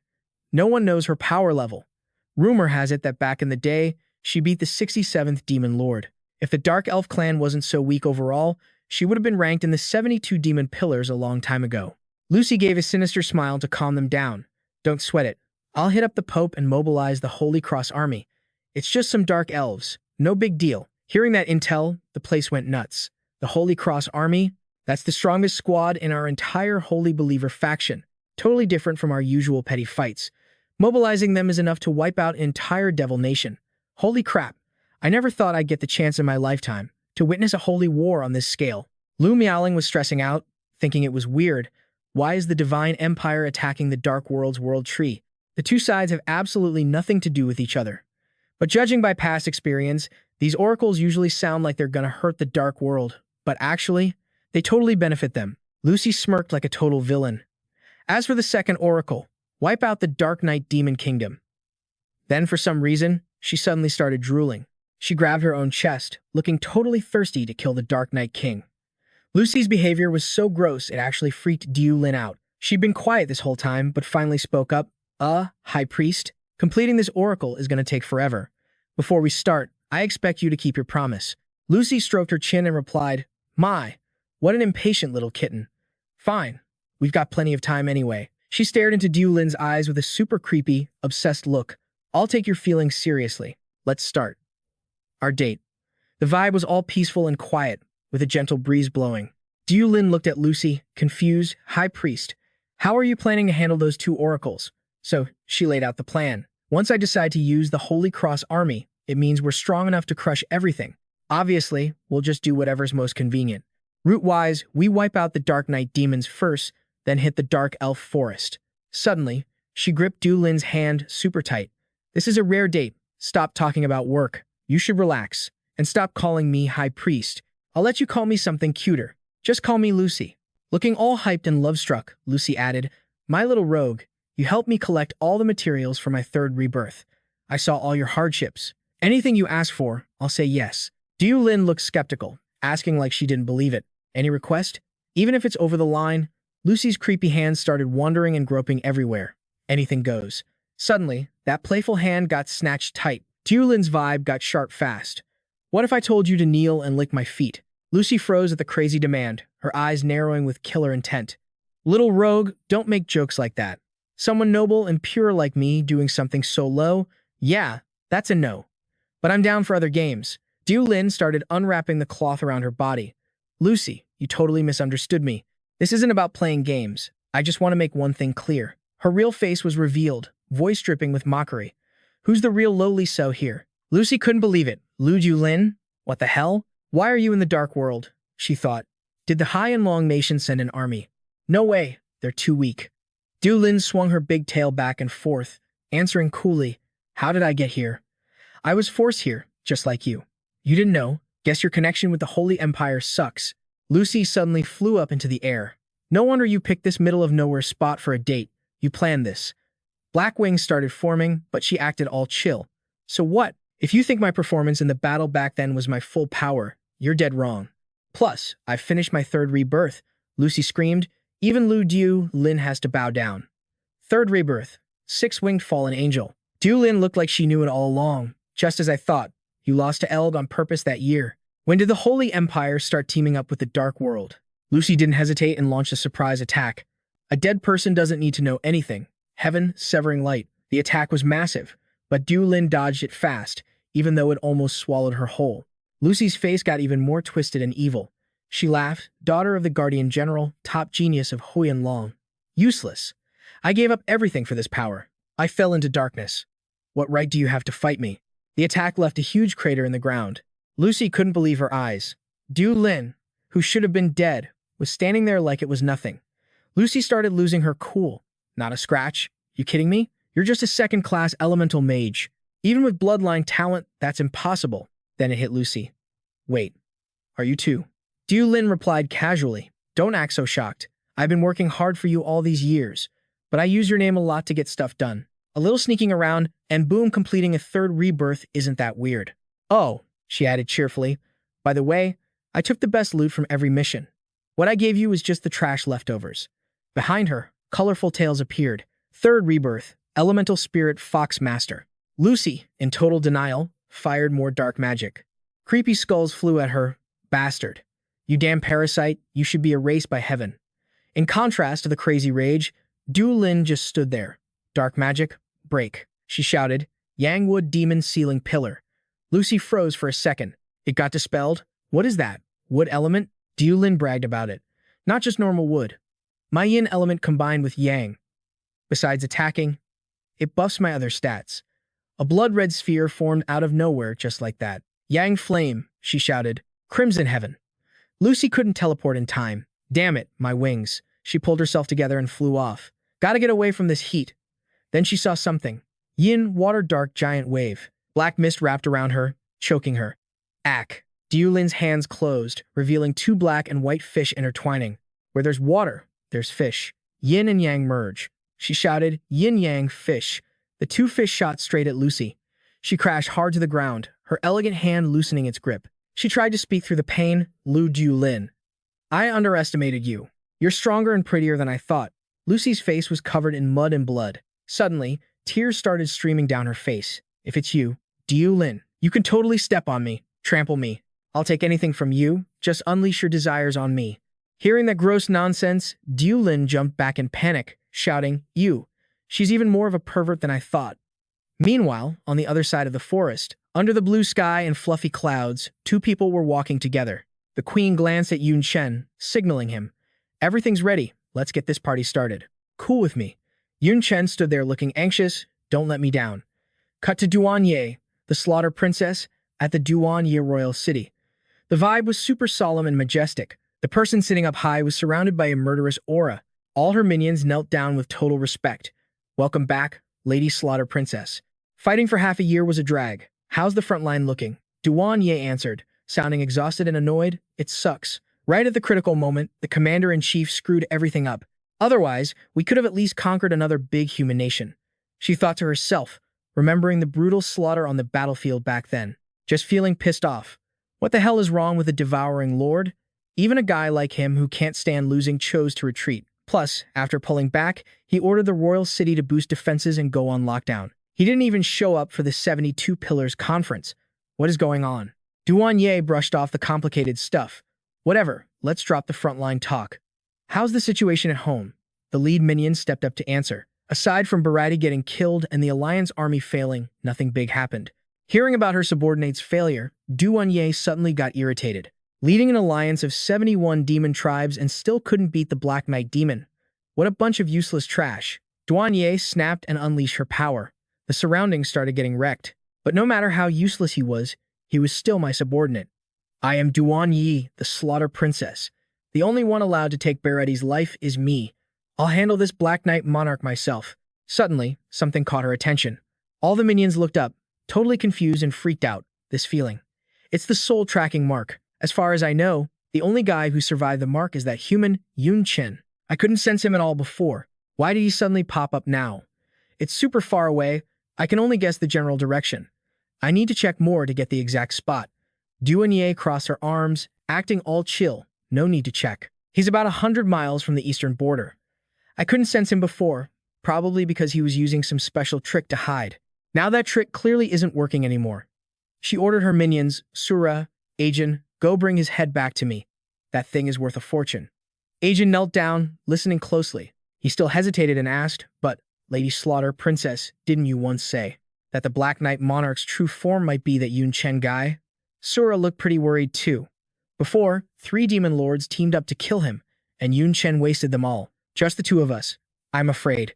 Duanye didn't give Ajin a chance to say another word. She explained, humans can't control dark magic. I only said that as an excuse to start a war. Both Sura and Ajin looked interested. They got all hyped up and started laughing loud. Then that's an easy fix, sending the 2 of us to deal with a tier 3 human. Talk about overkill, like using a sledgehammer to crack a nut. In the dark, lonely forest, the air was weirdly quiet. Yun Chen was sitting there meditating, super focused, like nothing could bug him. His robe covered the mark that showed who he really was. That peaceful vibe was shattered when 2 strangers suddenly popped out of thin air. Sura and Ajin laughed maliciously. Human, we finally found you. Honestly, you're not even worth our time. But Lady Slaughter Princess happens to be in a bad mood, so blame your bad luck. He let out a soft sound, totally despising these 2 idiots. Humph, I don't know if I should say the Slaughter Princess is lucky or if you guys are just doomed. Strong winds suddenly started blowing. Someone quietly snuck up behind them, if you ask me. The queen put her hands on their shoulders. It's probably both. Sura and Ajin froze, thinking in total disbelief. The Queen of Darkness. They shivered, slowly turning their heads back. The flat ground suddenly got bumpy and cracked open. No, wait, there's something else. 3 giant tree demons burst out from underground, and the space suddenly shifted. Quit screaming. A voice boomed from a flying fortress. I know you guys are mad, but we're not exactly thrilled either. Little, you felt regretful. Using this fortress burns through so many magic crystal stones. That's our Black Knight Monarch's property. Little Ling replied, just to deal with 2 demon lords? Actually, he's the one who's most pissed off. The shadow fortress towered in the sky. Ajin was stunned, panicking and stuttering. What? What? Is he really the Black Knight Monarch? Sura lost his cool too. You gotta be kidding me. They were terrified, facing the greatest, strongest army of all time, a giant war machine they'd never seen before, plus 3 giant demon lord trees, plus the Dark Elf Queen and the Black Knight Monarch. This clearly isn't for us. This is definitely meant for Lady Slaughter Princess. Sura and Ajin were in deep trouble. It really is using a sledgehammer to crack a nut. Turns out, where the nut's getting cracked. Yun Chen acted all polite. He waved his hand casually. It's not a total waste. The plan was to purge a few demon lords anyway. Killing them is a good chance to test the fortress's power. The destructive power was massive, covering the land in flames, burning every living thing to ash, including Duan Ye's 2 lackeys. Painful roars echoed through the forest. He didn't really care, just weighing the object in his hand. Power's not bad. More than enough to kill a demon lord. Didn't waste all those resources I invested. Yun Chen evaluated it calmly. If we use full firepower, it should be enough to terrify the 72 demon pillars. He was pretty happy with this weapon. No wonder it was modified from a mobile palace. Plus, it's super convenient to carry around. The queen walked over and spoke up. This fortress has even greater value. It can hold living things. As long as there's enough food, it can even hold an entire army inside. Little Yu and Little Ling appeared to confirm. Yup, the space inside is huge. We can even fit the giant trees in there easily. But the original plan was to lure the Slaughter Princess out to kill her. Looks like that failed. Little Yu looked suspicious. So weird. The prisoners from the Duanye demon clan all said the Black Knight Monarch is actually a human. The queen replied, even in Duanye's royal city. The Dark Elves got the same info. But she still only sent 2 demon lords here. I seriously don't get it. Yun Chen was deep in thought. Looks like that info was just an excuse to start a war. Even Duan Yi didn't buy it. The plan flopped, gotta go with the backup. Back in that flashy palace, Duan Ye was still sitting on the throne.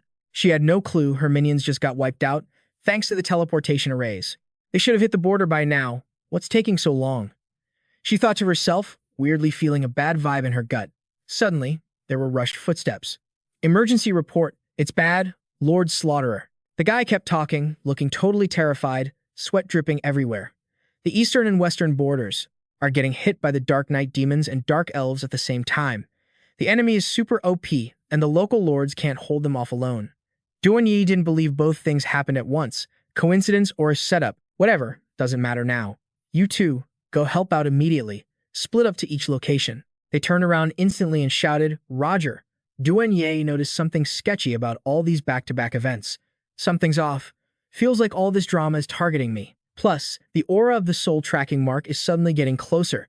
That bad feeling in her gut was getting way more intense. Suddenly, a weird noise came from the castle's ceiling, catching her attention. Debris rained down on Duan Ye. She just sat there, chill on her throne, smiled, and spoke. So that's it. What a surprise guest. A massive explosion blew the ceiling apart. Yun Chen had used his Dark Knight talent to transform into a powerful new form. If you won't come looking for death, I'll come bring it to you. Duan Ye, the Slaughterer. She really didn't expect him to have the guts to provoke her like that. Is it really you, Dark Knight King Yun Chen? Rewind to 2 months ago, at a fancy palace near the mountains, a voice spoke up. Using the soul tracking mark as bait is a cool move, but the success rate isn't exactly high. What if we fail? Inside, Yun Chen sat with his arms crossed, replying casually. Then we just attack straight on. For that, we need intel. We need info from those Dark Elf slaves hiding out.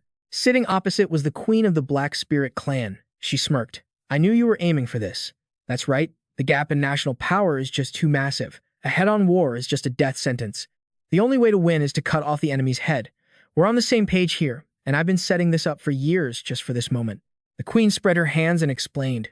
Right now, in the entire Duanye demon nation, besides that guy Barati you killed, there are still 10 demon lords left.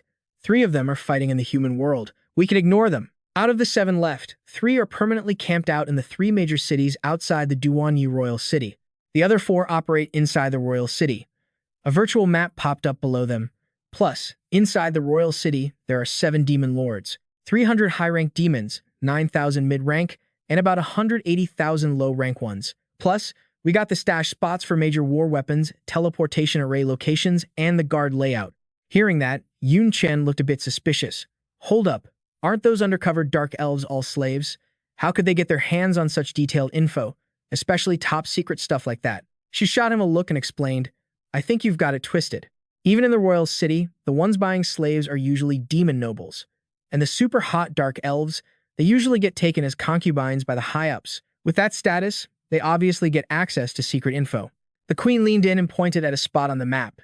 We need to figure out a way to make those 4 demon lords leave. Then we rush the royal city, smash the teleportation arrays connecting to other territories, and block the city guards. Cut off all backup and focus everything on taking out Duanye the Slaughterer. He still had questions. Baiting the demon lords away isn't hard. Starting a border war will force them out. But how do we bust into the royal city? The defense there is insane. The queen reminded him, doesn't the war fortress hold living things? Put us in there, Wait till you sneak into the royal city, then let us out. Easy. But Yun Chen frowned.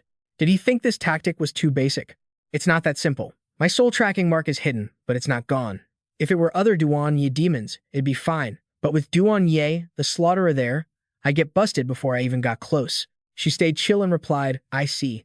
Then we'll just have to ask the ancestral tree for help. His roots spread all over the world, so obviously they're under the Duan Yi royal city too. The day of the war, after the ambush failed, the queen and Yun Chen stood on a patch of land, with something sparkly wrapping around their feet. She looked ahead and said, It's starting. Behind her, he was quietly chugging a test tube. She turned and said, We're basically walking into death here, so we have to go all out. Don't hold anything back. Yun Chen paused for a sec when he heard that. After drinking, his body suddenly surged with crazy power. Yun Chen crushed the test tube into pieces. Got it. Let's roll. Right then, colorful crystal pillars popped up from the ground, wrapping around their dark silhouettes. Cut to the Duan Yi royal city. People were going about their business as usual. Suddenly, a crack ripped open under their feet fast. Sharp crystal pillars suddenly shot up from the crack, making everyone's jaws drop. They crowded around to check out the weird scene. Huh, what the heck is this? Roots growing from the ground? No way, this isn't dirt. How can roots grow? The next second, a bunch of other crystal pillars burst out too, with a hand reaching up from inside. Over on the other side, a dark fortress was hovering in the air, making everyone stare. Everyone looked terrified. It turned into total chaos enemy attack. People were scared out of their minds and running for their lives. Cut to the War Fortress control room.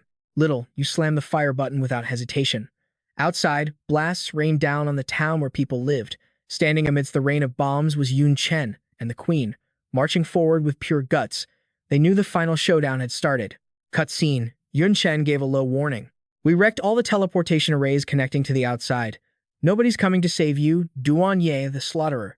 Duan Ye sat trembling on her chair, leaking dark aura, but couldn't say a word. Suddenly, Duan Ye cracked up, laughing mockingly. Reinforcements, destruction, all that just to deal with bugs like you. She shot them a sharp, evil glare and went on. Do I, Duan Ye, the slaughterer, look like I need backup? She stood up as a giant tree suddenly attacked from behind, but she acted completely unbothered. And get this, she coldly raised her hand, moving like freaking lightning. Duan Ye smashed into that giant tree with everything he had. In a split second, its arm was total toast. The giant tree got blasted into pieces. Duan Ye had this smug look on his face. This pile of rotten trash is what you're betting on. But a sec later, Duan Ye was kinda shook. Humph. That rotten wood under her feet sprouted pink buds. And boom, instant snake pit trapping her. Duan Ye shot a quick look at the corner where the snake charmer was hiding. It was little Jing, rocking her Queen of Thorns form, wrapped up in those dark python vines. Duan Yi instantly slashed the snakes, trying to bite her, but honestly, totally pointless. But wait, there's more. A beam of light shot out from the smoke behind her. Duan Ye actually froze up. The queen pulled back her bow, aiming a gloomy frost arrow right at her. She smirked, all cheerful like, Yo, long time no see. This little toy will keep you entertained. Duan Ye realized it was an old frenzy. Oh, it's you.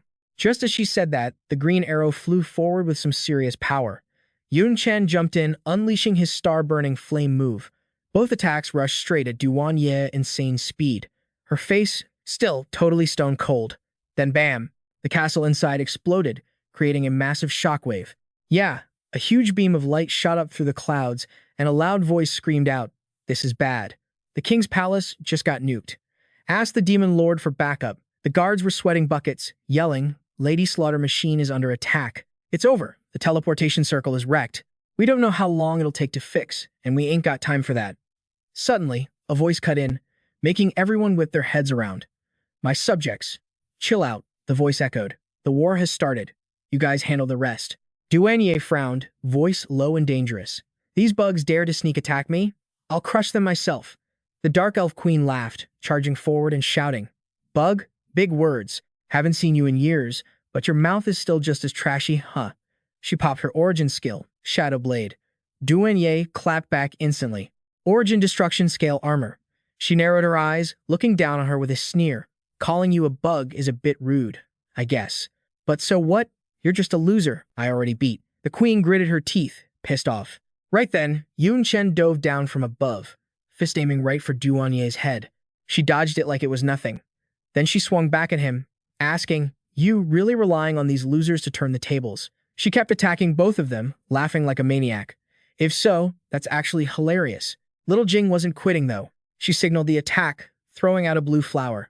The Bone Spike Emperor flower grew massive, petals opening to show sharp teeth snapping at Duanye. She handled it coolly. Destruction missed. The flower got shredded by her move, but tiny seeds flew out. Duanye blinked, surprised. Huh. Are these seeds? Suddenly, the seeds morphed into tiny bodies. It was the parasitic fission flower demon move.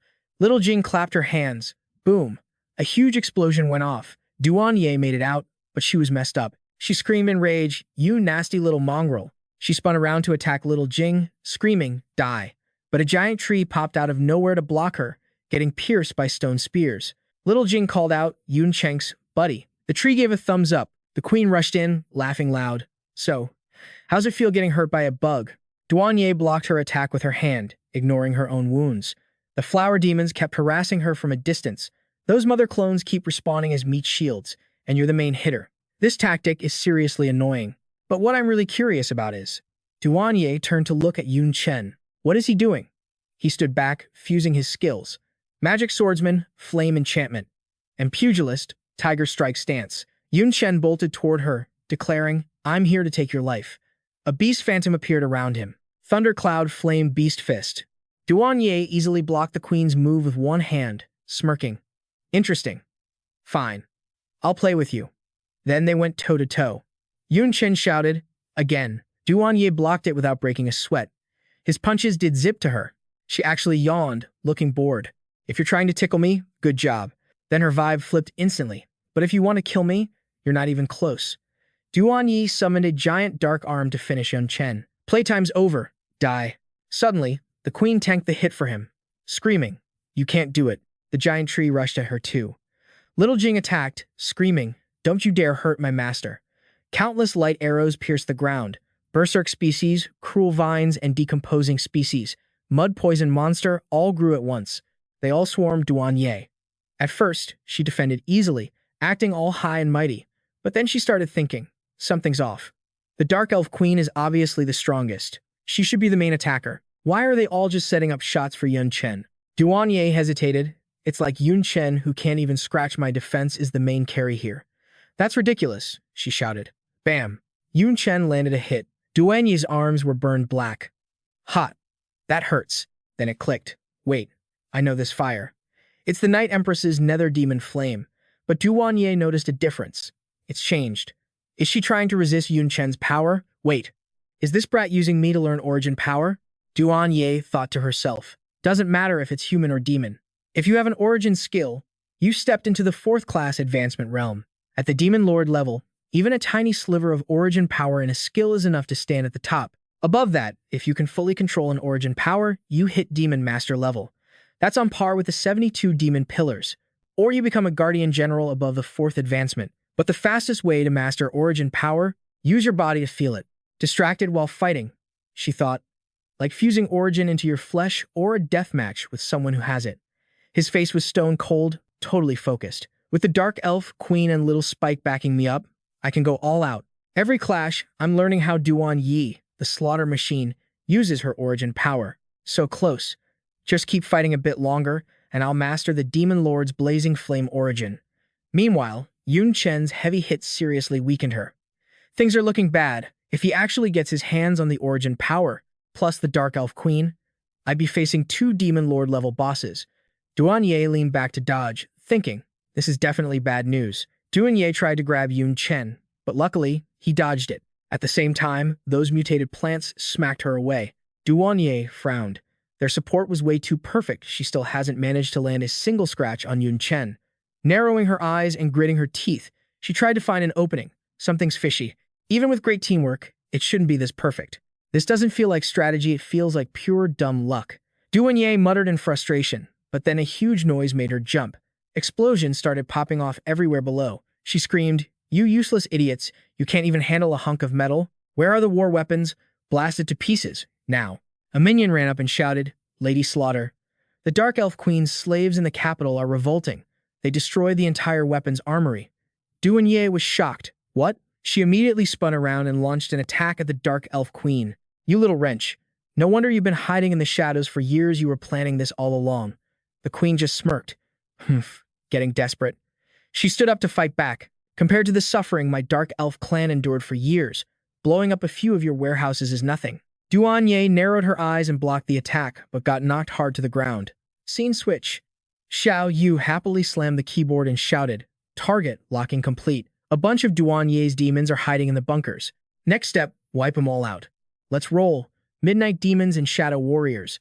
The army lined up, waiting for the command. As soon as she spoke, they shot out like arrows, shocking the guys below. They kept attacking, sending the enemy running in panic. Damn it, the firepower gap is too huge. We can't hold them off. What a dirty sneak attack. Backup won't make it in time. The royal city is falling. Lady Slaughter, please save us. Duanye grit her teeth in rage. Useless trash. Meanwhile, Yun Chen rushed in. You got time to look away while fighting me. Queen, let's combo. Die. Duanye, still super confident, raised her hand to block their attack. A bunch of losers getting in my way. Just die already. Suddenly, a purple beam of light struck the ground from out of nowhere. Yun Chen was confused. What the hell is this? The sky turned dark, and a purple vortex appeared. The whole world was shifting. Duanye used her ultimate move, Slaughter Demon Avatar, transforming into a giant. Her face was stone cold. I am the Supreme Master, the one who controls the origin of all things. You have no choice but to kneel and worship me, or be obliterated by the thunder tribulation. Her minions immediately dropped to their knees, shouting respectfully, "The great Lady Slaughter. Yun thank you for your majestic arrival to save us, O great king. We offer you our absolute loyalty." They kept going, destroy the invaders and protect our royal city. Immediately, bolts of lightning rained down from the sky, blasting the mutated plants and giant trees. Their bodies turned to ash and faded away. One guy got hit and screamed, "Where's this lightning coming from?" Damn it, the fortress was getting hammered by lightning too. Xiao Yu was freaking out. At this rate, our war cannons are gonna get wrecked. Xiao Ling was just as panicked. What the hell? An AoE skill this big only hits us and not Duanye's demons? That's cheating. The queen was struggling, using her own body to block the Slaughter Demon Avatar. This is Lady Slaughter's unique battlefield ultimate. Once she pops it, dense lightning strikes the whole area. Only those who truly worship Lady Slaughter are immune. Yun Chen was helpless against it. Even worse, every bolt of lightning was packed with origin power, damage so insane that even the tree giants were wiped out before they could regenerate. Xiao Jing put up a shield and turned to the Dark Elf Queen. "Master." He took a direct hit. The queen gasped. What? Powerful lightning bolts kept raining down from Duanye. The queen was confused. Why didn't he dodge? Then a thought crossed her mind. Is he seriously trying to use Lady Slaughter's attack to master the origin right now? Just then, Yun Chen looked up and grinned. So that's how it is. To really feel it, you gotta take it with your own body. A massive surge of power burst from his body. Yun Chen faced it head-on with total confidence. Blazing flame origin. Break! A violent flame tore through the sky, gathering in Yun Chen's hand. He smirked calmly. Now this is a fair fight. The giant Duan Yi stood towering over everyone, while the guys in the fortress tried to protect themselves. Outside, Yun Chen gripped the fire, frowning as he spoke. So this is the true essence of blazing flame. It's totally different from my usual demon fire. It feels like the ancestor of all flames. Seeing this, the Dark Elf Queen panicked, rushing forward and shouting, "Yun Chen, you're being too reckless. With those injuries, even if you master the origin, you can't keep fighting." He didn't stop, immediately casting super self-recovery.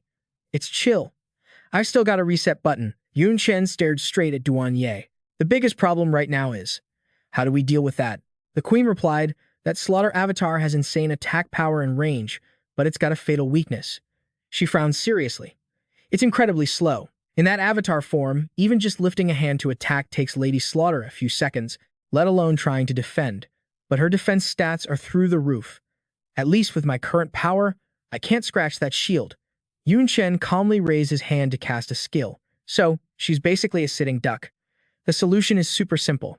He gathered his power and gave the order. Xiao Yu, Xiao Ling, activate the War Fortress and fire everything you've got. Focus fire and blow that avatar to bits. Hearing the order, the two of them shouted in unison, "You got it." Then, they triggered the fortress's entire arsenal at once. 380 Void Buster Cannons, 1,400 Blast Cannons, and 5,600 Rapid-Fire Turrets. The energy spiked like crazy. Every gun was supercharged and locked on in a split second. Fire. Beams of light blasted from the fortress, lighting up the sky. Meanwhile, Yun Chen unleashed his primal flame blade, surrounding himself with streaks of light before charging straight ahead. The queen drew her bow too, firing her primal shadow arrow. Both attacks flew straight at Duan. Boom! A massive explosion shook the ground. Cracks started spreading all over that giant form, breaking it apart. Then, Duan fell out of the crumbling giant. She was freaking out internally, screaming. My demon statue got wrecked again. Yun Chen dashed forward, yelling, "Come on, let's finish her off while she's down." The queen synced up with him, and they both swung their weapons hard at Duan. But she just grabbed their blades with her bare hands. So what if you unlocked primal power? Duan wasn't backing down. She snarled. You think you two losers can actually kill me? Duan, the slaughter machine. Suddenly, vines shot out of nowhere and wrapped around her arms, totally freaking her out. Down below, Xiao Jing was casting a spell to pin her down. Don't forget about me. Monster vines. Even though she was hurt, she still threw out an attack. The vines yanked hard, binding Duan arms and dragging her down.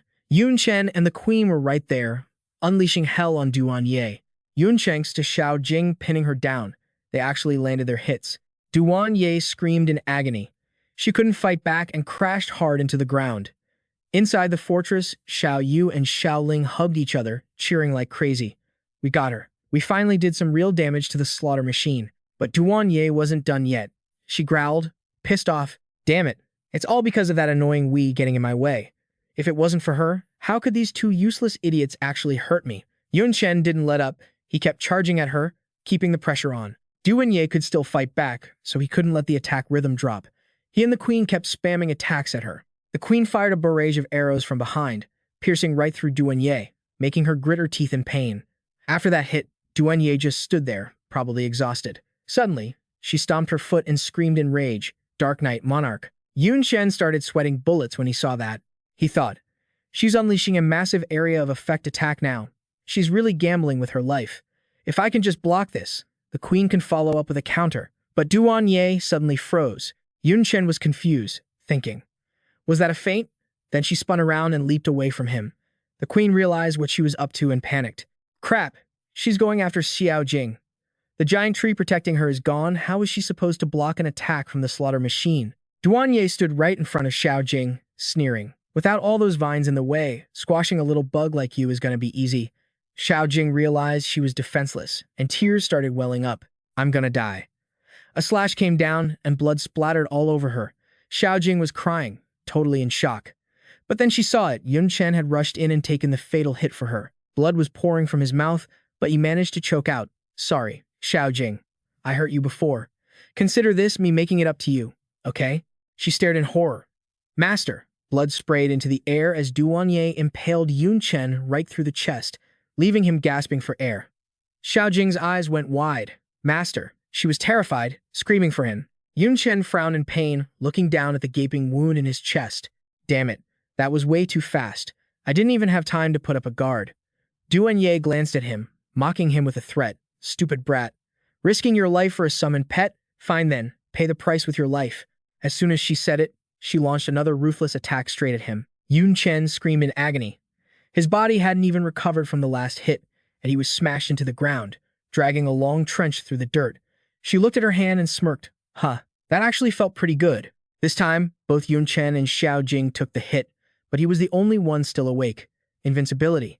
Yun Chen caught her, asking frantically, Xiao Jing, are you okay? This is bad. Xiao Jing doesn't have an invincibility skill like I do. It took a moment for her to groggily wake up. Soon, she started reverting to her original form of thorny bush and whispered, Master, you. Yun Chen knew what she was thinking and quickly reassured her. Don't worry, it didn't hit my vitals. Did you forget? My luck stat is maxed out right now. Just go back and rest. As he said that, she started fading away, but she still pleaded, Master, please don't die. Finally, only a wisp of Xiao Jing's smoke was left in his hand. Duan flew up high, laughing mockingly. Now that annoying thing is gone, and you're half dead. She looked so arrogant, like the fight was already over. Suddenly, someone rushed in. The dark elf queen charged forward, weapon in hand, shielding Yun Chen. He closed his eyes and lowered his head. I have to use my last resort. She nodded confidently. Got it. I'll stop her, whatever the cost. Just get ready. Duan heard them talking and scoffed. Stop me? You trying to buy time? You think you can do that alone? I don't know what you're plotting, but killing him right in front of you, that's going to be a piece of cake. The queen looked totally calm, ignoring the mockery. She rolled her wrist. If we're talking raw power, sure, you're right. Then her expression shifted. But suddenly, a massive slap landed right on Duanye's cheek. Her head snapped to the side, eyes wide with shock, her whole body shaking. The Dark Queen smirked, provoking her. What if I do this? Huh. Duanye's minions were bugging out, whispering frantically. Lady Slaughter Machine just got slapped. The Dark Elf Queen just decked her. And right in front of us, too. Oh my god, this is. A hand instinctively went up. A slap, also known as a backhand, isn't really a combat move. It's not about damage, it's about pure humiliation and disrespect. Duanye touched her stinging cheek, frowning deeply. For someone with her status, especially a woman, getting slapped by another woman is the ultimate insult. It hurts way more than any trash talk or physical attack. In a way, it's a declaration of war, an unforgivable provocation, especially since it happened right in front of her subjects, smacking that stuck-up king right in the face. After a second, Duanye finally snapped back to reality, screaming unwillingly, "Bravo. Just bravo. So what if you guys stall for time? Without that annoying plant thing, you two put together still ain't a match for me." She raised her hand high, black smoke swirling around it. On the flip side, if you dare to dodge or block even a single hit. The Dark Elf Queen shot back. "I won't dodge a damn thing." Duanye returned the slap right then and there, hissing, "I'm gonna kill him right in front of your face." She narrowed her eyes, in pain but still talking trash. "Bring it on then.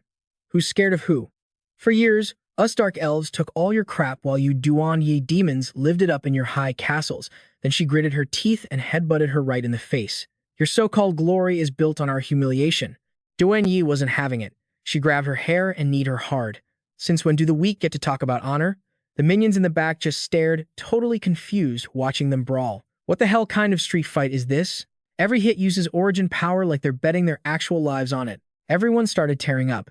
Even though the queen usually acts sloppy, she actually remembers every bit of our suffering. Tattered clothes, rusty weapons, scared of being enslaved every single day. We don't want to live like that anymore. It was like everyone suddenly got a boost of adrenaline, charging forward with crazy energy. This might be the only chance in our lives to flip the script. How could we lose our nerve now? Kill them. Wipe out the Duanye demons. Xiao Ling and Xiao, you watched the scene and made a call. Because of the overload attack, the war fortress, severely overheated and can't fight anymore. It's our turn to join the fray. Xiao, you suddenly froze. Next to Mr. Yun, it's all. She screamed in shock, magic crystals. Is he using magic crystals to speedrun his dark mana recovery? Xiaoling replied coolly, whatever. The Thorn Queen's power is somewhere between a demon venerable and a demon master. Summoning something like that drains a terrifying amount of mana. She stared at Yun Chen, who had his eyes closed in silence. Now that Xiao Jing pulled out, our total power dropped, but with Mr. Yun here, the pressure is way less. Plus, looks like he's about to drop a skill that eats massive mana. Meanwhile, the guy they were talking about was deep in thought. Duanye, the Annihilator. She's been a demon master for years. Her internal power is bottomless, and her stacked stats are enough to crush me. To deal with a monster like that, relying on myriad wheels isn't enough. Fusion skill, all class, all base states merged. After a long moment, Yun Chen's eyes lit up. But what if I upgrade myriad wheels to a whole new level? A burst of energy lit up the sky, grabbing everyone's attention, and inside that energy was a blurry shadow. Just a sec later, Yun Chen appeared in a totally new form. Upgraded skill myriad wheels, nightfall silence. Duanye's soldiers and the dark elves kept fighting, everyone looking super tense, on high alert for anything around them. Meanwhile, the two queens over there were still slapping the mess out of each other. The dark elf queen jumped up and yelled, landing a solid hit on Duanye's chest. But too bad, she blocked it just in time. Then she took the chance to body slam the dark elf queen into the dirt. The impact was so hard it shattered the ground. Duanye just breathed a sigh of relief when the dark elf queen popped back up and charged. But she didn't hesitate and kicked her straight in the gut, sending the dark elf queen crashing back into that pile of rubble. Buried under the dirt, she panted, exhausted. Duanye kneeled in front of her, threateningly. Dark elf queen, your biggest mistake wasn't pissing me off. It was using all your energy to fight me. She grabbed her hair and sneered. You should have saved some strength to run away. Go crawl back under your ancestral tree like a pathetic bug living in the dark.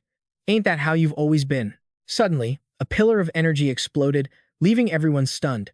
What? This aura? The dark elf queen saw it and smiled back. I don't need to run anymore. Duanye, the Annihilator, your biggest mistake is being too damn arrogant. arrogant enough to accept my challenge. After all, my ally is a freaking nightmare. The smoke cleared, revealing Yun Chen in his Myriad Wheels form. Myriad Nightfall Silence, S-Rank, the ultimate form of Myriad Wheels. All stats boosted by 5,000%, enhancements and resistances up by 300%.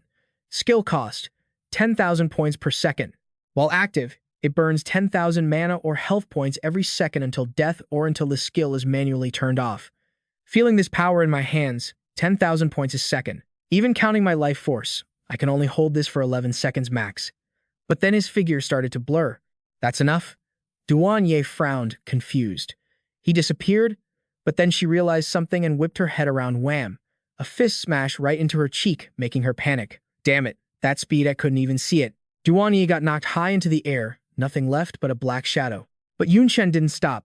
He kept attacking her from one spot to another so fast she couldn't react. Duanye tried to stabilize herself. His power, it's multiplied like crazy compared to before. This state definitely has massive side effects, but there are different types. I don't know if. Suddenly, Yun Chen appeared right above her again, ready for the next beatdown. This time, Duanye quickly used her ultimate move, Origin Crystal Destruction. She didn't even have a second to breathe. Looks like you're in a hurry. Huh. Yun Chen frowned. He fused the skills. No staff casting, skill, ascension, and origin explosion, instantly creating extreme flame blast from the fireball art, shattering her move. A violent tornado slammed into Duanye with insane force. Yun Chen appeared right next to her, staring her down with a dark look. Without saying a word, he smashed her face in, leaving Duanye zero time to react. He kept attacking like he was getting revenge for the Dark Elf Queen. Blood mixed with Yun Chen's aura, painting the area red. After a long moment, he raised his hand high and took a deep breath, then rained down punches on her as she sank into the rocks. Duanye still struggled to put her hand up to block, and didn't forget to talk trash. You're desperate. Looks like you can't keep this form up for long. I can feel your mana is basically empty. She sized up Yun Chen's condition. Even your HP is tanking fast. No wonder you're rushing to attack me. That is one hell of a side effect. Then he smirked with total confidence. I just gotta turtle up and defend. Give it 10 seconds, and I'll be arranging your funeral. Your ultimate move just got stuffed by my Severing Knight defense. Yun Chen frowned, suspicious. Damn, attacks blocked by those scales won't do jack to her actual body. Little Yu was holding up the Dark Elf Queen by now. Suddenly, a massive amount of scales sprouted all over Duanye. Little Ling hesitated. No way. Is that? The Dark Elf Queen confirmed it. Yeah, that's the Duanye demon's second innate talent. Aside from the soul tracking mark, it's the severing scales. She thought to herself, severing scales is a skill most of that species has. They grow those special layers to completely nullify attacks. It's an insane defense mechanism. It can block hits 50 times stronger than the user and lasts for 3 whole minutes. Little, you screamed in disbelief. You gotta be kidding me. Mr. Yun's new skill can barely hold on. How's he gonna last 3 minutes? If this keeps up, he's toast, right? But the Dark Elf Queen just replied, cool as ice, someone is definitely losing, but it ain't gonna be him. Think back on everything that surprised Ambush earlier. Remember how Little Ling fought all those back-to-back battles, Yun Chen's powers, him grasping the origin force, even my taunts and his current freaky state. Every single move was about piling on the pressure. And what was the point of all that? The Dark Elf Queen pictured Duanye curling into a ball. It was to make someone as arrogant as Duanye too scared to fight back, too scared to dodge, just shrinking into her turtle shell, taking a beating until she drops. Back on the battlefield, Yun Chen smirked. You scared? He didn't wait for an answer before slapping a talisman right on Duanye's forehead. Game over. He watched coldly. That is a grade A soul contract. After using it, there's a 50% chance to link souls and force a master-servant bond you can't resist. Only works when the target can't fight back or gives up. Success rate goes up if your stats are trash compared to the user, and down if you're stronger. Duanye realized what it was and screamed. Spending nearly 2 years in the dark world, Yun Chen had stacked up power and loot. Whether from treasure troves or battlefields, he'd seen stuff he'd never even heard of before.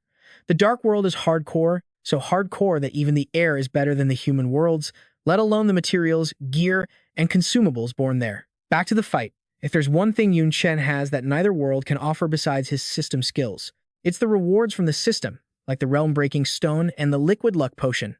A vial flew right into Yun Chen's palm. He crushed it in his grip and shouted, "You lose." Energy surged toward Duanye, who was frozen in place. She swatted it away, panting with rage.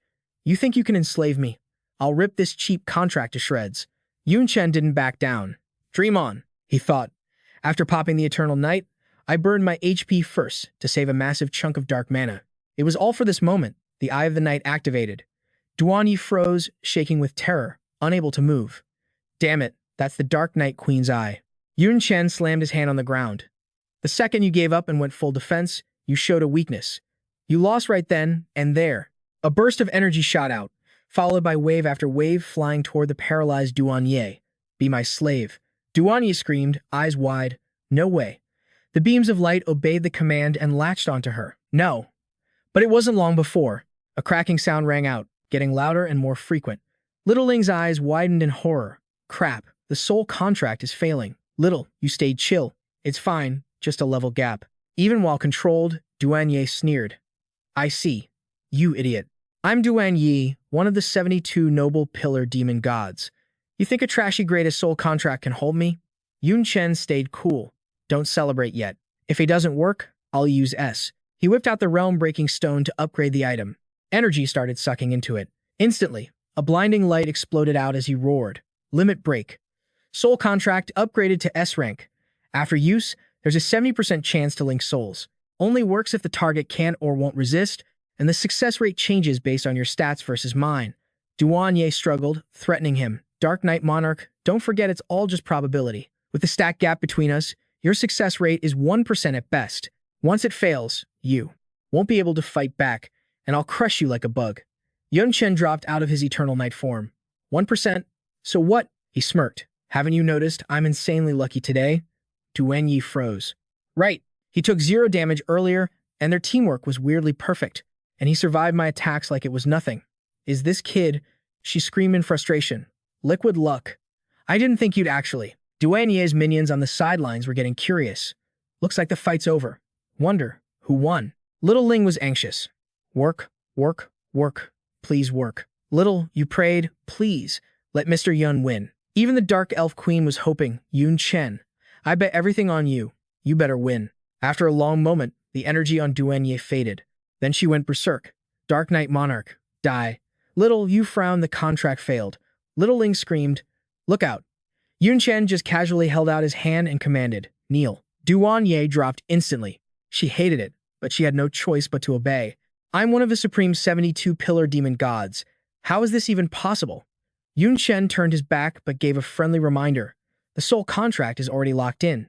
Babe, your life is literally in my hands. You want to fight back? Pretty sure I already told you the consequences. Duan Yi just hung her head, totally silent. After a hot minute, she bowed all the way down, acting super respectful. My bad. Please forgive my rudeness, master. The Dark Elf crew saw this and went absolutely nuts with joy. We won. Another W for our Dark Knight Monarch and the Dark Elf tribe. Meanwhile, Duan Yi's squad looked totally depressed. The Slaughter Queen took the L. No way, I gotta be dreaming. The Dark Elf Queen jumped in real quick. Y'all are tripping. Calm down. It was just a live fire drill, okay? My bad, forgot to mention that to you guys. She rushed over, threw her arms around both of them, and announced, actually, we've been besties for years. We just wanted to heighten the sense of crisis, so we planned this little exercise. Duan Yi looked pressed and annoyed.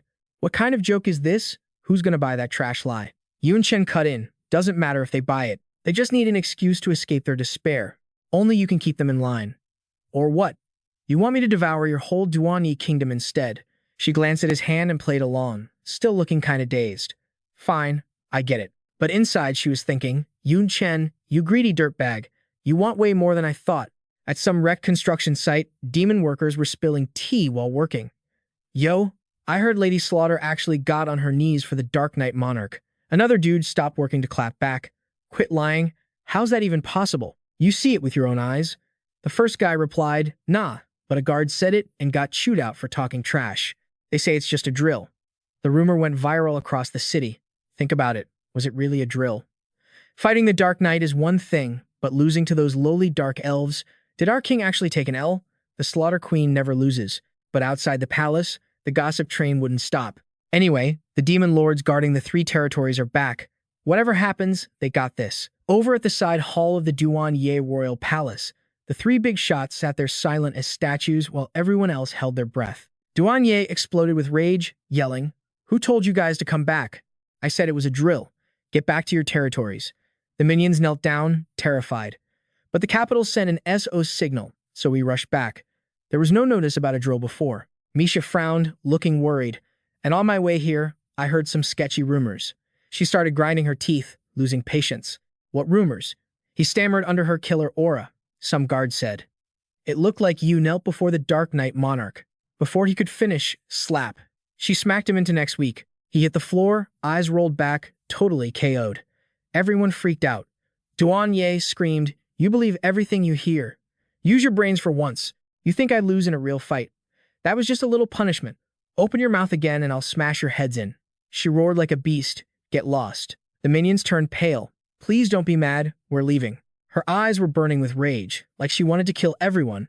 A bunch of trash, morons, idiots, absolute losers. The Dark Elf Queen smirked, throwing shade. Hey, Slaughter Queen. You're supposed to be a king. Why are you acting like a total Karen?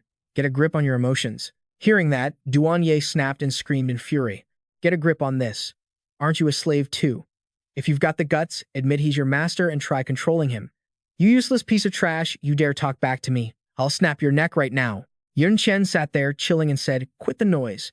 Instantly, her body froze, eyes wide with shock. She sat her butt back down like a good girl. That's the soul contract for you. Effect 1. The slave can't disobey orders, not even to delete themselves. Effect 2.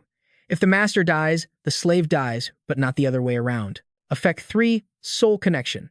The master always knows where the slave is, no matter how far. The Dark Elf Queen sat there and said, Slaughter Queen, get this through your head. She looked at Duenyi like she was dirt. Nobody in this world wants you dead more than I do. I still want to wipe out your whole clan. If it wasn't for the long game, you think you'd still be breathing right now? She laughed cold and clapped back. You just want me to be your puppet, right? Don't act all high and mighty. Get over yourself. You think the Dark Knight and your elves can swallow my entire Duanyi nation? Then she got real calm. If I die, the other 72 clans will swarm in to steal your loot. My kingdom is a gold mine. You too?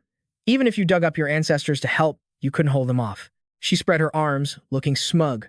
Plus, if I croak, my people will fight you to the bitter end. So, your only option is to keep me alive as your puppet. I'm guessing your next move is an alliance. The Dark Elf Queen bit her nail. Annoyed. Damn it, she figured it out. Our Dark Elf tribe is weak sauce. To survive in this dark world, we need strong backup. She calculated in her head. Once the Duanye demons, Dark Knight demons, and Dark Elves link up, nobody will dare mess with us. We won't even have to pay war taxes. With absolute power, rules don't mean jack. Unless the other clans team up too, but that's never happening. The 72 clans all hate each other. The only reason we have peace is because the Void Demon scares everyone. The old Demon Alliance was a total joke anyway. Yun Chen didn't give a damn about their scheming. I don't care if you're right or wrong. A slave needs to look the part. Go change into something appropriate. Meet me in the study tonight. Duanye raised an eyebrow. Nervous. Change clothes? The study. What? What are you planning? The Dark Elf Queen jumped at the chance to roast her. What do you think? Obviously, stuff a slave should do. Your attitude stinks, but your body isn't half bad. Make sure you serve the master well, okay? Duanye hugged herself, acting all shy and awkward. Later in the room, Yun Chen was busting out push-ups. That Eternal Night skill drained way too much mana. Lucky there's no time limit. He opened his system panel, plotting, as long as I have enough HP and MP, I can spam this forever. From now on, I'm dumping all my daily stat points into Constitution and Intelligence to break my limits. Yun Chen scanned his daily quests, 4 overdue failures total. Sweet, he gets to pick a reward. 10 stat points, 10 skill points, or random materials. He muttered to himself, failed 4 times. Huh? Well, it is what it is. Yun Chen frowned, trying to remember. The first 2 times, he was passed out cold from injuries and only woke up 2 days later, cause Luo Chichi shook him awake. The other 2, he was too busy prepping to raid Duanye's royal city and totally ghosted the quests. The system didn't throw a fit, so whatever, it's probably fine. Then Yun Chen heard a knock. Enter. Duanye walked in, wrapped head to toe in black cloth, making him cringe hard. Why are you sneaking around like a creep? She ripped the cloak off, revealing a maid outfit. With this getup, duh, I have to be careful. If my people saw me like this, how could I still be their king? She crossed her arms, blushing furiously and glaring at Yun Chen. But he just sounded annoyed. Who said you could talk back? Yun Chen sat back in his chair and asked, You dare look me in the eye? Duanye was shaking with rage, mentally flipping him off. This brat dares to lecture me. I was conquering the world before his grandpa was even a sperm. But out loud, she just whispered, "Sorry, master." His face went dark. "Watch your attitude and remember your place. Next time, I won't let you off the hook. Little Ye." She recoiled, asking, "Little Ye?" "Little Ye," Yun Chen replied casually. "Calling you Duan Yi, the world destroyer, is a mouthful. If you don't like it, I can call you Little Destroyer, Little Killer, or Little Robo Girl. Your call." Duan Yi forced a smile, stressing every syllable. "Little Yi is fine." But inside, she was screaming, "Does this punk actually think a stupid soul contract can enslave me forever? Dream on. I haven't survived this long for nothing. You're gonna pay for your stupidity." Then he slowly added, "That outfit actually looks decent. From now on, when nobody's around, wear that." He thought to himself, "She's obviously still rebellious and hates her new status. I need to break her in a bit so she's easier to control later." Making her play dress up is part of the training. His sharp eyes scanned her. "Oh yeah. In that last fight, you mentioned a luck buff potion. Have you seen one before?" Duan Ye answered obediently, "I have." She flashed back to that insane scene she saw on the God's Envoy. Yun Chen sat on his wooden chair, interlocking his fingers, totally shocked. "A God's Envoy?" He stared at Duan Ye. "You mean the luck potion isn't unique? This so-called envoy has one too?" She replied quickly. "Basically, yeah." He stared at the purple crystal floating in front of him, deep in thought. "Back in the day, the first time I popped a luck potion was to snatch the Demon Lord's essence. It worked like a charm. I got the full bloodline talent of the Dark Knight Empress. Even Master Xia, who watched the whole thing, thought it was just my raw talent. He had zero clue the luck potion even existed." Yun Chen reminisced. "After that, I looked everywhere. But even in the dark world, nobody had ever heard of a luck potion. Actually, it's not just the potion. Most of the gear and items the system gave me, even my skills, they're all unique." Memories came flooding back. Thinking about it, spatial skills are already crazy rare, and I don't even have an affinity for space magic. I still can't learn them naturally.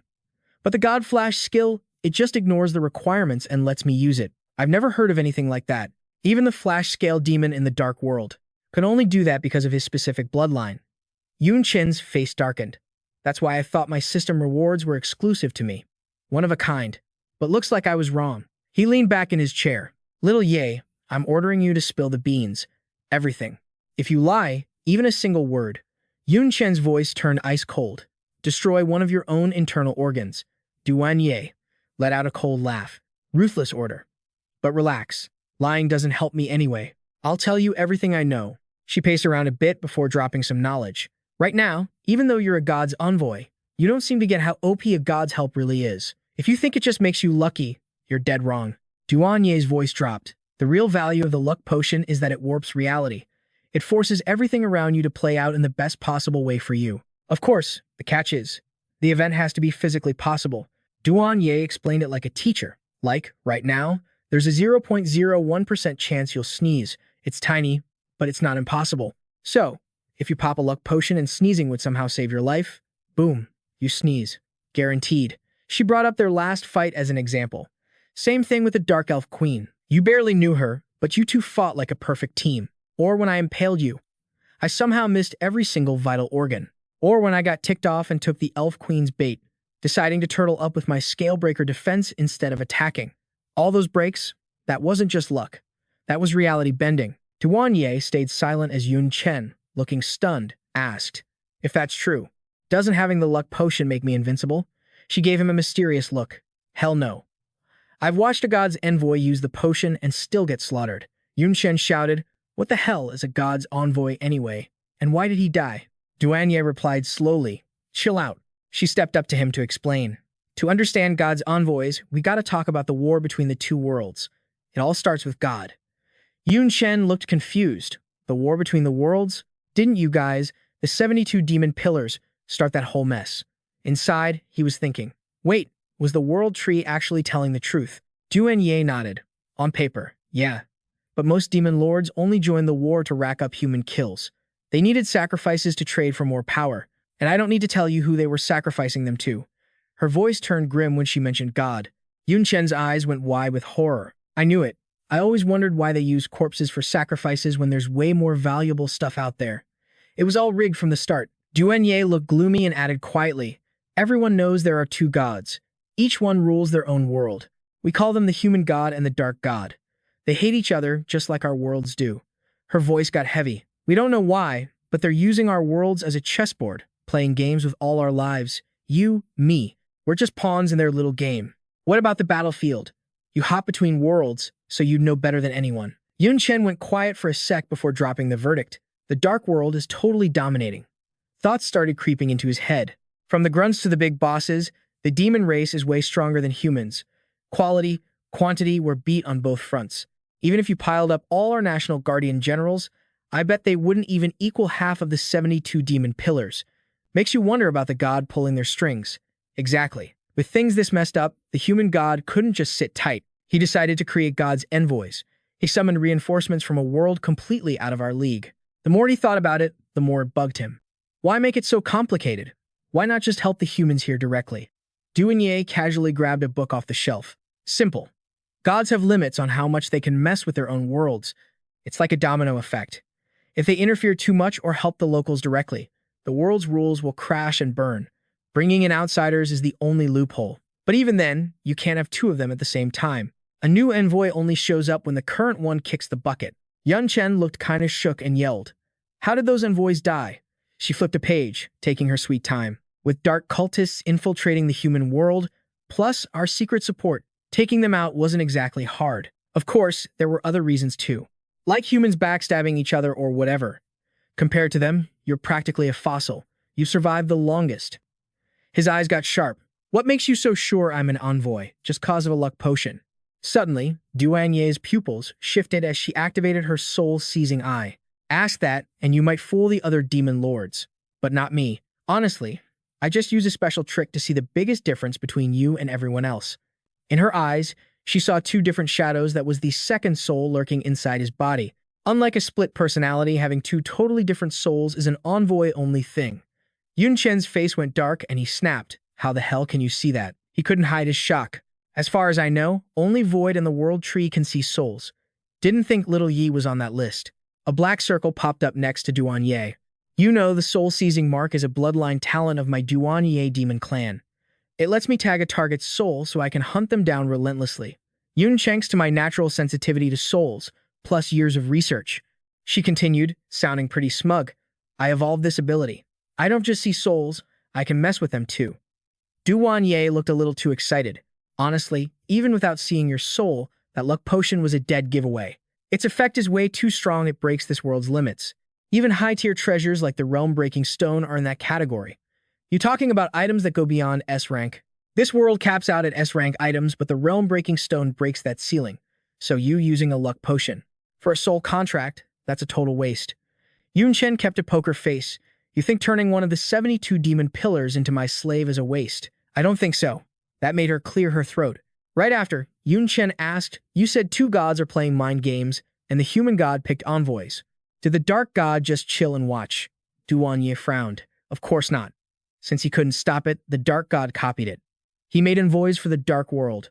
Images of demons popped up as she spoke. Because of that, the dark world suddenly had a ton of geniuses popping up.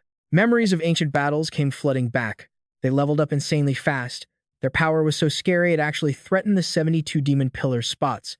We didn't let that slide. We teamed up and killed them the second they showed up. We beat the info about the envoys out of them, too. Yun Chen sounded suspicious. All 72 of you joined in. Duanye stressed. Not everyone. Besides me, only the top 10 demon pillars knew about it and joined. She quickly listed some living proof, like the Lord of Devouring from the second pillar, the Destruction Demon Lord from the fourth, and the Shadow Lord from the fifth, plus the sixth, seventh, and ninth pillars. Yun Chen analyzed. The 72 demon pillars are ranked by power, right? You're only number 21. How do you get to roll with them? Duanye said arrogantly. They might be stronger, but none of them can mess with souls like I can. That's why I was picked.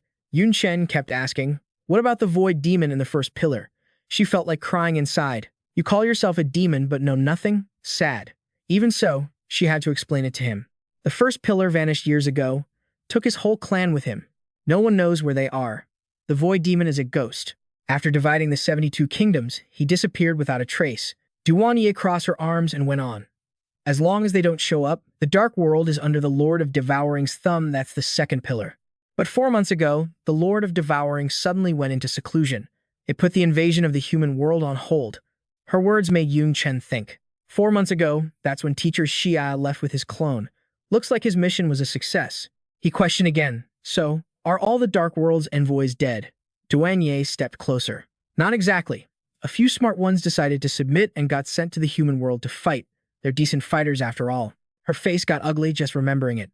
But here's the weird part. Once they got to the human world, their minds seemed totally wrecked. Like they couldn't handle the truth. They refused to kill, even sided with the humans against us. Caused a hell of a lot of trouble. Yun Chen was stunned, repeating it in his head. Refused to kill. Are the Dark World envoys just like me? People who crossed over from another world? Yun Chen jumped up. About those envoys, did you see anything else weird? Spill it. Duanye tapped her chin, thinking for a bit, then slowly answered, I don't know much else. I didn't meet many of them. Every time I did, it was just to help the Lord of Devouring wipe them out. We never really had a chance to talk, so I don't know jack about him. She went quiet, flashbacks hitting her hard. The one stuck in my head is the last envoy. Dude was the strongest, like, totally OP. She kept hyping up Li Tianzhang, and he had this creepy immortality cheat code. You could turn him to ash, and he'd respawn instantly. Duanye was literally shaking just thinking about it. Every time I think about that raid, I get the chills. It was so hype. That was my peak performance. For real. I mean, the guy was unkillable. Plus, he was spamming luck potions to warp reality. Totally broken build. Invincible. Old memories flooded back, her voice full of respect. Even when we all ganged up on him, he didn't even flinch. He actually almost wrecked the Shadow Lord from the 5th pillar. She just kept fangirling over his power. If the other top 10 pillars hadn't suicided to give me an opening to shatter his soul, Li Tianzhang would have literally grinded us all down until we died. Then, Duanye slowed down. But, right before he got deleted, he said some weird stuff. Li Tianzhang looked up at the squad and screamed, Listen up, losers. He frowned and roared, My real name is Li Tianzhang. I will never hurt a human. As long as I'm breathing, I'm gonna wipe every single one of you demons off the map. Just remembering that made Duanye bust a gut laughing. That speech was hilarious. I already crushed his soul. Dude was at a dead end, and he's still talking about revenge. Right after he spat that toxic line, the Lord of Devouring deleted him. Duanye snickered, looking way too happy. You want to live? You gotta ask me first, Morin. But she totally missed the fact that Yun Chen's face had gone ice cold. Kneel. She couldn't control herself at all, her body just obeyed. She looked furious and yelled, What the hell are you doing? Yun Chen's expression went dark. Nothing. You're just annoying to look at right now. You're getting punished for the next week. But whatever. That's for later. Keep talking about the envoy. You guys killed so many backup troops, and the God of Darkness just chilled and let it happen. Duanye frowned, laughing a bit. Oh, Master, you've got the God all wrong. His ego is way bigger than you can imagine. Calling them envoys or backup makes it sound nice. But to the God, they're just special chess pieces. Or slightly bigger ants. An image of the scales appeared. It's a big brain battle between two gods, a war between worlds. You think a couple of pawns matter in a master plan like that? Even an envoy is just a tiny fragment. If they live or die, it changes nothing, especially if they can't even beat us. So what's the point of sending backup? Yun Chen finally got it, so that's how it is. No wonder. I'm the human god's envoy, but just because I glanced at him during the sacrifice, I almost got wiped out. He clenched his fist, trying to hold it back. The world tree was right. In his eyes, I'm just a slightly bigger ant. My life doesn't matter. Then, Yun Chen smirked, a crazy look in his eyes. But who says an ant can't evolve into a beast? One day, that god is going to pay for his ego. Seeing his vibe switch up, Duanye was shook. This guy, he's not simple. He's talking like this, not scared of God at all. He actually wants to fight back? That takes guts. Even most of the 72 demon pillars wouldn't dare. Just then, chains started clanking together loudly. The imprisonment chain hunter and magic swordsman buffs were active. Instantly, anti-magic chains wrapped tight around Duanye. Yun Chen grabbed the end of the chain, looking dark. Time for your punishment. And just like that, time flew by. 3 days later, Collada got back. He was hyping himself up. Oh, noble and beautiful Lady Slayer, your boy Collada is finally home. I wonder if this crazy news will get me on her good side. Collada glanced back, confused. But wait, what's the deal here? I was only at the Forbidden Mountain range for 2 years, and the royal city is trashed. He immediately eavesdropped on 2 guys gossiping. I still don't buy that it was just a live fire drill. Who does a drill in the royal city? But since Lady Slayer said so, we just gotta roll with it. What else can we do? You really think Lady Slayer actually lost? The more they talked, the weirder the rumors got. No way she lost. I heard a better theory. Some guards think Lady Slayer got sim-trapped by the Dark Knight Monarch's honey trap. They've been locked in the king's study for days, haven't come out once. The two guys were whispering like it was some big secret. You can hear Lady Slayer making weird noises from inside. They're definitely hooking up. Didn't know she was into that kind of stuff. Damn it, what's so good about that scrawny guy? Colada held it in for a second, then snapped and screamed, "That's total bullcrap. Lady Slayer has ruled for like 1,000 years. She's never had a boyfriend. How dare you trash talk her like that? Keep lying and I'll end you." The two guys started freaking out. "No, we were just chatting. Don't kill us." Colada didn't want to hear it and stormed off. Damn it, bunch of trash-talking idiots. The study, right? I'm gonna ask Lady Slayer myself. But when he got to Yun Chen's study, he could actually hear Duan Ye making those weird noises. Don't touch there. Ugh, damn it. I haven't slept in 3 days. Then he heard the guy clear his throat. You're not sleeping tonight either. He froze outside, thinking hard. That's Lady Slayer's voice. And some random dude. His face twisted up.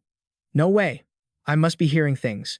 Someone's definitely impersonating Lady Slayer. He immediately dropped to one knee and shouted, "Lady Slayer, I have an important report from the Forbidden Mountain Range." He thought to himself, I need to see it to believe it. I can't let some noises make me think crazy thoughts. Yun Chen was like, what's going on? Duan Ye, looking totally wrecked from the torture, was confused too. I don't know. I explicitly ordered no demons within 1,000 meters of this place. He sighed. Whatever, I'll go check. Then, the study door swung open. Duan Ye walked out, her face unnaturally red. Colada? How did you get in? Where are the guards? He quickly looked up at her to answer. Sorry, Lady Annihilator. It was super urgent. I was in a rush, so I forced my way in. If I hadn't looked, fine. But once I did, I just froze and started analyzing. High body temp, flushed cheeks, sweat, rope marks, and a guy's voice. Is she actually? Duan Ye didn't have a shred of patience left, so she just flicked her hand and tossed him aside. If you got business, come during the day. Showing up in the middle of the night like this. What the hell? Get lost. She barely flicked her wrist, but it sent Colada flying out the door. He hit the ground, looking absolutely heartbroken, clutching his chest and screaming, Lady Annihilator. I worshipped you my whole life. I was ready to give you everything. I never thought you were the type to get owned by a man so easily. I just never thought. Colada's tears started falling, and that love turned straight into hate. If that's how it is, then burn it all down. Let everything be destroyed. The second she walked in, Yun Chen started asking questions. Speaking of the Forbidden Mountain Range, did you send anyone to check that place out? Seems like you found something big. Duan Ye casually reached out and shut the door. What's the point of a pile of dead bodies? Aside from the coffin being good loot, everything else is trash. Yun Chen didn't care anymore and swung the demon ceiling chains. Good. Let's keep going then. Once he had her tied up tight, he started laying down the law.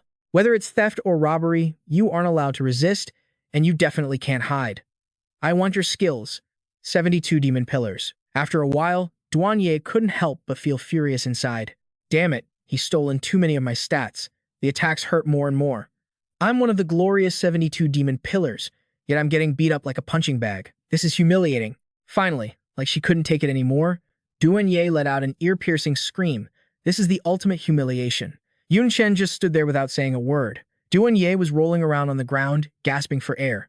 Ignoring her, he looked at his hand wrapped in a Devil's King armament and sighed. Since I snatched 95% of little Ye's stats, even if it's just temporary, it's enough to refill everything I've used up lately. I could go 7 days and 7 nights and still be pumped. Yun Chen was getting hyped. Even if the steal rate is low, with this much time, I can get everything I want. As expected of the 21st pillar, rich reserves, crowd control, damage, debuffs, large-scale AoE skills, she's got them all. Great variety and not bad power either. Skills acquired. Extinction Demon Statue, Destruction, Crystal, Mind Control, and Bone-Softening Flash. He bent down and glanced at her. Too bad Bloodline talents aren't in the range of what I can loot or steal. Otherwise, I really wanted that soul-chasing mark and attack-breaking scale too. Duan Ye struggled to laugh sarcastically. What's the point of getting all those skills? With that tiny bit of mana you have, can you even use them? Don't underestimate the cost of my skills, and definitely don't underestimate what I've saved up over the years. He smirked and walked closer to mock her. Saved up, huh? I get it. Aside from leveling up, the only way to permanently boost stats is by eating precious consumables. You're a king who's been around for nearly 1,000 years. You must have hoarded a ton of that stuff. Yun Chen held out his hand wearing the king armament and casually made a demand. Hand over your entire 1,000-year stash, especially the high-grade items that boost health and mana. Give them here. I want to eat every last bit. Duan struggled to crawl up and replied, those things have usage limits. You can only use 5 or 10 of the same type at most. Beyond the limit, they're useless. If they weren't, wouldn't I have eaten them all myself? He said, a bit annoyed. I know that, but with your reserves, you must have stocked up on at least a few hundred to 1,000 different types. Enough for me to snack on for a while. Don't make me say it twice. Furious, she threw a crystal at him. This is all I have on me. The rest is in the warehouse. She cursed internally. Choke on it and die, you bastard. Yun Chen grabbed Duanye's savings and looked at it happily. If you hadn't mentioned it, I would have almost forgotten. Demon Duanye's national treasury is definitely worth a raid. Suddenly, her whole body lit up, and she looked a bit helpless. The council is summoning my mana. The 72 Pillars regular conference is about to start. Damn it, they really don't know how to pick a time. Duanye asked Yun Chen cautiously, can I go? He stood up and replied, going. Of course you're going. The corners of his mouth curled into a sly smile. Yun Chen leaned in close to Duanye and declared, and I'm going too. She gritted her teeth. Huh. Each pillar was being transported to the 72 hall. Yun Chen managed to teleport there quickly, looking at his own state with a sigh. So it's a mana projection beaming into the hall. I guess this is how they hold meetings. He thought to himself, feels pretty fresh. Looking at the inscription, 72, Yun Chen felt a bit awkward. 72. Sure enough, that's dead last, but whatever. The pillars nearby started making noise like a marketplace. Is that the Dark Knight King? Why is he here? This must be his first time joining a meeting. You kidding me? They mocked Yun Chen. We gave you a chance and you didn't show. So what face you have to interfere now? What right do you have? Someone like you thinks they can make demands? You want to die? We haven't even settled the score regarding the spirit demon army yet. Get the hell out. Facing this unwelcoming attitude, he didn't even get mad. Don't be so petty. It's just a meeting, right? Besides, we're all just mana projections here. Screaming about killing and fighting isn't necessary. It's pointless. He sensed the situation around him. The density of the mana projections varied wildly. So that's it. Looks like the ones with low mana density must be fighting in the human world. He calculated in his head. Seems like only about half of the 72 demon pillars are currently in the dark world. Observing his surroundings, he continued, oh, there are 3 empty seats. No wonder I wasn't kicked out immediately. Looks like the second pillar, the manager, isn't participating. The third pillar, the cataclysmic lord, let out a long yawn, acting like he didn't care at all. Whatever works. Hurry up and end this boring meeting. I've got way more interesting things to do. The 37th pillar, the tyrannical sky demon, shouted angrily, cataclysmic lord. Right now, the devouring lord isn't present. You're supposed to be making all the decisions, but with an attitude like that, you're failing your duties as the third pillar. Hearing that, the cataclysmic lord just dug his finger in his ear and replied indifferently, who made the rule that the third pillar has to decide? The void demon? I never heard him say that. Besides, our clan has already handed over the war resources, so consider my duty done. The tyrannical sky demon got even more pissed off hearing that. That's nowhere near enough. The front lines are stalled. We need you to command the advance, and you're just loafing around all day. Are you done yet? The cataclysmic lord washed his hands of the whole thing. What's that got to do with me? I'm sick of this war game. Furthermore, his voice dropped, low and dangerous. If you dare raise your voice like that again, I won't hesitate to destroy you. That attitude successfully shut the tyrannical sky demon up. He didn't dare make another peep. At that moment, the 7th pillar, the charm empress, spoke up. Don't get so hot-headed, and definitely drop the prejudice. We gotta embrace each other with love. That's the only way our world has a future. She said that, sticking out her long tongue and licking the corner of her mouth like she was starving. I can feel the Night Lord is one interesting kid. Wonder what kind of future he could breed. It's making me all restless. The Shadow Lord, sitting all high and mighty next to her, snapped. Cut the slutty act. You gotta understand the Night Lord and us are enemies. Then the Shadow Lord asked, Night Lord, what's your deal coming here? War, trade, or begging for mercy? Didn't even wait for an answer before turning to roast Duanye. And you, Duanye the slaughter machine, I've been hearing. News that you, the Night Lord, and the Dark Elf Queen have been doing combat drills. What the hell are you doing? Did you cut your brain along with your hair? Originally, you were the one who judged him as human and pushed for the alliance. Duanye giggled and replied, that was just an excuse for me to swallow up the Night Demon Kingdom. You actually bought that, like an idiot. How could a human possess dark magic? Inside, she was fuming. And this hair was sliced off in battle. I didn't want to cut it. okay? Yun Chen cut in. Yo, chill out everyone. I just came to say hi. Seeing you all healthy like this makes me super satisfied. Then his voice dropped, mocking them. Would suck if you died from anger or fear in a few days. The Shadow Lord scowled. What do you mean? Yun Chen's body started glowing. You'll find out soon. Let's bounce. Leaving them totally confused, he could only yell after him. You're gonna pay for this. Yun Chen just got teleported away along with the Shadow Lord's dark energy. Back in the study, Yun Chen sat on the desk, thinking deep. The 72 demon pillars are no joke. Too bad I didn't get to meet the Lord of Devouring. Suddenly, Duanye froze, looking worried. Just as he was wondering what was up with the Shadow Lord, she screamed, "Watch out!" A ghost holding a scythe appeared. Duanye instantly recognized the Shadow Lord's attack. It looked like the Grim Reaper himself. Duanye turned back and yelled, "Careful!" She panicked inside. Crap, didn't think the Shadow Lord had this move. If he dies, I'm going down with him. Yun Chen stayed chill in front of the scythe and blocked the attack with just one move. His arm just stopped every sharp blade dead in its tracks. Even so, it looked like that move took a lot out of him. Seeing the black gas spreading, Yun Chen raised his other hand to summon something. His origin sword, the blazing blade, slashed down. Using fusion skills, he spammed the Berserker's Furious Strike, ascending his technique, creating the Origin Flame Fusion Limit attack. Then Blazing Sky-crushing fist slammed right into the opponent's gut. Boom! A pillar of light shot straight up into the sky. Citizens outside saw the huge shockwave and started buzzing.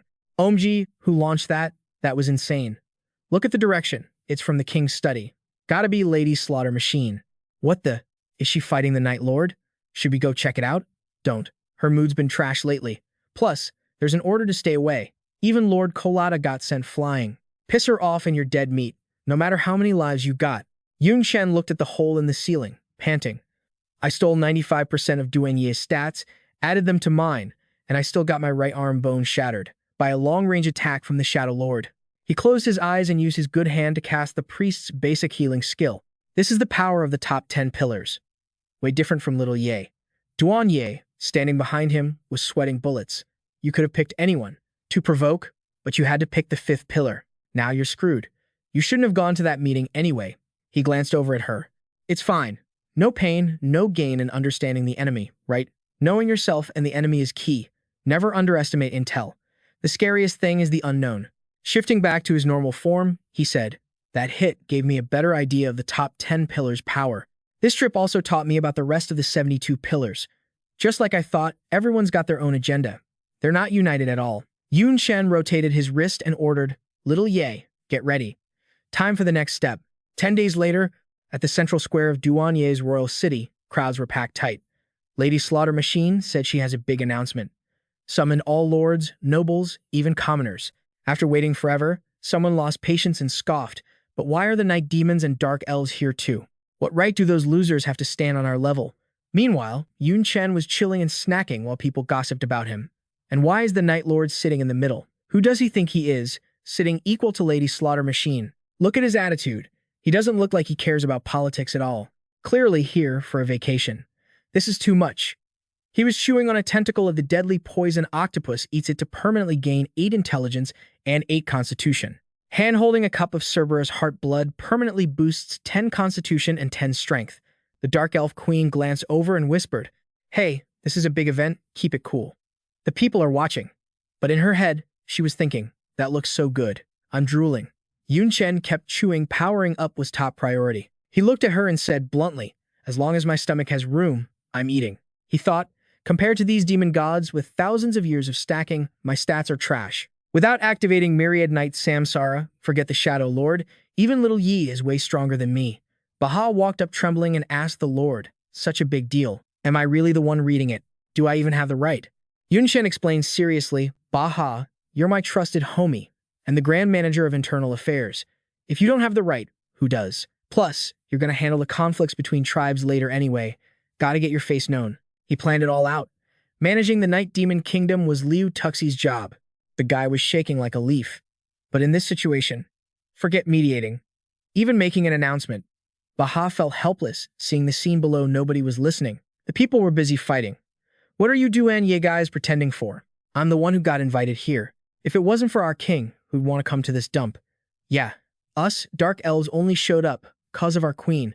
We haven't forgotten the beef you guys started.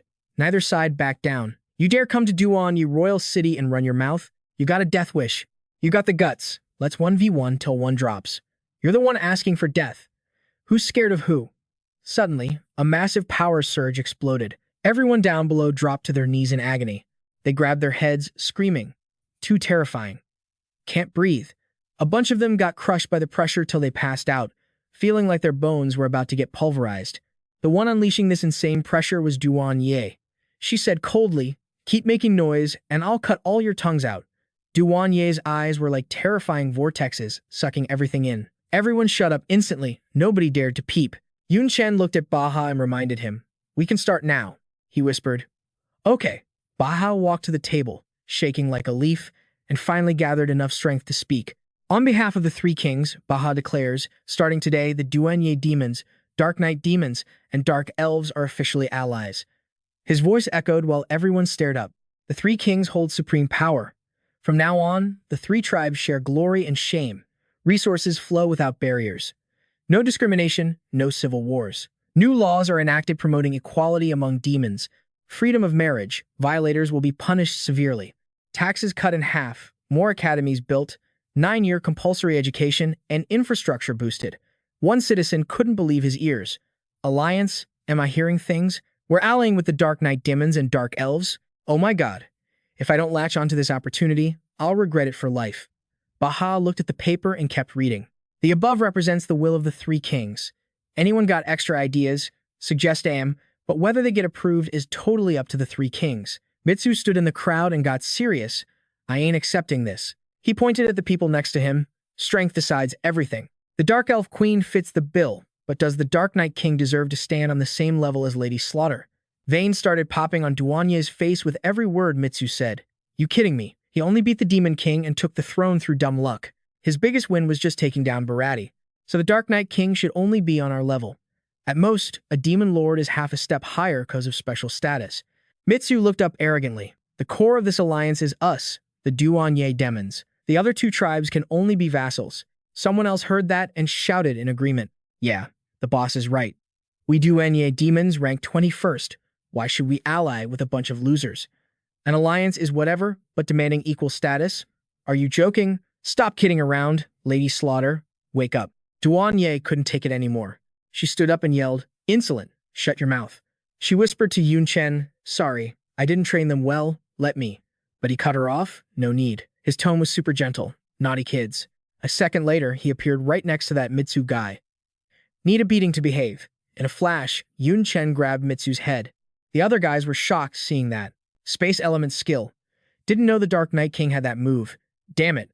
Mitsu got blindsided and lost the initiative. The guy being talked about roared in anger, releasing a massive killing intent.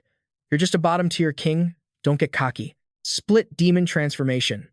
But Yun Chen quickly slammed his head down before he could fight back, casually lifting his leg like nothing happened. Looks like you need another lesson. Then he stomped down hard, making Mitsu scream in pain. One stomp wasn't enough. Yun Chen stomped dozens of times. The people watching outside could only stare with their jaws on the floor, helpless. This is the power of the Dark Knight King. Even a powerhouse like Demon Lord Mitsu looks like a stray dog on the roadside in front of him, getting trampled on. He really is one of the 72 rulers. Mitsu spat out a huge mouthful of blood, his heart full of resentment and denial. Split demon transformation boosts my power 3 times, and I still got crushed by the Dark Knight King? No way, this can't be real. Meanwhile, a guy standing outside started charging up energy. He spat out a huge blast of energy, rushing straight at Yun Chen. Primordial purple thunder beam. Yun Chen didn't even turn to look. He just casually reached out and blocked the attack. That guy screamed, dumbfounded. What? Yun Chen clenched his fist. Bam. All his power vanished into smoke. Yun Chen slowly returned the attack. That guy got hit instantly and flew backward in pain. He coughed up a ton of blood. Oh, he actually possesses origin power. Yun Chen stepped off Mitsu and asked the other guy, You want a lesson too? Immediately, the guy knelt down and kept banging his head on the ground. Oh, great Dark Knight King. Please forgive my rudeness. I totally support the alliance. I have 0 objections, he thought to himself. The only one who can fight him is Lady Slaughter, but she's totally silent. I got no other choice. Yun Chen ignored him, stood there, and shouted, Listen up, all Duanyi demons. The Dark Knight King accepts all challenges. Anyone not convinced, step up. I'll give you a chance. His eyes glared with killing intent to everyone around. But the consequences of challenging me won't stop at just a lesson. All the demon descendants went silent and bowed their heads. In a world where the strong rule, Yun Chen used absolute strength to shut all the demons up.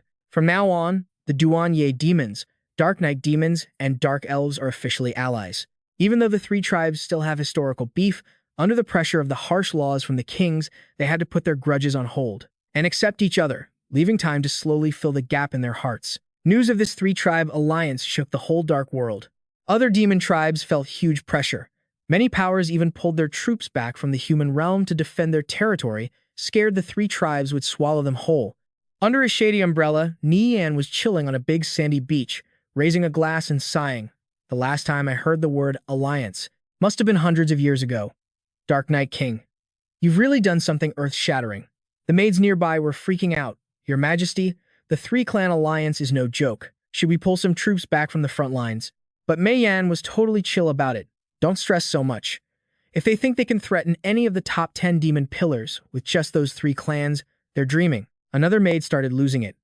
Oh right, Your Majesty, there's something else. Someone spotted Xiao Ling and Xiao Yu over at the Black Knight capital. After tailing them, we found out they're super tight with the Black Knight monarch. They've been bouncing back and forth between Duanye capital and Black Knight capital constantly. Snap. The glass in Mei Yan's hand shattered instantly. Those two brats are back. Then she suddenly burst out laughing at the maid. Why didn't you tell me sooner? She turned away all flustered. You just got back from the front lines. We wanted to let you rest a bit. Bam! She got kicked flying before she could even finish. Anything else can wait, but news about them needs to be reported instantly. You're so damn slow. It's really pissing me off. Then she ordered the other servants to drag her away. Don't even think about showing your face again until you pop out 10 demon hybrid kids. The maid screamed her head off as she was hauled away. No, I still want to be by your side, Your Majesty. Please, don't. But all that drama was just background noise to Mei Yan. She turned to the other servant. Should we hit up the Black Knight monarch to demand Bella and Lu Bella back? The girl answered, shaking in her boots. We tried that. We even offered to swap territory, but he straight up refused. Another maid from the back shouted out her idea, acting all tough. Your Majesty, why don't we teach that Black Knight monarch a lesson? Force him to back down. Mei Yan shut her down cold. You're such an idiot. If we make a scene and the Void Demon finds out, you think any of us will survive? Mei Yan slowly gave orders. If they're bouncing between the two capitals, send a demon lord to ambush them on the road. If they dare to fight back, just bring back their corpses. The maids standing nearby were totally shocked, gasping. What? Are you serious? Your Majesty. But there. Mei Yan cut her off. I will never forgive them, even if they are my own daughters. Scene switch. The Shadow Master sat in the darkness, speaking up. That Black Knight monarch has some skills. He took a hit from me and actually survived. He closed his eyes to rest, complaining. But just that was enough to get the Slaughter Maiden on his side? So stupid. The butler standing nearby bowed respectfully to report. Shadow Master, that Black Knight monarch is way too cocky. After the alliance, he even dragged the Duanye demon into refusing to pay the war tributes. Considering the front lines in the human realm, we should take out this Black Knight guy. But he's in his capital, so a full-on attack is risky. It could spark a massive war and alert the Void Demon. The Shadow Master let out a long sigh. Back in the day, the demon race could form alliances because there were so many factions involved. Even if Void got mad, he couldn't punish everyone. But things are different now. The butler lost his patience and raised his voice. War is the will of God. Anything standing in the way of war must be destroyed. How strong is the Void Demon anyway? Stronger than God? The Master sat there, chilling and thinking. Not stronger, but there's one thing you gotta understand. The Shadow Master laid out the situation. God can't catch the Void Demon, but the Void Demon can definitely kill us. Cut to this trippy, dreamy space. The Dark God declared boldly, the human world is gonna get swallowed by my world. You won't be able to hold out much longer. The human god opposite him was way more chill. We won't know the winner until all the pieces are played. Isn't it a bit too early to declare victory? The Dark God slowly picked up a chess piece. Oh really? I don't know where you get that confidence from. Are you relying on that Void Demon you snuck into my world? He's a total pain in the neck, but not enough to flip the board. Hearing that, she picked up a white piece. But the Dark God wasn't done talking. Besides, you broke the rules a while ago, reaching into my world just because some little ant pissed you off. That's hilarious. She calmly shot back. Back then, didn't you also cross the line and blatantly steal 2 humans from my world, taking my fruit? If we're talking about breaking rules, you're in no position to judge me. The dark god was finally speechless, then slowly asked, "So, what piece are you using to turn this game around? Is it that loyal dog living comfortably in my world?" The human god answered quick, "Of course not. He's not even worth a dog. If he dares to betray me, I can delete him any time." Crushing the thing in her hand with pure determination. As for the piece that can change everything, the human god tossed another piece onto the board. It's this. The white piece was wrapped in blazing flames. Somewhere else, Xia King Cheng was chilling on a sofa listening to a report. "Master, the alliance is a done deal." Xiao Yu was acting all playful on the other side of the mystic mirror. Even though the three kings look like they're in charge, the one really running the show is Mr. Yun. She clenched her fist happily. "Good, that's awesome. A successful alliance is going to put huge pressure on the other demon clans. It forces them to pull their main forces back to defend their turf. This is definitely the best chance for humanity to take back our land." Her eyes went all deep and thoughtful. This achievement is enough to make him the greatest hero of humanity, and humans really need a hero right now to restore their faith. Seeing her so happy, Xiao Yu smiled and held up a shiny stone. "Master, that's the whole report. Signing off for now. We still gotta head to Duanyi capital to drop off a gift for Mr. Yun." Xia Qingcheng nodded. "All right, go handle your business." After the call ended, she stood up, getting ready to head out. Qingcheng stepped out onto the balcony, enjoying the fresh air. She stretched happily and thought, "My disciple has been working so hard.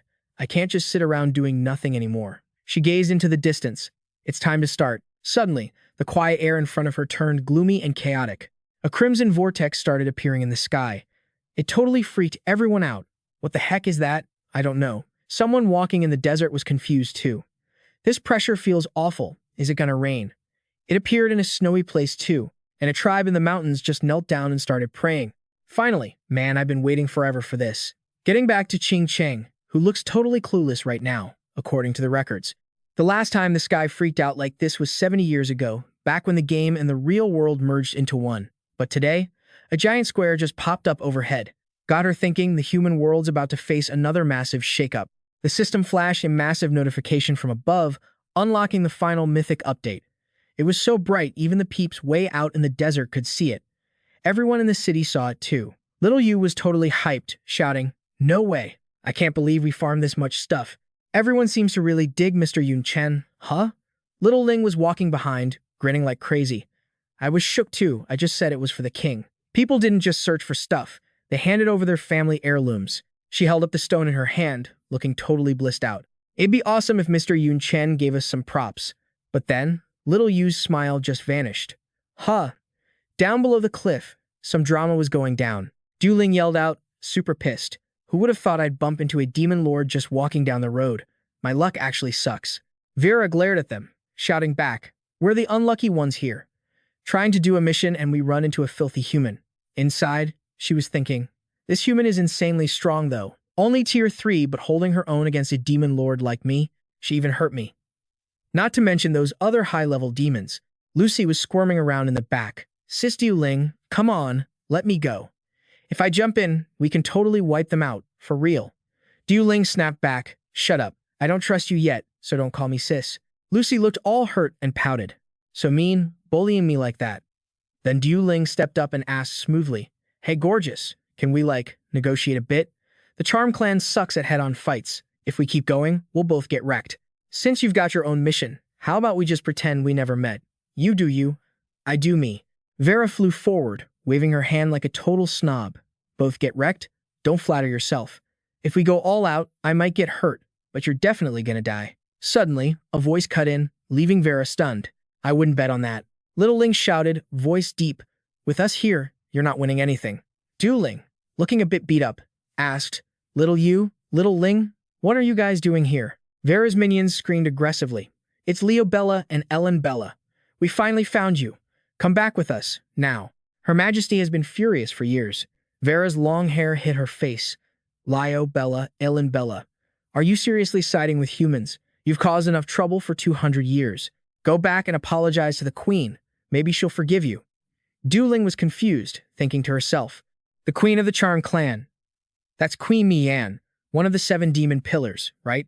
Weren't Little Yu and Little Ling lords of the Dark Knight clan before? What do they have to do with her? And they seem pretty tight with these witches." She watched, puzzled, as little Yu and little Ling stepped forward. What the heck is going on? Are they siding with the Charm Clan? Wait, aren't they supposed to be Mr. Yun Chen's maids? Why are they in the Dark Realm? Did something bad happen to Mr. Yun Chen and they used the chance to escape? Little Ling and little Yu look super sad. Mother Empress, is she still looking for us? The two sides just stood there, staring each other down. Du Ling heard that and instantly panicked. Mother Empress? What is this? Little Yu and little Ling are Queen Mian's daughters. This is bad. They're definitely going to side with their own mom over an outsider like me. The sisters were clearly stressed and hesitating. Vera took the chance to sweet-talk them. Her Majesty has missed you all these years. Even though you were captured by humans, she never stopped sending teams to the front lines to find you. She reached out gently. She's already forgiven you. Her love for you is greater than anything. Just come home with us. But then little Ling burst out laughing. Love? Seriously, don't make me laugh. Little Yu said coldly, you don't know anything about that old hag. She talks about love all the time, but her love is the heaviest and the fakest thing ever. She understood her better than anyone. Mother Empress is one of the first demons of the dark world, representing reproduction. To her, the love for the bloodline matters more than anything, even her own kids. The sisters looked at each other, eyes totally determined. We miss Mother, yeah. But if we go back with you, popping out 100 million babies wouldn't be enough to pay for our sins. Little Yu shut it down. Exactly. You want to fight? Fight. If not, get lost. Only an idiot would follow you. Vera ground her teeth, totally losing it at the rejection. So annoying. She finally gave up and retreated. You got lucky this time. Next time won't be so easy. Let's go. Before I lose my mind. They were still bitter. What's wrong with having 100 million kids anyway? Everyone knows that's what we, charm demons, do. So stubborn.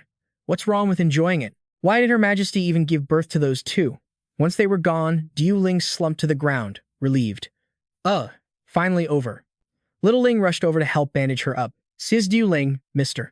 Yun Chen said you were undercover in the Descent organization. What are you doing out here? She admitted, I need to find him for something urgent. She explained slowly. Problem is, the Dark Knight Demons and the Three-Clan Alliance all belong to God Yun Chen now. I didn't know whether to check Broken Knight City or Dark Knight City, so I was hesitating between the two. Didn't expect to get ambushed by charmed demons. So unlucky. Little Ling forced a smile. They were probably waiting to ambush us. Then Du Ling remembered something. Wait, does God Yun Chen know who you guys really are? Little Yu answered happily. He's known for ages. The charmed demons tried to make a deal with Mr. Yun Chen once anyway. They wanted to trade for us back, but Mr. Yun Chen didn't care at all. She remembered how helpless they felt back then. He was like, if you want to go, go. If you don't want to go, I wouldn't trade you for all the land in the world. You decide. Du Ling laughed. Sounds exactly like God Yun Chen. Then the younger girl got curious. Sis Du Ling, why were you looking for him? She didn't say a word, just summoned this massive axe. Then Du Ling dropped two words that confused the heck out of them. Chopping trees. The sisters stood there stunned again as she marched off. Eventually, they made it back to Broken Knight City and found Duan Ye in the study. She immediately busted out laughing. Rumor has it that the legendary powerful demon lord is one of the 72 pillars. How did Duan Ye, the slayer mechanic, end up as a servant for my little junior brother? Ha ha ha. She gritted her teeth. You. Meanwhile, he was holding a block of special cheese made from demon eye goat milk to boost intelligence by 8 points and permanently increase constitution by 8 points after eating. On the other side, she sighed. What's so weird about it? You three gathering in one spot is the real rare combo here. She brushed it off immediately. Weird, as if, I go to Master Xia An's place all the time. I knew Xiao Yu and Xiao Ling way before you did. Suddenly, Xiao Yu excitedly offered up some treasure. Sir, these are precious consumables we collected from the Qiye Kingdom. Each item can increase your attribute caps, enough for you to use for a long time. He smiled and thanked them. Yun Chenks for the hard work. What's the situation like over in the kingdom? She quickly praised. Liu Tu-Shi is managing things really well. She even excitedly reported some news. By the way, there's good news. Maybe because of that intense battle during the feint attack last time, he finally broke through to Demon Venerable. He looked happy too. Not bad. Then he pondered, the Dark Knight demons lack high-level combat power, so Liu Tu-Sai breaking through is definitely good news. Next, he mentioned Lucy, who was still sitting quietly. Guild Master, you brought a VIP guest along, huh? He let out a sigh of relief.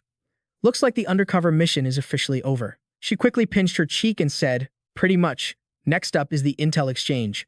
Yun Chen didn't hold back his praise. Guild Master, I can't believe you can already go toe-to-toe with a Demon Venerable at just the 3rd job transfer. That's insane. Du Lin accepted the praise smugly. After all, I am the daughter of the National Guardian General. Getting to this level is only natural. Besides, compared to a little junior brother like you, my achievements are still way behind. At this, he suddenly rubbed his chin. But then again, it's exactly as I predicted. The higher-ups of the Holy Empire have secretly defected to the Dark World. To be more precise, they're actually pawns that the God of Darkness planted in the human world. Everything Yun Chen mentioned made sense. And as for Lucy turning into a fallen angel, it's really just a phase of transforming into a demon. Although this makes her stronger, it also means the materials needed for Lucy's third transfer can only be found in the Dark World. On top of that, the Descent organization on this side is backed by the Holy Empire. To her, it's basically like her own backyard, so there's no reason not to go. Not only that, Du Lin also realized one thing. The reason Lucy put on a show with Elgir in the global tournament was to justify her disappearance. She is the princess of a nation after all. She can't just make up a random excuse and expect her subjects to buy it. She added, now that we have this girl as a prisoner, when we return to our world, humanity can easily expose the hypocritical face of the Holy Empire. Du Lin suggested, let's lock Lucy up in the royal city. It's not convenient for me to carry her around alone, but he had something else in mind. His war fortress space can store living creatures, and it's stocked with enough food and water to easily lock her up for 10 or 8 years, just letting her out whenever needed. As soon as he finished speaking, Yun Chen activated it. Ignoring Lucy screaming, I want to stay with Big Sis. No, don't. In the end, only little Yi was left fuming. Tisk. What a useless thing, wasted so much of my effort. How could that expression escape his eyes? Looks like you're pretty pissed off. Huh. Makes sense, it seems the Dark Believers are connected to you. So the Holy Empire must have quite a few ties to you as well. Otherwise, back then, Elgir wouldn't have been able to use the locking skill and wouldn't have fallen into the trap and been dragged into the Dark World. Duanye heard this and agreed.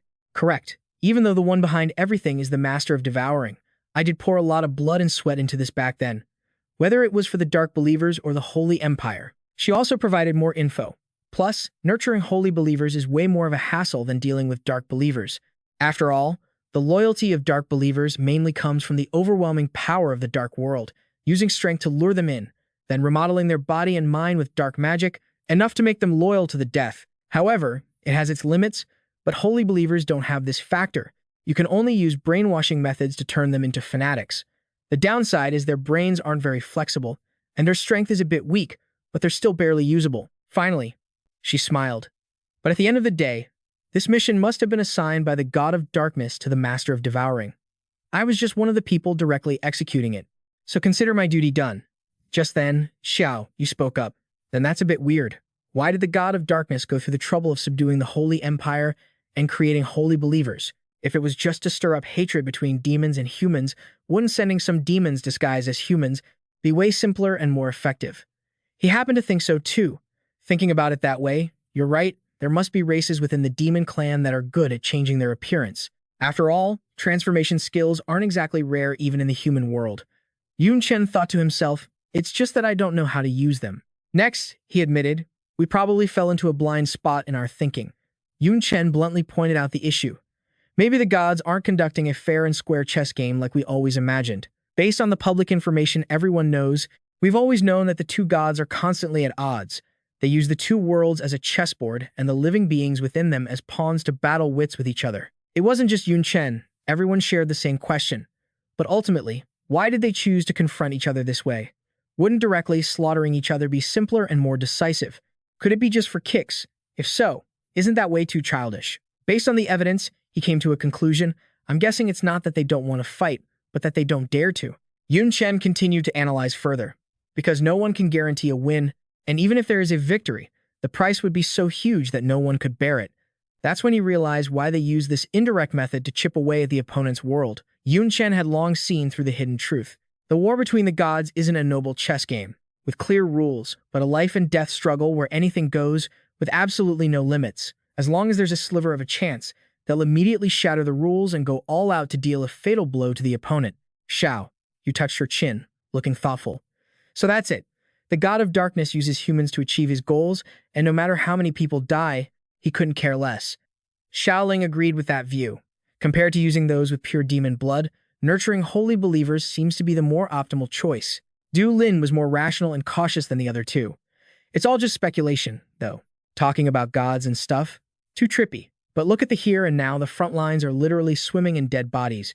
She snaps her fingers and drops a bombshell. We gotta flip the script. Suddenly, a massive axe bigger than her whole body pops into Lu Miaoling's hand. We just chopped down the world tree with this bad boy, the dark world crumbles, and boom, war's left in the dust. Xiao, you totally freaks out at that crazy idea. Say what? When you said chop a tree, you meant the freaking world tree. Xiao Ling backs her sister up. Like, how is that even an option? Duan Ye stays chill and points out, looks like your logic's a bit off. If the Dark God is really backing the Holy Faith, why would he issue a divine decree to trash his own world?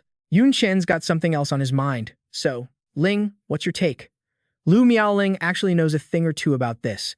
She couldn't care less if it's a divine order. She's doing it, no questions asked.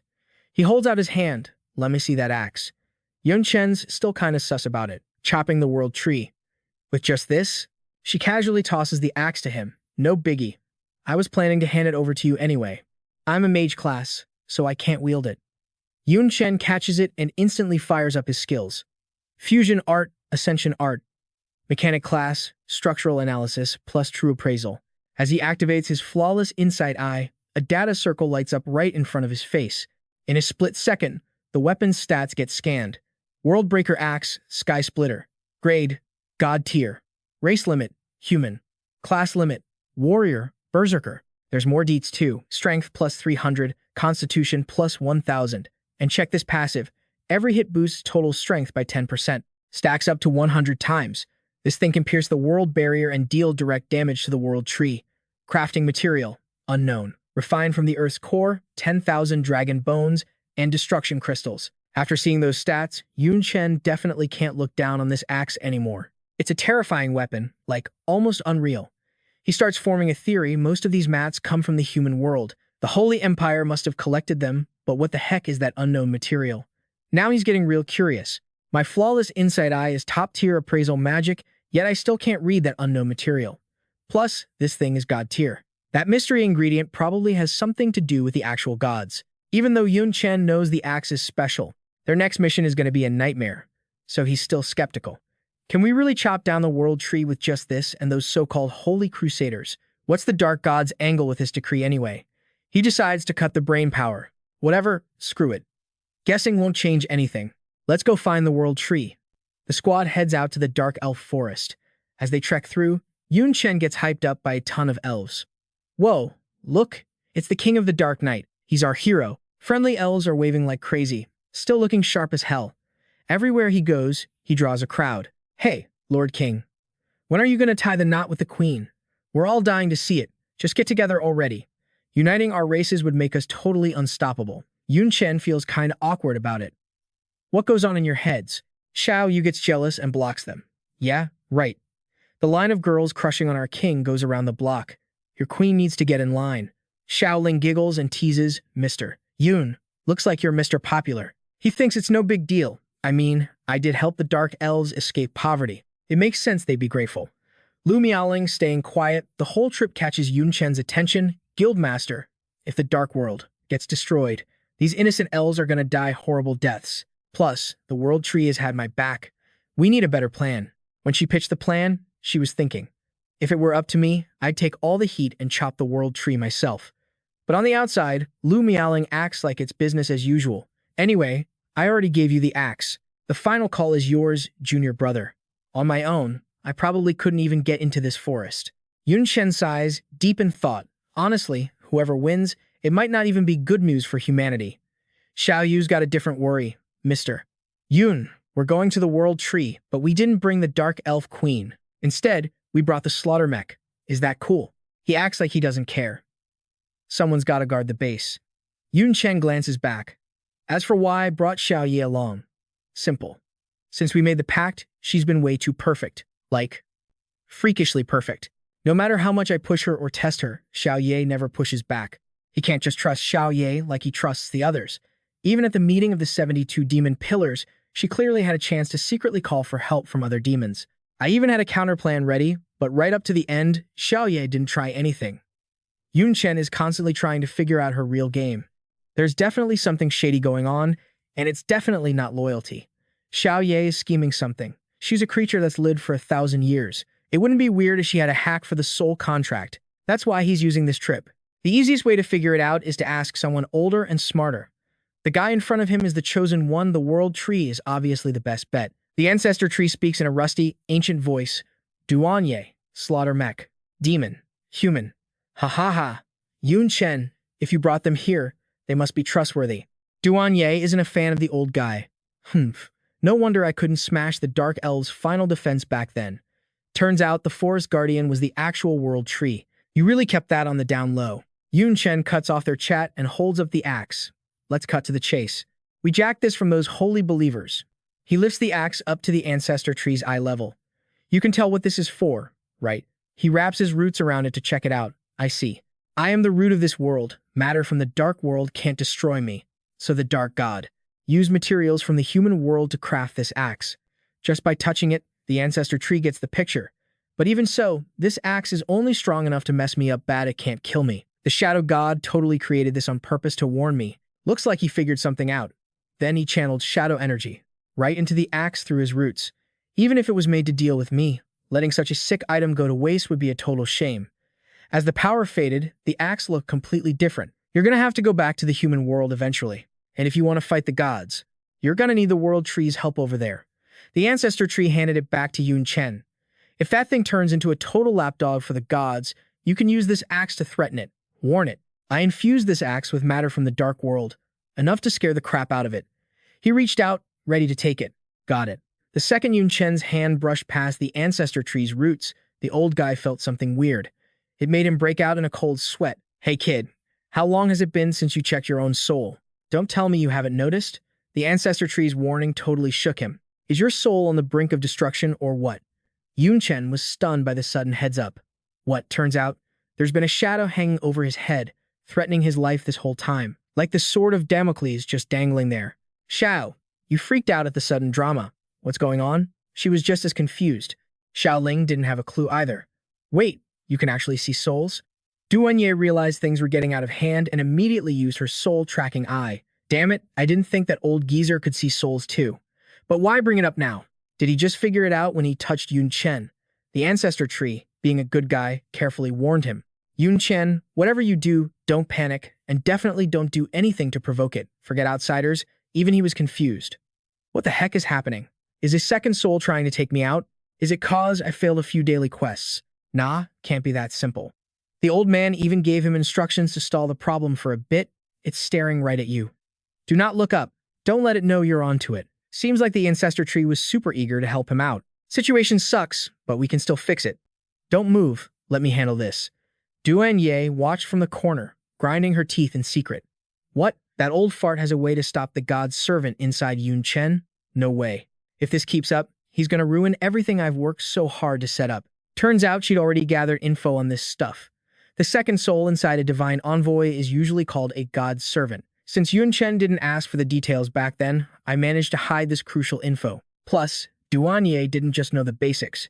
She knew exactly how that soul ticked. Just like the name says, a god's servant is a slave to the gods. They only obey divine orders, living inside the divine envoy's body, acting as a guide, a monitor, and an executioner. The scariest part? It's a double-edged sword. Once the envoy's growth flops or they think about betraying the god servant will instantly nuke his soul, wiping it out completely.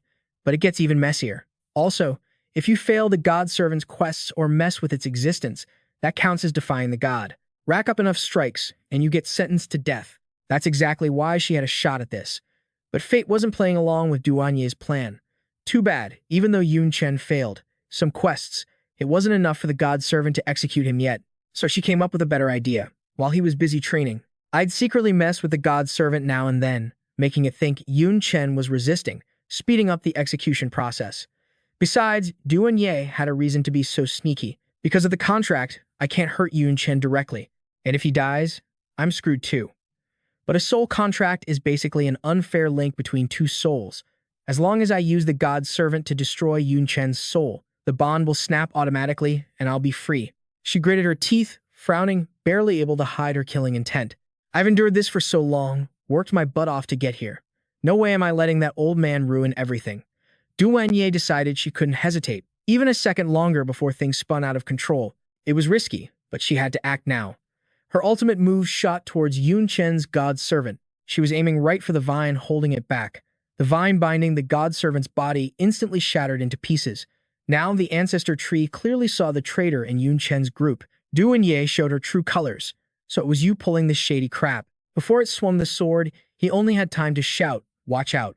Xiao Yu and Lu Miaoling synced up perfectly, rushing in and casting their spells. She moved before she even thought about it. Even though she didn't get the situation or see a thing, basically something on her junior brother's head was about to attack, right? It wasn't just Lu Miaoling. She cared about him too. "Don't you dare touch Mr. Yun." Two hands wrapped in black and red magic hit the god servant's back, trying to stop it. But what happened next left them both stunned. They didn't see this coming. Huh? We missed? Now there was nothing stopping the god servant's cold blade from slicing right into Yun Chen's head. Resistor detected. Execution. In that split second, he suddenly gave off a terrifyingly dangerous vibe. Just a soul-guarding dog. Yun Chen dodged perfectly to the side, grabbed a branch, and managed to cheat death. Yun Chen held up the thin twig, but his confidence was overwhelming. Don't get too cocky. You'd think the weapon difference would make it a blowout, but somehow, an ordinary twig was going toe-to-toe with a sword. The fight kept dragging on, neither side giving an inch. The pressure was so intense, the space around them started cracking wide open. Void sensed bad vibes and rushed over. Not good. Even though I gave that kid a push, he's acting way too reckless. He stomped on the ground hard and ordered, "World, give me roots." Right then, a massive, colorful root tore through the ground and shot up. Void wrapped his whole body in power and channeled it into the root through his hand. Void's shadow just vanished into thin air like snap. We're running out of time, gotta make it. The death match between Yun Chen and the god servant is still blazing hot. Neither of them is backing down. Suddenly, that thing screams its head off to power up. The next attack is even crazier than the last one. The pressure from their clash is weighing down on everything around them like a ton of bricks. Creepy dark purple rifts are popping up all over the sky cause these two are hitting so hard. Xiaoling is frozen stiff. She can't believe what she's seeing. Space is cracking and twisting all weird. But Ancestor Tree is just chilling, explaining how it all works to her. The god servant interfering is basically a god messing with the world, so obviously the balance is gonna get wrecked. Plus, Yun Chen is fighting back super hard, which is making space collapse right here. The fight's dragging on with no end in sight, and Duanye is losing her mind, ready to risk it all. I don't give a damn if it collapses. So what if the world ends? I am never becoming a slave again. She makes up her mind. What kind of weapon can actually block the god servant's attack? Damn it, let's just go for it. But there's no way she can pull a fast one on Ancestor Tree. He instantly summons roots to grab Duan Yi. Don't even think about causing more trouble. Lu Miaoling is super stressed out because she and the others can't interfere or help Yun Chen at all. Old man, stop wasting time messing with Duanye. Ah, I can't hurt Yun Chen directly, so go help Yun Chen instead. He's clearly fighting something way out of our league. But Ancestor Tree has to drop some bad news. It's not that I don't want to help, I literally can't. That's part of the reason why this fight is taking forever. If he loses, Yun Chen is dead meat. But if he wins, the consequences might be even worse. Nobody around can even take a single step closer to their battle zone. Amidst all the swirling dust and smoke, Lu Miaoling screams in total frustration. We can't lose, but we can't win either. Old man, what the hell do you mean? Ancestor Tree is being vague. As always, it's too complicated to explain right now. Basically, if Yun Chen really gets into deep trouble, I'll step in and help. I won't let him die, no matter what. With all his knowledge, he quickly finds a way to calm everyone down. But the best case scenario is exactly this, a stalemate where nobody gets hurt. The longer we stall, the better. He whips a branch at the god's servant with insane speed. Die. Yun Chen's attack is so fast and precise that the thing can't react and takes a hit right to the cheek. That one shot just shattered half the god's servant's face like broken glass, and it totally broke the stalemate too. Ancestor Tree goes silent for a sec. Even Lu Miaoling is so shocked she doesn't know what face to make. Even though I can't see anything, it seems like. Little bro is too focused on the fight to hear us. Is the situation getting really bad? What do we do now? He just freezes for a few seconds, and then summons these massive roots, signaling that the fight just got way more intense. What else can we do? Get ready to put your life on the line. The god servant got owned out of nowhere, so it furiously swings a massive sword at Yun Chen. But he just lifts the branch and blocks it without even breaking a sweat. Suddenly, some power shoots out of the god servant's body and flies up, shocking both Yun Chen and the servant itself. Ancestor Tree reacts the fastest, instantly shooting his roots at the power escaping the body. The roots clump together, into a spiral and wrap tight around that will. Aside from him, nobody else gets what's happening enough to tell the others what to do. Even a little extra strength helps. Help me suppress him. Quick! Once the god deputy sends a signal to the god realm and brings down the god's power, it's game over for us. Lu Miaoling and the others decide to stop standing around and charge in together. Can't win, so you're calling the adults? That is so freaking lame. They all get into position like a solid tripod and shout together. We gotta at least try to help. But as soon as Xiaoling gets near the cocoon wrapping that power, she gets a super bad feeling. Xiaoling is the closest, so she takes the hardest hit. It hurts. Xiao Yu gets hit with the backlash just as bad. Are you kidding me? Just a tiny leak of aura is enough to wipe us out? The god servant's power keeps spiking and finally busts out of the cocoon. All that pent-up energy explodes like a bomb, hitting Xiao Yu, Lu Miaoling, and Xiao Ling so hard they cough up blood. With nothing in its way, that will shoot straight up into the sky, while the three of them get blasted back and smash into the ground. They're all out cold, eyes shut tight, who knows if they're even alive. Only Lu Miaoling, who was standing further back, took less damage, so she can barely squeeze out a few words before passing out. Are you joking? Even Ancestor Tree couldn't stop it. With power this scary, how are we supposed to block even a little bit? He looks at the power shooting up nervously, but he's totally helpless. It's over. It's all over. All the years Void and I spent preparing to save your lives. It's all turning to ash today. As the power reaches for the sky, a figure suddenly pops out of nowhere to block it. Void lifts his leg, ready to attack, but doesn't forget to hype everyone up. No, you guys did great, even if you only lasted a few seconds. After gathering all his strength, he delivers a solid kick right into that power beam. But that was enough.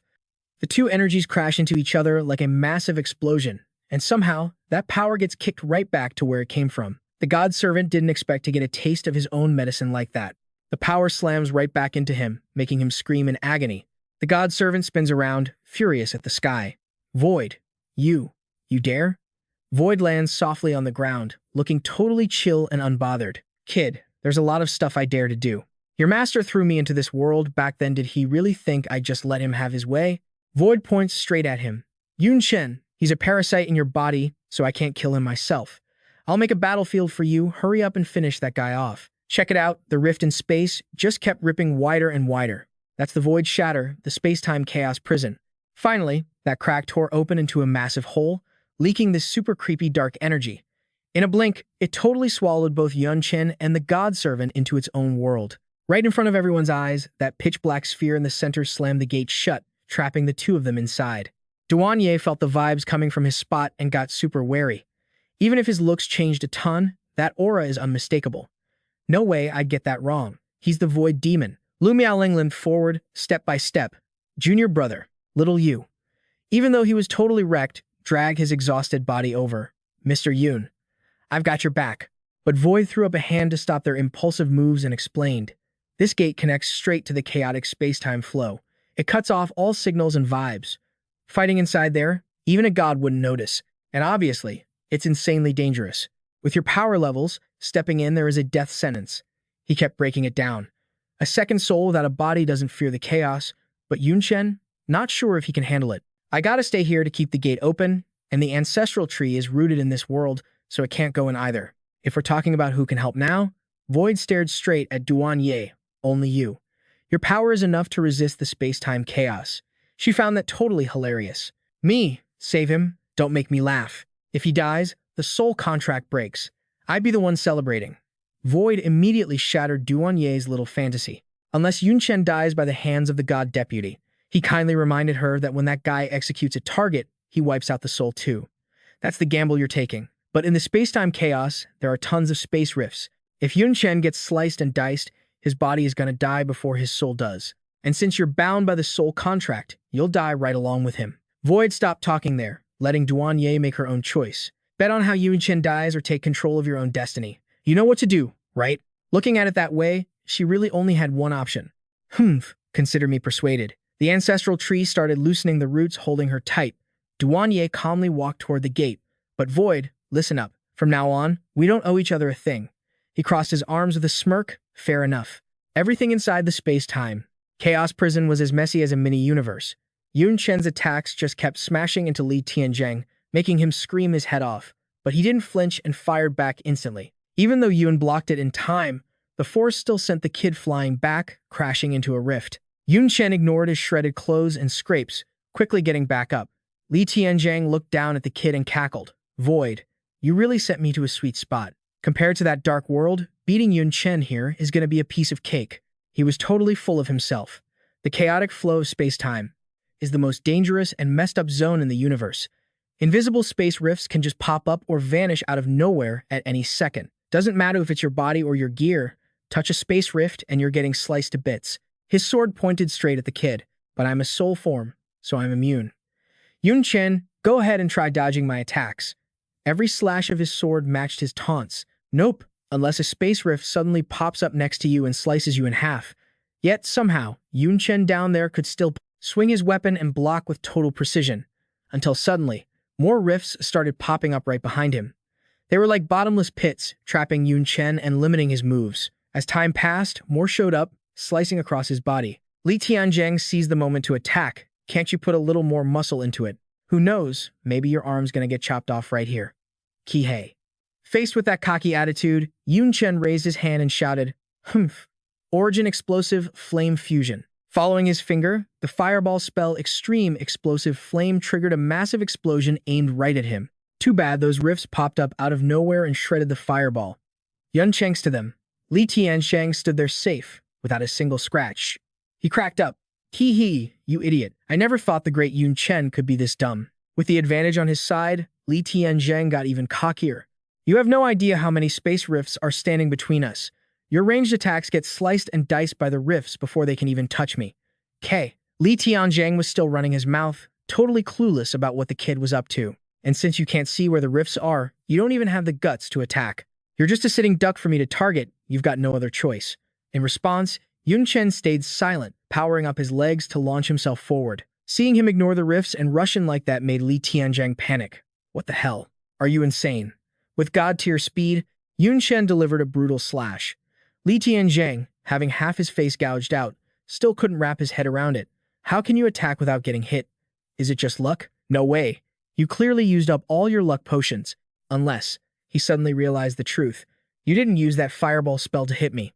You just wanted to map out the space rifts along the path. So you threw that massive fireball on purpose, didn't you? The kid didn't say a word, just straight up grabbed Li Tianzhang by the throat. Finally, Yun Chen said coldly, "In the end, you're nothing but God's little hunting dog. Besides hiding inside people's bodies to pull off sneak attacks, what are you actually good for?" He didn't hold back, striking with brutal force. With that pathetic combat experience and your textbook fighting style, you can't handle the unpredictable chaos of a real fight. Right then, a small black hole popped up behind Yun Chen, and little Yi, freshly untied, suddenly jumped out. She crossed her arms, watching him stomp the guy flat. "Looks like you don't need me to save your butt after all." Li Tianzhang, pinned down by Yun Chen, had somehow shrunk down and was struggling to break free.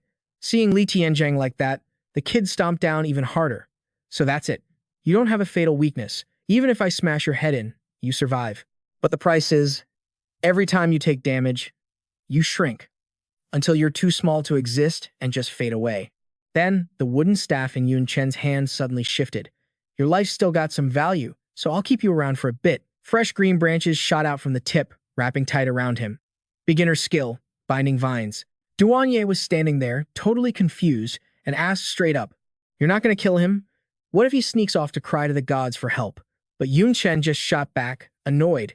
"You trying to tell me how to do my job? Don't forget, we've still got beef to settle. I'll deal with you later. Anyway, we gotta bounce." But before the word go could even leave his lips, Yun Chen's eyes went wide.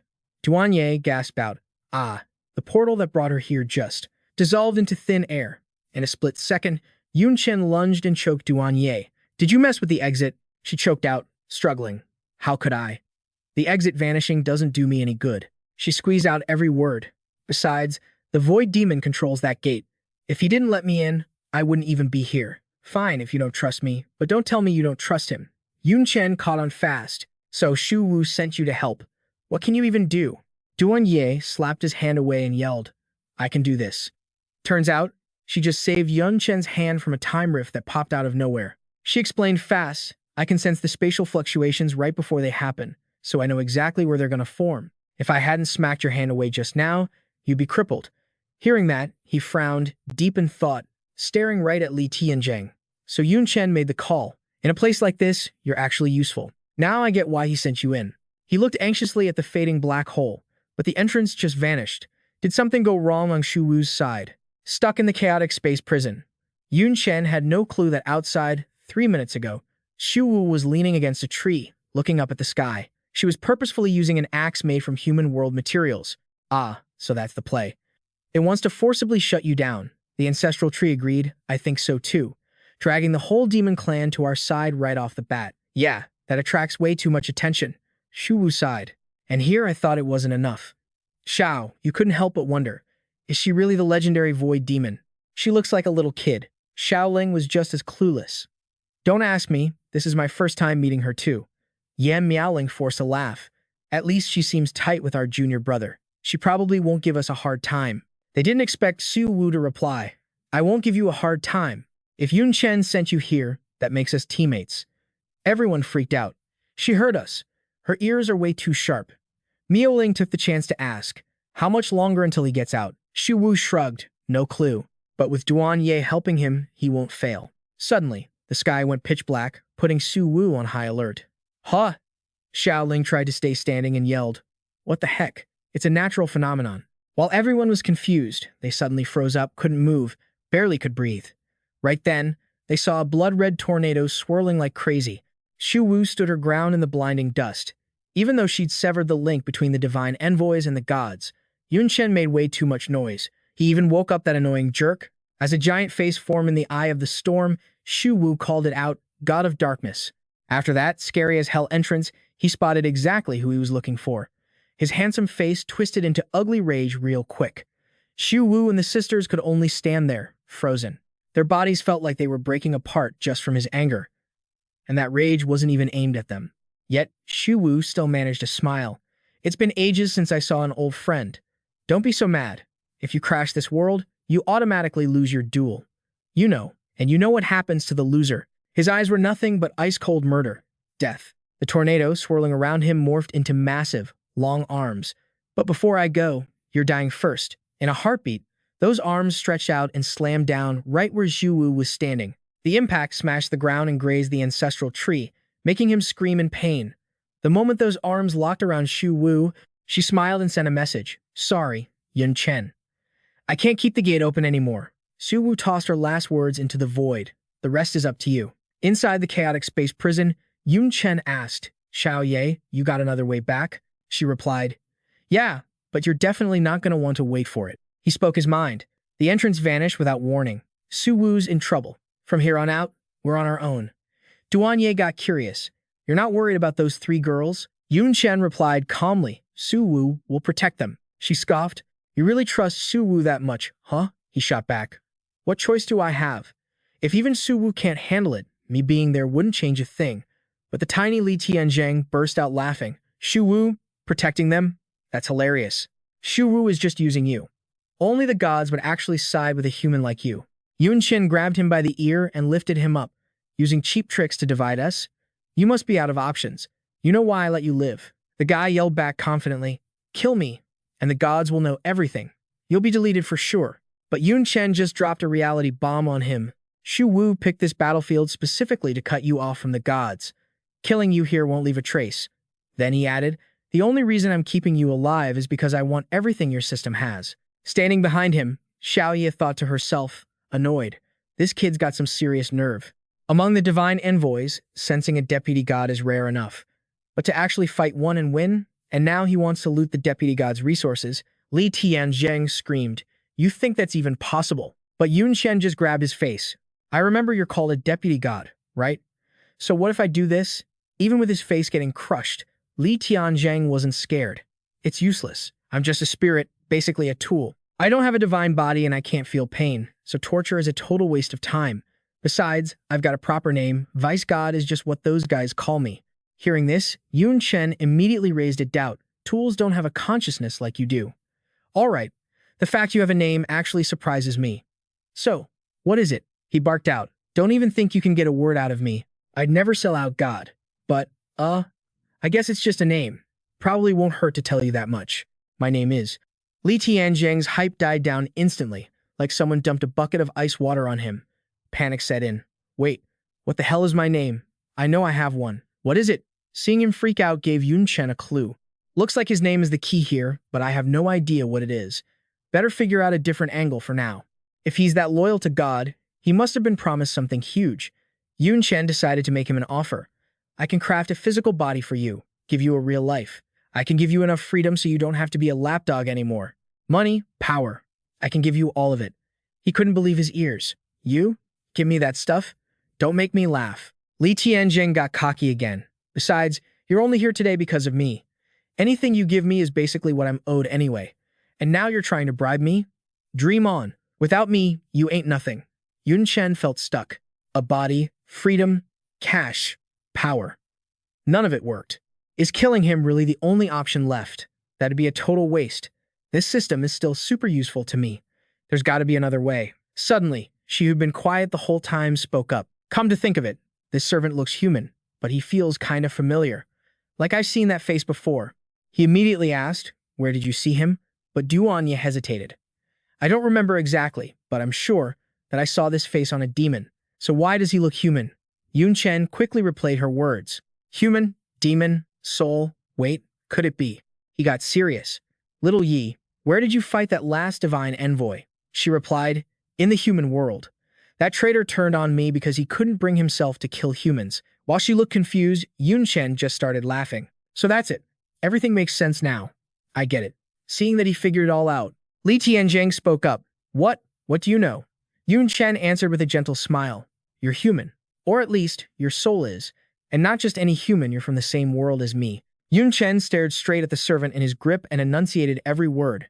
Your name is Li Tianjing. Dead silence followed. Thin layers of dark red smoke swirled around, turning the whole vibe into something suffocating and creepy. Li Tianjing kept muttering, like he was trying to remind himself. Li Tianzeng. My name is Li Tianzeng. Duan Ye's eyes went wide. She gasped in horror. He's Li Tianjing? The strongest, immortal divine envoy? That's impossible. She was absolutely sure. I crushed Li Tianjing's soul with my own hands, and his body was destroyed by the master of devouring right in front of me. Even if, hypothetically, he somehow came back to life, he should still be the god of darkness's envoy. How could he end up as a servant for the god of humanity? Yun Chen stood there with his arms crossed, cool as ice, and shot back. Nothing's impossible. Even you can mess with souls. You think the god of humanity can't pull that off? He continued, I bet the god of humanity was watching the whole time you guys were fighting.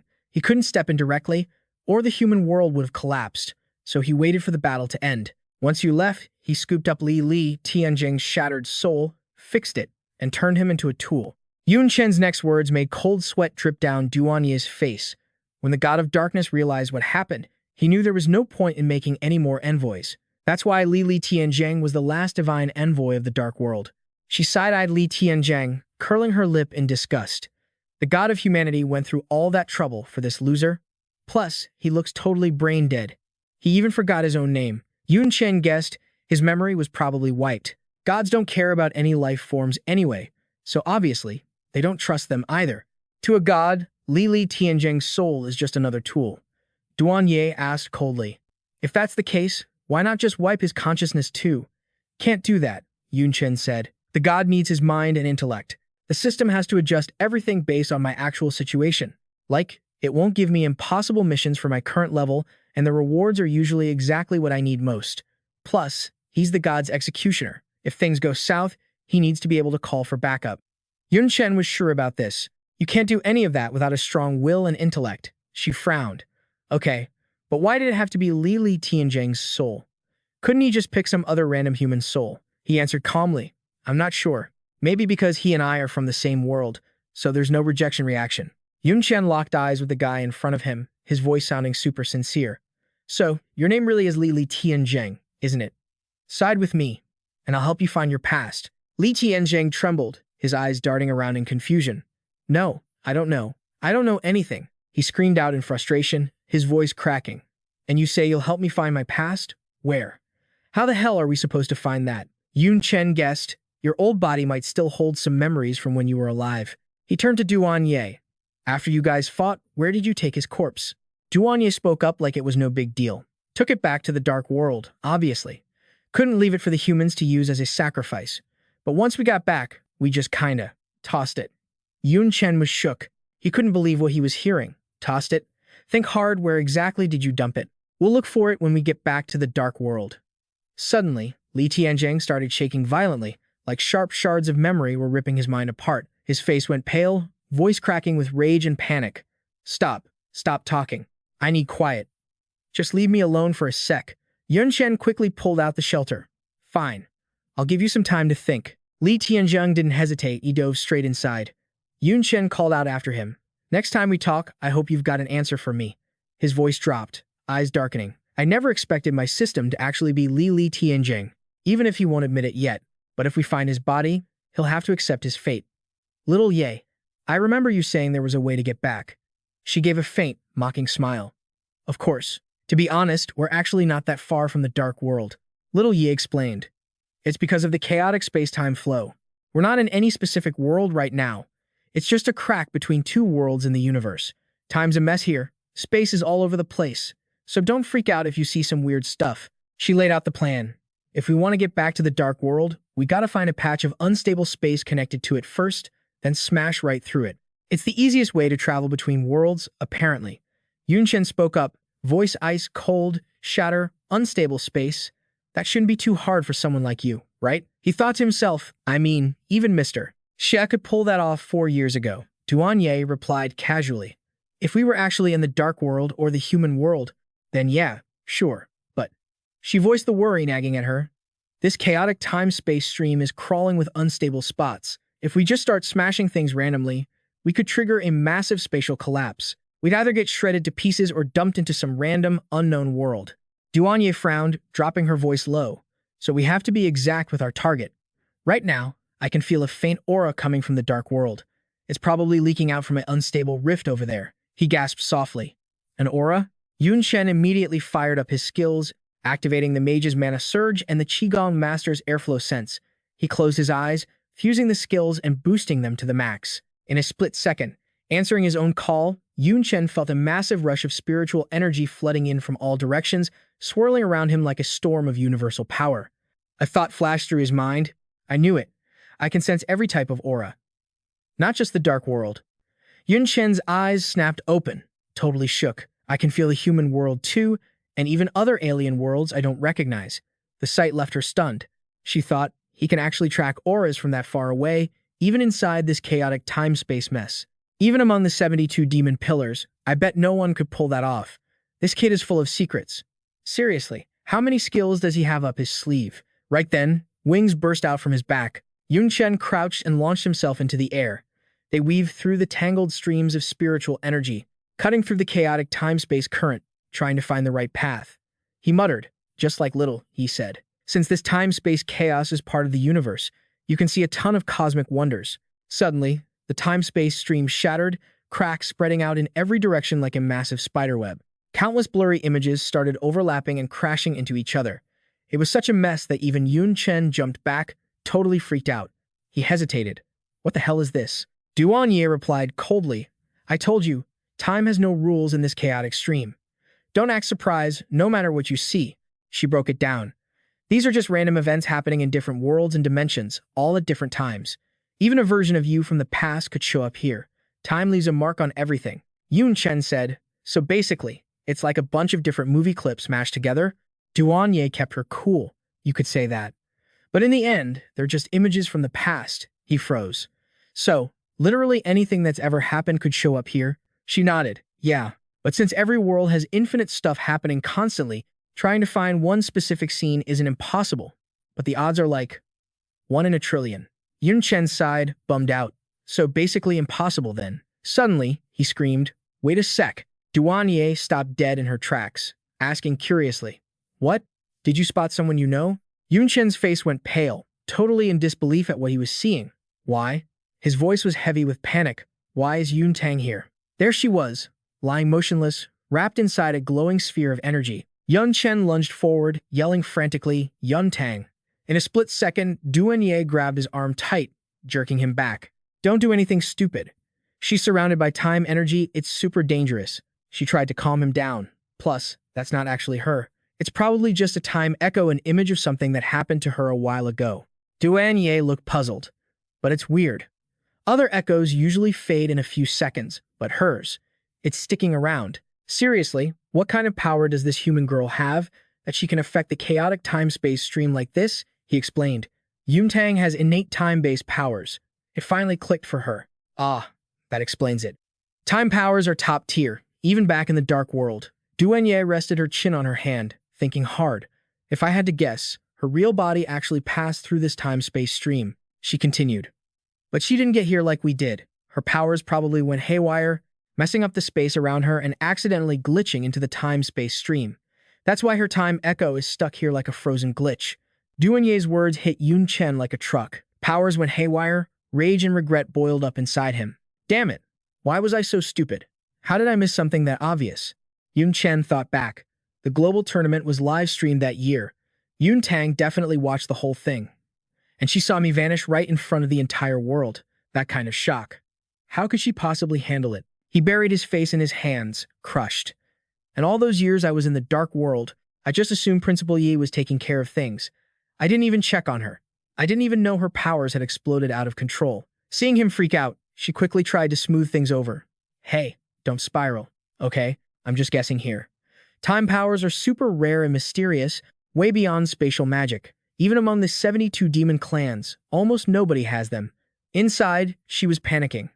If this kid actually off himself out of guilt, I'm dead too. Yun Chen didn't hesitate. He jammed his hand straight into the energy sphere. I don't need guesses. I need to see the truth for myself. Agony ripped through his arm, like thousands of red-hot knives slicing through his skin and digging into his bones. But Yun Chen refused to let go. He gritted his teeth, forcing himself to endure the torture. She screamed in terror. Stop. You can't mess with time energy. It's draining your life force and shortening your lifespan. Yun Chen stood firm, his eyes locked on target. Compared to Yun Tang being safe, my lifespan doesn't mean jack shit. Ignoring Duenye's pleading, he pushed forward. I have to know the truth. After struggling against the pain, Yun Chen finally grabbed Yun Tang's hand. Instantly, the sphere blasted out a violent wave of energy, rolling out in every direction. The light was so blinding it looked like it was tearing the space apart. Flashbacks hit him hard, vivid as hell right in front of his eyes. The crowd was scattering like roaches, total panic mode. One guy, eyes popping out with terror, was screaming, "Run for it. If that power touches you, you'll age instantly." They were running for their freaking lives, shaking with every step, faces ghost white, scared out of their minds. Under that insane power, the arena was a mess, like a hurricane had just swept through. Debris from the buildings was flying everywhere, mixed with violent energy that made the whole space feel like it was going to collapse. Yun Tang screamed in agony, her voice choking up, "Big bro, don't leave me." In the middle of that crazy rock storm, two small vortexes suddenly popped up, spinning side by side in midair. Just like that, the vortexes vanished, and Yagi and Infu showed up. They were surrounded by this protective glow, easily deflecting all the debris flying at them. She shouted in shock, "How is this happening?" Yeji stood there frozen, eyes wide with disbelief. Is a power rampage seriously this terrifying? You gotta remember, Yun Tang is only level 10, and she barely finished her class change. He replied calmly, "This is the horror of the time-based classes." Right after that, Infu didn't hesitate for a second, quickly pulling out an item. To get Yun Tang back to normal, we have to wake her up first. The fastest and safest way is to cut through that time energy, radiating from her, and pour the void crystal liquid on her. The item in his hand was the void crystal liquid, a grade A consumable. It clears your mind, temporarily wiping out negative vibes like anger, fear, depression, and grief. It forces the user into a calm state and even sobers them up. Note, one sip and you're wide awake. She rushed forward without thinking, reaching to grab the void crystal liquid, shouting urgently, "Let me do it." And Fu shut her down immediately. No way. With your strength, you'd run out of lifespan and die of old age before you even got close to Yun Tang. Saying that, he strode forward, eyes determined, not showing a shred of fear. "I'll go." Yaji screamed in panic. "You can't do that, Principal Ye. With the little lifespan you have left, how can you withstand that torture?" "I'll go find some other fourth advancement experts to help." He refused. "There's no time left. Yun Tang is too weak. In less than 5 minutes, she'll be erased by her own power." In a flash, a small whirlwind flared up, lifting Anfu into the air. Before leaving, he told her to handle everything from here on out. She screamed helplessly, tears streaming down her face. Principal Ye Anfu mumbled as he moved forward, "Little Yun Tang, back then, I was the one who suggested Yun Chen bring you here." He continued speaking, "Now that he's not here anymore, I still have a responsibility to take good care of you." And Fu smiled gently. "Even though I don't have many years left to live, Your future is full of infinite possibilities. Trading my life for yours. It's worth it. His voice kept echoing. I really wanted to see you. See Yun Chen.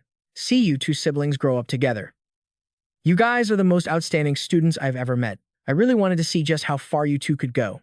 And Fu quickly poured the void crystal liquid on the girl. It's a shame I won't get to see it in the end. Right at that moment, Yun Tang's whole body suddenly radiated a blinding light, slowly spreading out and covering the entire sphere. Before long, the void crystal liquid suddenly split into powerful vortexes, wrapping tightly around Yun Tang's body. In a split second, her eyelashes trembled and slowly opened.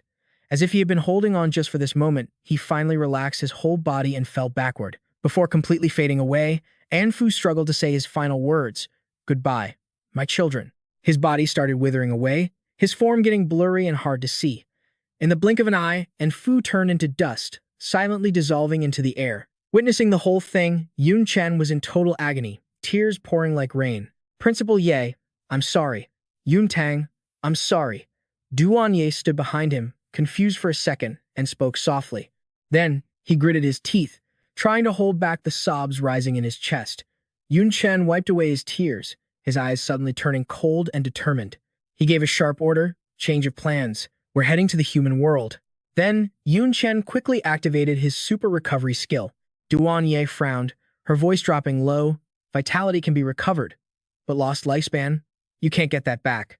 Because you wanted to see the truth, you were eroded for way too long. You lost at least 20 years of your life. He smirked slightly, his expression casually cold. I know. But so what? Yun Chen's face went dark, changed the destination. To the human world. Hearing this, she gasped in shock. Huh? Duan Ye questioned him. What about our alliance then? He replied calmly, voice steady.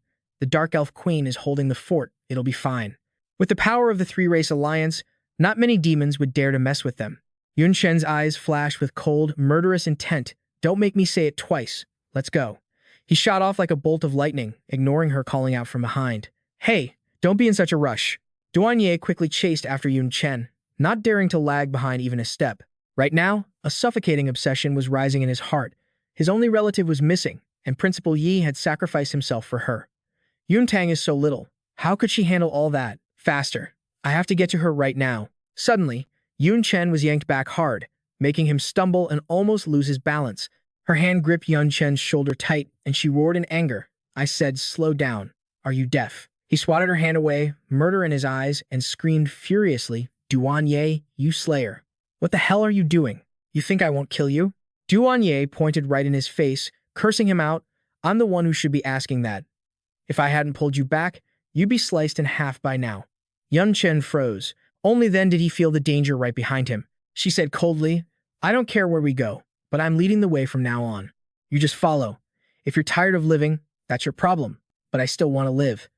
Yun Chen clicked his tongue, looked away, and grumbled, Teach, fine, I got it. Scene switched to the dark world. Forbidden mountains. Jagged rocks blocked out the light, making the cave look super gloomy. A demon curiously asked Lord Colada, what the hell happened anyway? The guy next to him shook his head, no clue. Ever since the boss came back from the royal city, Duan Yi has been acting like that, hugging that coffin all day. Who knows what the plan is? Colada laughed like a total psycho, drool dripping from his mouth. Die. Just die, all of you. He kept talking. I can feel your thirst. You're dying to break free. Ain't that right? Colada let out a soft sigh, his breath heavy with some twisted regret. Sucks that, with my current power, this tiny crack is the best I can do. He slashed his own wrist, and fresh blood gushed out instantly. I'll give you exactly what you want. Colada reached out, letting the crimson blood pour like a waterfall onto the coffin. You're definitely gonna escape now, right? If it's you, you can totally pull it off. In a split second, the coffin shook violently, making these deep, heavy thumping sounds. He screamed in pure hype, come on out. Colada's eyes were glued to the coffin, flashing with crazy pride. Swallow it all. Slaughter everyone. Destroy this trash world. Boom. The coffin exploded, the lid shattering into pieces as a blast of dark red aura shot straight up into the sky. Amidst the swirling red smoke, a figure slowly walked out. His voice was raspy as hell, sounding like a death sentence. The undefeated battle freak. The immortal. Colada roared with joy, voice cracking from the excitement. Ruperto. The demons watching were freaking out. One screamed. The corpse came back to life. Another demon's eyes popped out, voice shaking. No way. The guy in front panicked too. Lord Colada lost his mind. He actually opened the only active coffin. Li Tianzheng's eyes were dead empty. His dry lips barely moved as he mumbled, "Hungry. Kill." Colada looked at the guy he just summoned, a cold feeling hitting him. This is the huge discovery I was going to report to the Slaughter Princess. He calculated in his head. This power is enough to push our broken Knight clan up the ranks, maybe even into the top 10 demon clans.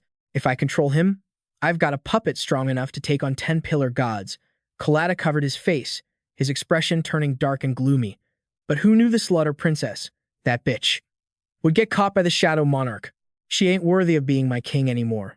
So the power I was going to give her, I'm keeping it for myself. His voice was solid. I'll use this power to crush the Shadow Monarch, take everything, and make the Slaughter Princess crawl at my feet. She'll pay for what she did. Li Tianzheng bowed low, begging nonstop, "Kill, kill, hungry." Colada chuckled softly. He squeezed his hand harder, tearing the flesh so blood sprayed out. "Hungry, huh? Be a good boy. Crawl over here like a dog." He whispered like he was spoiling a pet. "Listen to daddy. I've got what you crave. Fresh blood." Tianzheng scrambled to his knees, licking the hot blood off the stone floor. "Hungry, hungry." Colada smirked, looking sick with pleasure. Who would have thought even the legendary, undefeated immortal could end up this pathetic, twisted like a beast with no brain? But it's cool. Colada, will help you. He opened his hand, energy swirling violently in his palm. That blood was just an appetizer. "I'll give you a whole barrel to heal up," Colada announced. "Now, let me carve his soul-chasing seal right into your brain. From now on, you're my slave, Ruperto." But suddenly, Tianzheng grabbed his hand, stopping him cold. Colada yelped. "Huh." Tianzheng said firmly. "Wrong." He stood up abruptly, screaming in Colada's face, "I am Li Tianzheng. My name is Li Tianzheng." "Not enough, not enough. Hungry. Kill." He grabbed Colada's head. Instantly, his aura exploded, swirling wildly and swallowing Colada's whole body. He spat out one bone-chilling word, "Kill." Colada was terrified. "Hey, what are you doing? I'm the one who saved you. You're my slave. You have to listen to me. Stop it." In seconds, Colada's buff body shriveled up as he collapsed, voice raspy. "Stop." Tianzheng looked at the mob of demons, drooling. "Not enough. Not enough. Kill." Right after that, a massive blast of red aura exploded, shooting straight toward them without hesitation. The air ripped apart, accompanied by his screeching hiss like a death sentence.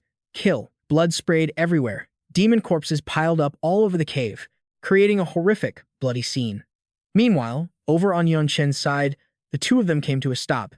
Standing before a flickering spatial rift, Duanyi spoke up. "We're here." She stared at the twisted space in front of them. "There's human aura coming from this. It's an unstable space connected to the human world. Breaking it will open a temporary gate." He frowned, shooting it down immediately. "Wrong. There are other auras mixed in." Yun Chen closed his eyes, relaxing his mind, slowly feeling every fluctuation. The blue aura is thick and familiar, full of standard magic, definitely from the human world. He thought, but the other two are different. The yellow one feels alien and dangerous, definitely nothing good. The green aura feels vaguely familiar, like I've seen it somewhere, but still strange. Yun Chen turned around sharply. "This spot's a no-go.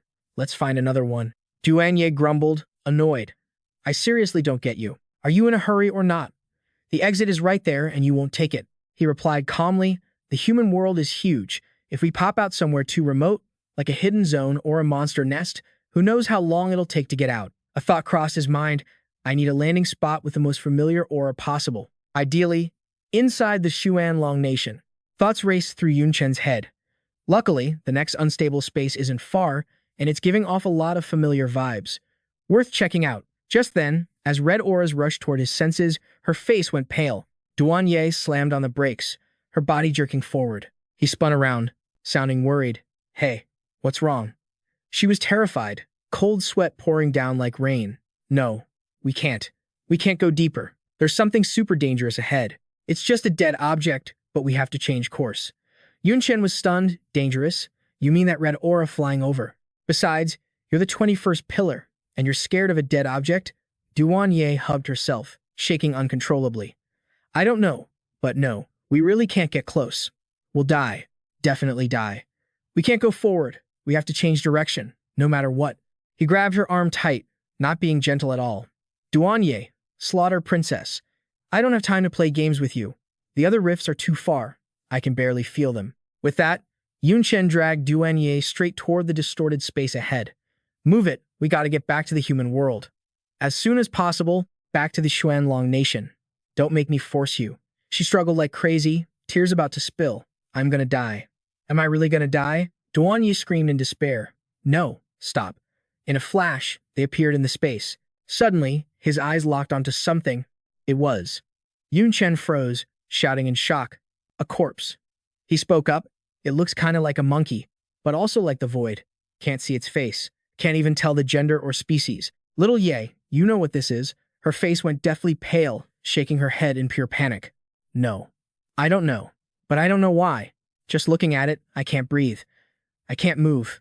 It's like my blood just froze solid. Yun Chen stared at the girl beside him, thoughts racing. Huh.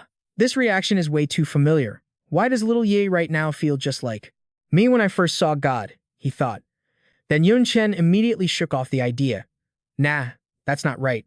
There's a difference. At least little Ye's body isn't breaking down like mine did back then. What the hell is this blurry-faced thing? His eyes lit up, like he caught a clue. Wait a sec. Can't see the face, fear causing a breakdown. Yun Chen rubbed his chin, deep in thought. The void once said I couldn't see his face because the gap in our life tiers was just too massive. He only took little Nava's form so he could actually talk. Thoughts kept flooding his mind. And the world tree said, God is above all living things, feared by everything in heaven and earth. But this monster right here has traits of both God and the void. Yun Chen silently guessed, which probably means God's life tier is way above everything else too. I've never met God face to face, so I don't know if he's like the void, impossible to see clearly or not. If I had to take a wild guess, the human God, shadow God, the void, and this corpse. His eyes were glued to the God corpse in front of him. They're all the same type of life form, or maybe the same race. Yun Chen pondered. But for some reason, the void lost the ability to make everything terrified of him, while this monster got killed off. Meanwhile, the human God and shadow God are arrogantly controlling two worlds, fighting each other. He glanced over at Duan Ye. I've been through the world tree's trials, so I'm not scared of gods anymore. But little Ye. Clearly not the case. Crazy that even someone with the power of the 72 pillar demons can't handle the pressure of a higher life tier. Suddenly, she grabbed onto Yun Chen's sleeve, her fingers trembling uncontrollably. Can we go yet? I really don't want to stay here another second, aren't you? Without hesitating, he flared his spirit power. With a loud shout from Yun Chen, a storage box appeared right in front of them. Good, he thought. A guess is just a guess. The important thing right now is getting back to the human world. I'll keep the corpse for now. Might be able to research it later. Duan Ye let out a sigh of relief. Humph. Suddenly, Yun Chen fired a blast of spirit energy straight at her. Duan Ye swatted it away in a panic, roaring furiously. What the hell are you doing? He replied casually, nothing much, just running a test. Thoughts raced through his mind. Little Ye isn't like I was back then. She didn't get any permanent damage that stops her from fighting. Makes sense. After all, she just saw a corpse. It's not like she got attacked by a god directly. With that, Yun Chen pushed off and dashed away, calling out, let's move. Scene changed to the human world. Somewhere in the Xuanlong nation, bodies were scattered everywhere. Looks like a brutal battle just went down here. Donggu grabbed Xia Qingcheng and hoisted her high into the air. Her voice was ice cold. Emperor Donggu. I, Xia Qingcheng, will absolutely never forgive anyone. He sneered. That's hilarious. Donggu taunted. And those ancient spirits under your command. I personally slaughtered you 31 times already. Wonder if you can come back after death, number 32. His eyes turned terrifyingly cruel. Golden spirit energy erupted around his arm, swirling violently. In a split second, Xia Qingcheng's body was completely crushed, leaving nothing but streaks of blood spraying in the air. Scene changed to a base deep underground. The entrance was heavily guarded, and the dim light made the air feel suffocating.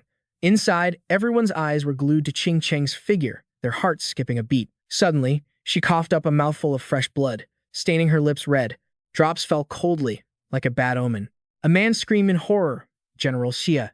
General. The woman beside him gasped, a scream stuck in her throat.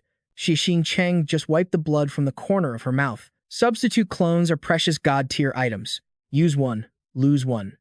Ao Chang swore in frustration. Damn it. Contact with the 32nd clone just got cut off too, and that clone had all the power of the main body. Cold sweat poured down his pale face. For the last 3 months, Teacher Xia has tried everything. Assassinations, ambushes, sneak attacks on Emperor Donggu. Nothing worked. In other words, Teacher Xia has been killed by that Emperor Dong Gu 32 times. The woman asked worriedly, her voice trembling, so what do we do now? Even Teacher Xia, the strongest person in the base, can't beat him. How are we supposed to rescue that lord? The person next to her lowered his voice. If that lord dies, the morale of everyone in the Xuanlong nation is going to collapse completely. She reassured them, don't be so pessimistic. Dying 32 times wasn't for nothing. I'm getting used to his bloodline suppression. Next time, I can use at least 70% of my power, plus I've still got plenty of treasures I haven't used yet. If I go all out, I might not lose. Hearing that, the people in the base were stunned, whispers filling the room. She still has treasures? Oh my god. General Xia uses god-tier items every time she fights, and she still has more? Her inventory is seriously insane. Qing Sheng spoke coldly, dismissed. We still have some time before the final battle. Prepare as much as you can. Meanwhile, amidst the misty, rolling mountains, a carriage carrying mutant beasts moved slowly. Kaze gripped the iron bars tight, his whole body shaking with rage. His words cut like knives. You dogs, losers, traitors, scum. He didn't stop cursing. You bunch of weaklings surrendering to the ancient spirits. You don't deserve to be called human. Outside, old Zhang and Guang Hui just hung their heads in shame at Kaze's insults. Total useless trash. Garbage. You damn traitors. Tu Yuan spoke up, don't let it get to you. You guys just know which way the wind blows. This world belongs to us now.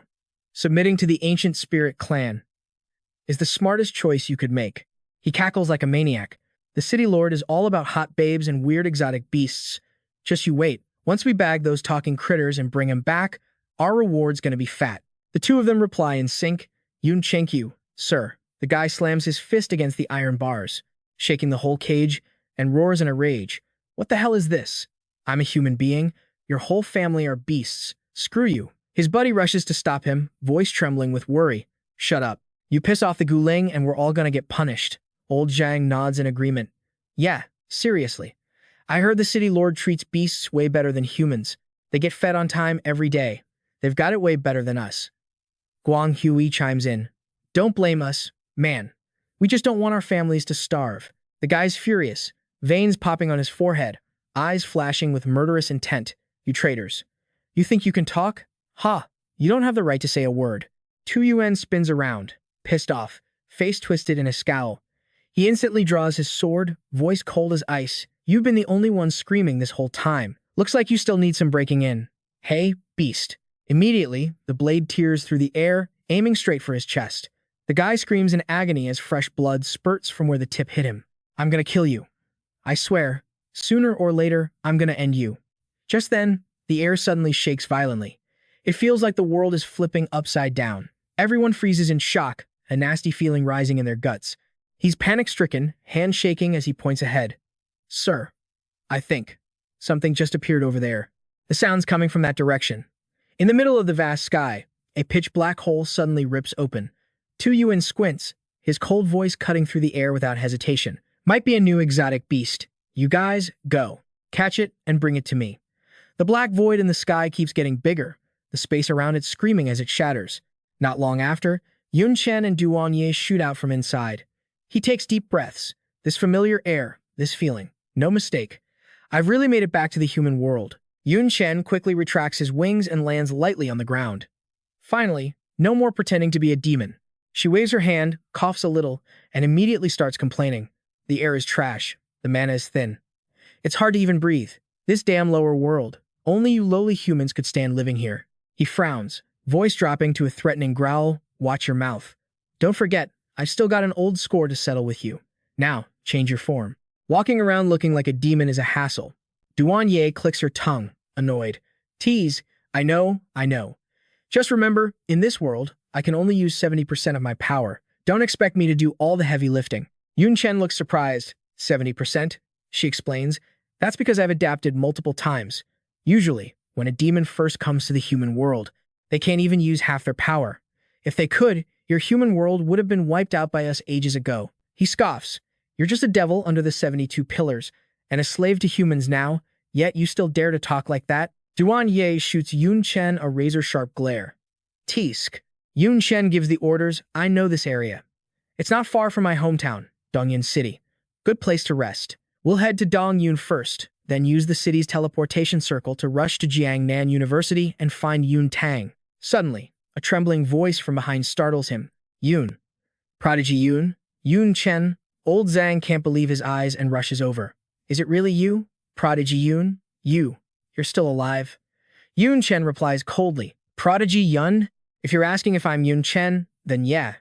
Guang Hui beams with joy. That's great. The brightest star of Dongyun City. The genius who wiped out the dark cultists in the global championship. Yun Chen. He's tearing up with joy. You're really still alive? Then Guang Hui's face suddenly drops. Sadness taking over, his voice getting low. You ran away to here, didn't you? It's too bad. Dongyun City has already fallen. You need to run somewhere else before the Guling clan finds you. Old Zhang argues back, run where? Dongyun is Prodigy Yun's home. He definitely came back on purpose. If he just surrenders to the Guling, with Prodigy Yun's potential, he'll definitely get VIP treatment. Yun Chen freezes, eyes wide with shock. Guling? Fallen? What the hell are you guys talking about? I don't understand a single thing. The two of them look surprised, asking in unison, Yun Chen, you really don't know anything. Yun Chen asks, know what? They say sadly, the Xuanlong Nation is just a name now. In reality, it's already been destroyed. These words hit him like a truck. Huh? Yun Chen can't believe it, gasping in shock. What did you say? The Xuanlong Nation is gone. He frantically grabs old Zhang by the shoulders. What the hell happened? How is Jiangnan University? What about Yun Tang? The man panics and stammers. Well, I don't know about Jiangnan University. Anyway, it all started a year ago. Old Zhang starts explaining the situation. Back then, a phenomenon suddenly appeared in the sky. The scale of it was second only to the fusion between the game and the world 70 years ago. Then the announcement came out, the world had entered the final version. The mythology version. Recalling everyone's shock back then, he continues. At first, most people were optimistic. The aberrant army was closing in on the border, and humanity had lost a ton of territory. So we thought this update might be a turning point for humanity. Old Zhang keeps a serious face as he recounts everything he knows to Yun Chen. And actually, there was a turning point. The aberrants suddenly withdrew their massive army back to the dark world. We got a lot of territory back easily. Aberrant prisoners captured at the front lines said, the withdrawal had something to do with some alliance of the Shadow Monarchs. Duan Ye suddenly realizes something, looks over at Yun Chen, and says, so, that's it. You push for the three-race alliance not just to protect the devils and dark elves, but also to force the aberrants to retreat. Yun Chen replies calmly, that's right, and the results were even better than I expected. Suddenly, he spots something wrong and quickly says, wait a second. Yun Chen looks like he's about to jump out of his skin, asking urgently, what did you just say? The aberrants retreating. That was a year ago? Are you sure you're remembering that, right? Old Zhang looks him in the eye and affirms, positive. How could I mistake something that important? Yun Chen rubs his chin, thinking to himself. From what I know, the aberrants started their massive retreat not long after the three-race alliance was formed. From the time I entered the Dark Elf Forest and hit that time turbulence, it's been a week at most. How has it been a year? He asks suspiciously. How long has it been since I disappeared during the tournament? Old Zhang holds his head and shakes it. Let me calculate. Probably about 2 years and 9 months. He's stunned by the answer, saying blankly, 2 years and 9 months? That's impossible. I was in the dark world for only about 1 year and 9 months. Even with time dilation, the gap shouldn't be that huge, could it be? Standing behind him, Duan Ye calmly replied, you guessed right. In the turbulent space-time flow, the speed of time gets all messed up. By the time I escaped, a whole year had already passed outside. Yun Chen sighed, I knew it. He silently beat himself up, I miscalculated. A lot can happen in a year. Pulling himself together, Yun Chen continued grilling old Zhang about what went down. Then what? What happened after the deviant fiends pulled back? Why did the Xuanlong Nation fall? The guy awkwardly scratched his head and stammered. Oh, well, my authority is pretty limited. I don't exactly have the full picture on a lot of things. Old Zhang dug through his memories and spilled what he knew. All I know is that suddenly, a massive number of ancient spirit humans popped up all over the country. They were rampant and tyrannical, enslaving humans and claiming to be our ancestors. The class holders couldn't fight back at all. In just 6 months, the entire Xuanlong Nation fell completely into the hands of the ancient spirit humans, and East Cloud City was renamed East Cloud Fortress. Yun Chen was puzzled. A nation that even the deviant fiends couldn't take down was easily conquered by these ancient spirit humans. Are the ancient spirit humans even stronger than the deviant fiends? The guy suddenly started trembling. I don't know for sure. But there is one thing I can guarantee. Wearing a terrified look, old Zhang gritted his teeth. When I face an ancient spirit human, I seriously feel like I'm being crushed, like I can't even lift my head. Under their bloodline suppression, I'm just a weak little kid. Yun Chen fell deep into thought. Ancient spirit, human bloodline suppression. The mythology update must be linked to the god humans. But why would he do this? What good does it do him to let the ancient spirit humans appear and enslave humanity? Guang Hui, who was standing behind them, stepped up and whispered into old Zhang's ear. Old Zhang, we've been gone too long. If Lord Ancient Spirit gets suspicious, we're. Old Zhang jumped, exclaiming, right. I almost forgot about that. Old Zhang hurriedly bowed to Yun Chen and frantically warned, Yun Chen, if you want to escape, you better get moving right now, but if you want to return to East Cloud, East Cloud Fortress, you better prepare a gift for the City Lord. If the City Lord is happy, he won't give you a hard time, he might even give you a petty official position. Yun Chen's gaze instantly sharpened. He glared at the guy and asked gloomily, I have to bring a gift just to go back to my own home? So, what should I give him? To his surprise, old Zhang pointed straight at Duan Ye behind him and seriously suggested, how about that girl? Her face went dark, killing intent exploding as she tilted her head. I'm a gift? The guy didn't seem to sense the terrifying atmosphere at all and just kept spouting his stupid idea with a straight face. That's right. The City Lord loves beauties and exotic beasts the most. Your maid is top tier in both face and figure, she's guaranteed to satisfy him. Hearing that, Duan Ye instantly blew her top, releasing a terrifying aura as she screamed, Do you want to die? Yun Chen raised his hand to stop her, commanding, Hold it. He doesn't know who you are. The pressure from his gaze surged, shooting straight at her as a warning. This isn't the dark world, and the person in front of you isn't a deviant fiend. If you dare to kill innocent people, I won't let you off the hook. With Yun Chen stepping in, Duan Ye finally calmed down, unhappily pulling back her power. Witnessing that scene, old Zhang was terrified and stuttered. That.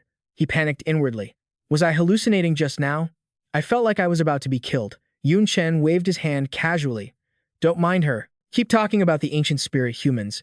Terrified, old Zhang hurriedly replied, I can't say any more. Time is really running out.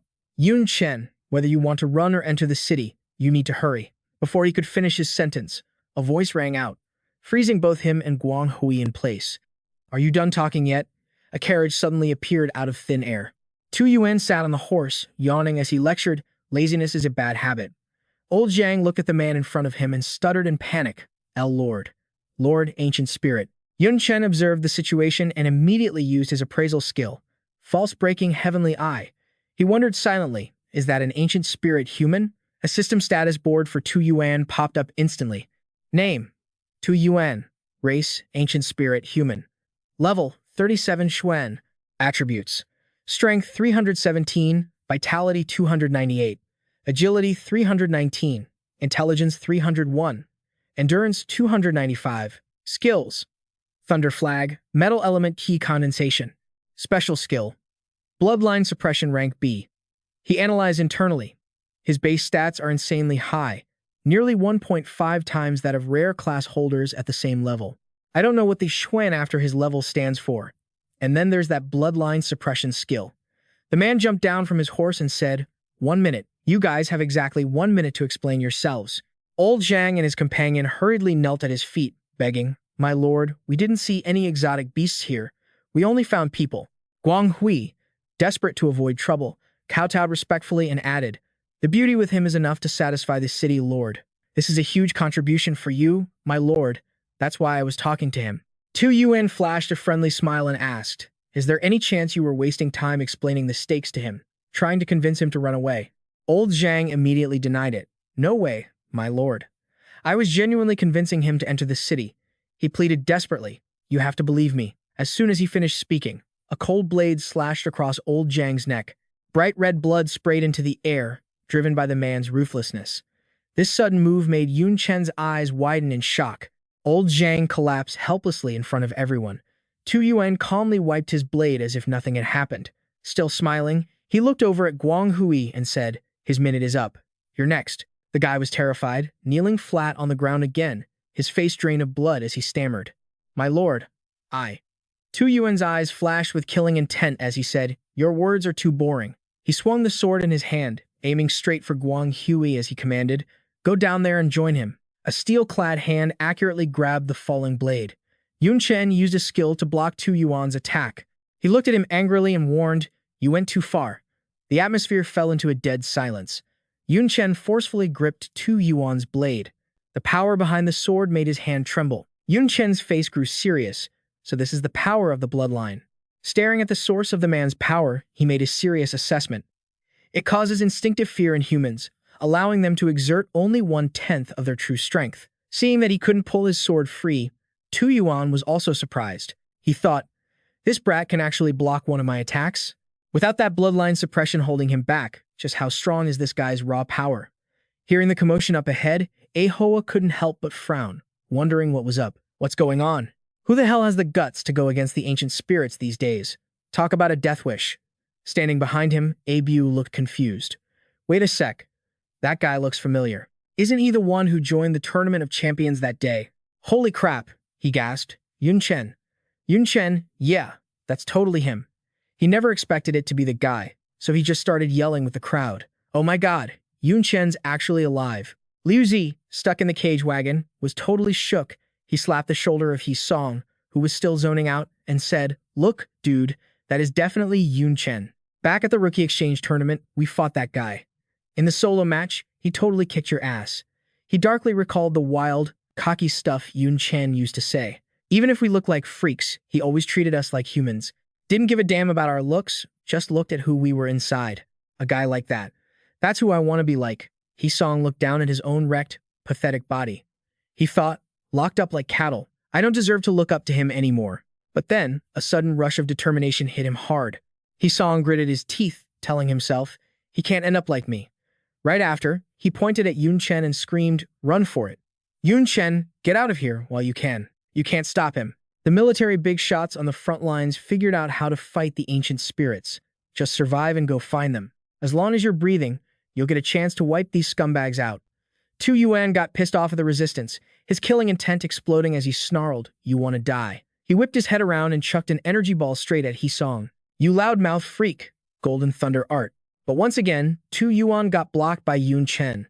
He grabbed the finger Tu Yuan just used, squeezing tight, and said darkly, "Don't sweat it. I ain't running. I'm finishing this fight right here." His finger crushed into a twisty mess by Yun Chen. Tu Yuan screamed in rage and pain. "Damn you, you filthy slave." His sword lit up with insane energy. He slashed it straight at the guy, yelling, "Golden Thunder Heaven-splitting slash." Facing that rage, Yun Chen just calmly raised his hand, buffed by his skill, and effortlessly blocked the attack. Then came a crazy barrage of slashes from Tu Yuan. Swinging his sword and chasing Yun Chen, who was dodging everything, he threatened, "I don't care what rank you humans gave you or how strong you are. To me, you're just a lowly slave. I've killed tons of guys like you since I awakened." Tu Yuan jumped up, charging his power and launching at Yun Chen. "And you ain't any different from them. After I kill you, I'm gonna make your whole family slaves for life."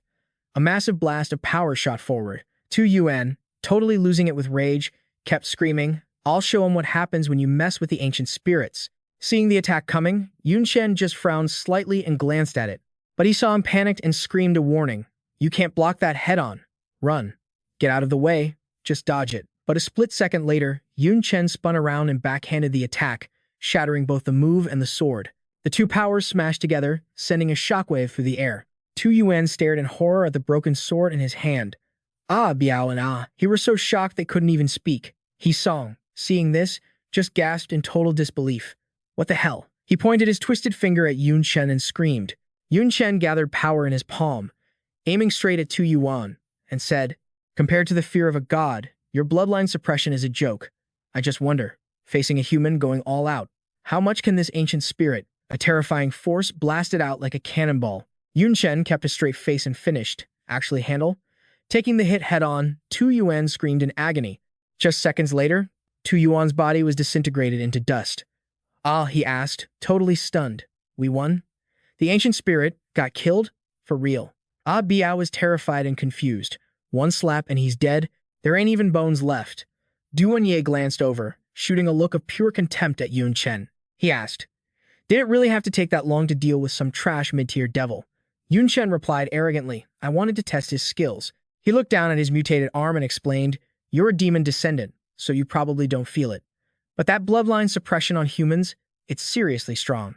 It let him take on Tier 3, maybe even Tier 4 Awakeners, even though he only had Tier 2 power. Yun Chen walked slowly toward the wagon and said, "For humans, that's enough to be a world-ending disaster." Facing him, Ah Biao could only stutter, Yun Chen." The pressure radiating from Yun Chen spiked with anger as he questioned them. "What are you guys waiting for? The ancient spirit is dead. Why aren't you opening the cages?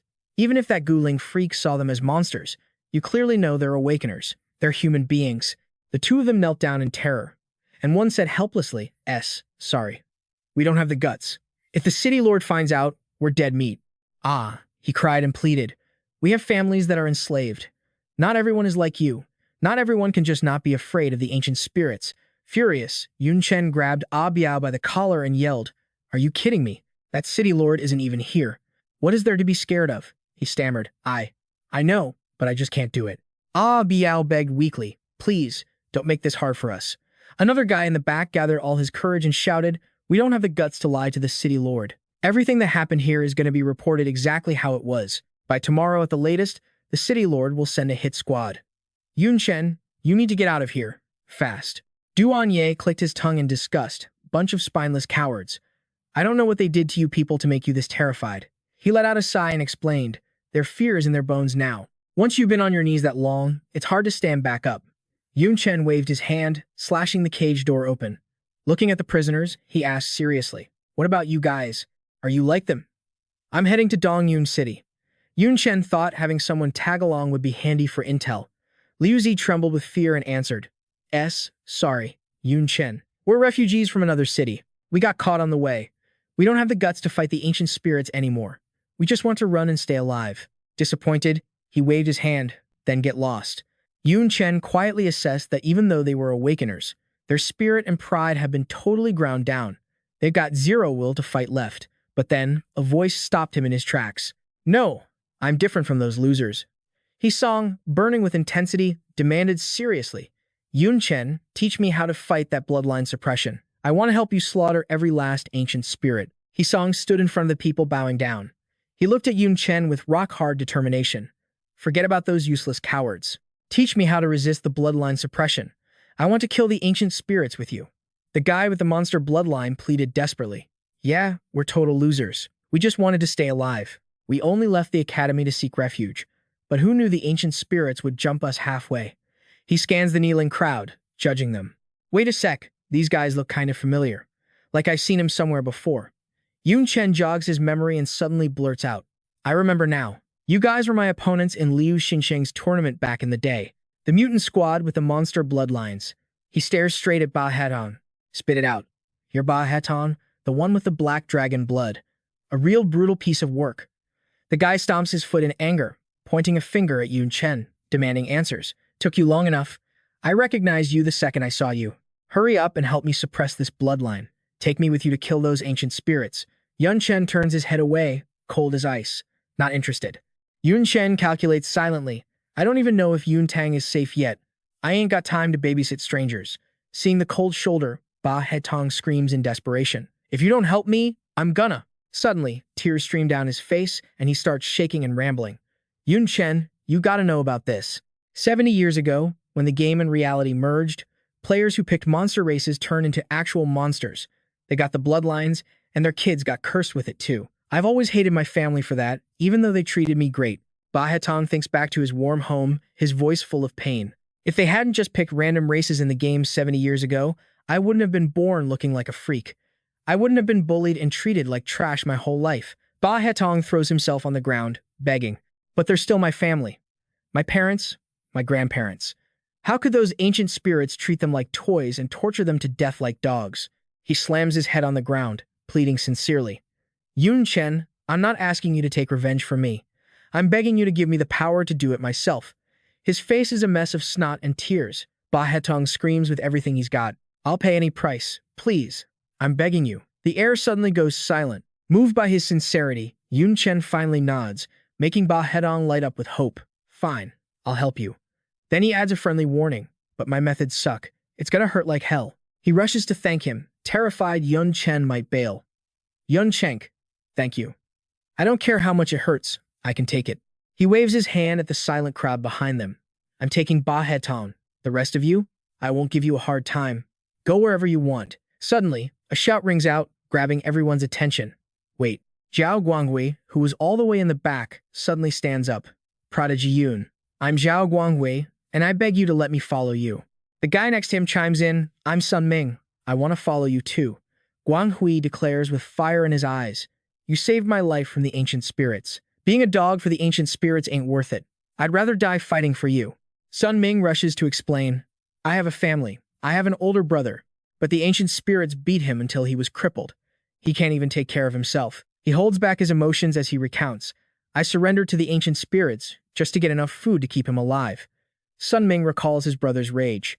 I'd rather starve to death than eat anything bought with surrender. He sounds helpless. He used to be a guard in Dongyun City. He hates that I gave up. He still hasn't forgiven me. Resentment boils over into pure rage. Sun Ming screams, today I'm gonna stop being a coward. No more surrendering. Please, Prodigy Yun, take me with you. Teach us how to fight the ancient spirits. Guang Hui backs him up. We know Dongyun City inside out. We can be useful. Seeing their hype, Yun Chen finally agrees to let them tag along. He looks down at the remaining people. All right, what about the rest of you? One cowardly guy stammers, sorry. We just want to live. Liu Zi smiles awkwardly. Please, just pretend we don't exist and let us go. Knowing their choice, Yun Chen doesn't waste another second. He waves his hand, ordering his crew. Let's roll. Cut to somewhere deep in the shadow world. Void is gasping for air, looking wrecked. Chased us for 7 days and 7 nights. Totally insane. If he wasn't afraid of destroying the world, he probably wouldn't have stopped. In the gloomy atmosphere, Lu Miaoling thinks suspiciously. We actually survived. Little Yu gasps. Oh my god. Just what is Void? Even the dark god couldn't catch him, and he was dragging the 3 of us along.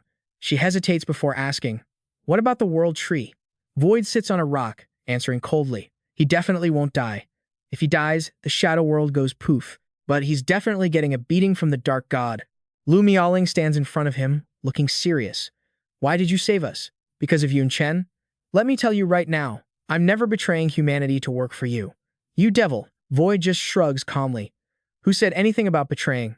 Besides, with your weak power levels, you wouldn't even make good cannon fodder. She grits her teeth, ready to scream. Little Yu quickly grabs her wrist to pull her back, defending Void. Miss Meow, he's not wrong. We really are too weak. Little Yu accepts the harsh reality. Forget about the demon Void. Even Mr. Yun is way out of our league now. If I can, I want to fight by his side, not just stare at his back. Don't you guys feel the same? Hearing that, the air gets heavy. Void seems to get it now and replies quickly. So that's it. Since you're his buddies, I can help you out with a little favor. He raises his hand. It's a piece of cake anyway. I'll give you power so you can actually be useful to Yun Chen. Back to Yun Chen's group, the squad is still on the move. As they walk, he says, disguising ourselves to get back into Dongyun City makes sense. It's safer that way. Yun Chen looks at the cloak he's wearing, totally confused. Ba Hetong and Little Ye definitely need to cover up. One looks like a freak, and the other is way too pretty. They attract attention. But I don't need to wear this, right? I even have to cover my face. Sun Ming turns around, his eyes shining as he explains. No way. Prodigy Yun, you have no idea how influential you are. Especially in Dongyun City, everyone knows your face. He recalls Yun Chen's glorious achievements with pure hype. In the global championship, you beat that dark fanatic anger in front of the whole world. You gave people hope. People started believing that we don't need devils, that humans can be strong enough on their own. Even the Xuan Long military gave you the title Prodigy Yun. Sun Ming says, exaggerating with pure worship. You're the pride of Dongyun Academy. Your old school even put up a gold-plated statue of you downtown. They wanted everyone to gawk at your noble face 24/7. Seriously, even 3-year-olds know you're Dongyun City's pride and joy. He was speechless, totally helpless. That damn statue. Guang Hui stood next to Shui Meng and snapped at the guy. Why'd you bring up the statue? Sun Ming slapped a hand over his mouth, panicking. My bad, it just slipped out. He tried to change the subject, fast. Guang Hui turned to Yun Chen. Yun Chen, what brings you back to Dongyun anyway, checking out your old crib? He answered, cool as a cucumber, just passing through. I need the city's teleport array to get to Jiangnan University. My sister, Yun Tang, should be there. Suddenly, the guy's face changed, and he started stammering. About that. Yun Chen lost his patience. Just spill it already. Guang Hui got serious. He said the ancient spirits are guarding the teleport array to stop humans from escaping. Plus, Jiangnan province fell a long time ago.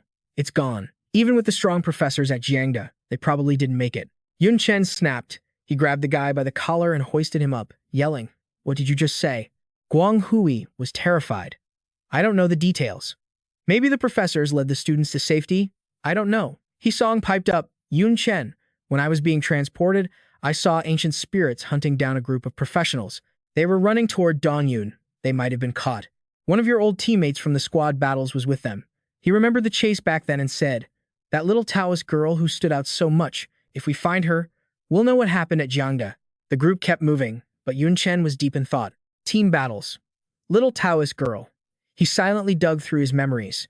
Yun Chen pictured Qingling's moves. Yi Qingling, right? It's been years. Who knows how the old crew is doing? He song got serious with his theory. Before the ancient spirits showed up, the demons pulled back because of their own internal drama. The frontline students went back to the academy, so she definitely left Jiangnan University. "There's a good chance she knows where your sister is." He frowned, his voice cold. "Pick up the pace. We have to hit Dongyun City before dark. Saving Yi Qingling comes first." Cut to Dongyun City. Wang was chilling, legs crossed on a chair. He looked at the skinny survivors and barked, "You better work hard. I'll give your families an extra kilo of food at the end of the month. If not, watch your backs." Even though they were starving, the two guys straightened up, terrified. "Yes, sir. Yes." Wang spotted Yun Chen's crew approaching. He grinned like a creep. "Oh ho, looks like we got some fresh meat." Sun Ming looked at him, awkward as hell. "Yun Chen, got any gold or flashy gear? Let me borrow something to bribe the ancient spirit guard. It's the only way we're getting in." Yun Chen just gave him a cold side eye. "I'm just visiting my hometown. Why do I need his permission?" Sun Ming didn't know what to say. But Yun Chen stepped forward, totally chill. "Let's go. Today, Donyun City belongs to humanity again." Wang saw Yun Chen's attitude and flipped out. "Hey brat, where the hell are you from? Don't you know the rules? You want to get in, you gotta pay tribute to the ancient spirits. Otherwise, you're just slave labor." He glanced at the aura leaking off the guy, the power of all creation surging. Yun Chen thought, "Gold aura." Just as I thought. That's the second one. I sensed that gold aura in the time-space turbulence before. It's definitely the ancient spirits. He closed his eyes, using his skills to scan the city. 127 gold auras inside, only 127 ancient spirits, and they took over the whole city? Is that magic residue? When Yun Chen ignored him, Wang screamed, "Hey brat, I'm talking to you. Are you deaf? Pay up already." Yun Chen just breezed past him, like he wouldn't waste time listening to an ant. Duan Ye, walking behind, just smirked. A split second later, the guy burst into flames. Two locals stared at the scene, totally freaked out. One asked, "What the hell just happened?" The other rushed over to check, stuttering. "I don't know. I think the ancient spirit." When he saw what happened, he screamed, "He's been burned to ash." Guang Hui, bringing up the rear, shot them a warning look. "You didn't see anything. Got it?" The guy instantly started sucking up. "Got it. Totally got it." The guy next to him watched Yun Chen's crew walk away. "I don't know why, but I've got a feeling. Tonight, everything in Dongyun City is going to change." Once they snapped out of it, the smell of cake on the table hit them. Starving, they both dove in, fighting over the food. Cut to the old city center of Dongyun. Under the ruined statue, something messed up was going down. A woman was clutching a bag of rice and dragging a kid along. She fell to her knees, crying and begging Tian Feng. "My lord, this rice won't last a month. My kid is growing. Please, just a little more." His face went dark. "You dare ask for more?" Tian Feng snapped. He slapped the woman right across the face and screamed, "You think you're worthy?" The bag split open, spilling rice everywhere. The crowd stared at it. In a flash, people dove in like starving animals, fighting for the grain. It was a riot. No one gave an inch. They fought like their lives depended on it. The men who managed to grab some food looked ecstatic, but the woman was too weak. She just cried, helpless. "No, don't take my rice. Please, I'm begging you. Stop." Tian Feng watched the chaos and laughed. He loved it. "Human slaves," he sneered. "You're all pathetic trash." He songed, gritted his teeth, furious. Damn them. Even Duan Ye was disgusted. Even the demons rarely treated humans this badly. But Guang Hui was used to it. He explained, calm but grim. "This is Dongyun City now. Roads and comms are destroyed. The ancient spirits control all the food in the farms. They even want to tear Dongyun down and rebuild it their way." Watching the chaos, he sighed. Morality, civilization, those are just luxuries for peacetime. When it's about survival, all that falls apart. He looked at the destroyed statue, choking up. Even the statue. Our symbol of glory is gone. Hearing this, Yun Chen's face went pale. Suddenly, a loud shout snapped him back to reality. What are you standing there spacing out for? Move it. A chain gang is being marched right in front of Yun Chen. Next to them, some ancient spirit scum is screaming his head off. You think you're still some hotshot awakener or something? Try me, and I'll break your damn legs. Yun Chen scans the group, thinking, great, what's the deal here? Am I seeing things, or does one of them look super familiar? Sun Ming notices his confusion and answers immediately. They're just some stubborn awakeners who refuse to kneel. I used to be in that same boat. Taking in the gloomy vibe around the group, he grumbles in frustration. After the ancient spirits took East Cloud, they locked up the stubborn ones who still had some use. Besides torturing them every day, they parade them around like this to trash their dignity and break their spirits. Suddenly, Liu Yuan turns her head from the crowd, gasping in shock. Him? Is that? She stares straight at Yun Chen. No way, I'm wrong. I've known that guy for years. Ever since he was the top student in the province, I've been watching him. Liu Yuan remembers how arrogant she used to be. Back when he got famous in the global tournament, she actually felt proud, using their connection to brag to everyone she met. She used to lift her chin up and say, I went to high school with Yun Chen, you know. He's that strong partly because I was his sparring partner. I know him, he's definitely not dead, and he'll come back eventually. You want Yun Chen's autograph? Easy, just wait for him to return, I'll hook you up. But right now, Liu Yuan's face is twisted in total disbelief. She thinks, to you, I'm probably just some nobody passed on the street, but you were always the pride and glory in my heart, someone like you. Looking at Yun Chen standing there, looking perfectly fine, Liu Yuan's mind starts racing. Why is he so calm? Why doesn't he look starving or tortured at all? How can he just stand there? The ancient spirits aren't even attacking him. There's only one answer. Her eyes shoot daggers as she screams in a rage. Yun Chen, you traitor. You sold us out to the ancient spirits. You piece of trash. In the ruined space, people working hard suddenly stop, drawn by Liu Yuan screaming. Yun Chen, you scumbag. You deserve to die. A guy carrying a steel beam turns around, stunned. Yun Chen, you mean the heavenly pride from back then? Another guy gasps. He's actually still alive. Despair drips from every word. If even he surrendered to the ancient spirits, what hope do we have left? Yun Chen finally realizes who's standing in front of him. He thinks, oh, I remember now. That's my classmate from the East Cloud Academy days. She was so smug when she changed her class to Mage. Looks like she's got the wrong idea. Liu Yuan is losing it, screaming uncontrollably. Anyone else could, but not you. You can't surrender, Yun Chen. I'll kill you even if it costs me my life. Lin Ru rushes in from behind and slams an elbow into her, pinning her to the ground. Liu Yuan, what the hell are you doing? Are you insane? She snaps angrily.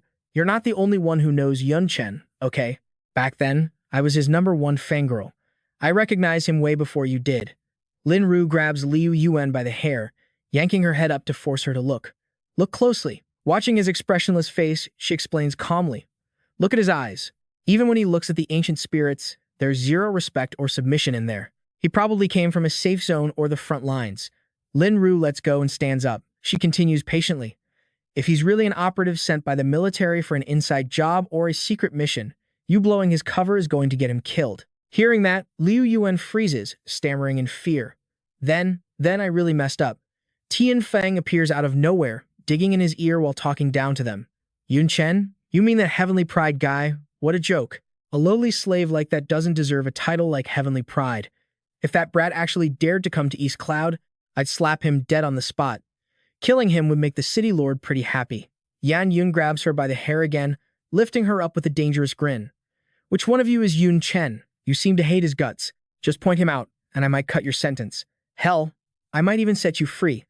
Liu Yuan doesn't hesitate. She turns and spits right in his face. Freedom my ass. You actually believe the crap I was spouting earlier? Yun Chen's been missing for 3 years. How could he be in East Cloud? Looking at her handiwork, she smirks. And even if he was here, there's no way in hell I'd tell a stupid ancient spirit scumbag like you. Yan Yun explodes with rage, lunging at Liu Yuan. You want to die? But before his hand can even touch her, a blast of fire flies in from nowhere and ignites. The flames roar to life instantly, engulfing Yan Yun's entire body, leaving him doing nothing but screaming in agony. The 2 lackeys behind him stare at the scene, gasping. What the hell is happening? The guy next to him is stunned. That fire is terrifying. There's a power in it I can't even describe. Then they both scream, enemy attack. Yun Chen sighs impatiently, ripping off his mask and cloak. He grumbles, disguise, stealth. Knew it was a waste of time. Killing every ancient spirit here solved the problem faster. Liu Yuan looks at him with total awe. Oh my god, he's still as strong as ever. Lin Ru tears up, overcome with emotion. It's just like back then. He looks invincible. Tian Feng's minions start panicking like a kicked hornet's nest. One of them yells, "That brat looks exactly like the statue before we smashed it." It's Yun Chen. Another one tries to stay calm and barks orders. It's fine. That fire was just a cheap sneak attack. As long as he's human, the bloodline suppression will crush him like a bug. Yun Chen stays cool as ice. He song, Zhao Guangwei, Sun Ming, kill them all. He song, who had been holding back, bursts forward with pure joy. He laughs maniacally. I've been waiting for you to say that. Guang Hui stands behind him, stammering in fear. We're fighting. Sun Ming looks terrified too. We can't do this. Yun Chen. If we don't fix the bloodline suppression, we're dead meat. Yun Chen shoots them a cold, warning glance. If you don't even have the guts to hold a weapon, then don't ever dream of fighting the ancient spirits. You'll just live in fear until you die. Instantly, their fighting spirit spikes. Guang Hui curses, damn it. Sun Ming gathers every ounce of courage he has. Got it. He swings his sword and charges, roaring. I'm a rare class berserker. Second awakening. I ain't scared of nothing. The other guy follows right behind him, screaming, let's do this. He song went full beast mode, screaming black dragon breath. A ball of dark energy shot straight at Tian Feng. But that old dude, he just stood there, watching it come like he didn't even care. Tian Feng barely flicked his wrist and poof, the attack was gone. He sneered at him. You got some nerve, you freak. Trying to rebel with those weak sauce skills? Please. He song gritted his teeth, totally pissed. You're just a second job advancement piece of trash.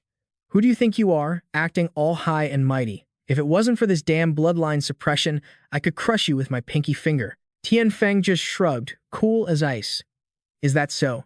Before he knew it, the old guy teleported behind him with insane speed. Tian Feng raised his mace, grinning like a maniac. Too bad I do have the advantage. I'm gonna bash your skull in, and offering your corpse to the city lord sounds pretty good to me. He couldn't move fast enough. He just stared back, thinking, crap, I'm screwed. Right then, a black shadow swooped in and blocked the hit, saving his butt. He looked at the figure floating there and yelled, totally hyped, it's Yun Chen's clone. Seeing his backup, his confidence skyrocketed. He got the message immediately. I get it now. Yun Chen's keeping us alive so I can go all out without worrying about dying. Pumped up, he charged at Tian Feng again, shouting, then I'm taking the gloves off. Let's do this. Watching the chaotic brawl unfold, Yun Chen was calculating his next move. The best way to beat fear is to fight it head-on, even if your instincts are screaming at you to run. Watching the crew fight so hard made him remember something. Back then, I couldn't handle the divine fear because the enemy was just too OP, like impossibly strong. But this is different. As long as I keep them from losing and buy them enough time to fight, they can break that bloodline suppression on their own. The bystanders saw things getting intense and started freaking out. People were screaming, run. They're fighting. The city lord isn't gonna let this slide. Yun Chen is toast. If we don't bail now, we're gonna get killed too. A helpless woman watched her food get trampled and begged weakly. No, please, don't step on my rice. My rice. Suddenly, a hand stopped her. Duan grabbed her hand, passed her an item, and said, forget the spilled stuff. Take this spatial magic stone. Just touch the surface and you'll feel the space inside. There's enough food in there to last you for years. The skinny woman took the stone, totally confused. He shot a cold glance at Yun Chen and explained, he told me to give it to you. But honestly, I would have done it anyway. She looked at Duan with gratitude and said, Yun Chen, you so much. But you and Yun Chen need to watch out. With this much noise, the city lord's guards will be here any second. He just smirked. The guards, who cares? Seeing his confident vibe, Duan stated firmly, at least here in Dongyun City, Yun Chen is the law. Meanwhile, in the huge square at the center of the old city, a mob had already clashed in battle, creating total chaos with dust covering everything. Yun Chen stood on the sidelines, watching calmly and thinking to himself, so that's how it is. The bloodline suppression is way more effective than I thought. He shifted his gaze to where He-Song and Tian Feng were facing off and started analyzing. Even He-Song's ranged attacks at full power got weakened right before hitting that ancient spirit guy. The enemy didn't even do anything. That means bloodline suppression is a passive skill, so even a sneak attack wouldn't really work. He had another question nagging him. There's one more thing bugging me. Besides the suppression, that skill called key condensation is something all these ancient spirits have, but I've never actually seen them use it. Suddenly, a few status panels popped up in front of Yun Chen. Name, Yan Yun. Level 21.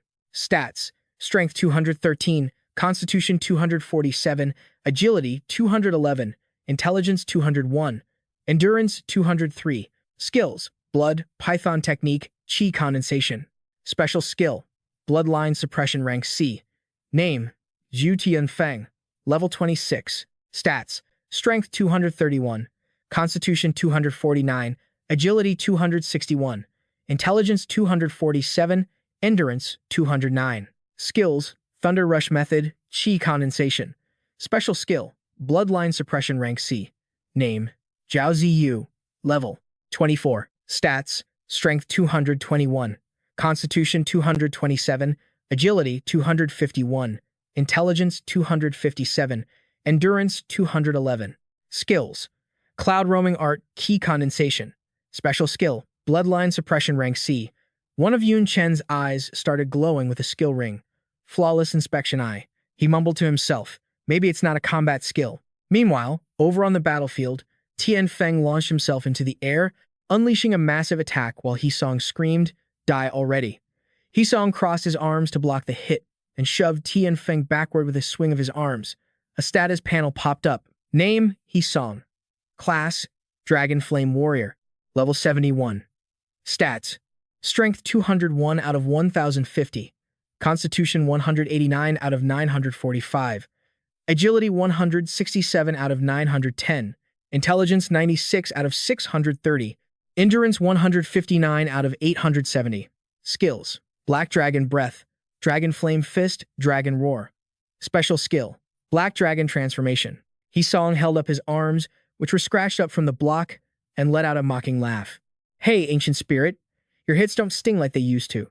Did you run out of mommy's milk or something? Ha ha ha.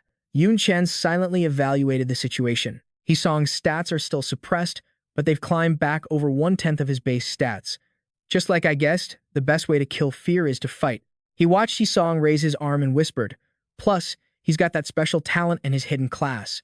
Hisong grinned, clearly enjoying this, and extended his sharp claws toward Tianfeng. You piece of trash, get lost and die. He swiped his claws straight across Tianfeng's body. Watching it happen, Yun Chen thought, that's enough power to kill his second job advancement ancient spirit. Tianfeng let out a horrific scream. His whole body turned into black smoke. When the smoke cleared, a brown loot bag was sitting on the ground. The info panel popped up. Name, Hisong. Class, Dragon Flame Warrior. Level 71. Stats, Strength, 871 out of 1050. Constitution, 767 out of 945. Agility, 725 out of 910. Intelligence, 493 out of 630. Endurance, 635 out of 870. Skills, Black Dragon Breath, Dragon Flame Fist, Dragon Roar. Special Skill, Black Dragon Transformation. He smirked and shouted, not enough, still nowhere near enough. I need to kill more. Yun Chen frowned as he realized, killing an ancient spirit instantly recovers a huge chunk of his stats. Hisong stomped the ground to launch himself forward, hunting for more kills. Arg! Yun Chen just stood there, watching Hisong's dark figure fly toward two ancient spirits who were fighting each other. Hisong dove straight in to take on both of them at once. I don't know how long it's been, but way off in the distance, another brown loot bag just popped up. Yun Chen walked over, his high tops crunching on the ground. He wondered, did loot actually drop? He squatted down, grabbed the bag, and thought, I absolutely wrecked those last two ancient spirits. I probably destroyed their drops by accident too. Yun Chen's eyes started glowing as he checked the bag's stats. Seems like a special inventory bag the ancient spirits use, kinda like the demon's space stones. The status panel popped up. Storage bag B. Effect, 10 cubic meters of storage space. Note, cannot store living things. Then Yun Chen checked out the swag inside. Like booze, note says humans made it. Drink too much and you're wasted. And food, humans made this too. Says to ration it for health. Then there's the origin slaying blade made by ancient spirits. Note says it's rotten and useless after 1,000,000 years. He pulled the blade out, eyes wide. 1,000,000 years? This weapon's been stashed away for 1,000,000 years? Yun Chen stared at the blade, his mind racing. Before Tian-Tu Yuan died, he said he was an awakened, and the ancient spirits claimed they're humanity's ancestors. Does that mean ancient spirits are actually humans from 1,000,000 years ago? and they turned to dust as soon as they hit the air. Suddenly, he felt a vibe shift, startled, and slowly looked up at the sky. A massive space gate ripped open in the sky, blasting out blinding beams of light. A moment later, a whole squad of ancient spirits appeared. They were decked out in the city lord's guard gear, floating in midair. A guy with a mustache crossed his arms and sneered. A puny human slave dares to rebel. You got a death wish? The civilians down below saw the ancient spirits and scrambled to run away. It's the city lord's guards. They're really here. Run. If we get caught in the crossfire, we're toast. Sunming gritted his teeth, sizing up the situation. So many of them showed up, no matter how strong Yun Chen is. I dunno if he can tank this. An eye patch-wearing guy looked down, amused. That kid looks just like the statue. Is that Yun Chen?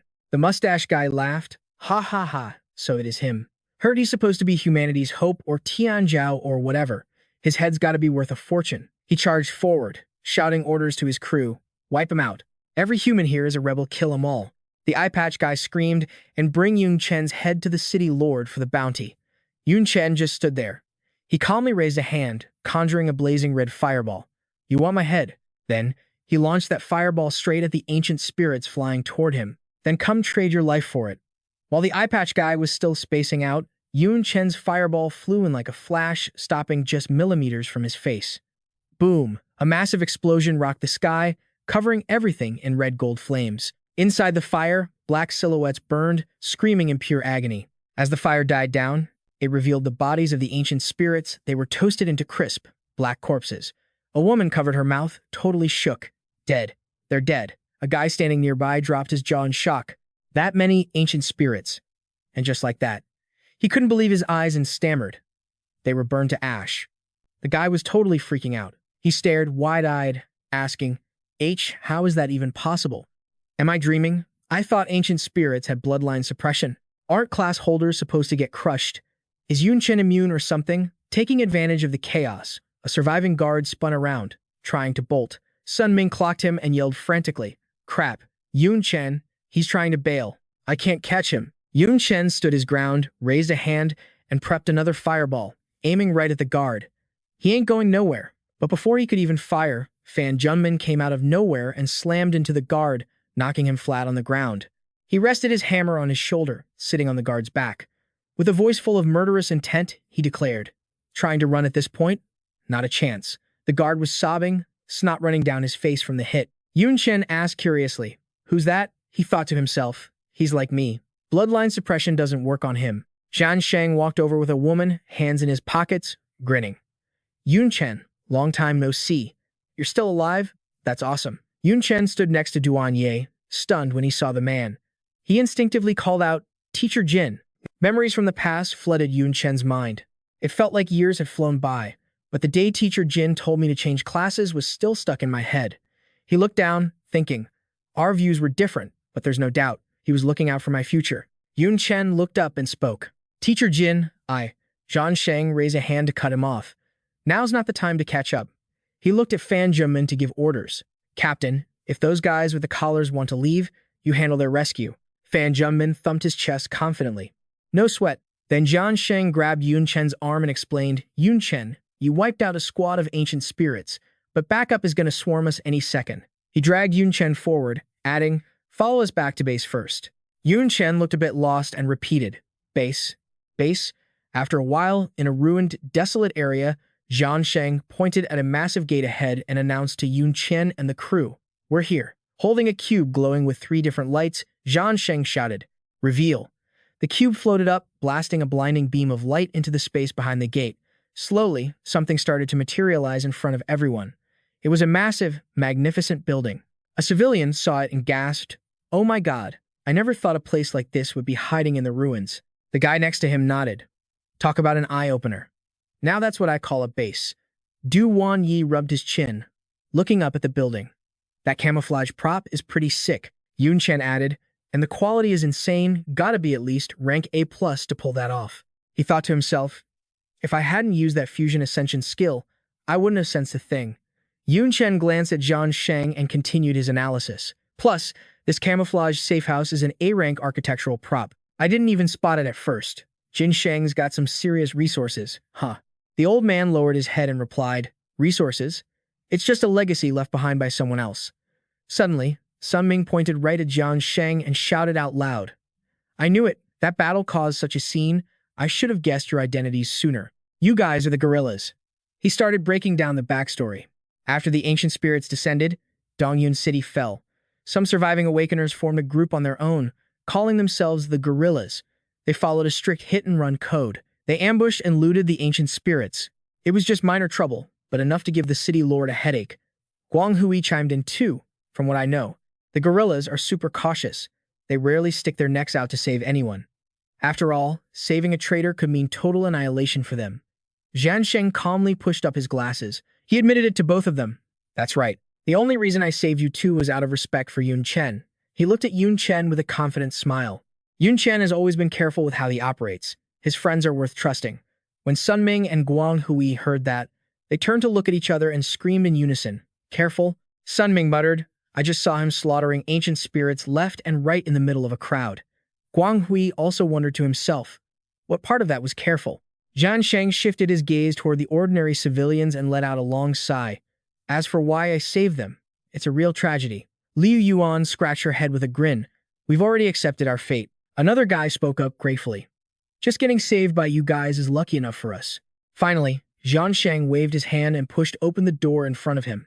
Anyway, let's get inside first. Inside the stronghold, a crowd of injured civilians had gathered, with doctors already treating them. Jian Sheng took the lead, guiding Yun Chen's group inside. Every civilian in the stronghold cheered excitedly as soon as they saw Yun Chen walk past. I told you. How could the pride of Dongjin City go down that easily? Yun Chen God Jian Sheng led a team to save him, or we would have lost another genius. Jian Sheng smiled and clarified. Save him? I don't have that kind of skill. When I got there, Yun Chen had already wiped out the ancient spirits. If I'd been any later, there wouldn't have been even ashes left of them. Immediately, the cheers erupted again, wave after wave. Damn, that's insane. This kid always pulls off stuff that people can't even imagine. Good job. You gotta wipe those ancient spirits out. A moment later, Yun Chen closed his eyes, using his echo magic to scan the area. This whole stronghold only has about 40 awakeners left. With that number, Jianmin briefed Yun Chen on the current situation of the base.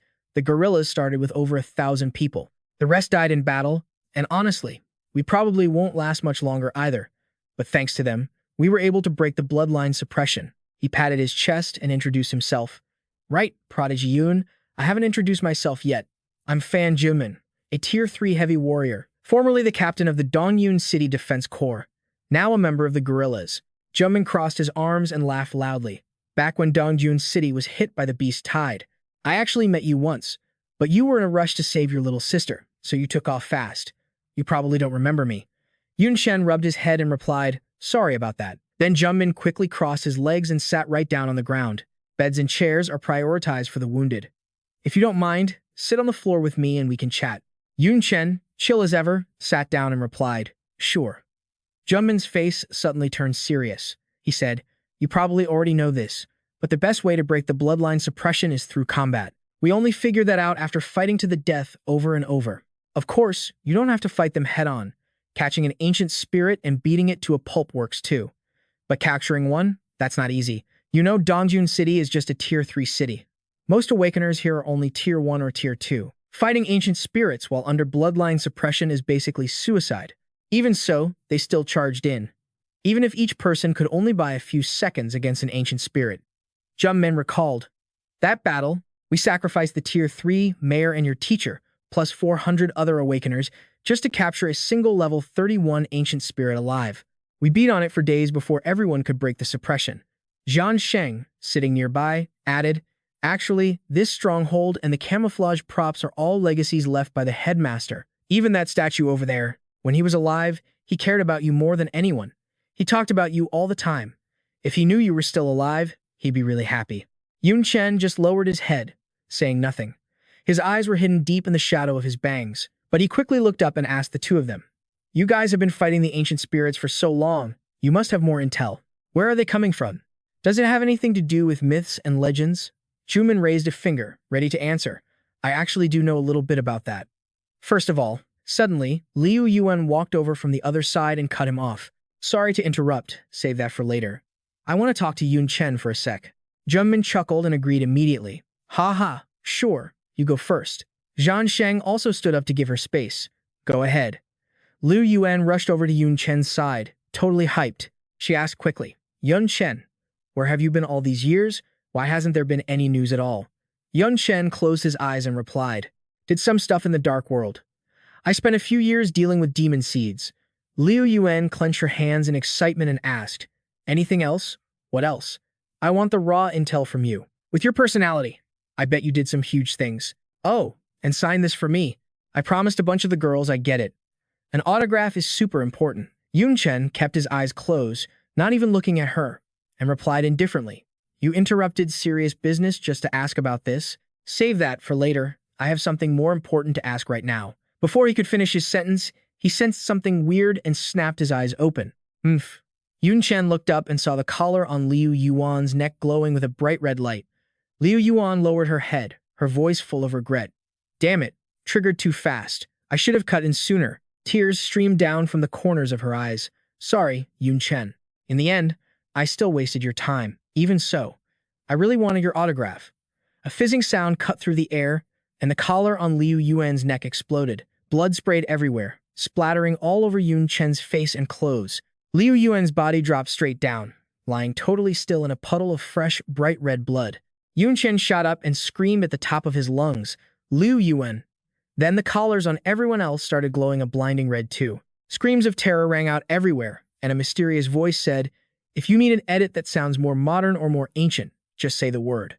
Yun Chen and the others just stared, totally frozen, at Liu Yuan's body lying motionless on the ground. The collars on the other guys started glowing red, just like Liu Yuan's did. Beads of sweat were pouring down Yun Chen's face. He furrowed his brow hard, turning to check on the people standing around him. Huh, you guys too? The bald guy smiled like it was no big deal and said, looks like it's finally my turn. Damn it, that city lord gets news fast, doesn't he? Couldn't he have waited just a little bit longer? The guy standing across from them said, acting all chill. At least I got to see Yun Chen in the end, so I guess I'm lucky. As soon as he finished speaking, a bunch of hissing sounds went off one after another, and the whole place was drenched in the crimson color of blood. Yun Chen watched people dropping dead one by one and yelled, this collar is rigged. Damn it, I should have figured this out sooner. Why didn't you guys say anything? Lin Ru looked down at her hand and explained, once the slave collar is on, nobody but the city lord can take it off. Looks like he found out we escaped. Yun Chen, don't sweat it. We knew the consequences and we still chose to leave with you. The collar on her neck slowly started glowing red too. Lin Ru closed her eyes and said, I'm last. Figures that pervy city lord wouldn't want to kill me off right away. But even if I die, I'm not bowing down. Consider it saving some face for humanity. She opened her eyes, tears already soaking her entire face. Goodbye, Yun Chen. Actually, I've been your #1 fan since the day you crushed the goblin dungeon. Suddenly, Yun Chen's hand reached out, clamping tight around the iron collar on Lin Ru's neck. He used his flawless Heaven's Eye skill to analyze the collar and said, it's way too early to say goodbye. Lin Ru panicked and tried to stop him immediately. No way. If you force it off, you'll get hurt too. Yun Chen. Let go, now. A system panel popped up. Item, slave collar. Effect activates after soul imprint. The wearer's life depends on a single thought from the master. Note, if anyone other than the master tries to force it off, the thing will self-destruct. Note, crafted by a blacksmith of the ancient spirit clan utilizing tech from 1,000,000 years ago. Yun Chen summoned his weapon, the World Tree Branch. He analyzed the situation. Since the imprint is linked to the soul, it's not like I can't handle it. Yun Chen spun the World Tree Branch around in the air and shouted, shatter. He slammed his hand down, striking Lin Ru's collar with a massive blow. She stumbled backward a few steps, looking a bit dizzy.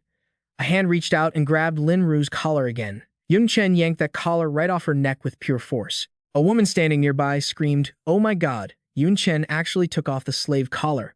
The bald guy's jaw hit the floor as he pointed at the collar. The captured professionals actually have hope now. Yun Chen is the real deal. Lin Ru's tears were streaming down her face. She asked in total disbelief, am I really saved? I'm not dreaming, right? Even fourth job professionals tried and couldn't get this thing off. Yun Chen glanced at the collar in his hand. That was risky. Almost didn't make it. Just because they couldn't do it doesn't mean I can't. You guys should have told me about this sooner. The iron collar suddenly morphed into a piece of paper. Yun Chen bit his fingertip, letting blood flow out from the cut. Fan Jumin watched him use his own blood to write something on the paper and muttered his name in shock. Yun Chen. Yun Chen dropped to one knee, placed the paper on Liu Yuan's chest, and whispered, "Today is my first day back from the dark world. There's still a lot I don't know about the Mystic Dragon Kingdom right now." Then he turned and walked fast toward the door. "But there is at least one thing I know I gotta do." Zhang Sheng watched him go. He asked urgently, "Yun Chen, where are you going?" Yun Chen's whole body was radiating a black, murderous aura. He tilted his head and answered, "To take out the trash." Meanwhile, over at the City Lord's manor in East Cloud City, 2 rows of soldiers were standing guard by the gate. Inside the massive hall, a man in fancy noble clothes stood in the center. He had his hands clasped behind his back, looking down at the people lying all over the floor. The East Cloud City Lord, Shang Dawu, held a collar in his hand and asked smugly, "Everyone who resisted me has been terminated, including the prisoners who were rescued today. Yi Qingling, do you know why I'm sparing only you?" Qingling lay on the ground, soaked in blood, and shot a glare at him. "Of course I know, you shameless perv. You're famous for being a creep. Aren't you just lusting after my body? Let me tell you, even if I die, there's no way in hell." Dawu heard her answer and laughed his head off. "Ha. Looks like the world misunderstands me way too much. Being a perv is just the surface. I'm doing this for the ancient spirit clan's breeding plan." He started his speech like he was some righteous guy. "Think back to how glorious our ancient spirit clan used to be. Not only did we rule this world, we went to war for God, expelling into the void universe. But now that glory is gone, our population isn't even 1/1000th of what it was. Isn't that pathetic?" Finally, Dawu concluded, "To restore our glory, we have to focus on reproduction. Even though you're just a lowly human slave, but you have huge potential, you can definitely pop out some elite descendants. You're the perfect mate. Otherwise, why would I keep a piece of trash like you alive?" Qingling looked at him with pure disgust and mocked. "Mott, my boyfriend has to be at least half as good as Brother Yun, or at least a third. Someone like you isn't even worth one of Brother Yun's toes." When Dawu heard that, he gritted his teeth in fury. "That damn Yun Chen again." Qingling sat up, waved her hand, and kept roasting him. "But seeing how obsessed you are with this breeding plan, I've got a suggestion for you. The monsters in the high-level dungeons are way stronger than me. Go find some old monster hag to breed with. The little monster babies will definitely be stronger." Dawu raised the collar in his hand, slowly walked up to her face, and said, "You sure have a sharp tongue for a slave. You really think I can't tame you? Wear this slave collar for like 6 months, then let's see if you still got that attitude." Qingling didn't flinch. She actually smirked, throwing a warning right back at him. "I'm telling you, bad idea. Brother Yun Chen won't let you off the hook if you try anything." Daowu's hand crept closer and closer to her neck. "What a joke. I've got 80 ancient spirit guards waiting outside. The second I'm done with you, we're tearing this city apart to find him. I'll crush that death-wish idiot Yun Chen. You can forget about ever seeing him again." Suddenly, Qingling's eyes shifted, locking onto something behind him with a sly look. "Say what now? You think you need to go find Brother Yun Chen?" She stared past him at a dark figure chilling on a chair in the distance. "Don't look now, but he's already here." Hearing that, the guy started sweating bullets. Without making a sound, Yun Chen had somehow materialized right inside the hall. He just sat there, silent, watching everything with a gaze that could kill. Daowu finally freaked out and spun around with lightning speed. "What the?" Before he could get another word out, Yun Chen casually waved his hand and launched an attack. A massive blast of orange-red fire swallowed Daowu whole in a split second. Boom! A giant pillar of flame blew the roof right off the palace. It shot straight up into the sky, and right as the explosion echoed, you could see a body getting launched into the air. Amidst the chaos and the deafening boom, people started screaming. What's happening? The City Lord's manor just blew up. The City Lord, Daowu, was sent flying by the shockwave. His body spun through the air like a rag doll, terrifying the crowd below. He got blasted out. He plummeted down, screaming his lungs out. Back in the mess, Yun Chen's voice cut through. "Don't move around. Let me heal you." Pale as a sheet, Qingling grit her teeth and answered him. "Brother Yun Chen, forget about me. You can't let him get away." Taking a breath, she quickly broke down the situation, her voice low but sharp. "The ancient spirits aren't just dangerous because of bloodline suppression. They've got some seriously terrifying fighters hidden in their ranks. We're talking levels on par with the nation-guarding generals or the 72 demon pillars. If he escapes and leaks info, we're screwed." Yun Chen hesitated for a split second, then his gaze hardened. "Got it." Meanwhile, a lackey caught Dao Wu, looking panicked. "City Lord, are you okay?" Dao Wu ground his teeth, roaring in pure rage. "Damn it, Yun Chen. If he hadn't sneak attacked me, how could I?" Then one of them noticed something up above. Before they could react, someone shouted, "City Lord, someone else is coming down." Dao Wu panicked. "What?" The figure touched down as lightly as a feather. It was Yun Chen, walking toward them like he was just taking a stroll. As the dust cleared, Dao Wu was confused. He's only at the third transfer, yet he barely got a scratch. He started questioning his own strength. Wait, something's off, Yun Chen thought. Every fire attack I throw now has the origin explosive flame. A guy at his level should be dead, or at least crippled. Unless, suddenly, stats popped up like a game HUD. Name, Shang Dao Wu. Race, Ancient Spirit. Level, 82. Earth Attribute. Strength, 1,735. Constitution, 1,720. Agility, 1,685. Intelligence, 1,810. Endurance, 1,625. Skills, Thunder Spirit Art, Blood Kill Technique, Soul Manifestation, Soul Mark, Chi Condensation. Special Skill, Bloodline Suppression Rank A. Then Yun Chen's own status flashed up. Status, Bloodline Suppression. Name, Yun Chen. Race, Human. Class, None. Level, 91. Checking the data, Yun Chen quickly figured it out. Looks like Bloodline Suppression is ranked by tiers. I already broke TN2 Yuan's B rank suppression, making me immune to anything B rank or lower. But this City Lord guy, his suppression is rank A. Guess I gotta break it again. Digging deeper, he realized the brutal logic behind this power system. Actually, it makes sense. If bloodline suppression was easy to break, any fourth transfer strongman could just use a second transfer ancient spirit as a punching bag. If that weren't the case, top-tier nations like the Xuanlong Kingdom wouldn't have fallen so hard. Dao Wu screamed at his minions, trying to snap them out of it. What are you idiots standing around for? That's Yun Chen. My bloodline power is suppressing him right now. Get him. The minions hyped themselves up and charged. Yes, sir. You dare sneak attack the city lord? You're dead meat. Kill. They rushed him like a tidal wave. Yun Chen just looked at them with pure trash talk energy. You really think you scrubs can handle me? One fearless idiot charged in with a spear. Yun Chen punished that stupidity with a single, clean hit. He smacked the guy so hard he flew backward and smashed into a rock face, shattering it to pieces. The rest of them, clearly delusional, screamed kill to hide their fear. Yun Chen flared his power, instantly fusing his skills. Berserker Blood Chi and Hercules Strength. He unleashed a savage move, Berserk Blood Rush. A rain of flaming rocks crashed down on the mob. Agonized screams filled the air. Someone frantically yelled for a change of tactics before they all got wiped out. That Yun Chen guy is a tank. Don't engage in melee. Use ranged attacks. Suddenly, a cold voice cut through the noise. Die. Facing the projectile spam, Yun Chen just raised his hand. He instantly cast a high-level spell, no staff needed, and fired off a magical seal to counterattack. They didn't see that coming. What the? In a flash, a giant magical hand manifested and scooped up all the trash talkers at once. He hurled them straight at the guards, protecting Dao Wu. You could see the terror on their faces, but it was way too late to dodge. Monster! He's a freaking monster. Dao Wu burst out of the smoke, roaring in anger and totally disgusted with his useless minions. You bunch of losers. You can't even handle a human slave while I'm suppressing his bloodline. Fine, I'll do it myself. He unleashed a terrifying lightning attack, Thunder Spirit Sky Slash. But then, Dao Wu's eyes went wide, like he couldn't believe what he was seeing. Having already broken the suppression, Yun Chen stopped the attack cold with just one hand. Rank A Bloodline Suppression. What an annoying skill. I can't believe it took me a whole 5 seconds to break it. Dao Wu stammered. F5 seconds?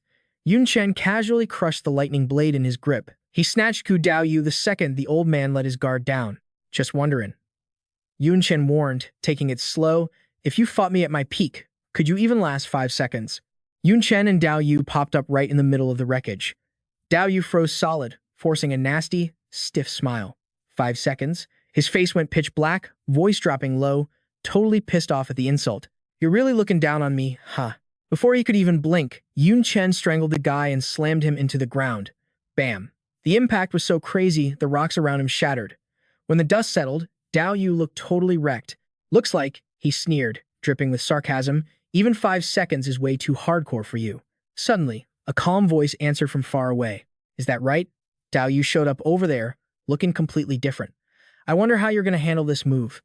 Yun Chen sensed something weird, his eyes getting uncharacteristically serious. Soul projection. Separating the soul from the body and making it solid.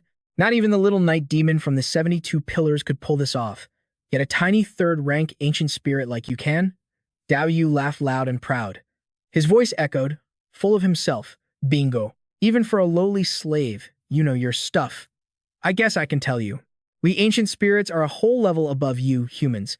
It ain't just 'cause our bloodline crushes yours, but 'cause of how we wield soul power. He just kept yapping, sounding like he owned the place. Since the dawn of time, God's blessed us, ancient spirits, to be the rulers of this world. If we hadn't fallen asleep for some reason, do you really think there'd be room for you slaves to exist? His eyes turned cold, words cutting deep. When I woke up and saw the first human, I realized. You guys are just glitchy knockoffs made to copy us, born to be crushed by our bloodline. And you can't even absorb soul power, let alone use it. Dao Yu sounded more disgusted by the second, not hiding his hate at all. So, in our eyes, you don't even deserve to be called people. You're just trashy slaves. Dao Yu grit his teeth, eyes blazing. And yet, you slaves had the guts to steal this world while we were napping. That's enough to piss us ancient spirits off so bad we'll work you to death. Yun Chen listened quietly, then hit back with a chill, mocking tone. So that's why you think you're so high and mighty? But I've seen other ancient spirits, and they can't pop their souls out like that. So how's that using soul power? Dao Yu slowly broke it down. It's not that they can't. They just pick different lanes, kinda like you humans. We, ancient spirits, are born with all kinds of talents. He snorted, explaining with total confidence. Like controlling lightning, manipulating fire, crafting gear. Everyone picks a path that fits their talent. He sounded super proud. And my talent is a powerful soul. I focus purely on soul cultivation to get to this level. Someone like me, who's mastered soul power, is super rare even among ancient spirits. Physical bodies can't touch souls, and they definitely can't hurt them. Once my soul is out, I'm basically invincible. Dao Yu charged at Yun Chen, killing intent exploding. You, open your eyes, slave scum, and watch me wipe your soul from existence. But the second he finished speaking, Yun Chen smashed his spirit arm into pieces. Caught off guard, Dao Yu screamed in pain, sounding terrified. Bastard, what the hell did you do? Yun Chen answered calmly, ice cold and totally sure of himself. The last invincible soul guy I fought got beaten down to the size of a hand. Wonder if your soul. His eyes were sharp, murder in every word as he delivered another smackdown. You can take a beating any better than his. Yun Chen frowned hard. Dao Yu started begging in a panic, voice shaking, all that arrogance gone. Don't. Stop hitting me. He was crumbling, terrified of dying. He screamed pitifully. I'm gonna die. I'm really gonna die. Dao Yu quickly merged his soul back into his body. He bowed frantically, his voice switching to a humiliating beg. Slave, I mean, master. Master Yun Chen, I give up. Please stop hitting me. I don't want to die. He scrambled to offer everything he had, hoping to buy a chance to live. I'll give you everything I've saved up. Just please, spare my life. Yun Chen looked at Dao Yu, swiping the loot from his hands. Then we'll have to see if your life is actually worth enough. Someone else was watching, unable to accept what he was seeing. City Lord. You're a noble ancient spirit. How can you bow down to a filthy human? He ground his teeth, eyes full of hate. Damn it, you're a disgrace to the ancient spirits. You traitor. We're gonna report this to the higher-ups, and you'll get buried right alongside Yun Chen. Suddenly, giant crystal boulders started raining down from above. The crystals blocked their escape route. From the biggest rock, someone stepped out, voice razor sharp. That guy already gave me orders a while ago. Killing intent everywhere. Duanye's words sounded like a death sentence. None of you are getting out of here today. The goons who were trying to run started freaking out. They dropped to their knees, begging. Damn it. I surrender. I give up too. Don't kill me. Footsteps approached, and Jian Sheng's familiar voice rang out from a distance, sounding worried. Yun Chen, don't do anything rash. We gotta handle the ancient spirits carefully. The city lord isn't as simple as you think. Our guerrilla squad will do whatever it takes to help you. The battlefield went quiet. Jian Sheng stood frozen. This is, he shouted in shock. You took them all out already. Yun Chen nodded slightly, munching on a tyrant flower fruit. You guys finally made it. Eating this tyrant flower fruit gives a permanent plus 15 to intelligence and plus 5 to agility. The crowd stood stunned for a second, then their eyes lit up with awe and hype. Holy crap! Yun Chen even beat the city lord. Just how OP is this kid? Yun the prodigy. He really lives up to the name. Humanity actually has hope now. Jian Sheng stepped up, sounding totally guilty. Sorry, Yun Chen. You're just too fast. We ran as hard as we could, but in the end, we couldn't help you with a damn thing. Yun Chen gave a chill smile, his voice sounding way softer than before. It's all good, Jin Sheng. I'm just glad you guys actually made it here. Besides, I'm gonna need your help with a bunch of stuff coming up. He continued slowly. My old teammate, Yi Qingling, she's still stuck in the city lord's manor. I patched her up, but she still needs someone to look after her while she recovers. Plus, there are other humans locked up in there. We need to bust them out too. Dongjin City is huge, you know? I can't handle it all solo. Zhan Shang answered right away, sounding super determined. Leave it to us. From today on, our Dongjin City is totally liberated.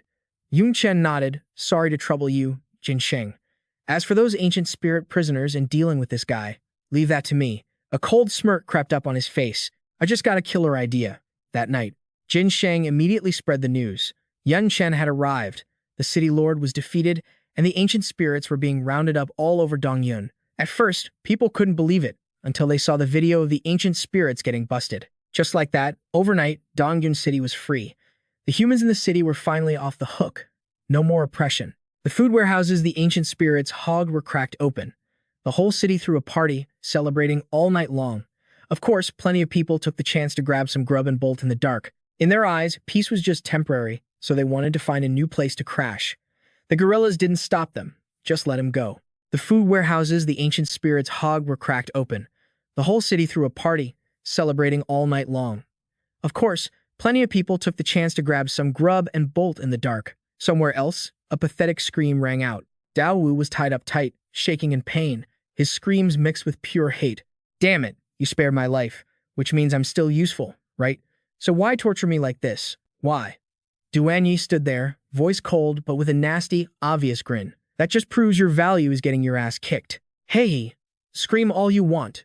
That bastard tortured me the exact same way back then. She watched Dao Wu taking the beating, thinking to herself, but you're low level. One night of this is enough for him to get what he wants. Skill notifications popped up one after another. Skill acquired. Soul imprint. Skill acquired. Blood slaughter art. Yun Chen let out a soft breath. He felt way better checking out all the loot he just snagged. After a night of stealing and robbing, he got all the skills he needed and even a bunch of junk he didn't want. But hey, having too many skills never hurt anyone. More is better, right? His eyes landed on Dao Wu, and he snapped his fingers. Now, about how to use these skills. Dao Wu was released. He sighed, thinking it was finally over. But before he could even chill, Yun Chen handed him something. He tossed Dao Wu an iron chain collar to put on. Dao Wu felt nothing but contempt and started scheming, a shady smile creeping onto his face. Fine, I'll wear it. The slave collar is a high-class item made by us, ancient spirits. You need the soul imprint to make it work. This stupid slave probably thinks just putting it on does the trick. He secretly plotted, I'll wait for an opening. I'll pretend to be enslaved, wait till he drops his guard, and then bolt. Once I get help from Great Emperor Donggu, crushing this guy will be a piece of cake. But before he could even finish that thought, his body suddenly tightened up and despair washed over him. Huh, the collar activated? No way. That's an ability only Earth-rank ancient spirits or higher can use. Yun Chen looked at him, speaking casually like it was obvious. You mean the soul imprint? As long as it's not an innate talent, I can steal it. Now that you know you're screwed, spill everything you know about the ancient spirits. Or else, well, you know what happens. His last bit of will crumbled. Dao Wu trembled. It's over. I'm totally done for. Dao Wu hurriedly bowed his head, his voice panicked and terrified. I'll talk. What do you want to know? Actually, if you want everything, I'll start from the basics. He took a deep breath, trying to sort through his memories. Just like you humans, us ancient spirits have ranks too. From strongest to weakest, it goes Emperor, Heaven, Earth, Mystic, and Yellow. That matches your system. Guardian General, 4th job, 3rd job, 2nd job, and 1st job. Dao Wu went on about ancient history, sounding super proud like it was in his blood. Since the dawn of time, when God created the world, the ancient spirits appeared right along with it. We followed God to conquer the universe and destroy powerful enemies. Yun Chen scoffed, his voice dripping with disdain. With your weak-ass strength, you think you're worthy of helping God fight. What could you guys possibly do? Dao Wu glanced at Yun Chen and continued explaining their real role. Of course, we weren't worthy. The ones fighting God directly were these shapeless, twisted freaks. They had their own worlds too. We mostly handled the monsters in their worlds. His voice went flat. Like, for example, the stuff you guys call dungeon monsters, like goblins. Trolls, zombies, all that junk, they're descendants of prisoners we caught from other worlds. Took thousands of years of evolution. Dao Wu thought for a sec, then added his own theory. I'm guessing the savage ones got thrown into dungeons or danger zones for you guys to grind levels on. The few chill ones could be tamed, becoming mounts, pets, or summons for you. Yun Chen narrowed his eyes, asking the key question. So monsters are aliens from other worlds? Does that mean originally, the human world only had you ancient spirits? Dao Wu shook his head, denying it instantly. Not exactly. There were still animals like pigs, cows, chickens, and goats that couldn't fight, mostly just for food. He fell silent, thinking it over. And creatures from his world might have evolved into some dungeon monsters. Yun Chen kept pressing. Then why did you ancient spirits fall asleep a million years ago? And why wake up all of a sudden? Dao Wu gave a bitter laugh, sounding surprisingly helpless.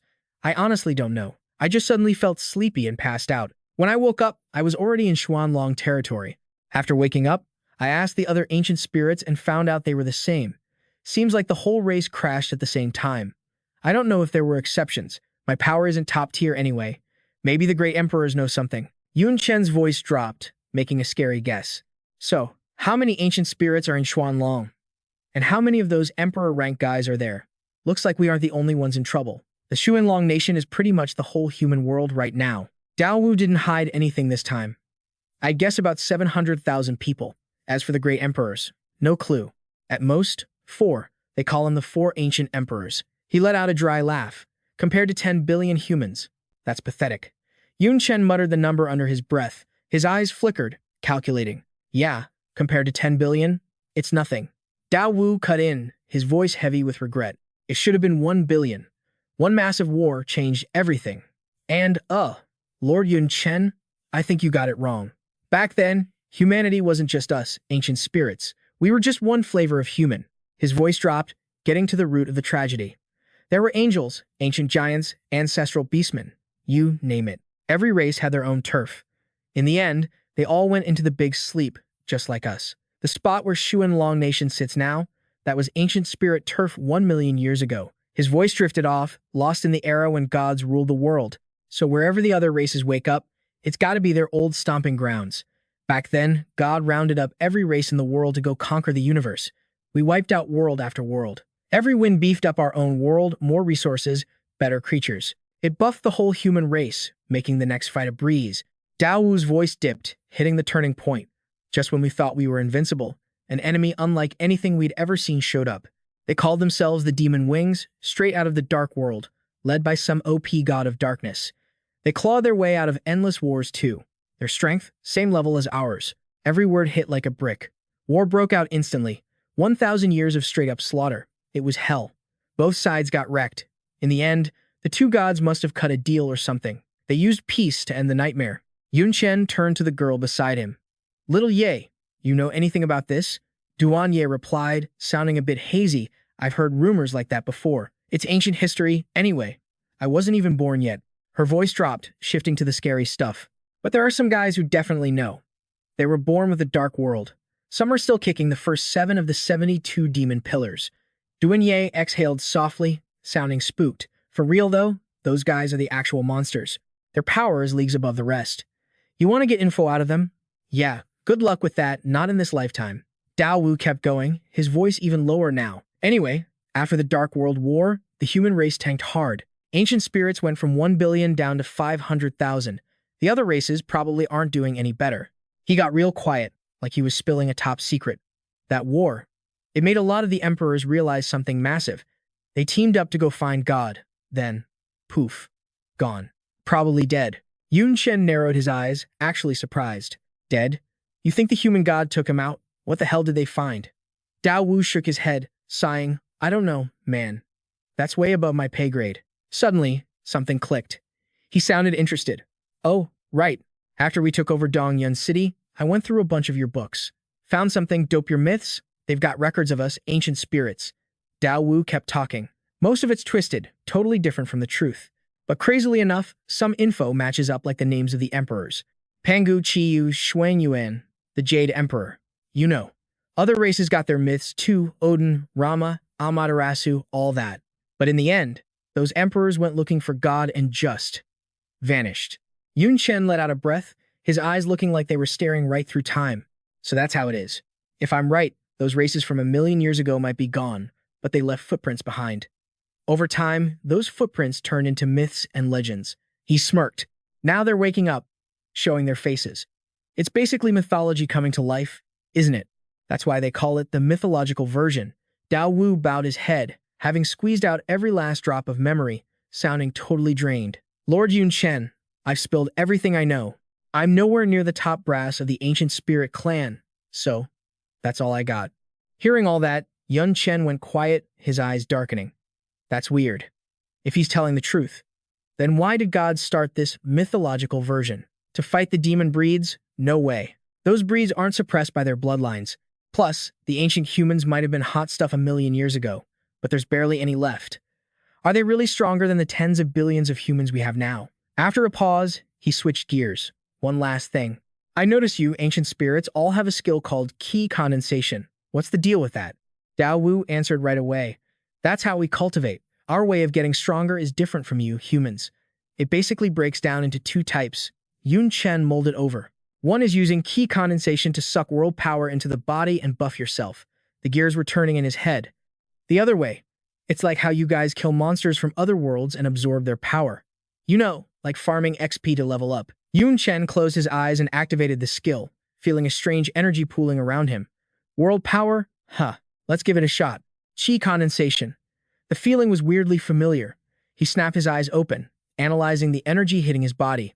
Okay, I feel it. Energy gathering in my body. Must be that world power you talked about. It's like mana, but better, more complete. Mana, even dark mana. They feel like cheap knockoffs compared to this. Just as Yun Chen was getting a feel for it, the world power vanished. He frowned. Humph, the hell. I absorbed it, but it just dissipated. Dao Wu sighed, revealing the fatal flaw. The concentration of world power in this era. It's way thinner than back in our day. Even if you force it in, your body can't hold on to it. It just leaks right back out. That's why even though we woke up stronger for some reason, we're stuck. We can't level up anymore. Thinking back to Dao Wu's words, Yun Chen deep dives into the changes. Thin? That's the first thing Little Yi said when he hit the human world. The mana in the air was way too thin. Does that mean the human world a million years ago was like the dark world? Thick mana everywhere. Little Yi keeps comparing the cultivation paths, sounding super critical. Listening to you, how you ancient spirits level up sounds kinda like the demon seeds. But demon seeds mainly rely on sucking dark mana from crystals, then draining the crystal itself to buff themselves. He talks while pulling out the receipts so Dao Wu can feel it directly. This is what we call a magic crystal. Look familiar? The old guy stares at it hard, then shakes his head. Never seen it, but the world power inside is definitely crazy dense. It's almost as concentrated as the human world a million years ago, maybe even higher. Suddenly, he spots a glitch. His voice gets serious. Wait, hold up. The world power in this crystal. It's incomplete. It's missing the same thing you humans have. Soul power. Yun Chen catches the key point. He pushes the logic deeper. Incomplete? So demon seeds are just like humans? They both lack soul power? Was it a setup or just luck? A knock at the door kills the deduction vibe. Come in. The door creeps open. Zhan Sheng walks in slow, sounding totally proud. Yun Chen, everything you ordered is sorted, but we still need you to handle some stuff. He explains the snag. We can't unlock these slave collars ourselves. Need your help. Yun Chen nods and casually kicks Dao Wu. Fine. Line them up one by one, he says coldly. This guy can be used to break the highest tier bloodline suppression. He's all yours. Just don't kill him. Milk him for everything he's worth. Zhan Sheng laughs. Haha, don't worry. We're experts at this. I'll make him wish he could end himself. Then he spots the collar on Dao Wu. Slave collar? No way. Yun Chen confirms it calmly. Yup, I can use those now too. Plus, inside Shang Dao Wu's inventory, there were 180 collars. Add those to the ones we're taking off. Simple words, but they flip the whole script. Our turn. Humans are enslaving the ancient spirits now. For the next while, Yun Chen frees the human class holders, then slaps those soul-imprinted collars right onto the ancient spirits. From now on, Dongyun City is the first human city to counter-enslave the ancient spirits. Nobody would have dared imagine this before. And the guy who pulled off this miracle, Yun Chen, is basically a god to them now. Tons of class holders are begging to follow him. His rep is blowing up. People are rallying. The pleas are tragic and full of hope. There are still tons of humans oppressed in Xuanlong country. Enslaved. Please, Prodigy Yun, lead us. Wipe out the ancient spirits. Save Xuanlong. We'll give our lives. Just tell us what to do.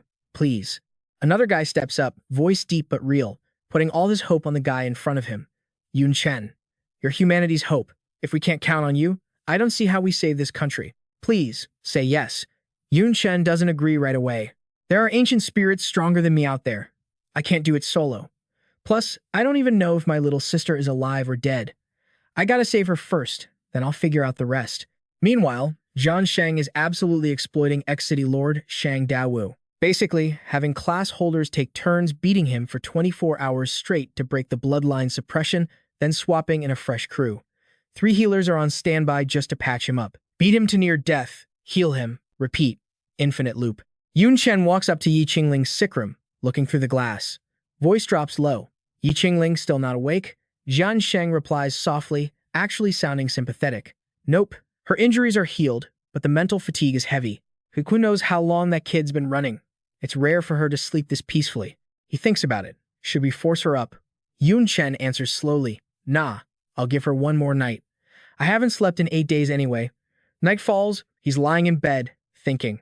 Waiting for Yi Qingling to wake up so he can ask about Yun Sheng. I should leave Dongyun City soon. Too much crazy stuff happened lately. Need to compile all the info. His brain keeps spinning. According to Shang Daowu, 1,000,000 years ago, mana density here was on par with the Dark World. Totally different from now. Why is it so weak now? What the hell happened during that time? He compares power levels between the factions. It's not adding up. Humans could fight demon seeds evenly back then. That means the gap wasn't this huge. At least not like the current human world. Forget the nation-protecting generals versus the 72 demon pillars. Just looking at the bottom tier, 1 demon seed is as strong as 2 human class holders. But then, a glitch pops up. Wait, that doesn't explain the ancient spirits' stats. Based on the stats I've seen, ancient spirits should be stomping the demon seeds. Yun Chen runs the simulation in his head. Numbers don't lie. Say a normal class holder is a 1, and a rare class is a 2. Then a normal demon seed is like a 2. But ancient spirits, they're 1.5 times a rare class. That's a 3. With that kind of power, they shouldn't just be stalemating the demon seeds. He figures there are 2 possibilities. Only 2 options here. Either Shang Daowu is lying, or it's something else. Plus, he said their power got buffed after they woke up. Maybe something happened while they were asleep that leveled up the whole ancient spirit clan, putting them above the demon seeds. Another clue he can't ignore. There's one more thing bugging me. Bloodline suppression. Real-world testing shows bloodline suppression is just a nerf version of life tier suppression, and neither one cares about the target's actual strength. That corpse in the space-time turbulence is totally suppressing little Yi, but it's got 0 effect on me. Even though I'm weaker than she was when she was alive, same deal here. Even a weak ancient spirit can suppress a 3rd job class holder who's way stronger. After thinking for a sec, he came to a temporary conclusion. If I'm right, this bloodline suppression is actually just life tier suppression. It's just limited because the gap between tiers isn't that huge. Thoughts kept popping into his head. He stuck to his old logic. Let's assume humanity's life tier is level 1. If ancient spirits can suppress humans, their tier must be like 2 or maybe 1.5. Demon species don't get suppressed by humans or ancient spirits, so their life tier is probably around 1.5. He started weighing the supreme beings in his mind, plus those 2 gods that can crush every other race. Their life tier could be 5, 8, maybe even 10. As for that void entity I couldn't see clearly and the corpse in the turbulence, their tier is probably god level or just a bit lower. But hey, this is all just guessing. I could be wrong. There's still tons of mysteries about the ancient spirits. Like, where the heck have they been sleeping? Why were they sleeping? And why did the gods wake them up? It was getting late, so Yun Chen gave up thinking about it. Not enough info to figure it out anyway. No point guessing. Sleep first. Tomorrow, I gotta find Yun Tang. Wonder how Miss Xie is doing right now. Somewhere else, in another room, Duan Ye was curled up under the covers, shaking like she was having a nightmare. Buried memories were clawing their way up. Andre's voice, full of ancient killing intent, rang out cold and mocking. Demon Duan Ye. Duan Ye, the Annihilator. You think you deserve to be a king with that pathetic strength. A faint, mocking laugh cut through the silence, full of contempt. What a joke. He stood high above, like he just remembered something. He dragged out his words on purpose, just to twist the knife. Oops, my bad. I almost forgot that the previous king was your mother, and I killed her, along with your father and every demon close to you. He laughed louder, his voice dripping with the smugness of a winner. I wiped out all the strong ones. No wonder they made a weak chicken like you the king. Ha ha ha.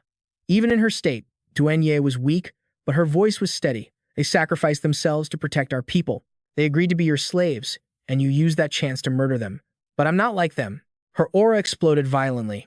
Every word was a life or death vow. I, Duan Ye, the Annihilator, will never ever be a slave. My life is mine to control. Even if my clan is wiped out, even if I die, I swear I will kill you." Andre cut her off calmly, sounding like a judge reading a sentence. "You can't, because your time is up.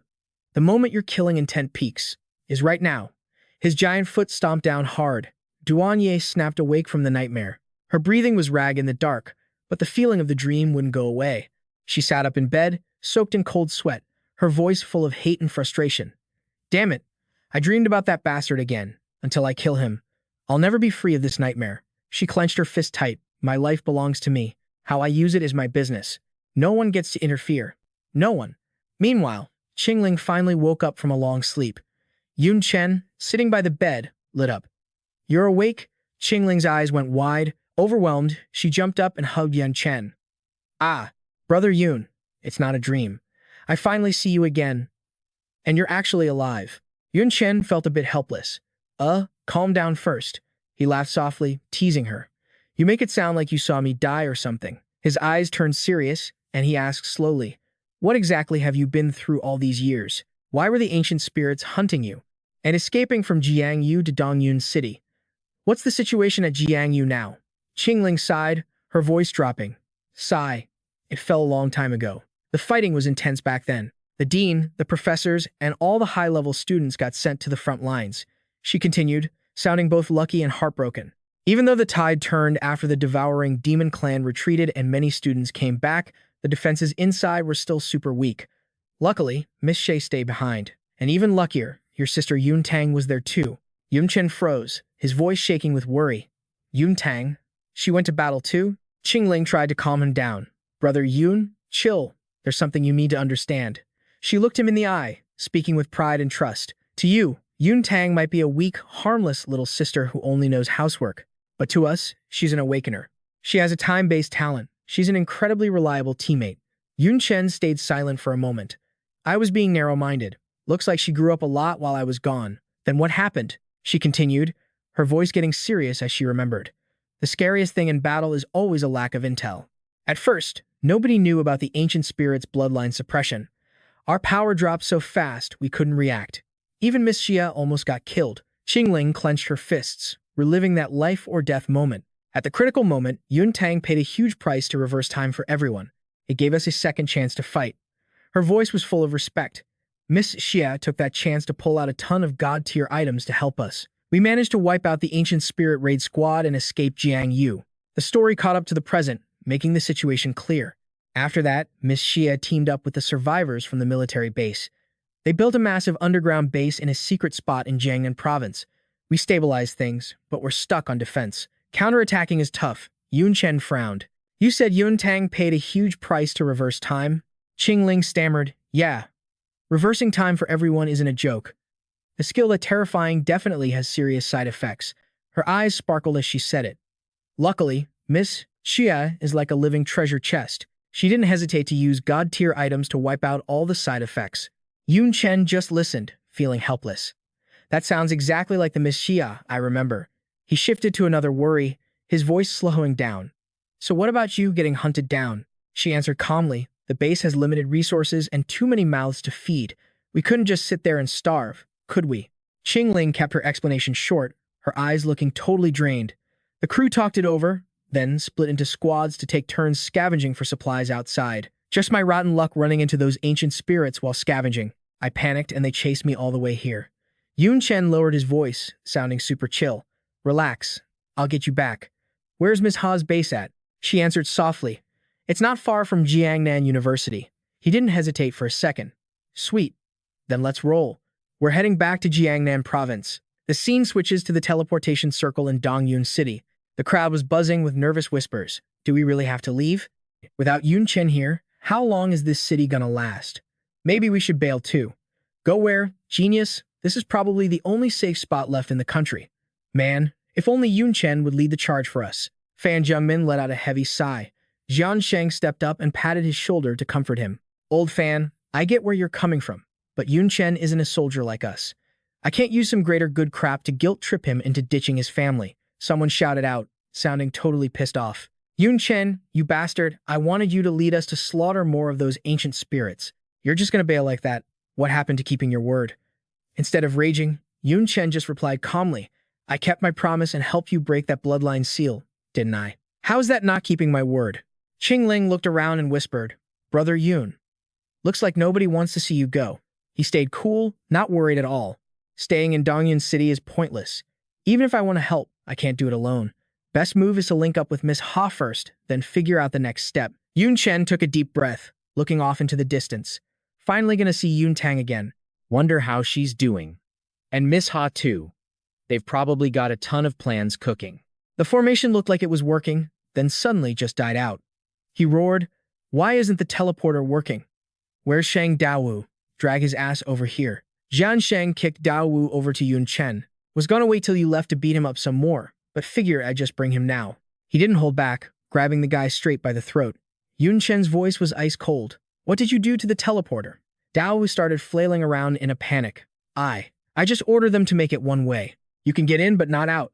It stops enemies from escaping and traps anyone trying to warp and thinking it's safe. Yun Chen didn't wait for the rest of the excuse. He tossed him to Jian Sheng's crew to keep up the beating. The guy's screams were brutal. Ah, no, don't. Yun Chen sighed. Looks like we gotta do this the hard way. Meanwhile, Yun Chen's group gathered up somewhere else. In the meeting room, Jian Sheng sounded worried.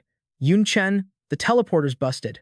If you want to get to Jiangnan University, the only way is to hoof it. He kept breaking it down, but Jiangnan University is super far from Dongyun. You'd have to cross a bunch of cities and monster dungeons. Those cities are already crawling with ancient spirits. And without humans keeping them in check, the monster zones are exploding out of control. You can imagine how sketchy that trip's gonna be. Fan Jungman nodded in agreement. For real. Why don't we tag along? We can watch each other's backs. Yun Chen looked confused. Go with you guys, the guerrilla squad?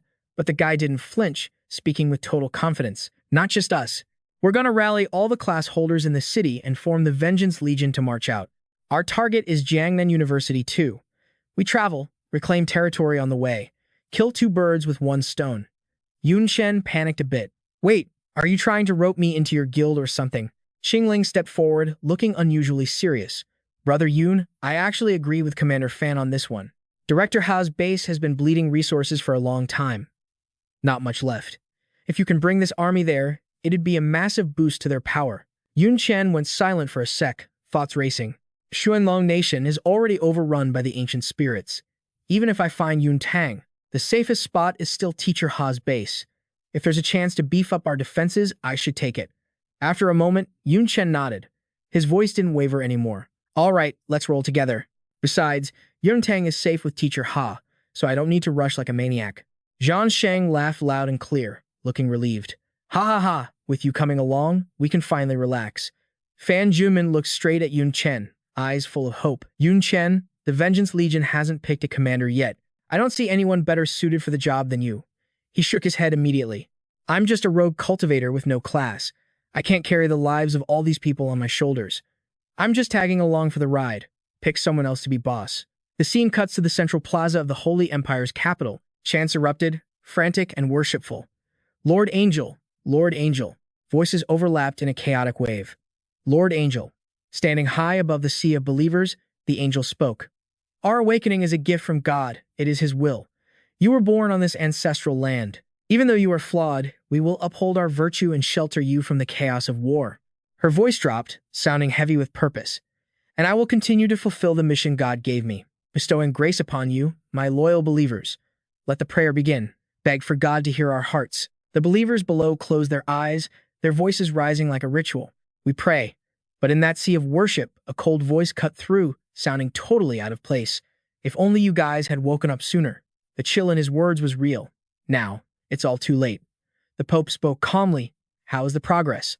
The Grand Commander stepped out of the shadows. He bowed low, sounding respectful but wary. Your Holiness, everything is ready. We can begin. The Pope's eyes suddenly looked terrifying. Good.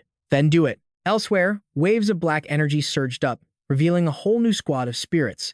The air got super heavy. The angel's voice rang out, "This is a holy war." But her face twisted in pure horror. It's a sin. It's a catastrophe. The scene shifted to the prison inside the war fortress. A weak cry for help echoed out, requesting backup. Anyone. The person was shaking, voice fading like they were dying. Please. Compatriots. Send help. The cry just kept echoing in the dark. Need backup. Lucy's face twisted, huge panic written all over it. What the hell? What's going on out there? Who's calling me? Why am I feeling like this? The agony spreading through her body was way too much to handle. She screamed her head off in pain. Lucy's wings started shifting from pitch black to pure white. Lucy freaked out, realizing her body was changing. Dark magic's getting rejected. My class is reverting to its original angel form. You gotta be kidding me. How is this even possible? Her voice cracked, totally in disbelief. Half my dark magic is already gone. Why? Is this a freaking miracle? Or should I never have fallen in the first place? What is that calling? Suddenly, a voice from outside grabbed Lucy's attention. Who am I? Li Tianjing. Who's Li Tianjing? Why me? What should I do? What the hell am I? Lucy's voice sounded super annoyed and frustrated. So damn noisy. Can't you see I'm doing some serious thinking here, you useless trash soul? Shut your trap. You come in here every day repeating the same crap. I'm losing my freaking mind. Tianjing replied coldly, full of murderous intent and disdain. Damn woman. If it's too loud, go cut your ears off. If you weren't tied up by the world tree's vines, do you think you'd be worthy of sensing my presence? He snorted, not forgetting to mock her. Who wants to sense you? You useless piece of junk beaten down to pint size. At least I was defeated by Yun Chen, unlike trash like you who got beaten by a tier 3 woman. Lucy instantly raged, gritting out every word. Who are you calling trash? And she's not just a woman. She's Lady Big Sis Lu Miaoling. Suddenly, a shout rang out. So noisy. Ah. Xiao Jing cut in. Fighting is wrong. Master hates it. Shut up or I'll hit you guys. Tianjing clicked his tongue, bored and annoyed. Teesk, another headache shows up. Master this. Master that. This little flower demon is even more annoying than that chick. He laughed wickedly, voice dripping with malice. Scream all you want. Yun Chen isn't gonna summon you. Hey, hey, hey. Xiao Jing's face looked like she was about to burst into tears. Xiao Jing's voice trembled instantly, crying out in grievance. You're lying. Master obviously likes Xiao Jing the best. He's just busy. He doesn't have time to play with Xiao Jing. That's all. Boo-hoo-hoo. Tianjing panicked seeing this. What are you crying for? Lucy watched with a twisted face. Her voice was indifferent. Of course, there's a reason to cry. She's got noble emotions inside her, just as strong as mine. It's that thing called love. She gave a mocking laugh. You're such a moron, you can't even remember your own name. How could you remember anyone else? You'll never understand that feeling. Suddenly, those words hit a nerve deep inside Tianjing, making him think. His voice turned empty, mocking himself. From the start, I, a servant of God, just leeched off others' bodies, mechanically handing out quests and rewards. Just a bystander, watching others, manipulating other people's lives. That was my only value. Tianjing's mood tanked, feeling more lost than ever before. Now I've lost contact with God, can't finish my mission, don't even know what I am anymore. A strange emotion surged up, uncontrollable. An emptiness like never before hit him, to the point where watching those two idiots messing around actually made him super jealous. Behind him, the silly voices of Lucy and Xiao Jing rang out. Sis Miaoling, come pick me up. His master summoning the little demon? At this moment, Tianjing finally snapped back to reality, calculating. God never promised me anything. Serving him was just expected. But since losing contact, that feeling's fading. Now I feel like, whatever happens to that guy, I don't care. At least Yun Chen gives me returns. Making a deal with him might not be impossible. At the school grounds, everyone was in a good mood, lining up to get their outfits made. Wonder what our Vengeance Legion uniform's gonna look like. Better look majestic as hell. Gear stats are super important too. The Taylor girls were getting impatient with the chaotic crowd and shouted loudly. Everyone shut up, you're messing with my work. If the clothes don't fit, don't come crying to me. Just then, Duanye stood in a corner, watching everything. She was kinda intrigued by the situation. Vengeance Legion? War's not a bad idea. Gotta seize this chance. Right then, she flashed a super sinister smile, which Yi Qingling accidentally saw. She obviously recognized Duanye and was kinda scared of her. I remember she's Brother Yun's maid. Weirdly, she always gives me a chill vibe.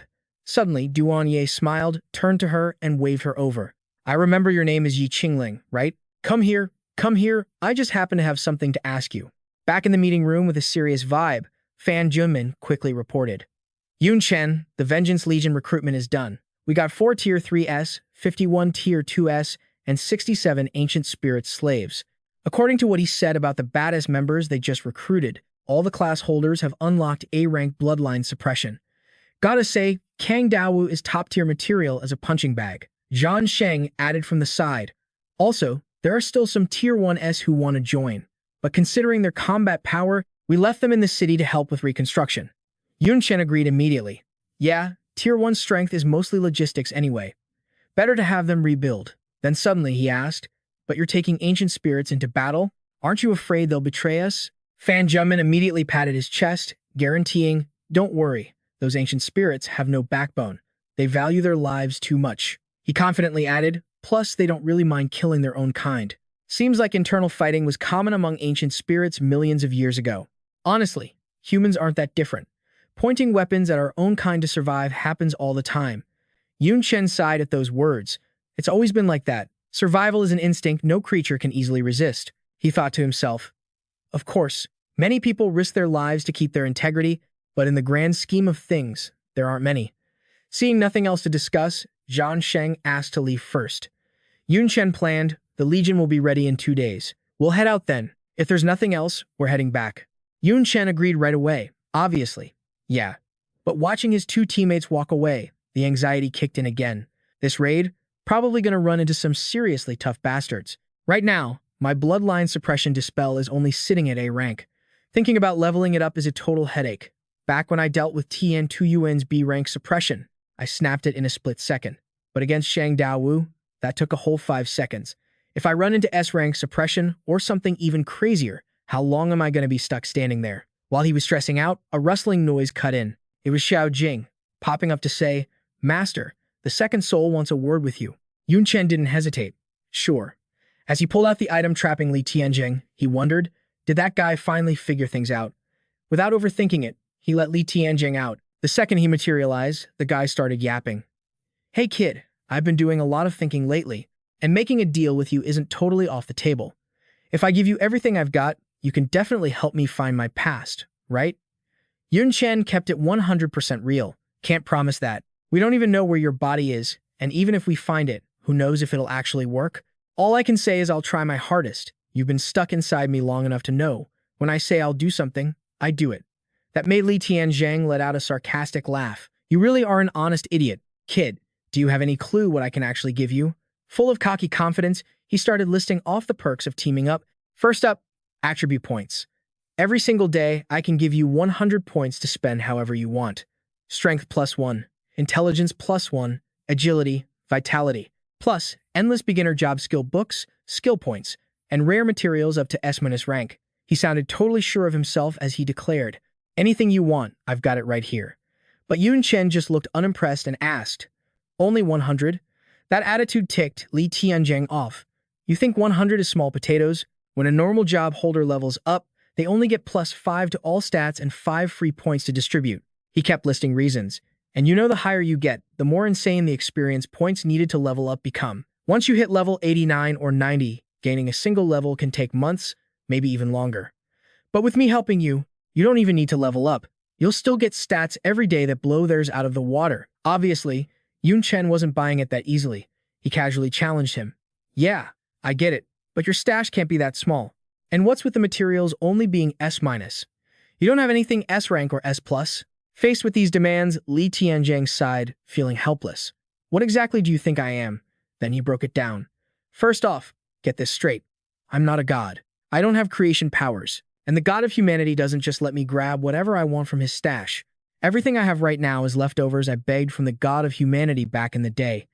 He listed everything out, super specific, like the attribute points, skill points, and materials. They're all mandatory daily quest rewards. I asked the god for a huge supply in advance. That's why the highest material quality caps at S-. Because at the end of the day, it's just daily junk. You get it just for showing up. You think I can hand out S-rank gear for that? Then he added, as for the other stuff, the best I can do is give you blank weapon blueprints. I requested those as rewards for the Subjugate the Shell of Destruction quest. Flashback to that moment, an info panel popped up. Blank weapon blueprint effect. The blueprint has 0 restrictions. Just toss in the materials to craft the corresponding weapon. The rank and power depend entirely on the materials used. After taking the time to listen to Li Tianjing's spiel and checking out the notification, Yun Chen kinda got the picture. So that's how it is. Everything you've got is just quest rewards stuff, and you even had to apply for it beforehand. In his head, he compared it to an employee needing the boss's signature just to use the company petty cash. Looks like the god didn't exactly trust this second soul either. That's when Li Tianjing said, so if you want the good stuff, You gotta let me reestablish contact with the god. But knowing how paranoid you are, I doubt you'd do that. Seeing the guy had him figured out, Yun Chen didn't bother denying it. He was actually pretty smug about it inside. If you snitch to the god of humanity, I'm toast. Then he asked something that was bugging him. So why cap the daily attribute points? Why not dump them all on me at once? Li Tianjiang answered honestly, because everything I have is a creation of the god, not something born from this world. He explained the fallout of overloading Yun Chen with resources. If I give you too much in one go, it'll destabilize the world. 100 points a day is the hard limit. You don't want the god to notice a glitch and lock onto your location, do you? As for that stuff you eat to boost stats, that's native to this world, so you can stuff your face with as much as you want. They were talking normally, but then suddenly, his voice pitched way up. He wasn't even exaggerating when he said, "What I can offer you is enough to drive anyone crazy.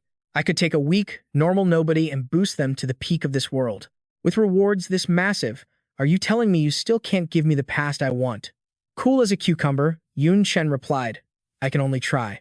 That nonchalant, whatever attitude made Li Tianjing snap. He roared, "Kid, get this through your head. I don't want try. I want certainty. I want definitely. Otherwise, the deal is off. You can forget about ever getting a shred of help from me for the rest of your life." He got up in Yun Chen's face, trying to pressure him. "Without me, there is no you today. You know what I'm worth better than anyone. I just want a solid answer. It's that simple. You have no reason to say no. Give me the answer.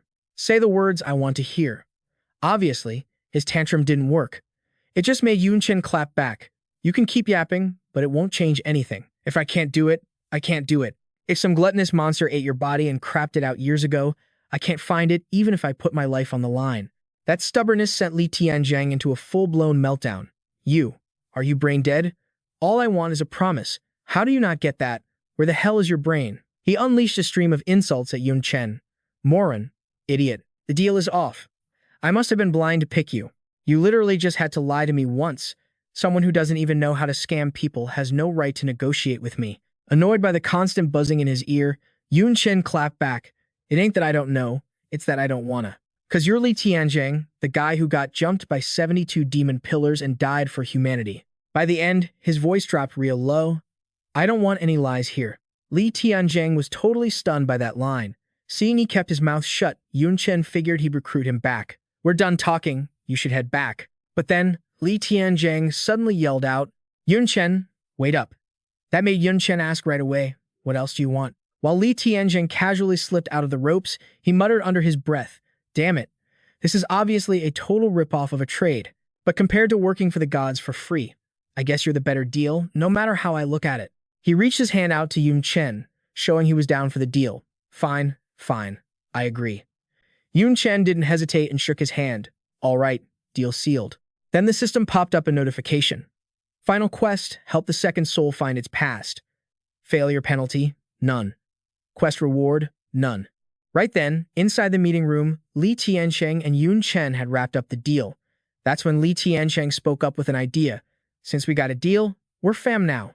How about you get these vines off me first? Otherwise, it's going to be hard for me to go all out." Of course, Yun Chen removed the vines from him, but he still had to do something to keep this guy in check. "I can't let you totally loose.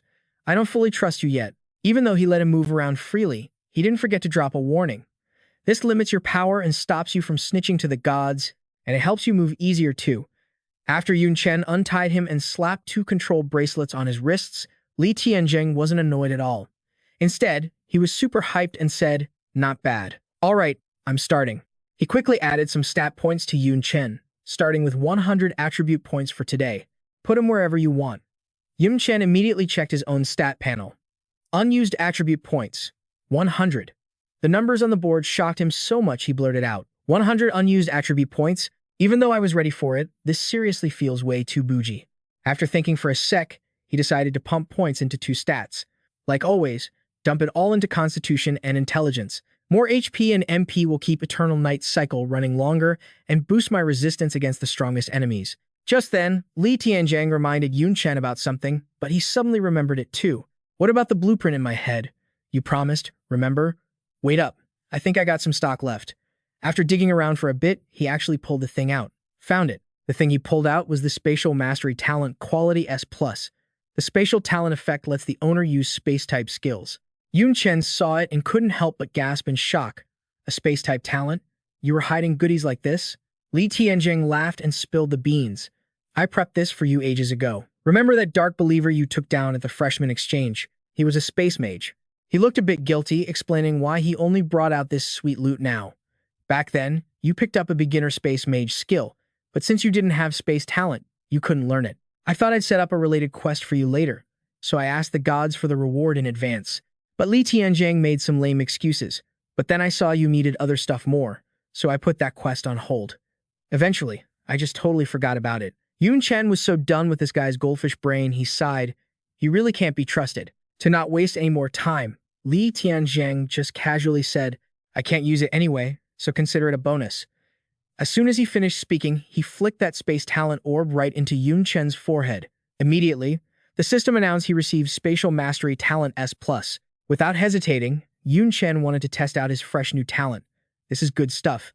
I wonder what kind of effects space skills will create mixed with other skills. After a few days of prepping, the Revenge Legion officially moved out. According to the plan, they'd make Jiangnan University their final destination and take back all the human cities along the way. But even with Yun Chen rolling with them, the trip wasn't as smooth as they imagined. That night at the temporary camp, Yun Chen saw Yi Qingling sneaking around behind him, so he asked helplessly, Yi Qingling, what's your deal? Suddenly, Yi Qingling hid behind his back, peeked around, and hurriedly asked, Brother Yun, your pretty maid isn't around, is she? He sighed and answered, She went for a walk. Why are you looking for her? With a super serious face, Yi Qingling gritted her teeth and said, I don't know how to put this. It's better if she's not here. I suspect she's got something unclean about her.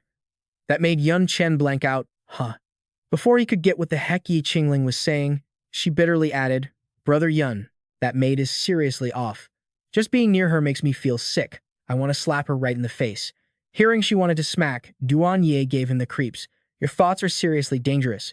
Taking advantage of the fact that it was just the two of them, Yi Qingling dared to voice her suspicions about Duan Ye. Brother Yun, you know I'm a Taoist specializing in exorcising evil and crushing demons. After I class changed to Celestial Master on my third run, that trait got boosted even more. But I never expected it to react to that maid. She's definitely got issues. Seeing she was overthinking things, Yun Chen lowered his voice to explain, Don't overthink it. Little Yi is the demon queen I brought back from the dark world. I'm hiding her identity to avoid chaos and unnecessary beef. After all, the demon queen and humans have been at war for years. There's too much bad blood. His words didn't make Yi Qingling understand. Instead, she misunderstood and said, So that's how it is. You want to protect her? Yi Qingling's tiny brain made him mentally exhausted. He told himself, I'm protecting you guys. If you actually piss her off, crushing you would be like squashing a bug. So, to stop Yi Qingling from thinking crazy stuff, Yun Chen confirmed. Plus, I signed a soul contract with her. The order forbidding her from hurting humans won't fail. Hearing that, Yi Qingling could only say, Oh, well that's good then. Just then, Zhan Sheng came back from somewhere and quickly told Yun Chen, About tomorrow's battle, I need to discuss the details with you. You free.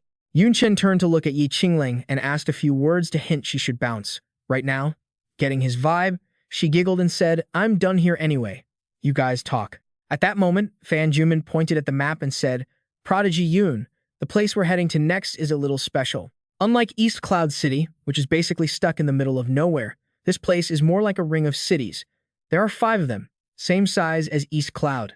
From what he scouted on the way, they're less than 30 kilometers apart and totally overrun by the ancient spirits. Even though the 5 city lords, there are just like Shang Dao Wu Earth-tier ancient spirits. If we hit one, the other 4 will rush in for backup instantly. The casualties would be insane. He carefully marked the red zones on the map, then he kept rambling on. Originally, I wanted to send someone in to fake a surrender and infiltrate the place, coordinate from the inside. But the bandit scouts came back with some news. Those 5 cities seem to be onto us. They're on high alert for war. Trying to sneak in now would just get us caught or played. Hearing this, Zhan Sheng let out a heavy sigh, blaming himself. My bad. This is on me. Even though I took back East Cloud City, years of oppression have made the civilians lose faith in us, class holders. His voice sounded super bummed out as he explained. They took their families and bailed from East Cloud City to find somewhere safer. I didn't stop them. Now, those 5 cities are on guard. The ancient spirits probably caught the refugees and forced the info about East Cloud City out of them. He even started thinking that if they had chosen Wind City back then, things might have turned out better. But Yun Chen shut that down, saying there was no other choice. The guerrilla army was too small back then to manage a whole city anyway. His voice was dark and filled with grief. Besides, the guerrilla army is made of humans. We can't brutally oppress our own kind like the ancient spirits do. If people want to run, we can't stop them. After listening to them yap for a bit, Fan Zhenmin finally came to a conclusion. Since we can't sneak in, we've only got one option left. Full frontal assault. He immediately started cooking up a detailed plan. First, we focus all our firepower on taking Jianglin City on the outer ring, liberate the enslaved class holders, and enslave the ancient spirits inside. That'll boost our combat power and make hitting the next cities way easier. Even with that, Zhang Sheng was still sketchy about it. But that's going to alert the enemy. The other 4 cities will just team up to crush us. Fan Zhenmin knew that, but he was out of ideas. I know, but it's the only way. Just then, Yun Chen piped up, declaring, "It doesn't have to be that complicated. I've got a plan to split our forces and hit all 5 cities at the same time." Those words made Zhang Sheng scream out in pure panic. What? How the hell is that even possible? No matter how strong you are, Yun Chen, you can only handle 1 city. But Yun Chen just dug his heels in. We won't know unless we try, right? On the second day, Jianglin City turned into a massive battlefield. On the human side, He Song was using his insane strength to slaughter the ancient spirit guys like a maniac. "Hey, ancient spirits, Daddy's gonna tear you all to shreds." He attacked them with pure joy, leaving nothing but the miserable screams of the ancient spirits in his wake. Terrified, they started whispering to each other, "What kind of monster is this guy? He's freaking terrifying." While they were panicking about how to deal with He Song, "You gotta be kidding me. Why isn't our bloodline suppression working? Is this the true power of the human classes?" Just then, Duan Jing stepped out from the crowd and shouted to rally the troops. "Don't panic. So what if we don't have bloodline suppression? As long as the level gap isn't huge, we can still beat them with raw power." He started barking out orders. "Ignore that monster. He's just an outlier. Just send a squad to stall him." The rest of the ancient spirit warriors regrouped to take out the other humans first. Immediately, they swarmed a woman with the Dark Witch class. She wasn't scared at all. In fact, she arrogantly declared, "You damn ancient spirits. You've always relied on your bloodline suppression to do whatever you want. Today, I'm going to show you." As she attacked, she screamed out the true fighting style of the human classes. At the same time, system notifications popped up. Dry Bone Swamp, AoE skill, reduces agility by 70%. Extinction Wind, AoE skill, reduces strength by 50%. Instantly, the skills hit the ancient spirits trying to attack the Dark Witch. They started screaming in panic. "What the hell is this move? Damn it, my body feels so heavy. I'm moving in slow motion, and my hands feel weak. It's like my strength got cut in half." Seeing his troops getting messed up, Duanjing yelled out orders. "Don't panic. Use ranged attacks. Blast them to hell." Following his command, they quickly launched attacks at the humans. Yeah, but the result wasn't what they expected. The humans weren't just fine, they shrugged off the attacks like they were swatting flies. The ancient spirits couldn't believe their eyes and screamed, "Damn it. Why are our attacks so weak? This doesn't make sense. What's going on?" Before they could figure it out, one of the humans shouted an explanation. "Unlike you, selfish ancient spirits, humanity has special beings." He made sure the ancient spirits understood exactly why his team was untouchable. They might not have combat abilities, or even the ability to protect themselves, but they are great classes dedicated to supporting their teammates. He was talking about the Holy Light Healer class. Magic Protection, Aura Skill, reduces magic damage to allies by 60%. Physical Protection, Aura Skill, reduces physical damage to allies by 60%. Watching from above, Fan Zhenmin saw his side dominating and shouted with glee, "You arrogant ancient spirits. You always rely on bloodline suppression to crush people, and you never bother to learn anything about us. You're completely clueless about our tactics and class skills." Taking advantage of the momentum, he ordered everyone to charge. "This is the price you pay for your arrogance. Let's go. Slaughter those ancient spirits." On the flip side, the ancient spirits were in trouble. Everyone looked helplessly at Duanjing. "Captain, what do we do? This is the first time we've fought humans on equal footing, and we have no idea how they fight." After thinking for a sec, Duanjing flashed a sinister grin. "If that's the case, let's have the ones who understand them do the dirty work." Without hesitating, he shouted out a totally scumbag order. "All ancient spirits, release the bloodline suppression. Let all the human prisoners and the traitors go out and fight. If anyone tries to rebel or betray us, we'll slaughter their entire families." The human prisoners couldn't fight back against the ancient spirits, so they had no choice but to grab their swords and charge at their own people. "Damn it. Damn it all. I can't disobey them. I'm sorry, everyone." The situation got super messy because the human team couldn't bring themselves to slaughter their own people who were being controlled. The guys forced to fight their own people were sobbing while swinging their weapons. "Forgive me. I seriously don't want to hurt you. They're forcing me. The Black Dragon Nation is washed up. Resisting is meaningless. Just give up, brothers." This situation left the humans with no choice but to block attacks they couldn't even fight back. They helplessly asked Junmin for orders. "No way. I can't hurt my own people. Those ghouling scumbags have crossed the line. Commander Fan, what's the move?" If they're gonna play dirty like that, Junmin isn't afraid to get down in the mud too. An eye for an eye, a tooth for a tooth. Activate bloodline suppression for all the ghouling slaves and send them out. And just like that, the captured ghouling people turned slaves were released by the human group. And naturally, those guys screamed helplessly as they charged forward.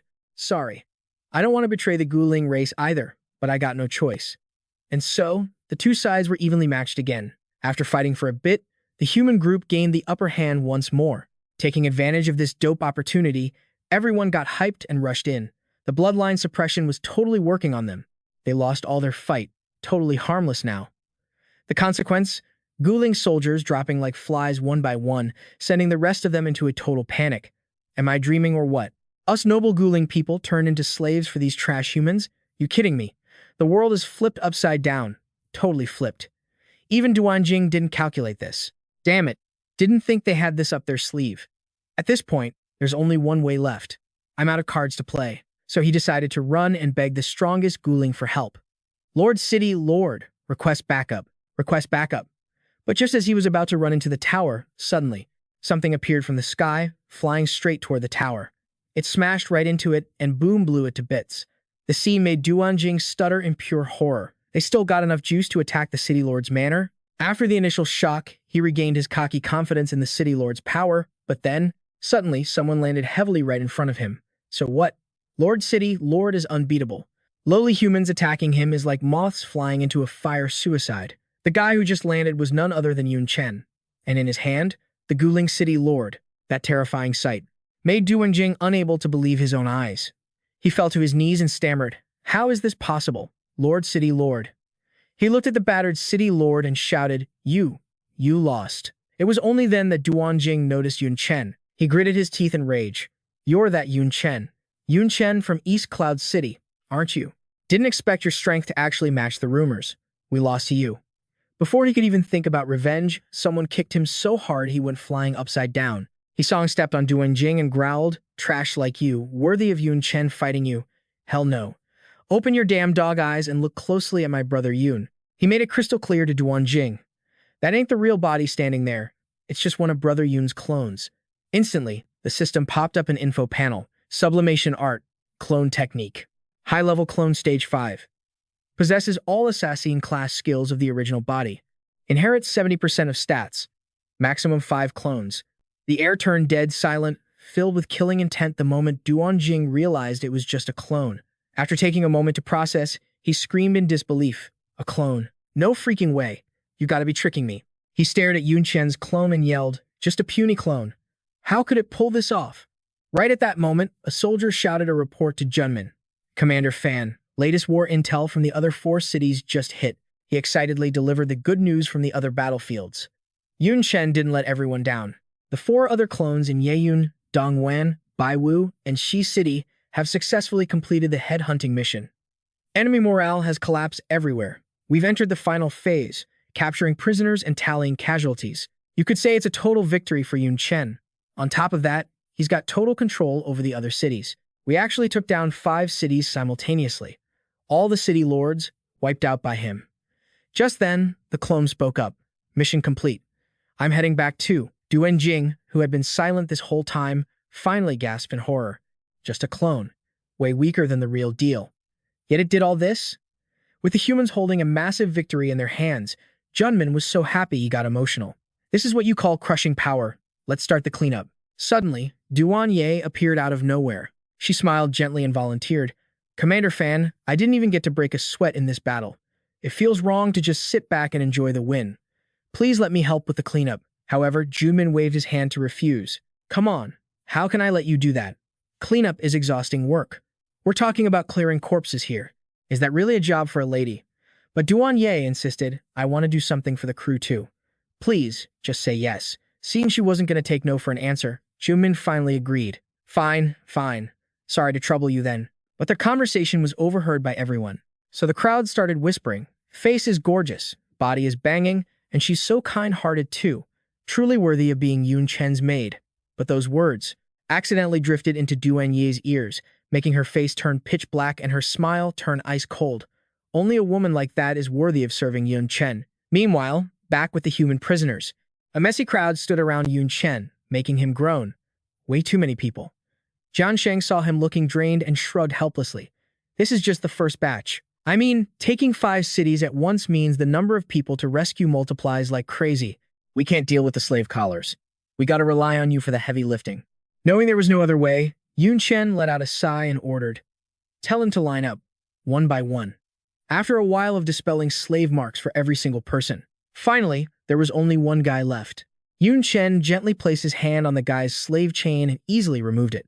The moment he was free, the guy grabbed his hand, totally choked up with emotion, and thanked him profusely. Yun Chen, Yun Chen. Yun Chen. Even though he was pale from exhaustion, Yun Chen forced a smile. No biggie. Go back and get some rest. He looked down at the slave chain in his hand and thought to himself.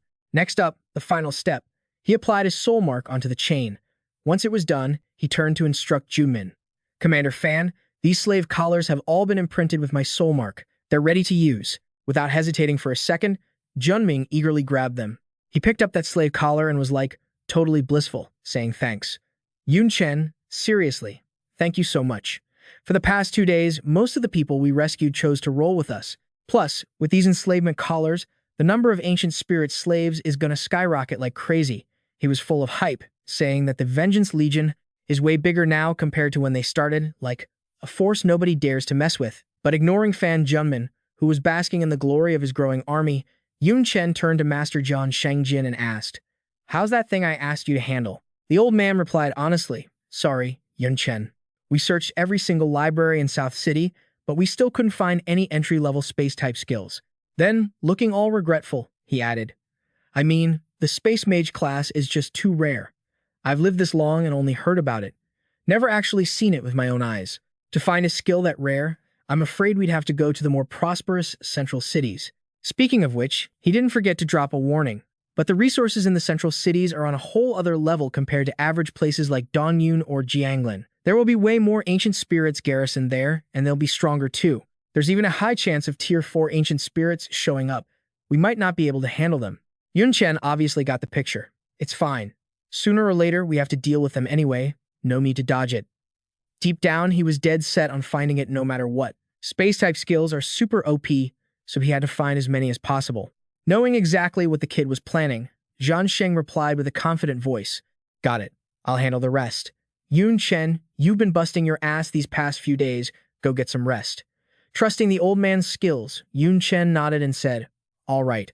A bit later, on his way back, he happened to see a mob ganging up on an ancient spirit, making the guy beg for mercy nonstop. Please, stop hitting me. But the group just kept pounding on him. Their reason wasn't just to vent anger, though. Everyone focus. Don't kill him. Our main goal is still to break the bloodline suppression. Yun Chen couldn't care less about this drama, so he just casually walked right past the beatdown.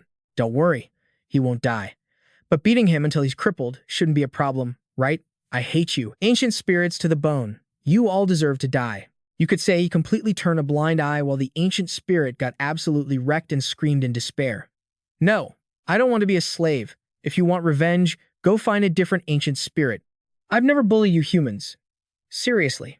I even used to sneak food to you guys. I'm not a bad guy.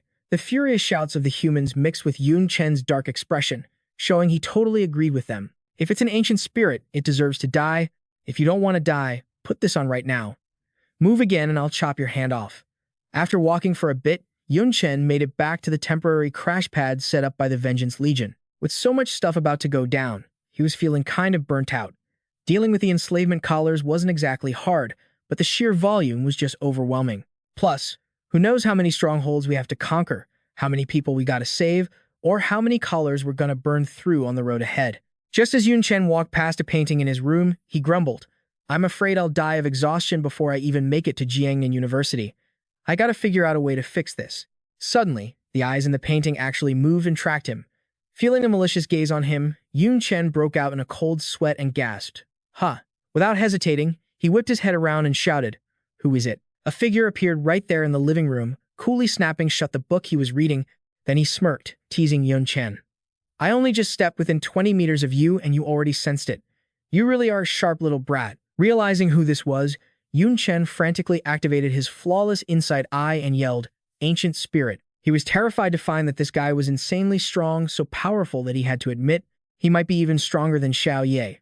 The reason he was so sure was because of the guy's stat board. Name: Ancient Spirit Race. Level: Attributes. Skills. The intruder just casually demanded, "Don't be so tense. I don't really like fighting anyway." Then he added, "I really like that book in your room. Is it cool if I take it as a gift?" Facing such a powerful enemy, Yun Chen went into full alert mode and grit his teeth.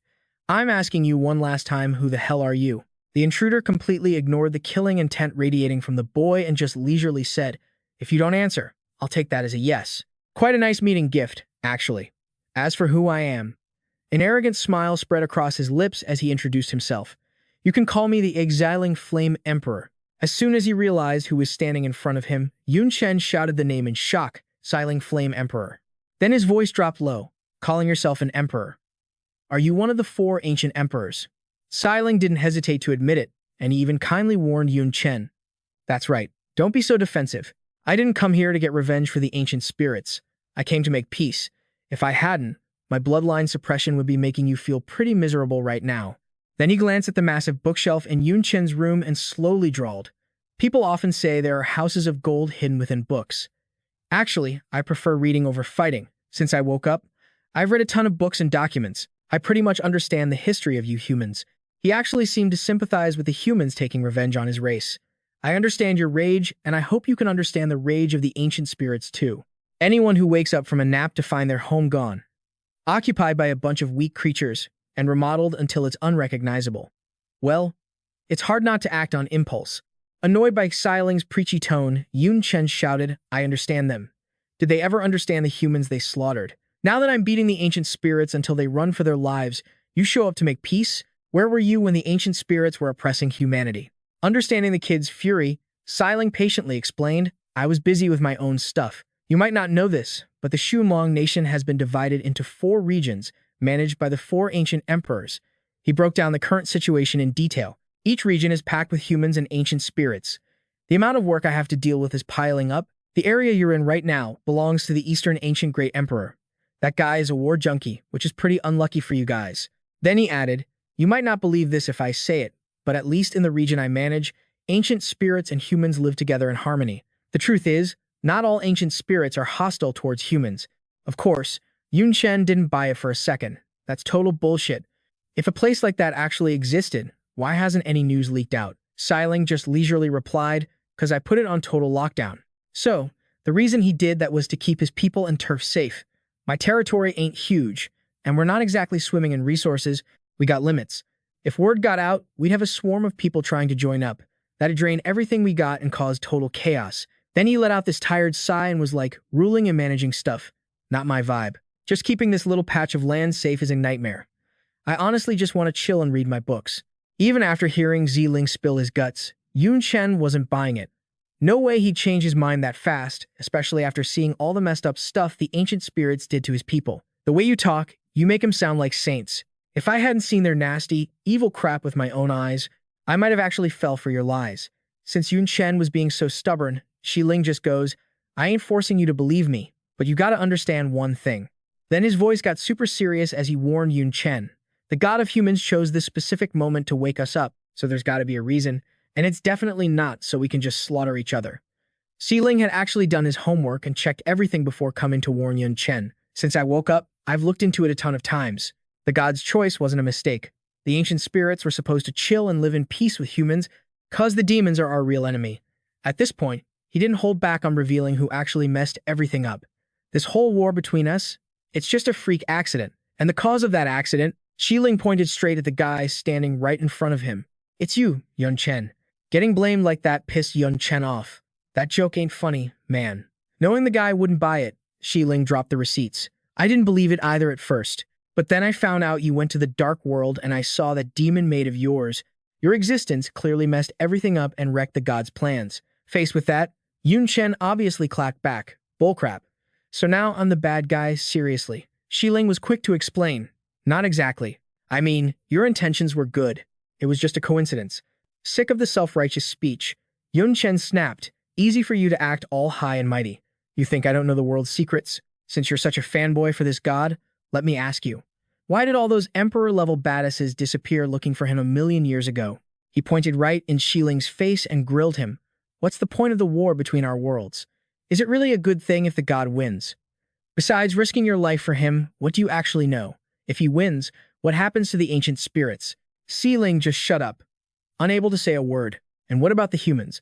After thinking for a sec, Xiling finally spoke up. Damn, that's a sharp question. You hit the exact thing I didn't want to think about. Didn't think you'd know more than me. Looks like I gotta dig deeper. Right before he bailed to investigate the whole truth, he asked Yun Chen for a favor. Just listen to one piece of advice. Humans and ancient spirits shouldn't be enemies. Please, cut them some slack. But Yun Chen just hit him back with pure hate. An eye for an eye, a tooth for a tooth. I can be tolerant, sure, but only after they pay back every single debt they owe humanity. Meanwhile, in a super-guarded meeting room, Fan Jumin stood in the middle of everyone and said, We might have taken 5 cities, but we still gotta be careful. It's a pain, but let's stick to the plan and detour 300 miles to avoid Sky Cloud City. Immediately, everyone started throwing out their own opinions. Totally. Sky Cloud City is way ahead of the others in resources, population, and development. It's a super rich core city. If we take it, the loot would be insane. But the odds of winning suck. Avoiding it is safer. Right then, Zhang Sheng chimed in. I disagree. The Vengeance Legion has expanded through 5 cities. Our military power is huge now. We could definitely take it. Just as he finished, Fan Junmin said, in terms of basic and mid-level combat power, yeah, we're not losing. But the problem is the top-tier power. According to an ancient spirit prisoner, the Lord of Sky Cloud City is a heaven-rank ancient spirit. That's like a 4th transfer human class. Plus, he pointed out their army's weak spot. The highest we've got in the Vengeance Legion is only 3rd transfer. And ancient spirits are way better fighters than humans at the same level, even better than demons. On top of that, the city lord has S-rank bloodline suppression. Who can even fight that? While they were arguing, a voice suddenly cut through. I'll take on the strongest ancient spirit. I got this. The brave guy was none other than Yun Chen. Leave the city lord to me. You guys just handle the rest. Of course, Fan Junmin shut that down immediately. Yun Chen, can't you only handle A-rank suppression like the rest of us? If you face S-rank suppression, even you were going to be in deep trouble. Everyone in the room agreed with him, telling Yun Chen not to be suicidal. Yeah, exactly. Sky Cloud City's base power is insane. If we brute force it, win or lose, we'll take heavy losses. The Legion can't handle that. But Yun Chen stood his ground. Chill out. I got a way to keep losses to a minimum. That city lord's S-rank suppression is a problem, yeah. So I decided to play a little dirty. A sly grin crept onto his face. A mob beatdown. Haven't seen one of those in a while. A few days later, in Sky Cloud City, an old man was busy forging weapons. It was Mu Jiashu, and right next to him was his ancient spirit boss. The guy tried to convince him, Old Mu, look, even among us ancient spirits, blacksmiths with your skills are super rare. Just surrender, and the city lord will treat you like royalty. Why suffer like this? Jiashu finally took a break, walked up to his boss, snatched the wine jug right out of his hand, and snapped. Surrender? How am I supposed to face all the pros who died? Then he chugged the wine and said firmly, Don't bring that up again. I'll keep making this scrap metal so you have something to report. Seeing how stubborn Jiashu was, the boss just sighed. Actually, the city lord ordered me to break you by any means necessary. But I respect you too much to do that. Please, don't force my hand. Obviously, Jiashu didn't give a damn and just waved him off. Yeah, whatever. You've said that like 100 times, my ears are bleeding. Got anything new? Like, any cool drama outside the city? So the boss started spilling the tea on what he'd heard recently. And oh boy, there was news. Yo, check this out. East Cloud City's got this total beast showing up lately. Dude's leading an army, wrecking everything, capturing territory, and he straight up snatched South City from us. I think they call him Yun Chen. Or Yun Chen. The second Jiashu heard the name Yun Chen, he freaked out so hard he dropped his wine bottle. He just stood there gasping, like, Yun Chen? Once Jiashu realized it was Yun Chen causing all that chaos for those ancient spirit creeps, he just busted out laughing. Yun Chen, is he actually still alive? Like, for real? The boss saw him cracking up and got super confused. asking, "Wait, you know this guy?" Jie Shu didn't hold back. "Know him? I forged his weapons, man." Then his voice got all serious, thinking aloud. "I never thought Yun Chen would get strong enough to threaten the ancient spirits. That's insane. Wonder what he went through during those missing years." Right then, boom, the whole place started shaking violently. Jie Shu and the boss bolted outside to see what was up. Jie Shu yelled, "What the hell is going on?" The boss immediately shouted back that the auto defense shield just kicked in. Can't believe someone actually had the guts to attack Sky Cloud City. Even though the Spirit's city was getting hit, the boss stayed chill and acted all cocky. "Don't sweat it. We ancient spirits upgraded this shield ourselves. It can tank hits from a bunch of your fourth job experts attacking at the same time." Meanwhile, outside the city, the human squad was going ham, screaming stuff like Blazing Blast, an Ice Crystal Pillar. They were focusing all their elemental attacks right on the city's barrier. Inside, the ancient spirits started fighting back, yelling, "You pathetic humans. You dare attack Sky Cloud City? You're asking for death. Activate the heavy defense cannons." The spirits' firepower was too up, so the human team had to fall back fast. Change of plans, fall back. Move. Fan Jianmin sounded super stressed. This is bad. The first wave was supposed to crack the shield open. There's not even a scratch on it. What do we do? Seeing things go south, Yun Chen decided to step up and handle it himself. It is a major city, after all. Makes sense, the defense is buffed. Captain Fan, toss me a spear. Needs to be gold rank or better. Fan Jianmin knew they'd lose if Yun Chen didn't jump in, so he handed over a weapon. "Here, I've actually got a diamond tier spear for you." Yun Chen grabbed that spear without flinching. Qing Ling, standing next to him, couldn't resist teasing him. "Brother Yun, after all these years, you're really gonna use that move." Yun Chen didn't even get mad. He just coolly asked for help.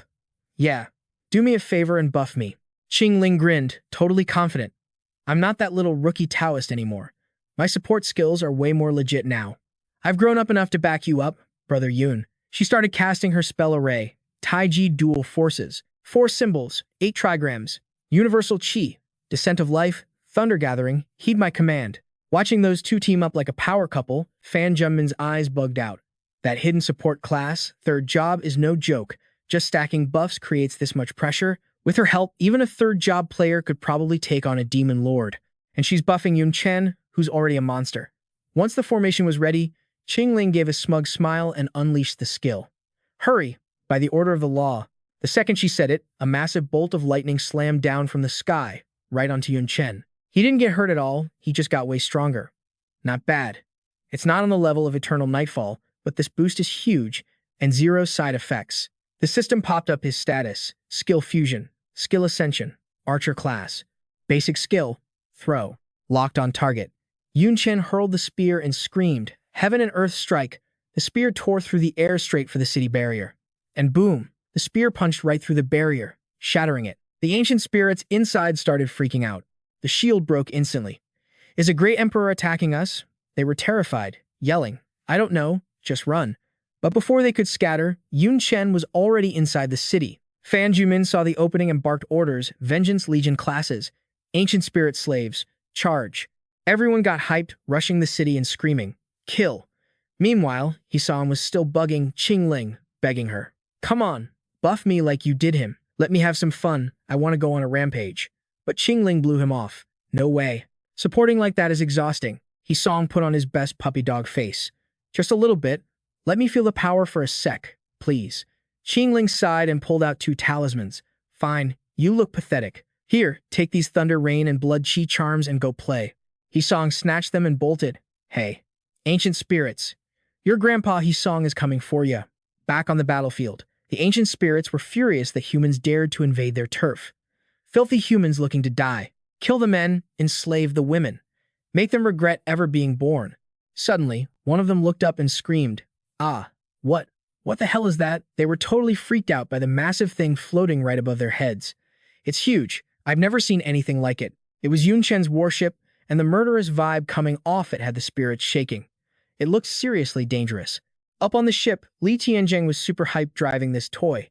It used to be hidden inside Yun Chen for spying, but this was the first time taking it into actual combat. "All right, let's rain some fire down." "Shoot." He smashed the button, and a barrage of explosives dropped straight onto the ancient spirits.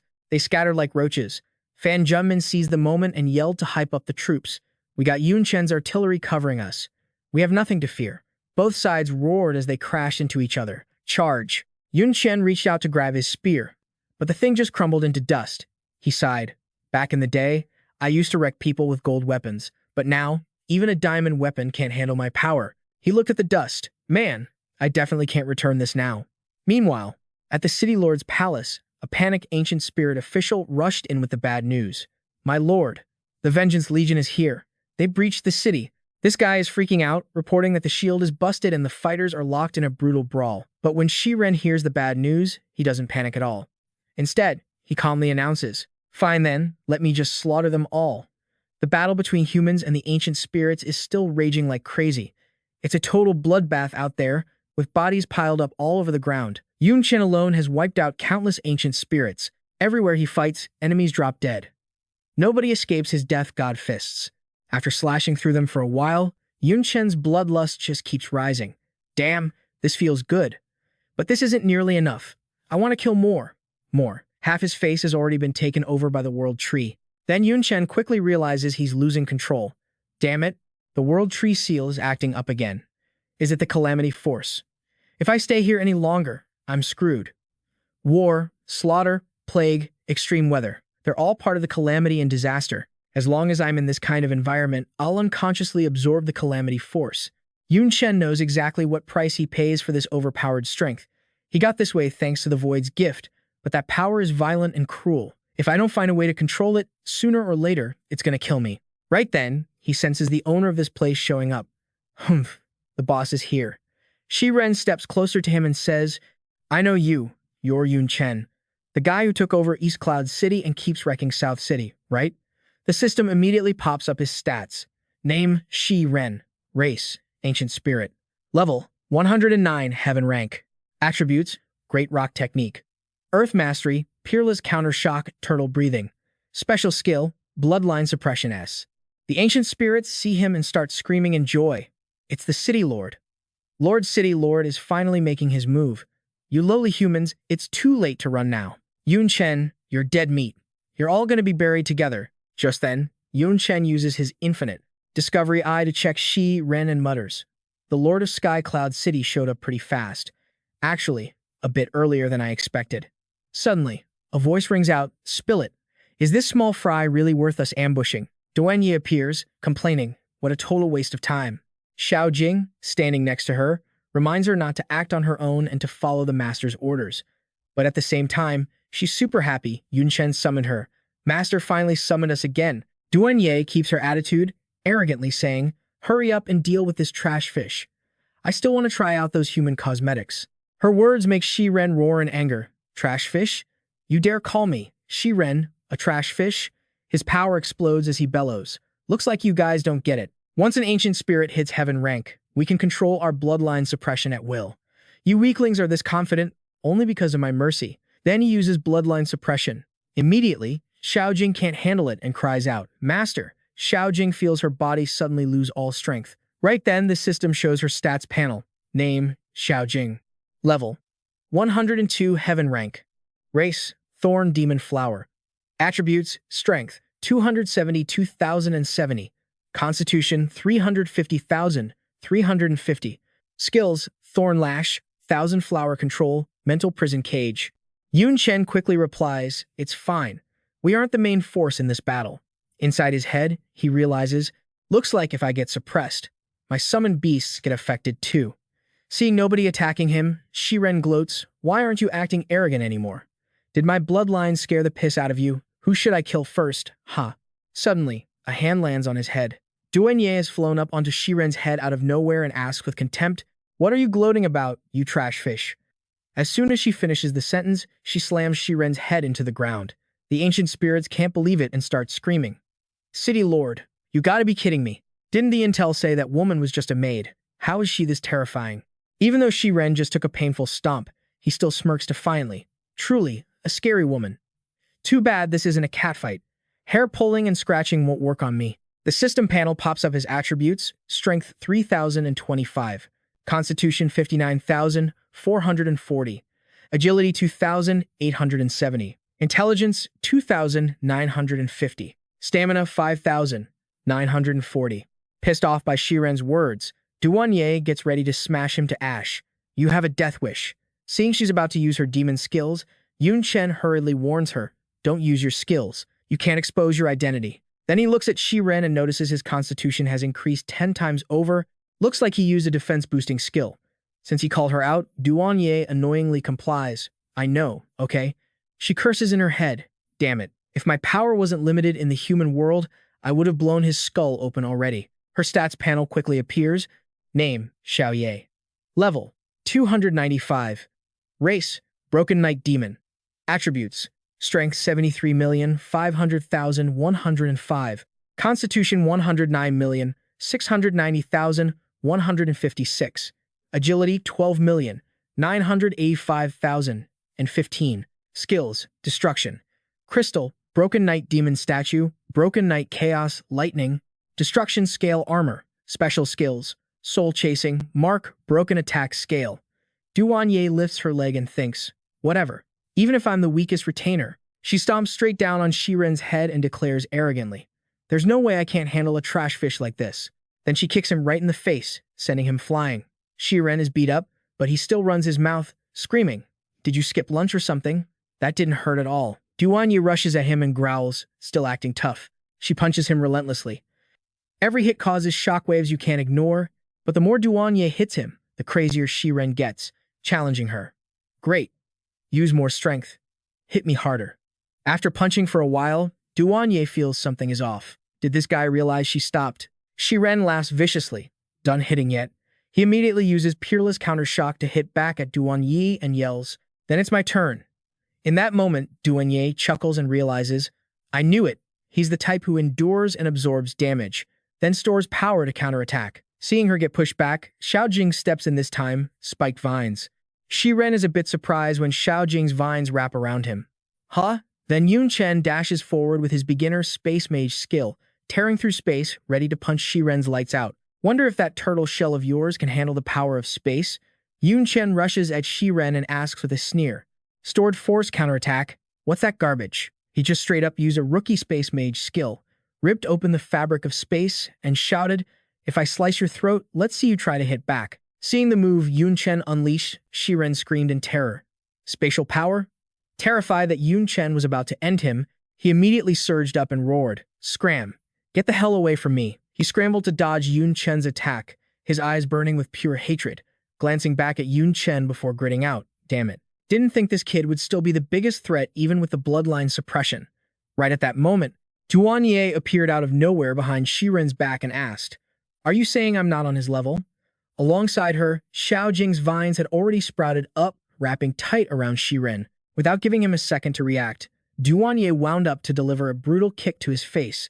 Just as Shiren tried to chant his great endurance art, Duanye's foot smashed straight into Shiren's mug. Luckily for him, he managed to trigger his defense barrier. Immovable as a mountain, so he didn't get totally wrecked. Immediately, Duanye realized something was off. Is this some damage reduction defense skill? No, it's not that simple. She looked down at the ground and realized he's connected himself to the earth beneath his feet. That's why my attacks can't knock him back. But doing that means he can't disperse the force. He's actually taking more damage. Refusing to lose, Duanye took a deep breath and launched a frenzied assault on Shiren, her mind racing as she tried to make sense of his crazy strategy. What the hell is he planning? He doesn't want me to interrupt him. But why? Just then, Xiaojing's vine shot up and coiled around Shiren, but his weight was so massive that Xiaojing couldn't budge him. So heavy, can't pull him. Seeing this, Yun Chen immediately realized what Shiren was after. So that's it. Your target is me? Huh? At that moment, Shiren spoke up.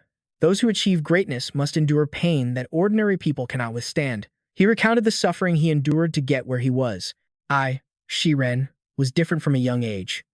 I endured endless scorn and oppression, yet I never uttered a single word of complaint, because I understand that only the mediocre go with the flow and follow the masses. Anyone who stands in my way just becomes fuel to make me stronger. The more they oppressed me, the more it proved I was special, and the more I refused to kneel. Every time I refused to submit, it led me to victory and made me even more powerful. Then he pointed straight at Yun Chen and roared, Kid, you might not look like much, but you're the center of them all, their king. And I am the king of Sky Cloud City. Shiren charged toward Yun Chen, declaring, The pain of this battle far exceeds anything I've faced before. This is the decisive duel between king and king. Defeating you will be my ultimate victory. Seeing that Shi Ren was completely ignoring her, Duan Ye went ballistic. He dares to look down on me? Fine then. I'll snap your bones and crush your legs. Then let's see how you chase after him. But before she could wreck him, Yun Chen held her back. Hold up, he grinned and said. Didn't expect the ancient spirit clan to have someone like him. Pretty impressive, right? He looked over at Shi Ren and said, main objective achieved. Looks like that S-rank bloodline suppression only affects me for about 4 minutes. As for dealing with this guy, I've got a million ways to handle him. It looked like he wanted a real showdown with Shi Ren. I've been itching to cut loose for a while now. At that moment, Shi Ren dug his feet deep into the ground, then launched himself at Yun Chen, screaming, Kid, the pain I'm suffering right now, I'm paying it back to you in full. He slammed the ground and shouted, Peerless shock counter. A massive blast of energy surged toward Yun Chen, but he casually blocked it with just one hand. The sight made Shi Ren gasp in disbelief. What? Yun Chen, now in his eternal Nightwheel state, said in a low, dangerous voice, You say you've never submitted?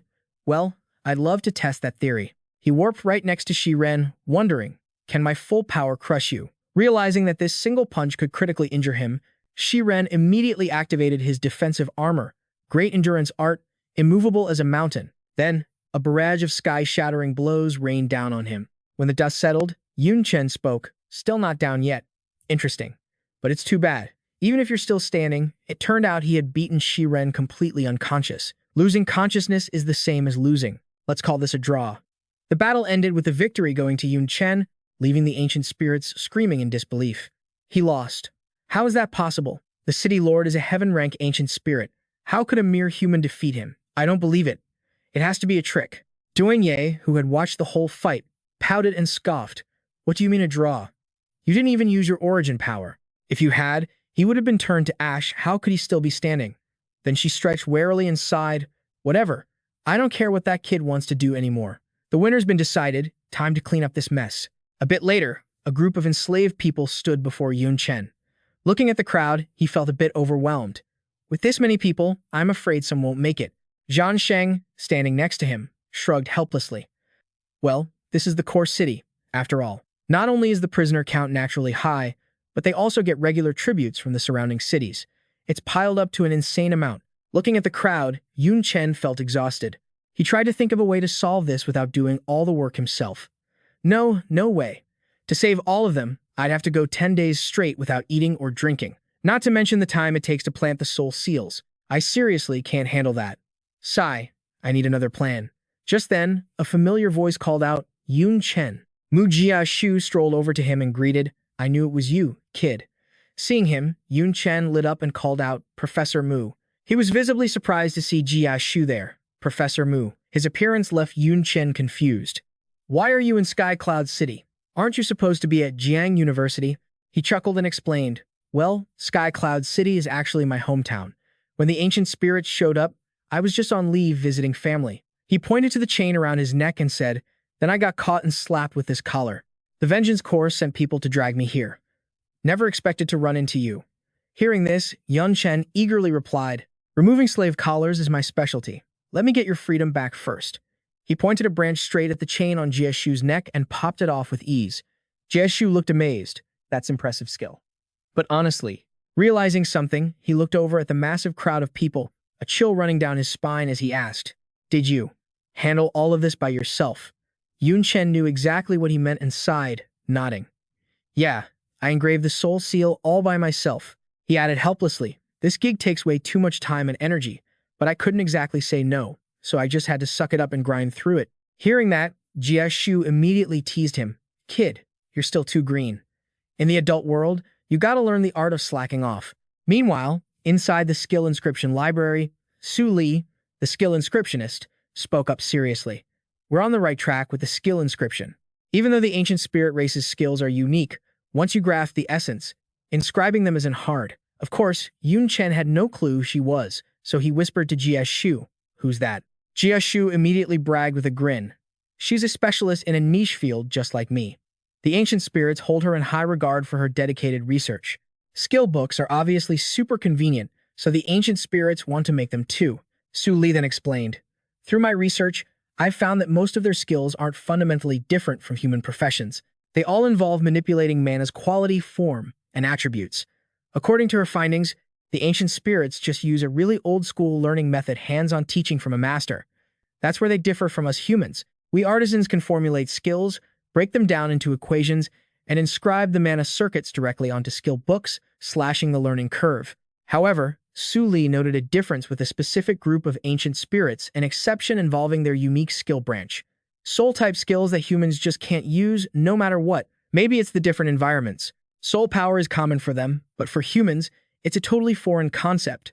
Hearing that, Yun Chen quickly asked, "So, is the soul seal impossible to inscribe?" But Su Li denied it. Not necessarily. Their body structure is almost identical to humans. Theoretically, all skills should be cross-learnable, she explained further. And even though it's invisible, a soul exists in every body. Humans just can't sense or use it, while they can. It's like someone who's never seen or eaten meat, they can't imagine what it tastes like. After hearing that, Yun Chen seemed to confirm something. It was just like what the Lord of Dongyun City said. There are countless powers in this world. Space and time attributes are exaggeratedly powerful, so why is soul power the only one missing? Su Li then concluded. In short, if there's an external medium that allows the artisan to sense the soul's existence, even a tiny bit, it can be learned. After all, the soul seal is just a common skill for Earth-rank ancient spirits. For a third transfer artisan, there shouldn't be any learning barrier. Without hesitating, Yun Chen pulled out his item and said, "I've got that kind of medium, and if you only need a trace amount." Before finishing his sentence, he used his primal druid skill to grow a branch. Instantly, the dry twig grew into a tiny sapling, and the system popped up a notification, Pseudo-World Tree. Effect, holding it generates a faint sense of soul awareness. Consuming it restores 100 HP. Note, forced to maturity with mana, efficiency is only 1% of the original. Seeing the magnificent world tree, Su Li examined it excitedly and kept exclaiming, "Good stuff." Even if its use is limited, it's enough to guide an artisan in learning the soul seal. She immediately demanded, "Quick, inscribe the skill following the mana circuit onto it. We can craft the skill book right now." Yun Chen, feeling hyped himself, got straight to work. All right. Just then, Zhan Shang barged into the room, screaming in excitement. This really is a major city. So many rare treasures. Yun Chen, I finally. Before he could finish, a pile of stuff came flying at him. Luckily, he snatched them out of the air and asked in confusion, "What the hell is this?" Yun Chen stretched warily and said, "Soul Seal skill books. Learn that, and you can directly control ancient spirit slaves. Most importantly, I don't have to work like a machine anymore." He then lazily thought, "As for removing the soul seals, I'll just let my clone take the world tree and handle the engraving. Whatever. I'm done working." Hearing this, Zhan Shang screamed in pure thrill. "Oh my god, you actually pulled this off. Don't worry, I'll strictly screen the artisans who learn this. We'll enslave every last ancient spirit and squeeze them dry." Just then, Jie Shu spoke up, pleading for his former master. "Can we make an exception? The ancient spirit who watched over me treated me well and never hurt anyone." Zhan Shang looked a bit conflicted. Well, about that. Suddenly, Yun Chen remembered what Shi Ling had said. He finally admitted, "I'm not a bloodthirsty guy. Even among demons, there are good and bad ones, let alone ancient spirits who are closer to humans. Maybe Flame Emperor Shi Ling had a point." He then made a decision. "Since he guarded you back then, his life is now yours to manage. You take responsibility for watching him. If he does anything messed up to humans, he pays the price." The reason for his order was simple. Sins must be atoned for, down to the last detail. Zhan Sheng agreed. "I think that's for the best, too." He thought fondly to himself. Yun Chen hasn't changed a bit. Cold on the outside, soft on the inside. Jia Shu, filled with gratitude, grabbed Yun Chen's hand and promised, "Yun Chen, you so much. I'll pull an all-nighter to forge you a new polymorph weapon. You're gonna love it." Seeing his enthusiasm, Yun Chen quickly turned him down. "No need, really." Then Zhan Sheng remembered he had something for him. "Oh right, Yun Chen, here's a new space-type skill book. Took a hell of a lot of effort to find. This thing is seriously rare." Immediately, the system popped up a notification regarding the item. Space Shift. Quality, Supreme. Usage. Opens a short-range spatial gate for teleportation. Holding the treasure he'd been waiting for, Yun Chen was incredibly satisfied. A functional space skill that adds a lot of tactical options. Meanwhile, a meeting was taking place in the dark world. Andre was grumbling angrily. "What the hell? You said the 10 pillars were having a mini-meeting. So why did only 6 show up? Where are the others? Sleeping in?" At that moment, Laka started the meeting. "Ignore the first pillar. The Devouring Lord is still in seclusion, status unknown.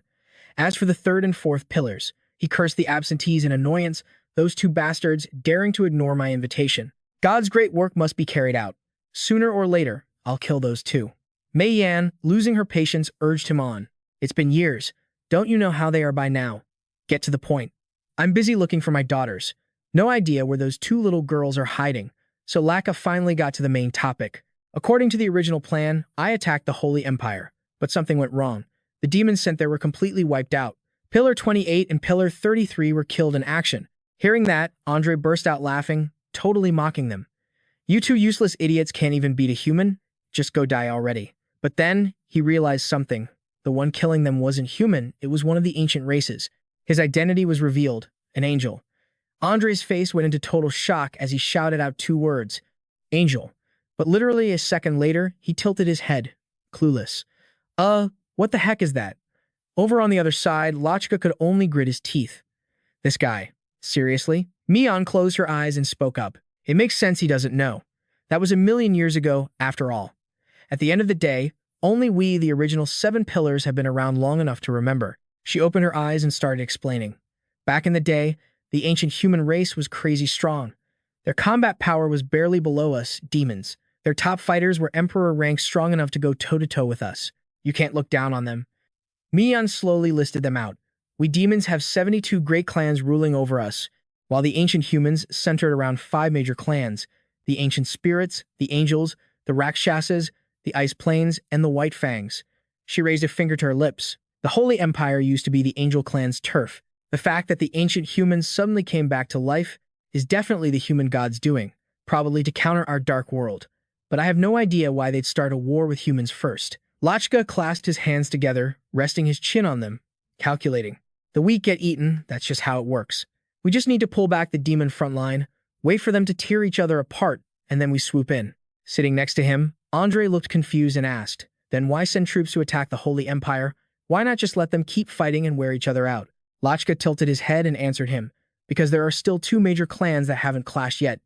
Then, an image appeared in his hand, showing someone in a white cloak covering their whole body with a pair of wings on their back. Next, the image in his hand shifted again, turning into a standoff between the dark world and the angels, surrounded by raging flames, like a sign of a brutal war coming our way. Lachka frowned even harder, just sitting there in silence. Andre, on the other hand, was the total opposite. He looked super hyped and jumped to his feet. Then Andre stepped forward, confidently pitching his ideas to everyone in the room, making the other demon gods actually get serious and listen to his suggestions. Who knows how much time passed, but the corner of Lachka's mouth started twitching. The Calamity Lord behind him dug a finger in his ear and yawned. Finally, Mion slammed her hands on the table, stood up, and asked a question. Have you never thought about the cause of all this? If the Dark God actually wins, will he even need us? Will he need this dark world anymore? Her eyes turned razor sharp, staring at the person across from her. Besides, the first pillar and his demon troops have been missing for years. Haven't you ever wondered why? Lachka kept a totally calm face and answered her. No need to overthink it. Following the Dark God, we've destroyed who knows how many worlds. The human world is just another one on the list. All I want is victory. He analyzed further. The 7th pillar acts too rashly. He does whatever he feels like, so I don't trust him to handle this. Plus, he's never fought the ancient humans before, so he doesn't know their tricks. Just to be safe, I should go myself. Mion flat out stopped him. No need. She shared the intel she had. My demons have been scouring the place for days. Whether it's the Black Knight City or the Great Knight City, there's no trace of my 2 daughters. I'm afraid they're not even in the dark world anymore. Miyan stretched her body and made the call. So, I'll go to the Holy Empire. I'll deal with the Angel Clan and look for my daughters while I'm at it. Meanwhile, over in Skycloud City, a voice echoed through the air. Yun Chen, let me show you my latest masterpiece. Jiathu stood in front of his shield, grinning as he introduced it. My forging skills have leveled up over the years. Now I can create a high-tier weapon that fuses 5 forms into one. Guaranteed you'll be hooked instantly. A stat panel popped up. Bewitching Heartbreaker. Platinum rank. Intelligence plus 80. Strength plus 80. Constitution plus 100. Agility plus 70. Effect. Switches between 5 forms. Race limit. Human. Level requirement. 80. Jiathu picked up the shield and said, You've been using Formation Breaker for so long, you must be bored of it, right? I'm giving you this Heartbreaker for free. Consider it a massive steal. Seeing the old man's excitement, Yun Chen could only reply, Yun Chenks for the thought, master. But then he scratched his head and continued, right now, I break even diamond tier weapons easily, let alone platinum. Jia Thu flinched, jaw-dropping as he repeated the words, diamond tier. Yun Chen pulled out a red gauntlet. Besides, Formation Breaker and Soul Shocker are both destroyed. Honestly, I've only got one usable weapon left right now. Seeing the gauntlet, Jia Thu gasped, a legendary tier weapon? Give me another 100 years and I still couldn't forge that. He closed his eyes and slowly explained, the materials for that kind of gear are insanely rare. You need drops from at least level 90 monsters or bosses. Even people who've done their 4th job advancement wouldn't dare mess with those bosses. And even if you got the mats, you'd need a god-tier blacksmith to forge it. Every condition is brutally hard to meet, and even if it gets made, it's just a single-type weapon. That makes it hard for your jobless freelancer class to shine, since a lot of skills require specific class weapons to work. Jia Thu let out a long, helpless sigh.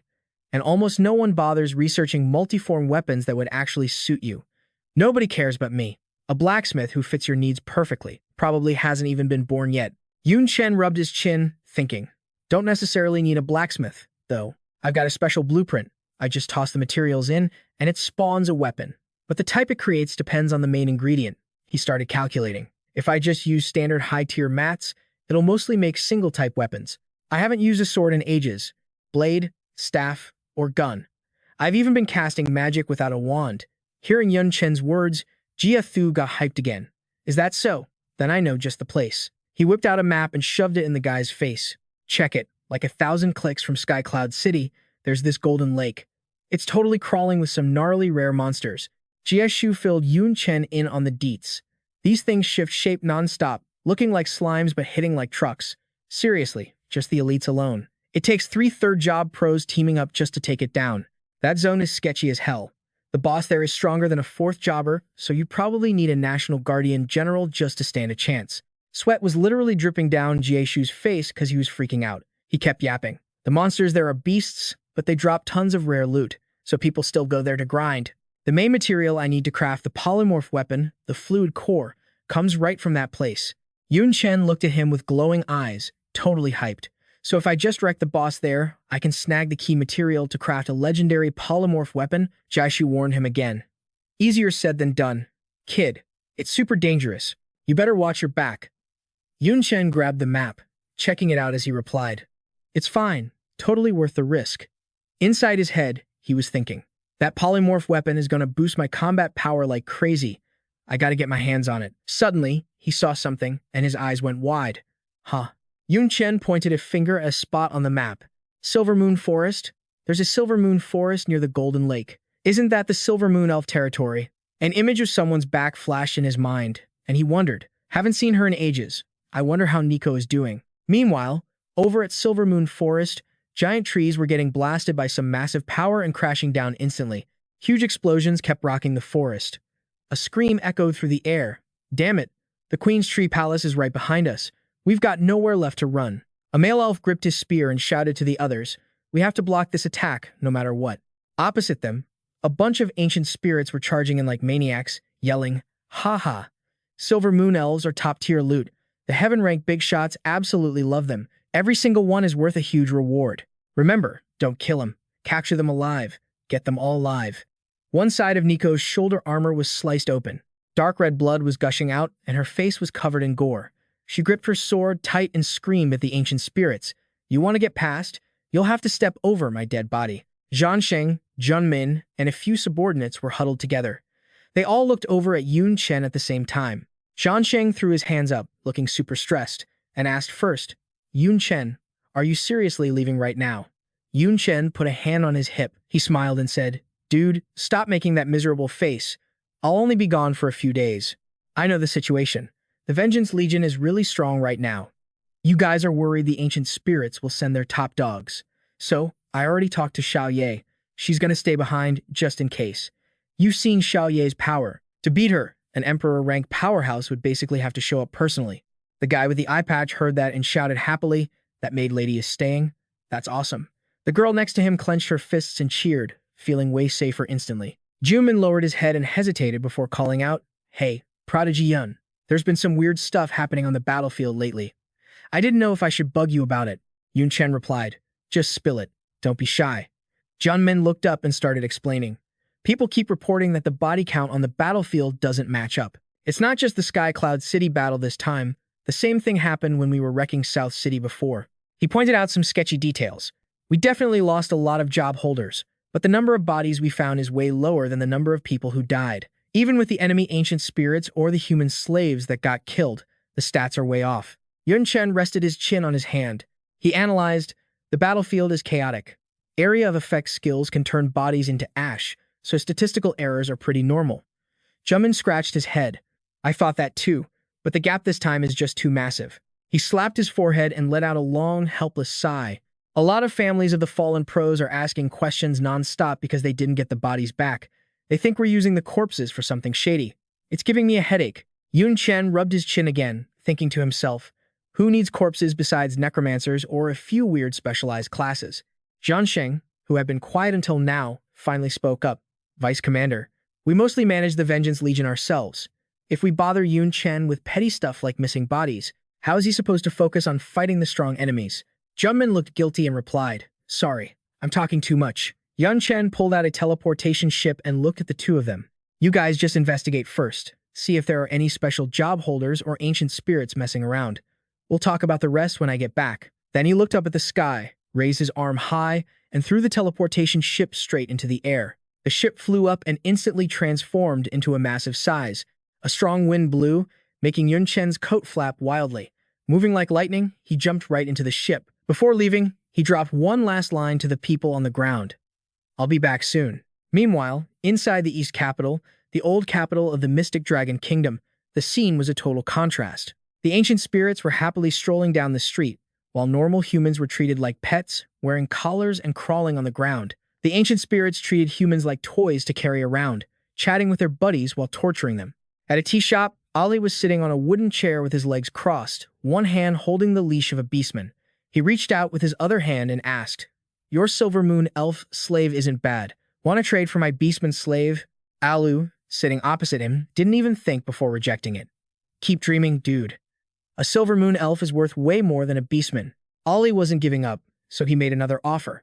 How about I throw in 5 third-job human players? Suddenly, out of nowhere, Adai came running in aggressively, pointing at the two of them and shouting, throw in what? I say human players should just be wiped out. They aren't even worth keeping as slaves. Ali grinned at him. Don't say that. We heard about Sky Cloud City falling too. Alu chimed in to calm him down. Your cousin was stationed at Sky Cloud City, right? I know you're worried about him, but we can't change what happened. He looked toward the distant tower and said with total certainty, the Great Emperor definitely got the news.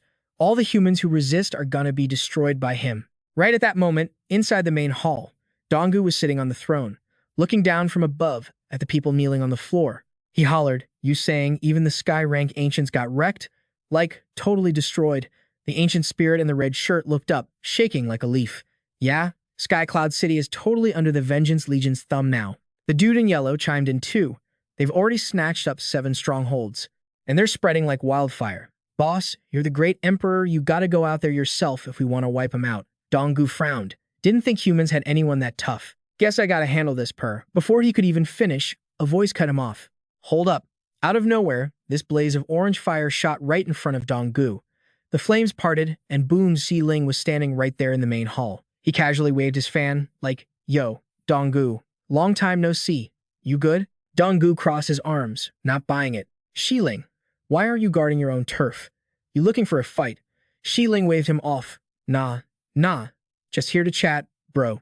Keep your hands to yourself. Then he got super serious. Donggu, you ever wonder why we woke up exactly right now? According to my intel, we woke up exactly when humanity hit rock bottom. Donggu ignored the question and just barked, spit it out. I hate beating around the bush. Shi-Ling closed his eyes, smirking. So impatient. It's actually pretty simple. The reason the human god woke us, ancients, up, he snapped his fan shut, stared Donggu down, and dropped the bomb. It's to save humanity. Donggu froze up like a statue. Even the 3 lackeys kneeling behind him were bug-eyed, jaws on the floor. Say what? Did I hear that right? Donggu threw his head back and busted out laughing. Save humanity?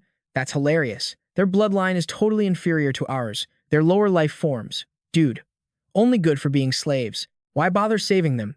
Shi-Ling kept a straight face. The suppression thing? That's just to stop civil wars and force them to work with us. Our real enemy and theirs is the Aberrants. He started bringing up old history. You know the deal. After the big war between us, the human god, and the dark world, everyone got wrecked. So we wouldn't get invaded by randoms. The human god and the dark god called a truce for like a million years. Xiling turned away, keeping it going. Then all these emperor-ranked badasses went looking for the human god and just vanished. Next thing you know, we all blacked out and went to sleep. Donggu pressed him, I know all that crap. So what? Xiling tilted his head, looking at him. Then humans showed up. The big difference between them and us ancients? It ain't about life rank. It's that they started with 0 power. He went into lecture mode. We ancients are born strong. We grow up following the god, fighting monsters from other dimensions. But humans, they're weak as hell. Can't even absorb world energy. Their turf didn't have monsters, just some lame wild animals. So, Xiling concluded, they took a totally different path. They used their brains, went crazy developing science and tech, using external tools to run the world. He wasn't done yet. Then, over 70 years ago, the god made this game that went viral and merged it with reality. Boom, humans finally got world power, even if it was kinda glitchy. That's what they call mana. Donggu crossed his arms, confused. What's the god's angle here? Xiling smirked. Simple. To fight the dark god and crush the dark world. The human god wants them to do what we couldn't. Donggu laughed like he just heard a killer joke. Xiling, you're killing me, man. Humans got wrecked by the Aberrants. Their stats are way worse than ours. How are they supposed to beat the dark world? Xiling closed his eyes again. Wrong. The ones getting beat now are just the current gen of players. Then he dropped the truth bomb. The OG players, when the game first merged, they were OP. Xiling broke it down slowly. Because their bodies were weak, they maxed out their intelligence and creativity stats. Once they got mana, all that brain power exploded into these crazy unique classes. I mean, the god didn't make the game, humans did. Humans poured their wildest dreams into it. The god just flipped the switch to make those dreams real power. Xiling mused. Maybe the gods should have waited for them to cook up more stuff, but time ran out. Because the game merge happened right when the truce ended. A few years later, the demon spawn launched a massive invasion. The first-gen players got jumped at first, but once they adapted, they went beast mode and totally stopped the invasion. The 2 strongest classes even led a squad into the dark world and counterattacked. They damn near wiped out half the place. Donggu gritted his teeth, sneering. Charging into the dark world? Idiots. And looking at things now, they obviously choked. Xiling turned his back, closing his eyes. Yep, humans paid big time for being cocky. None of the players who went into the dark world ever came back. Here's the thing, human world resources aren't infinite. The best loot is always in the first clear dungeon rewards, or from killing bosses for the first time. The minerals, herbs, all the top-tier stuff gets farmed first. So that first gen of players used up all the premium resources to get strong, and they took the best gear with them. When they all vanished, huge blow to humanity. With the good resources gone, the number of top-tier players tanked hard. Classes got weaker every year, struggling against the demon spawn. That's how things got this messy by the time we woke up. Finally, Xiling drops the truth bomb. We woke up right when humanity was about to get totally wrecked. That means the gods woke us up to team up with humans and kick some darkspawn butt. He closes his eyes, wondering. Just don't know why we all woke up at the same time though. The darkspawn suddenly decided to bounce. Without an enemy to fight and their homes already trashed, humans naturally turned their weapons on their saviors us. They even demanded we hand over our so-called spirit weapons to use against them. Donggu waves his hand, dismissing it like bullshit. The darkspawn retreated because they felt our aura. They were terrified of us. Ancient spirits. Xiling calls him out, saying he's way too full of himself. He narrows his eyes and asks a straight-up question. Back when the dark world was born, the 7 primordial demons were born too, and they're still alive. That's the first 7 pillars. With them around, you really think the few of us ancient spirits left can actually win? Donggu's eyes waver a bit. He dodges the question and asks back. So, why do you think the darkspawn retreated? Xiling closes his eyes and answers point blank. Simple. Because of a human named Yun Chen. He adds another detail. Seems like he went to the dark world and caused a massive scene. He even brought back the current leader of the Night-Severing Demons, one of the 72 pillars. So the darkspawn probably retreated because they were scared their backyard was catching fire. It had nothing to do with us. The gods wanted us to team up with humans to turn the tide. But when we woke up, the darkspawn retreated because of Yun Chen. Without a common enemy, the ancient spirits decided to attack humans, creating this mess. You could call it a coincidence, or just a total joke. Xiling gets serious and demands, we need humans to fight the darkspawn. Whether it's for the ancient spirits or this world, you have to stop hurting them. Dong-gu smirks, all provocative, and if I say no, suddenly, a massive explosion rocks the main hall, giant flames swallowing up the whole space. A fire dragon bursts out of Xiling, flying around with crushing pressure. He frowns hard and declares, "Your Dong-gu territory is now under my full control." The ancient spirits behind them get crushed by the dragon's power, collapsing to the ground, unable to stand. They scream in terror. We're heaven-rank ancient spirits, but just the heat alone nearly melted our bodies. Another ancient spirit gets hit by the dragon's breath. Half his face burnt to a crisp. He yells, "This is the flame of origin power. This is emperor-level strength." Dong-gu clenches his fist, unleashing a terrifying power from his own body. Xiling, I wanted to fight you a million years ago. Looks like today, I finally get my wish. One of Dong-gu's minions sees the tension and tries to stop it, panicked. Great Emperor, don't. If you guys fight, it'll wreck the whole East Capital. Maybe even wipe out every living thing in the city. We can still talk this out. Please don't be impulsive. Xiling clasps his hands behind his back and asks, Dong-gu, give me your answer. Dong-gu thinks for a sec and replies, I'll give the humans a chance. If you're still not happy, Xiling, then we fight. Xiling closes his eyes. He pulls back his flames, thinking, looks like that's the best offer I'm gonna get. A real fight would just cause a civil war. His body vanishes into the fire, leaving just two words echoing in the air, Yun Chen. An ancient spirit, still confused, asks, he left? The guy kneeling next to him sighs in relief, finally safe. If they fought, it would have been a disaster. But soon, the ancient spirits start gossiping like crazy. What's Xiling Flame Emperor? What a load of crap. Since when are we ancient spirits afraid of darkspawn? Trying to scare us with primordial demons. Does he think I'm a kid? Dong-gu stands up from his throne, shaking his head at the crowd below. No. The primordial demons are different from regular darkspawn. They were born with the dark world, holding a special origin power from birth. He explains, it represents the origin of how the world creates everything. Nothing else compares. Plus, their lives are tied to the world itself. As long as the dark world exists, they live forever. Dong-gu looks at the ancient spirits in front of him. Even though we woke up stronger than before, those 7 have been around for 1,000,000 years. Who knows how strong they've gotten? Like Xiling said, we really do need the humans. A subordinate looks up, asking anxiously, So, Great Emperor, you want humans to be equals with ancient spirits? Dong-gu denies it instantly. Hell no. His face hidden in shadow, he grins schemingly. I just need their power and absolute loyalty. Anything I can't control deserves to die. Meanwhile, Yun Chen's teleportation ship is flying into a mountain range. Inside a room, Li Tianzheng is whispering to himself non-stop. It hurts. It's so uncomfortable. Damn dark magic. He covers his face with a hand, groaning. Here it comes again. Lucy is in his cell, kneeling on the floor, screaming, I worked so hard to grind for that dark magic. Her face is covered in tears and sweat, but she keeps yelling, It's leaking out again. Yun Chen stands outside the cell asking, How long has this been going on? Xiaojing replies, Started as soon as Master returned to the human world. Yun Chen looks into the cell and orders, Lucy, tell me exactly what's happening. He thinks to himself, As far as I know, the angel race is a type of ancient people. Lucy's starting to look more and more like them. Plus, she was originally an angel class. Is there a connection? In the cell, Lucy hugs her head, trembling. She looks miserable, muttering, They're calling me, asking for help. I can feel them. But who are they? I don't know them. Yun Chen rubs his chin, thinking, They might refer to the angel race that just woke up. 1,000,000 years ago, the angel race lived in the Holy Empire. Being ancient humans, why would angels be asking for help? Wonder what happened. He closes his eyes to calculate, but it's no use. Priority right now is crafting new weapons. Yun Chen looks down, checking his inventory. After looting the treasury of the Dark Knight and Night-Severing demons, I've got plenty of top-tier mats. Only thing missing is the core for the multi-form weapon. Following the map in his hand, Yun Chen steps into a desolate, hilly area with no one around. Yun Chen arrives looking totally spaced out, muttering, We're here. As for monsters, he has zero clue that those puddles on the ground are actually blood demons. Seeing an intruder just pisses it off. Creak, creak. Another human with a death wish. Haven't had fresh meat in ages. I've damn near forgotten what fresh meat tastes like. Get over here, now. Since Yun Chen was too busy glued to his map, he didn't watch where he was stepping and squashed a slime. The thing popped out instantly. It wrapped around Yun Chen's leg and screamed, I'm gonna eat you. But with just one move, he blew that thing to bits. The blob was totally confused, asking itself, Did he spot me already?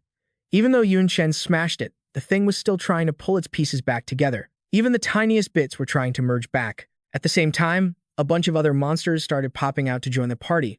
First up, a rolling elemental body monster, level 84, diamond potential. Skills, rolling roar, rolling crash, liquefy, and camouflage. Then came a giant slime, mutated level 77, diamond potential. Skills, devour, corrosion, swamp liquefaction, and turning into a puddle to ambush prey. Yun Chen was surrounded but didn't look scared at all. Disguising as a puddle to hunt? Kinda interesting. As soon as he said that, the whole pack jumped him. Yun Chen fought back by casting Fireball without a staff. In a blink, the fire shot straight at the monsters, actually freaking them out a bit. The fire wiped out the rolling elemental guys. Seeing him distracted, the slimes tried to jump him from behind. But before they could get close, the shadow puppet showed up. With one move, he wrecked the slimes. Then Yun Chen ordered the shadow puppet, "I'm leaving this trash to you." The rest of them wanted revenge, so they all charged him at once. Scene change, Yi Feng is walking and whining. "I can't believe we, the noble Silver Moon elves, have to help these brainless monsters." Lu Shui quickly shut him up. "Don't underestimate them. Those monsters are super high level and have basic intelligence. If we take the risk and find Boss Chaladur, this might actually work." Liu Chen smartly pulled out the queen's token to suppress him. "The queen's order is absolute, you gotta obey." Before he could finish, Ye Feng screamed in panic. "Ugh, what the hell is this?" Seeing all the defeated monsters, he yelled in shock. "All the monsters here have been totally slaughtered." Without hesitating, the three of them bolted. Yi Feng kept guessing. "Not good. Did some ancient spirit figure out our plan? Who knows?" She didn't have a solid answer, so she just said, "Anyway, let's hurry and find the boss." Scene change. Following the map, Yun Chen reached a big lake. Sensing an intruder, the monster below was waiting. Soon enough, it showed itself. Its name is Chao. Level 135, legendary potential. Strength attribute, 24,725. Constitution, 21,025. Skills, Berserk Devour. Myriad Illusions, Rolling Crash, Split Liquefaction. Note, it used to be a weak slime, but after eating a ton of job holders, it gained 100 variations. It became an overlord nobody dared to mess with. Chao sized up Yun Chen and sneered. "It's been a long time since food delivered itself to my door. You look way tastier than a normal 4th transition job holder." Before it could finish, Yun Chen cast a staffless fireball to shut it up. He yelled at Chao, "Those are your last words." In just a minute, it managed to put out Yun Chen's fire. Then Chao glared at him, furious. It decided to teach him a lesson, attacking and threatening at the same time. "You're looking to die." Yun Chen countered fast, Origin Flame Shadow Split. So, before the fist could hit him, it got blocked. On the flip side, the flame shadow was faster and punched a few holes in Chao. It got hurt and started whining. "Damn it, his level and stats are way lower than mine. Why is his destructive power so insane? And this fire is weird. Is it origin power? Flame origin." He actually mastered a type of origin power. Wanting to end this fast, he added God Flash, followed by Flame Star Extinction. A second later, Yun Chen threw in Myriad Illusion Transformation. Finally, he used God Flash close up to burn Chao's body. After a bit, seeing Chao lose its shape, Yun Chen wondered, is it finished? Just as he thought, Chao transformed into a Steel Rock Knight. This was totally unexpected, and Yun Chen was shocked, thinking to himself, he turned into a job holder, the rare class with the highest defense, but the Steel Rock Knight is clearly just a monster.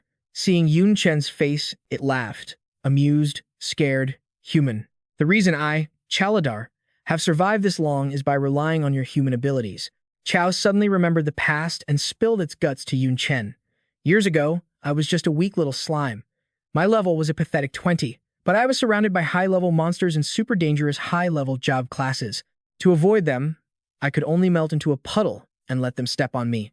Until one day, a heavily injured job holder showed up. His wounds were so bad he wasn't a threat to me at all. Back then, Xie Shengwei was hurt too badly, so he leaned against a tree to rest. He accidentally looked at the weird puddle and muttered, "Huh, this water feels kinda off." Here, it continued its story. "I grabbed that once-in-a-lifetime chance and devoured him. I got his memories, my level skyrocketed, and I could even use his skills and class traits. Since then, I stopped fearing humans and started hunting them instead. But with human memories, I knew some job holders are terrifying. So I didn't attack directly. I split into countless bodies and used the weak ones as bait. I lured low-level job holders looking to level up, then ate them one by one. By the time humans realized how serious it was, even 4th transition job holders couldn't beat me. Plus, Since I didn't expand my territory, the harm to humans was limited, so high-level national heroes like the Guardian God King didn't bother stepping in. After all these years, I've lost count of how many humans I've eaten. You guys only get one job, but I can turn into all of them. The moment you notice me, your death was already set. Ha! Hearing that, Yun Chen laughed loud, mocking Chow right back. His laugh confused the monster. What are you laughing at? Aren't you scared of me? Yun Chen quickly jumped onto Chow's hand. Running his mouth while running, he goes. At first I was worried this was a useless grind, but now I'm chillin'. Once I kill you, you're definitely gonna drop some loot I like. This accidentally pissed it off. So Chota pops infinite morph and yells, "You insolent brat. Looks like you don't understand my power at all." To punish him, it uses Berserker mode, raising a hammer high to split Yun Chen in two. Chodo smashes it down hard, screaming, blood fury. Meanwhile, yellow goo from the lake starts flooding the shore. Yun Chen uses Divine Flash to dodge and thinks to himself, physique and stats both got buffed. The destructive power is totally off the charts. If one way fails, try another. Chodo uses Infinite Morph again. Transforming into a jungle archer, it aims right at Yun Chen and brags, even if you rely on an origin with overpowered destruction. So what? It pulls the bowstring tight. A split second after saying, I just gotta pressure you to death, Chodo fires a rain of lightning arrows at him. While Yun Chen dodges the arrows, it confidently says, I just need to hit you so fast you can't even fight back. But then it looks shocked seeing a purple streak suddenly appear above its head. A second later, Chodo is confused as hell when Divine Flash shoots out of that purple streak. Before it can even react, a fireball slams straight onto its head. After bathing in fire for a sec, Chodo loses its head completely. Looking kinda worried, Yun Chen walks up to it and mutters, looks like after turning into a jungle archer, your defense is trash compared to the Magma Steel Knight. It ain't over yet, though it suddenly uses Infinite Morph again. Transforming into a holy saint, it casts Holy Recovery and asks, how did you do that? Yun Chen immediately uses No Staff Casting, a rookie skill for a space mage called Space Jump, and replies chill as ever. I'm guessing you've never devoured a space mage, so you know jack about space magic. Can't blame you, that class is super rare. It's simple logic. I just toss my skills into the space portals I make. In just a few minutes, a formation with tons of divine flashes surrounds Chodo. Plus, it's changed shape again. Just to be safe, Yun Chen gifts it a few extra arrows and says they'll jump to the other end of the portal. Finally, he looks at Chodo with a serious gaze and casually says one word, boom. Right after, the lake water goes crazy, creating a wave column reaching the sky. Yun Chen looks at it and whispers, leveled up 5 times instantly. That's some fat XP. Too bad compared to the daily stats my second soul gives me.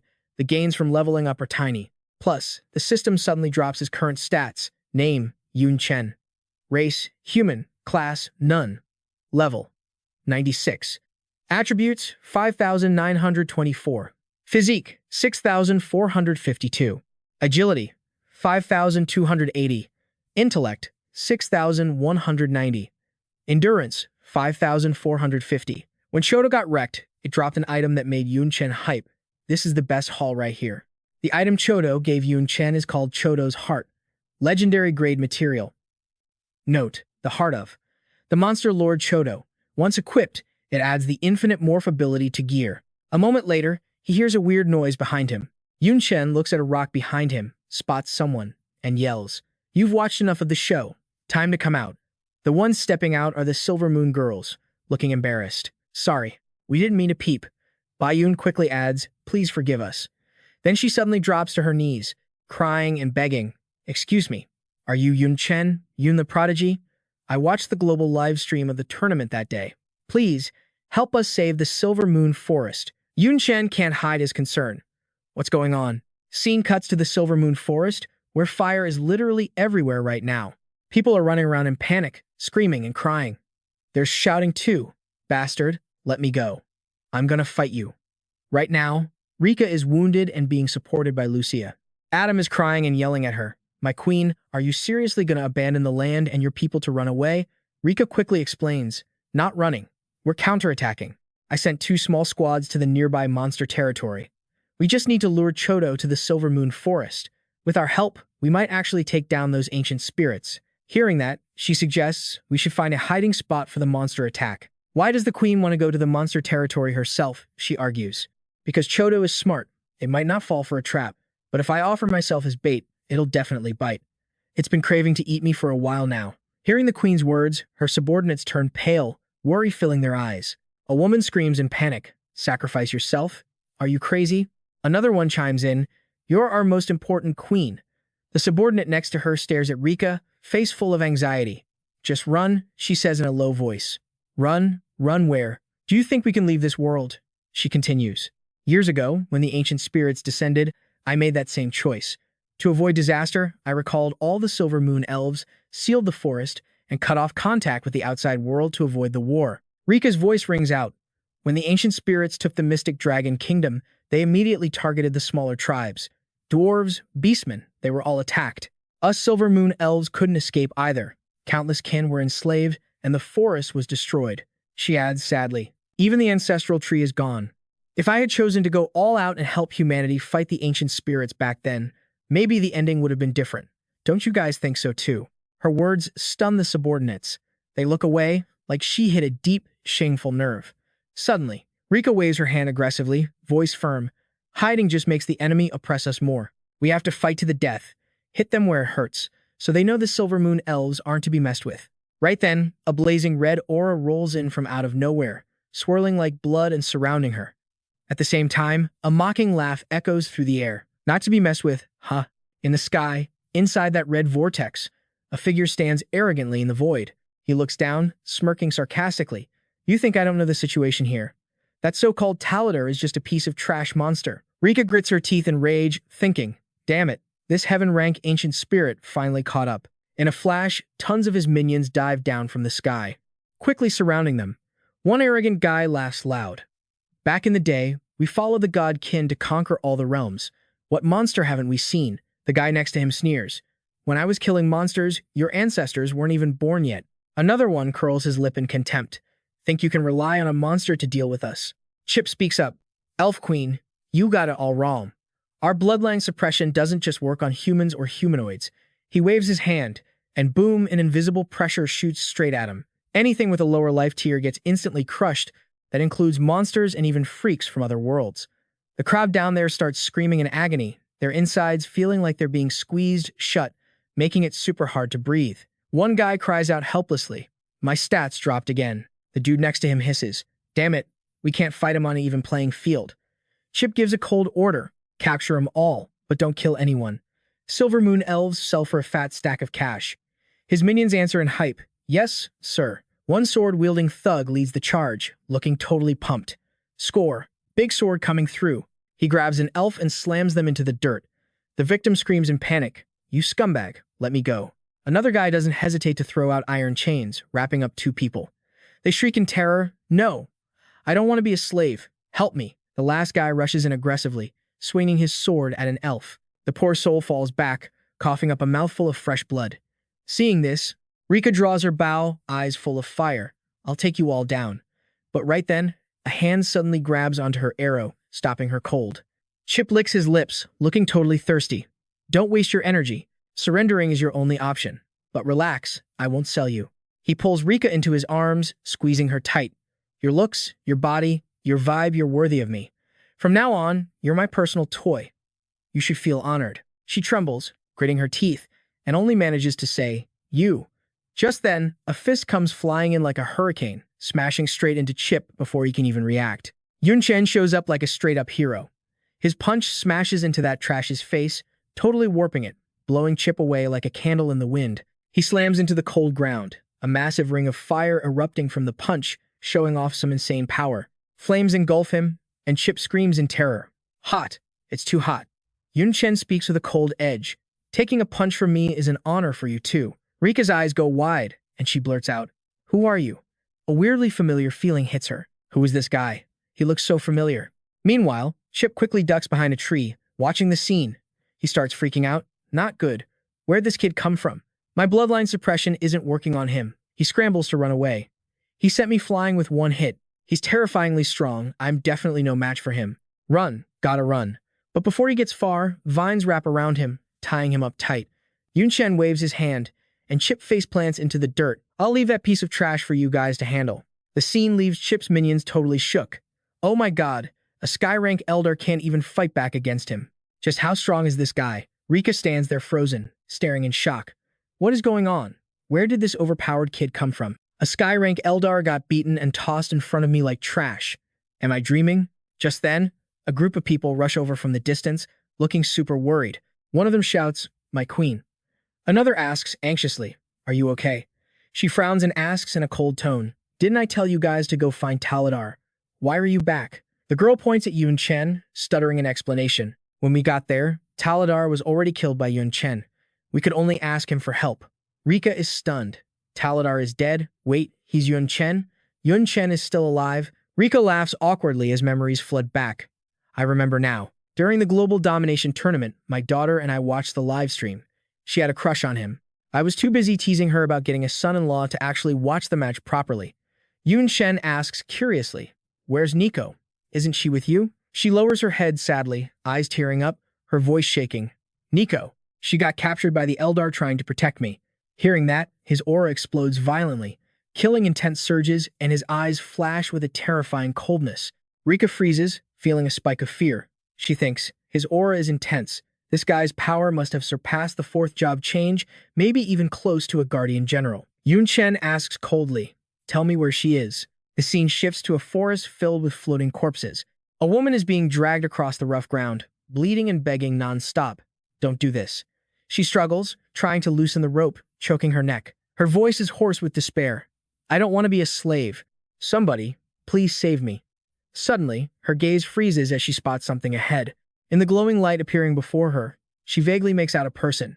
Yun Chen channels his energy, gathering power between his palms.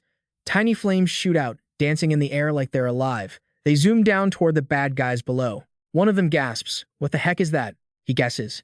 "Looks like a little flame." But right then, the fire explodes, unleashing a massive wave of heat. In a blink, it swallows him whole. The rest of them can't escape either. They panic, screaming in agony. Enemy attack. It's an ambush. Damn it. Which powerhouse is doing this? Meanwhile, elsewhere, carriages full of elves bump along a rough road. The guards are on high alert, eyes scanning everywhere. One guy quickly spots something weird and looks up at the sky. Just then, Yun Chen rains down fireballs one after another. Desperate cries echo everywhere. "Where's this fire coming from? We can't put it out. Are we just gonna burn to death?" In no time, the flames consume them all, leaving not even a speck of ash behind. The elves can't believe what just happened, trembling as they whisper, "Are we saved?" Yun Chen continues soaring through the air. Before long, he lands near a compound on the edge of the forest. Inside a building, Kui Xia brags excitedly, "We struck gold." Song Ying immediately hypes him up, voice dripping with greed. "A silver moon elf with royal blood? That's super rare. We can definitely sell her for a fortune." Nico glares at them with pure hatred, screaming, "You cowardly Eldar scum. If you had any guts, you'd drop the bloodline suppression and fight me fair and square. I'd chop your heads off." He slaps her face without hesitation. "Get this through your head. Low-class trash like you only exist to be trampled on.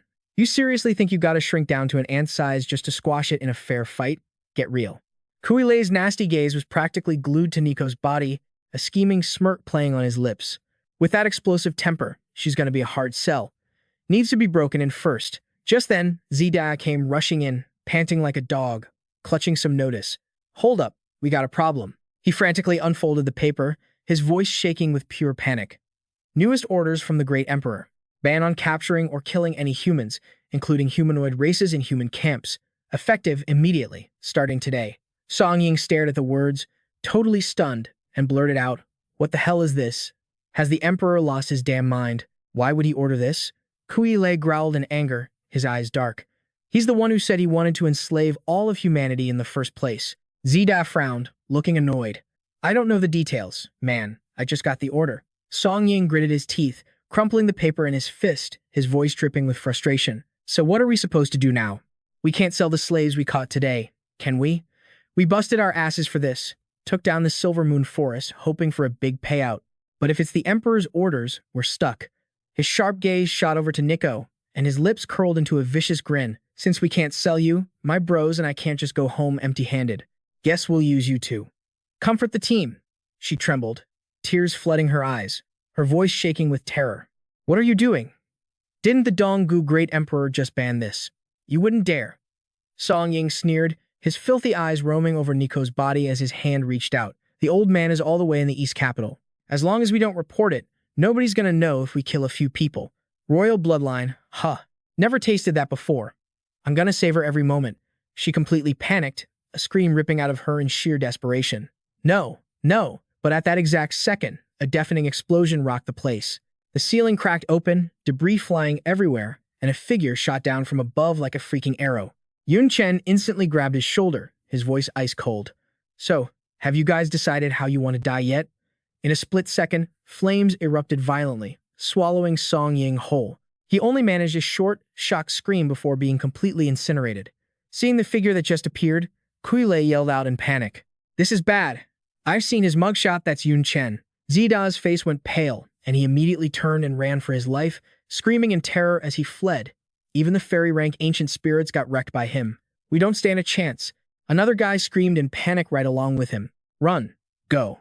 He quickly channeled his spiritual power, blasting a stream of fire straight at the group. In the blink of an eye, they were charred black, their bodies twisted and deformed, unrecognizable. Nico stared at the scene, stunned. She couldn't believe her eyes, her voice trembling as she asked, "Is that really you?" Yun Chen turned his head slightly, his voice super gentle. "Nico, long time no see." She was overjoyed, tears pouring down her face like a waterfall. "Oh, thank God, you're alive. You're actually alive." Nico hung her head, her voice choked with emotion. Sun Kang and Lin Yuxu. So many of our squad members from back then. The ancient spirits killed them all. He reassured her, "No rush. We'll talk about it slowly when we get back." The nightmare was finally over. The survivors quietly cleaned up the wreckage, while the fallen could finally rest in peace, no longer suffering any pain. She and Yun Chen sat together on a lush green leaf, listening as Nico recounted everything that happened, and he slowly started to piece it all together. So that's it. After publicly taking over the Xuanlong Kingdom, the ancient spirits launched a purge against the minority races. Yun Chen continued. The Silver Moon Elves hid well, so they were found late, but in the end, they were still nearly wiped out. He lowered his voice. But from what I know, the Dark Elves in the Dark World have an ancestral tree protecting them against strong enemies. Don't you Silver Moon Elves have an ancestral tree too? Rika spoke up. It's not exactly like you said, but yeah, we Silver Moon Elves do have an ancestral tree. It's right behind you, she added, pointing. That tree palace over there. Yun Chen was shocked. Wait, you guys hollowed out the ancestral tree and turned it into a palace. Rika nodded awkwardly, confirming it. Well, why not? The ancestral tree is the biggest and tallest tree, right? Obviously.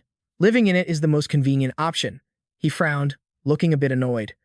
All right, maybe I explained it wrong. I thought your ancestral tree was like the Dark Elves, you know, a world tree. She chimed in. World tree? That rings a bell. 30 years ago, I saw a mural in some underground ruins nearby. Rika continued. According to what was on the mural, the world tree really was originally located here in the Silver Moon Forest, but it seems like a million years ago, a god took it away. As Rika's voice trailed off, a heavy silence filled the air. Yun Chen and Nico stared at her, dumbfounded, like they couldn't believe what they just heard. A moment later, he shouted in shock, "What did you say?" The world tree was taken by a god. Rika replied coolly, "At least that's what the mural said. But they left behind some roots, which are pretty handy. And about those dark elves you mentioned, you can't lump us in with them," she went on. "At least for us, the Silver Moon Elves, we're the product of the game and reality merging 70 years ago. So basically, our ancestors were all humans. We just look different and have some powers, but we don't have any ancient legacy." Rika braced her hand and slowly sat down on the lush green leaves. She quickly pulled out a piece of paper, her expression turning serious. "Let's drop the world tree stuff for a sec. We need to talk about this."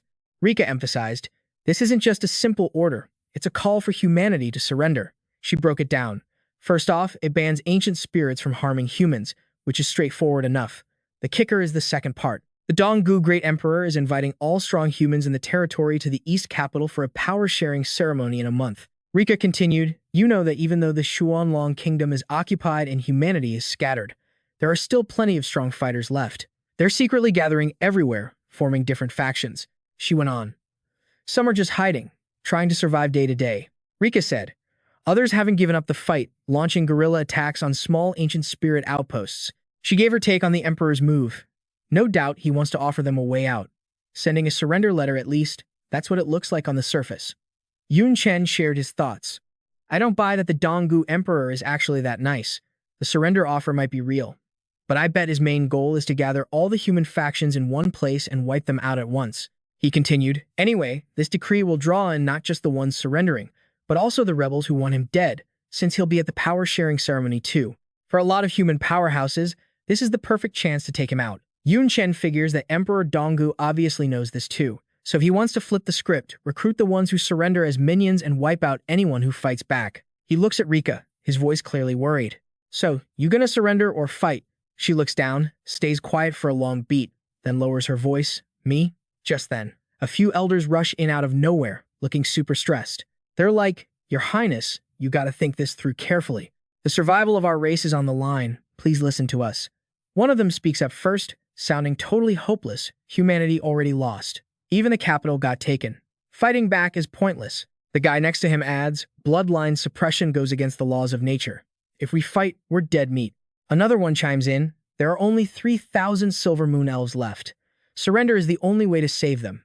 Nico jumps up, furious. She screams, you guys wanted to hide before, and look what happened, our home got trashed. Now you want to run again? When are you cowards going to stop being so afraid of dying? He snaps back. If we fought then, we would have been destroyed even sooner. Is living a few more months such a bad thing?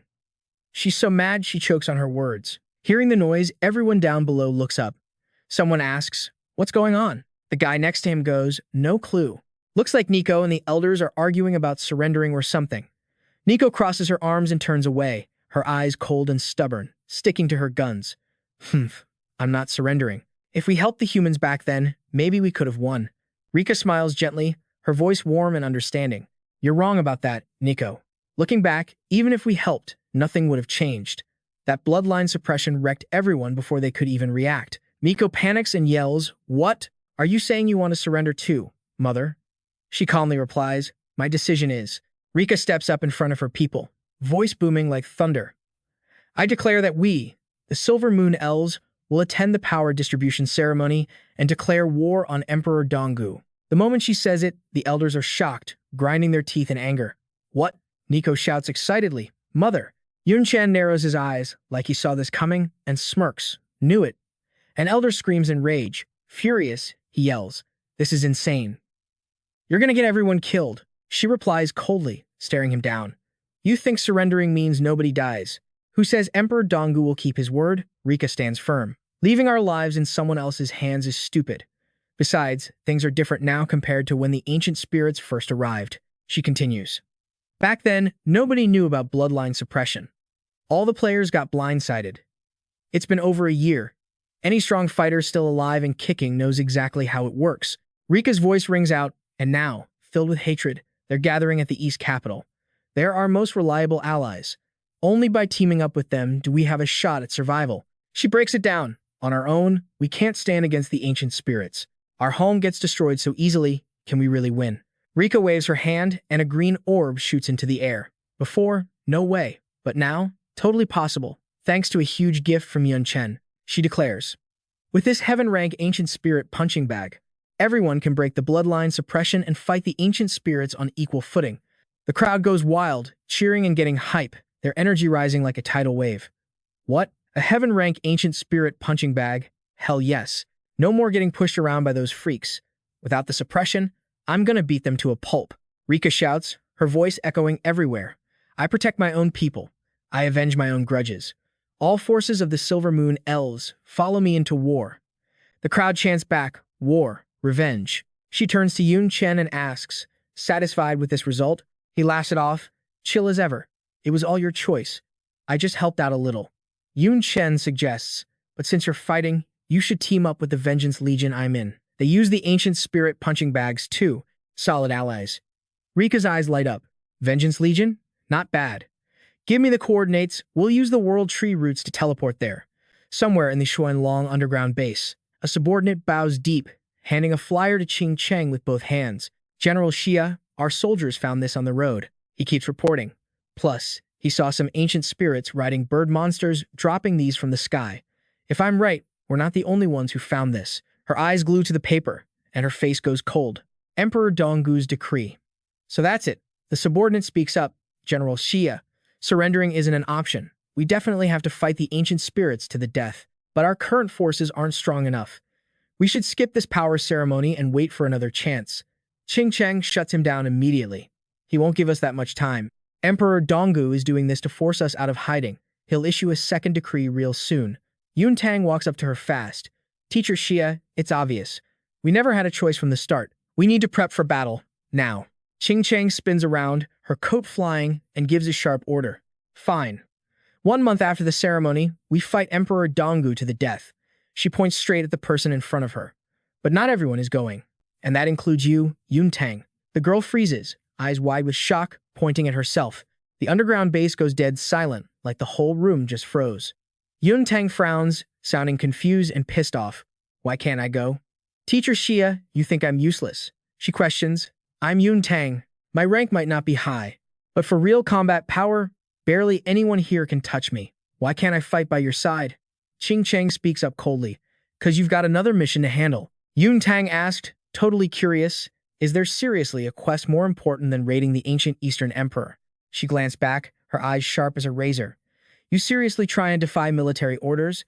The girl was totally shook, didn't dare say a single word. Her hands were just twisting together, holding on tight. The dude standing behind Yun Tang let out a heavy sigh, thoughts racing through his mind. Yun Tang, are you thick or something? Don't you get it yet? General Xia did all that just to keep you safe, man. This final boss battle is going to be insane, so he had to leave a backup plan. Thoughts were just pouring out of his head. If we get wiped out, you're the spark General Xia left behind. You're the base's last hope for the future. Meanwhile, Rika was leading Yun Chen through the woods, heading straight for the World Tree. As they walked, she whispered.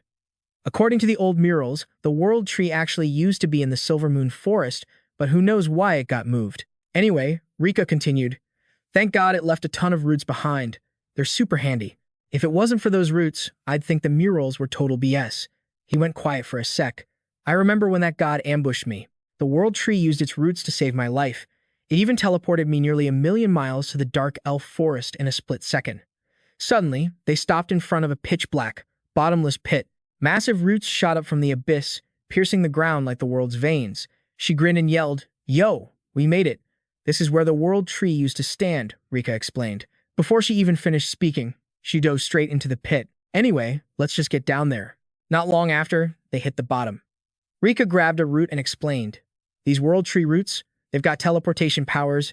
You just gotta find a spot, and boom, you can teleport anywhere the roots reach. She broke it down.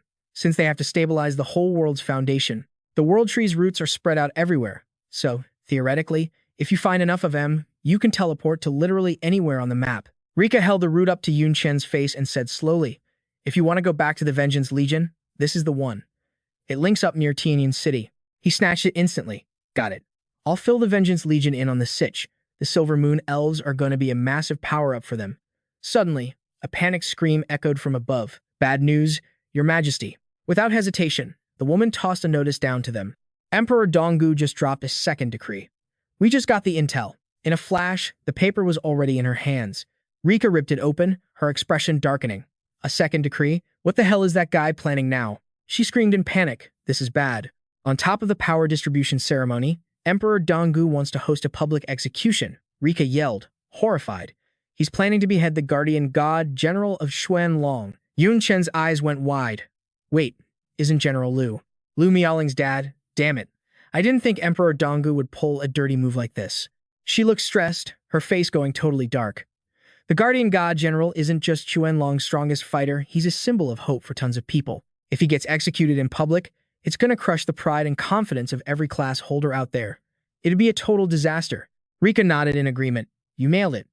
He's forcing all the rebels to show up at the power distribution ceremony just to wipe everyone out in one go. We're running out of time, he said, voice low. Yun Chen gripped the root tight, spiritual energy exploding around him, his eyes burning with battle spirit. I'm heading back to Tianyan City right now to grab the Vengeance Legion. Suddenly, outside Tianyan City, the flat ground shook violently and cracked open. Cracks spread like spiderwebs fast, like some massive beast underground was fighting to break through the surface. In a flash, a gigantic root stabbed through the earth. It slowly split open, blinding light pouring out to reveal his silhouette. Yun Chen touched down lightly, looking totally chill. Without wasting a second, spiritual wings burst from his back, and he shot up into the sky. By now, the news had hit the base, and everyone was freaking out. Whispers filled the air. What are we gonna do? Can't believe Emperor Donggu dropped 2 decrees back to back. Duan Ye looked up with a distant gaze and let out a low whistle. This looks bad. Just then, the door swung open and he strode in, voice low. You guys got the news too? Hearing the familiar voice, Zhan Sheng spun around, sounding hyped. Yun Chen, you're back. Qingling couldn't help but shout too. Brother Yun. Yun Chen's face was written all over with worry. He looked at each of them and asked slowly, "So, about Emperor Donggu's decree, what's your take?" The room erupted into noise, loud as a marketplace. "We fight to the death, obviously. Anyone who wants to surrender can get the hell out. General Liu fought the 72 demon pillars to protect Xuanlong, so how can we just leave him to die? We have to save General Liu no matter what." She spoke up. Brother Yun, Teacher Jia, tried to assassinate Emperor Donggu multiple times before. She risked her life to adapt and suppress the bloodline. She definitely won't miss this chance. Qingling explained seriously. Plus, to avoid the ancient spirits searching for her, Teacher Xia moves her base constantly. Even if we go to Jiangdai, we might not find her. We're better off linking up with her at the power distribution ceremony, and you can probably find Yun Tang through her too. The crowd in the base immediately agreed, shouting in unison. Hell yeah. Please lead us in the death match against Emperor Donggu, Yun Chen. With you here, our odds are way better. We gotta save General Liu. Yun Chen spoke up. That was my plan anyway. Also, I already talked to the Silver Moon Elves. They're down to team up with the Vengeance Legion, so we'll move out together. That pumped them up even more, and excited chatter filled the base. The Silver Moon Elves, that's sick. Yun Chen is a beast for getting an ally like that. I heard the Elf Queen is insanely strong. Even a lot of fourth-turn class holders can't touch her. Zhan Sheng voiced his concern. If we want to team up, we gotta train together first. But the Silver Moon Forest isn't exactly close. With travel plus drill time, will we make it to the ceremony? He reassured them, don't sweat it. There's a World Tree route nearby that teleports straight to the Silver Moon Forest. That's actually how I got here. Everyone lit up hearing that, spirits high as they rushed to get ready. Someone laughed, seriously, something that convenient actually exists. Another guy yelled, "Yo, pack your stuff, we're moving out." Then someone else chipped in, half joking. Don't forget to drag those ancient spirit slaves along. They make pretty decent cannon fodder. Only Duan Yi looked totally over it. She thought to herself, so you're saying no war is gonna pop off for the next month? Damn it, looks like the plan's gotta be pushed back. In no time flat, they set foot in the Silver Moon Forest. The crew was rubbernecking everywhere, eyes wide with shock. Liu Yuan tilted his head back, looking past the lush green canopy at the blue sky, and just sighed in awe. These trees are massive. The guy next to him couldn't help but shout, so this is the Silver Moon Forest. First time I've ever been here. Off in the distance, someone else gasped. There's a ton of elves here. Yun Chen started dishing out orders for later. The joint training between the elves and the Vengeance Legion, I'm leaving that all to you guys. Zheng Ning thumped his chest, grinning with total confidence. Don't sweat it. I've got plenty of XP in this department. Rick flashed a bright smile and promised, Yun Chen, just chill, we got this. Then he dipped out real quick. Thoughts raced through his head, everything set. Now it's time to craft my ultimate weapon. Reaching a deserted spot, Yun Chen whipped out the scroll, the empty blueprint. After all, it's a special item gifted by a god. To keep prying eyes away, with just a wave of his hand, a ton of items instantly popped up, floating in midair. Yeah, definitely better to do this out in the middle of nowhere. Yun Chen snatched up the Heart of Citato and slammed it onto the scroll. According to the Void Sex ritual, gotta toss in the main ingredient, the Heart of Citato first. In a flash, the Heart of Citato fused with the scroll, the two becoming one and radiating some insane power as they hovered there. Yun Chen kept grinding on his weapon, crafting. Next, toss in the rest of the S-rank materials. The Tyrant Demon Core from the Black Steel Demon Wolf, the Gale Crystal, the Sage's Blessing Jade Marrow, and the Verdant Sky Bead. His voice kept going. All 5 of these secondary mats are for stat boosting. They can massively buff my strength, constitution, agility, intelligence, and endurance. But just this junk isn't enough to make a real weapon. Yun Chen swiped his hand hard. The items started spinning like crazy. Gotta add elemental buffs like fire, deadly poison, frost, lightning, light, and darkness. He shouted, his voice echoing through the empty space. So no matter what skill I spam, it'll hit with max efficiency. Yun Chen went on. If it transforms into infantry armor, wings, or special support gear, it needs to trigger special effects like defense, haste, support, and underwater combat. So I can't skip out on mats with rare effects either. Throwing in a branch of the World Tree.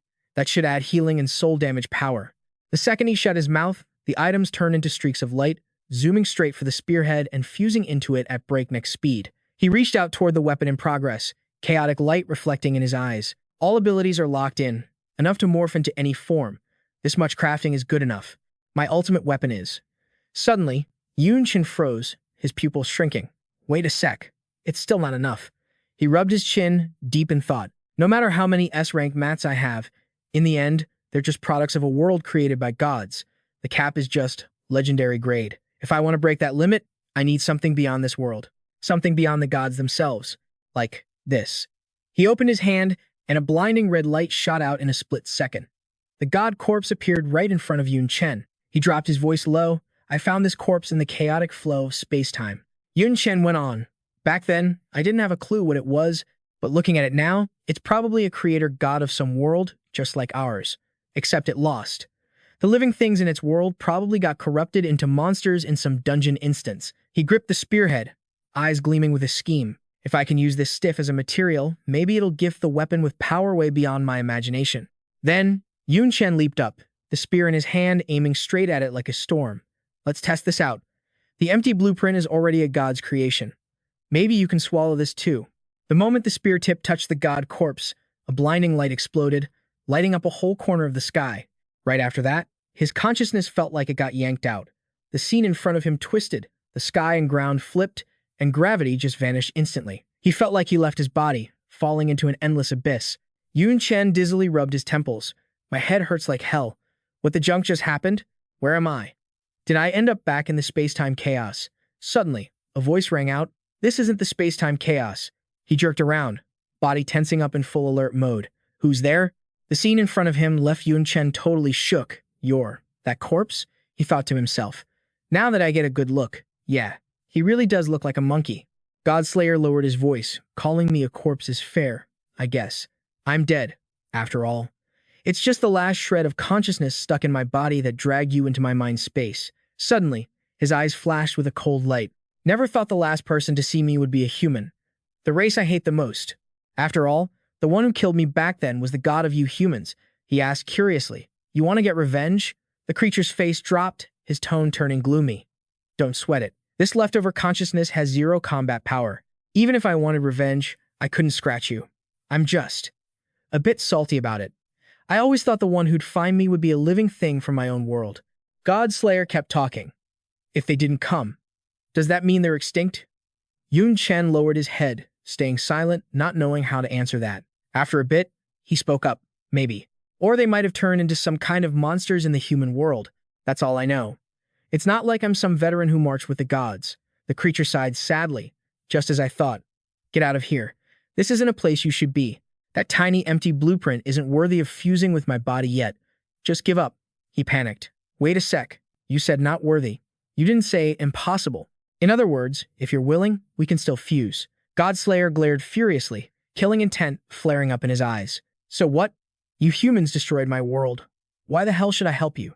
If this consciousness of mine actually had any combat power, I would have ripped you to shreds and wiped you out by now. Yun Chen's voice turned ice cold. Well, that makes things easy then. Truth is, the god of humanity is my enemy too. He plotted to use a divine servant to control me. Heck, he almost destroyed me. The creature's suspicious eyes glued onto him. You think I'm going to believe that just because you said so? Yun Chen immediately summoned Li Tianjiang. Of course, I got proof. Meet my second soul, the one with the divine servant status. I severed the link between him and the god. You should be able to see that. He stared around in shock, screaming in panic. What the hell is going on? Seeing the massive figure of the god's corpse, Li Tianjiang screamed in terror, You. Just what the hell are you? Why is your life level almost on par with the human god? What do you want? After observing for a while, it confirmed in a deep voice. Just like you said, he's a servant of a god and the link has been severed. But that's still not enough. Leave. I have zero interest in the requests of humans. Even the fact that you can see my true form is only because I granted you that favor. He frowned, his face full of annoyance. A favor? Begging you? Don't make me laugh. That's hilarious. I'm just talking about a deal here, a fair and equal trade. Yun Chen shouted furiously. Since the day I, Yun Chen, transmigrated here, I've never begged a single soul. Even when facing a god's attack, I never once bowed my head or yielded, so why the hell should I treat you any differently? The god of slaughter was enraged, shooting to his feet as a murderous aura exploded around his massive body. Human, you dare insult me? Yun Chen furrowed his brows, his voice dripping with annoyance. Is a simple exchange between equals considered an insult to you? You're exactly like those other two gods, arrogant to the extreme. I'm sick and tired of dealing with you lot who can't see the reality of what you are. His voice turned cold. I didn't expect that the only one I could actually talk to normally would be Void. The deal is off. Go die wherever you want. Even without you as a material, my weapon will still be extraordinary. I'm out. Li Tianzhang shouted in a panic, "Hey, don't be in such a rush. Let me go with you." Just as Yun Chen turned to leave, the god's voice suddenly boomed, carrying unconcealed shock. "Wait, did you just say Void?" The god of slaughter visibly trembled, his pupils contracting abruptly as his voice dropped low. "You know Void? Is it possible that Void is still alive?" He immediately issued an order. Li Tiansheng, you head back first. He paused for a beat, quickly composing himself. Waiting until Li Tianzheng was far away, only then did he slowly answer, "He's alive. Currently wandering through the dark world. This gear I'm wearing was a gift from him, made from the stone of 10,000 calamities. Is there a problem?" The god burst into laughter, the sound echoing through the silent void, tears quickly streaming down, soaking his withered face. "Ha ha!" The face of the god's corpse lit up with a rare brilliance. "Alive. He's alive. That's good. My friend. So you're still out there fighting, huh?" Yun Chen asked curiously. "Void is a friend of yours." It nodded slightly in confirmation, its voice dropping deep. "That's right. But he couldn't create a world like I did, and because of that, he suffered a huge disadvantage." He stood there, asking in surprise, "What do you mean by disadvantage?" The god of slaughter pointed a finger straight at Yun Chen, his eyes deep. "It seems you don't know yet. Our existence is different from yours. We weren't created by anyone, but were born from the universe itself." It continued. "When we first awakened, we were just like many other creatures. Aside from our extremely high life level, we behave exactly like naive children, not knowing why we were born or even what abilities we possessed." The voice of the god's corpse echoed continuously. "But there was only one thing we knew for sure. We had to slaughter each other. Only by killing others could we become stronger. Kill every other existence, and you would rule over everything." It spoke on. From that point, a slaughter began, one that lasted hundreds, thousands, tens of thousands, maybe even hundreds of millions of years. Everyone wanted to be the final victor. The god of slaughter continued. Throughout that endless slaughter, our understanding of the universe gradually became clearer. Some of us discovered that by temporarily sacrificing our own power, we could create a world inside our bodies, becoming a creator god. It went on explaining. At first, the world was barren, with only the lowest forms of life existing. But as time passed, the world would transform, evolve, and become rich and diverse. The creator god would grow stronger because of it, far surpassing their power before creation. The god's corpse spoke calmly, and as the world continued to evolve, the life forms within would evolve too, eventually giving birth to high-level intelligent beings with souls. Consequently, the god's life level would also rise. It finally dawned on him, so that's how a life level can be raised. The god mocked, "You think it's possible? Don't tell me a brat like you wants to learn how to create a world too?" Yun Chen replied coldly, the corner of his lips curling up. "Not right now, but who knows? Maybe one day I'll slip up and accidentally create one." He asked, confused. "Wait a minute. According to you, creator gods just need to peacefully develop their own worlds to get stronger. So, there's no need for them to slaughter each other anymore, right?" Its voice deepened. At first, everyone truly thought so. The god of slaughter recounted. Until one day, a creator god accidentally discovered that by killing the high-level life forms in another god's world and devouring their souls, they could power up at a much faster rate. It paused for a beat, its voice growing colder. From then on, a new cycle of slaughter began. And compared to before, this slaughter was far more brutal. High-level life forms within the worlds began to join their gods in war. Hearing this, cold sweat broke out on Yun Chen's face. So that's it. That's the true meaning behind sacrificing enemy corpses, and it's the reason why worlds slaughter each other. The god of slaughter nodded slightly in agreement. Correct. But the creator gods hide all of this. After all, high-level life forms have intelligence and emotions. They can weigh the pros and cons for themselves. It continued. So rather than a selfish reason like making a god stronger, they are willing to fight for noble causes like power, wealth, protecting their loved ones, or just plain survival. He froze, his face filled with horror. So the real reason the human god tried to kill me back then was because I accidentally saw the truth. Yun Chen grit his teeth. Back then, when I sacrificed the demon-spawned corpse, I used a fragment of the morning staff and saw the god devouring the corpse's soul. At the time, I didn't know what he was doing, but I had obviously stumbled upon the truth. That's why the human god didn't hesitate to force his hand into the dark world to wipe me out. If the world tree hadn't helped me, I would have been dead. He frowned, his eyes flashing with anger. Too bad for him. He didn't expect that his move would end up giving me a ton of benefits instead. even the ability to nullify the suppression of life levels. Yun Chen continued asking, "So, based on what you're saying, the world is nothing more than a tool for a god to get stronger. When a god finishes off all his rivals, what does he do with his own world?" The god of slaughter rested his chin on his hand, thoughtful. "If I won, I'd probably just sit back and watch the world unfold, seeing just how far high-level life forms could eventually evolve. As for the human god and dark god, based on what I know about those creeps." Suddenly, his face twisted into this cruel, total scumbag expression. Obviously, they're gonna gorge themselves, swallow their own worlds whole. He suddenly remembered what the ancestor tree said back then. No wonder the world tree dropped that bomb. The day one world beats the other is basically doomsday. Void must have tipped him off. Looks like Void knows those two gods pretty well too. The killing god just answered like it was nothing. Duh. Back in the original bloodbath when we were first born, Void was actually the strongest. Everyone even thought he was going to be the last man standing. He kept talking, his voice dripping with this cold regret. Too bad that guy had one fatal flaw. He was stubborn as hell. When everyone else started creating worlds, he looked down on that roundabout trash. He wanted to get stronger on his own terms. The killing god paused for a sec. His eyes went dark. Result: the human god and dark god who got buffed by creating their worlds teamed up and jumped him. He lost the power to create a world and ended up MIA, dead or alive. His voice got super firm. Looks like he ended up in the dark god's world for some reason. That guy isn't the type to sit still. He's definitely going to stir up some serious drama. Cloud God nodded. "You're right about that. He even roped me into fighting both gods at the same time. Looks like the final mystery is totally solved now." A thought popped into his head. Back when I entered the Void City, I saw a memory of Void meeting little Nana while he was critically injured. The ones who wrecked him were those two gods. Since he lost because he couldn't create a world, that's why he's so obsessed with living things. Cloud God made a generous offer. "Hey, you damn monkey. The info you dropped is super important. To pay you back. Before your consciousness fades away, tell me your final wish. I'll try to make it happen." The killing god froze, looking a bit confused. "My wish? I guess the thing I'm most worried about is the creatures in my world. They look just like me. If you can find them or their descendants, just give them a safe place to crash." "Okay," he teased, half joking. "I'll try, assuming I can even find him. So, you want to be the final ingredient for my weapon? Keeping your dead body is useless anyway, right?" Hearing that, he instantly exploded with rage, swinging his arm at Cloud God with lightning speed. He roared furiously, "Get lost. Remember this, I am the killing god. I ain't giving the enemy's world a single damn thing." Cloud God quickly jumped back. He dodged like a flash of lightning, his voice dripping with sarcasm. "Huh? Don't be so stingy, bro. At least give me an arm. Or a finger. I'm not picky." Cloud God's voice kept echoing. "Come on, let's talk this out like civilized people." The killing god cackled. "Heh heh heh. But if we're being real, your soul doesn't actually belong to the human god's world either, kid.